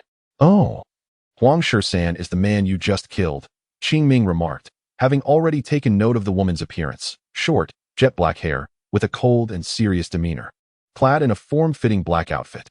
Noticing the look of confusion on the woman's face, she hurriedly clarified, pointing to the lifeless man on the ground. "His name was Huang Shisan. What is yours?" "My name is Ling Yuelin. You can call me Lingling," she replied with a light laugh, a trace of blood still lingering at the corner of her mouth, imparting an unusual aura. "Quickly, put on your clothes. We must leave at once," Qiming urged. After a moment's thought, she added, "Don't attempt any tricks, or you will face dire consequences." "I understand," Ling Yuelin said as she began to gather her clothes. Her black stockings were torn beyond repair, though her safety shorts were still wearable despite a missing button. The blue skirt had multiple slits, while her black bodysuit remained intact. The left sleeve of her leather jacket bore a tear, and the insignia on the front had been ripped off, but she managed to dress swiftly and unobtrusively. Qiming stood nearby, keenly observing Ling Yuelin. Any sign of treachery would result in her immediate demise, with the white spear poised at the nape of her neck. "Let us leave now," Qiming commanded as she saw Ling Yuelin finally dressed. "Wait, I know that Huang Shisan has a third-level crystal core. It's located in the bedroom." Ling Yuelin interjected at that moment. She was initially reluctant to share this news with the woman before her, but if they were to depart, the third-level crystal core would fall into the hands of the military, a scenario she was even less willing to witness. After much contemplation, Ling Yuelin finally spoke up. "The third-level crystal core? You are not deceiving me, are you?" Qiming exclaimed, her face flushed with excitement. Having been a second-level ability user for quite some time, she was aware that Wang An had a device capable of transforming crystal cores into energy liquid, consuming it would guarantee a breakthrough. If she were to acquire this third-level crystal core, Hong Jie might very well agree to her advancement into a third-level ability user. It is indeed true. Huang Shisan lured me here with this information. Under normal circumstances, I visit only once a week, Ling Yulin asserted confidently. Huang Shisan, in a bid to ensure Ling Yulin's arrival, had deliberately revealed that he possessed a third-level crystal core. Initially, Ling Yulin had harbored doubts, but upon witnessing the brilliant crystal core, her skepticism transformed into belief. She had initially hesitated to come, intending to employ a strategy of aloofness to render Huang Shisan more dependent on her.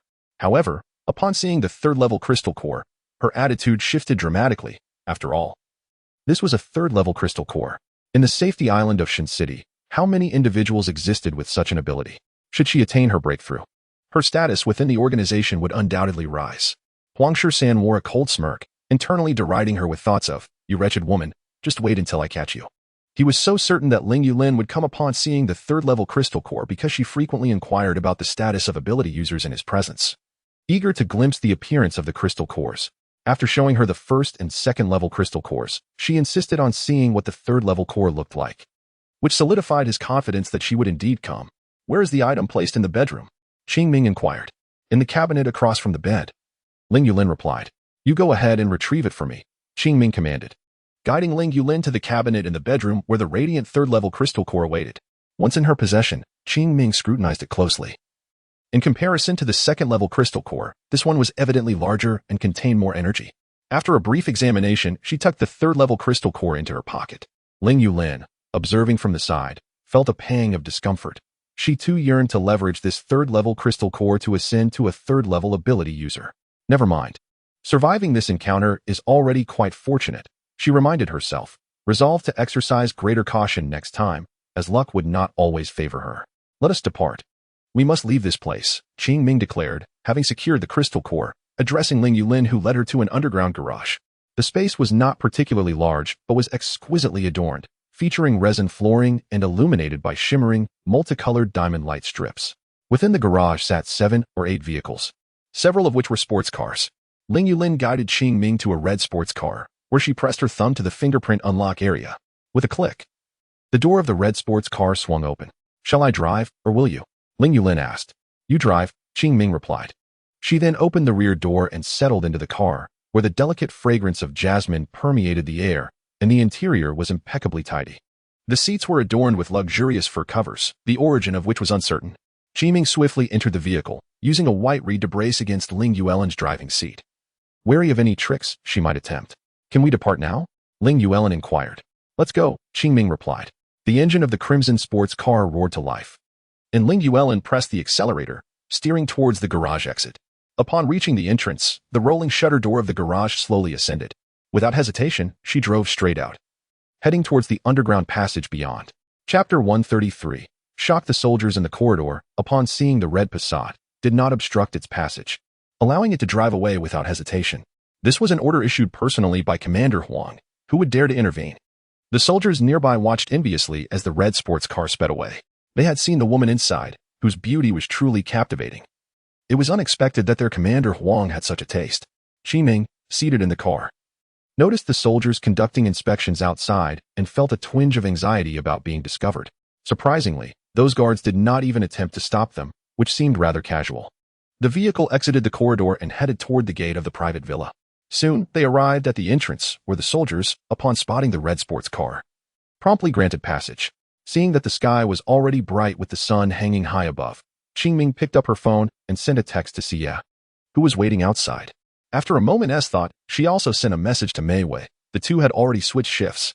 She refrained from asking Ling Wei Lin to wait in the area, as that would pose too great a risk. Once they had completely exited the private villa area, Qingming let out a sigh of relief and instructed the driver, Ling Wei Lin, to find a place without surveillance where they could disembark and proceed on foot.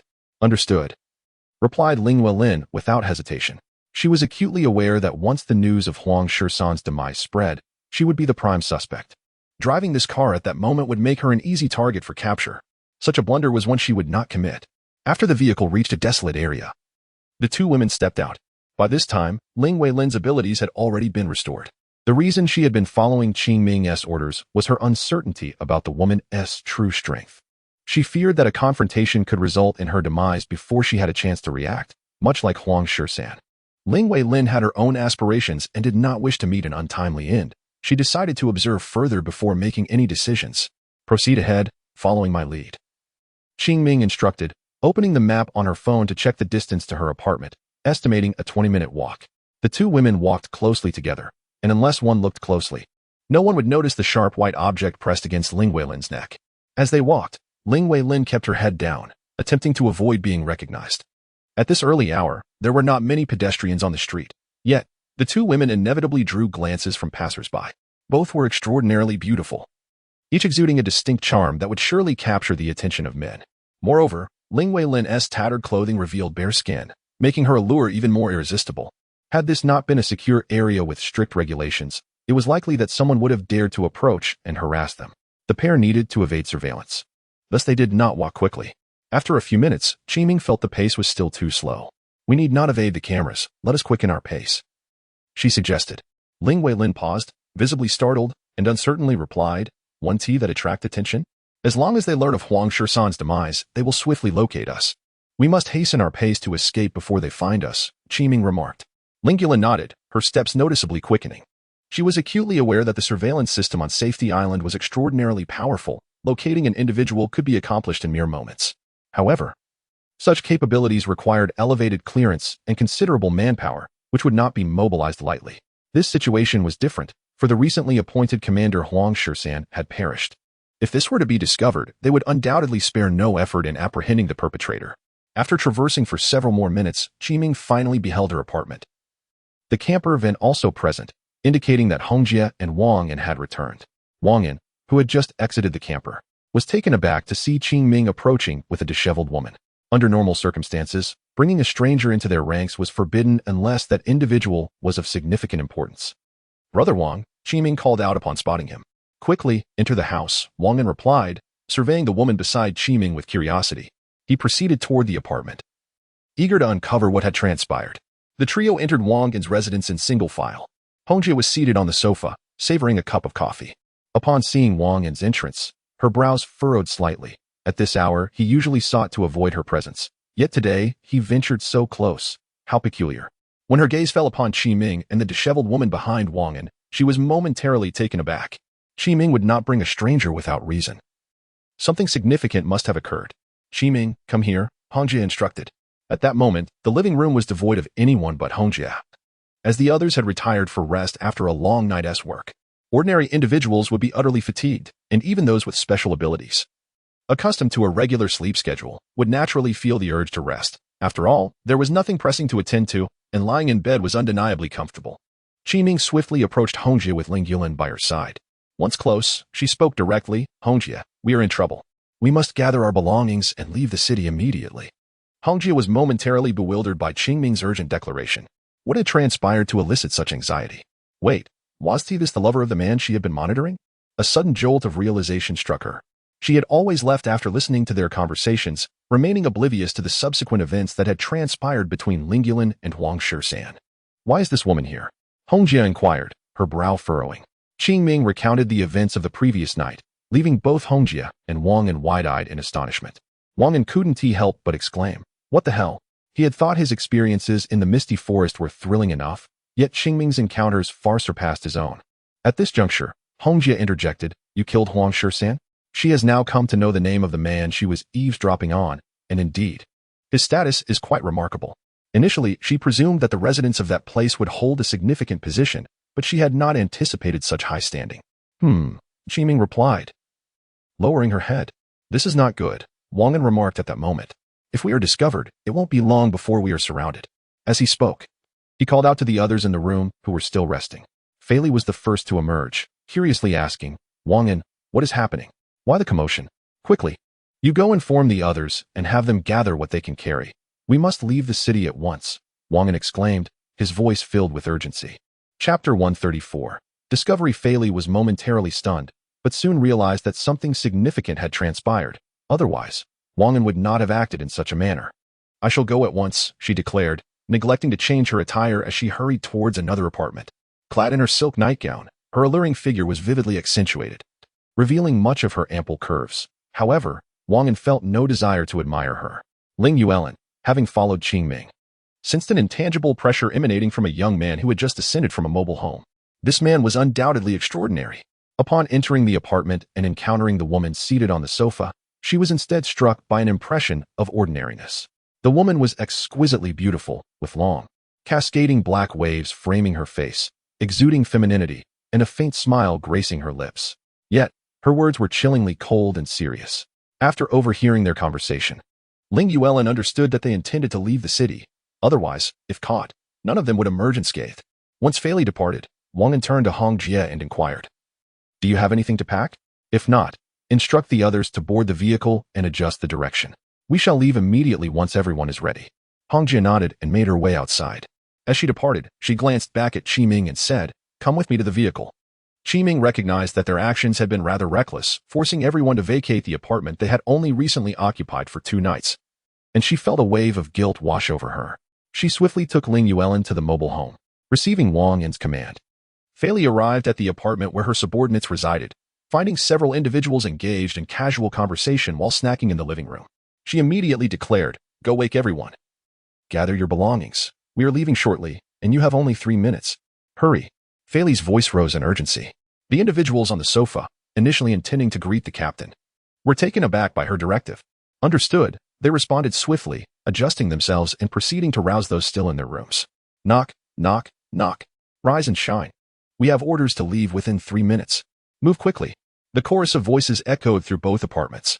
Li Xiaoxiao opened her door, bleary-eyed. After a night of distress, she had only just fallen asleep, only to be awakened by Wang An's commanding voice. "What is it? What has happened?" she murmured weakly.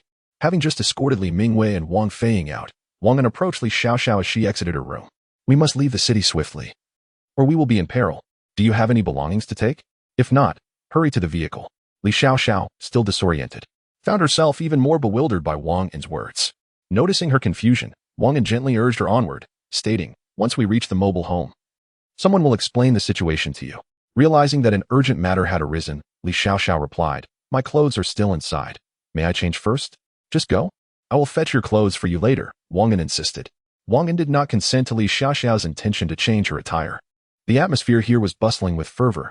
The second secretary of Huang Shisan had just spent the previous night at a nightclub, engaging in profound discussions about life with a young and handsome gentleman, which caused her to arrive a bit late. Today was her duty day, and she was responsible for all matters related to Huang Shisan, serving tea, relaying messages, cleaning floors, and wiping tables. Although these tasks were generally managed by cleaners, she would tidy up any areas that appeared untidy. The secretary's complexion was rosy, her skin fair, indicating that she had enjoyed a good night's rest. She had bid farewell to the young gentleman that morning after sharing a steamy bath together, an experience that reignited her desires. Upon arriving at Huang Shisan's office, she felt a twinge of confusion. He was usually present by this hour, yet today he was notably absent. After waiting for a while and completing her immediate tasks, she found it was already 9:30, and still, there was no sign of Huang Shisan. Thus, she decided to take her identification as a secretary and check on him at his residence. Being a secretary entails managing everything and attending to all duties. She had been fortuitously chosen by Huang Shisan and had helped him alleviate his inner turmoil, which led to her promotion. However, she soon realized that there were numerous women around Huang Shisan, frequently replaced every few days, which was difficult for her to accept. She pondered why he could indulge in such frivolities while she could not. Consequently, she became a regular at nightclubs, seeking out handsome men with outstanding qualities to share philosophical discussions about the essence of life. She and Huang Shisan maintained their own separate affairs. Yet she understood that this was a secret she could never divulge to him, for the consequences would be dire. She had heard from fellow secretaries that several were replaced. All strikingly beautiful, yet their sudden disappearances were perplexing. Initially, she thought that perhaps misfortune had befallen them, especially with the outbreak of the apocalypse leading to numerous casualties. Even after arriving at the safe island, losses still occurred, which seemed quite ordinary. However, her unease grew when she recognized that the woman who had informed her about these disappearances had also inexplicably vanished. Just the night before, this woman had invited her to the nightclub, and at that time, she had only recently assumed her role as a secretary, taking her responsibilities seriously. How could she have time for such escapades, especially when she had already developed feelings for someone else? The following day, she was shocked to learn of the woman's mysterious disappearance, sending chills down her spine and leaving her disoriented as she returned to the office. As her thoughts spiraled, she began to suspect that something was amiss. Who would dare to harm the secretary of Commander Huan? Such audacity seemed tantamount to courting death. Gradually, she pieced together that this had occurred several times before, with investigations yielding little more than empty noise. It appeared that the mastermind behind these sinister events could only be Commander Huang himself. Upon uncovering this secret, the woman found herself unable to await Huang Shisan's return and thus resorted to seeking solace in nightclubs. Initially, her escapades went unnoticed, yet as time progressed, her audacity grew. It must be said, however, that this woman possessed an astute mind. She deftly evaded detection by Huang Shisan each time. The female secretary, driving a designated luxury vehicle, navigated through several security checkpoints before arriving at Huang Shisan's residence. Clad in a blue work uniform, she alighted from the car and discreetly adjusted her fitted skirt before proceeding towards his abode. In order to enjoy her stay on this secure island, it was imperative for her to ingratiate herself with this man, thus she was prepared to fulfill any demands he might present. As she opened the door, sunlight streamed into the room, illuminating the sight of a man lying on the floor, sprawled in an unnatural position. The secretary was momentarily taken aback, a sense of foreboding washing over her. As she cautiously approached the figure on the ground, clarity dawned. It was indeed Huang Shisan, his eyes wide open, and blood seeping from the corners of his mouth. Huang Shisan was dead. Chapter 135, Chief of Staff. The secretary, filled with dread, tentatively extended her index finger to check if Commander Huang still had a pulse. However, after a brief moment, she quickly withdrew her hand and shouted, "Commander Huang is dead. Commander Huang is dead." As her cries echoed, several individuals hurriedly approached, among them 2 level 2 supernatural beings, both of middle age. Upon arrival, their eyes fell upon the man sprawled on the ground, and an unsettling feeling gripped their hearts. "This is bad," one of the level 2 supernatural beings exclaimed as he crouched down, pressing 2 fingers against Huang Shisan's neck. After a moment, he shook his head towards the others. The faces of those present turned grave. They had been stationed here the previous night, and such a development would undoubtedly bring them trouble. At this juncture, another level 2 supernatural being retrieved his phone, pressed a few buttons, and held it to his ear. "Commander, Huang Shisan is dead," the middle-aged man stated. "What? Are you certain?" came a robust voice from the other end of the line. "Certain. I am currently on the scene," replied the middle-aged man. After a brief pause, the voice on the other end instructed, "Find the murderer as quickly as possible, or you will face dire consequences." With that, the call was abruptly terminated, leaving the middle-aged man in a state of exasperation. "Xiaohu," he called out. "Yes, Chief of Staff, how may I assist?" A young officer emerged from the crowd. "Go to the investigation department and ascertain who has exited Commander Huang's residence from last night until now. Upon identification, apprehend them without delay, understood?" The Chief of Staff commanded solemnly. "Understood. I shall proceed immediately," Xiaohu replied before hastening away. Meanwhile, the level 2 supernatural being who had assessed Commander Huang's condition began questioning the secretary. "When did you discover Commander Huang lying on the ground?" "Just moments ago. I opened the door and saw someone on the floor, and upon closer inspection, it was Commander Huang," she recounted. "Did you touch the body?" he inquired. "No. I merely checked for his breathing," she answered. "Very well, please wait here. We will call you if we have further questions," he instructed. The secretary nodded in agreement. After their brief exchange, the man departed, making his way towards the Chief of Staff, although both were level 2 supernatural beings. The Chief of Staff was in the advanced stage of level 2 and a trusted confidant of Director Su, while the other had ascended to his current position purely by chance after acquiring a level 2 crystal core, which had allowed him to fortuitously break through. "Chief of Staff, I spoke with the secretary. She mentioned that she saw Commander Huang lying on the ground as soon as she entered, and she knows nothing else," the man reported. "Knows nothing else?" the Chief of Staff confirmed. "Indeed. I observed her demeanor, and there were no signs of deceit, so she is likely telling the truth," the man responded. The Chief of Staff pondered for a moment before saying, "Xiao Feng, I still trust your judgment. I am well aware of your capabilities." He swiftly changed the subject, instructing that the secretary should remain at home for the next few days, ready to respond to inquiries. "Understood," the man replied before turning to approach the secretary. At that moment, the Chief of Staff's eyes flickered, revealing an inscrutable thought process. The man reiterated the chief's words and then stood silently by, making no further moves. Just then, the chief's phone rang, emitting a series of beeps. Upon checking the caller ID, he inquired, "What is the update?" "Chief, we have located the suspect. A red Passat left Commander Huang's garage at 7:23 this morning. I've dispatched a team to investigate. We should have results shortly," Xiaohu reported. "Excellent work.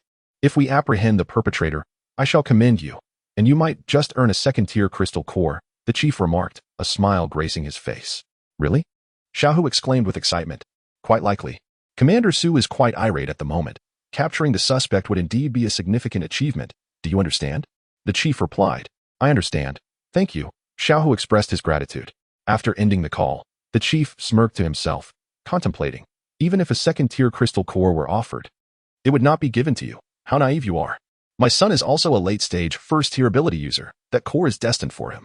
As for you, let us see if you can survive this crisis first. Surveying his surroundings, he turned to another second-tier ability user and said, Old Pan, keep watch here. I shall return. Go ahead. I've got this, Old Pan replied. As the chief departed, despite his outwardly serious demeanor, he felt an inner elation. He and Huang Shisan were both trusted aides of Su Fenghu. Yet Su had intentionally placed Huang Shisan in the position of military district commander to sow discord between them, leaving the chief as a mere figurehead. Since that moment, their previously cordial relationship had disintegrated.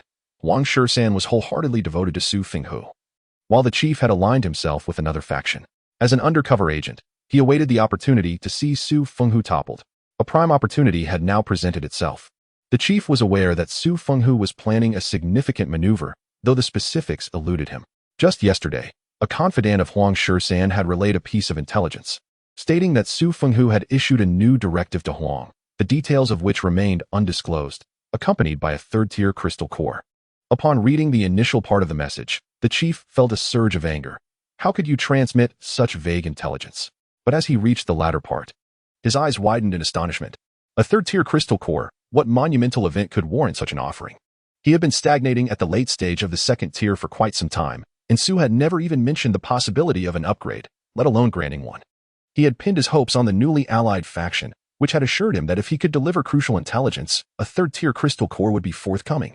Uncertain of the truth in their promise, he resolved to treat this potential opportunity with cautious optimism.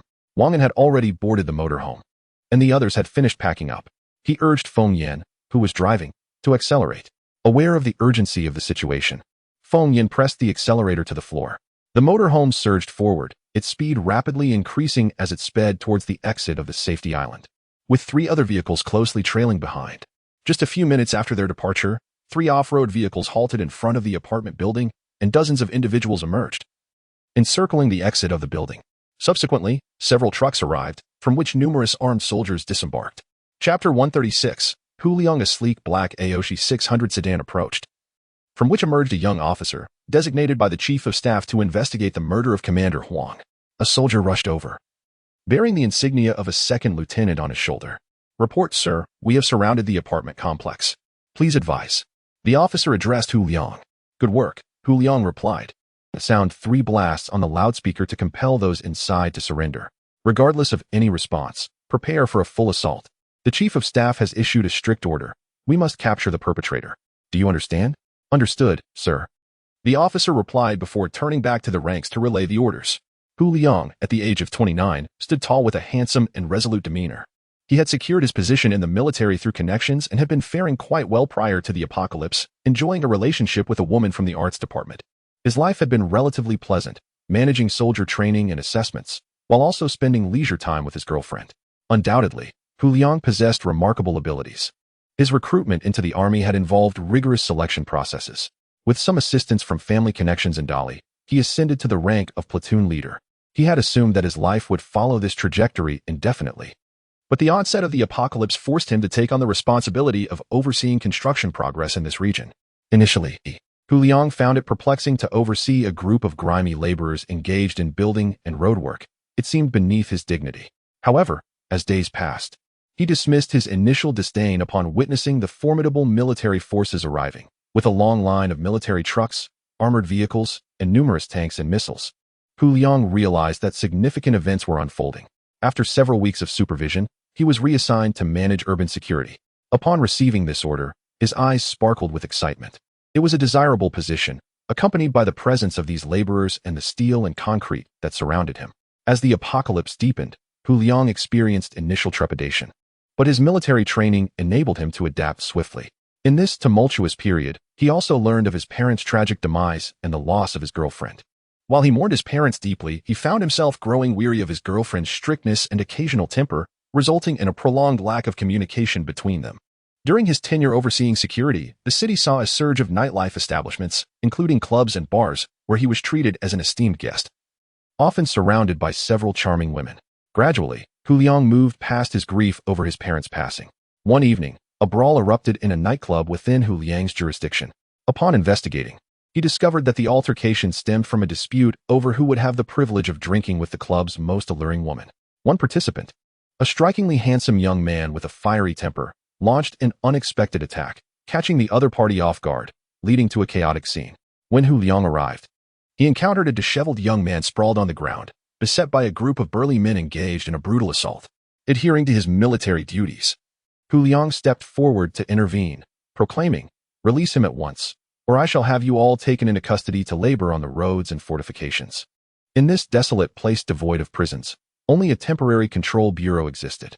Since the arrival of the apocalypse, acquiring a morsel of food had become a daunting task, and many sought to toil on the roads, repair vehicles, or mend the city walls, yet few could endure the harshness of such labor. Upon hearing Hu Liang's words, the assailants immediately ceased their actions, fully aware of the grueling conditions that awaited them in such work. Although the sustenance was adequate, the labor was indeed beyond the capability of most men. Hu Liang raised his voice, asking, "What provoked this altercation? Who initiated the violence? Speak truthfully." The burly men all pointed towards the young man on the ground, who bore the marks of their brutality. His body was covered in foot imprints, and his face bore several as well. Yet, the most alarming sight was the unmistakable large footprint in the region of his trousers, eliciting gasps from onlookers, revealing the depth of animosity involved. Furrowing his brow, Hu Liang turned his gaze toward the assailants and sternly admonished, "Your actions are excessively ruthless, particularly in such a sensitive area. It seems you truly do not regard my authority." The leader of the group retorted, "Brother Hu, we are well acquainted. Why are you being so amiable over a stranger? Preposterous. What nonsense are you spouting?" Hu Liang replied, signaling for his subordinates to detain the aggressors. At that moment, the young man on the ground staggered to his feet, muttering defiantly, "You scoundrels, wait for my father to come and deal with you." Initially, Hu Liang had not discerned the young man's features amid the chaos. He had merely noted the multiple imprints on his face. However, as the young man stood, Hu Liang recognized him. He recalled that his department, the supervisory office, had appointed him as the group leader in this area. Once, while reporting on duties, he had seen the director personally meeting with a young man. At that time, Hu Liang had caught a glimpse of the young man's appearance and had pondered, whose privileged son is this to warrant such personal attention from the director? He had harbored a sense of envy, committing the young man's visage to memory, resolving to be cautious should they meet again. Little did Hu Liang anticipate that the young man before him was indeed the same individual he had encountered during that meeting. Initially taken aback, Hu Liang's mind raced as he recognized this as an opportunity. If he handled the situation to the young man's satisfaction, it might catch the eye of this affluent scion, potentially facilitating his own ascent in rank and fortune with ease. Clearing his throat, Hu Liang declared, "Take them all away. We shall clarify the circumstances at the office." He turned and departed, choosing not to acknowledge the pitifully beaten young man, mindful of maintaining decorum in such a public setting. Hu Liang had already sentenced several brutish men to death, leaving this young man to decide their fate. Thus, their acquaintance began. Hu Liang learned that this youth was named Gao Jun, whose father, Gao Feng, served as the chief of staff in the military region, although his actual power was limited. His status was extraordinary. Upon discovering this, Hu Liang became increasingly obsequious towards Gao Jun, having catered to him countless times, which ultimately earned him greater authority. As Hu Liang pondered these matters, he surveyed the surrounded apartment, contemplating the imminent capture of the murderer responsible for Commander Huang's death. The prospect of acquiring a second-level crystal core ignited an uncontrollable excitement within him. From within, a voice called out, "You are surrounded. Lay down your weapons, raise your hands, and come out for a chance at survival." After 3 repeated calls, observing the lack of response, the officer turned to Hu Liang. Hu Liang nodded, signaling the troops to prepare for a forceful assault. Chapter 137. Fierce battle. Won. The officer, having received instructions from Hu Liang, quietly commanded his soldiers, launch a vigorous assault. The well-trained troops advanced towards the apartment in an orderly fashion, meticulously observing their surroundings, their coordination remarkably seamless. Bang! The apartment door was forcefully breached. Report. There is no one inside. No one. No one. After several minutes of such reports, the officer hurried towards Hu Liang, who stood beside a sleek black OSE 600, eager to relay the situation. At that moment, Hu Liang was lost in thoughts of the glory that awaited him as a level 2 esper. A broad grin stretching from ear to ear. "Sir." The officer's voice snapped Hu Liang back to reality. "What is the situation?" Hu Liang inquired. "There is no one inside." The officer replied. "What do you mean no one? I specifically reviewed the surveillance footage. How could there be no one?" Hu Liang vehemently denied. Yet the officer's serious demeanor made him uncertain. Are you certain there is no one inside? Hu Liang pondered before confirming. Yes. The officer replied without hesitation. Both rooms have been searched thoroughly, and indeed no one was found. However, before the officer could finish, Hu Liang interrupted. What else? Get to the point. The items inside are in utter disarray, and the water in the cups is still warm, as if someone had just departed not long ago, the officer reported swiftly. Upon hearing this, Hu Liang seemed to have a revelation. He quickly retrieved his phone, tapping a few times before placing it to his ear. Wang An and the others had just driven away from the apartment and were still a few minutes from the city gate. Wang An, standing in the RV, gazed out the window. The scene outside remained unchanged since their arrival, with numerous storefronts where daily necessities could be procured and various vendors peddling their wares. Some pushing carts while others displayed goods on the ground, draping cloths to prevent dust. Wang An's anxiety surged, his mind racing. If they were discovered, escaping would be an insurmountable challenge. He fervently wished for the RV to accelerate. At that moment, Li Mingyue, who had been with her eyes closed, suddenly opened them and spoke. Our location has been surrounded. What? Wang An exclaimed in shock. The others also tensed at the revelation. Their vehicle had now reached the quarantine gate of the safe zone. Once they passed through, the risk of capture would diminish significantly. There was only one vehicle ahead at the quarantine gate, which had just left as they arrived. A striking woman in military attire approached, a smile gracing her face. She addressed Feng Yan, who was in the driver's seat, saying, Please present your pass. Feng Yan handed over the pass that had been set aside. The military woman examined it, confirming its validity, and then returned it to Feng Yan. With a wave of her hand, she signaled to those inside to grant passage. Observing her gesture, the personnel activated the green release button, lifting the barrier that stood a meter wide in front of the RV. Wang An and his companions felt an indescribable excitement as they watched the fence slowly rise, finally emerging from the safety of the island. At that moment, the individual seated at the control console within the quarantine gate noticed that the internal phone was ringing. Realizing its significance, he hurriedly picked up the receiver. Inside the RV, Hongjia spoke into her walkie-talkie, instructing everyone to rush out together and to follow orders without question. Some individuals were about to inquire why, but Hongjia swiftly silenced them. Any further questions were rendered moot, and they could only comply. Wang An turned to Hongjia, asking, What is happening?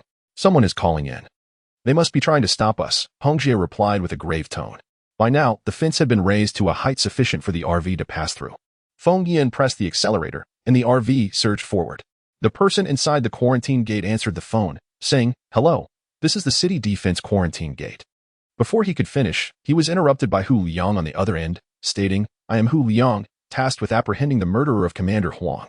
After investigation, the perpetrator is attempting to escape through the quarantine gate.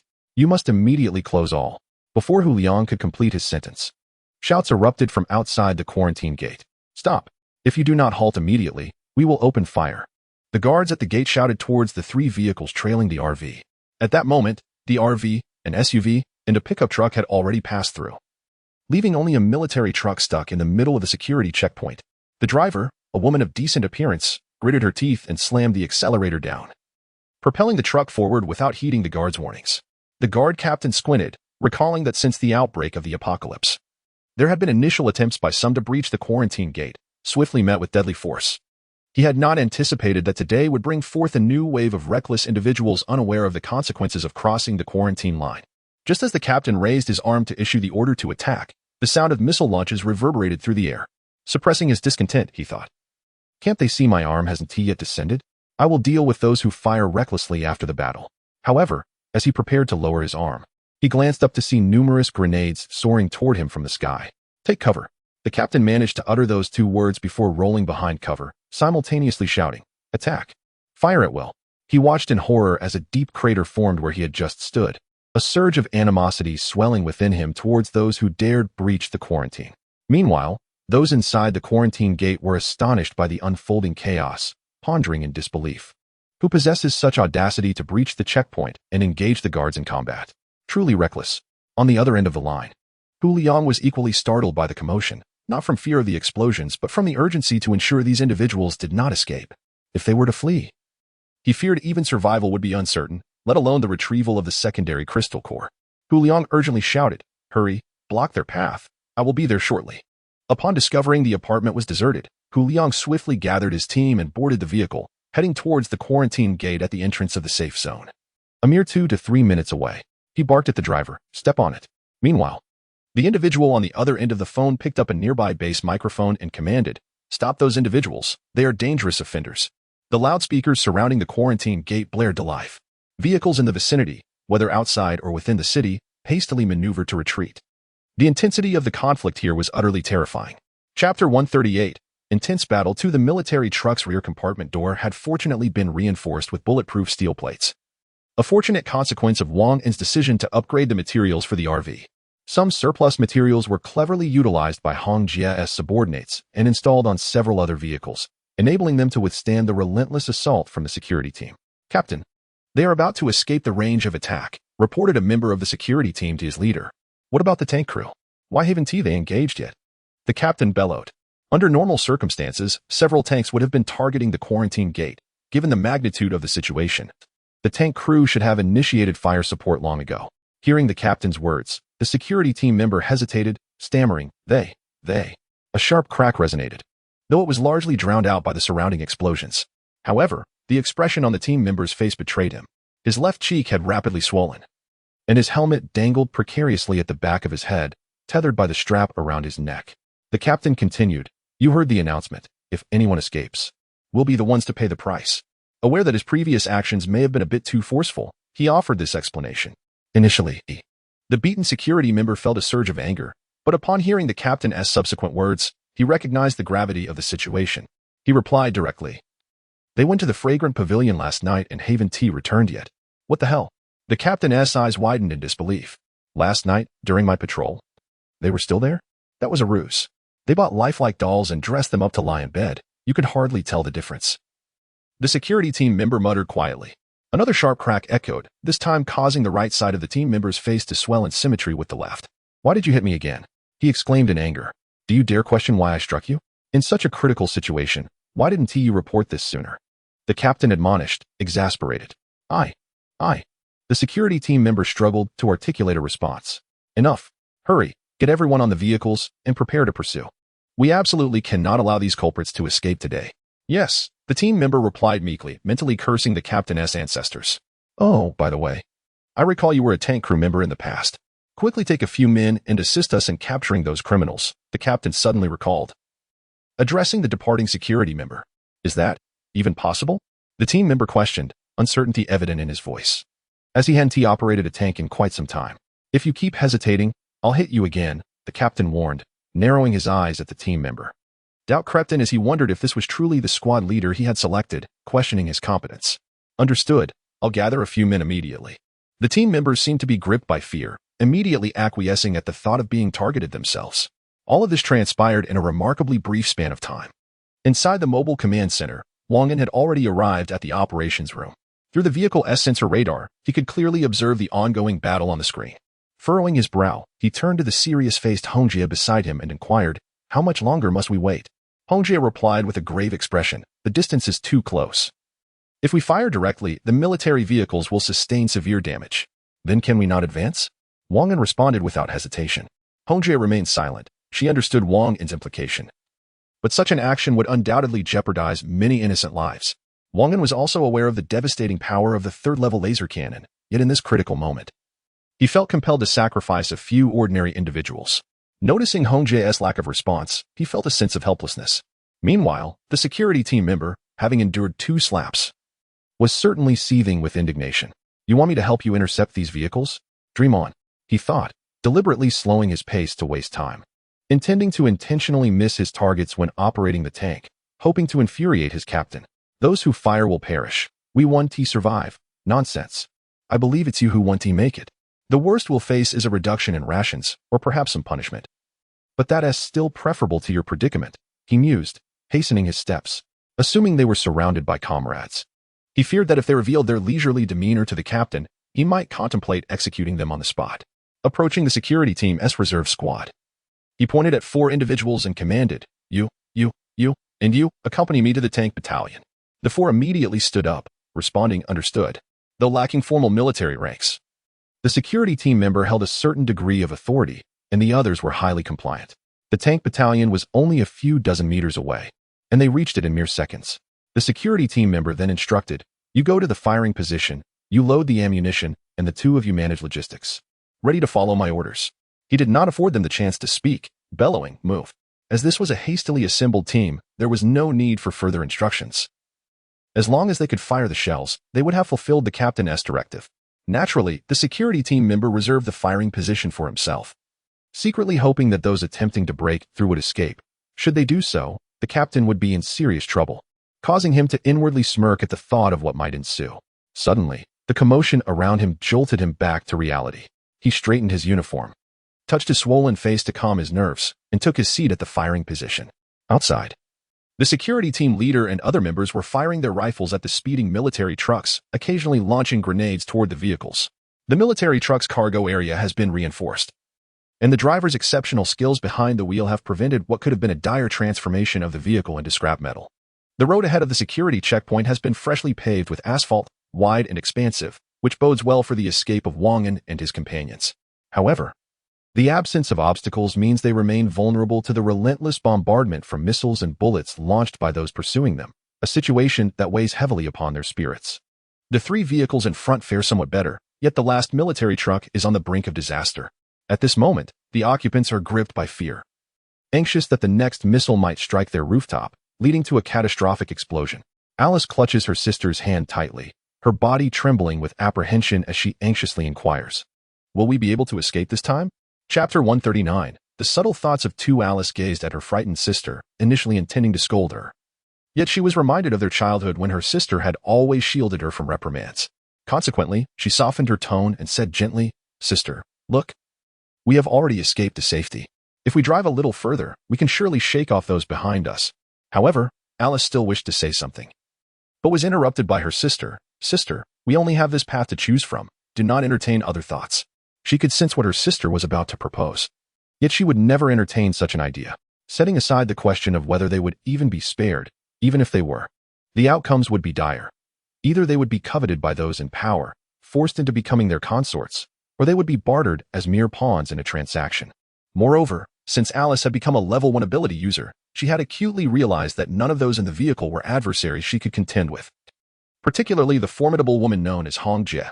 Alice was certain that should they dare to make any improper moves, their lives would be forfeit in an instant. Observing her sister's resolute demeanor, Alice felt a sense of helplessness. She wished to impart the gravity of their situation to her sister, lest they meet a fate worse than death. Regrettably, her sister would not heed her warnings. The scene unfolding in the military truck was perceived by Hong Jie, who sat in the command center. Her expression remained unchanged, though her eyes narrowed slightly in contemplation, leaving no one privy to her thoughts. At that moment, only a minute and a half had elapsed. Seated in his Sading 600, Hu Liang was consumed by anxiety, fully aware that these individuals must not be allowed to escape. If they did, not only would his aspirations for a level 2 crystal core be dashed, but his very life might hang in the balance. Gritting his teeth, he dialed to call the Chief of Staff Gao, seeking reinforcements. Hu Liang recognized that this action might dilute their capabilities, yet as long as the outcome proved favorable, other matters could be negotiated later. "Xiaohu, what brings you to call? Have you captured the murderer of Commander Huang? That would be splendid. I shall commend you to the chief shortly. A level 2 crystal core shall be yours without fail," the Chief of Staff remarked, having anticipated Hu Liang's request. He had been informed of the events that transpired earlier and surmised that Hu Liang was seeking assistance. However, he had little concern for capturing the one responsible for Huang Shisan's demise. In fact, he felt a sense of gratitude towards that individual, for without them, Su Fenghu would not have entrusted the task to Huang Shisan, which had now fallen into his hands. Just moments ago, Su Fenghu had personally called him, summoning him for a meeting, and Gao did not need to ponder the purpose. "Report, Chief of Staff. The perpetrator has yet to be apprehended. I have come to request a few personnel, if possible." Hu Liang began his request in a steady tone, but as he continued, his voice dwindled into a whisper. "Oh, I see. You require assistance in that regard. How many personnel do you need?" The voice of Gao Feng turned suddenly frigid as he spoke softly. "Infantry, special forces, I possess both. But what I seek is to borrow some air force." Hu Liang whispered. Gao Feng, taken aback, raised his voice, exclaiming, "Hu Liang, you truly dare to dream. The Air Force, what is that?" "It is the cherished treasure of Commander Su, with only a handful of aircraft. To think you would ask me to lend you the Air Force is utterly preposterous. While he had the authority to mobilize a few planes, he would never grant such a request to Hu Liang. After all, what was he? In critical moments, those aircraft could mean the difference between life and death. While Hu Liang was merely a nuisance, preoccupied with his own pursuits and his beloved son, A flash of coldness flickered in Gao Feng's eyes as he recalled that before Hu Liang's arrival, his son had at least known fear. Since befriending Hu Liang, everything had changed. His son seemed to have a shadow, Hu Liang, trailing behind him, escalating his misdeeds. After hearing reports from his subordinates, Gao Feng had deliberately summoned Hu Liang to his side, believing that having him close would ensure more decorum on Hu Liang's part. And indeed, Hu Liang proved to be more subdued when under Gao Feng's watchful eye. Gao Feng had hoped the matter would resolve itself, but to his dismay, just days prior, his son Gao Jun and the eldest son of Huang Shisan had engaged in a brawl over a woman at a nightclub, creating quite the uproar. Upon hearing this news, Gao Feng's eyes widened in disbelief, thinking he had misheard. However, once he grasped the full extent of the situation, his fury erupted. He was a man who valued his reputation greatly, a fact Gao Jun was well aware of. How would outsiders perceive the scandal? The safety island of Shen City, where the sons of two of Su Fenghu's most trusted subordinates fought openly over a woman from a nightclub. This time, Gao Feng spared no mercy. He hung Gao Jun from a tree, nearly beating him to death, demanding to know how he dared to commit such an act so brazenly. It turned out that as Hu Liang departed, he had arranged for his most loyal subordinate to take his place, ensuring that Gao Jun would remain secure even after Hu Liang's departure. Yet, for reasons unknown, Hu Liang's confidant failed to recognize the identities of their adversaries. Leading to this debacle, Gao Feng subsequently dealt with Hu Liang's confidant and delivered a stern warning to Hu Liang. Should he dare to assist Gao Jun again, he would face dire consequences alongside him. Realizing his words were somewhat harsh, Gao Feng added with a smile, "If you manage to capture the culprit yourself, you will surely be rewarded with a second-level crystal core. Indeed, if you summon the Air Force, the outcome will be quite different." He said this deliberately to dissuade Hu Liang from pursuing further Air Force assistance. As anticipated, upon hearing this, Hu Liang promptly replied, "Chief of Staff, then I shall let it go. I still have confidence in capturing those individuals." "Very well, then. Ensure you apprehend the culprits swiftly," Gao Feng concluded before hanging up the phone. He had to visit the crafty old fox, Su Fenghu, soon, and needed to contemplate what to say. Otherwise, Su Fenghu might hesitate to entrust him with this matter, resulting in a complete loss. After Hu Liang concluded his phone conversation with Gao Feng, his brow furrowed in contemplation. He found himself perplexed as to why the chief of staff was reluctant to dispatch aircraft for reinforcements. Was it truly as Gao had suggested? Or was there another underlying reason? He shook his head, unwilling to dwell on it further. Gazing at the inspection gate before him, a fervor ignited within his heart. If he could apprehend these individuals, the secondary crystal core would remain secure. He had recorded their earlier conversation, wary of Gao Feng's potential capriciousness. Hu Liang was no easy adversary. Ever since the incident where Gao Feng eliminated his trusted confidant, he recognized the man as a cunning adversary. Working under him required an extraordinary level of caution. Chapter 140. The collapsing captain of the guards. The guards were fully prepared, eagerly awaiting the opportunity to unleash their firepower. However, at that moment, a team member inquired, "How do we load this shell, squad leader?" This individual, having been reprimanded by the captain earlier, had inadvertently risen to the position of acting squad leader after the previous squad leader was tragically killed by a monstrous creature not long ago. Thanks to the captain's reliance on him, he gradually assumed the role, and thus, the others began to affectionately refer to him as squad leader, a vestige of the old world's customs. Upon hearing the question, the squad leader initially considered reprimanding the team member but was struck by a sudden spark of inspiration. He pondered whether, if he could manage to oust the captain, his position would be secure. The incoming captain would undoubtedly seek to placate his subordinates. And given the squad leader's decent rapport with his team, he might even secure their votes. This thought only fueled the acting squad leader's desire to let the others flee. From the captain's recent demeanor towards him, it was evident that while he was treated with some respect, in critical moments, he was utterly disregarded. Merely a pawn in a greater game, were it not for the captain's slight acknowledgement of his value. He would have been sent to the front lines as mere cannon fodder long ago. Boom, boom, boom. The sound of artillery fire echoed from the front lines. The squad leader instinctively shrank his neck, lamenting inwardly about the extravagant expenditure of ammunition. He was acutely aware of how difficult it was to earn crystal coins. A single shell could cost an ordinary person over a month's worth of provisions. Squad leader, a voice brought him back to reality. He glanced at the team member who could not load the shells and jested. "If the captain finds out, he'll definitely make you the first to charge forward. Please, squad leader, don't tell the captain. He is far too strict." The team member's face contorted in despair, pleading earnestly. Ignoring the distraught individual, the squad leader addressed two mobile team members. "Which of you knows how to load the shells?" The pair exchanged glances, and a somewhat shorter young man stepped forward. "You're the one. Hurry and load the shells." The squad leader turned back to the clueless team member, admonishing, "You should observe closely and refrain from making such foolish mistakes." The team member nodded in compliance. The squad leader surveyed the group, confirming everyone was ready, and began to maneuver the cannon towards the military truck that was weaving erratically, taking aim to fire. Boom. The shot was executed flawlessly. The woman driving the military truck was taken aback by the sudden explosion, relieved that the shot had missed. Otherwise, it would have resulted in catastrophic destruction. She had assumed that the guards at the quarantine checkpoints would be unable to fire their tanks in time as the truck was nearly out of range when, unexpectedly, a shell was launched, causing her heart to race with dread. Inside the truck's cargo area, the occupants watched in stunned silence as the explosion erupted behind them. Momentarily paralyzed by shock, unsure of how to react. "Are you all trying to get yourselves killed? Open fire now," Alice shouted emphatically. This moment allowed everyone to regain their composure. Yet the individuals merely exchanged glances without firing their weapons. Some among them, gripped by fear, contemplated surrendering to ensure their survival. Observing this, Alice drew her pistol from her waist and, in a low voice, declared, "Either you fire now, or you shall perish immediately." The resoluteness in Alice's demeanor startled the crowd, prompting them to realize she was not jesting. Only then did they seize their weapons and resume firing. Meanwhile, the head of the security team at the quarantine gate harbored thoughts of eliminating the provisional squad leader, feeling utterly humiliated by the protracted delay that culminated in such a meager outcome. His impatience grew, contemplating whether this individual was attempting to undermine him in retaliation for the slaps he had received. It must be noted that this security chief possessed a remarkably swift intellect. Just as he contemplated appointing someone else, the resounding blast of a shell interrupted his thoughts, leading him to dismiss his earlier intentions, muttering, "This person seems quite reliable." A smile crept onto the captain's face, despite their relentless pursuit of the military truck yielding no results, which left him in a state of agitation. However, the captain's smile was short-lived. His eyes widened in astonishment as he beheld the shell's trajectory, exclaiming, "It didn't hit." The military truck, despite its evasive maneuvers, remained within the extensive strike radius of the tank's shell, which, if not demolishing the vehicle, would at least halt its advance, a significant accomplishment in itself. In a fit of rage, the captain shouted, "Boom."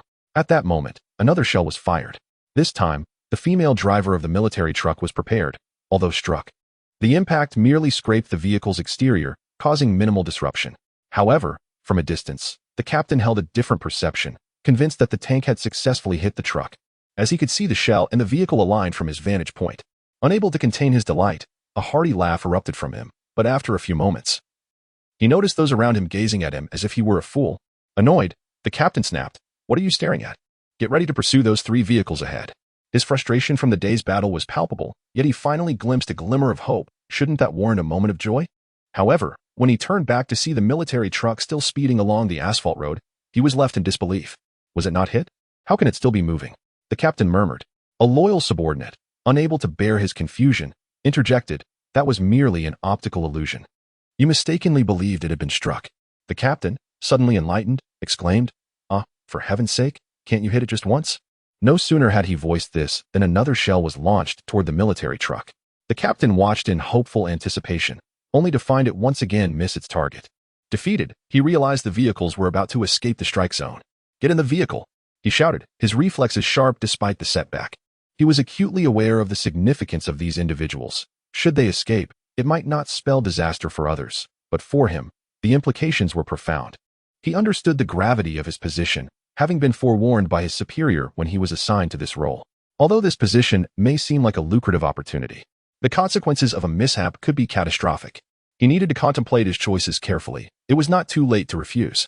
However, the captain dismissed his superior's counsel entirely. Having once been a distinguished soldier in the army, he had always excelled in his endeavors. How could a mere city defense captain pose a challenge? It was absurd. Meanwhile, the military truck ahead had already covered a distance of approximately 2 kilometers, though still within the range of the tank's firepower. The captain had begun to lose faith in this individual. Boom. The tank fired again, but this time, the shot went astray. The captain's frustration boiled over. Chapter 141. The inner thoughts of 2 individuals. The captain of the security team found himself consumed by rage, although he had already lost hope of hitting the target. Such a blatant insult to his eyesight was intolerable. He pointed at a nearby individual and commanded, "You go tell them it was my orders to apprehend the squad leader. Bring him back. I intend to interrogate him thoroughly to determine whether he knows these culprits and why he allowed them to escape." He had devised a plan to shift the blame for the escape of the criminals onto the squad leader, indifferent to whether the leader had intentionally let them go. All that mattered to him was absolving himself of responsibility, and he was willing to do whatever it took to achieve that. Understood, came the response from his subordinate, who swiftly turned to sprint towards the armored division. Everyone, hurry up and get in the vehicles, prepare to pursue, the captain shouted emphatically. He promptly climbed into a military jeep that had just arrived. Inside the jeep, several individuals were already seated, with a heavy machine gun mounted on the roof. The moment the captain settled in, the vehicle sprang to life and sped off in pursuit of the military trucks. Hu Liang and his companions finally arrived at the quarantine gate. Upon witnessing the scene before him, a knot tightened in his chest. He quickly exited the vehicle and seized a security team member by the collar, demanding, "What happened to the individuals who just bypassed the checkpoint? Where are the vehicles?" The team member, initially preparing to board his vehicle to chase the criminals, was abruptly caught off guard by the grip on his collar. As he turned to confront the source of the disturbance, his eyes widened in recognition of the uniform. He quickly stifled his anger, altering his response. "Sir, those individuals are already 2 kilometers away. Look over there." He gestured towards the direction of Wang An and her 4 vehicles. Hu Liang could only make out a vague silhouette of a truck. Stunned for a moment, he then heard a sharp crack. Utilizing his extraordinary powers, Hu Liang struck the security team member down to the ground with a forceful blow. "Where's your captain?" Hu Liang bellowed at those around him. Regret washed over him. He should have insisted on procuring an aircraft from Gaofeng instead of daydreaming about secondary crystal cores. If those individuals managed to escape, it would spell disaster for him. Meanwhile, the captain was speeding towards Wang An's convoy. Upon reaching the quarantine gate, he sensed something was amiss as he observed the aggressive approach of Hu Liang's group. He urgently instructed the driver ahead to accelerate. Without hesitation, the driver pressed the gas pedal, propelling the jeep forward. The captain kept a watchful eye on the rearview mirror, where he noticed an individual leaping from a vehicle. Upon recognizing the person's face, his heart skipped a beat. Hu Liang was no ordinary adversary. His reputation was widely known. When he first arrived at the safety zone, Hu Liang had merely been an overseer, lacking any significant standing. However, after aligning himself with Gao Jun and serving him diligently, he had swiftly ascended to become Gao's right-hand man within a matter of months, earning the envy of those around him. The captain had also heard tales of Hu Liang's ruthlessness. During his time with Gao Jun, he had been implicated in numerous fatalities. In the apocalypse, taking lives was commonplace. Yet the individuals Hu Liang had killed were not mere nobodies. They held considerable status and influence, far surpassing that of the average person arriving at this place. The captain observed Hu Liang disembarking from the vehicle, engaging in conversation with one of his subordinates. Before long, he witnessed Hu Liang strike his own team member to the ground. At this sight, the captain's pupils contracted. It was as if he glimpsed a foreboding reflection of his own imminent fate. "Step on it," the captain shouted at the driver, his heart racing at the menacing demeanor of Hu Liang. The fleeing individuals were evidently no ordinary people, and the captain understood, from Hu Liang's earlier reaction, that should these individuals escape, he would be facing dire consequences, potentially becoming Hu Liang's scapegoat. Contemplating this, the captain's eyes flickered, his mind swirling with unspoken thoughts. Hu Liang, eyeing the fallen team member, called out again, "Where is your captain?" The trembling subordinate pointed towards a vehicle that had just driven a few dozen meters ahead, stating, "That off-road vehicle up front belongs to the captain." With a swift motion, Hu Liang kicked the subordinate down and observed the leading off-road vehicle. Positioned as he was, he could clearly see its entire silhouette and caught a glimpse of the captain, who had just turned his head, revealing a cruel smile. The captain, having previously turned away from the unfolding events involving Hu Liang, found himself unable to resist the urge to glance back and see what Hu Liang would do next. To his astonishment, he witnessed Hu Liang kick his team member several meters away, leaving the soldier motionless on the ground. Just moments ago, he had shared a brief but intense gaze with Hu Liang, who now wore a grotesque grin. The captain hastily redirected his gaze forward, a creeping suspicion taking hold. Could Hu Liang be considering him as a scapegoat? The more he pondered, the more plausible it seemed. Akin to his desire for the squad leader to absorb the blame for his own missteps. Squinting, the captain conceived a daring notion: should the individuals ahead escape, returning would likely spell disaster for him. However, if he could lead these men into the city, utilizing their equipment and vehicles to hide, he might evade this calamity and perhaps even thrive in the urban landscape better than his current predicament. Furthermore, he had recently learned from his mentor that significant developments were anticipated at the safe zone, potentially allowing him to return soon. With this in mind, the captain lost interest in pursuing the vehicles ahead, yet the proximity to the safe zone troubled him. He resolved to chase for a while longer before veering off on another route to escape, convinced that Hu Liang wouldn't pursue him with such fervor, disregarding the fleeing criminals. Hu Liang had just displayed a grotesque smile to the captain, intending to issue a stern warning. He was resolutely committed to apprehending the culprits. Should they escape, the ramifications would be severe. Just moments prior, he had contemplated placing the blame on the captain for the failure to capture the murderers. As he observed the vehicles belonging to Wang An and his group receding into the distance, Hu Liang realized that the likelihood of capturing the culprits had diminished significantly, prompting him to consider his own future plans. Hu Liang was acutely aware of the paramount importance that his superior placed on this matter. Should it come to light that an individual had managed to escape from his meticulously orchestrated encirclement, he would undoubtedly face dire consequences. Just moments ago, he contemplated the notion of shifting the blame onto the captain of the security team, which would likely result in only a mild reprimand. If the chief of staff were to speak favorably of him, it was conceivable that he might even evade any punishment entirely. Exit the city and pursue, Hu Liang bellowed. Although he entertained the idea of attributing responsibility to the captain, the immediate priority was to chase down these perpetrators. There remained a glimmer of hope that he might still catch up, thereby preserving the potential of his secondary crystal core. Chapter 142. Escaping from danger. Hu Liang did not glance at the security personnel on the ground. Instead, he boarded the vehicle and instructed the driver. Keep up with the convoy ahead. Understood, Commander Hu, the driver replied. At that moment, Hu Liang closed his eyes, contemplating how to ensure his own safety should the assailant escape. He recognized the gravity of the situation. If the higher-ups were to lay the blame at his feet, his life would undoubtedly be forfeit. Desperately, Hu Liang sought to exonerate himself. Meanwhile, lost in thought about his own absolution, the head of the security team up ahead noticed Hu Liang and lashed out with a kick, sending one of his subordinates sprawling on the ground, unconscious. He exhaled deeply, wishing he could deliver a few bullets to Hu Liang, making it clear that he was not one to be trifled with. The security chief turned to the driver and commanded, "Accelerate." Observing from the rear, Hu Liang felt an inescapable dread. He realized that absolving himself of blame would not be a simple task. As the designated officer responsible for apprehending the assailant, should the culprit elude capture, even a scapegoat would not spare him from dire consequences. Clenching his teeth, Hu Liang withdrew his phone from his pocket and located the number of the senior advisor in his contacts.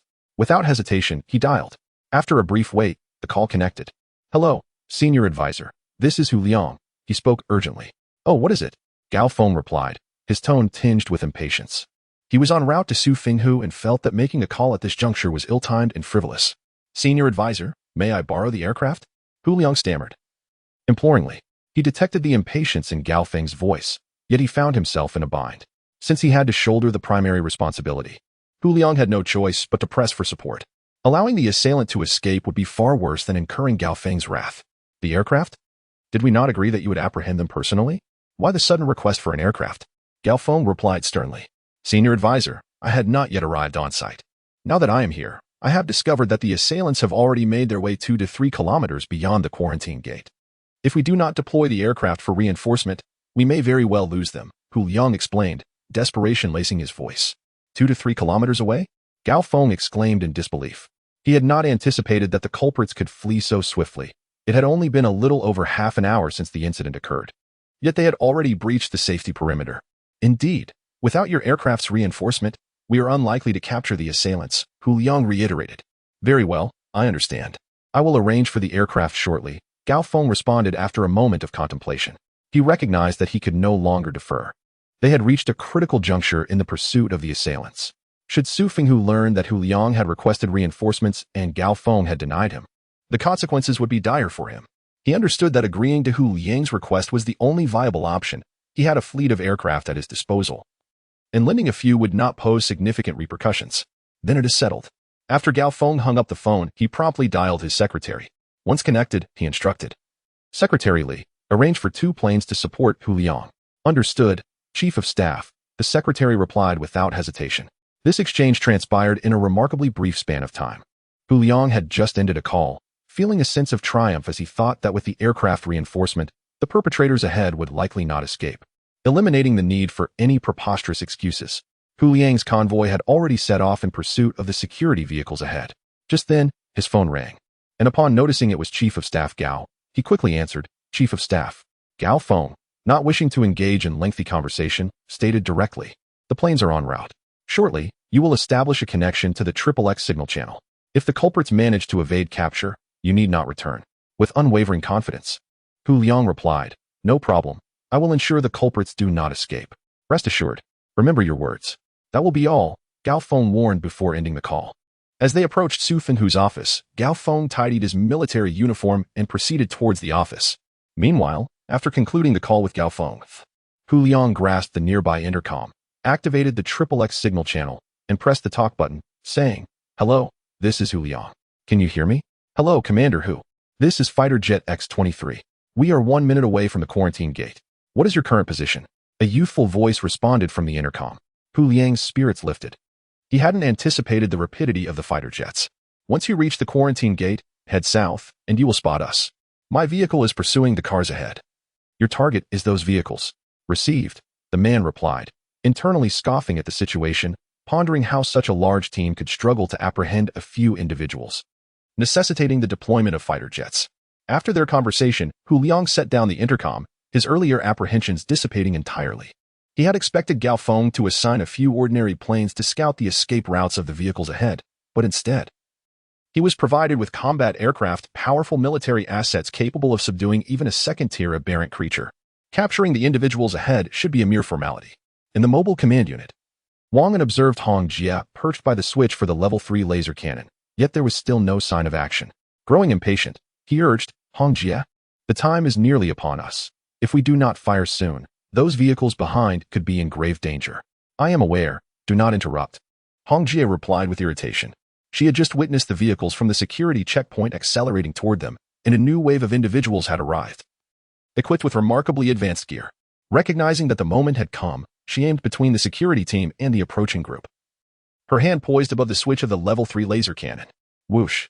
In less than 2 seconds, a deafening explosion resounded. Boom!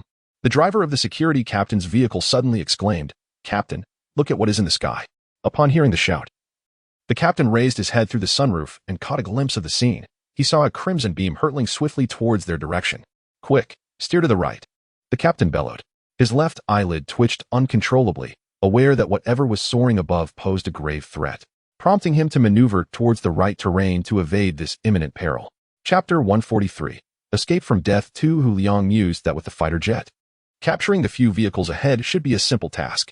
Just then, a thunderous boom resonated, and his mind was engulfed in a cacophony, rendering him momentarily senseless. The sound of explosions echoed as a third-level laser cannon targeted the rear of the security team, just ahead of Hu Liang's convoy. Nearby vehicles were obliterated, reduced to mere fragments, and their occupants were consumed by the inferno. Hu Liang's Sating 600 was directly beneath the laser cannon, and it was struck head-on. As a late-stage level 1 psychic, Hu Liang leaped from the window just as the cannon was about to unleash its destructive force. However, he could not evade the disaster. Now, he lay on the ground, gasping for breath, his life hanging by a thread. As the explosion subsided, it took several minutes for the smoke to clear. With a forceful kick, the captain of the security team shattered the car window and crawled out, shaking his head to regain his senses. Although he had narrowly escaped the missile's direct assault, he still felt the repercussions, with pain coursing through his body. Upon surveying the scene, he was taken aback to see what had been a lengthy convoy now lay in disarray, many vehicles turned upside down, reduced to scrap metal, while flames continued to rage. Only a few distant vehicles had managed to escape the devastation, and their occupants gazed in shock at the chaos around them. The captain stood, stunned by the sight before him. The destruction of Hu Liang's convoy was evident, with more than half of it annihilated. He murmured to himself, pondering the immense power of the missile that could wreak such havoc. Strangely, witnessing the ruin of Hu Liang's convoy stirred an indescribable feeling within him. Was it sorrow or relief? Suddenly, a thought struck him. If Hu Liang had perished in the explosion, would there be any need for excuses in the pursuit of the culprit? With this realization, the captain called out loudly, "Come here, come here." Several individuals responded and made their way towards him, while personnel from the quarantine team also rushed over. Observing those approaching, the captain couldn't help but feel gratitude for their survival. After a few minutes, dozens of people gathered around him. He surveyed the crowd and, in a calm manner, instructed, "Search for any survivors. Those who are alive should be swiftly taken to the hospital for treatment." He gestured for them to proceed.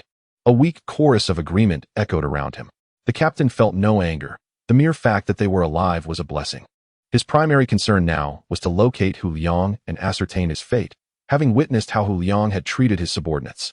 As the captain watched his men scatter in search of survivors, he began to make his way towards the location of Hu Liang's vehicle.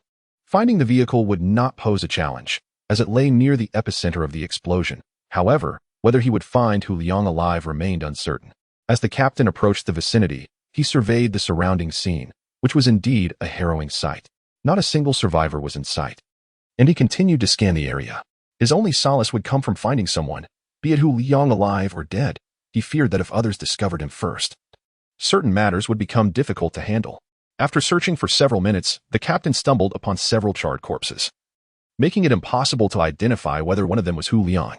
He searched for a few more minutes but still found no signs of life. Summoning a few individuals, he instructed them to look for Officer Hu in the vicinity. The captain was unwilling to squander time at this location. He directly informed his subordinates that upon locating Officer Hu, they were to take him for medical attention. Although the captain harbored no desire to save Hu Liang, he could not voice his thoughts. With no other options, he resorted to this method to ascertain Hu Liang's fate. The captain shook his head and staggered outside. Though he had distanced himself from the explosion area, he was still significantly affected and felt a lingering dizziness. As he reached an open space, he spotted a figure lying across a wheel. The person's face was obscured in darkness, lying still with only a pair of wide-open eyes. The captain cautiously approached and uncertainly inquired, "Can you still speak?" The individual merely blinked without uttering a word. After observing for a moment, the captain recognized that this person was on the brink of death. An inexplicable joy surged within him. He could confirm that this was indeed the Hu Liang he sought. To his astonishment, despite the tremendous force of the explosion, Hu Liang had not been killed outright. The captain glanced around before quietly maneuvering past Hu Liang, heading towards the quarantine gate. Aware of Hu Liang's grievous injuries, he knew he was beyond saving and refrained from delivering the final blow, fearing exposure. He did not want others to take Hu Liang to a hospital. If a powerful ability user happened to revive him, it would spell disaster for himself. Since the onset of the apocalypse, he had encountered numerous ability users, including those with healing powers. Although their abilities were not as miraculous, one could never predict the unexpected. Thus, quietly departing was the best course of action. Allowing Hu Liang to pass away in silence seemed preferable. He then arranged for those nearby to search other locations, which would be the ideal outcome, and he couldn't help but feel a sense of pride in his cleverness. Inside the mobile command center, Wang An and Hong Jie gaped at the aftermath of the explosion. Wang An exclaimed in astonishment, "Why does this explosion seem even more powerful than the last?" It's merely a psychological effect. It feels similar, but experiencing it firsthand is entirely different. Such an assault would surely inflict some damage on me as well, Hong Jie replied, equally astonished. Feng Yin, move swiftly. The pursuers will not catch up immediately, Hong Jie added. Understood, Feng Yin responded. The mobile command center accelerated, with 3 vehicles closely trailing behind. In the last military truck, Alice was momentarily stunned by the explosion behind her. Witnessing those who had contemplated surrendering just moments ago now crouched in confusion. Only Ailey and a few others wore smiles upon their faces. Ailey glanced at those who had previously contemplated surrendering and spoke with a calm demeanor. Do you see? If you conduct yourselves well, perhaps I shall refrain from reporting your earlier intentions to our superiors. As her words echoed in the air, a shiver ran through the group. They were acutely aware that those in power were merciless fiends. Should it come to light that they had considered capitulation, it would spell their doom. Ailey hastily interjected, Ailey, it was our fault earlier. We are determined to amend our ways. For the sake of our shared survival thus far, please do not report this incident. Is that agreeable? That depends on your conduct. Chapter 144 Su Fenghu knock, knock, knock. Come in. Gao Feng slowly pushed open the door and entered. A man sat in a chair behind the desk, facing away from the entrance. Gao Feng bowed his head respectfully and said, Gao Feng pays his respects to Chief Su. The man was Su Fenghu, the supreme leader of the safety island in Xinqing. You've arrived, Su Fenghu said softly from behind the chair. How's the investigation into the perpetrator progressing? Gao Feng pondered for a moment before reporting in a measured tone. We have identified the culprit, but for some unknown reason. It seems he was aware of our approach and fled the city ahead of time. Fled the city? Su Fenghu's voice was low and grave. Indeed, however, Chief, please rest assured that I have dispatched 2 fighter jets for support. I am confident they will not escape. Gao Feng quickly responded, bowing deeply. Fearful of inciting displeasure in the man before him, knowing that such discontent could lead to dire consequences. Let us hope so, Su Fenghu remarked with a knowing tone. He was aware of the discord between Gao Feng and Huang Shisan, a rift he had intentionally fostered to prevent the 2 subordinates from uniting against him. Throughout the exchange, Gao Feng had kept his head bowed, demonstrating utmost respect and trepidation towards Su Fenghu. Upon hearing Su's words, he shivered but remained silent. Su Fenghu gradually turned his chair, casting a glance at the stooped and submissive Gao Feng. His eyes narrowed slightly, for he understood that this subordinate had long harbored doubts about his authority. He contemplated whether to assign the task to Huang Shisan instead of the man before him. Huang Shisan had demonstrated unwavering loyalty, unlike Gao Feng, who posed a potential risk. Su Fenghu refrained from pursuing that line of thought further. He had no other options available. His mind drifted back to the battle with Li Zhanghua, which had resulted in heavy casualties among his ranks. The memory ignited a flicker of irritation within him.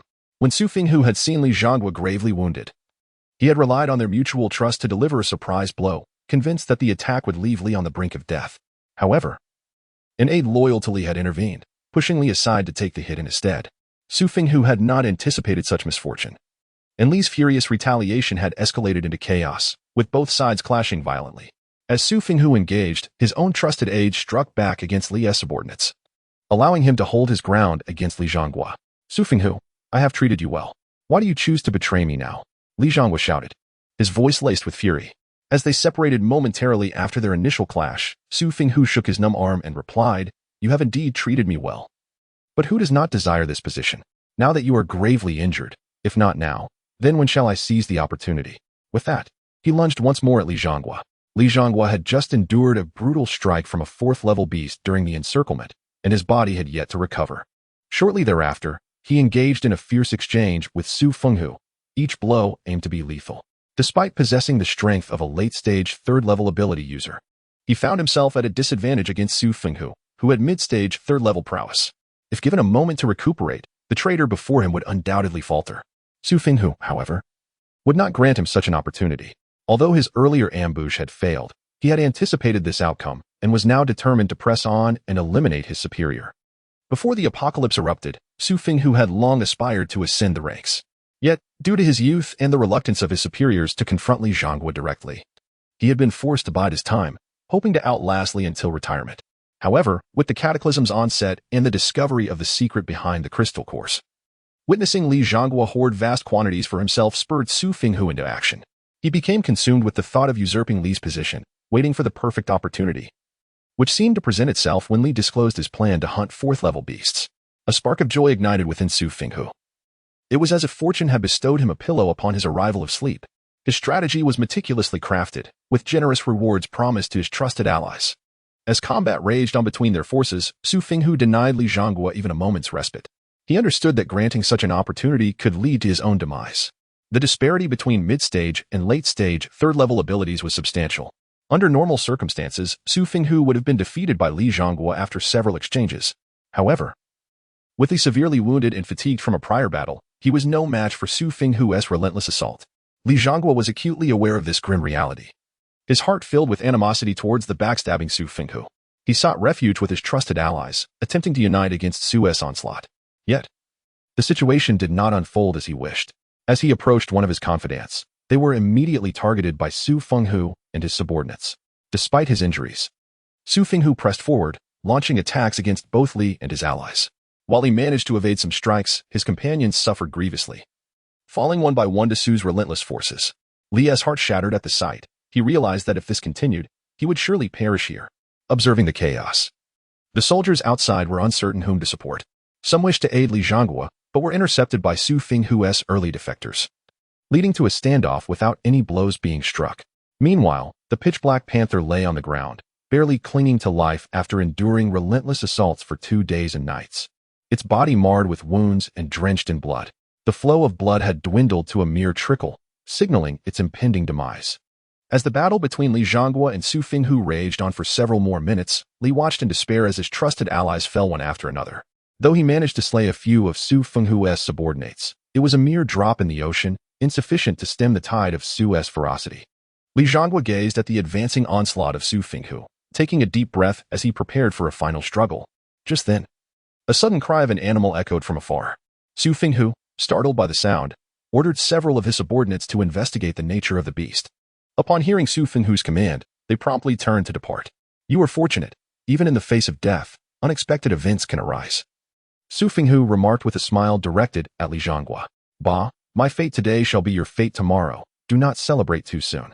Chapter 145. An unexpected turn. Li Zhanghua realized that escape was no longer an option today. His sole focus was on inflicting greater losses upon Su Fenghu and avenging his fallen comrade.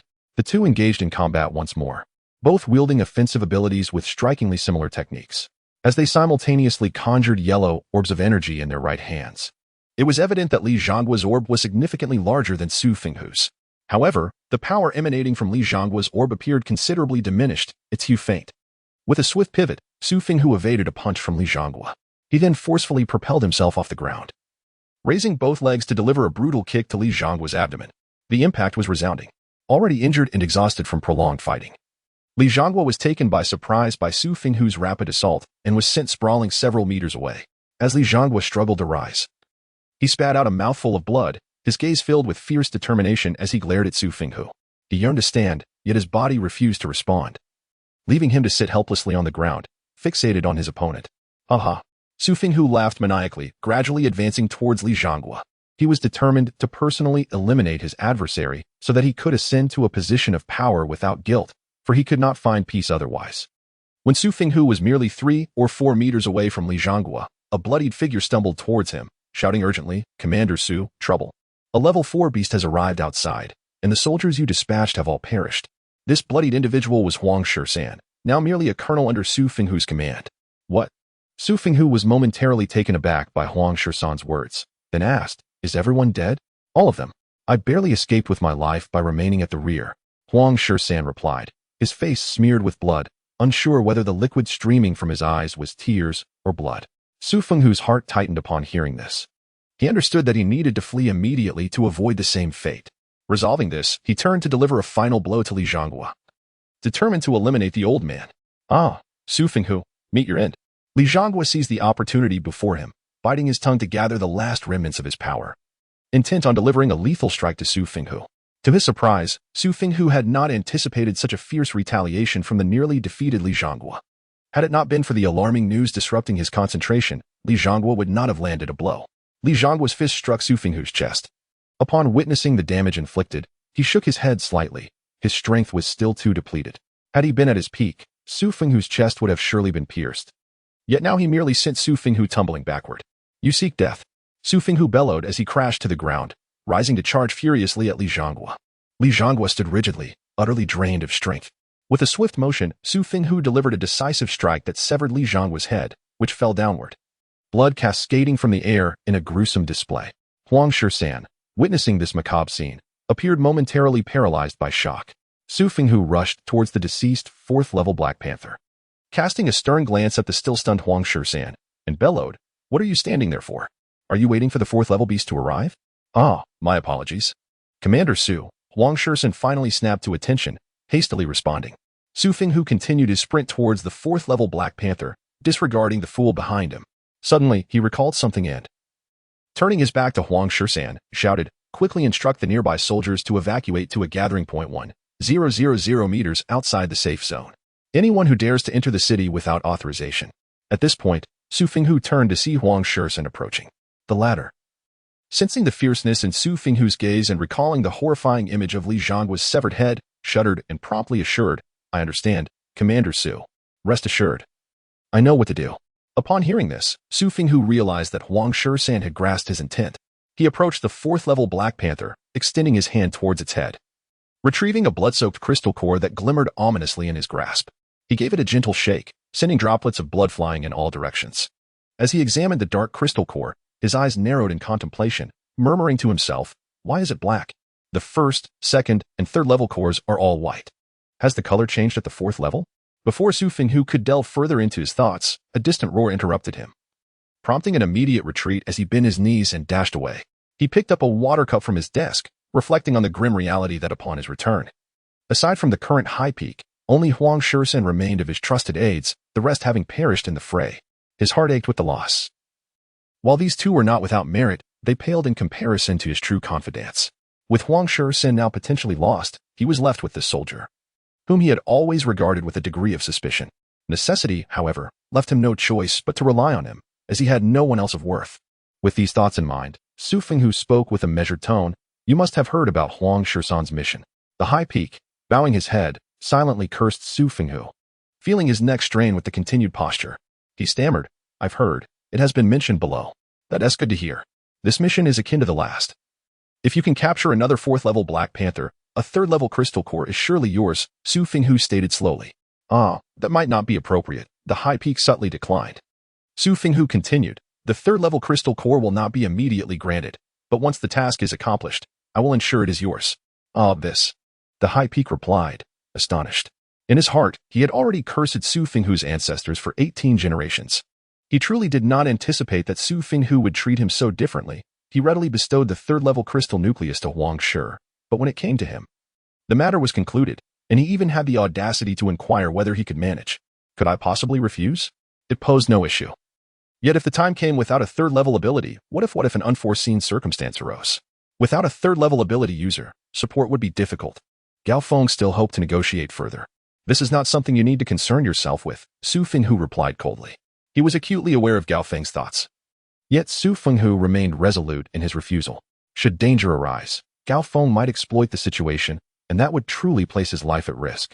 Chapter 146, Notification. As Su Fenghu and Gao Feng discussed the intricate details of capturing the Level 4 Black Panther, a series of knocks echoed from outside the door. "Come in," Su Fenghu called out.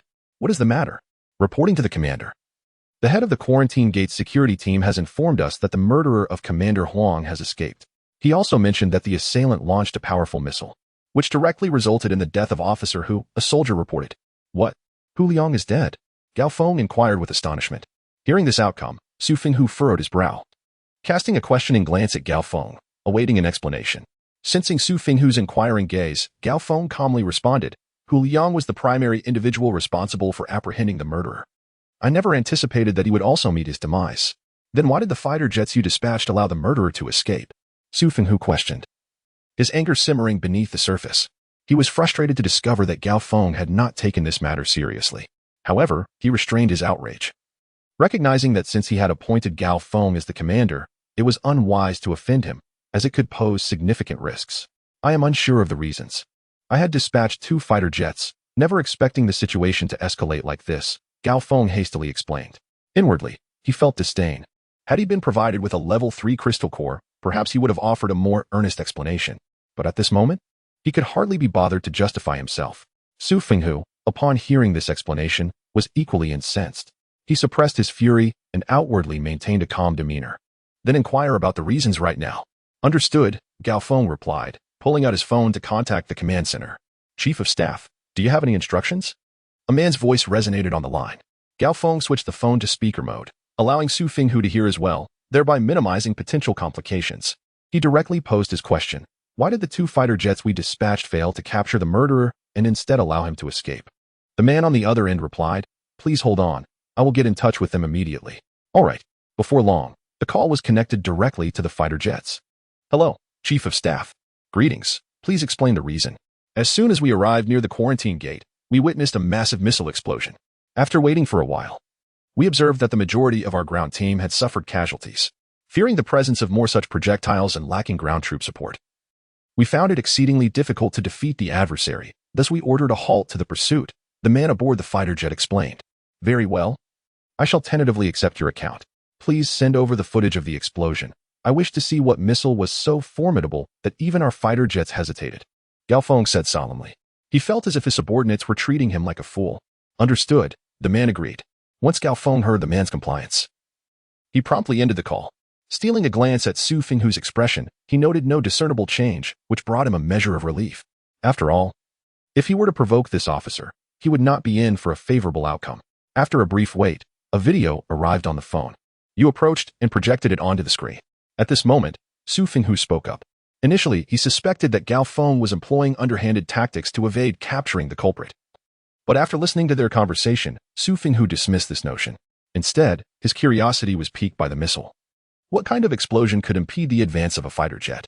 Soon, the military personnel projected the video. Su Fenghu and Gao Feng stared intently at the screen, which now displayed the aircraft's perspective. As the fighter jet soared swiftly, a red laser projectile suddenly emerged from the distance, hurtling towards the plane. The aircraft's speed rapidly diminished, and moments later, a tremendous explosion reverberated. The video on the computer shifted perspectives, clearly revealing the scene of the red laser projectile descending and detonating. Su Fenghu, seated, narrowed his eyes in astonishment. The power of this weapon rivaled his most formidable strike. He couldn't help but exclaim, "I never expected them to possess such a powerful missile." Indeed, the perpetrator this time is remarkably formidable, Gao Feng quietly concurred. He too had not anticipated that the assailant who killed Commander Huang wielded such a potent missile. Conduct a thorough investigation into these individuals' identities and send me the findings once you have them, Su Fenghu instructed Gao Feng. Understood, Gao Feng replied. Lifting his head with resolve, Su Fenghu gestured for him to leave. Gao Feng bowed and exited. Su Fenghu gazed at his retreating figure, remaining silent for an extended period. Once outside the office, Gao Feng's eyes hardened with anger as he thought, I never expected that the third-level crystal core would be so tightly controlled. Could he have sensed something? Suddenly, he shook his head, contemplating. If he had sensed anything, my head would have long since rolled.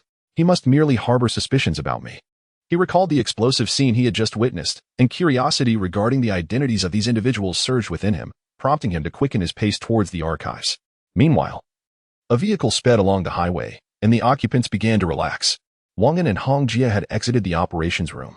Wang An lay in Wang Jingyi's embrace, mouth agape, eagerly awaiting fruit to be fed to him, while the surrounding women looked on with gritted teeth. Hong Jie sat opposite, savoring a glass of wine, while others rested, watched television, or had already retired to bed. Li Xiaoxiao had mourned throughout the night and fell asleep in bed after the battle concluded.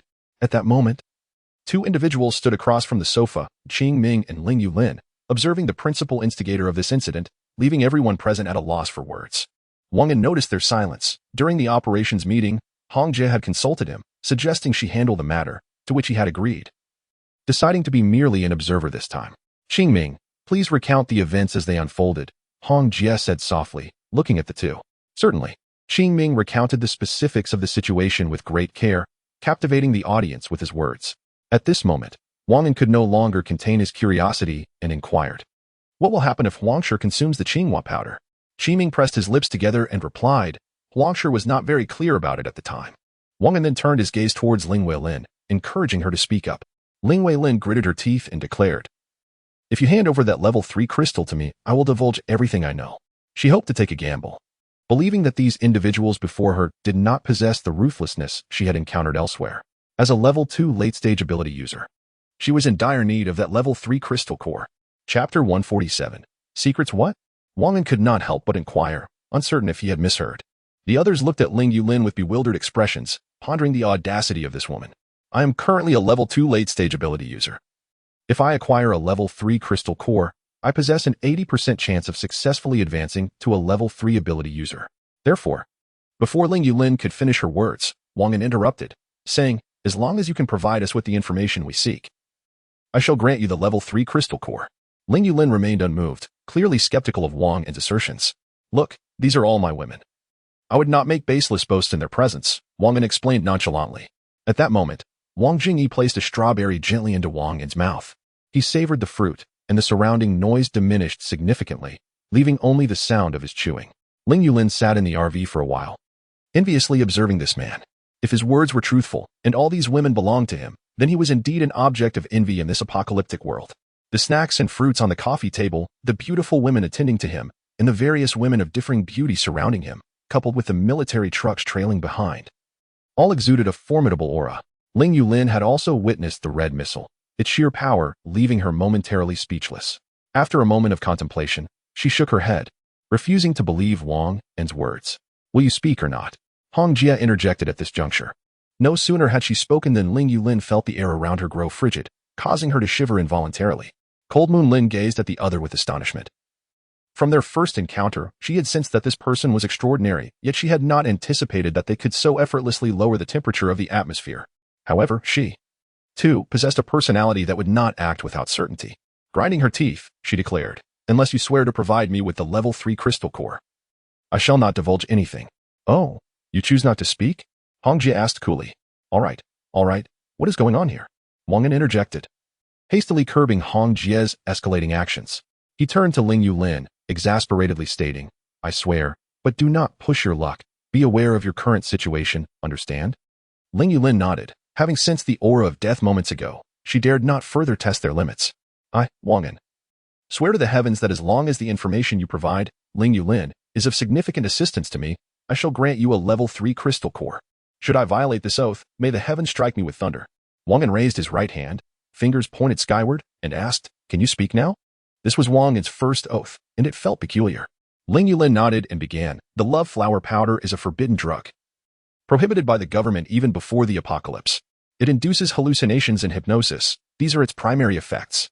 Following the onset of the apocalypse, it can ensnare individuals in their desired scenarios and provoke peculiar behaviors. Wang An inquired curiously, what peculiar behaviors? Ling Yuelin pressed her lips together and softly stated, it's about engaging in such activities with the person you admire. She uttered this all in one breath, exhaling gently as she felt a tinge of discomfort speaking of such matters before a multitude. Why does Huang Shursen face the wall in the bed? Wang An inquired with curiosity. The surrounding chatter fell silent, leaving only the sound of the vehicle speeding forward. Feng Yin, who was driving, slightly parted her lips, unsure of how to respond to Wang An's question. Ling Yuelin widened her eyes, contemplating whether this man was in need of some form of treatment. Yet, upon noticing the curiosity in his gaze, she resolved to convey her thoughts. After all, it would be unfortunate should he change his mind. Clearing her throat, Ling Yuelin pondered her words before continuing. Well, it's about imagining the wall and the bed as his women. Do you understand now? Oh, so that's how it is. Wang An replied with a hearty laugh. I never expected Commander Huang to possess such an endearing side. After such an act, does he feel any discomfort? Please continue with other matters, Hong Jie interjected, unable to endure the conversation any longer. Ling Yuelin nodded and proceeded. Additionally, there's Su Fenghu, the newly appointed head of the safety island in Shenqing. He intends to hunt a level 4 beast in the southeastern direction of Area C in Shenqing. We are aware of this. Is there anything else? Wang An asked. You know? Ling Yuelin expressed her surprise before adding. Su Fenghu possesses a level 4 crystal core that he is unable to absorb. We are aware of that too, Wang An replied with a grin. What? Ling Yuelin furrowed her brow, clearly skeptical of Wang An's claim, suspecting he was trying to extract information from her. Calmly, Hong Jie remarked. I overheard your conversation 2 days ago.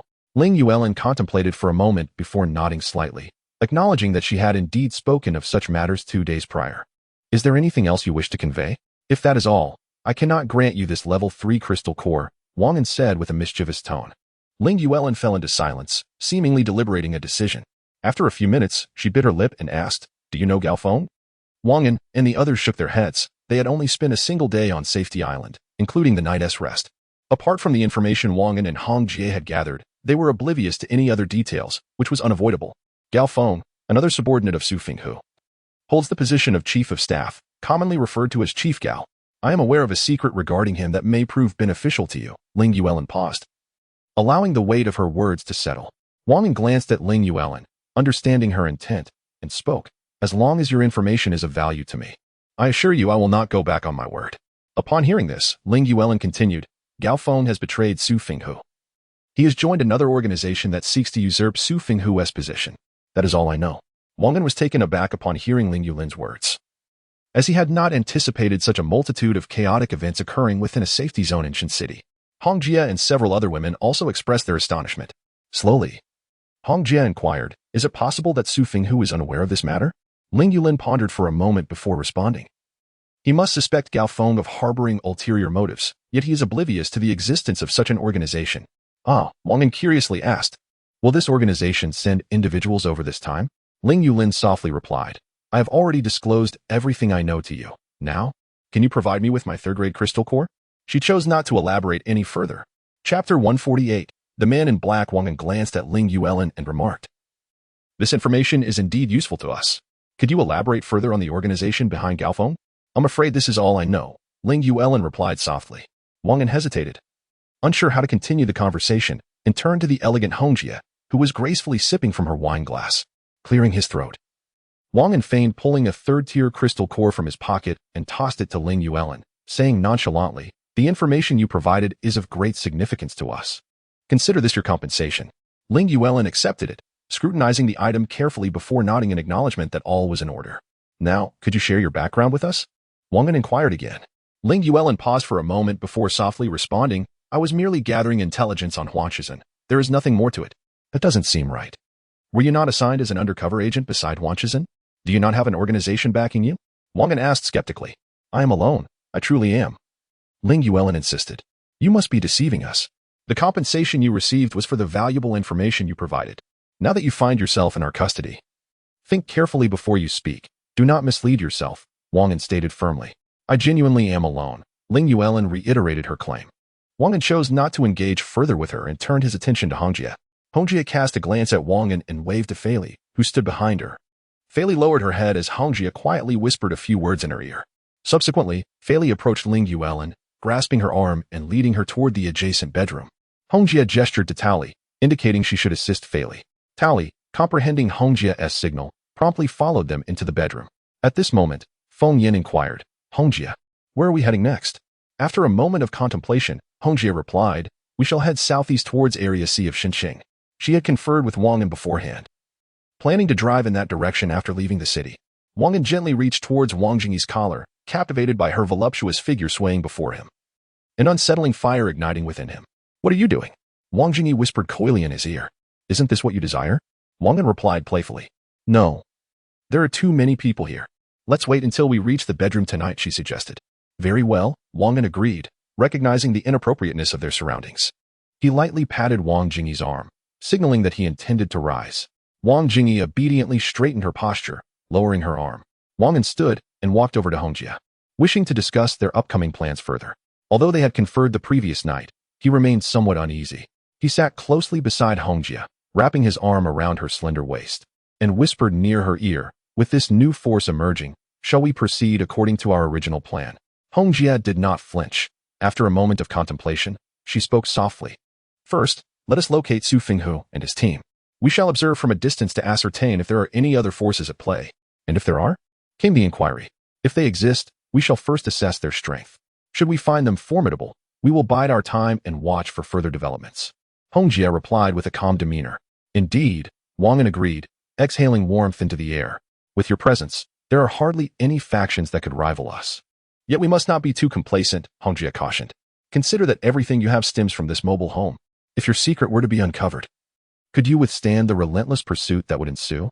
She hoped to shield Wang An from harm, feeling a bond with him. Life within the RV was undeniably comfortable. Despite some external locales appearing more favorable, they lacked storage and preservation of provisions, and their safety could not compare to that of the RV.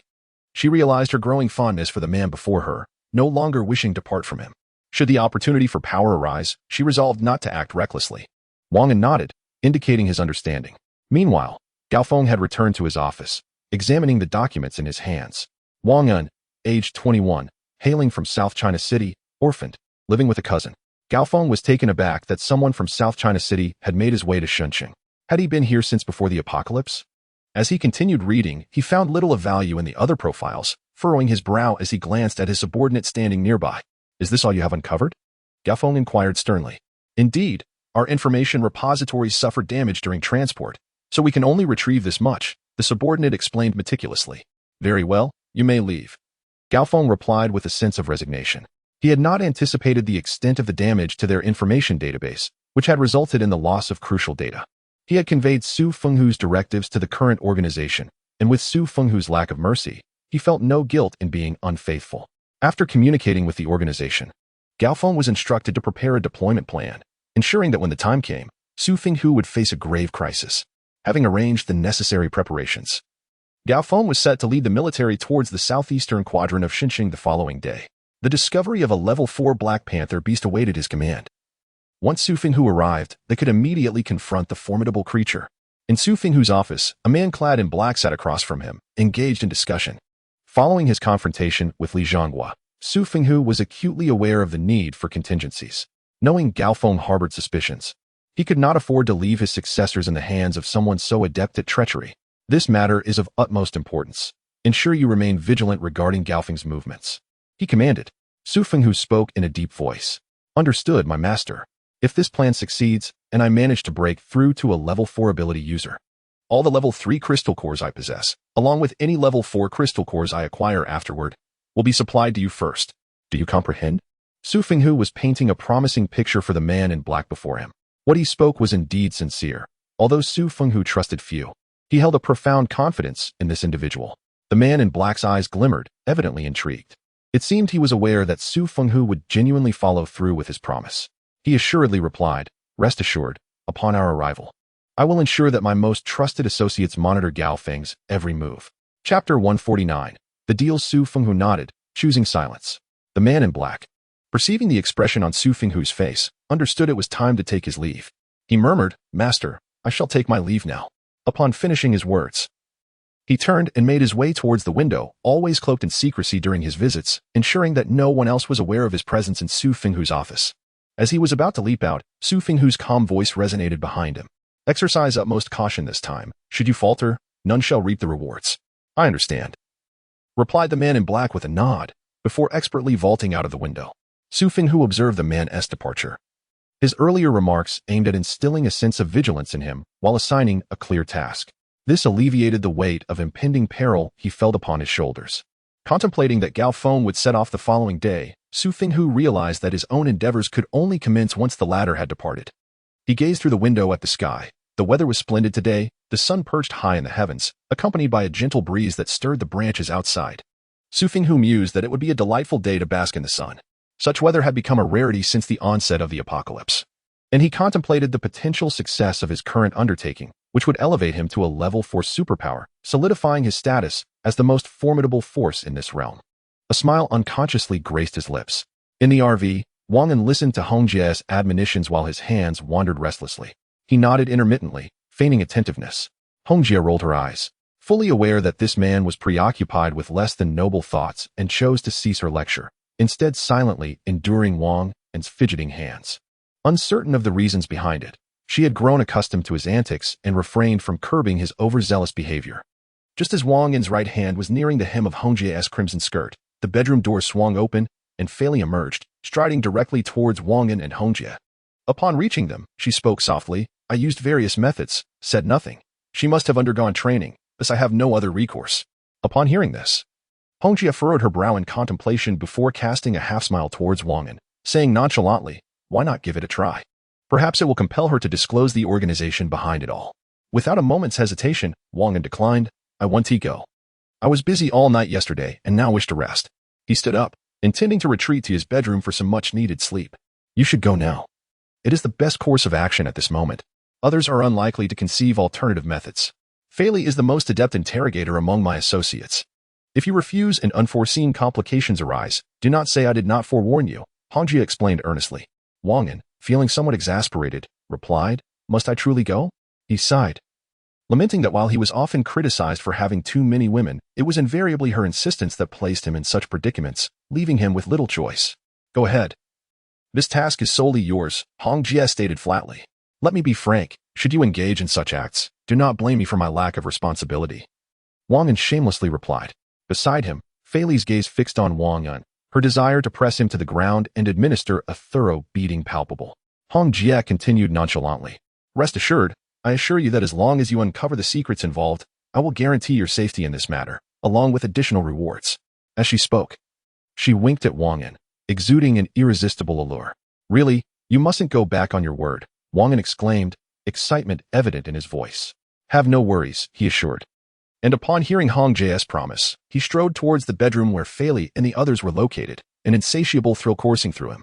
He had witnessed firsthand the enchanting beauty of Ling Yuelin, and the thought of having such a woman as his own was undeniably enticing. Be cautious, Fei Li cautioned as Wang An passed her by. I know, he replied, then opened the bedroom door and stepped inside. Qing Ming and Ling Yuelin turned to face him. With Ling Yuelin seated on the bed, beads of sweat glistening on her forehead, her black hair disheveled, Qing Ming stood opposite her. Wang An, observing their state, felt somewhat speechless, pondering what methods Fei Li and Qing Ming had employed. Noticing that Ling Yuelin bore no visible injuries, he mused that they must have been too lenient. He turned to Qing Ming and said, You may leave. Qing Ming, puzzled, asked, Do you wish to interrogate her alone? Wang An nodded. Upon seeing his affirmation, Qing Ming inquired, Are you certain you can manage alone? She is a Class 2 ability user. Wang An, slightly irked by her tone, retorted. Who do you think I am? I assure you, I am quite capable. Now please leave. Aware of Qing Ming's unwavering loyalty to Hong Jie, he pressed on. Yet, Qing Ming remained impassive, standing silently. Wang An decided to employ his trump card, stating slowly, Hong Jie has already granted me permission to interrogate this woman alone. Qing Ming paused, momentarily taken aback, her disbelief evident. How could Hong Jie allow her man to confront such a beautiful and enigmatic woman? After a moment's contemplation, she reconciled the situation, understanding that since they had no other means to extract information from the woman, perhaps Wang An could succeed where they had failed, possibly eliciting secrets unknown to them. Qing Ming nodded and exited the room. With a soft click, the bedroom door closed. Ling Yuelin, now alone with this man, felt a twinge of unease. She feared he might resort to underhanded tactics against her. In a low voice, she declared, "You need not think of ways to extract information from me. I will not utter a single word. Do not be hasty. I merely wish to propose a transaction." Wang An replied with a sly grin. "Transaction? What sort of transaction? Nature is a transaction beneficial to all. I have conveyed all I can regarding any dealings. You scoundrels now seek to reclaim that third-grade crystal nucleus through such means, do you not?" Ling Yueling spoke through gritted teeth, her eyes slightly reddened. Upon hearing these words, Wang An discerned that Ling Yueling was overthinking the matter, and without further explanation, he straightforwardly inquired, "What is your confidence level in utilizing the third-grade crystal nucleus to achieve a breakthrough?" Just as Ling Yueling was about to respond, Wang An preempted her, stating, "I possess an item that guarantees a 100% success rate in your ascension to a third-grade supernatural being. Would you be interested?"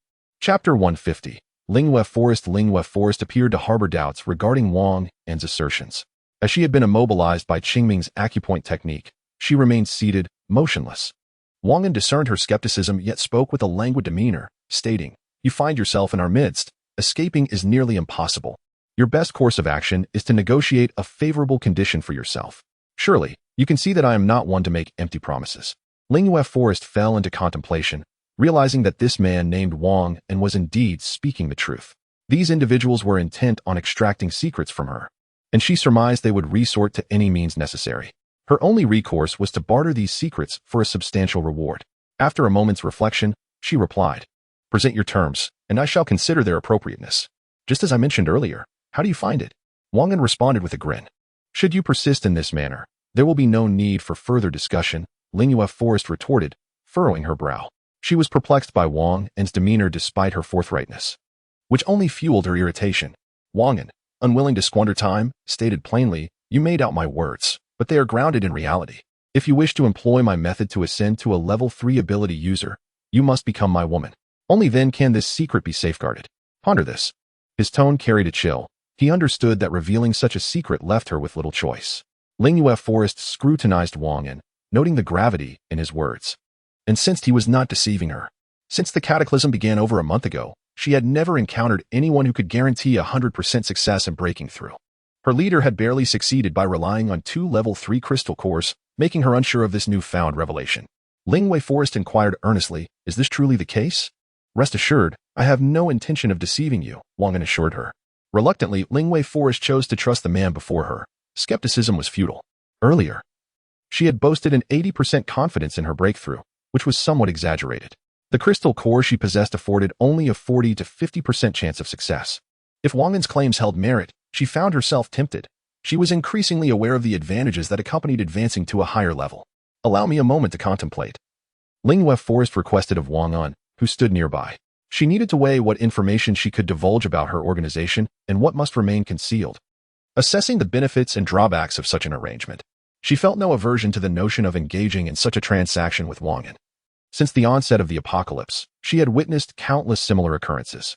Although she had never participated, she was not opposed to exchanging her body for gain, provided the terms were agreeable. "Very well," Wang An nodded in agreement.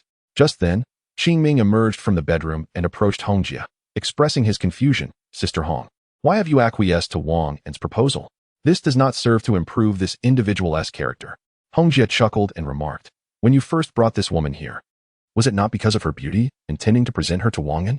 "No, how could I ever consider such a thing?" Qingming explained. She had not anticipated that Hongjie would see through her inner thoughts, yet she could never admit to such intentions. Qingming continued, "I sensed that this woman was extraordinary. She must harbor numerous secrets that could prove beneficial to us, so I rescued her." Hongjie listened quietly, pondering, "You may have entertained such notions, but I find it hard to believe that you did not contemplate offering this woman to Wang An." Hongjie softly stated, "As long as we can obtain some useful information, allowing Wang An to indulge once is not an issue." Qingming and Fei Li, who stood nearby, were taken aback, surprised by Hongjie's openness towards Wang An. In the bedroom, Wang An had already released Ling Yueling from her restraints, granting her the freedom to move. Ling Yueling stood up and stretched her body, feeling quite uncomfortable after being confined to the bed. Wang An observed her. She stood approximately 1.7 meters tall, with a graceful figure. Despite the dirt on her face and her unkempt hair, her exquisite features could not be concealed.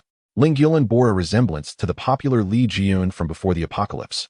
Yet Wang An found her even more captivating, her eyes larger and more expressive, her proportions impeccable. Most importantly, her skin was fair and translucent, akin to a porcelain doll. "What are you thinking?" Wang An inquired softly. He noticed the tattered state of her clothing. Qing Ming had explained the circumstances, and Wang An now reflected on the vile nature of Huang Shisan, who dared to bully his own woman, truly a life unworthy of living. "You're truly not deceiving me. Could you allow me to become a level 3 ability user before we proceed with that?" Ling Yulin reiterated. Wang An shook his head, stating, "That could work, but it would be a waste of time. Let us follow my suggestion." As he spoke, he gradually approached Ling Yulin. Ling Yulin watched his movements, gritting her teeth, and did not resist. Given the circumstances, this seemed the best choice. Wang An's right arm encircled Ling Yulin's slender waist, while his other hand gently removed her red trench coat. He sat on the bed, inviting Ling Yulin to perch upon his lap. Initially, she felt shy, but under Wang An's skilled touch, she leaned softly against his chest. Wrapping her arms around his neck, biting her lip as she said, "This is my first time. Please be gentle." Wang An felt a sense of calm wash over him. Acquiring another woman made this life overwhelmingly pleasurable. He playfully pinched Ling Yulin's shapely leg and teased, "Would you like to try other methods?" Ling Yulin, relishing Wang An's caress, nodded, murmuring, "Of course, I'm not entirely unfamiliar with such scenes, though I haven't experienced them." Wang An asked, "Would you like to give it a try?" Ling Yulin's face flushed with embarrassment, and she slightly nodded. A hint of eagerness in her demeanor. "Hurry up, don't dawdle." Over an hour later, Wang An sat up energetically in bed, glancing at the still sleeping Ling Yulin, and gently kissed her lips. "What are you doing?" Ling Yulin was evidently stirred from her slumber. "Nothing. Just sleep a little longer," Wang An softly reassured her. Still drowsy, Ling Yulin turned over and resumed her slumber. Wang An gazed at her fair back. Truly a sight to behold. He gently pulled the blanket up over her before stepping out of the bedroom. Chapter 151. Upgrading the RV. Upon seeing Wang An emerge, Fei Li, who was seated on the sofa, rose and gestured for him to take a seat. As Wang An brushed past her, Fei Li caught a whiff of his scent. Furrowing her brow and sighing inwardly, realizing that the two had indeed crossed a certain line, Hongjia, with a knowing smile, inquired, "How was the experience?" "What experience?" Wang An feigned ignorance. With a gentle laugh, Hongjia chose not to press the matter further and instead asked, "Did she say anything?" "No. I'll wait until I administer the level 3 energy solution before I ask her," Wang An replied as he cradled the tea Fei Li had offered him. Hongjia frowned slightly and murmured, "You let her know." The unspoken words hung in the air, but Wang An understood her concern. Yes, he pondered before continuing. Some matters are better addressed openly than concealed. Given the current situation, administering it to her poses no threat to us. She should comprehend the implications. You needn't worry excessively. "I hope that's the case," Hongjia responded softly, aware that relentless secrecy was not a viable solution. Meanwhile, Feng Yan, who was driving, felt a surge of excitement upon overhearing Wang An and Hongjia's conversation. If she truly became an abilities wielder, her circumstances would improve significantly. However, the thought of engaging in such intimacy with Wang An made her hesitant. Shaking her head to dispel the thoughts, she resolved to take things as they came. It was now noon, and the weather was splendid, with the sun hanging high in the sky. Wang An glanced at the time and said to Feng Yan, "Let us find a safe place to rest. After a busy night, we should prepare lunch for everyone before settling down for the night." The women nodded in agreement, although Fei Li seemed poised to speak, only to be silenced by a glance from Hongjia. A level 1 abilities wielder could feel fatigue after a night without rest. But that was not the case for a level 2 wielder. Fei Li was eager to continue toward their destination, still a day's journey from the southeastern part of Shin City, and any unforeseen events might cause delays. "All right," Feng Yan replied, scanning the surroundings for a concealed spot that would be less likely to attract attention. After driving for several more minutes, the RV came to a halt in an underground parking garage, with 3 other vehicles parked nearby. The occupants surveyed their surroundings, with Li Mingwei closing her eyes to sense any anomalies. Since becoming a level 2 abilities wielder, her perceptive range had expanded to 500 meters, significantly surpassing Hongjia's own abilities. Nothing unusual detected, she eventually said softly. "All right, everyone, let's start cooking," Wang An announced as he stood up. He proceeded to the kitchen, wherein he had already begun preparing meals after they had evaded their pursuers. It was likely nearing completion. Upon entering, Wang An was greeted by an array of plates atop the dining cabinet, each brimming with a variety of delectable dishes: roasted duck from the province of An, Texas-style grilled chicken, and the famed mapo tofu from Sichuan. Below, in the safety deposit box, even more culinary delights awaited, causing Wang An to swallow repeatedly as his hunger intensified. He approached the focused and diligent Njinyi, wrapping his arms around her. Startled, she had not noticed his arrival, and after a brief gasp, her tension eased upon recognizing him. With a smile, she urged, "You should go out. The meal will be ready shortly. Thank you. But I'll stay here with you, Wang An replied playfully. No need. And Jingyi attempted to refuse, but Wang An's resolute demeanor left no room for dissent. He began to assist her in the kitchen. Although he was not an expert in cooking, having prepared 3 meals a day during his time living with Wang Feiying had endowed him with a basic understanding of culinary techniques. Helping Jingyi was a simple matter for him, and Jingyi gazed at the cool man before her, her heart swelling with joy. Despite knowing Wang An had many women in his life, she was not overly concerned, as long as she could enjoy life in the RV. Having witnessed the RV's capabilities, her sense of security had deepened. With Wang An's thoughtful presence, she felt reassured that the trials of the post-apocalyptic world would no longer threaten her future. Meanwhile, Hong Jie observed Wang An in the kitchen while the others busied themselves with various tasks. Fei Li and Qing Ming were organizing the team, preparing meals, and planning for rest. Noticing the idle Tao Li seated on the sofa, Hong Jie called out, Tao Li, come here for a moment.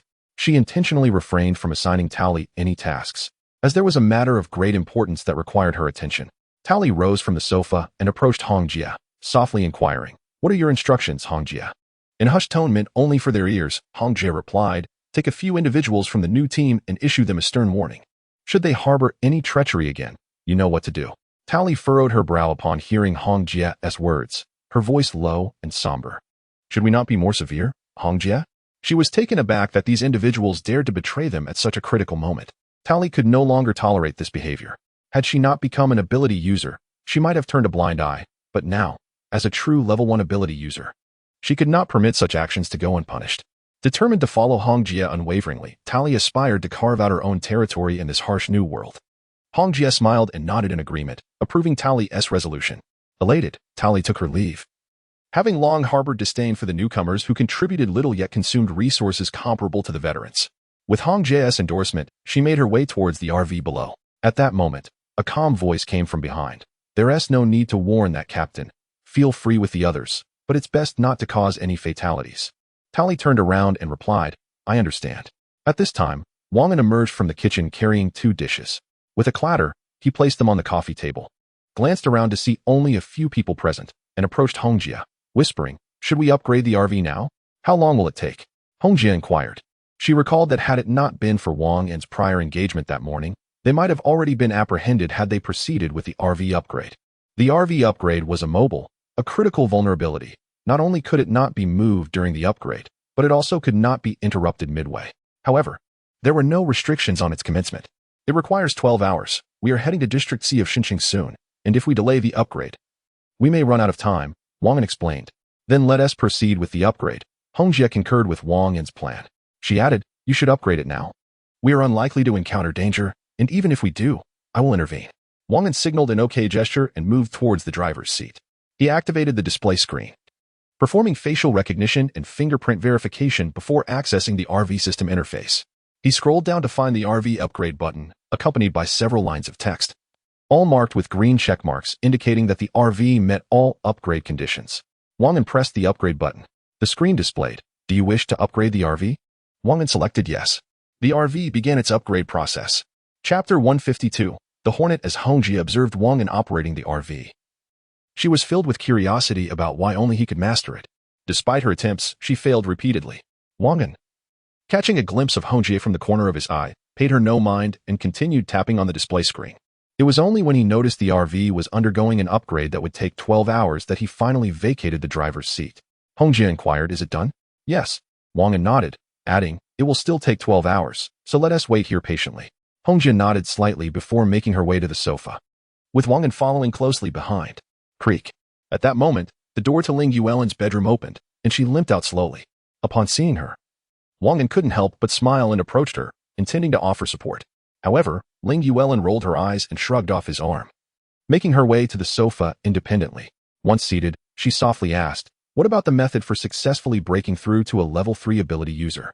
Wang An, now sitting across from her, pondered for a moment before responding. During the breakthrough, the body expels black impurities. Are you aware of this? I know, Ling Yuelin confirmed. Wang An chuckled. Do you need me to assist you with the cleansing process? No, I can manage on my own, she firmly rejected, adding, Just arrange for a bathroom for me. All right, Wang An sighed, realizing how assertive she was. Despite having shared a bed, she still resisted his closeness. He exhaled deeply and retrieved a vial of level 3 energy solution from his pocket, tossing it across to Ling Yuelin while reminding her. Prepare your body in optimal condition before drinking this vial.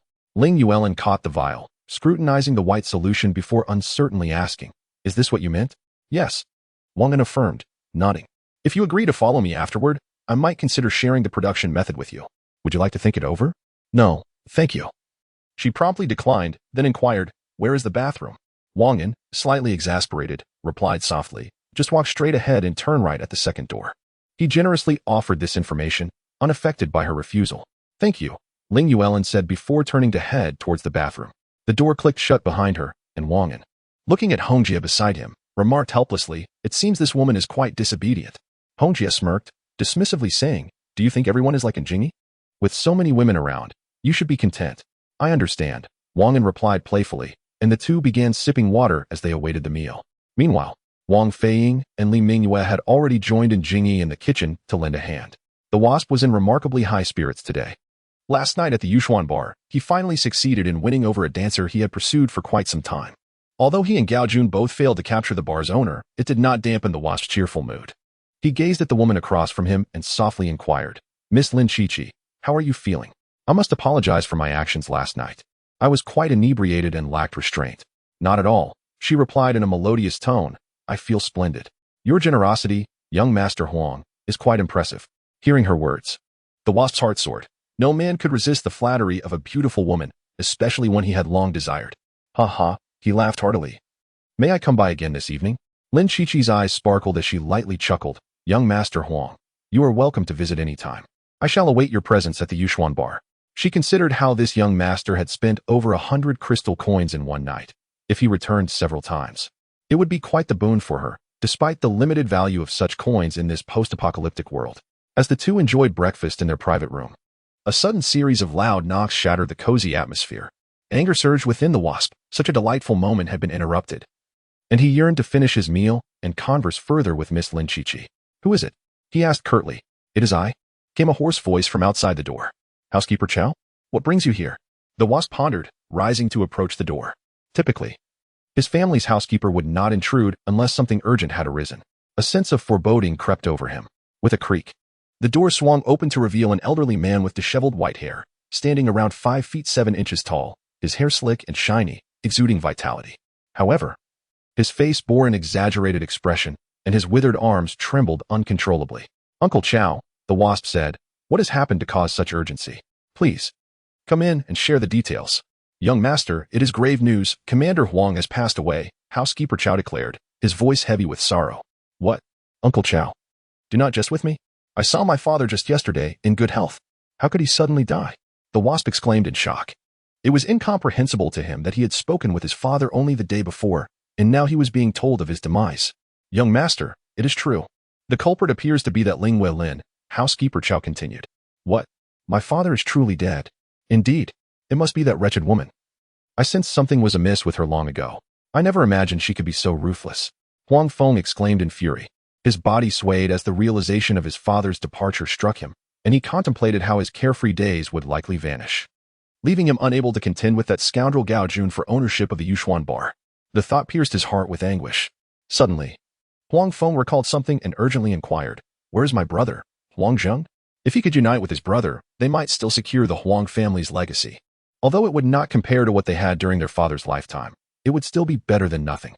Chapter 153. The mysterious organization. Xia Butler Chow pondered for a moment before speaking. "Your brother left the city yesterday with some people and has yet to return."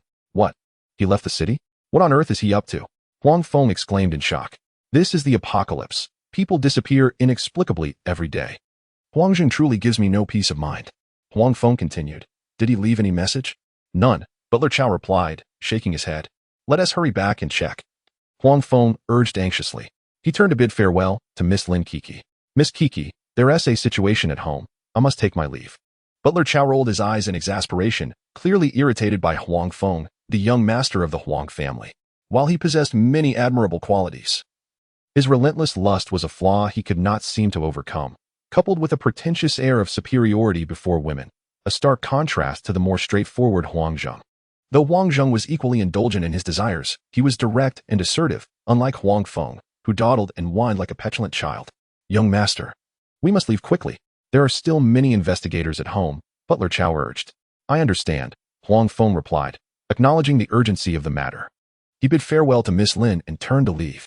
As Lin Kiki watched Huang Feng and the butler depart, her previously demure expression vanished, replaced by a serious demeanor. Her brows furrowing. She had overheard their conversation and felt perplexed, murmuring to herself, "Where has Ling Lin gone? Why has such important news not been reported? Could something have happened?" With this thought, Lin Kiki rose and exited the private room, making her way to the innermost part of the Yushuan Bar, the largest entertainment venue in the safety zone of Xinjiang, where government and military officials frequently gathered. The women here were renowned for their allure, and Lin Kiki ranked among the top. No one dared to obstruct her passage. She approached an office deep within, when a woman clad in a sleek black uniform emerged from a nearby room, her figure striking with ample curves and long legs. She regarded the hurried Lin Kiki and inquired softly, "What brings you here? Is she a Nico in? I need to see her urgently," Lin Kiki replied hastily. "Lin Kiki, show some respect. You can't just call the boss by her first name," the secretary admonished. "Please, tell me where the boss is. It's truly urgent," Lin Kiki implored. Recognizing Lin Kiki's urgency, the secretary relented and said, "I will notify her. Please wait a moment." "Hurry," Lin Kiki urged. The secretary retrieved a walkie-talkie from her waist and whispered a few words into it. She then looked up at Lin Kiki and said, "The boss will see you now." "Thank you." Lin Kiki nodded and entered the office. The office door opened automatically, and Lin Chichi stepped inside, promptly shutting the door behind her before locking it with a creak. "Xian Niku, I have just learned from Huang Feng and his steward that Huang Shi has perished. Are you aware of this news?" Lin Chichi inquired, addressing the woman veiled before her. "I am already aware," the woman replied coolly. "And what of Ling Weilin? How could she have failed to relay such crucial information?" Lin Chichi pressed. "I cannot say for certain. Only that she is currently wanted and has fled the city with a group," the woman responded. "What?" Lin Chichi gasped at this revelation. "Do not be concerned. Her life is not in danger at present," the masked woman assured.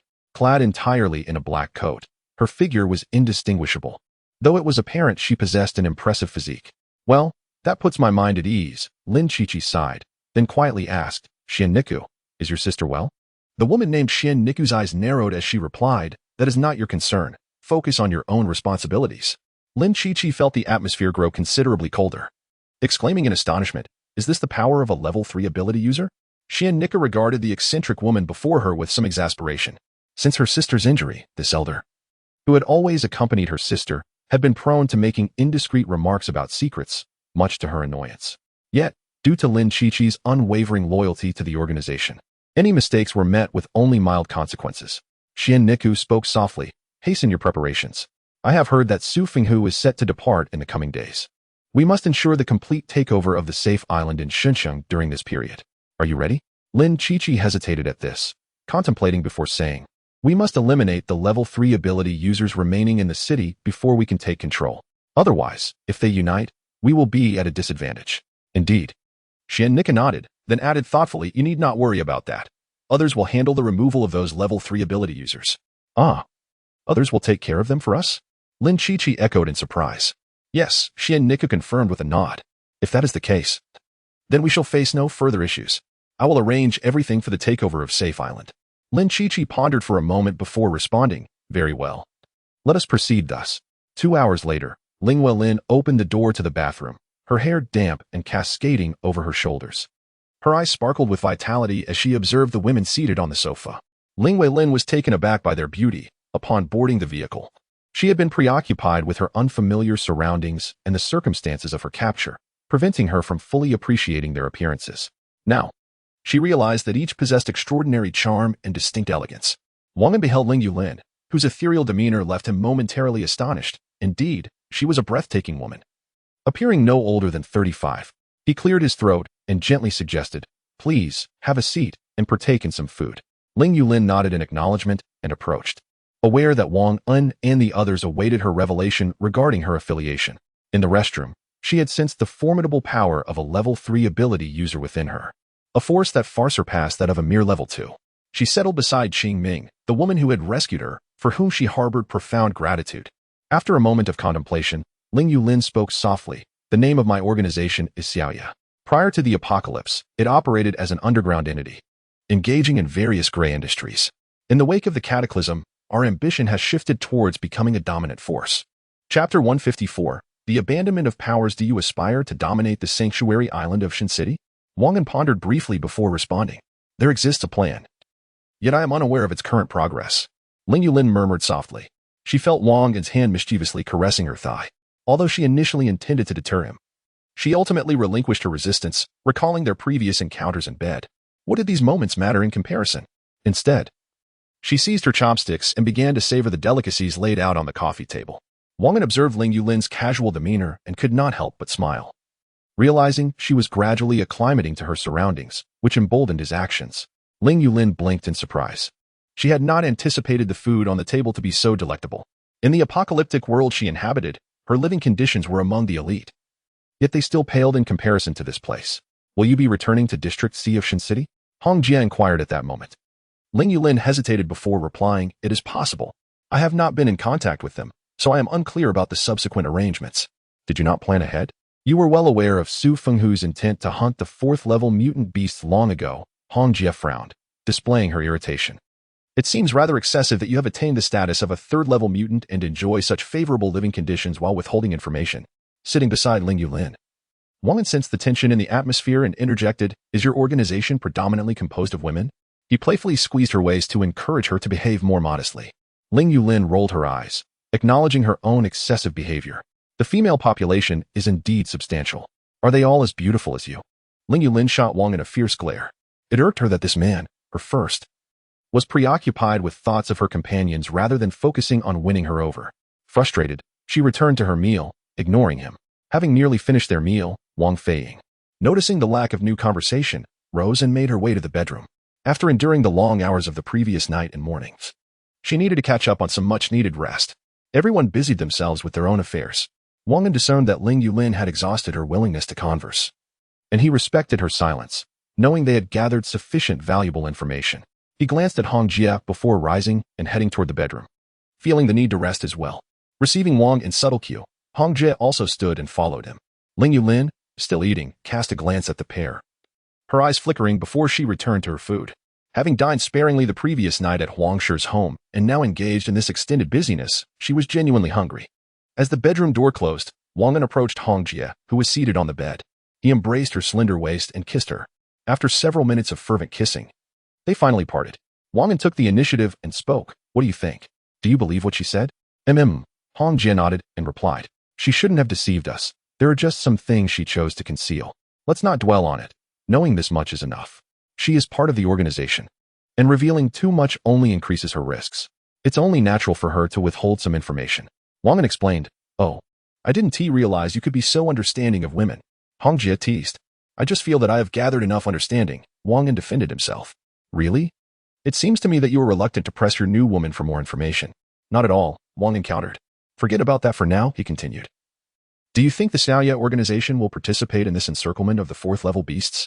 Hong Jie answered directly, of course they will come. It would be foolish for them not to seize such a great opportunity.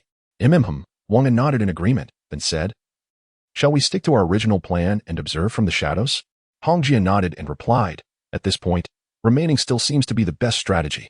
We can adapt as the battlefield evolves. Obtaining a 4th-level crystal core should pose no problem. Wang An acknowledged with a sound, one hand already reaching into Hong Jie's clothing. Hong Jie lifted her gaze to Wang An, panting as she said, are you giving up your powers? I can't hold back anymore. You stood me up last time. Wang An declared before lunging forward and pinning Hong Jie onto the bed.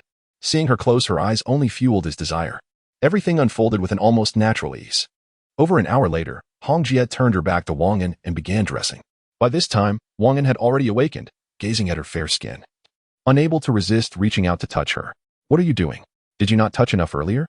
Hong Jie remarked lightly. I have some matters to attend to. She continued.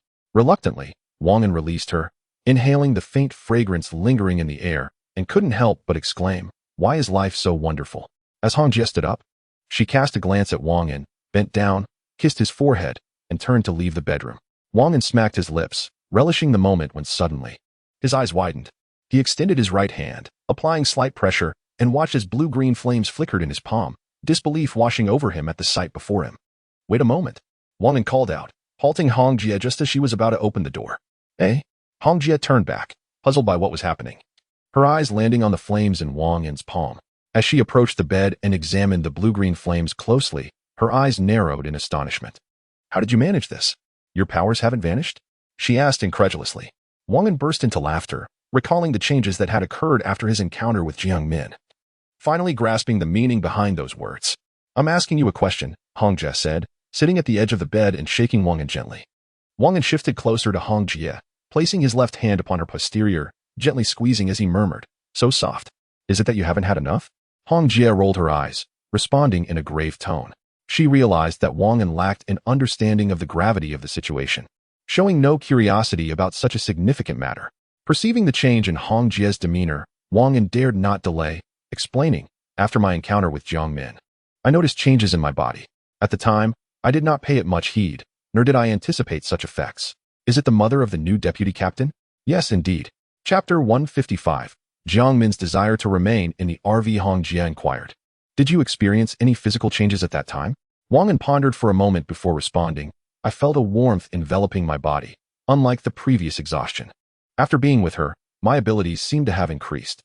Hong Jie fell into deep contemplation and after a while, asked, "Did she undergo any changes?" Wang An replied, "I am unaware, she never mentioned it. Please inquire with Jiang Min about this matter. It is of utmost importance," Hong Jie urged. After some reflection, she continued, "Since our encounter, my abilities have significantly amplified. I wonder if such continuity would lead to further enhancement." A sense of nausea washed over her as she mused that if her conjectures were accurate, then the process of upgrading abilities would become remarkably effortless. "That seems implausible." Wang An replied uncertainly, for he had encountered numerous inexplicable phenomena since the outbreak, leaving him in doubt. "Shall we attempt it once more?" Wang An suggested with a hint of audacity. To his surprise, Hong Jie began to shed her garments, gradually slipping beneath the covers. Time slipped away unnoticed, and eventually, they found themselves lying in bed, gazing into each other's eyes, breathing in unison. Hong Jie glistened with beads of perspiration upon her forehead. Taking a breath, she murmured, "It seems we have indulged in fanciful thoughts." Following their encounter, Hong Jie's abilities did not increase, nor did Wang An's diminish. They remained unchanged. Wang An felt a mix of pleasure and pain, mustering his spirits as he said, "This was merely a test of our hypothesis. If successful, future enhancements would become extraordinarily effortless. It is not as fanciful as it seems." "Indeed," Hong Jie nodded, instinctively wrapping her arms around Wang An's waist. Resting her head against his chest, Wang An's hands began to wander, savoring the coolness of her skin, an exhilarating sensation that left him breathless. They lingered in the bedroom for a considerable time, and by the time they emerged, it was already past 4 in the afternoon. Upon exiting, Wang An noticed Jiang Min and Jiang Shueter seated on the sofa, while Ling Yulin lay nearby, seemingly asleep. He approached gently and lifted Ling Yulin into his arms, making his way back to the bedroom. The moment Wang An cradled her, Ling Yulin awakened but kept her eyes closed. In his embrace, she felt an unusual sensation. Having dedicated years to the organization, diligently undertaking missions, she had never contemplated personal matters. Such thoughts were a luxury she could not afford. Their endeavors were perilous, fraught with the constant fear of retribution from enemies. Finding a partner under such circumstances would only invite trouble. This encounter with Wang An was unforeseen, and as she felt her heart consumed by his presence, a sense of tranquility enveloped her. She could not articulate the feeling, but it was a profound comfort, one she cherished deeply. Wang An entered the bedroom and gently laid Ling Yulin on the bed where he had previously shared a slumber with Hong Jie, tucking her in snugly. As he gazed at Ling Yulin's closed eyes, he turned to leave the room, quietly shutting the door behind him. The moment Wang An turned away, Ling Yulin opened her eyes, a sweet sensation enveloping her. Tears welled up in her eyes as she struggled to hold back her emotions. Throughout her life, she had endured tremendous hardships, never having experienced such kindness from anyone. Even her current master seemed only to exploit her abilities for further tasks, showing little regard for her well-being. With the sound of the door closing, Ling Yulin could no longer contain herself. Silent tears streamed down her cheeks. She did not sob, yet she was bewildered by the uncontrollable flow of tears, feeling an unfamiliar weakness wash over her. Outside, upon exiting, Wang An spotted Hong Jie engaged in conversation with 2 other women. He proceeded to the kitchen and poured various types of juice for them. While Hong Jie favored red wine, he served her a glass of grape juice instead. Jiang Min and Jiang Shuer each received a glass of coconut juice, while Wang An poured himself a refreshing glass of lemonade, relishing its sweet and sour taste. Carrying 4 glasses of juice, he presented them to the trio. Hong Jie accepted hers without a word, merely casting a fleeting glance at Wang, and Jiang Min and her daughter expressed their gratitude with a soft thank you. Wang An replied, "No need to be polite. yet his gaze remained fixed on Hong Jie. A faint smile curled at the corners of her mouth, as if she found Wang An's childlike nature endearing, always seeking comparisons. Wang An inquired, "What were you discussing just now?" Jiang Min replied softly. "Hong Jie asked us if we were settling in well here. I told her I felt quite good." Wang An nodded, then turned to Jiang Shuer, asking, "What is the attribute of your ability?" "It should be speed-related. After breaking through to become a level 1 ability user, I discovered my speed of movement had significantly increased." Jiang Shuer explained thoughtfully. "Oh, a speed attribute. That is indeed a rare talent, and quite impressive," Wang An remarked with surprise. It appeared that within his team, there had previously been only one speed-type ability user. Now, with Jiang Shuer, there were two, enhancing the team's overall potential. He pondered what their future might hold. "Show us. Let us witness your speed," Wang An encouraged. "All right," Jiang Shuer replied, and in an instant, she sprang to her feet, dashed to the vehicle's parking spot, and swiftly returned to the sofa.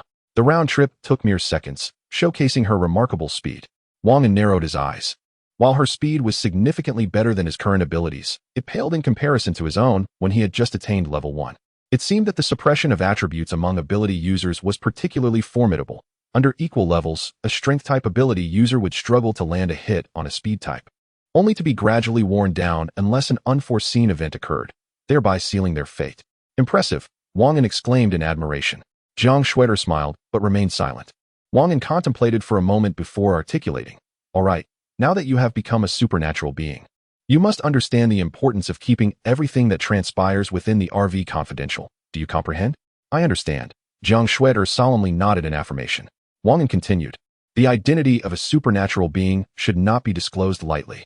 Even if discovered, you must prepare a plausible explanation in advance to avoid arousing suspicion.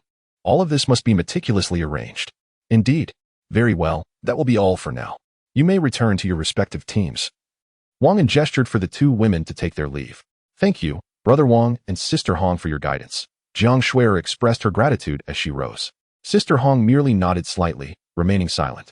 Jiang Shuer cast a glance at her mother, Jiang Min, but chose not to speak as she turned and descended from the vehicle. In contrast, Jiang Min stood up and approached Wang An, taking a seat beside him. She whispered, "May I, in the future, reside in the RV?" Upon finishing her query, she directly pressed her lips against Wang An's. In response, Wang An, thinking it inappropriate to miss such an opportunity, embraced Jiang Min and reciprocated the kiss. The two became utterly engrossed in the moment, oblivious to Sister Hong's presence, as they shared their intimate kiss without a care in the world. Chapter 156, Punishment. Coughing lightly. Hong Jie could no longer endure the scene before her. Upon hearing the sound, Jiang Min pushed aside the persistent Wang An, casting him a sultry glance. Wang An, somewhat irritated, retorted, "What are you doing?" Jiang Min shot him a disdainful look, remaining silent. At that moment, Hong Jie interjected, "You should stay in your original vehicle for now and move to the RV in a few days." Jiang Min's heart leaped at Hong Jie's words. As long as she could eventually reside in the RV, a delay of a few days was of no consequence. "Why?" Wang An inquired, perplexed. Jiang Min hurriedly sought to intervene, stammering, "It's nothing. Before she could finish, Hong Jie interrupted, "If she doesn't return, what will the others living with her think? Have you considered that?" Hong Jie was somewhat irked, realizing that Wang An's thoughtlessness was due to his infatuation. Upon hearing her words, Wang An finally grasped the situation. First, he had called for Ai Li, then Jiang Shuer and Jiang Min. If Jiang Min were to remain overnight, it would be obvious to those in the vehicle what had transpired, undoubtedly breeding discontent among the others and potentially sowing seeds of future discord, something Wang An wished to avoid. "Apologies, I didn't consider that earlier," Wang An said, his tone apologetic. He detected the displeasure in Hong Jie's voice and quickly sought to clarify. Ignoring his explanation, Hong Jie rose and walked down toward the vehicle. Wang An, feeling helpless, realized that Hong Jie was genuinely upset. He gently patted Jiang Min and advised, "You should head back for now. Come again in a few days." Without waiting for her response, he stood up and followed Hong Jie. Following Hong Jie's orders, Tao Li descended the vehicle and made her way toward the military truck. Inside the truck, after evading their pursuers, the occupants collectively exhaled in relief. However, when Ai Li announced her intention to report their previous scheme, the others became anxious, pleading with her not to divulge anything, promising to amend their mistakes in the future. Ai Li, unimpressed, understood their fear and remarked that even if she chose not to speak, the two individuals sent to oversee them would certainly inform on them. The others, hearing this, felt powerless. They had not communicated with the two and had no rapport with them. A somewhat diminutive yet attractive woman spoke up. Captain, could you please plead for us? We truly understand our mistake this time. I'm afraid I barely know them. It's not as amicable as you might think. A.I. Lee replied curtly. She recognized this woman as one of the instigators who had previously clamored for surrender and had no intention of foolishly aiding her plea. Observing the others outside preparing to cook, A.I. Lee halted any further discussion, declaring, "Let us go down and prepare dinner. We will continue our conversation afterward." Upon hearing her words, the crowd dispersed, making their way down from the vehicle. Ailey glanced at the two women beside her. They remained silent and trailed behind the crowd as they made their way toward the vehicle. She shook her head, dismissing the matter from her thoughts. Initially, she had intended to plead on behalf of these individuals, hoping to foster a sense of unity within the group and ensure their compliance with her directives. However, having witnessed the reactions of the two women, she realized that her hopes were in vain. As Ailey disembarked from the vehicle, she spotted Powley, another leader within the group. Unlike Ailey, who commanded a small team, Powley held a higher rank, overseeing not only her own squad, but also individuals like Faley, making her position one of the most esteemed, second only to Hongjia. Observing Powley approach with several others, an unsettling premonition stirred within Ailey. Could it be that they had come to address the earlier incident? She quickly dismissed the thought. She had been watching the two women closely. And had they communicated via the intercom, she would have known. Clearly, those aboard the vehicle were unaware of the situation, which raised the question of whether they possessed some extraordinary means to monitor the actions of those in other vehicles. Reflecting on her transformation from an ordinary person to a supernatural being, Ailey had witnessed the implausible in the outside world, and thus, the existence of such surveillance methods within this group did not seem so far-fetched.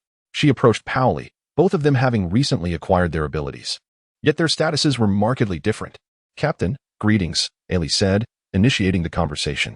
Powley nodded casually and replied in a soft voice, "Please gather everyone." Ailey's heart skipped a beat. Her suspicions were seemingly confirmed. She felt a sense of relief for her earlier decision to remain with this faction. Having been captured and spent time with this group, she found it far superior to the previous ordeal she had endured under the scarred individual. Witnessing the brutal realities of the post-apocalyptic world, Ailey increasingly appreciated this team. After becoming a supernatural entity and aligning herself with Wang An, her thoughts had shifted entirely. Now, being near Wang An sufficed, and raising her abilities became her primary focus, allowing her to better assist him. Ailey approached the 5 members within the small team. The group consisted of 8 individuals in total. Jiang Shuier and Jiang Min had gone to the vehicle, and excluding the 2 assigned elsewhere, only 6 remained. These individuals were retrieving cooking utensils from another vehicle, including pots, frying pans, and grills, various meats, vegetables, dairy products, and beverages. Ailey envied their standard of living. Even before the apocalypse, she had never indulged in such lavish meals. Though her family was affluent, she had never had a hearty appetite, often consuming simple fare rather than delicacies. Turning to the group, Ailey announced, "Please come with me. The captain has something to discuss." The crowd paused, uncertainty flickering in their expressions. Was it regarding the earlier incident? Ailey's disclosure could not have reached them so swiftly. Perhaps it pertained to something else entirely. Each individual harbored their own thoughts as they set down their belongings and hurried toward Powley. The group adhered to regulations that mandated swift action. Any delay would result in punishment, which spurred their rapid movement. Ailey followed closely behind. Dolly stood there, awaiting the others to assemble, and surveyed the expressions on the faces of the women. With an air of indifference, she declared, "You 5 are prohibited from dining this evening." Subsequently, patrol the vicinity within 100 meters and report any anomalies promptly. The 5 women below, taken aback by her words, quickly regained their composure. It was evident that their transgression had been uncovered, and they all fixed their steely gazes upon the woman named Ellie standing nearby, certain that she was the one who had reported them. A sharp crack echoed through the air. Chapter 157, Anger of Sister Hong in a Swift Motion. Polly appeared before a woman and delivered a sharp slap, retreating immediately thereafter, employing her abilities in the process. The onlookers were stunned as they witnessed their teammate, a tall young woman, being sent flying by a single blow, sliding across the ground for 2 or 3 meters. The woman, now on the floor, wore a look of disbelief.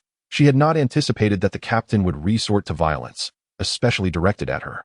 Feeling the sting of her red cheek, she quickly rose, bending slightly as she murmured, "I am sorry. Do you understand where you went wrong?" Polly inquired, her tone indifferent. "I should not have stared at the captain like that." The woman replied, displaying a semblance of intelligence. Polly's gaze shifted to the others, her voice cold as she commanded, "You will patrol the area shortly. If anyone is found slacking off, you shall forfeit your next meal. Do you understand?" "Understood." The five responded in unison, their voices ringing out. You will keep an eye on them. Report any issues promptly. Understood? Polly directed towards Ellie, who stood nearby. Understood, Ellie affirmed. Very well, that will suffice, Polly declared. Turning to leave. Suddenly, she paused and added, Jiang Shuer and her companion will return under the same conditions, but they may partake in their meals. With that, she departed. Ellie squinted, observing Polly and the others as they left. It seemed that the incident in the vehicle had been discovered, and there were indeed means of surveillance. Shaking off her thoughts, she regarded her subordinates with a sharp gaze, smiling slightly as she dismissed their apprehensive looks. Return those items and prepare the equipment for patrol, she instructed before walking away towards Polly's group, contemplating where they would have lunch based on Polly's arrangements. Outside, although there were 3 different dining tables for the various teams. Without the oversight of the higher-ups, each team was restricted to their designated table, unable to dine at others, as inter-team members would not consent, and regulations forbade such actions. Polly noticed Ellie approaching and intentionally slowed her pace, gesturing for her subordinates to go ahead. Once Ellie reached her side, Polly quickened her steps. Captain, where can I eat? Ellie inquired. Over there, Polly replied, pointing with her index finger. Ellie glanced in the indicated direction and said, Thank you. She turned to leave. Heading towards the spot Polly indicated. Having missed breakfast that morning and spent a lengthy time fleeing, Ellie's stomach was indeed growling, and she yearned for sustenance. However, Polly softly called out, If you have a moment, please advise your sister to be cautious. Such incidents cannot occur a second time, otherwise. She smiled, leaving her words unfinished as she walked away. Ellie's pupils dilated. This was a warning. It appeared the higher-ups were quite displeased with her sister's behavior. She resolved to find a suitable time to speak with her sister, urging her to abandon any ulterior motives, lest she find herself in a perilous situation. Wang An followed Hong Jie as they exited the vehicle. Realizing the woman was upset, he felt compelled to soothe her, believing his intentions were entirely justified. After all, she had done nothing wrong. Sensing Wang An trailing behind her, Hong Jie couldn't help but smirk inwardly, pondering that he was somewhat considerate, for otherwise he wouldn't enjoy such comforts. How dare he upset her mood? Where are you headed? Wang An inquired with curiosity. I didn't ask you to follow me. Hong Jie replied coldly. Wang An, taken aback by her tone, discerned she was still irate. He approached her, attempting to wrap his arm around her slender waist. Step away, she retorted, rejecting his advance. Do not engage in inappropriate behavior in public. Otherwise, do not blame me for being ungracious, she cautioned. Wang An, leaning closer, whispered. Please do not be angry. It was my fault earlier, and I sincerely apologize. Is that acceptable? As he spoke, he instinctively rested his arm on her shoulder. This time, Hong Jie did not refuse but responded with a hint of dissatisfaction. In front of others, it is best if you do not contradict my decisions. Do you understand? Understood. I shall adhere to your wishes from now on. Is that satisfactory? Wang An replied softly. That is more like it, Hong Jie smiled. And where are we going? You will find out once we arrive, she said, leading him towards the periphery of the underground parking garage. She briefly recounted the events that had transpired on the military truck earlier that morning. What? Such a thing occurred? Wang An expressed his outrage, asking, How do you plan to handle it? He was eager to hear Hong Jie's perspective. In his view, it was imperative to bring the instigator to justice, for it would be a grave disservice to afford such individuals any leniency. I instructed them not to have lunch and ordered patrols around the area. How does that punishment sound? Hong Jie said with a smile. Isn't that a bit lenient? They were contemplating betrayal, and you merely deprived them of one meal? That seems insufficient, Wang An remarked, perplexed. What do you understand? This punishment is just right. It instills fear while simultaneously demonstrating your strength. They will think twice before harboring rebellious thoughts in the future, Hong Jie elaborated patiently. Oh, I see. Wang An still felt some confusion but recognized that Hong Jie had a firm grip on the situation. He then asked, What if they engage in such behavior again? Humph. She scoffed icily. Then they shall not blame me for my actions. Wang An felt a chill in the air as he met her frosty gaze, instinctively shuddering. He tried to console her, saying, All right, let's not waste our energy being angry over them. It isn't worth it. Hong Jie glanced at him sideways. You just know how to say sweet things to please me. Wang An smiled silently. After walking several meters, they spotted Ai Li seated in a corner, accompanied by Jiang Shuer. Upon noticing Wang An and Hong Jie approaching, the two stood up to greet them. Good afternoon, Wang Ge, Hong Jie, they both greeted simultaneously. Hello there. Wang An responded with a cheerful smile. His gaze fell upon Ai Li, and he was reminded of her remarkable enthusiasm in their intimate moments. Her fair skin, ample bosom, and slender waist were captivating, complemented by a hint of well-defined abdominal muscles that added to her allure. The thought of her enticing curves made his eyes sparkle with desire as he stared unabashedly at her.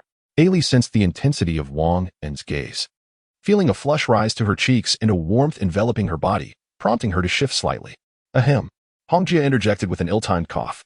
Wang An quickly regained his composure, recalling just moments before how he had managed to delight the primary lady of the house, realizing he must tread carefully to avoid inciting her displeasure again. Chapter 158. The transformation of Feng Yin. Where have the others gone? Wang An casually inquired, regretting his words immediately. After all, Hongjie had just informed him about the patrol earlier. Having spoken, there was no recourse. Jiang Shuai replied, "They are all patrolling the vicinity." Hongjie then asked, "Is everything normal around?" Ailey responded, "Yes, everything is as it should be." Hongjie surveyed the surroundings and noted the area was quite concealed. Apart from the garage exit, the two elevators had ceased operation, leaving no other exits. "How are preparations at the garage exit?" Hongjie continued. Ailey answered, "Two individuals are stationed there. They will notify me immediately via intercom if anything arises." "Very well." Hongjie nodded in satisfaction. "Do your best. I am fully aware of your capabilities. If you excel, reward shall follow." She was quite pleased with Ailey, who had demonstrated seriousness and maturity upon joining the team, revealing potential that was noteworthy. Turning away, Hongjie disregarded Wang An, her irritation rekindled by his previous demeanor. The anger that had just been quelled surged once more as she cast a sidelong glance at him before departing. Wang An, perceiving her displeasure, shook his head helplessly, contemplating whether to follow her, yet reluctant to leave the two enchanting women before him. Ailey's enthusiastic demeanor had captivated him from their first encounter, while Jiang Shuai's allure remained unclaimed. He murmured to himself, "What a difficult choice. What is so difficult to choose, Brother Wang?" Ailey approached him softly. Wang An, gazing at Ailey's exaggerated form clad in military camouflage, swallowed hard and hoarsely replied, "It's nothing. I have some matters to attend to, so I'll take my leave." He jogged towards Hongjie. Jiang Shuai, seated opposite Ailey, kindly cautioned, "Hongjie is still over there. Don't overstep your bounds, or you may find yourself in a precarious situation." She chuckled lightly and then reclined comfortably in her chair, stretching languidly. "Mind your own affairs." Ailey frowned, then inquired, "What is your ability?" Without hesitation, Jiang Shuai replied softly, "Sorry, but Brother Wang has forbidden me from disclosing that."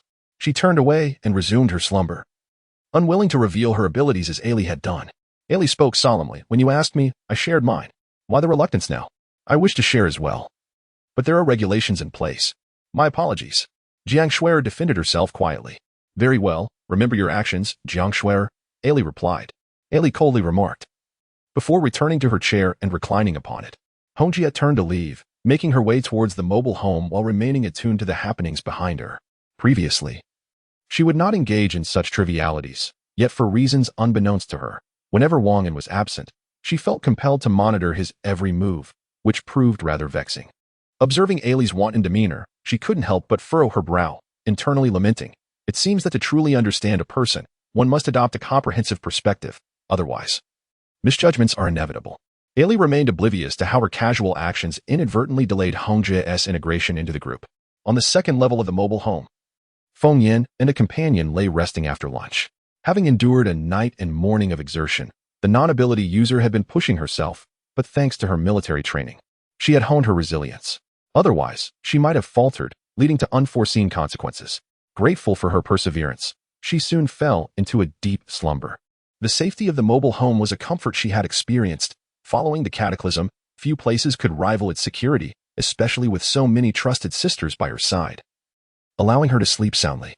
Time slipped by, and evening approached. Feng Yin awoke and indulged in a refreshing hot shower, exclaiming in delight, "What is this? Am I not allowed to sleep?" Her still slumbering teammate shouted, "Feng Yin, you weren't like this before." After uttering this, silence ensued. Feng Yin took a deep breath, realizing her earlier exclamation had disturbed her teammate. Although the bedroom boasted excellent soundproofing, it was a different experience for those inside. Contemplating her teammate's last remark, she fell into silence, sighing inwardly. Indeed, life was devoid of such worries before, yet today it felt burdensome. Feng Yin recalled what Hongjie had said to her that morning. By becoming Wang An's woman, you will become an ability user. This is not a form of control, but rather a necessity to preserve this secret. She pondered, "Do I have any other choices? No one is coercing you. You can refuse if you wish. Reflect carefully." "Such an opportunity is rare," came the reply. Returning to the present, Feng Yin opened her eyes and slowly approached the desk. She picked up a piece of Black Valley chocolate, unwrapping the foil to reveal a square morsel. She tossed it into her mouth and began to chew. The taste is quite pleasant, she murmured. When she used to undertake missions alone, she always carried a piece of chocolate to uplift her spirits.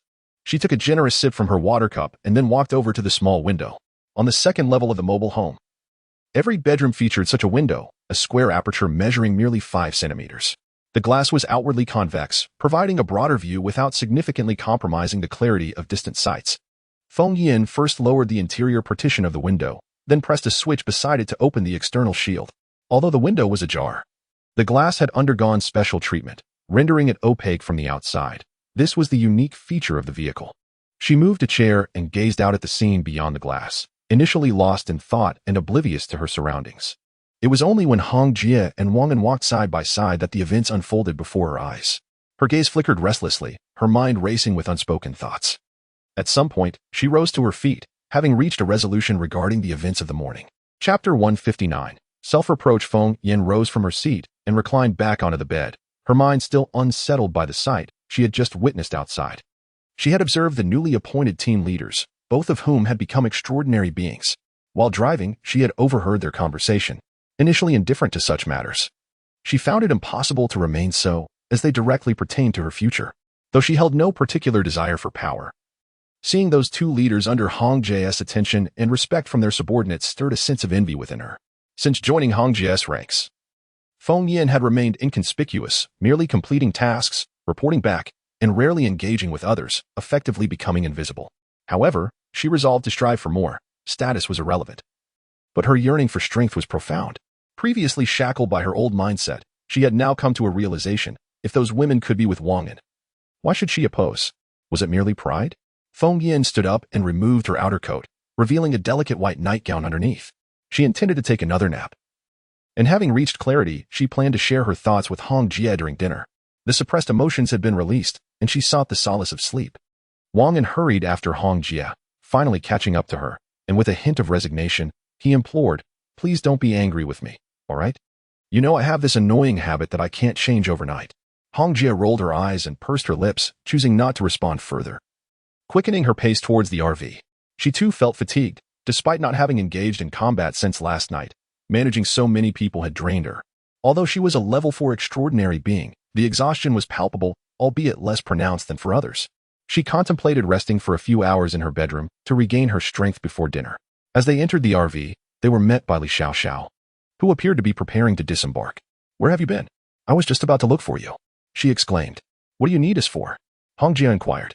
Wang An quickly interjected, whispering, "Is it about your sister, Li Xiaoyu?"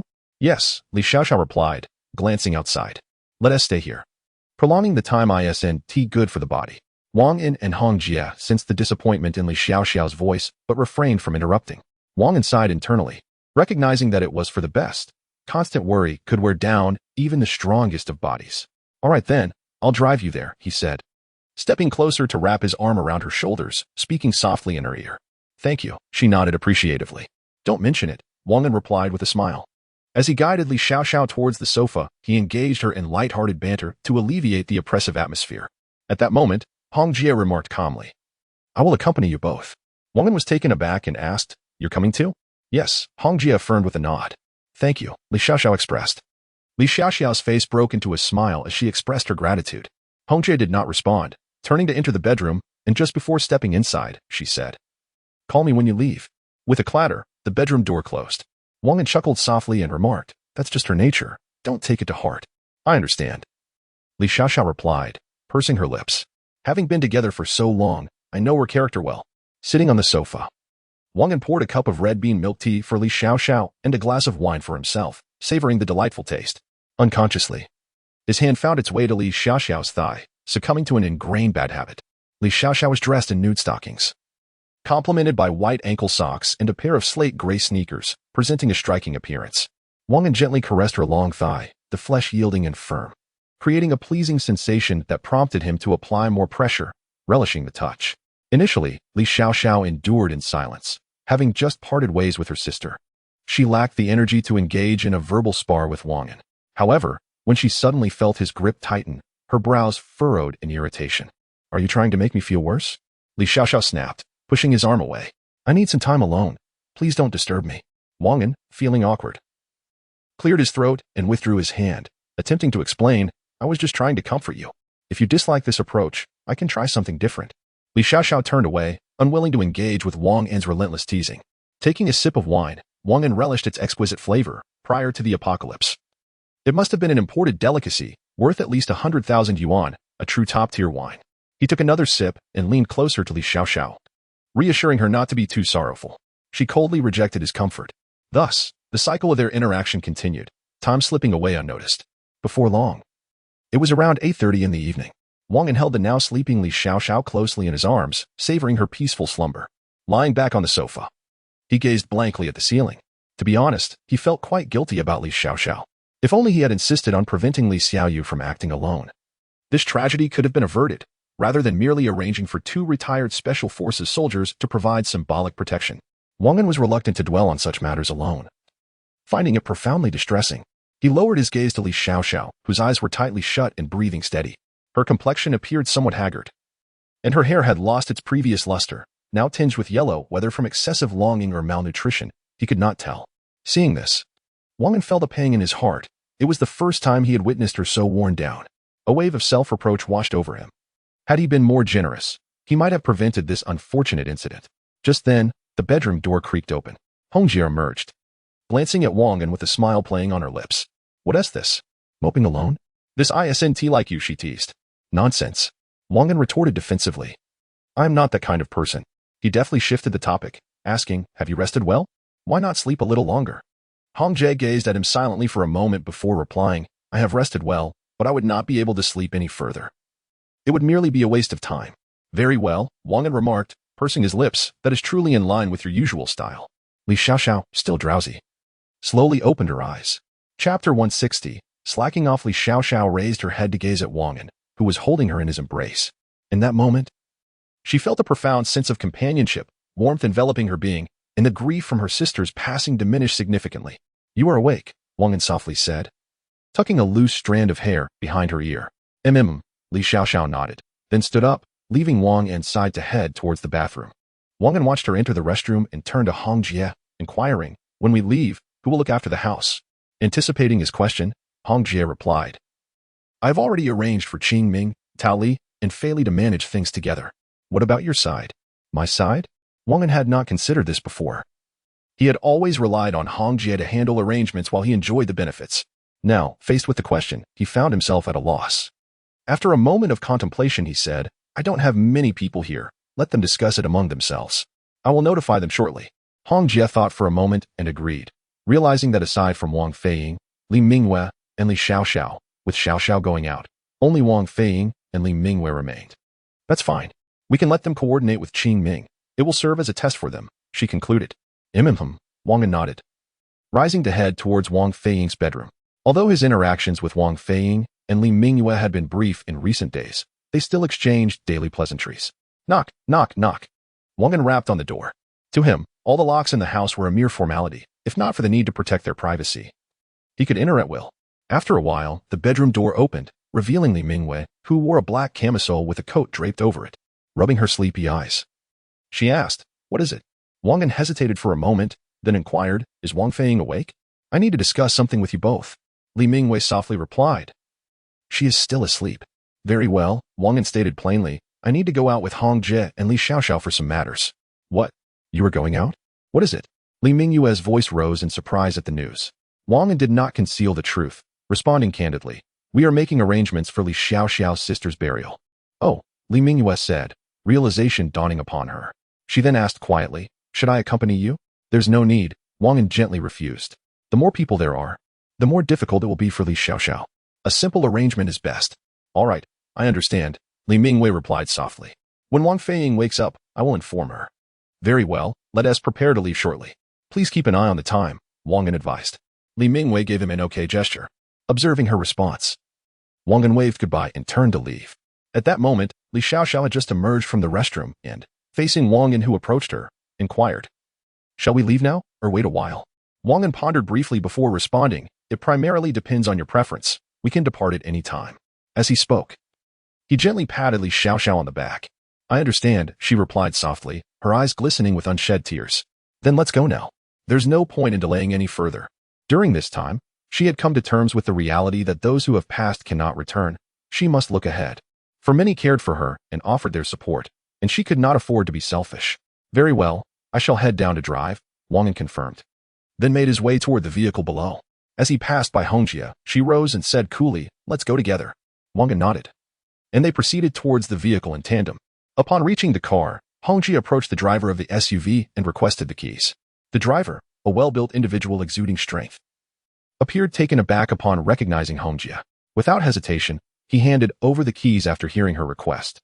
Typically, Hongjia did not engage much with the others in the group, primarily communicating with Qiming, Taoli, and Feili, delegating tasks directly to them for further distribution. The driver, surprised and elated by Hongjia's attention, initially thought he had gained her favor. However, upon realizing she simply sought the keys, his enthusiasm was tempered considerably. "All right.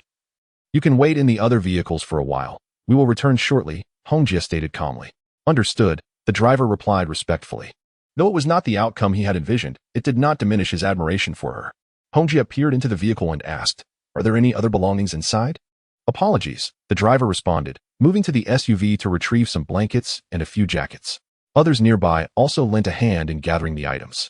A few minutes later, all belongings were removed from the vehicle. Satisfied with the outcome, Hongjia gestured for the individuals to leave.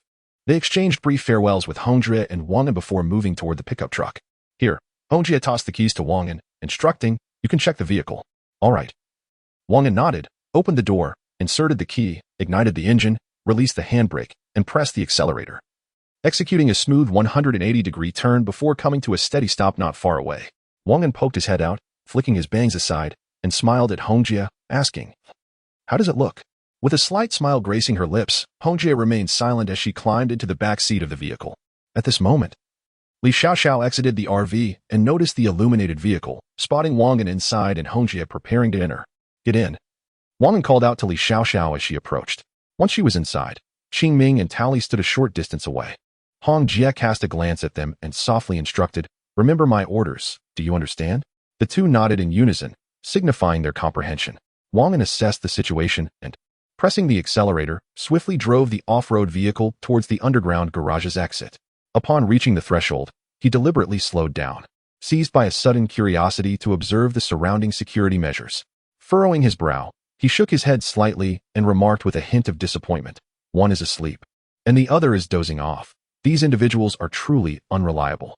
The expression on Hongjia's face in the back seat was icy, revealing her evident anger without the need for words. Suddenly, Wang An accelerated sharply, causing the drowsy figure concealed at the exit to jolt awake, groggily noticing a vehicle had just departed. Chapter 161. The man in black. The drowsy individual jolted awake, rising to peer outside. In the depths of the night, two crimson headlights glimmered ominously, resembling the eyes of a demon. She stifled a gasp, fearful and alone, her timid nature exacerbated by solitude.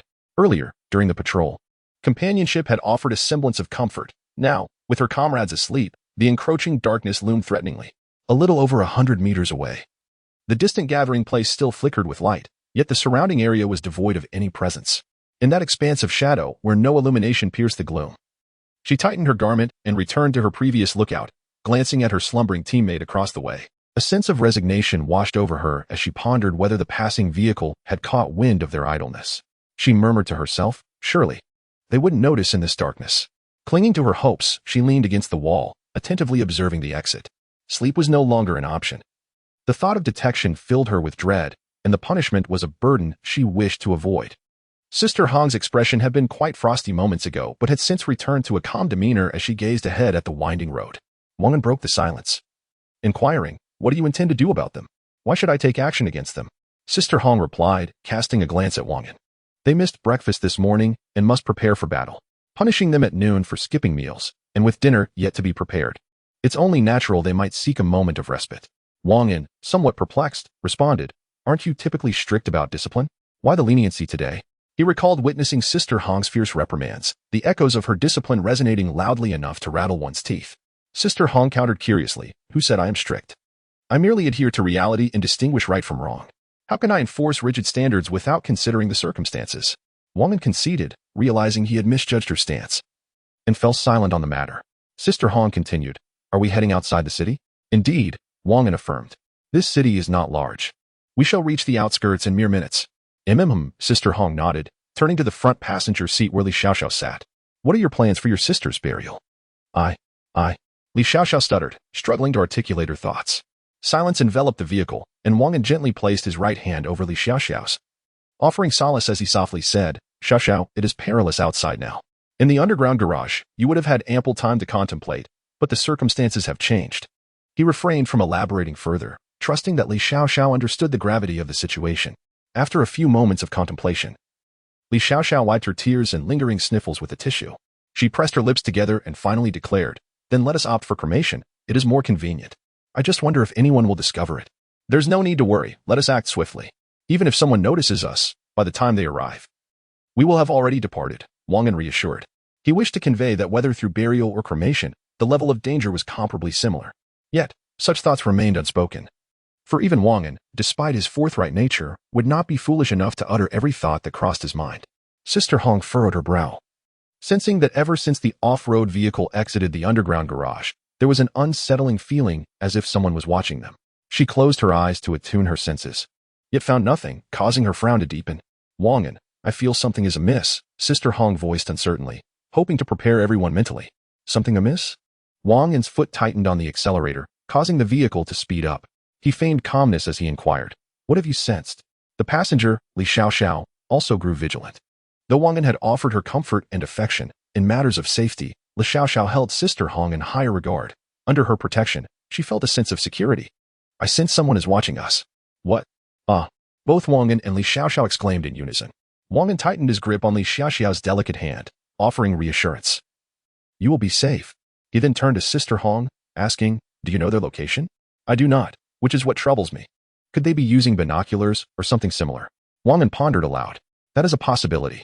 Though I have not spotted anyone, my instincts are seldom wrong. Sister Hong replied earnestly. Indeed, Wang An affirmed Sister Hong's assessment. Before the apocalypse, he had been an avid reader of novels, despite his modest education. He had become well acquainted with various narrative tropes. He had gleaned certain insights from these stories, one of which was the notion of intuition. Such feelings, whether from men or women, were rarely baseless. They often bore intricate connections. To dismiss them as mere illusions could lead to injury or, in dire cases, death. The emergence of such instincts frequently signified the looming presence of danger, with injuries being a rare occurrence. The off-road vehicle sped along the expansive roadway, which appeared to be a main thoroughfare. Although some vehicle collisions hindered their progress, the broadness of the road rendered these delays negligible. Wang An pressed the accelerator to the floor, believing it prudent to cut through the chaos decisively, denying any opportunity for opposition to react. He aimed to reach the outskirts of the city swiftly and incinerate Li Xiaoxiao's remains. Wang An had already formed a preconceived notion that they were being watched. He was uncertain if these observers posed a threat. Li Xiaoxiao cautioned from the side, be careful of the vehicles ahead. She feared that Wang An might overturn the vehicle, which would leave them even more vulnerable in the pitch-black night. Rest assured, Wang An gently squeezed her delicate hand before retracting his right hand, as he needed to concentrate on driving. Earlier, the vehicle's speed was moderate, allowing him to steer with one hand, but now that was no longer feasible. Although Wang An had not been driving for long, his abilities had significantly enhanced since becoming a level 3 supernatural being. Navigating such speed was now a mere trifle. In the back seat, Hong Jie sensed her surroundings once more but found nothing amiss, prompting a soft sigh. This sensation was truly unsettling. Clank. Hong Jie placed her hand beneath the seat and gently tugged downward, revealing a compartment of moderate size filled with an array of weapons. On top of a high-rise building, a figure clad entirely in black stood, gazing down at the off-road vehicle below. His eyes, shrouded in darkness, glimmered with a faint smile as he murmured softly, Have they discovered me? Chapter 162. Cremation of Li Xiaoyu. The man in black was somewhat taken aback. He could hardly believe that the off-road vehicle below had detected his presence. He held unwavering confidence in his extraordinary abilities. Muttering to himself, he speculated, perhaps it sensed the impending danger. It seems I've stumbled upon a significant catch.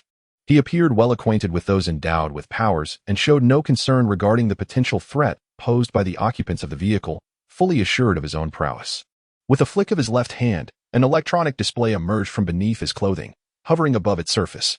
He scrutinized the information displayed, seemingly engaged in calculations.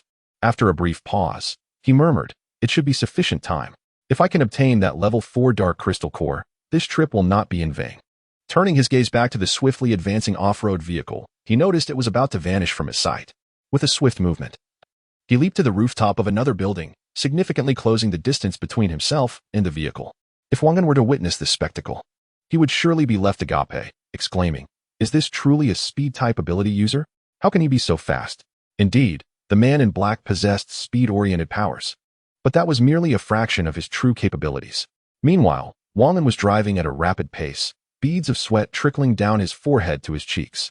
The intangible sense of crisis weighed heavily upon him, presenting the greatest source of pressure.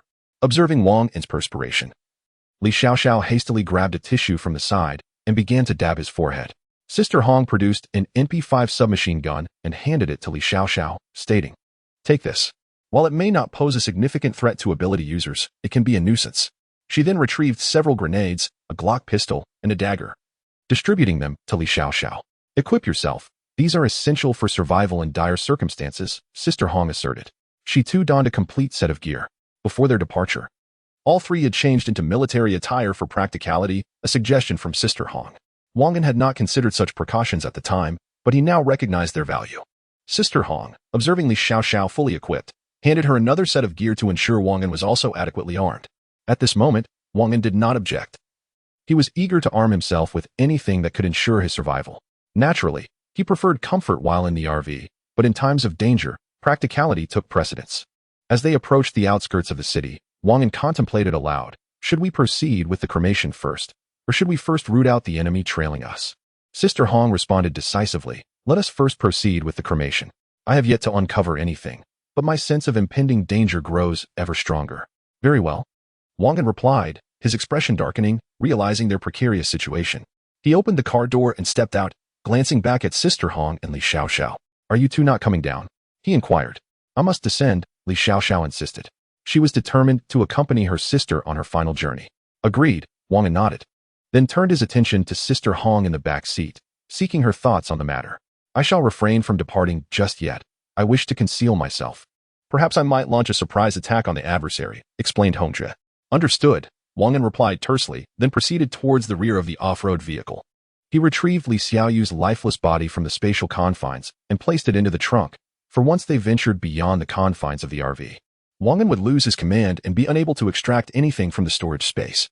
Beside him lay a canister of gasoline, facilitating the act of incineration. Not far from Wang An's location, a collection of firewood awaited, easily ignitable. He approached, lifting Li Xiaoyu's body, and directed himself towards the firewood while instructing Li Xiaoxiao, "You take the gasoline and follow me." With tears welling in her eyes, Li Xiaoxiao nodded silently. She thought of her sister and lamented the cruel hand of fate. After tirelessly searching for her sibling, they were together for merely half a day before Li Xiaoyu departed from her life. As these thoughts consumed her, tears streamed down her cheeks, though she stifled any sound. Wang An sensed Li Xiaoxiao's sorrowful weeping behind him and sighed softly, pressing onward towards the firewood, aware that unknown dangers lurked behind them, and time was of the essence. Upon reaching the modest pile of firewood, composed primarily of twigs and timber hewn by an axe, it was evident that the owner had taken most of the supply, leaving only a scant collection of unusable remnants. Yet, this would suffice. Wang An placed Li Xiaoyu atop the most substantial portions of wood, rearranging the surrounding pieces over the span of several minutes. He then accepted the gasoline from Li Xiaoxiao, dousing the wood surrounding Li Xiaoyu before producing a lighter to ignite the kindling. Instantly, flames engulfed the wood, encircling Li Xiaoyu. The timber blazed fiercely, the inferno gradually consuming her body. Wang An gazed into the flames, lost in thought, momentarily entranced as he envisioned a future of failure, should he meet his demise. He might not receive a fate as dignified as Li Xiaoyu's. A bitter smile crept across his lips. Meanwhile, Li Xiaoxiao could no longer contain her grief, breaking into heart-wrenching sobs. The sound pierced through Wang An, prompting him to gently embrace her, allowing her head to rest upon his shoulder. However, Li Xiaoxiao resisted. She wished to witness her sister's farewell, to send off the last of her kin, for henceforth she would be utterly alone. Wang An placed a hand upon her back, offering her solace. After a brief interval, Wang An softly remarked, "It is nearly time for us to depart." By this point, Li Xiaoyu's body had been reduced to ashes. The flames around them diminished significantly as the fire spread to the surrounding wood. Li Xiaoxiao turned, resting her head against Wang An's shoulder, and murmured, "I will be all alone from now on. I have no family left. Will you forsake me?" The fear of abandonment gripped her, for without him, she felt she could not endure. "Do not worry." Wang An embraced Li Xiaoxiao, reassuring her, "You are the first woman in my life. How could I ever abandon you? With me by your side, Everything will eventually be all right. Li Xiaoxiao sniffled, wiping her tears with Wang An's garment, softly whimpering in response. Observing her, Wang An felt a mix of amusement and exasperation. Her mischievous nature was indeed unchangeable. Had she not been so heartbroken today? He would have surely reprimanded her as he typically would. Let us depart, Wang An gently whispered in her ear. Li Xiaoxiao clung tightly to Wang An, burying her head in his embrace. Chapter 163, The Confrontation. How is one to embrace her in such a situation? Wang An pondered inwardly. He encircled Li Xiaoxiao's waist with his right arm, while his left arm secured her petite figure, lifting her effortlessly. During this moment, Li Xiaoxiao offered no resistance. Resting her hands upon Wang An's shoulders, her legs tightly clasping his waist, fearful that he might abandon her in flight, Wang An playfully patted her exquisite form. Smiling as he announced, "We are leaving now." Li Xiaoxiao murmured softly in response, Wang An guided her towards the off-road vehicle when suddenly, his gaze was drawn to a large tree nearby. Atop the tree stood an enigmatic figure clad in black, their face obscured, illuminated by the moonlight. A gentle breeze stirred the night air, causing the figure's garments to flutter southward. A gunshot echoed through the night. Wang An swiftly pivoted, sheltering Li Xiaoxiao from the trajectory of the bullet. The sound jolted Li Xiaoxiao back to reality, invoking memories of her sister's tragic passing and her yearning for Wang An's comfort, which left her mind in disarray. The gunfire solidified her return to the present. She recalled the warnings from Hongjie regarding their adversaries. Initially, she had dismissed them as mere conjecture. But seeing the grave expressions on the faces of the leaders in their group, she hesitated to contradict Hongjie, though she harbored trust in Hongjie. The thought of the woman who had usurped her man made peaceful coexistence seem implausible. In that instant, the gunshot crystallized her understanding of Hongjie's assertions. No longer did she doubt. With newfound resolve, she leapt down from Wang An's embrace. Should I head directly to the vehicle or? She inquired softly. Aware of her limitations, she recognized that her strength could offer little assistance. If Hongjie, possessing such keen sensitivity, had failed to uncover any threats, what could she, as a first-tier ability user, accomplish? She feared that her presence might only distract Wang An. Having endured numerous trials, Li Xiaoxiao had shed her former identity as merely a sales manager at a rental car company. Her demeanor had grown significantly more resilient, and she had become proficient in the use of various firearms. Wang An had trained them in the operations room, targeting the zombies outside, honing their skills with an array of weapons. Qingming also intermittently instructed them in combat techniques and the utilization of melee weapons. Li Xiaoxiao now stood as a competent female warrior. While perhaps not exceptionally formidable, she possessed ample capability to defend herself. No need for that. Stay close to me. Wang An contemplated briefly before asserting, "This individual is not to be underestimated. It is safer for you to remain by my side." "Isn't it safer over with Hongjie?" Li Xiaoxiao queried, puzzled. "You raise a valid point, yet circumstances dictate otherwise," Wang An replied cryptically. He chose not to elaborate further, redirecting his attention towards the distant figure clad in black. Li Xiaoxiao, bewildered by his words, struggled to grasp the underlying reasons. Wang An's eyes widened in astonishment as he observed the figure in black rapidly advancing towards them, moving with an unprecedented speed that surpassed anyone he had encountered, even Hongjie. Li Xiaoxiao, equally astonished, had never witnessed a speed so extraordinary in an ability user. Inside the off-road vehicle, the rear passenger, Hongjie, reclined in her seat with her eyes closed, leading onlookers to presume she was asleep. Little did they know, Hongjie was acutely aware of the movements of the man in black. She had detected his presence the moment he appeared. However, she refrained from alerting Wang An and his companion, fearing that revealing her capabilities prematurely could lead to significant complications. A speed-type ability user? Hongjie mused internally. She surmised that this individual must be a third-tier ability user, among the elite of that rank, making him a formidable opponent to eliminate or capture. "You two lovebirds are quite affectionate, aren't you? Engaging in such tender displays in front of the deceased really broadens my horizons." The man in black taunted as he approached within several dozen meters of Wang An and his companion. Wang An, momentarily stunned, thought to himself, "This speed is astonishing. It's worlds apart from Jiang Shui's velocity." He began contemplating strategies to defeat this adversary, knowing that a direct assault was futile, as he could neither reach the man nor expose his own abilities. Only a fool would act so recklessly. Bang, bang, bang. Beside him, Li Xiaoxiao raised the Glock handgun that Hongjie had provided, aiming and firing. 3 shots rang out, yet the man in black nonchalantly evaded all of them, merely shifting his body slightly. "Is this the power of a third-tier ability user?" Wang An spoke in a low voice. "Oh, you seem to know quite a bit." The man in black replied with a smirk. "Who are you, and why are you following us?" Wang An demanded. That's something you need not concern yourself with. The man in black retorted, narrowing his eyes at Hongjie inside the vehicle. A beam of purple light shot from his eyes, penetrating the car's window without shattering it, striking Hongjie, who was seated in the rear. She immediately coughed up blood and collapsed onto her seat. Hongjie, Wang An shouted, his attempt to warn her thwarted by the swift purple beam.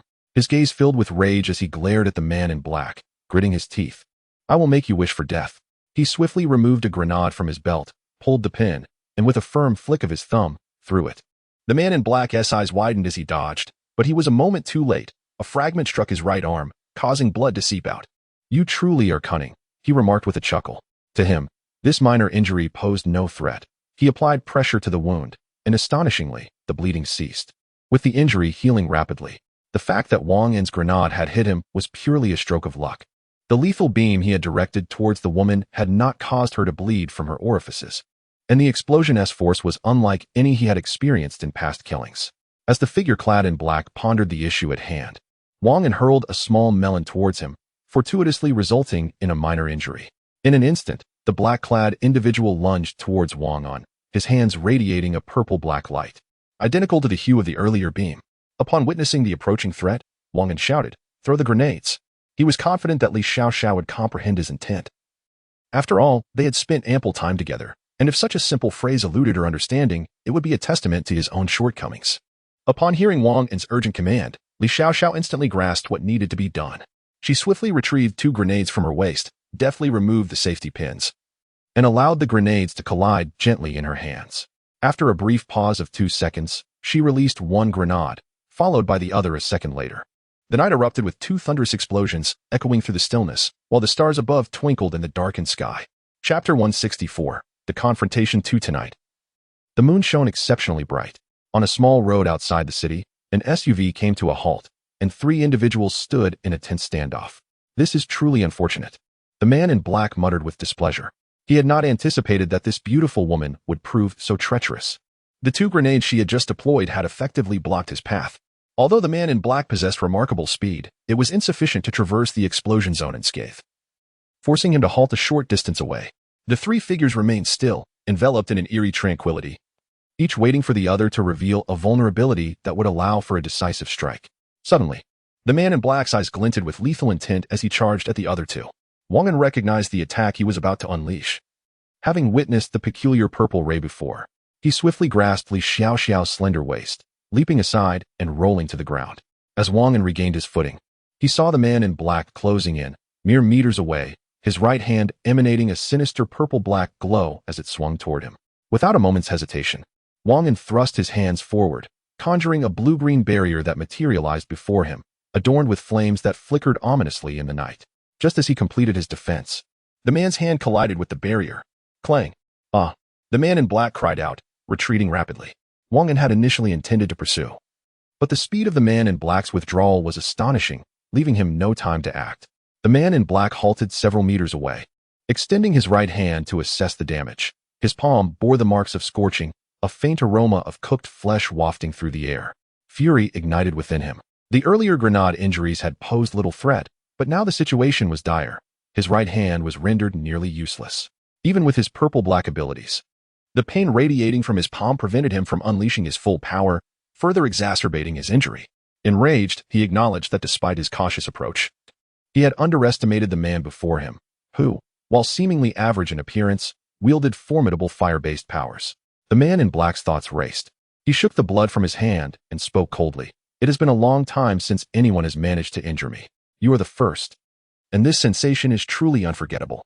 Wang An chuckled softly, realizing that the man in black was a speed-based ability user. As he contemplated strategies to counter his opponent, he was surprised to see the purple ray being unleashed once more.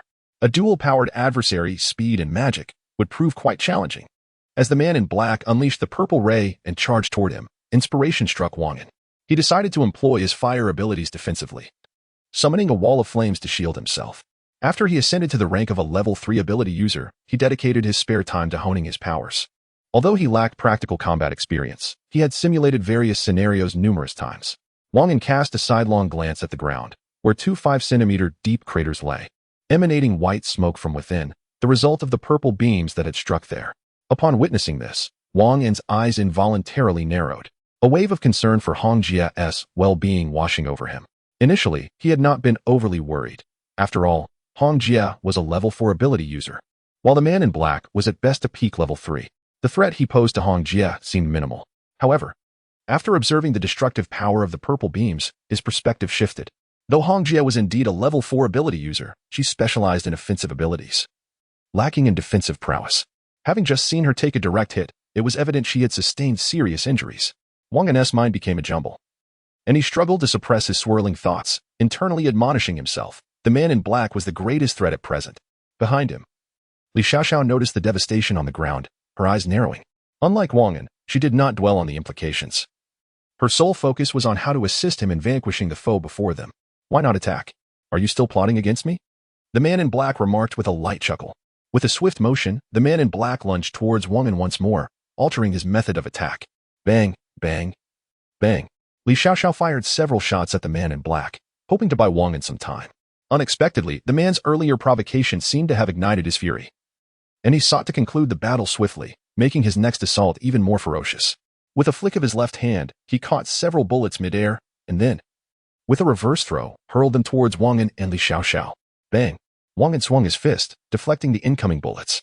He furrowed his brow, observing the man in black, who was now circling around them with a changed tactic. A purple magical sphere surged towards Wang An from his left rear.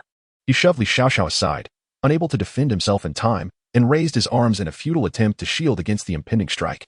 Thud! Wang An was propelled backward, skidding 7 or 8 meters, leaving 2 distinct trails etched in the ground. He spat out a mouthful of blood, barely having the chance to wipe the crimson from his lips before he summoned a bluish-green flame in his right palm and thrust it forward. Seeing his attack land, the man in black pressed his advantage, his left hand glowing with a purple-black light as he charged towards the retreating Wang An. This time, he had learned from his previous encounter. Instead of direct contact, he conjured a magical attack before his palm, significantly amplifying the damage compared to the purple sphere. Bang!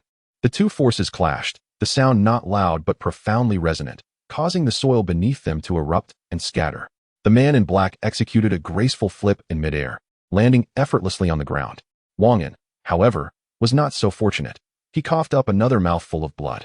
He had assumed this time he would withstand the blow without severe injury, but he quickly realized that the power behind this attack was far greater than the last. Even with a vigorous counter, he found himself gravely wounded, indicating a significant disparity in their abilities. At this moment, Li Xiaoxiao rushed over, and fortunately, the two were not far apart, merely a few meters away. The man in black, upon noticing the strikingly beautiful and voluptuous woman sprinting towards the man, felt all admiration in his eyes dissipate. With a slight exertion of his left hand, a purple spell orb materialized in his palm and was hurled directly in the direction of the approaching woman. The man in black barely glanced, exuding unwavering confidence in his judgment. Indeed, the purple spell orb was poised to strike Li Xiaoxiao squarely in the back. Wang An, witnessing the impending danger, shouted loudly, "Get down!" Chapter 165, Fight 3. Upon hearing Wang An's voice, Li Xiaoxiao instinctively dropped to the ground without a moment's thought. The violet energy sphere narrowly whizzed past her. A resounding explosion followed not far away, sending a heavy torrent of soil and a pungent odor cascading down upon her.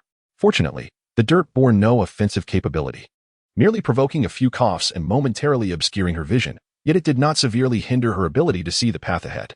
Li Xiaoxiao swiftly rolled over, regained her footing, and dashed to Wang An's side. She shook off the dirt from her head and body, her voice laced with concern as she inquired, "Are you seriously injured?" "I am fine, what about you?" Wang An replied with a grin. Li Xiaoxiao exhaled in relief, saying, "Thank you for the warning, otherwise I might have been in dire straits." The sound of the explosion had indeed unsettled her. Not far away, the figure in black, witnessing the failure of his attack, expressed surprise. He had anticipated a certain hit, only to see it evaded. "You two seem to work well together," he chuckled. Wang An, now standing, responded coldly, "I do not know you. Why would I seek to harm you?" His intention was merely to buy time to recover from his injuries. The man in black, with a dismissive glance at Wang An, saw through his intentions but refrained from attacking, instead chuckling, "On such a late evening, it piques my curiosity to see 3 of you driving out alone. You must have noticed, we are here to bury a friend. Can we leave now?" Wang An replied calmly. The man in black glanced at the remaining embers of the fire and remarked, "I am intrigued. What emboldened you to venture out at night? Your status as a level 3 early-stage ability user, or perhaps some hidden secret I have yet to uncover?"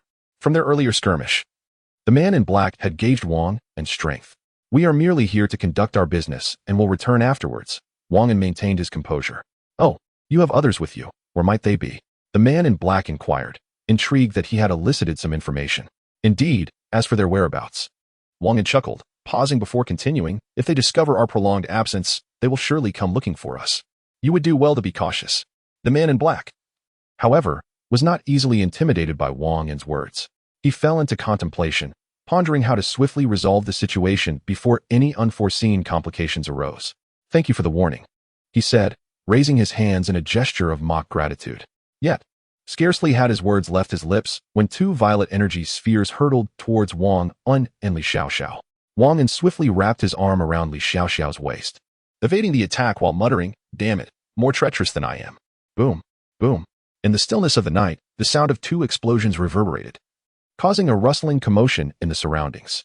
This was likely the result of nearby creatures, some of which had evolved into extraordinary beasts, while the vast majority had merely enhanced their physical forms, resembling the transformations of ordinary humans. Wang An urged Li Xiaoxiao to rise, resolved that this time he must retaliate. Otherwise, remaining passive would only lead to his eventual demise through attrition.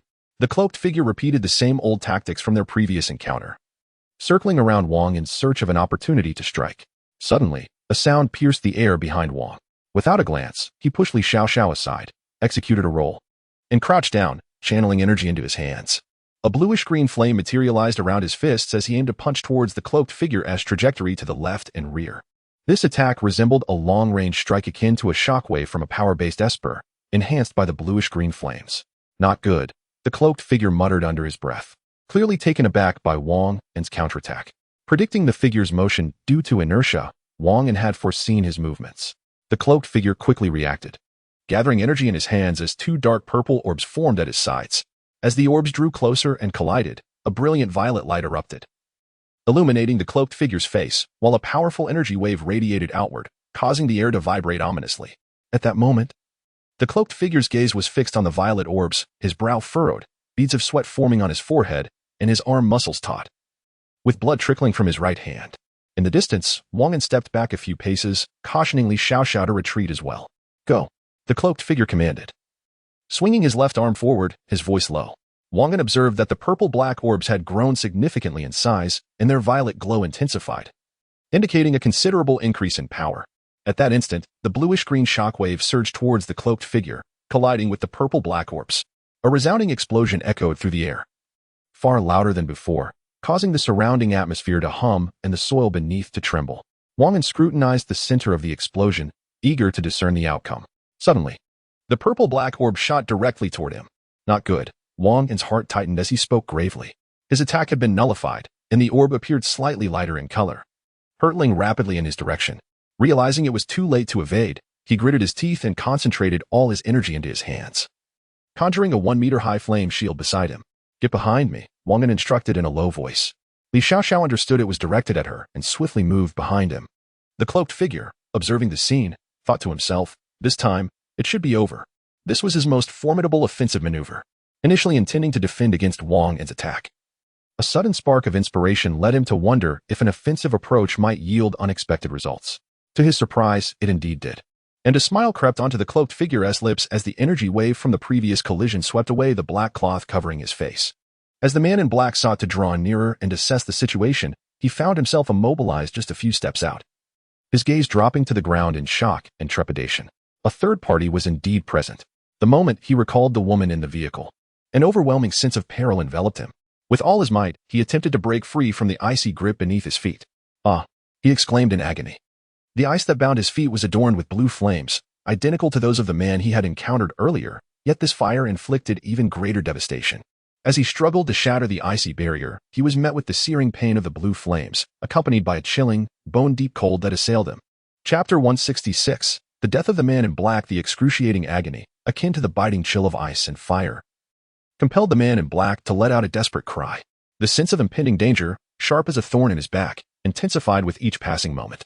He gritted his teeth against the searing pain coursing through his mind, channeling all his extraordinary energy into his feet, determined to break free from the shackles beneath him and escape this cursed place. The fate of that man had become inconsequential to him. All he yearned for was to flee swiftly. Regret gnawed at him for having indulged his curiosity, and engaged in conflict with these individuals. Suddenly, the man in black lifted his gaze skyward, where an alarming multitude of blue and white ice spikes materialized, their sheer number sending a shiver down his spine. In the darkness of night, these densely clustered, suspended ice spikes evoked an eerie chill. Yet, he was not prepared to surrender. He could not afford to yield. He was on the brink of becoming a level 4 supernatural being, an accomplishment that made him loath to perish here.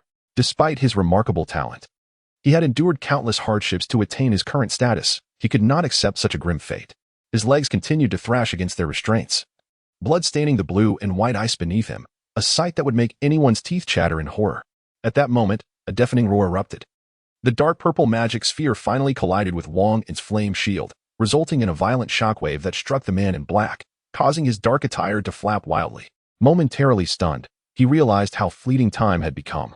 Meanwhile, Wang An stood strangely still, unyielding in the face of the chaos, while behind him, Li Xiaoxiao was hurled through the air, landing several meters away. Dazed, she stumbled to her feet, unable to suppress a cry of distress. Her head spun. Her fingers throbbed with pain, and clutching her head, she collapsed onto the ground, suffering the most severe injury since the onset of the apocalypse. Recalling Wang An, who had shielded her, she fought through the pain and rose, her heart tightening at the sight of him standing motionless ahead. It was as if a surge of adrenaline coursed through her, propelling her to run towards him despite her injuries. Reaching Wang An's side, she gazed at his unblinking eyes and softly called out, "Wang An, are you all right?" After a few tense seconds, when he offered no response, she raised her voice, "Please, don't scare me." She gently shook his body. With a crack, the flame shield that had protected Wang An shattered, fragments cascading to the ground with a clatter. As the remnants ignited upon impact, they quickly turned to ash and vanished. Initially taken aback, Li Xiaoxiao then turned her attention back to Wang An. Noticing blood slowly oozing from the corner of his mouth, droplets falling to the ground.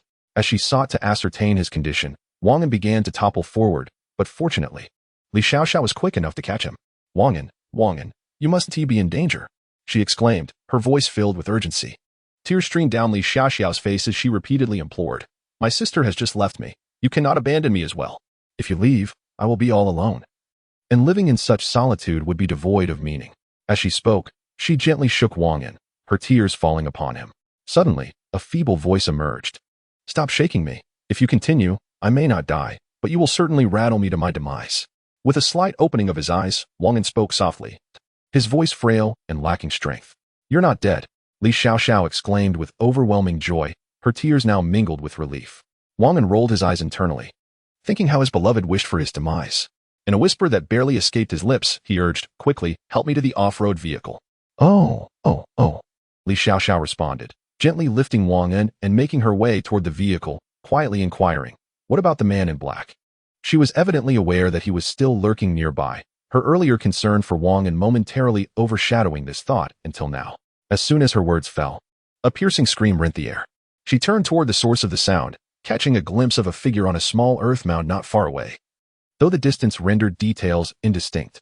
At that moment, blue ice spikes descended from the sky, aimed at the man in black. He raised his hands, a layer of azure light enveloping his arms, bending them to shield himself. Just as he completed this defensive maneuver, the blue-white spikes struck down upon him. These ice spikes appeared to be under some form of control. Although the area they covered was vast, they homed in directly on the man in black. With a series of cracking sounds, he initially managed to fend them off with his arms, but gradually, the violet glow emanating from them began to fade until it vanished entirely. His arms were now drenched in blood, and he gritted his teeth, continuing to shield himself. Eventually, the man in black could no longer hold up his arms, not out of surrender, but because he had reached the limits of his endurance. At this juncture, his arms were a gruesome sight, flesh mangled, with glimpses of white bone visible. As he attempted to plead for mercy, the words caught in his throat as the ice spikes pierced his body, producing a chilling sound. "Ah!" he cried out in agony as the spikes penetrated him. The onslaught continuing for several seconds. The sky's ice spikes rained down upon him, transforming his body into a porcupine searching for food in winter, blood pouring from his mouth incessantly. At this moment, the ice binding his feet dissipated, allowing him to move. The ice spikes embedded within him began to vanish as he slowly rose to his feet, forcing himself to suppress his internal injuries while surveying his surroundings. After a brief pause, the man in black began to plead, "Friend, I acknowledge my wrongdoing this time. I sincerely apologize. Whatever compensation you desire, I will provide, as long as you spare my life." Both I and the organization behind me will be eternally grateful. His tone was earnest, devoid of any anger. And he invoked the name of his organization, hinting that his demise would spell trouble for those who stood behind him. In the distance, within the rugged vehicle, Wang An reclined in the rear seat, while Li Xiaoxiao tended to his wounds with a medical kit, occasionally pouring medicine and water into his mouth. Wang An remained fixated on the chaotic scene outside, murmuring in astonishment as he witnessed a figure clad in black, impaled by numerous ice spikes, still managing to rise and speak. Remarkable, truly, he whispered. How can one endure such pain? Li Xiaoxiao, glancing up, inquired, What are you saying? It's nothing. Just hurry and bandage me up. This pain is unbearable, Wang An replied, grimacing. He had never sustained such severe injuries, and the agony was excruciating. As the figure in black uttered those words, he suddenly perceived a silhouette rapidly approaching from afar. Before he could discern the visage of the advancing figure, he noticed it wielding a blue and white ice blade, over a meter in length, charging toward him, just as he attempted to speak. The figure vanished. Chapter 167. Energy source. Hongjia's figure appeared beside the man in black. She cast a glance at a severed head lying a short distance away and murmured, The Dark Lord, is it? Another new organization. It seems the future will become increasingly intriguing. A smile crept onto her lips. This was the kind of battle that truly held her interest. At the very least, it allowed her to unleash 80% of her strength to vanquish the adversary before her. Initially, Hongjia feigned sleep in the vehicle. But upon being detected by the man in black, she unleashed a purple beam from her eyes. Fortunately, she had been attuned to the movements of the man in black, which spared her from harm. Employing her ability as a third-tier supernatural being, she executed a technique known as shadow shift, enabling her to vanish and reappear at any location within a 50-meter radius. In that moment, she shifted to the side and swiftly returned, the purple laser striking the back seat of the car, prompting her to spit out a mouthful of blood amidst the sounds of explosions. Though the man in black exhibited some confusion, Hongjia executed her maneuver flawlessly, remaining undetected. Even in his final moments, he could not comprehend the events that transpired. Hongjia glanced toward a distant off-road vehicle, then bent down to search the body of the man in black, discovering a mobile phone, some crystal coins, and a mysterious square object made of an unknown material. She stowed these items in her pockets and conducted another inspection of the man's body. Her eyes lit up when she spotted a communicator on his left arm, recalling the information she had uncovered through the RV's network. Hongjia had instructed her tech-savvy subordinate to infiltrate a website known as S through the RV's network. The site was heavily fortified with stringent security measures and access restrictions. Yet her subordinate had astoundingly managed to breach it without detection. Subsequently, Hongjia inquired about the details of the breach, and as her subordinate explained, her eyes sparkled with understanding. She finally grasped the extraordinary capabilities of the RV. Returning to the present, Hongjia focused on the communicator on the man's arm. She applied slight pressure with her palm, and blue-white energy manifested. With a crisp sound, the communicator levitated into her hand. It could only be disassembled through supernatural means. Hongjia had no intention of investigating these items just yet. Upon her return, she planned to have her subordinates check for any tracking devices. After ensuring there were no such contraptions, she stood up, preparing to depart. At that moment, Li Xiaoxiao drove up in the vehicle. The off-road car screeched to a halt right in front of Hongjia. Wang An rolled down the window and called out, Quick, get in. Hongjia glanced at Wang An, nodded, and then settled into the back seat beside him. Vroom, vroom. Li Xiaoxiao swiftly started the engine, sharply turning the steering wheel as they retraced their route. Hongjia observed Li Xiaoxiao driving before turning to Wang An, softly inquiring, Are your injuries severe? She felt a twinge of guilt. Had she acted sooner, Wang An might not have sustained such grievous injuries. However, allowing the cloaked figure to escape was something she could not abide. Thus, she calculated how to protect both Wang An and herself while simultaneously eliminating the assailant. In terms of results, it appeared satisfactory. It was a minor matter. As long as the enemy was vanquished, that sufficed. Wang An chuckled softly and remarked, What do you mean? It's nothing. You're on the verge of death and still so defiant. Li Xiaoxiao, who was driving, interjected suddenly. The atmosphere within the car grew heavy with silence. Wang An felt a throbbing headache. He understood that Li Xiaoxiao's intentions were rooted in concern for him. He could empathize with her delayed response towards Hongjia. Neither of them was at fault, and he had no intention of speaking further. Wang An, possessing a rather cheerful disposition, found the oppressive ambience uncomfortable, inwardly lamenting. This is truly unbearable. Noticing that neither woman seemed inclined to speak, he realized that the burden of breaking the silence fell upon him. The car remained quiet for several seconds until suddenly, an idea struck Wang An. He clapped his hands and exclaimed, Oh no, what a shame about the third-level energy liquid. Upon hearing this, Hong Jie's eyes momentarily brightened before dimming again, her lips pressing together in silence. Though Li Xiaoxiao felt discomfort, she recognized Wang An's aversion to the somber atmosphere and probed, "What third-level energy liquid?" Wang An mentioned it briefly, and Li Xiaoxiao quickly grasped its significance. Feeling a sense of regret, yet acknowledging that since the enemy had already been dispatched, there was no recourse. "Wait a moment. We can bring the body back to absorb it." Wang An's words seemed to unlock a Pandora's box. Both Li Xiaoxiao and Hong Jie, who was seated in the back, suddenly brightened with realization. They thought, indeed, since the mobile unit cannot be moved, the energy source can. Suddenly, a jarring screech of brakes pierced the air within the vehicle. "What the?" Wang An exclaimed as he was thrown against the windshield. Hearing his words, Li Xiaoxiao slammed on the brakes. Fortunately, her seatbelt saved her from harm. Hong Jie, utilizing her powers, managed to stabilize herself in her seat. Wang An, however, was in a dire situation. His body was gravely injured, although he could still move somewhat. He felt as if his body was in tatters, requiring extensive recuperation. A bottle of black energy liquid would have been a blessing. "Are you all right?" Li Xiaoxiao quickly unbuckled her seatbelt, assisting Wang An into the passenger seat as she spoke softly. She intended to check his wounds for any impact.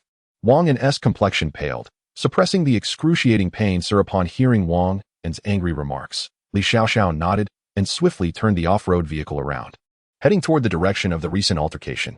The location was not far from the body of the cloaked figure, and she arrived within a few minutes. Li Xiaoxiao quickly halted the vehicle, opened the trunk, and placed the lifeless form inside. She inquired of Wang An, "Should we take the head as well?" After a moment's contemplation, Wang An replied, "Yes, we might as well. After all, it's an energy source. Bringing it along will only enhance our resources without occupying much space." As Li Xiaoxiao was outside handling the body, Hong Jie gently tapped Wang An on the back, producing a vial of black liquid from her pocket and offering it to him, whispering, "Would you like to use this for recovery?" Chapter 168. Feng Yan's initiative. Wang An glanced at the black reagent in Hong Jie's hand, tugged at his lips, and casually remarked, "There's no need for that. Such items are exceedingly rare and should be utilized judiciously." No sooner had he spoken than he observed Hong Jie retracting the item, prompting him to frown slightly and sigh. "You could at least hold on a little longer. I find your argument compelling, hence I decided to withdraw it," Hong Jie replied, drawing closer to Wang An, her cherry lips nearly brushing against him as she whispered, "You must endure a bit longer. Once we return, I shall ensure you receive treatment at the hospital. You performed admirably today, and there will be rewards this evening." Wang An felt the gentle warmth of her breath, akin to a soft breeze caressing his ear. He inhaled deeply, catching a subtle hint of jasmine, and excitedly inquired, "Is that truly the case?" Observing Wang An's eager demeanor, Hong Jie felt a pang of helplessness. She simply returned to her seat and closed her eyes, choosing to ignore him. Wang An, slightly at a loss for words, persisted, "You wouldn't deceive me, would you?" With a clang, Li Xiaoxiao shut the car door, seated herself in the driver's seat, and, catching her breath, announced, "All set. We can head back now." Wang An responded softly. "What were you two discussing just now?" Li Xiaoxiao asked, curiosity evident in her voice. "Nothing much. Merely conversing about the completion of the extraction of the Tier 3 crystal cores from the black-clad individuals, and who would benefit most from them," Wang An fibbed effortlessly. In the back seat, Hong Jie rolled her eyes, contemplating whether this was how he routinely deceived women. The off-road vehicle sped along the highway. The time constraint for extracting energy sources from corpses was critical. Exceeding 30 minutes rendered even Tier 4 or Tier 5 corpses useless. After approximately 10 minutes, Li Xiaoxiao arrived at the underground garage, finally returning to their temporary gathering place. Wang An reflected on the journey, feeling as though it had stretched on interminably. Throughout their return, they encountered few obstacles, with only a couple of oblivious zombies swiftly dispatched by Hong Jie's ice blades with remarkable ease.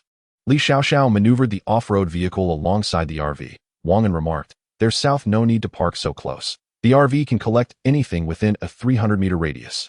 Li Xiaoxiao dismissed his concern, stating, "Isn't this just more convenient for you to disembark?" Wang An, somewhat bewildered, replied, "Do I still need to walk? Shouldn't one of you carry me down?" At that moment, Hong Jie had already exited the vehicle and was making her way toward the RV, intent on swiftly extracting the Tier 3 energy liquid, unwilling to engage in banter with Wang An. Upon entering the RV, she noticed Jingyi seated quietly on the sofa, spooning watermelon. Hong Jie called out to her, "Please go down and assist Wang An. He has sustained some injuries." "Ah," Jingyi exclaimed, then beckoned to the woman beside her, "And you," saying, "Come with me." And you nodded, surprised to hear of Wang An's injuries. In her mind, he was the leader of their group. Unless the others had perished, she couldn't fathom him encountering any harm. And you gazed at the impeccably intact Hong Jie, who appeared far from having been in a battle. Unbeknownst to Yu, Hong Jie belonged to the category of long-range attackers.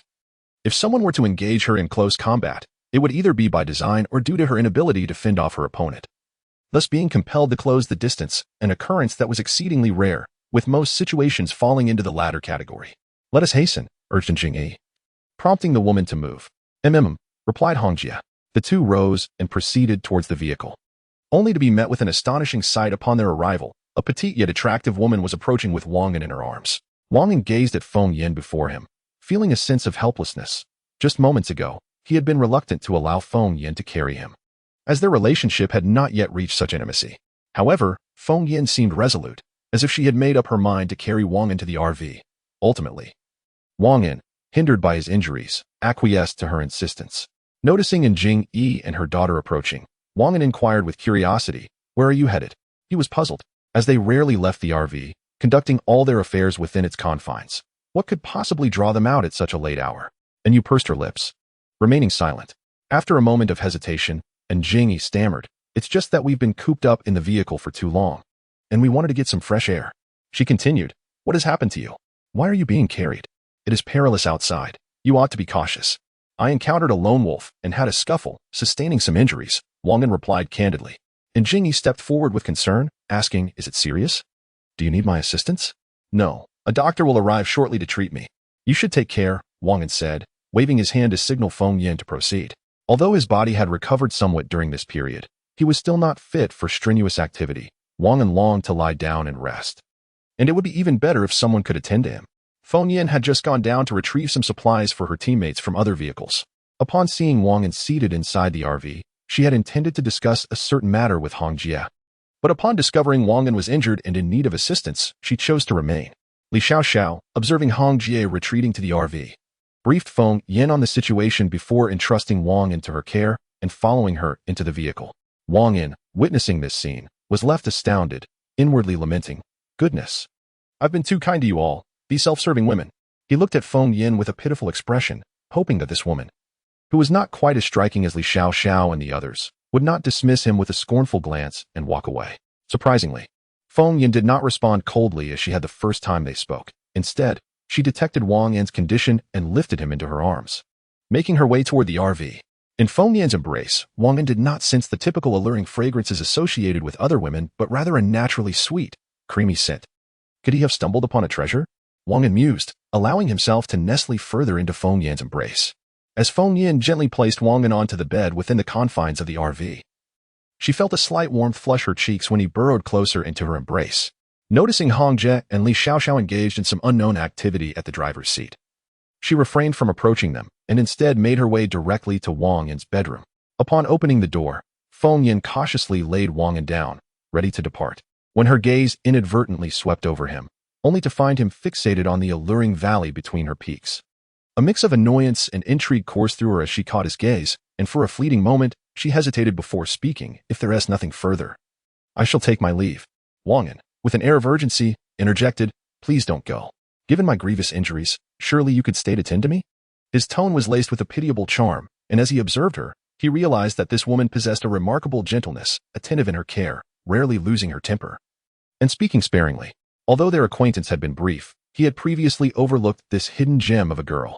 With her back turned to him, a subtle smile crept upon Feng Yan's lips. Chapter 169, The Man in Black. Yinhao, several hundred kilometers away from Wang An and his companions, lies a sanctuary illuminated against the backdrop of the night, encircled by towering walls, akin in scale to the safety island of Shen City.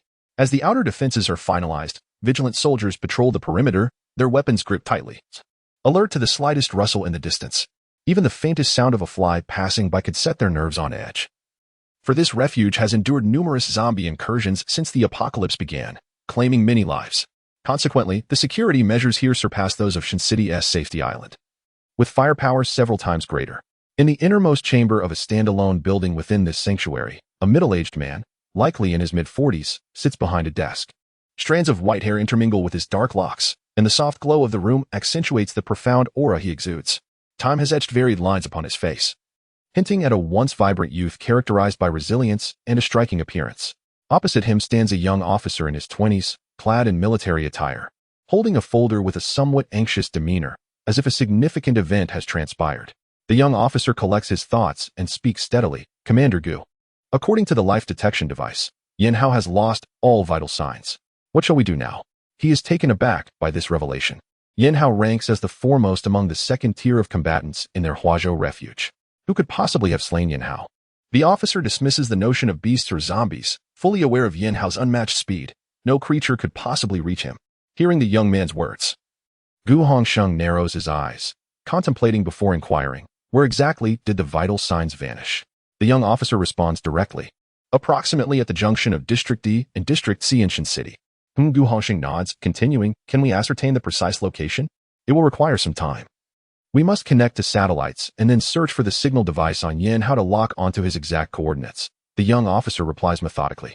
Very well, I understand. Gu Hongsheng waves his hand dismissively. Report back once you locate him. With that, he closes his eyes. Understood, Commander Gu. The young officer salutes and departs. With a soft click, Gu Hongsheng rises slowly, moving to the floor-to-ceiling window to gaze at the distant lights illuminating the outside world. This area belongs to the government's administrative zone, while the heart of the Huazhou refuge is a bustling entertainment district, vibrant and teeming with people, creating a stark contrast to the apocalyptic chaos beyond. Perhaps this is a means for individuals to alleviate their pent-up emotions.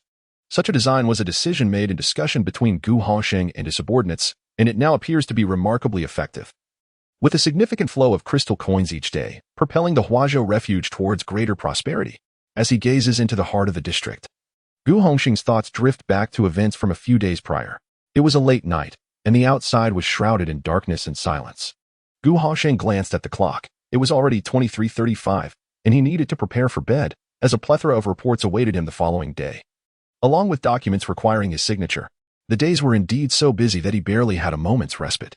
Suddenly, a man clad entirely in black flew in through the window, not merely entered, but soared in, hovering momentarily in the air with remarkable speed before landing in a shadowy corner. Gu Hongsheng did not turn his head, fully aware that this was Yin Hao. Irritably, he inquired, what brings you here? Haven't I told you to use the front door? Yin Hao, unmoved, responded from his corner, there's a mission from above, and I need to head to Xinjiang. Gu Hongsheng narrowed his eyes and replied, we are quite short-staffed here. Can't someone else be sent instead? Yin Hao shook his head, murmuring softly, no. This matter is of great importance to me, and the Dark Lord has entrusted it to me. The Dark Lord? Gu Hongsheng mumbled, as if a realization struck him. Exclaiming in surprise, could it be a level 4? Before Gu Hongsheng could finish his thought, Yin Hao interrupted. It's best not to speak of such matters. I'm merely reporting this to you before I set off. If all goes well, I shall return at your rank. With that, he chuckled quietly. Gu Hongsheng scoffed, I wish you luck. In an instant, Yin Hao vanished, leaving the window rattling in his wake. Gu Hongsheng squinted at the departing figure, reflecting on the fact that he was originally the second in command of the war zone, just like Yin Hao. On the eve of the apocalypse, a masked man had approached both him and Yin Hao, delivering astonishing news. The world was on the brink of collapse, with zombies and aberrant beasts rampant, and order in disarray. Do you desire to rule over a territory and wield unparalleled power? The masked man had enticed. At that time, Gu Hongsheng and Yin Hao had gleaned some information, but were still in the dark about the specifics. They only knew that their superior had ordered them to construct fortifications, transport supplies, and forcibly conscript labor for these tasks. Initially, Gu Hongsheng had thought his superior had lost his mind, fearing the Central Bureau of Investigation would uncover their activities and bring them before the Military Arbitration Board, a department that adjudicated serious infractions committed by high-ranking officials, wielding immense power. Before the apocalypse, even the mention of the Central Bureau of Investigation would send shivers down the spines of leaders, highlighting the dread it inspired. His superior had dismissed Gu Hongsheng's concerns, saying, according to my information, significant events are about to unfold. You must act swiftly on my orders. Delays will have dire consequences. Without allowing Gu Hongsheng a chance to respond, his superior abruptly hung up the phone. Gu Hongsheng frowned, feeling an urge to kick that old fool to death. Wishing to be free from his incessant directives, he complied with the demands, forcibly requisitioning some manpower. Gu Hongsheng found himself at a loss, given such a short time frame. His subordinates could hardly accomplish the task, leaving him no choice but to proceed in this manner. The masked man informed Gu Hongsheng, stating, your superior has already been executed by me. You must organize everything and prepare to take over all operations here. Gu Hongsheng gazed at the masked figure in terror, struggling to grasp the gravity of the situation. Who could possibly have the audacity to eliminate the highest-ranking official in charge of this territory? Was this a death wish? Regaining his composure, Gu Hongsheng replied calmly, on what grounds should I believe you? despite his fervent desire to ascend to power. The overwhelming authority of his superior stifled any courage he might have had to resist. Chapter 170, the Level 4 ability user Gu Hongxing in a few days. You shall know, and Yin Hao will become your assistant. Once the masked man finished speaking, he vanished before Gu Hongxing's eyes. This startled Gu Hongxing, who hurried to the spot where the masked man had stood, finding everything seemingly normal without a trace of suspicion. After searching for several minutes with no suspicious findings, Gu Hongxing began to gradually believe the masked man's words. Such mystical abilities were something he had never encountered during his extensive time in the military. A few days later, a significant piece of news arrived. The commander had unexpectedly died. Upon receiving this information, Gu Hongxing sought out Yin Hao to proceed according to their prior plan. Having spent several days here, Gu Hongxing and Yin Hao had meticulously discussed the matter. Their amicable relationship and this newfound opportunity made it impossible for them to forego action. Gu Hongxing and Yin Hao resolved that once the events foretold by the masked man transpired, they would completely take over the still under construction sanctuary. With the commander's death confirmed, Gu Hongxing outwardly accepted the commander's authority, continuing to orchestrate the construction of the sanctuary while soothing those subordinates who had followed the commander. He intended to observe their every move, welcoming those who sincerely followed him. Should any engage in schemes beneath the surface, they would find him merciless. During this period, Gu Hongxing commanded Yin Hao to oversee the military forces. Initially, the subordinates were unaware of any peculiarities, but gradually they began to sense something amiss. Individuals who opposed Gu Hongxing's proposals mysteriously vanished. One after another, leaders from crucial departments either disappeared without a trace or met untimely deaths, with some even found lifeless. Their bodies ravaged by women. Such bizarre demises made it evident that these were all the machinations of Gu Hongxing. Consequently, they obediently adhered to his plans. No longer daring to voice dissent, Gu Hongxing reveled in this turn of events and soon encountered the masked man again. The masked man presented Gu Hongxing with a yellow crystal core, stating softly, "This object will grant you powers beyond the reach of ordinary individuals." The specifics of its use are detailed here. He tossed over a small booklet. Gu Hongxing accepted the booklet, but refrained from opening it immediately, instead inquiring of the masked man, "What must I do next?" Having navigated the military for so many years, he understood that there were no free lunches. The greater the gains, the steeper the price. Astute, the masked man complimented, continuing, "I have a batch of equipment to transport, and you must find a secure location for it. We shall discuss the rest later." "Very well, I understand," Gu Hongxing replied. Such matters seemed trivial, given his current status. A mere word to his subordinates would ensure smooth execution. "And gather a loyal cadre, facilitating our future endeavors," the masked man whispered. "From now on, address me as the Dark Lord." With that, he vanished once more. Gu Hongxing approached the area again, hoping to uncover some clues, but alas, he found nothing amiss. Gu Hongxing's thoughts returned to reality as he stood by the window, gazing outside in a moment of dazed contemplation. Through a small booklet, he had gleaned information about the supernatural beings, and subsequently, the Dark Master had revealed further insights, deepening his understanding of the transformations that would ensue after the apocalypse. He remained silently at the window, struggling to accept the reality of Yin Hao's demise. Gu Hongxing had first-hand experience of Yin Hao's formidable prowess. After ascending to the rank of a level 4 supernatural being, they had sparred together. Had it not been for the additional abilities and heightened energy that accompanied his new rank, he might have found it challenging to defeat Yin Hao. To his astonishment, this outing had culminated in a permanent farewell. Gu Hongxing felt immense gratitude towards Yin Hao. In the early days of his governance over the Hu province sanctuary, he had secretly relied on Yin Hao's support to secure his position as the leader, ensuring stability without significant upheavals and allowing the sanctuary's development to flourish uninterrupted. Yin Hao was deeply passionate about enhancing his supernatural abilities, relentlessly seeking ways to elevate his rank, and this expedition was presumably in pursuit of level 4 crystals. Gu Hongxing's own rise to level 4 was a reward bestowed upon him by the Dark Master, who had dispatched individuals to uncover several unidentified silvery stones. Uncertain of their utility, Gu Hongxing had presented them to the Dark Master. The Dark Master's eyes sparkled with excitement as he exclaimed that these were meteorite stones, essential for crafting spatial rings, requiring only some materials and refining techniques. "What are meteorite stones?" Gu Hongxing inquired curiously. "They are the primary material for the spatial rings, which can store items," the Dark Master replied, narrowing his eyes. "I searched extensively and never found them. Who would have thought you would be fortunate enough to stumble upon them?" As he spoke, he tossed a crystal towards Gu Hongxing. Now aware that crystals were indispensable for elevating the ranks of supernatural beings, Gu Hongxing examined the crystal the Dark Master had thrown. Upon closer inspection, His eyes widened in astonishment.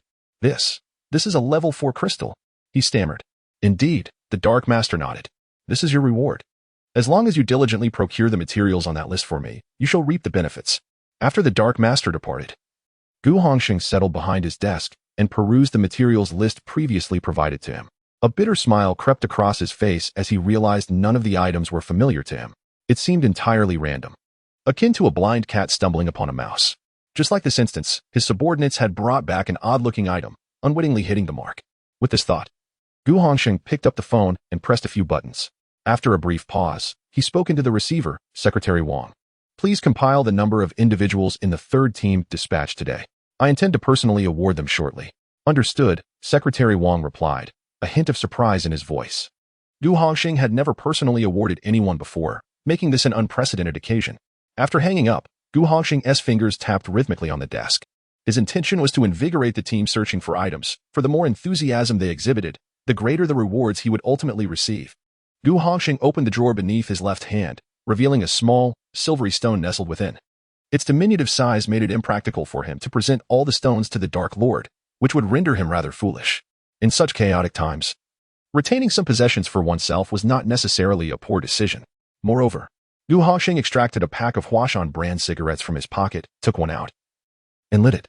This particular brand was unique to Huashan province, and since the onset of the apocalypse, such cigarettes had become increasingly rare and exorbitantly priced, making them unaffordable for the average person. Chapter 171. Dr. Huang Ting with a gentle puff, Gu Hongxing inhaled a few draws of his cigarette, a smoke ring slowly escaping his lips. He pondered the elusive identity of the perpetrator responsible for Yin Hao's demise. To have ensnared a level 3 speed-type ability user like Yin Hao without him escaping, the assailant must possess at least a level 4 ability. Gu Hongxing contemplated whether to inform the Dark Lord about this matter. He could not risk aiding Yin Hao in seeking vengeance. Despite their close relationship, such folly was not in his nature. Furthermore, the mutual reliance between him and Yin Hao raised questions about the depth of their bond. Leaving much to be discerned, the night enveloped the city like a vast, dark silk, the moon casting a pallid glow that illuminated every nook and cranny. Dry blood lingered on the walls, remnants of fierce battles marked the streets, and in some areas, the ground had even collapsed. Occasionally, hoarse cries of the undead pierced the air, echoing into the distance. In a nondescript underground garage within this city, 4 vehicles were parked in an orderly fashion. Outside, 3 bonfires flickered, surrounded by women clad in military attire, each possessing a unique beauty. They engaged in lively conversation while savoring the morsels in their hands. Their evening fare consisted of a bag of meat products, a cup of cheese, and a handheld pancake, with plenty more on a nearby plate should they require additional sustenance. This was a life far more fortunate than that of the 99 who had struggled since the apocalypse began. Inside one of the RVs, 2 stunning women stood by the driver's seat, Hong Jie and Li Xiaoxiao. Hong Jie was intently pressing buttons on the display screen, while Li Xiaoxiao stood beside her, a hint of rivalry evident in her gaze. Noticing Li Xiaoxiao's presence, Hong Jie remained silent, continuing her operations. She had already absorbed all the energy from the body of the black-clad man, and the count of level 3 crystal cores in the upper left corner of the screen changed from 0 to 1. She promptly pressed the production button, and the display indicated that the creation of level 3 energy liquid would take 30 seconds. Stretching her limbs, she glanced at Li Xiaoxiao and casually remarked, "Do you wish for this bottle of energy liquid?" "Indeed," Li Xiaoxiao replied candidly, adding, "I aspire to grow stronger to protect Wang An more effectively." However, Hong Jie shook her head gently, saying, "I fear that is not feasible. You must advance from a level 1 ability user to a level 2 before you can attain level 3. Noticing Li Xiaoxiao's slightly despondent mood, her tone softened a touch. "Even if you were a level 2 ability user, I doubt this bottle of level 3 energy liquid would be granted to you," Hong Jie continued. Li Xiaoxiao, puzzled, inquired, "Why not?" Initially, she grasped the conversation, but the latter part left her somewhat bewildered. She believed her standing in Wang An's heart rivaled that of Hong Jie, and that if she simply asked, the energy liquid would surely be hers. Hong Jie offered a knowing smile, choosing not to elaborate. At that moment, the display screen indicated that the production was complete. With practiced ease, Hong Jie opened the concealed compartment beneath the screen. A metallic clang resonating as a rectangular drawer slid out, revealing a vial of white reagent within. She reached out and seized it without hesitation. Beside her, Li Xiaoxiao felt a flicker of desire but managed to suppress it. She reminded herself that she was merely a level 1 psychic, still some distance from achieving level 3, and thus dismissed the notion of acquiring the bottle of energy liquid. Upon noticing Li Xiaoxiao's restraint, Hongjia regarded this remarkable woman, esteemed in Wang An's eyes, with newfound respect before turning to leave. In the bedroom, Wang An gazed at Feng Yan, who had her back turned towards him, wishing that she would remain to care for him. The fresh, pure scent of cream emanating from her was soothing, each breath easing his internal wounds.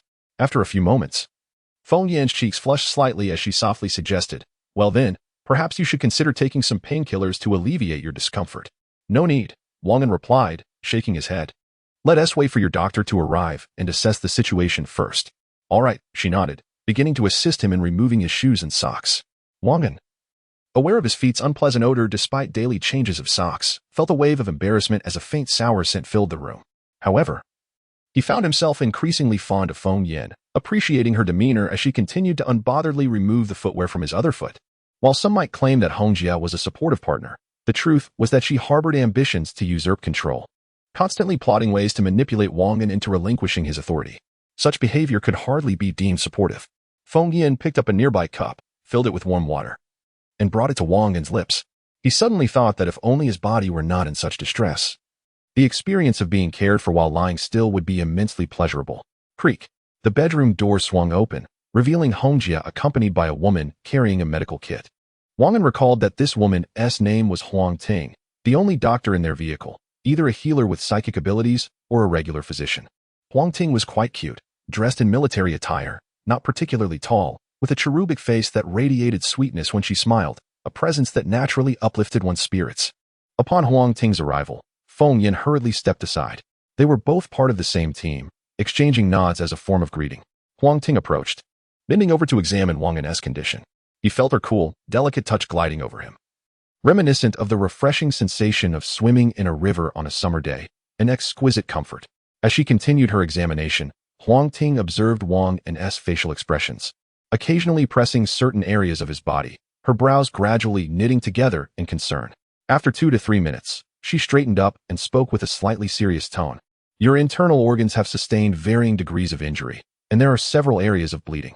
Unfortunately, without professional equipment, I cannot provide an accurate assessment." At that moment, Feng Yan interjected, "What should we do now?"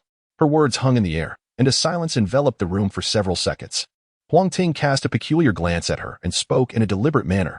"I will take the medication for a day to observe whether there is any alleviation of the pain. If there is improvement, it indicates that the injury can be managed. If not, we shall have to consider other options." Huang Ting's words trailed off as everyone exchanged glances, comprehending her implication. Amidst the chaos, where could one find a hospital capable of treating such a severe condition that required surgery? Returning to Xinqing Safe Island? That would be courting disaster. They had wreaked havoc at the entrance, and it was likely that the residents of Xinqing Safe Island recognized their faces. Hongjia and Wang An displayed little change in expression. They understood that the black energy liquid could heal all injuries, and if absolutely necessary, they could simply use a vial of it. Chapter 172. The daily life in the RV. The item recognition feature within the RV clearly indicated that this black crystal was exceedingly rare. Therefore, Wang An hesitated to use it, wishing to reserve it for his future wife. He thought shamelessly, clinging to appearances, truly suffering for the sake of pride. "Then let us take the medicine. We can deal with the discomfort later," Wang An murmured softly. Huang Ting wanted to say something more, but it was at that moment that Hongjia interjected. "All right, you two may leave. Wang An and I have some matters to discuss." Upon hearing this, Huang Ting closed her mouth, tidied up the medical equipment, and prepared to exit. Feng Yan, however, hesitated, reluctant to leave Wang An's side, remaining rooted in place. Noticing Feng Yan's inaction, Hongjia's eyes flashed with realization, and her tone turned icy. "Did you not hear what I said?" Feng Yan hesitated. "I wish to stay and take care of." Her words were abruptly cut off by Hongjia. "Leave. I do not wish to hear your nonsense." Feng Yan wanted to protest, but upon meeting Hongjia's frigid gaze, she shrank back and turned to leave. Once the two had departed, Wang An could no longer hold back. "Why did you snap at Feng Yan?" Hongjia replied nonchalantly. "I have matters to discuss with you. Do I not?" Wang An glanced at her, choosing not to confront Hongjia, understanding that she intended to maintain control over him, ensuring the other women recognized who truly held authority here. Seeing Wang An's expression, Hongjia realized he had discerned her intent, and, without a hint of embarrassment, stated boldly, "Feng Yan is someone I have nurtured. If she becomes your woman, she should still heed my words. Shouldn't that be expected?" Wang An was left speechless. This woman was indeed domineering. He regretted entangling himself with Hongjia and her cohort, realizing he had essentially invited a living bodhisattva into his home. In that moment, He noted the resemblance between Hong Jie and the bodhisattva adorned in his home. Both possessed long, slightly curled hair and large eyes. The only difference lay elsewhere. Wang An stammered. You are right. Do as you please. Just remember not to inform me of your decisions. I fear that knowledge might induce a cerebral hemorrhage. That is hardly possible.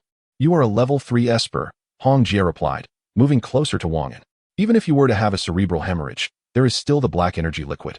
So rest assured you shall not perish. Upon hearing her words, Wang An promptly pulled the blanket over his head, pretending to sleep. However, he forgot about his serious injuries, and the movement caused him considerable pain. Ow!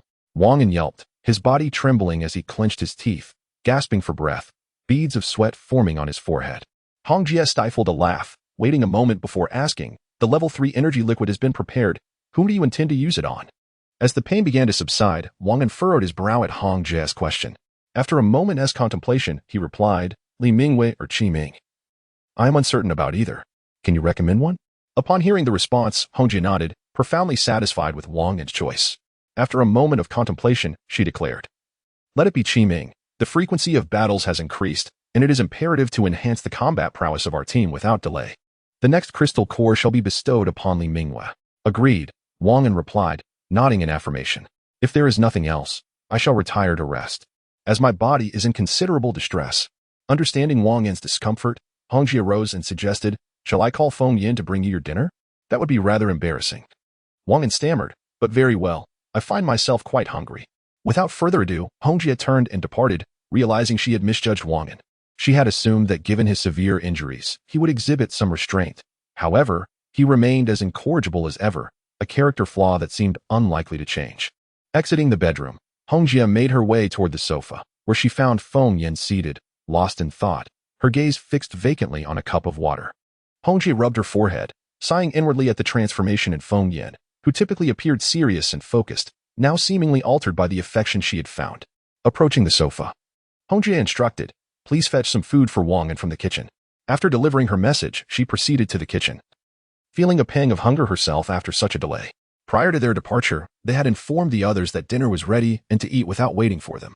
Consequently, those in the RV had already dined, while the group outside had just finished their meal and was now tidying up.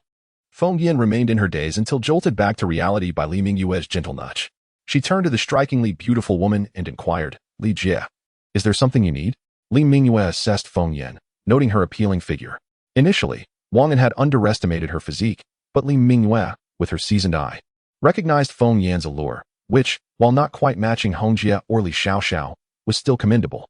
Slightly vexed that the others were off-limits to her, Li Mingyue seized the opportunity to forge a rapport with the newcomer. In a soft tone, she replied, Hong Jie asked you to retrieve some food for Wang An. He has just returned and has yet to eat. Oh, I see.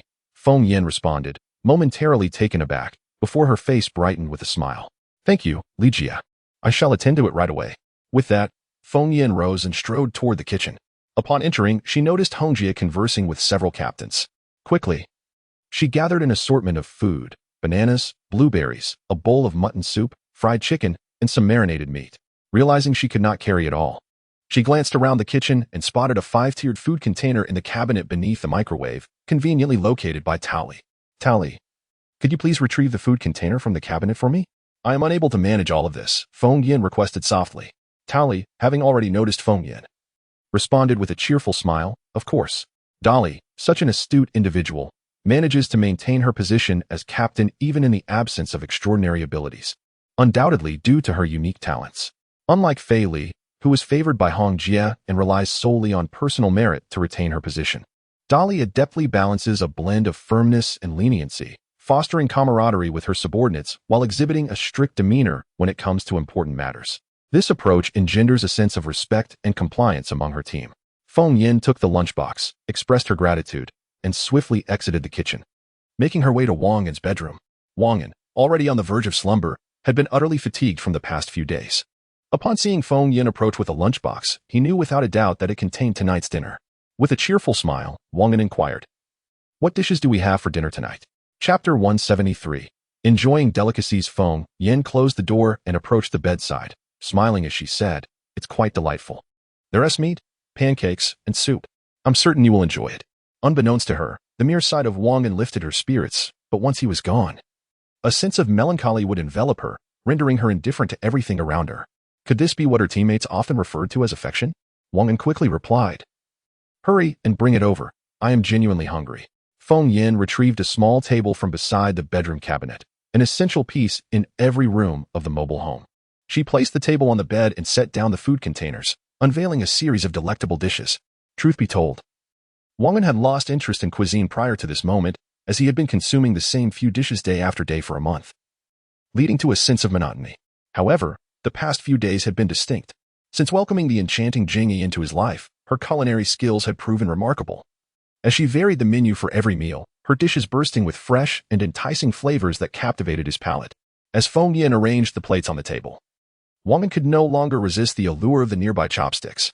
He seized a handheld pancake and took a bite. Oh, this is truly delicious. Upon tasting the tender lamb in the soup, devoid of any gamey flavor, a rich and aromatic essence awakened his appetite. After finishing a pancake, he glanced at Feng Yin, who was observing him with keen interest, and a scheme took shape in his mind. Swallowing his food, he sipped the lamb soup and feigned a moment of discomfort. "Feng Yin, have you eaten yet?" he inquired, setting down his chopsticks and adopting a pained expression. As expected, Wang An sought to have Feng Yin feed him, perhaps hoping to gain some advantage from her. "I have already eaten," Feng Yin replied softly. "What's the matter? Is your injury acting up again?" she asked. Noticing the distress etched on his face, Wang An felt a surge of delight at her concern. It appeared she had unwittingly provided him with the perfect excuse. How shamelessly, he thought, could she be attempting to draw closer to him? Feigning great discomfort, he lamented, "The pain wasn't this severe earlier. Perhaps the act of eating has exacerbated my internal injuries." "Oh no," Feng Yin exclaimed. "What should we do?" Wang An sensed it was time to escalate the ruse. He weakly suggested, "How about this? You feed me." Feng Yin hesitated, a hint of skepticism flashing across her face. She had just witnessed how eagerly he had devoured his food. How could his injuries suddenly resurface? Feng Yin was astute. That was why she had caught the attention of Hong Jie. Initially, her concern for Wang An's condition had clouded her judgment. Realizing Wang An's ploy, Feng Yin felt a surge of irritation. How dare he deceive her when she was so genuinely worried about his well-being? However, she restrained her anger and softened at the sight of his injuries, deciding to let him off the hook this time. But should such behavior recur, she would not be so forgiving. Wang An, noticing Feng Yin's moment of pause when he requested her to feed him, felt a pang of anxiety in his heart. Had he been discovered? When Wang An had nearly given up hope, he noticed Feng Yin sitting beside him, picking up chopsticks from the table to offer him a piece of braised meat. A wave of relief washed over Wang An. It seemed he had misjudged the situation. He opened his mouth and chewed eagerly, finding this manner of dining exceedingly pleasurable. After savoring several pieces of the meat, Feng Yin then offered him a hand-grabbed pancake, encouraging him to take a few bites, followed by spoonfuls of lamb soup gently fed to him at the corner of his mouth. With his eyes closed, Wang An felt elated. This was what life was truly about. The years he had squandered felt like a distant memory, and he silently vowed to reclaim all that he had lost in the latter half of his life. In his exuberance, Wang An's hands became rather restless. Feng Yin had changed from her military uniform into casual attire, wearing a black tank top beneath a purple sports jacket, paired with black tights and a knee-length blue skirt, complemented by a pair of stylish black sneakers. She looked remarkably vibrant, her figure commendable. While Feng Yan's face may not have been conventionally beautiful, Wang An found himself drawn to her, perhaps craving a taste of simple, rustic delights after indulging in extravagant feasts for so long. Unconsciously, Wang An's right hand found its way to Feng Yan's calf resting against the bed's edge. He felt the softness and smoothness of her tights, squeezing gently to experience the warmth and elasticity of the skin beneath. Feng Yin, poised to serve him more lamb, was momentarily taken aback, struggling to believe Wang An had the audacity to make such an advance. Biting her lip, she hesitated but continued to feed him the tender lamb from the soup. Conflicted, she questioned whether her actions stemmed from genuine affection for this man or the desire to become someone extraordinary. She was unwilling to ponder further. Encouraged by Feng Yan's lack of resistance, Wang An's hand slid further up, crossing her knee and descending gradually. Clenching her teeth, Feng Yin endured his boldness, expecting him to recognize boundaries. Unbeknownst to her, Wang An was becoming increasingly daring, yearning for more, oblivious to the fact that this was their first intimate encounter. Wang An himself was unsure of the reason behind his impulsive behavior. Perhaps it was the lingering effects of his injuries that made it difficult to control his desires. Or perhaps it was simply that he was infatuated with the woman before him. When Wang An's arm crept to the inner thigh, Feng Yan's patience snapped, and she exclaimed, "What are you doing?" Despite her efforts to remain composed, she was furious at Wang An's unreasonable advances. Wang An, startled, quickly regained his composure and retorted, "Aren't we just dining?" He slowly withdrew his hand to rest it back on Feng Yan's calf, casting a cautious glance at her expression, which had returned to normal. A flicker of joy ignited within him. There was still hope. Feng Yan looked at Wang An, reflecting on his remarkable audacity. She had never encountered someone so brazen. Feeling his hand linger on her calf, she chose not to voice her discontent and resumed offering him lamb with her chopsticks. After taking a bite, Wang An couldn't help but exclaim, "Delicious." His hand continued to wander over Feng Yan's calf. Feng Yan rolled her eyes, feeling the caress on her leg. A subtle ripple stirring within her. Wang An, sensing her lack of resistance, boldly inquired, "Sister Hong, have you been informed about becoming a supernatural being?" Feng Yan pursed her lips, nodded, and replied, "Yes, I was told." "What's it to you? Then you should agree. This way, you can protect yourself. Is there any issue with that?" Wang An exclaimed, his eyes wide with audacity. A sharp slap echoed, "Shamelessness." Chapter 174. The space ring. The corners of Wang An's mouth curled slightly as he seized an opportune moment when Feng Yan was momentarily distracted. His right hand, resting against Feng Yan's lower leg, swiftly moved upward, seemingly making contact with something. Only Wang An and Feng Yan were privy to this clandestine act, which explained Feng Yan's vehement reaction. Outside, Hongjie was engaged in conversation with Qing Ming and the other two. Suddenly, she observed Feng Yan bursting out of the bedroom in a flurry, hastily ascending the staircase that connected the lower level of the RV to the upper. A knowing smile crept across Hongjie's face. She surmised what had transpired, considering Wang An's impetuous nature and the contrast with Feng Yan's reserved demeanor. Glancing at the three women, Hongjie softly instructed, "Today, arrange for Ailey and her squad to take turns on patrol. Ensure a few of you keep a watchful eye." Having just heard the trio report that no incidents occurred in their absence, she felt a measure of relief. Although she outwardly appeared confident in entrusting her home to these trusted subordinates, her heart was not entirely at ease. Hongjie had experienced the grim reality of life after the apocalypse, wandering through desolation, witnessing betrayal among her ranks, the desperate struggle for scarce resources, and the relentless onslaught of zombies, mutated beasts, and lurking survivors. This precarious existence, fraught with danger at every turn, would be overwhelming for any man, let alone a woman. Fortunately, her experiences in the marketplace had fortified her, enabling her to lead her team step by step out of adversity. Ultimately, she was rescued by Wang An and his companions, for which she harbored deep gratitude. Not only had he saved her during her darkest hour, but he also provided her with the comfort of a mobile shelter, complimentary sustenance, and a newfound sense of security, conditions that were undoubtedly the most coveted in such a dystopian world. With a wave of her hand, Hongjie signaled the three women to proceed, and they nodded in acknowledgement before attending to their respective duties.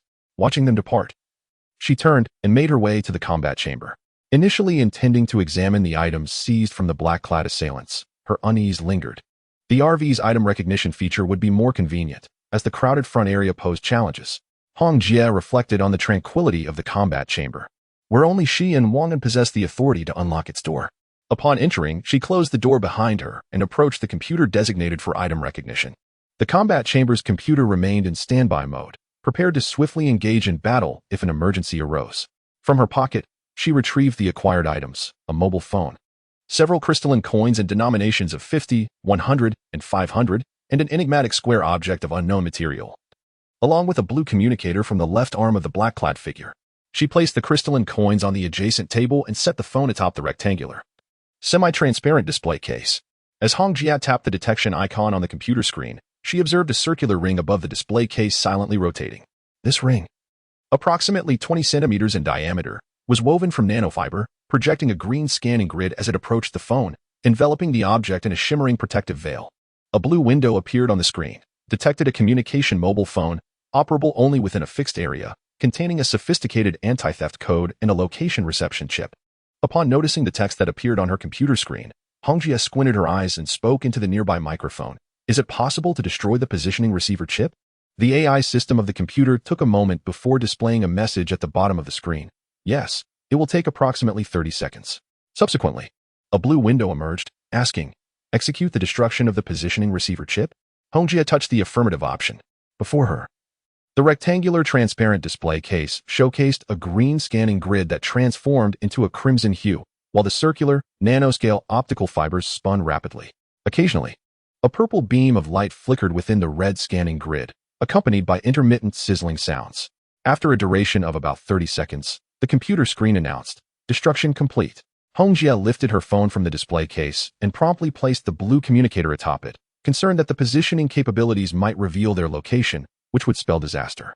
She repeated the previous steps, and the blue window reappeared, advanced communicator, embedded with satellite codes, extending communication range to 500 kilometers. Crafted from nanomaterials. It can be worn by those with extraordinary abilities, utilizing their power, and contains covert satellite positioning codes. Upon reading this, Hongjie was momentarily taken aback. Having never encountered satellite positioning codes before, it implied the capability for location tracking. She inquired through the microphone, "Can the satellite positioning codes be deleted?" The AI system responded with a message, "Yes, it will take approximately 5 minutes. Execute? Such a long duration?" Hongjie expressed mild surprise, but did not hesitate as she tapped the screen to proceed. While the computer was processing, she picked up the phone from which she had just destroyed the positioning chip and pressed the power button on the right side, illuminating the screen. The device was a black phone of 6 inches, featuring only a password entry interface without displaying even the time, indicating a high level of confidentiality. Hongjie sighed inwardly, contemplating whether the RV system could be hacked. She believed it was feasible, recalling her previous success in breaching tightly secured websites. This phone should be no exception. At that moment, the computer displayed a blue window, deletion complete. Hongjie removed the communicator and placed an unfamiliar small square on the device, following the prior procedure. However, this time, the computer remained unresponsive for an extended period, as the circular ring emitted a green grid that enveloped the square, continuously scanning it. After 5 or 6 minutes, the computer presented a blue window. Spatial ring, primarily composed of meteorite stone, requires extraordinary energy for utilization. The spatial ring, could it be akin to Wang An storage space? Hongjie's eyes sparkled with excitement as she mused. Indeed, this enigmatic figure possesses an abundance of remarkable items. She grasped the small square and infused it with her azure and white powers. Suddenly, Hongjie's consciousness was transported into a realm. A space measuring approximately 20 to 30 square meters. Though it appeared rather modest, Hongjie felt an overwhelming sense of contentment. As she surveyed her surroundings, she noticed an abundance of food, exotic beast meat, and several changes of clothing. Not far off stood a few wooden chests, which were tightly sealed. Her gaze wandered elsewhere, where she spotted some medicinal supplies, but no other items were in sight. A tinge of disappointment flickered within her, yet she remained profoundly satisfied. With her formidable strength and the addition of this storage ring, she felt as though she had been endowed with wings. Now she could securely store her possessions without the discomfort of carrying valuable items on her person at all times. Chapter 175. The enigmatic beauty. Hongjie cast her gaze upon the 2 modest wooden chests below, each approximately 30 centimeters in size. With a subtle release of her abilities, she heard a soft pop as the chest sprung open. Peering inside, her eyes widened in astonishment, and her pupils constricted as she trembled and murmured, "These are all crystal cores." It appeared that they were exclusively of the 2nd and 3rd levels. Upon meticulously searching through the contents, she found nothing but the crystals. Utilizing her mental acuity, she scanned the entirety of the items within her spatial ring, and rather than feeling elation at the discovery of the cores, a sense of trepidation enveloped her. Who was this individual to possess such an abundance of crystal cores, and how had they acquired this spatial ring? These questions lingered in Hongjie's mind, remaining unanswered. Harnessing her powers, she extracted the 2 chests, placing them on the ground, still struggling to comprehend the reality before her. Her ascension to a level 4 ability wielder was largely due to her encounters with Wang An. And even the few 3rd-level crystal cores she had obtained could be counted on one hand. Now, gazing at the 2 chests on the floor of the RV, she noted that they contained 4 3rd-level cores and 8 2nd-level cores. How many beasts must have been vanquished to amass such a collection? Suppressing the tumult within, Hongjie felt a mixture of joy and fear. She hastily placed the 2 chests into her spatial ring, then turned her attention to the communicator and mobile phone on the workbench. She proceeded to place them on the item identification display. The display, apart from identifying, deleting, and destroying items, also possessed the capability to crack passwords, provided the items were within its realm of attributes and abilities. To her dismay, upon placing the mobile phone and communicator on the display, a red window popped up on the computer screen. Unable to crack mobile phone password due to insufficient level. The communicator yielded the same response. Hongjie recalled that the RV was currently undergoing an upgrade, and perhaps once it reached level 3, it could unlock these devices. With this thought in mind, she stored the phone and communicator back in her spatial ring, then glanced at the scattered crystal coins nearby. On a whim, she placed these coins on the detection display as well, her anxiety stemming from the fear that there might be others lurking behind the black-clad individuals. The positioning systems on the phone and communicator could reveal the identities of these individuals, and if those behind them discovered their location, Hongjie feared they would stand no chance against them. The potential outcome was left to the imagination. As she observed the computer screen, it displayed, crystal coins are a new form of currency, primarily composed of the bones of exotic beasts. A sense of relief washed over her, allowing her to regain her composure. She turned towards the exit, determined to discuss this matter thoroughly with Wang An. Meanwhile, hundreds of kilometers away in the Huazhou refuge, within a clandestine underground operations base, a young officer stood in a room filled with computers. After leaving Commander Gu Hongxing's office, he hurriedly arrived here. The communications department responsible for linking various signal channels and retrieving location information. His purpose here was to ascertain the precise location of Commander Yan. As Commander Gu awaited his report, hasten your actions. How much time has already elapsed without any location being determined? After a few more moments, the young officer observed his subordinates still fervently tapping away at their keyboards, and, with growing impatience, he spoke. Just then, a woman with a strikingly alluring visage approached. She appeared to be around 35 years of age, dressed somewhat provocatively. Her hair, closely cropped to her scalp, resembled pomegranate juice, a radiant red that was not overly glaring. As if the warm blood course through her veins had seeped into the roots, the tips of her hair, however, exhibited a deep Roland purple, akin to lavender fields steeped in twilight, intensifying in hue towards the ends, glimmering as if still damp with watercolor. Her face was elegantly elongated, devoid of any wrinkles, adorned in a red jacket that was unbuttoned, revealing a black vest beneath.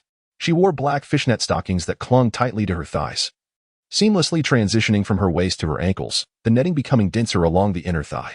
Over these, she sported a pair of azure shorts that modestly concealed her intimate areas. Her feet were encased in open-toed high heels, one adorned with purple nail polish and the other with red, evoking a sense of springtime yearning. The woman swayed her hips as she approached the young officer. With a light laugh, she inquired, secretarially, "What seems to be the matter? Why the fiery temper?" The young officer, Li Mingyang, serving as both secretary and executive officer to Gu Hongxiang, swallowed hard, a smile unconsciously creeping across his lips as he replied, "Is it not the urgency from Director Gu that compels me? I find myself without alternatives." "Oh, what has transpired?" the captivating woman asked with curiosity, her voice lowering to a whisper by the conclusion, so only the two could hear. "This?" Li Mingyang hesitated. He was currently pursuing this very woman, and withholding information could jeopardize their burgeoning relationship, reverting it to mere professional exchanges. This prospect was unacceptable to him. However, given the gravity of the situation, divulging details could lead to dire consequences should it come to light. After deliberation, he ultimately declined, stating, "I apologize, but this matter is of utmost importance and cannot be disclosed privately." He chose to prioritize his career, recognizing the severity of the potential repercussions, which he was ill-equipped to bear. Although this woman was undeniably beautiful, she could not shield him from punishment. There were countless charming ladies on the streets outside, and he need not tether himself to this single tree. Moreover, she was a rose with thorns, and he could easily find himself pricked one day. The enchanting woman maintained her smile, softly saying, "Li Gidge, you profess to pursue me, yet now you..." As she spoke, she feigned a tearful expression, delicately pretending to wipe her slender brows, her long lashes framing eyes devoid of tears. "Minister Hu, you should expedite your inquiries. Otherwise, should Director Gu place blame upon me, I could not bear the consequences." Li Mingliang, having reached a conclusion regarding the situation, spoke with an involuntary seriousness. The alluring woman named Hu Mei serves as the Minister of Communications. True to her name, she possesses an undeniable charm that draws people in. Previously, she had been known to align herself with various formidable ability users, following the strongest among them. In the end, those powerful individuals either met their demise or were left severely injured, while Hu Mei, once merely an awakened ability user, transformed into a mid-level Tier 3 ability user. Within the confines of the Hu Province Sanctuary, she ranks among the elite. Consequently, she earned the nickname Widow Hu. Upon hearing Li Mingliang's words, her smile dimmed slightly. Yet she replied with a graceful smile, "Understood, I will urge them to expedite their efforts." With a subtle flutter of her elongated eyelashes, she turned and departed with poise. Chapter 176. The choice of Gu Hongxiang. Li Mingyang gazed at the exposed skin of Hu Mei and her alluringly swaying figure.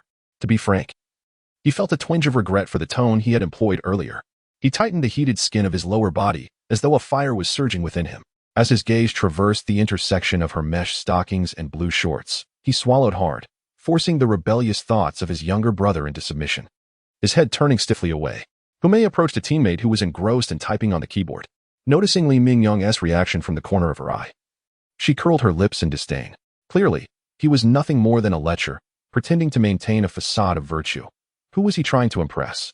Her eyes shifted back to the computer, her thoughts racing. What could Chief Gu possibly want with the specific location of Commander Yan? One might wonder how Humei deduced that the inquiry was directed at Commander Yan. It was only those who were content with their current status and refrained from aspiring for more who would limit themselves to the tasks at hand, neglecting the broader picture. Humei had already investigated the information represented by this code. HCR 731 corresponded to Yin Hao's location code, classified information known only to a select few at the top. Humei had obtained this information through inquiries with a certain individual. Report, Minister Hu, the positioning signal has been severed.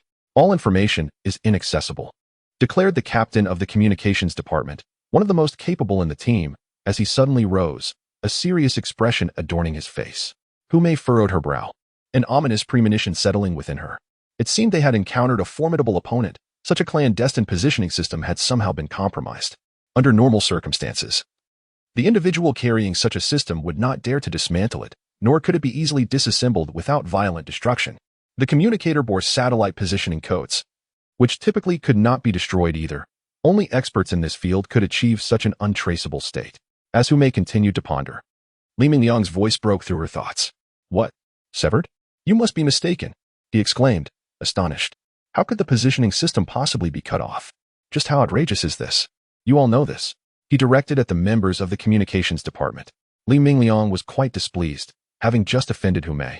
He now faced the frustration of not being able to ascertain Commander Yan's location.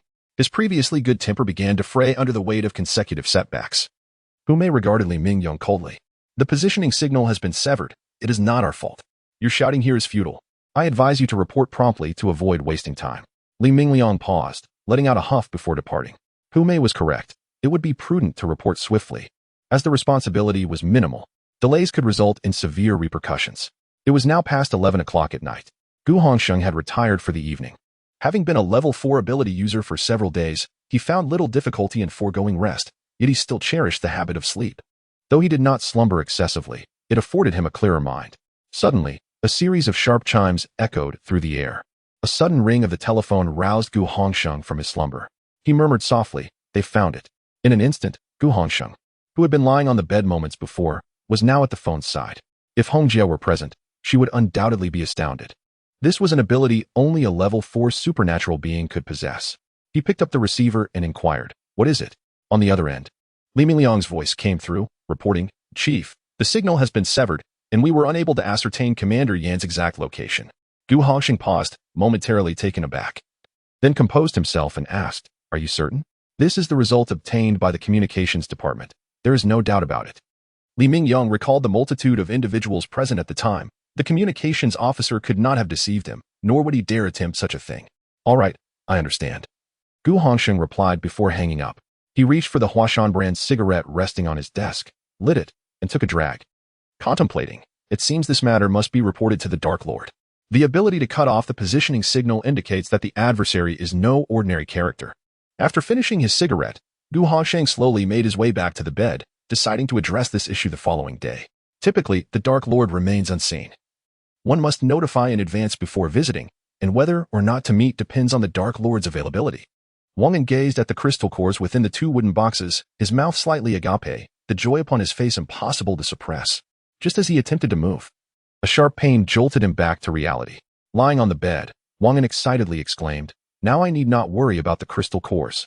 Hong Jie replied coolly, "Do I still not have the advanced crystal cores?" Wang An chuckled, "One must take things step by step. With these crystal cores, our team's overall strength has significantly increased, and we are now more assured of seizing the level 4 course."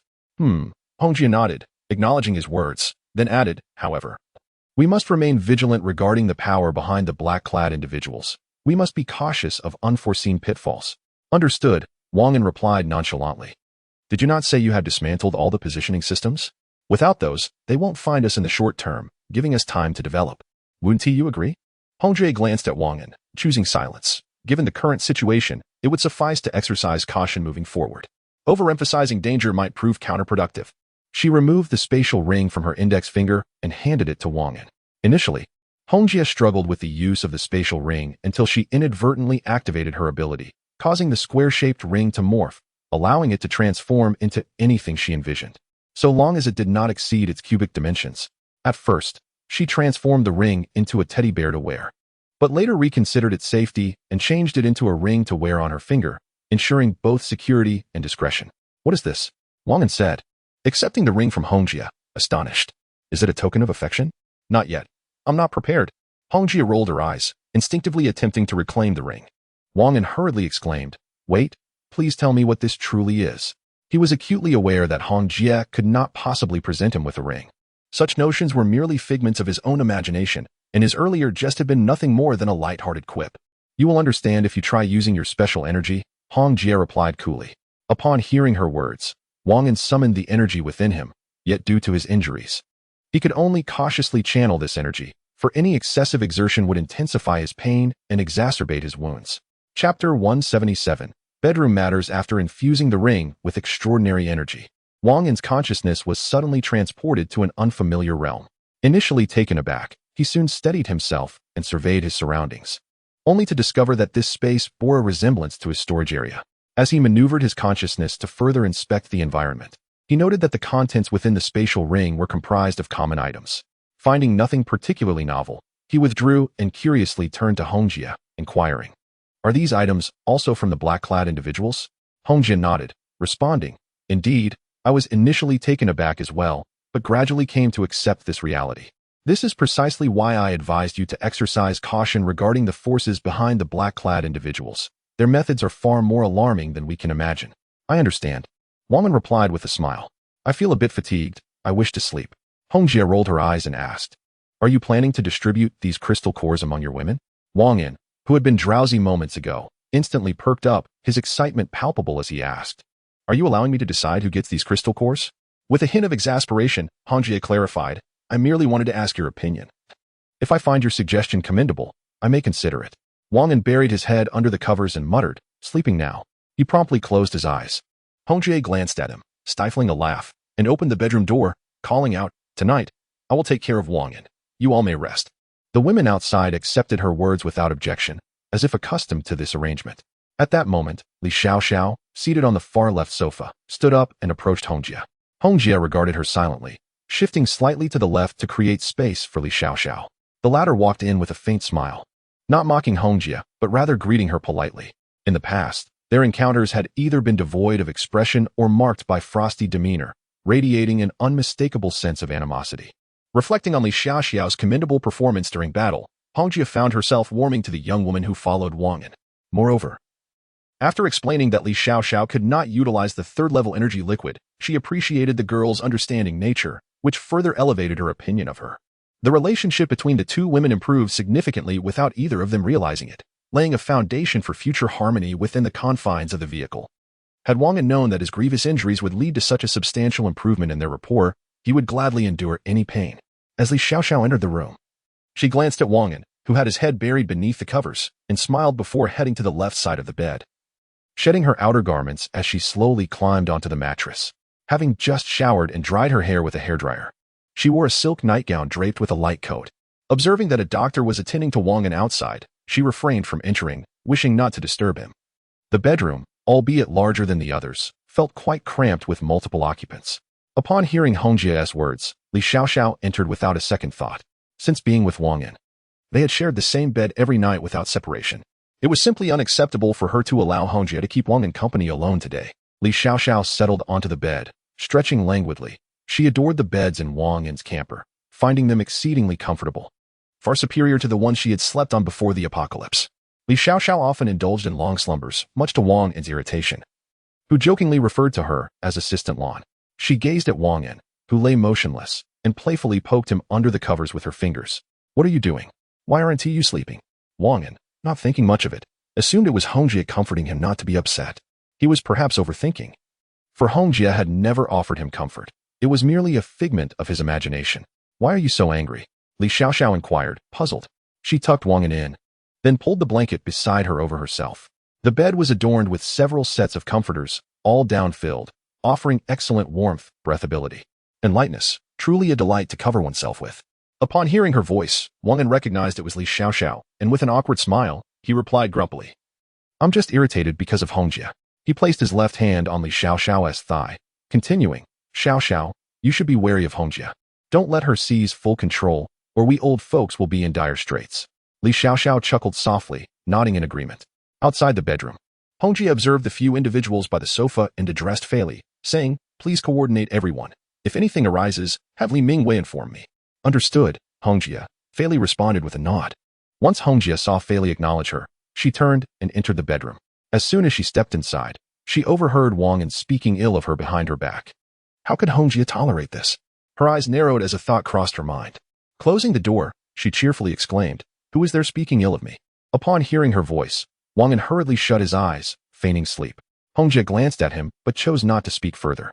Instead, she filled a basin with water and began washing Wang An's feet. She had already bathed, but Wang An, due to his injury, had not. And those feet needed cleansing, otherwise he would find it impossible to sleep tonight, for the odor was far more pungent than that of stinky tofu. Wang An fervently reminded himself to remain unfooled by Hongjie's antics. He wouldn't fall for such tricks. Observing Wang An still pretending to be asleep, Hongjie recalled her earlier plan and cheerfully remarked, "Xiaoxiao, you are still a level 1 ability user, aren't you?" Li Xiaoxiao, nestled against Wang An's left arm with her eyes closed, felt his restless hand roaming. Had they not been an old married couple, she would have cared little for such antics, but now she felt compelled to teach him a lesson to keep him in line. Upon hearing Hongjie's words, Li Xiaoxiao opened her eyes, intrigued, and said, "Yes, what is the matter? I have obtained some crystal cores here," and you Hongjie began, but her sentence remained unfinished. Wang An resembled a dolphin feigning death in the sea, swiftly spinning once released. He interrupted Hongjie, saying, "Xiaoxiao, it's getting late. Let's retire for the night." "Not yet," Li Xiaoxiao protested, eager to hear more from Hongjie. "Please continue, Hongjie." She was deeply intrigued by what Hongjie was saying and wished to avoid Wang An's interruption. Wang An, observing Li Xiaoxiao's disregard for him, cast a glare at Hongjie, his mind rife with curses. This woman is truly scheming, attempting to conspire with Li Xiaoxiao against me. Alas, why must my fate be so lamentable?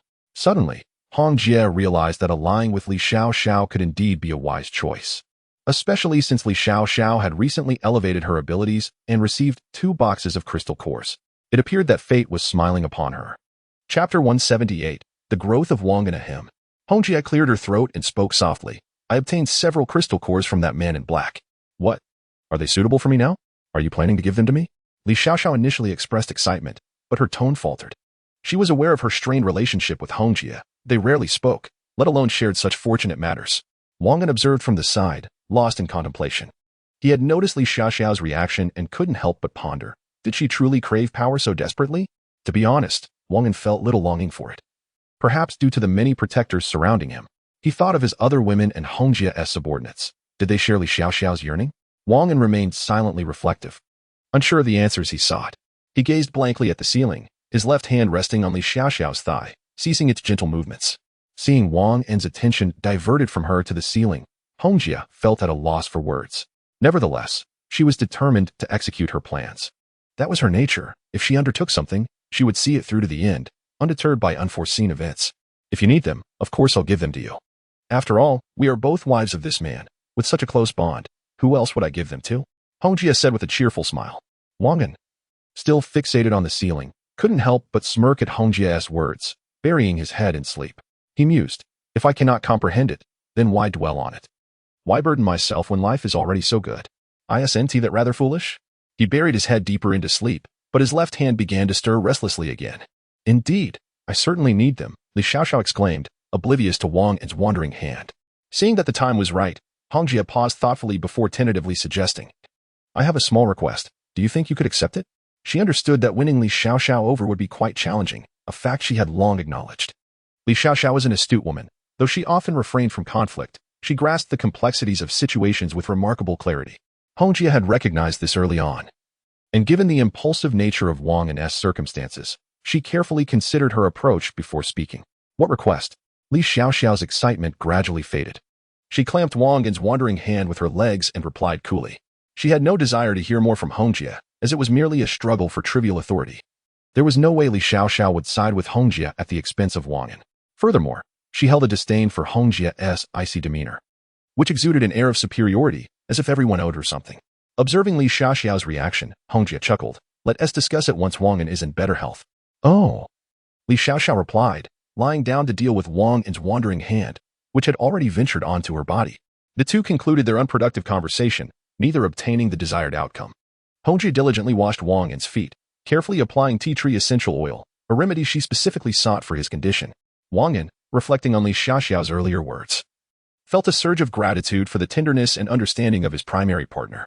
Despite his lingering pain, he used his left hand to gently massage her.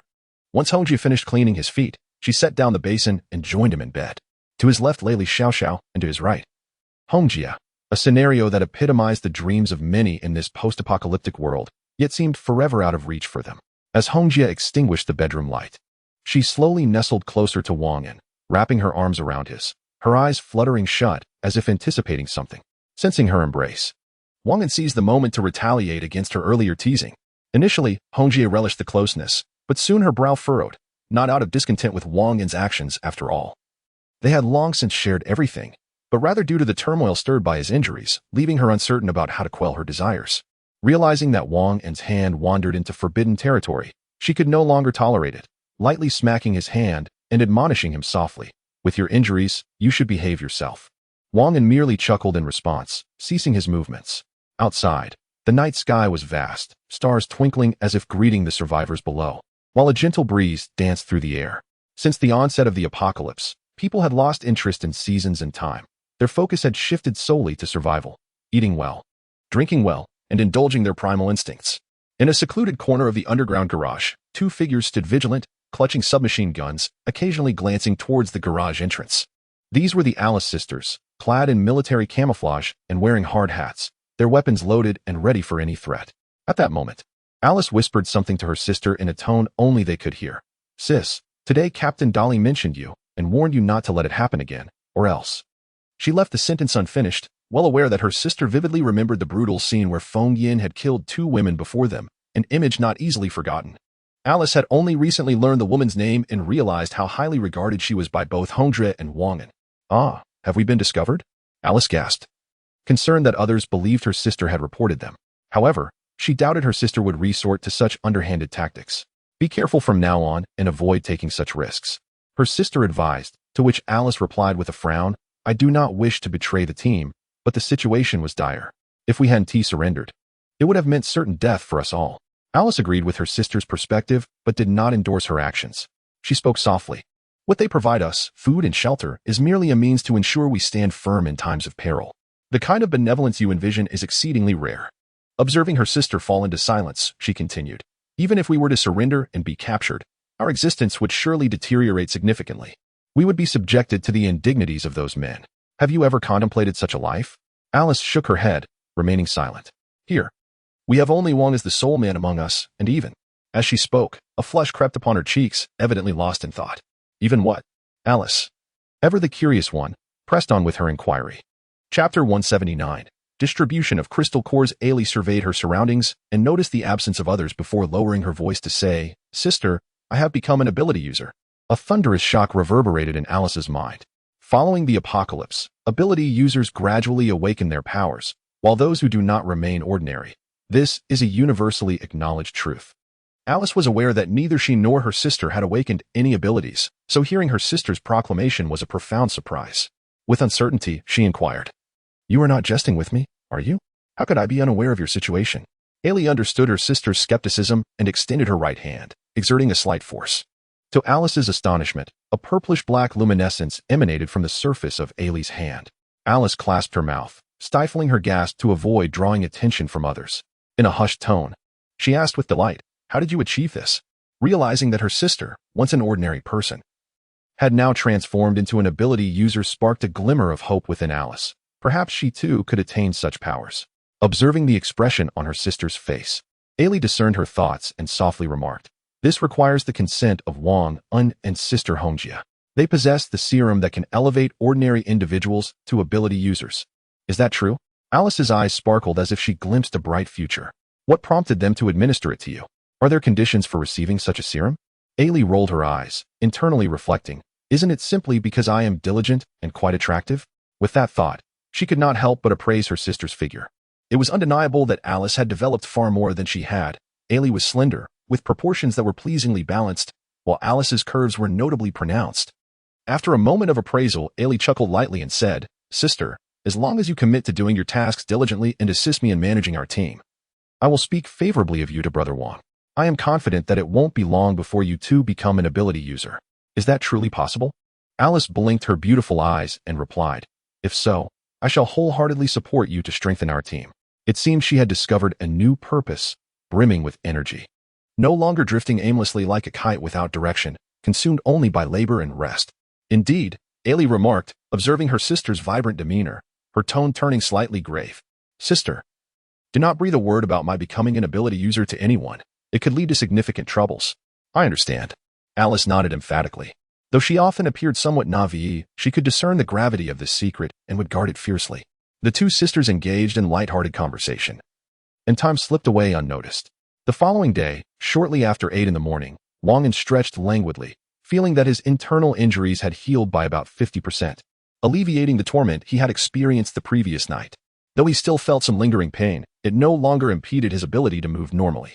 He glanced at Hongjie on his right, observing her wide-open eyes fixed on the ceiling of the bedroom, seemingly lost in thought. Sensing Wang An's gaze, Hongjie turned her head slightly and inquired, "Awake?" He replied. Turning his attention to Li Xiaoxiao on his left, he noticed her breathing steadily, clearly still immersed in slumber. With a hint of drool at the corner of her mouth, she was nestled closely against him, separated only by a thin down blanket. In a moment of whimsy, Wang An pulled Li Xiaoxiao into his embrace and gently kissed her lips. She murmured, sleepily shifting her body and grumbling, "What are you doing?"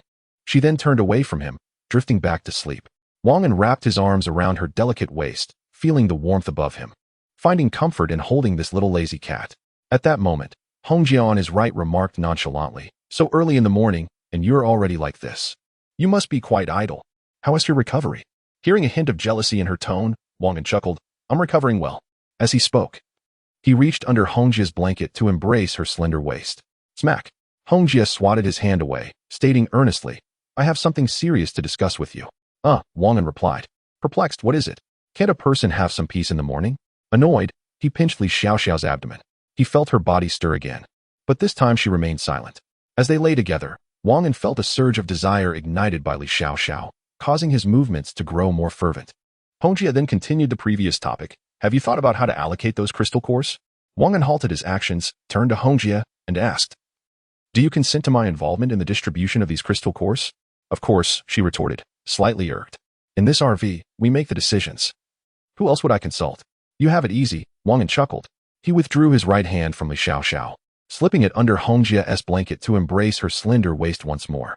This time, she did not resist. Instead, she shifted closer to him. After a moment's contemplation, Wang An articulated, "These crystal cores should certainly be allocated to you and our trusted allies, promoting first-level ability users to second level and second level to third level." He added, "There is no need for them to leap directly from first to third level. That would require time for adaptation and might diminish our team's overall strength." Just as he finished speaking, a sharp pain shot through his waist, prompting an involuntary yelp. "Ow." He turned to see Li Xiaoxiao awake, glaring at him in irritation. Wang An, feeling helpless, remarked, "My injury hasn't healed yet. Can't you be a little gentle with me? You brought this upon yourself." Li Xiaoxiao pouted, saying, "Why can't we go directly from first level to third level?" "Wang An, are you deliberately preventing me from becoming a third-level ability user?" Wang An rubbed his thigh, which had been painfully pinched by Li Xiaoxiao, and explained, "It's not what you think. We are not about to compete for." He trailed off, glancing at Hongjie beside him. Noticing her lack of intervention, he continued, "What we are about to contest is the level 4 crystal core. There might be unexpected developments. After all, we are aiming for the maximization of benefits." Li Xiaoxiao, taken aback, inquired, "Are we really competing for the level 4 crystal core? Where is it located?" Wang An replied directly, "I'll explain this matter to you later. For now, let's focus on distributing the crystal cores." "Okay." Li Xiaoxiao nodded obediently. Wang An turned to Hongjie, signaling her to elaborate on the distribution plan.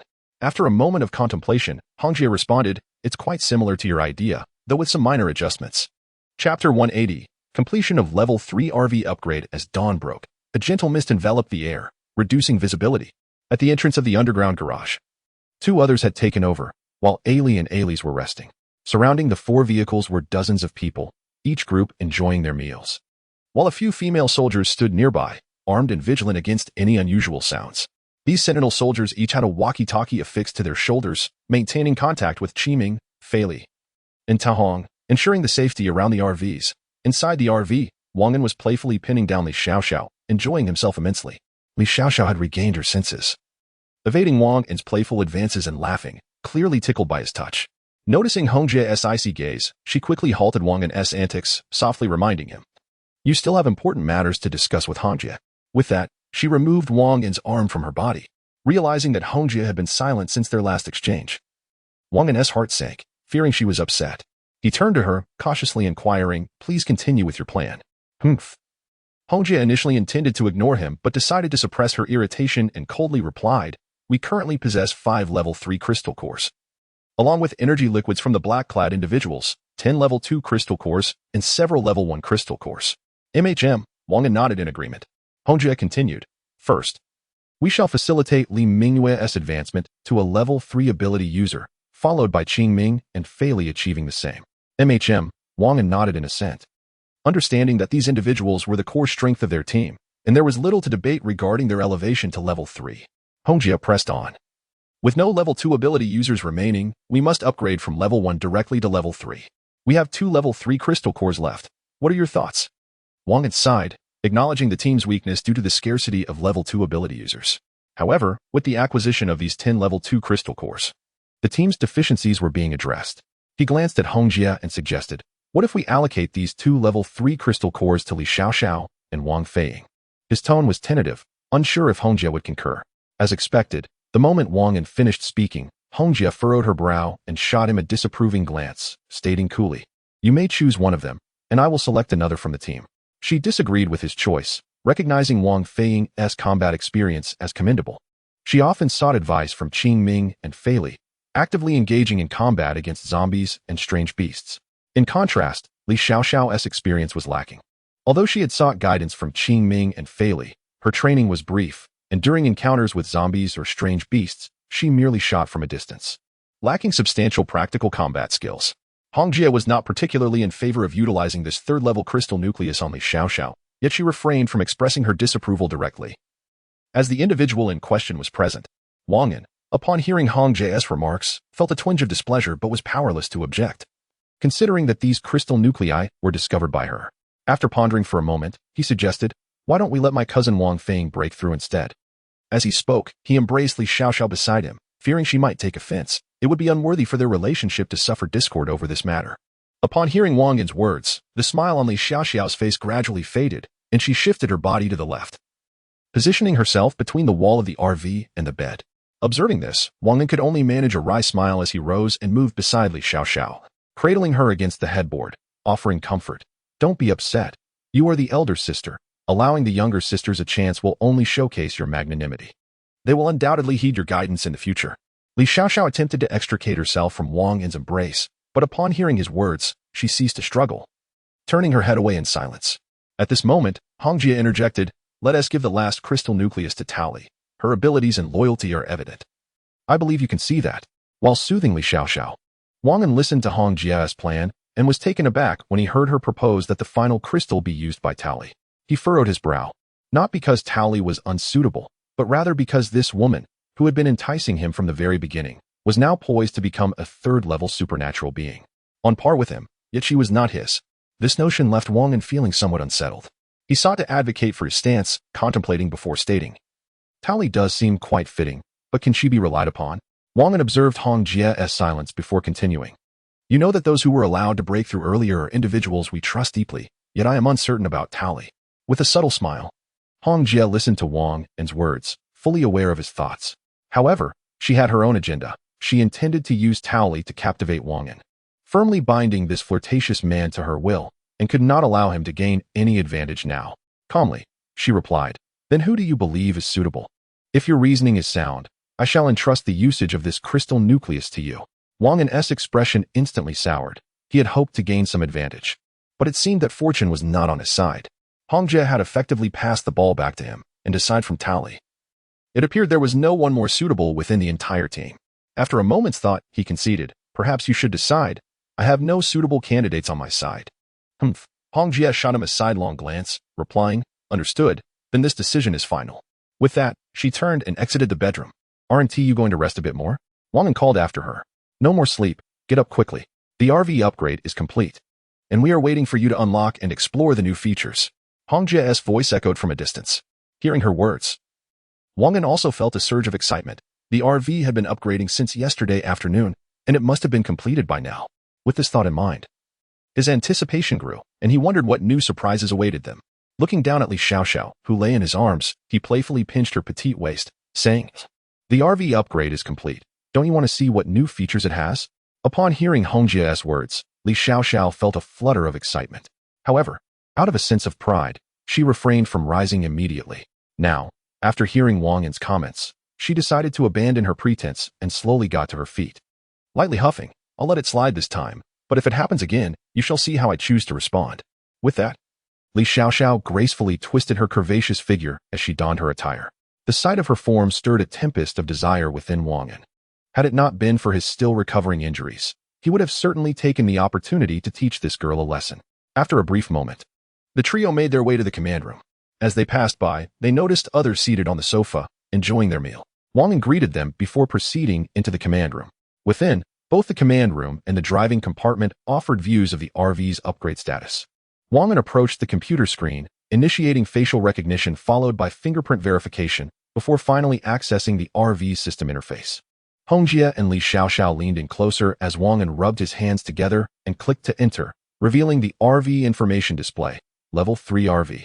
Chapter 181. The design of heavy trucks. Quickly take a look. Are there any new functions? Urged Li Xiaoxiao from the back. All right, Wang An replied.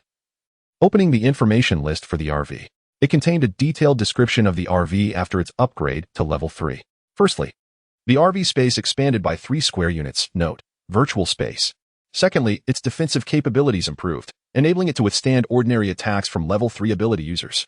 Thirdly, the level 3 ion cannon was upgraded to a level 4 laser projectile. Lastly, the heavy truck could be modified. Note, not usable. Wang An felt somewhat bewildered. The first 3 points were easily comprehensible, but what did the last one mean? He glanced at the 2 women beside him. At that moment, Hong Jie remarked, "Isn't this the heavy military truck you mentioned about merging with the harbor that can now be utilized?" "Exactly," Wang An exclaimed, clapping his hands in excitement. After the last merger, the heavy military truck option was grayed out, and there was no response regardless of how I pressed it. He continued, "Shall we give it a try now?"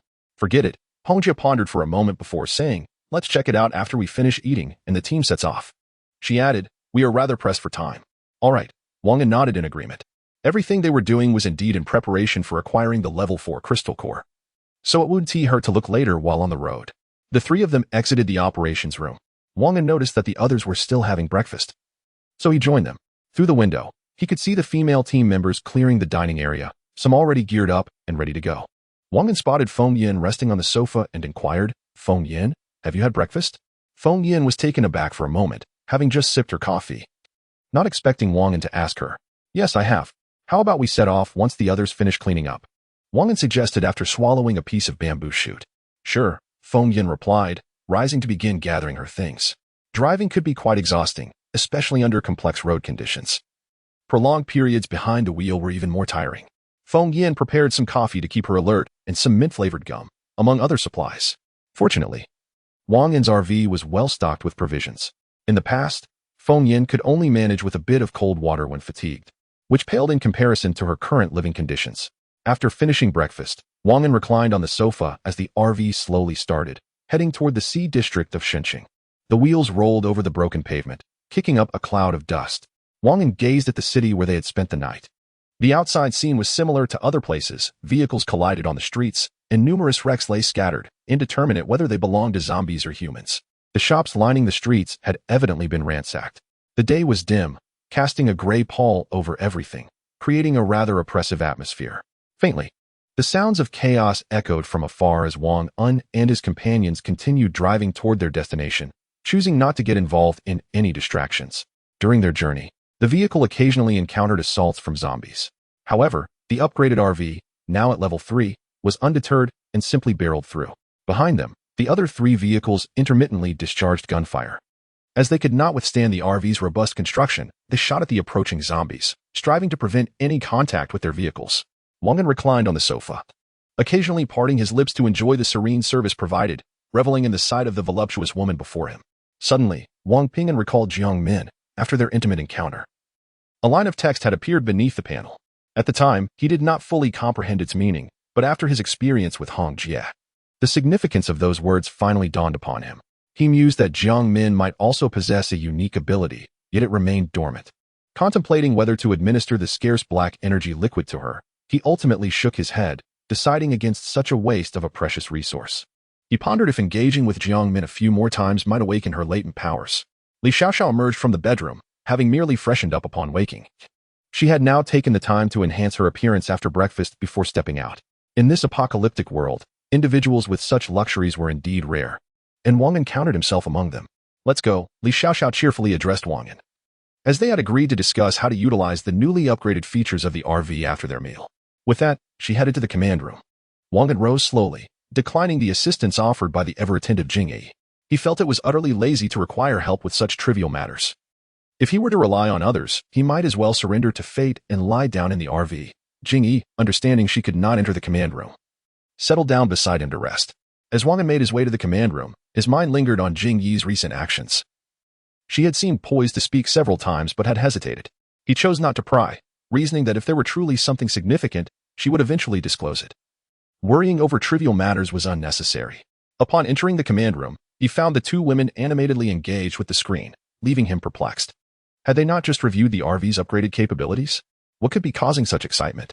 Leaning closer, he curiously inquired, "What are you working on?" Wang An observed the computer display showcasing a vast space where the two women were sketching. Hong Jie was illustrating a moderately sized swimming pool at the top, adorned with 3 or 4 lounge chairs, with a small table beside it, though it bore no items. Meanwhile, Li Xiaoxiao was delineating a bedroom, exquisitely arranged with a large bed, opposite which loomed a screen as expansive as the wall itself. To the left, there was a row of wardrobes, and to the right, a small door leading to a bathroom that included a bathtub, shower, and toilet, spacious enough to dwarf their current bathing quarters by several times. Li Xiaoxiao merely smiled at Wang and without uttering a word. This is a design blueprint for a heavy-duty truck, upon which one can create their own design. It will be constructed according to the specifications provided. Once completed, we will be able to reside within it. At this moment, Hong Jie spoke up. "Oh." Wang An nodded and inquired, "Can the RV now transform into the form of a heavy-duty truck?" Understanding that the RV possessed a dimensional space, he assumed that the integrated heavy-duty truck would also have this capability, thus he was not particularly surprised by Hong Jie's statement. "No," Hong Jie replied softly. "Very well," Wang An said, seated on a nearby chair. "Once you have completed the design, let me have a look. I will now research what conditions must be met for the RV to upgrade to level 4. After Wang An spoke, the two women remained focused on sketching their designs, leaving him to shake his head in resignation. Such, he mused, must be a natural inclination of women. Chapter 182. An invitation from Jingyi. Wang An settled beside the two women and powered on the auxiliary computer, a device designated for use when the primary computer encounters issues. The RV was equipped with a comprehensive array of replacement functionalities. As the computer booted up in a matter of seconds, its speed was commendable. He unlocked it using his fingerprint. Upon entering the RV system, a facial recognition verification was required before he could access the upgrade list, which detailed various metallic materials for the RV's enhancements, along with some rare metals and A-grade plastics. Although Wang An possessed a stockpile of these materials, his supply of rare metals fell short, indicating that he would need to gather more in the future. This time, Wang An discovered that the RV had a total of 6 upgrade levels, and upon reaching level 6, no further upgrades were listed. Previously, he had only seen the existing levels, with subsequent ones not displayed. He pondered whether level 6 was the pinnacle of upgrades, contemplating further research on the matter. Stretching lazily, he rose and observed Hongjie and Li Xiaoxiao, who were engrossed in their drawings, occasionally exchanging words, clearly enjoying a close friendship. Why had he not noticed this before? Wang An muttered to himself as he made his way outside. Having seen all he wished to, he had no desire to linger indoors, preferring the comfort of the sofa outside, where a lovely woman attended to him. It would be absurd to remain inside, watching two women draw. Outside, he noted several individuals seated on the sofa, with Li Xiaoxiao still engrossed in her pursuit of Detective Conan, now over 100 episodes in. And Jingyi sat nearby, sampling fruits from a platter, occasionally glancing at the screen, though her interest in the anime seemed minimal, merely a means of passing time. Since arriving at the RV, Anu had been remarkably quiet, speaking only when absolutely necessary. uttering a word here and there. In the co-pilot seat sat Li Mingwei, who possessed sensory abilities. Any pertinent information would be relayed to Wang An through her powers, a one-way communication that proved useful. He would be promptly informed of any surrounding developments to make timely decisions. Li Mingwei was currently a level 2 ability user, on the verge of advancing to level 3. It remained uncertain how much her sensory range would expand, likely not excessively. When she was a level 1 user, her range extended to 1,000 meters at level 2. It was 1,500 meters. Wang An speculated that this time, it might increase by a maximum of 500 meters, and that would be in an optimal scenario. Wang An observed Li Mingwei pressing her hands against her temples, evidently having just utilized her abilities to assess the surrounding conditions. The absence of any alerts from her indicated that all was well. Although her sensory range was extensive, prolonged use of her powers imposed a significant strain on her body. Unlike other ability users, whose energy consumption was 1-to-1, Li Mingwei seemed to experience a 1-to-2, or perhaps 1-to-3 ratio, possibly even higher. Feng Yan drove the vehicle, displaying signs of fatigue. Navigating such unpredictable terrain demanded her complete concentration, requiring precise coordination of her actions to avoid potential accidents. Wang An contemplated whether to first transform Feng Yan into a superhuman, thus enhancing her physique and enabling her to drive with greater ease. Resolute, he decided to have Li Xiaoxiao temporarily assume her position after their meal, planning to revert once Feng Yan had successfully evolved. As Wang An approached the sofa, Jingyi attempted to rise, but he raised a hand to stop her. This woman truly knew how to cater to others. He mused whether it would be even better if she were a virgin. Perhaps that was too lofty a desire, despite the current situation being quite satisfactory. His mind wandered to fanciful notions. The sofa comfortably accommodated 7 or 8 individuals, and with a bit of squeezing, could easily seat over a dozen. Presently, only 3 women occupied the ample space. Wang An reclined casually on the left side of the sofa, where no one was seated, removed his shoes, and laid back, reaching for a nearby pillow to place beneath his head. Just then, Jingyi swiftly positioned herself beside him, resting his head on her lap. How soft! Wang An nestled closer, inhaling her fragrance. A subtle hint of rose, surely a perfume. How delightful it would be if she knew I preferred natural scents. Perhaps I should mention it to her someday.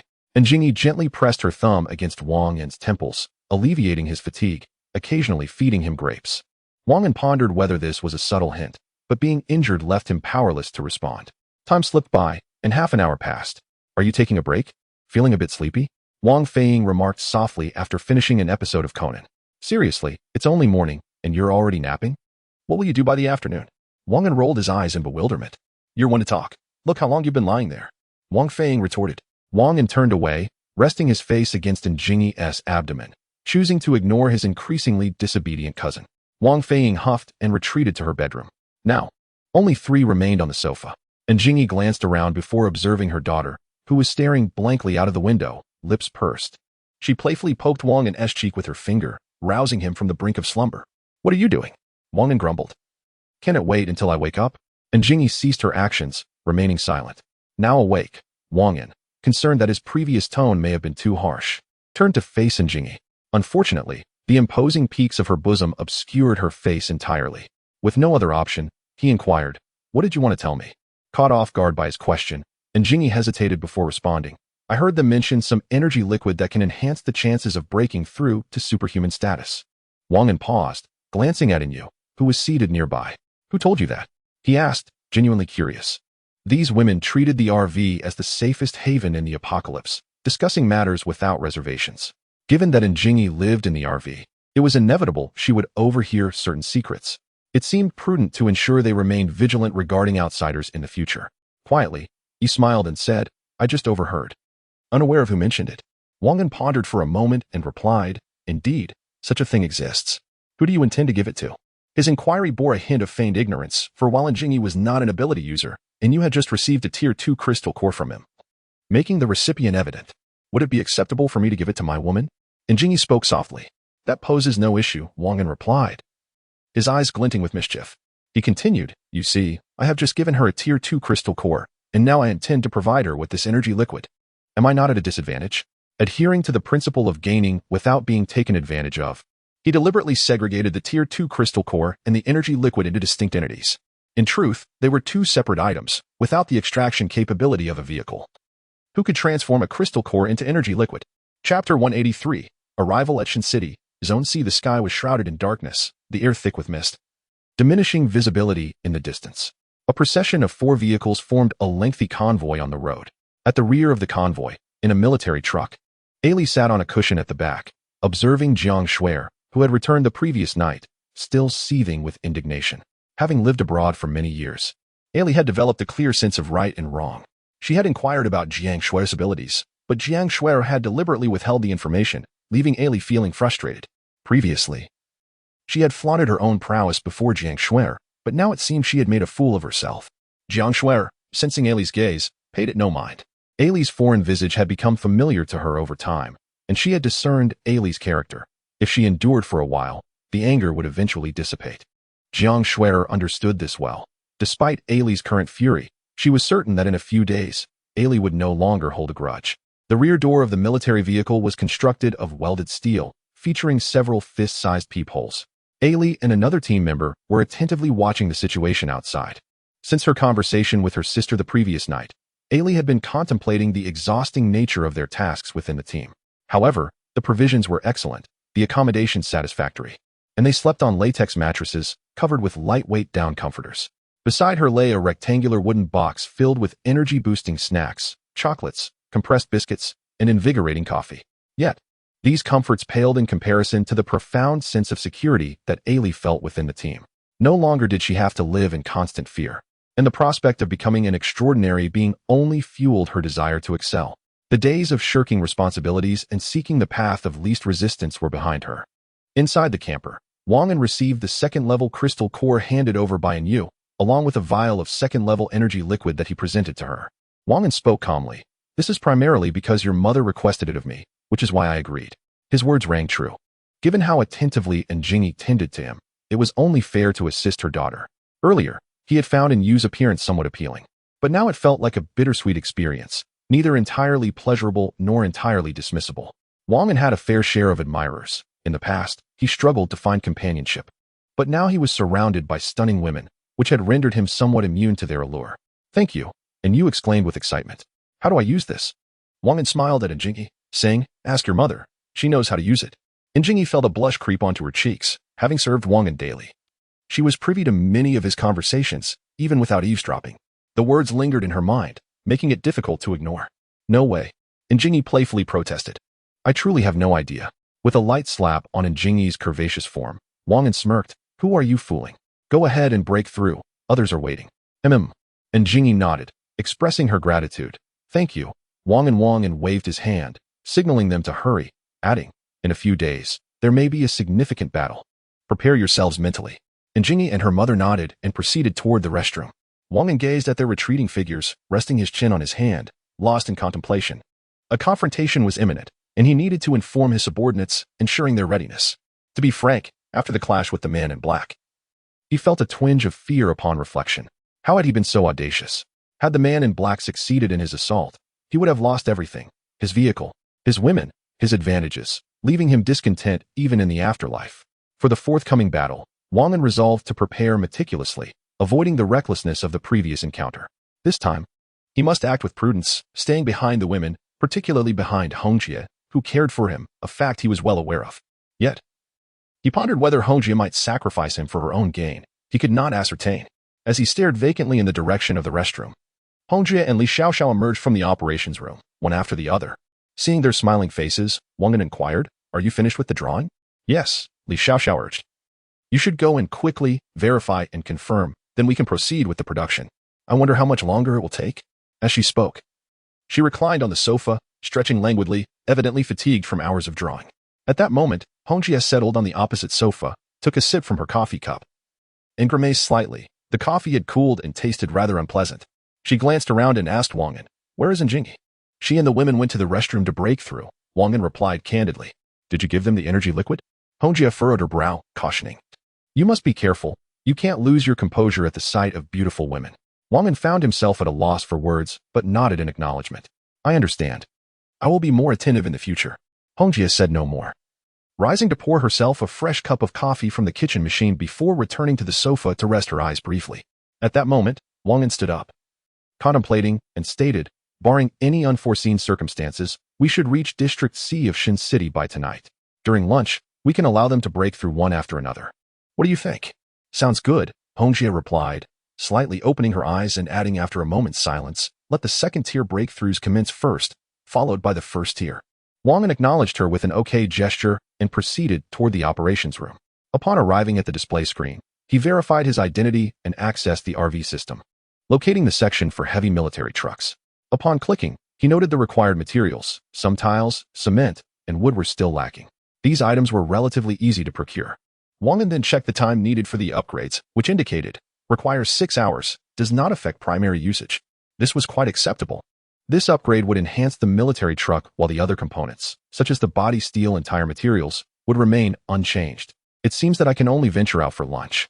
As Wang An spoke, he made his way outside, intending to arrange for Li Mingwei to break through to the third level of ability, while also observing the changes that would ensue from this breakthrough. Next in line was Wang Feiying, followed by Li Xiaoxiao's advancement to the second level. As Hongjie suggested, it would be prudent to first facilitate the breakthroughs of the second-level ability users. Although with so many rooms, it should not disturb others. At 21:34 in the evening, vehicles finally arrived at the expressway exit of District C in Xinxiang. The exterior was engulfed in darkness, and the journey had revealed remarkably few obstacles on the road, clearly indicating prior clearance. Upon reaching District C, we must remain ever vigilant, for the military of the safety island in Xinxiang is in close proximity. Chapter 184. The 6 women breakthrough in the southeastern region of Shenzhen. On a concrete road bordering a dense thicket, several military trucks were stationed. A line of soldiers stood resolutely on the ground, their eyes fixed on a middle-aged man clad in military attire, who spoke with gravity and conviction. This time, we have come here to undertake a tremendously arduous task. Many among us may lose their lives in the process, but there is no need for fear. Every survivor will receive a promotion in rank and a reward of 1,000 crystal coins, along with a level 2 crystal core. For those who perish, the compensation will be doubled. The middle-aged man concluded his address with a resounding shout. His name was Li Guozhong, the highest commander and instructor of the Xinxiang Safety Island. He was on par with the deceased Huang Shi and was under the command of Su Fenghu, yet he commanded the loyalty of a significant number of supporters. Among these were some adherents of the former head of Xinxiang Safety Island, Li Zhuanggua, who had not participated in the recent battle but had remained to defend the city. Upon learning of Li Zhuanggua's demise, they convened and pledged their allegiance to Li Guozhong, having maintained a favorable relationship with him during Li Zhuanggua's administration. With the death of Li Zhuanggua, their defection to Li Guozhong was only natural. With the backing of these supporters, Li Guozhong's influence surged, enabling him to challenge Su Fenghu. Both men were at the same level of supernatural ability, each a late-stage level 3 practitioner, mere steps away from breaking into level 4. Initially, Su Fenghu had planned to utilize a level 4 crystal core to ascend directly to level 4, but the core's energy clashed violently with his own, rendering it unusable and leaving him in a predicament. Upon returning to Safety Island, Li Guozhong learned of this secret through his informants embedded within Su Fenghu's inner circle. He exhaled deeply, contemplating a hasty escape with vital supplies from Safety Island, especially upon discovering that Su Fenghu had acquired a level for crystal core. However, his subordinates advised against it, highlighting the chaos outside and the overwhelming presence of zombies and feral beasts. Even if we seize these supplies, where would we find refuge? They cautioned. Li Guozhong considered their words. The island's defenses were formidable, yet it frequently endured assaults from zombies and beasts, and waves of corpses threatened periodically. If it were not for their ample firepower, holding the ground would be uncertain. Venturing outside with a large group posed significant risks, and any dissent among his ranks could exacerbate the situation.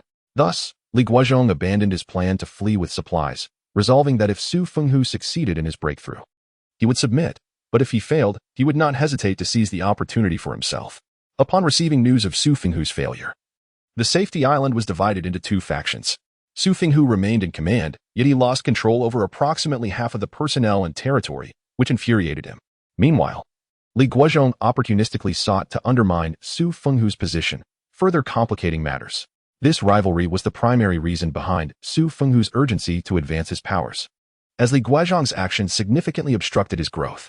In this instance, Su Fenghu expended considerable resources to persuade Li Guozhong to take action, leaving him alone on the safe island. Su Fenghu felt a twinge of unease. Investing in Li Guozhong's assistance seemed like a mutually beneficial arrangement. A brief partnership was formed between the two.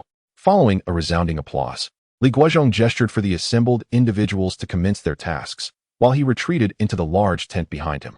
Inside, Gao Feng rose with a smile and remarked, "Instructor Li, your eloquence remains as captivating as ever, leaving these soldiers in awe." He had arrived by plane that afternoon, with the troops still en route. Gao Feng needed to monitor whether Li Guozhong adhered to the planned deployment, thus he could not join the troops. The stern expression on Li Guozhong's face darkened in an instant as he coldly stated, "If your matters are settled, and there is nothing else, you may return." The two factions cooperated by sharing command responsibilities to mitigate the risk of betrayal. Gao Feng was here to orchestrate the deployment of the earlier arrived troops, and now he intended to return to his command center. With a smile, Gao Feng responded, "Commander Li, we shall meet again tomorrow." After saying this, he turned and exited the tent, climbing into an off-road vehicle and departing. Li Guozhong watched Gao Feng leave, his eyes flickering with thoughts. This time, it is your demise. Savor your final hours. He then settled into a chair, perusing the documents on the table. Gazing at the pitch-black sky, the road outside was scarcely discernible. Wang An addressed the driver, Feng Yin, "Let us find a secluded spot to dine and rest before continuing our journey." The four vehicles arrived at an outdoor parking area, where ample space remained for all four to park adjacent to one another. After securing the vehicles, the women outside began to set up a perimeter, while those preparing meals gathered their utensils. Some women rested on natural latex mattresses. Once the food was prepared and consumed, they would rotate the women on guard duty to allow them a chance to eat and recuperate. Outside, everything proceeded systematically. Fei Li and Tao Li observed the others, correcting any oversights to ensure timely adjustments. This afternoon, Li Mingwei, Wang Feiying, and Li Xiaoxiao successfully advanced, alongside Fei Li, Qi Ming, and Tao Li, who also achieved breakthroughs. Among them, Li Xiaoxiao reached the second level of ability, while the others attained the third level, with Wang Feiying and Tao Li utilizing a second-level crystal core. All third-level cores had been expended, leaving 8 second-level cores remaining. During the night's rest, arrangements would be made for others to continue advancing to the second level. Wang An turned to the resting Feng Yin and stated, "We cannot delay any longer. You should break through to the first level now." Time was of the essence, and Wang An needed to act swiftly. Feng Yin, taken aback, blushed and replied, "Isn't it supposed to happen afterward?" In these extraordinary times, special measures were warranted. Wang An grinned and said, "Besides, my injuries are not yet fully healed. You are being rather hasty. Get away." Feng Yin clenched her small fist and playfully struck Wang An. Her face flushed with embarrassment as she said, All right. Wang An, seeking to quell Feng Yin's antics, replied, "I have matters to attend to. You should speak directly with Hongjia. She will provide you with whatever you need." With that, he made his way towards Ling Yuelin, who had just descended to the first level of the RV. Recently, Ling Yuelin had either remained on the second floor or occupied other vehicles below, rarely visiting the first level of the RV, perhaps feeling somewhat shy in Wang An's presence. It was only when Wang An had a matter to discuss that she chose to come down. Chapter 185. Inquiry. This evening, the sky was shrouded in darkness, with the moonlight obscured by a thick mist, casting a faint and ethereal glow upon the earth. In a corner of the parking lot, a group of over a dozen women busied themselves, the newly formed team members being guided by several seasoned participants who instructed them on how to survey their surroundings. Nearby, 3 separate piles of cooking utensils lay beside a few women preparing dinner. From the RV, Ling Yulin descended, her expression complex. Sacrificing her innocence to become a level 3 ability wielder was one matter, but remaining in the company of the man before her felt increasingly unnatural. With a calm demeanor, she spoke in a cool tone. "What do you want?" "Please, have a seat," Wang An gestured, smiling as he said, "Aren't we at our destination?" "I wanted to ask how to find those individuals at Safe Island."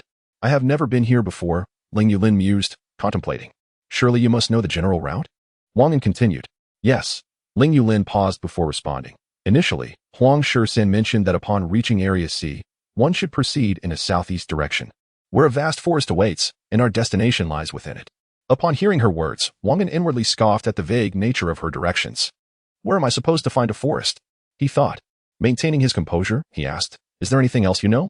Please share it all. It will aid us in our search."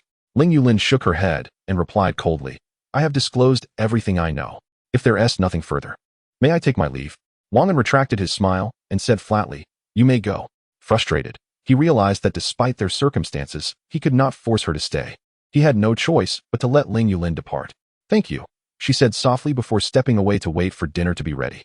After the meal, she couldn't help but remark on the quality of the food Wang An provided.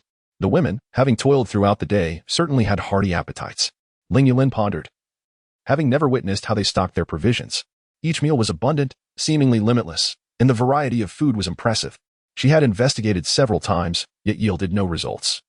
Ultimately resigning to her curiosity, each time she reached the first level of the RV, her leads faded, raising suspicions about the hidden secrets of that level. Her intrigue extended to the second level of the RV, which appeared spacious enough to accommodate 8 or 9 individuals. However, from her external observation, the RV did not seem as tall, nor was it as wide as it appeared, leading her to further contemplate its mysteries. Just as she intended to delve deeper, a tall woman intervened. Upon inquiry, Ling Yulin learned the woman's name was Tao Li. Realizing she had been discovered, she understood that the occupants of the RV were cautioning her to cease her probing.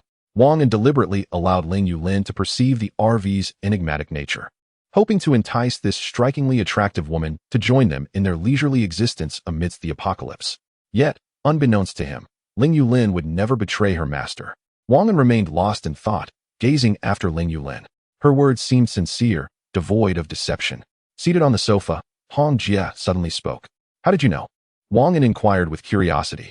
Hong Jie replied nonchalantly. "It is evident from her gaze. Her eyes wide open, pupils unmoving, fixed straight ahead. This signifies honesty." "Oh," Wang An, astonished, raised his voice slightly. "You can read expressions too? How come I was unaware of that?" "There are many things you do not know." Hong Jie smiled faintly. Offering no further explanation, Wang An, still seated on the sofa, asked, "What do you propose we do to locate those individuals?" Ling Yueling provided scan information. No sooner had Wang An finished speaking than the atmosphere around them fell into silence. Hong Jie, holding a glass of red wine, sipped thoughtfully, her brow occasionally furrowing as if lost in contemplation. Wang An sat patiently, waiting beside her. The sofa was their domain alone. Others were either in the kitchen assisting in Qingyi with the meal or in the restroom honing their abilities. After a few minutes, Hong Jie clapped her hands lightly and smiled. "We could inquire with the people below. Perhaps someone is familiar with the situation in District C of Shin City. If that is the case, it would simplify matters significantly." Indeed, Wang An's spirits lifted at her suggestion. "If we can gather the information Ling Yueling mentioned, we will know their whereabouts." As he spoke, he leaned over and planted a quick kiss on Hong Jie's cheek, saying, "You are truly clever. Get away." Hong Jie pushed him away, wiping her fair cheek and feigning displeasure. "Without further ado, let us each ask those nearby if they are acquainted with this area." Wang An rose and affirmed, "Very well." Hong Jie concurred, then added, "I will instruct Qing Ming and the others to question their subordinates and see if we can uncover the information we seek." After speaking, she picked up the walkie-talkie resting on the sofa and began to communicate. Wang An made his way to Wang Feiying's bedroom, hoping her prior studies might have bestowed her with some knowledge. A few minutes later, he emerged from her room, somewhat disheartened. Upon entering, he had found Wang Feiying lounging on her bed, engrossed in the animated series Sailor Moon. "Oh my, she really is carefree." Wang An asked Wang Feiying if she was familiar with the surroundings of District C in Shin City. "I've only studied in District A. I've never been here." Wang An suggested she come out for dinner later to enjoy more of her anime. Wang Feiying complained, after a busy afternoon, "I can't even have a moment's rest."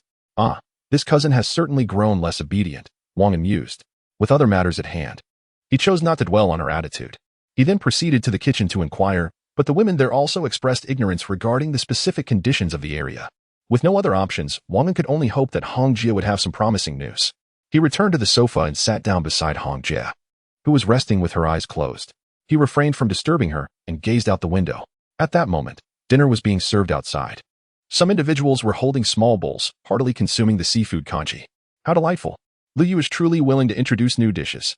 Lu Yu is the sole chef in Hong Jie's team. During her military service, she worked as a cook, and for reasons unknown, her passion for the culinary arts grew stronger, along with her skills. By the time of her discharge, her superiors wished to retain her within the army. However, Lu Yu was resolute in her decision to leave. With no choice but to acquiesce, her leaders acknowledged that her service term was sufficient, and without signing a renewal application, they could not keep her in the military. Lu Yu possesses an appealing appearance. She sports straight bangs at the front and a ponytail at the back. Standing at a height of 167 centimeters, which is relatively tall among women. Although her figure has slightly rounded, her cherubic face remains quite endearing. This seems to be a characteristic of the culinary profession, regardless of gender. Chapter 186. Discovering clues. Lu Yu quietly consumed her meal. Indifferent to the flattery of those around her, her temperament had always been dictated by her whims.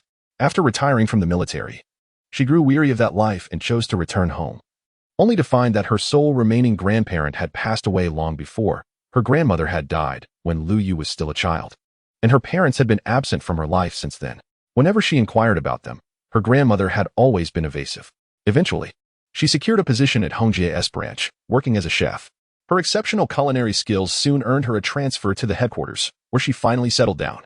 Lu Yu developed a fondness for this place and decided to remain, which she did for 7 or 8 years. At that moment, Qiming inquired if anyone knew about the situation in Area C of Xinqing, but everyone shook their heads in ignorance. Lu Yu, however, paused briefly before resuming her meal of pumpkin soup, a dish she had prepared for herself.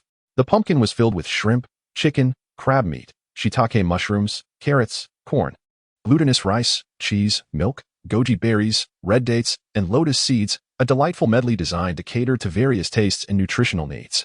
This dish had been a childhood staple, lovingly prepared by her grandmother. Whenever she missed her, Lu Yu would recreate it, as if to relive the joyous memories of her youth.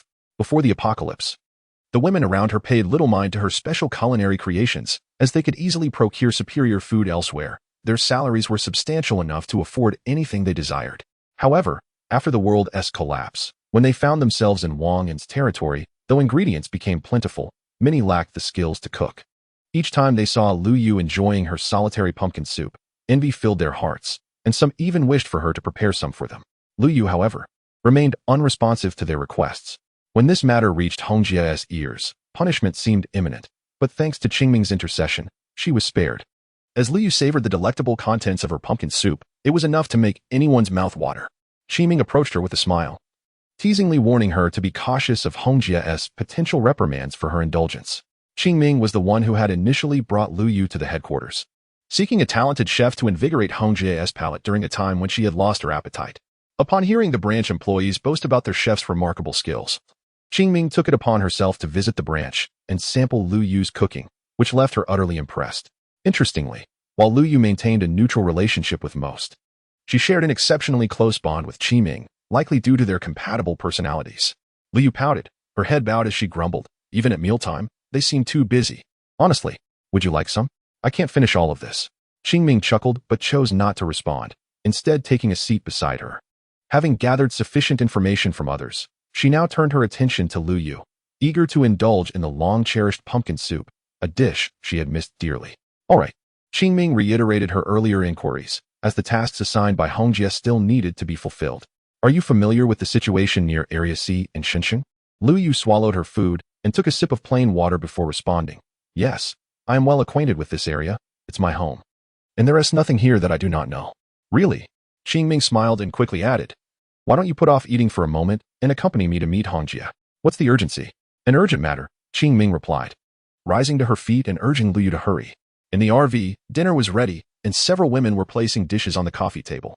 Wang An was about to rise to wash his hands in the bedroom bathroom, as the outside bathroom was occupied by Feng Yan, when he noticed Qiming bringing a woman upstairs. Wang An had overheard Hong Jie assigning tasks to Qiming and her companions, and seeing Qiming with a somewhat familiar, yet unacquainted woman, he felt a surge of excitement. This was indeed a stroke of luck, as he had been troubled by the inability to locate the group from the safe island in Xinqing. Qiming, have you discovered something? Wang An inquired eagerly. However, Qiming ignored his question and softly addressed the closed-eyed Hong Jie, saying, Hong Jie, I have found the person you were looking for. Wang An's eyes widened in surprise. Feeling a flush of heat on his face, he hadn't expected this girl to remain as obstinate as before, always opposing him. Following Qiming, Lu Yu couldn't help but chuckle. Wang An huffed lightly and headed straight for the bedroom, deciding to ask Hong Jie directly and not endure any further irritation. Hong Jie opened her eyes and glanced at Qiming, softly asking, who is it? Due to her reclining position, she hadn't seen Lu Yu's face. Lu Yu stepped out from behind Qiming and respectfully said, Hong Jie, I am from Area C in Xinqing. I should know whatever place you are inquiring about. Oh. Hong Jie replied with a smile, there is a large grove to the southeast of Area C. Do you know what that location is? Hong Jie, the place you are looking for is likely the Maple Grove. It is the only grove to the southeast of Area C. There are several groves to the northeast and south, and I cannot guarantee which one you seek. But the one to the southeast is the only one I am aware of, Lu Yu declared confidently. Though she wasn't one to frequent places, she was knowledgeable about her city. If you are correct, I assure you that a generous reward awaits you.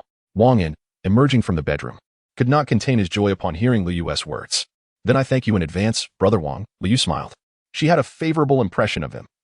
He was approachable, calm, and treated them well, demonstrating remarkable self-control by not rushing toward Lu Yu. Are you certain? Hong Jie asked with a serious tone. I am certain. Good. Hong Jie rose and addressed everyone, saying, after we finish our meal, we we shall set off. Lu Yu, you will remain in the vehicle to guide us. She added, if we truly find the place, Wang An will honor his promise of a reward. Wang An, upon hearing these words, couldn't help but curl his lips in disdain, thinking to himself, what a miser. The headlights sliced through the dimness of the night, illuminating the air filled with fine dust. After dining, Wang An and his companions set out on their journey. The road ahead abruptly narrowed, resembling a yellow silk ribbon tightly gripped by a hand. With uneven terrain flanking both sides, Li Xiaoxiao was behind the wheel, her anxiety palpable. The passage was exceedingly constricted, yet fortunately, there were no obstacles along the way. Otherwise, the situation would have been considerably more troublesome. Just then, a voice whispered in the ears of Wang An and Hongjia. Attention, a large-scale military presence has been detected ahead. Chapter 187. The candidates for second-level ability users stopped the car. Hongjia commanded softly. Li Xiaoxiao, who was driving, turned her head to look back, and Wang An gave a slight nod. The RV gradually came to a halt, followed by 3 other vehicles in succession. Hongjia approached the front passenger seat and quietly inquired, how many are there on the other side? Her voice was hushed, audible only to her and Li Mingwei. To keep Li Mingwei's abilities concealed from the others, both Wang An and Hongjia had put in considerable effort. Nonetheless, it was all worthwhile, as only Wang An, Hongjia, and Li Xiaoxiao were aware of the situation. Li Mingwei retracted her abilities and whispered, I'm not sure of the exact number, but it seems there are over 30. In which direction? Hongjia pressed further. To the southeast, approximately 700 meters away, Li Mingwei pondered before responding. Having ascended to a third-level ability user, her sensing range had increased from 500 meters to 800 meters, and she had also acquired an offensive ability, the mental attack known as the mental spike. Hongjia had specifically tested Li Mingwei's mental abilities, assessing, using it against those with lower abilities than yours will cause their brains to instantly crash. In mild cases, they may suffer from mental dullness, while in severe cases, it could lead to death. As for ability users of the same level, if caught off guard, they will experience excruciating brain pain and a few moments of stupor. Against those with higher abilities, however, it is virtually ineffective. The disparity between ability levels was indeed vast. Good, Hongjia said, patting Li Mingwei's shoulder. You should take a moment to rest. After speaking, she walked towards Wang and understood. Wang An responded eagerly. Hongjia nodded, continuing. Have Li Xiaoxiao find a concealed location for us to hide. We could easily be discovered on the road. All right, I got it, Wang An replied. A surge of excitement coursing through him. He was thrilled to have finally located this group. Whether he would acquire a 4th-level crystal core now depended on the forthcoming confrontation. With that thought in mind, he turned to Li Xiaoxiao at the driver's seat and said, Xiaoxiao, are there any hidden spots nearby? Drive the car over and conceal it. Understood, Li Xiaoxiao responded with an okay hand gesture. Li Mingwei, please assist as well, Wang An added. Li Mingwei nodded in acknowledgement. Wang An moved to the sofa and noticed Hongjia speaking into a walkie-talkie. Qiming, Fei Li, Tao Hong, once you park the car, I need you 3 to personally scout the area with your subordinates. Be cautious not to be detected, and report any developments immediately, Hongjia instructed sternly. Received. Understood. Acknowledged. The 3 responded in unison. What are the plans moving forward? Wang An asked, observing that Hongjia had completed her arrangements. What do you think? Hongjia countered. Glancing at Wang An, let's first investigate the enemy's situation. Ling Yuelin mentioned that other factions might also be eager to partake in the spoils. We must remain vigilant to avoid being outmaneuvered, Wang An contemplated before concluding. Hongjia nodded and said, wait a moment. You, I, and Li Mingwei will first investigate their situation, after which we can return and make detailed arrangements. How does that sound? Wang An pondered briefly before responding, all right. Park the car and continue to organize people for the breakthrough. We still have 6 crystal nuclei. Do you have anyone else to arrange? He had 3 or 4 individuals by his side, all of whom had successfully ascended to secondary ability users. You go ahead and handle the arrangements, Hongjia instructed directly. Leave the rest to me. You need not concern yourself with it. She needed to deliberate further, for these 6 crystal nuclei were not meant for just anyone. Hongjia would rather let them gather dust than distribute them to individuals who were either untrustworthy or lacking in capability, as such choices could lead to unforeseen complications. The 2 parted ways to organize their respective tasks. Sitting on the sofa, Hongjia contemplated. Zhang Hong is one candidate. The 2 special forces soldiers who previously protected Li Xiaoyu are slightly lower in rank, yet both their loyalty and abilities are dependable. That makes 3. Zhang Hong must also be included. As the captain and instructor, her strength cannot be disregarded. Moreover, her subordinates are already aware of her status as an ability user. Zhang Hong concocted an excuse. claiming to have been an ability user in the past but kept it a secret from everyone. Whether her subordinates believe this excuse remains uncertain. Now, she had 3 candidates, but still required 3 more. Rubbing her temples, she continued to ponder. There are 3 slots left. Perhaps for the newcomers AI Li and Zhang Shuer. No, she dismissed this notion outright, counting herself and her subordinates. They totaled 18 individuals who had fought alongside each other through life and death situations. Their original team of over 40 had suffered heavy losses, leaving only this small number. Allocating 2 crystal nuclei for the newcomers would surely displease Qing Ming and the others, and Hong Jie too felt this idea was somewhat abrupt. Suddenly, a spark of realization lit up Hong Jie's eyes. How could she have overlooked these 2 women? Mei Yu and Shi Yu were exceptionally favored within the team. Affectionately dubbed the Happy Nuts by their peers, their carefree personalities were a source of envy for many. Previously, Qing Ming had taken the 2 on a reconnaissance mission to Huangshe, but later reported that Mei Yu's abilities were still lacking. Hong Jie had even summoned Mei Yu for guidance, urging her to learn diligently from Qing Ming. The girl had pouted, clearly displeased by the suggestion. Recalling the loyalty of the 2 women and their commendable performance, Hong Jie felt a surge of determination. They shall be the ones. Although Mei Yu and Shi Yu are not yet ability users, some time might be required for their development. A necessity given their desire to conceal the secret of the mobile home. Only 1 crystal nucleus remained. Suddenly, Hong Jie glanced at Lu Yu, who sat on the sofa. An idea sparked within her. Lu Yu was not particularly talkative and had a strong-willed personality, yet she shared a close bond with Qing Ming. Hong Jie had observed her before. Apart from her culinary skills, Lu Yu enjoyed reading novels but had few other hobbies. Familiar with the surrounding environment, Lu Yu might yield unexpected benefits. Thus, the last crystal nucleus would be designated for her. As Hong Jie contemplated Lu Yu, the latter, engrossed in her anime, since to gaze upon her and awkwardly covered her cup, feeling a tinge of anxiety. With a gentle smile, Hong Jie called out, Lu Yu, come here for a moment. I have something to discuss with you. Okay. Lu Yu, somewhat taken aback, rose and approached Hong Jie, softly inquiring, Hong Jie, do you have any instructions for me? Feeling somewhat at a loss, Lu Yu had shared all that she knew. Beyond that, she was uncertain. Do not be anxious, please take a seat, Hong Jie advised. Glancing around before continuing in a hushed tone, I wish to ask you, do you desire to become an extraordinary being? Lu Yu's eyes widened in surprise. And after ensuring that no one was nearby, she whispered, isn't it true that extraordinary beings can only awaken their powers on their own? Not necessarily. Hong Jie replied with a smile. Is it truly possible? Indeed it is. Upon hearing Hong Jie's affirmative response, Lu Yu's heart raced with excitement. Who would not wish to become an extraordinary being? The allure of such mystical abilities was something she deeply yearned for. What have you decided? Chapter 188 Discovery. Can I truly do this? Lu Yu inquired, still enveloped in uncertainty. I have observed your performance. You must seize this opportunity, Hong Jie replied softly, her face adorned with a smile. I am willing, Lu Yu proclaimed excitedly within her heart. Prepare yourself. Someone will call for you shortly. Hong Jie stated as she stood up, adding with a serious tone, this matter must remain undisclosed. If discovered, concoct an excuse akin to Zhang Hong's. Do you understand? I comprehend, Lu Yu affirmed, nodding gravely in response to Hong Jie's earnest demeanor. Meanwhile, Wang An summoned Wang Feiying and Li Xiaoxiao, instructing, I will step out momentarily. You are responsible for the safety of the RV, understood? Recognizing the gravity of the situation, the 2 ceased their usual banter, nodding in acknowledgement. Furthermore, I will secure the 2nd floor of the RV. If anyone wishes to descend, do not attend to them until my return. Is that clear? Wang An continued, his tone stern. He intended to confine Ling Wang to the 2nd floor, wary that without Hong Jie's direct oversight, she might cause disruption. Wang Feiying and Li Xiaoxiao exchanged glances, signifying their understanding. Very well, Wang An concluded, observing the 2 nod in agreement. Your sole duty is to guard the RV, preventing any unauthorized entry. With that, he departed, aware that there were numerous matters still at hand and time was of the essence. Upon encountering Hong Jie, he listened as she recited the names of those to be upgraded to 2nd-tier abilities. That is acceptable. As long as you deem it appropriate, I have no objections.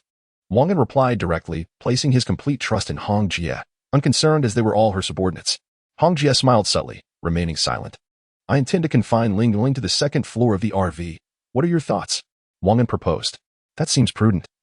We are yet to ascertain this individual's true nature, so confinement is advisable, Hong Jie contemplated before responding. How are your arrangements proceeding? Wang An inquired. Everything is in order. Hong Jie assured him. Then let us prepare to depart. Wang An declared. Indeed, Hong Jie nodded in agreement. The RV halted amidst a thicket not far away. surrounded by towering branches and dense underbrush, clearly a place long abandoned.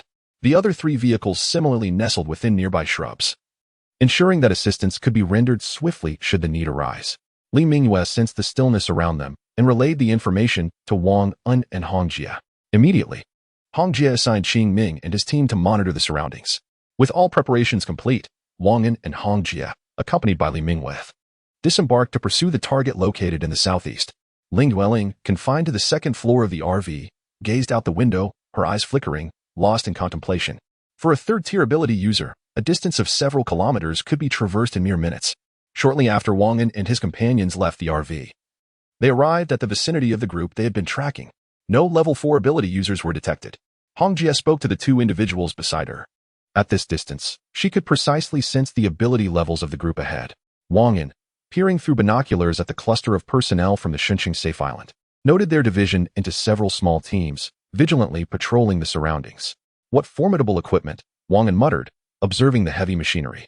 He spotted a heavy tank, 3 main battle tanks, 2 light tanks, and several armored transport vehicles brimming with weaponry and missiles. He couldn't help but lick his lips, wishing for such armaments. If you had such equipment, you'd likely have been annihilated by now, Hong Jie retorted with a hint of sarcasm. Why? Wang An replied, somewhat disgruntled.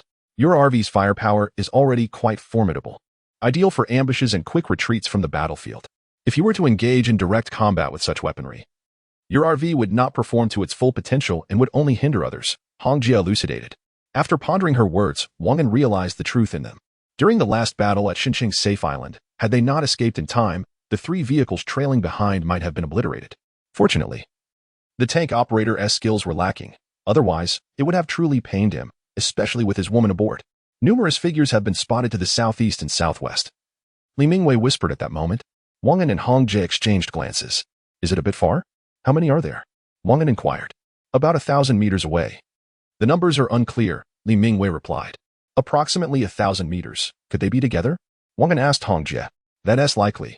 Otherwise, they wouldn't be so close. Hong Jie confirmed. Shall we investigate further? Wang An suggested. Certainly, Hong Jie responded. All right, Li Mingyue nodded in agreement. As the 3 approached the second location, they discovered that the individuals were clad in uniforms identical to those at the first sight, confirming that they were indeed part of the Xinqing Safe Island forces. Wang An recognized the attire from their time spent at the Safe Island. There are more figures to the northwest, Li Mingyue remarked. More? Wang An exclaimed, surprised. The weaponry here is even superior to that of the first location. 3 heavy tanks, 5 main battle tanks, 3 light tanks, 3 armored transport vehicles, and, most importantly, 2 G-50 fighter jets on the adjacent open ground. Such extravagant equipment made Wang An feel somewhat uneasy, pondering whether he could seize a level 4 crystal core this time. Let us proceed to investigate further, Hong Jie noted, observing Wang in silence and surmising his thoughts. All right, Wang An replied, pulling his thoughts back to reality. Deciding they should take a closer look first, Li Mingyue followed behind the 2 as they hurried toward the 3rd location. As they approached within 1,000 meters of the 3rd site, Li Mingyue suddenly exclaimed, not good, we've been discovered. The 2 individuals in front were initially taken aback by the remark, their expressions shifting dramatically as they swiftly fled with Li Mingyue towards the distance, encountering a formidable opponent. Wang An mused internally. After running several kilometers, they finally came to a halt. Mingyue, what transpired just now? Hong Jie inquired in a low voice. As we approached the 1,000-meter mark, a masked figure glanced in our direction.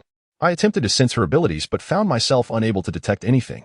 I feared we might have been discovered, Li Mingyue replied, breathing slightly heavily. With a furrowed brow, Hong Jie pondered in silence. Meanwhile, after Wang An and the others departed, within the 3rd tent, a masked figure gazed toward the direction they had just vacated. The silhouette revealed that she was a woman clad in a blue military uniform. Her figure distinctly curvaceous, murmuring softly to herself, remarkable, 2 level 3 ability users and 1 level 4 ability user. This red leaf forest is becoming increasingly intriguing. Chapter 189, Preparations before the hunt. What are you looking at? Suddenly, a man entered the tent. It was Gao Feng, just returned from Li Guizhong. Nothing. The masked woman replied coldly. Gao Feng was not surprised. She was always like this. After a moment's contemplation, he asked, Ling San, how are the preparations on your end? He sensed that the upcoming hunt for the 4th-tier beast would not be straightforward. Li Guizhong's attitude had left him somewhat displeased, and his instincts warned him that the situation was far from simple. The organization Gao Feng was affiliated with was the Xiao organization, the most clandestine and substantial entity within the safety island of Xinqing. few were aware of its existence. The masked woman, codenamed Ling San, served as the liaison between the organization and Gao Feng. Her identity was not as uncomplicated as it appeared. Ling San cast a fleeting glance and replied softly, "Everything is arranged. Is there a problem?" Gao Feng surveyed the surroundings and, speaking in a tone only audible to the two of them, remarked, "Su Fenghu is collaborating with Li Guozhong this time. I doubt it's as simple as it seems. Li Guozhong is no ordinary individual. How could he allow Su Fenghu to obtain that fourth-tier crystal core and subsequently deal with him? Isn't Su Fenghu using that black fourth-tier crystal core as leverage?" Ling San inquired with curiosity. "That crystal core is utterly unusable. What purpose would it serve?" Gao Feng replied, exasperated. Ling San pondered for a moment and said, "Perhaps Li Guozhong knows how to utilize it?" "Perhaps," Gao Feng replied casually. "Make sure you're well prepared, just in case. Su Fenghu will arrive in the next couple of days." After saying this, he turned to leave, inadvertently casting a glance at Ling San's voluptuous figure, which was undeniably exquisite. Gao Feng had once inadvertently seen Ling San change clothes. Her curves, slender waist, and naturally fair skin were captivating. Even he, typically not one to be easily swayed, felt a stir of desire upon glimpsing her exposed legs. Little did he know that incident had been intentional on Ling San's part, designed to strengthen their collaboration.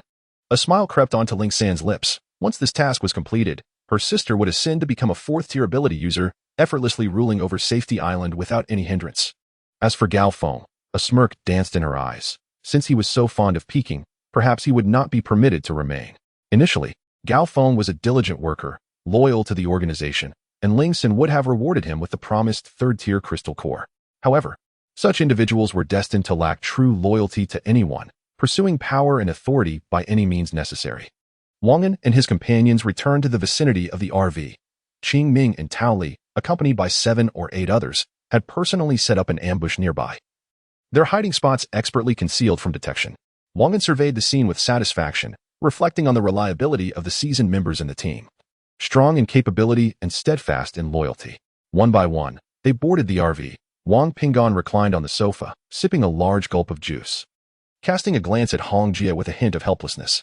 Since learning that their adversary might possess a fourth-tier ability user, Hong Jie had been frowning in silence since their return, lost in her thoughts. Li Mingwei had already retreated to the bedroom to rest, having exhausted herself from the continuous use of her abilities during the journey. Wang Pinggan pondered for a moment and inquired, "What are your current plans?" "What plans?" Hong Jie retorted, lifting her gaze. Wang An replied, "Nothing in particular."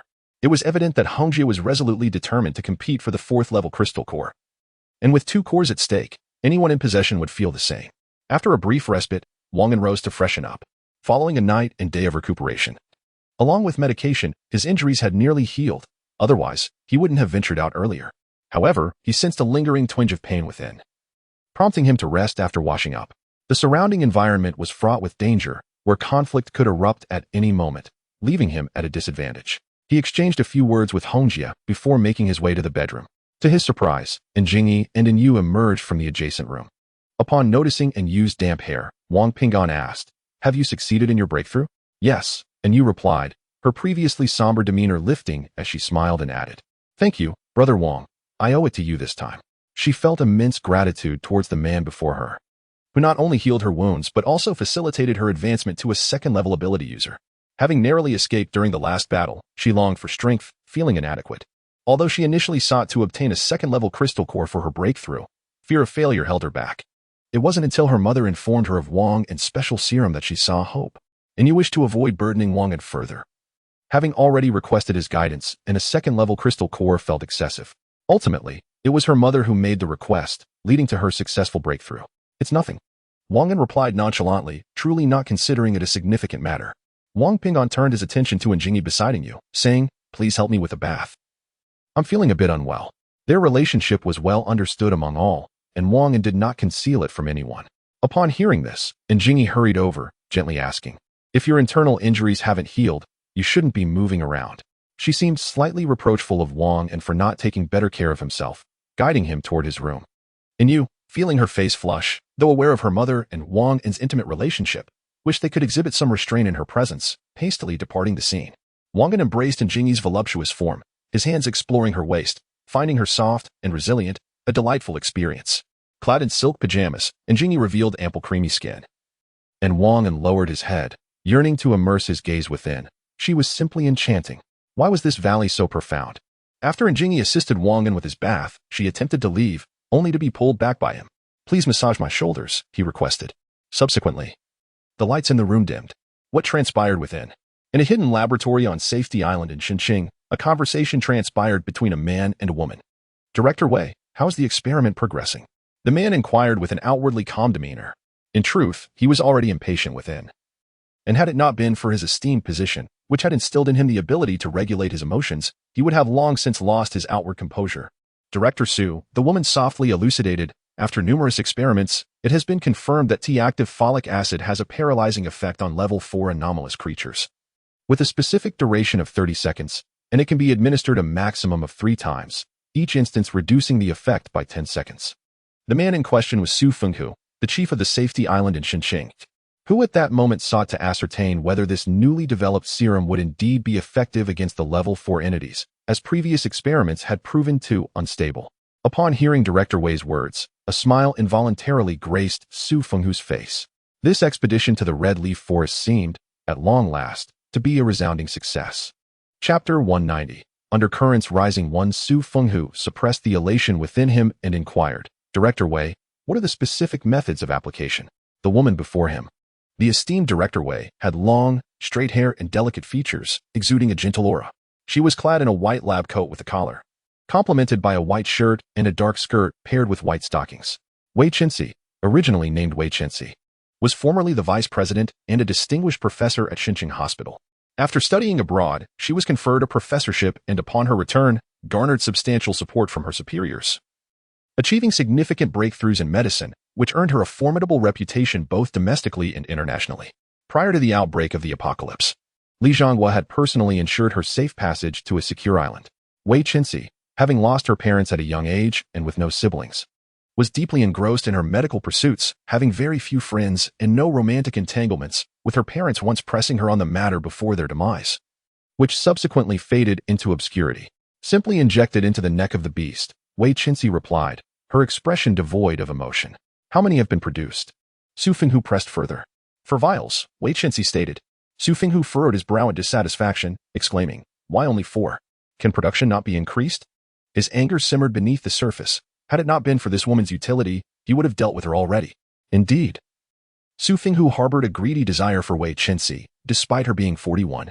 Her figure was tall and well-proportioned, slim where it should be and ample where it mattered. More significantly, after her breakthrough as a level 3 ability user, the wrinkles on her face had vanished, and her skin had grown even fairer. Previously, when Wei Chenxi had informed Su Fenghu of her development of a T-active folic acid, he had been so thrilled by its potential that he had rewarded her with a level 3 crystal core. To his astonishment, she had indeed succeeded in her breakthrough. Further deepening Su Fenghu's obsession, he subtly hinted at his desires, yet Wei Chenxi remained unresponsive, which irked him greatly. "This serum can only be extracted from level 4 beasts. The one you brought back could yield only this much," she stated, her demeanor unchanged. Su Fenghu reined in his expression slightly and asked, "Where are the 4 vials?" Wei Chenxi approached her desk, retrieved a key, and unlocked the lower safe, producing a medical box, which she placed before Su Fenghu. As she bent to retrieve the vials, Su Fenghu's gaze roamed over her form, lingering especially on her posterior. Were it not for pressing matters at hand, he would have sought her out for more than just this transaction. "Conduct your research diligently. When I return, further breakthroughs are not impossible. Even obtaining a level 4 crystal core," Su Fenghu remarked, painting a grand vision. With that, he turned to leave, having made arrangements for the safe island. Set to depart the following morning, Wei Chenxi watched his retreating figure, a smile gracing her lips, for she had long discerned his ulterior motives. Li Zhonghua had indeed treated her well, yet it was unfortunate. As for Su Fenghu's furtive glances, she had recognized them long ago. Were it not for her remaining usefulness, she might have already succumbed to becoming Su Fenghu's woman. When Li Zhonghua was still alive, someone contacted Wei Chenxi, urging her to ally with them. At that time, Wei Chenxi was solely focused on her research into these new biological species, and given that Li Zhonghua had treated her well, she chose to ignore the overture, resulting in no further communication from that individual. After Li Zhonghua's demise, the same person reached out again, enticing her with an offer of a level 4 crystal core as leverage, but it required a waiting period. During this time, Wei Chenxi was being incessantly harassed by Su Fenghu, and while she harbored doubts regarding the level 4 crystal core, she nonetheless replied, Allow me to witness a level 4 ability user, and only then shall I feel secure in collaborating with you. To her surprise, the individual consented. A few nights later, just after finishing her work, Wei Chinxi opened her door only to find a woman standing in her living room, shrouded in black garments with a cloth masking her face. Startled, she noted that outside were patrolling soldiers, including several level 2 ability users, yet none had detected this intruder. Just as she was about to scream for help, the figure spoke calmly. Did you not wish to meet me? Who are you? Which organization do you belong to? A level 4 ability user? Wei Chinxi stammered, recalling her earlier commitment to the individual who had attempted to incite her betrayal.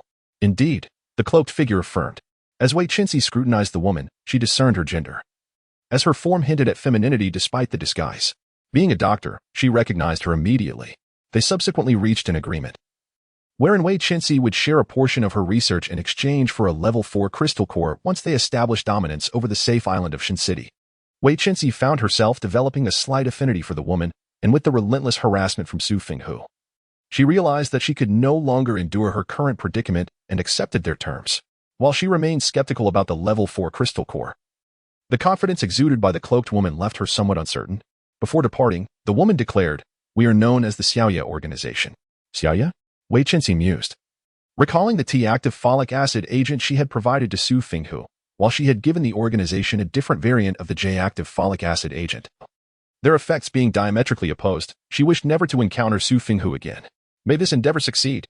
On Shin City's safe island, the entertainment street bustled with activity, with the most frequented establishment being an 8-story building adorned with a sign that flamboyantly read Weshin Bar, its facade illuminated by various camouflage lights.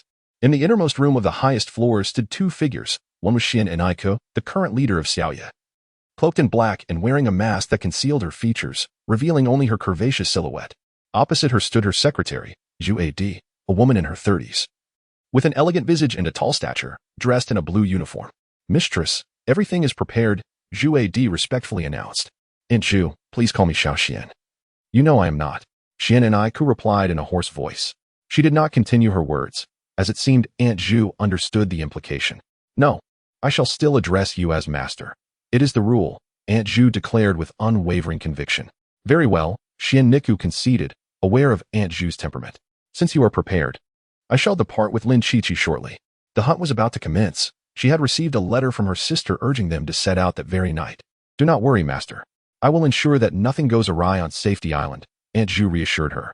After a moment's contemplation, Xian Niku replied, "I understand. But you must exercise caution. Refrain from taking action and await our return. Understood?" "I comprehend." Chapter 191. The sisters Xian Lingshuang and Xian Aiko gazed at Aunt Zhu's retreating silhouette, her eyes flickering with unspoken thoughts. With a resounding thud, the door to the room closed. Sighing softly, Xian and Aiko approached the desk and retrieved 3 vials of crimson elixir. These had been handed to her by Wei Chinxi after she stealthily infiltrated the principal's quarters that very morning. This was J-active folic acid, a substance that when injected into the nape of a level 4 beast, would momentarily bestow upon it unprecedented strength, dulling its pain receptors and restoring its capabilities to their zenith. Wei Chinxi had explained this to her, though initially Xian and Aiko found herself at a loss for comprehension. After some elucidation, she grasped that Su Finghu's acquisition of T-active folic acid was precisely the antithesis of J-active folic acid, and she understood Wei Chinxi's intentions. The heart of a woman is as elusive as a needle in the ocean.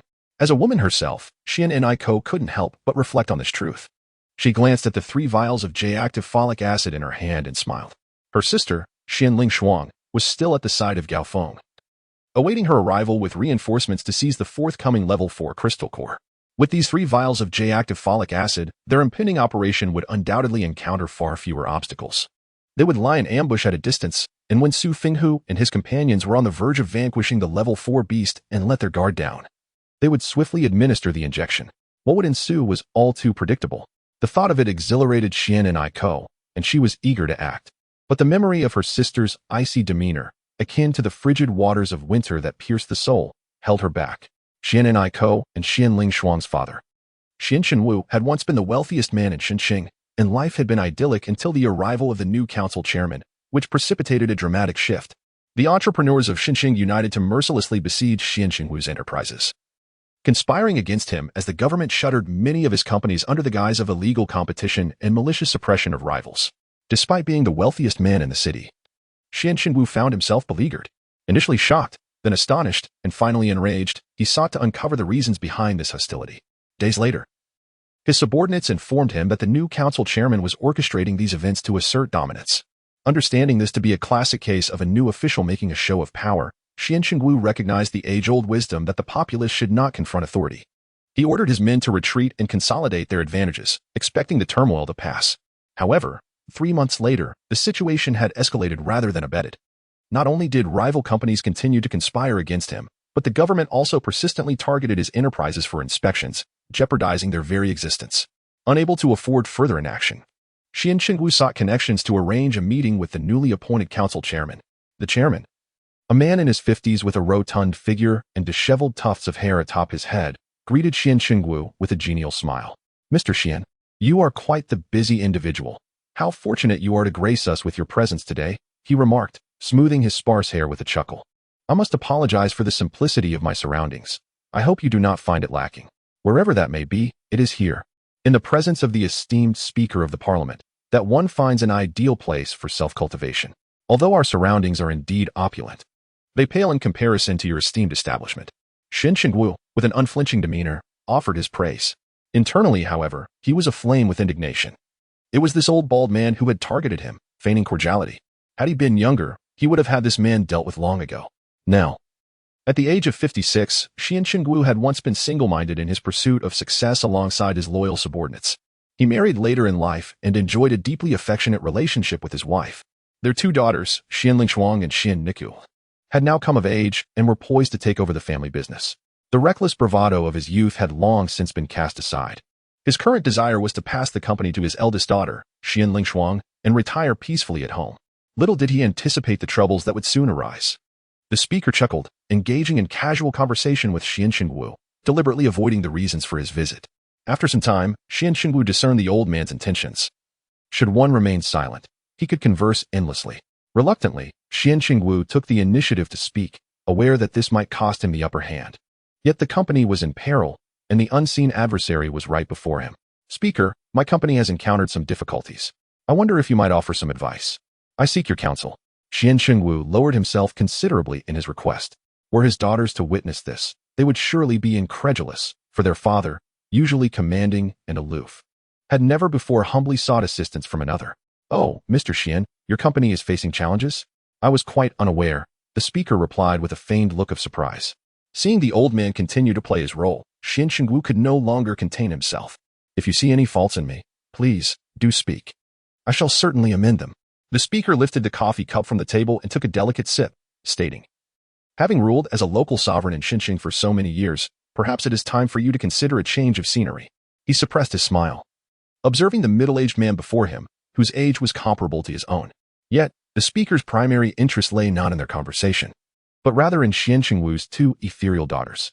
Due to his position, the speaker had conversed with various women about their futures, engaged in scholarly discussions, and even sparred in martial arts.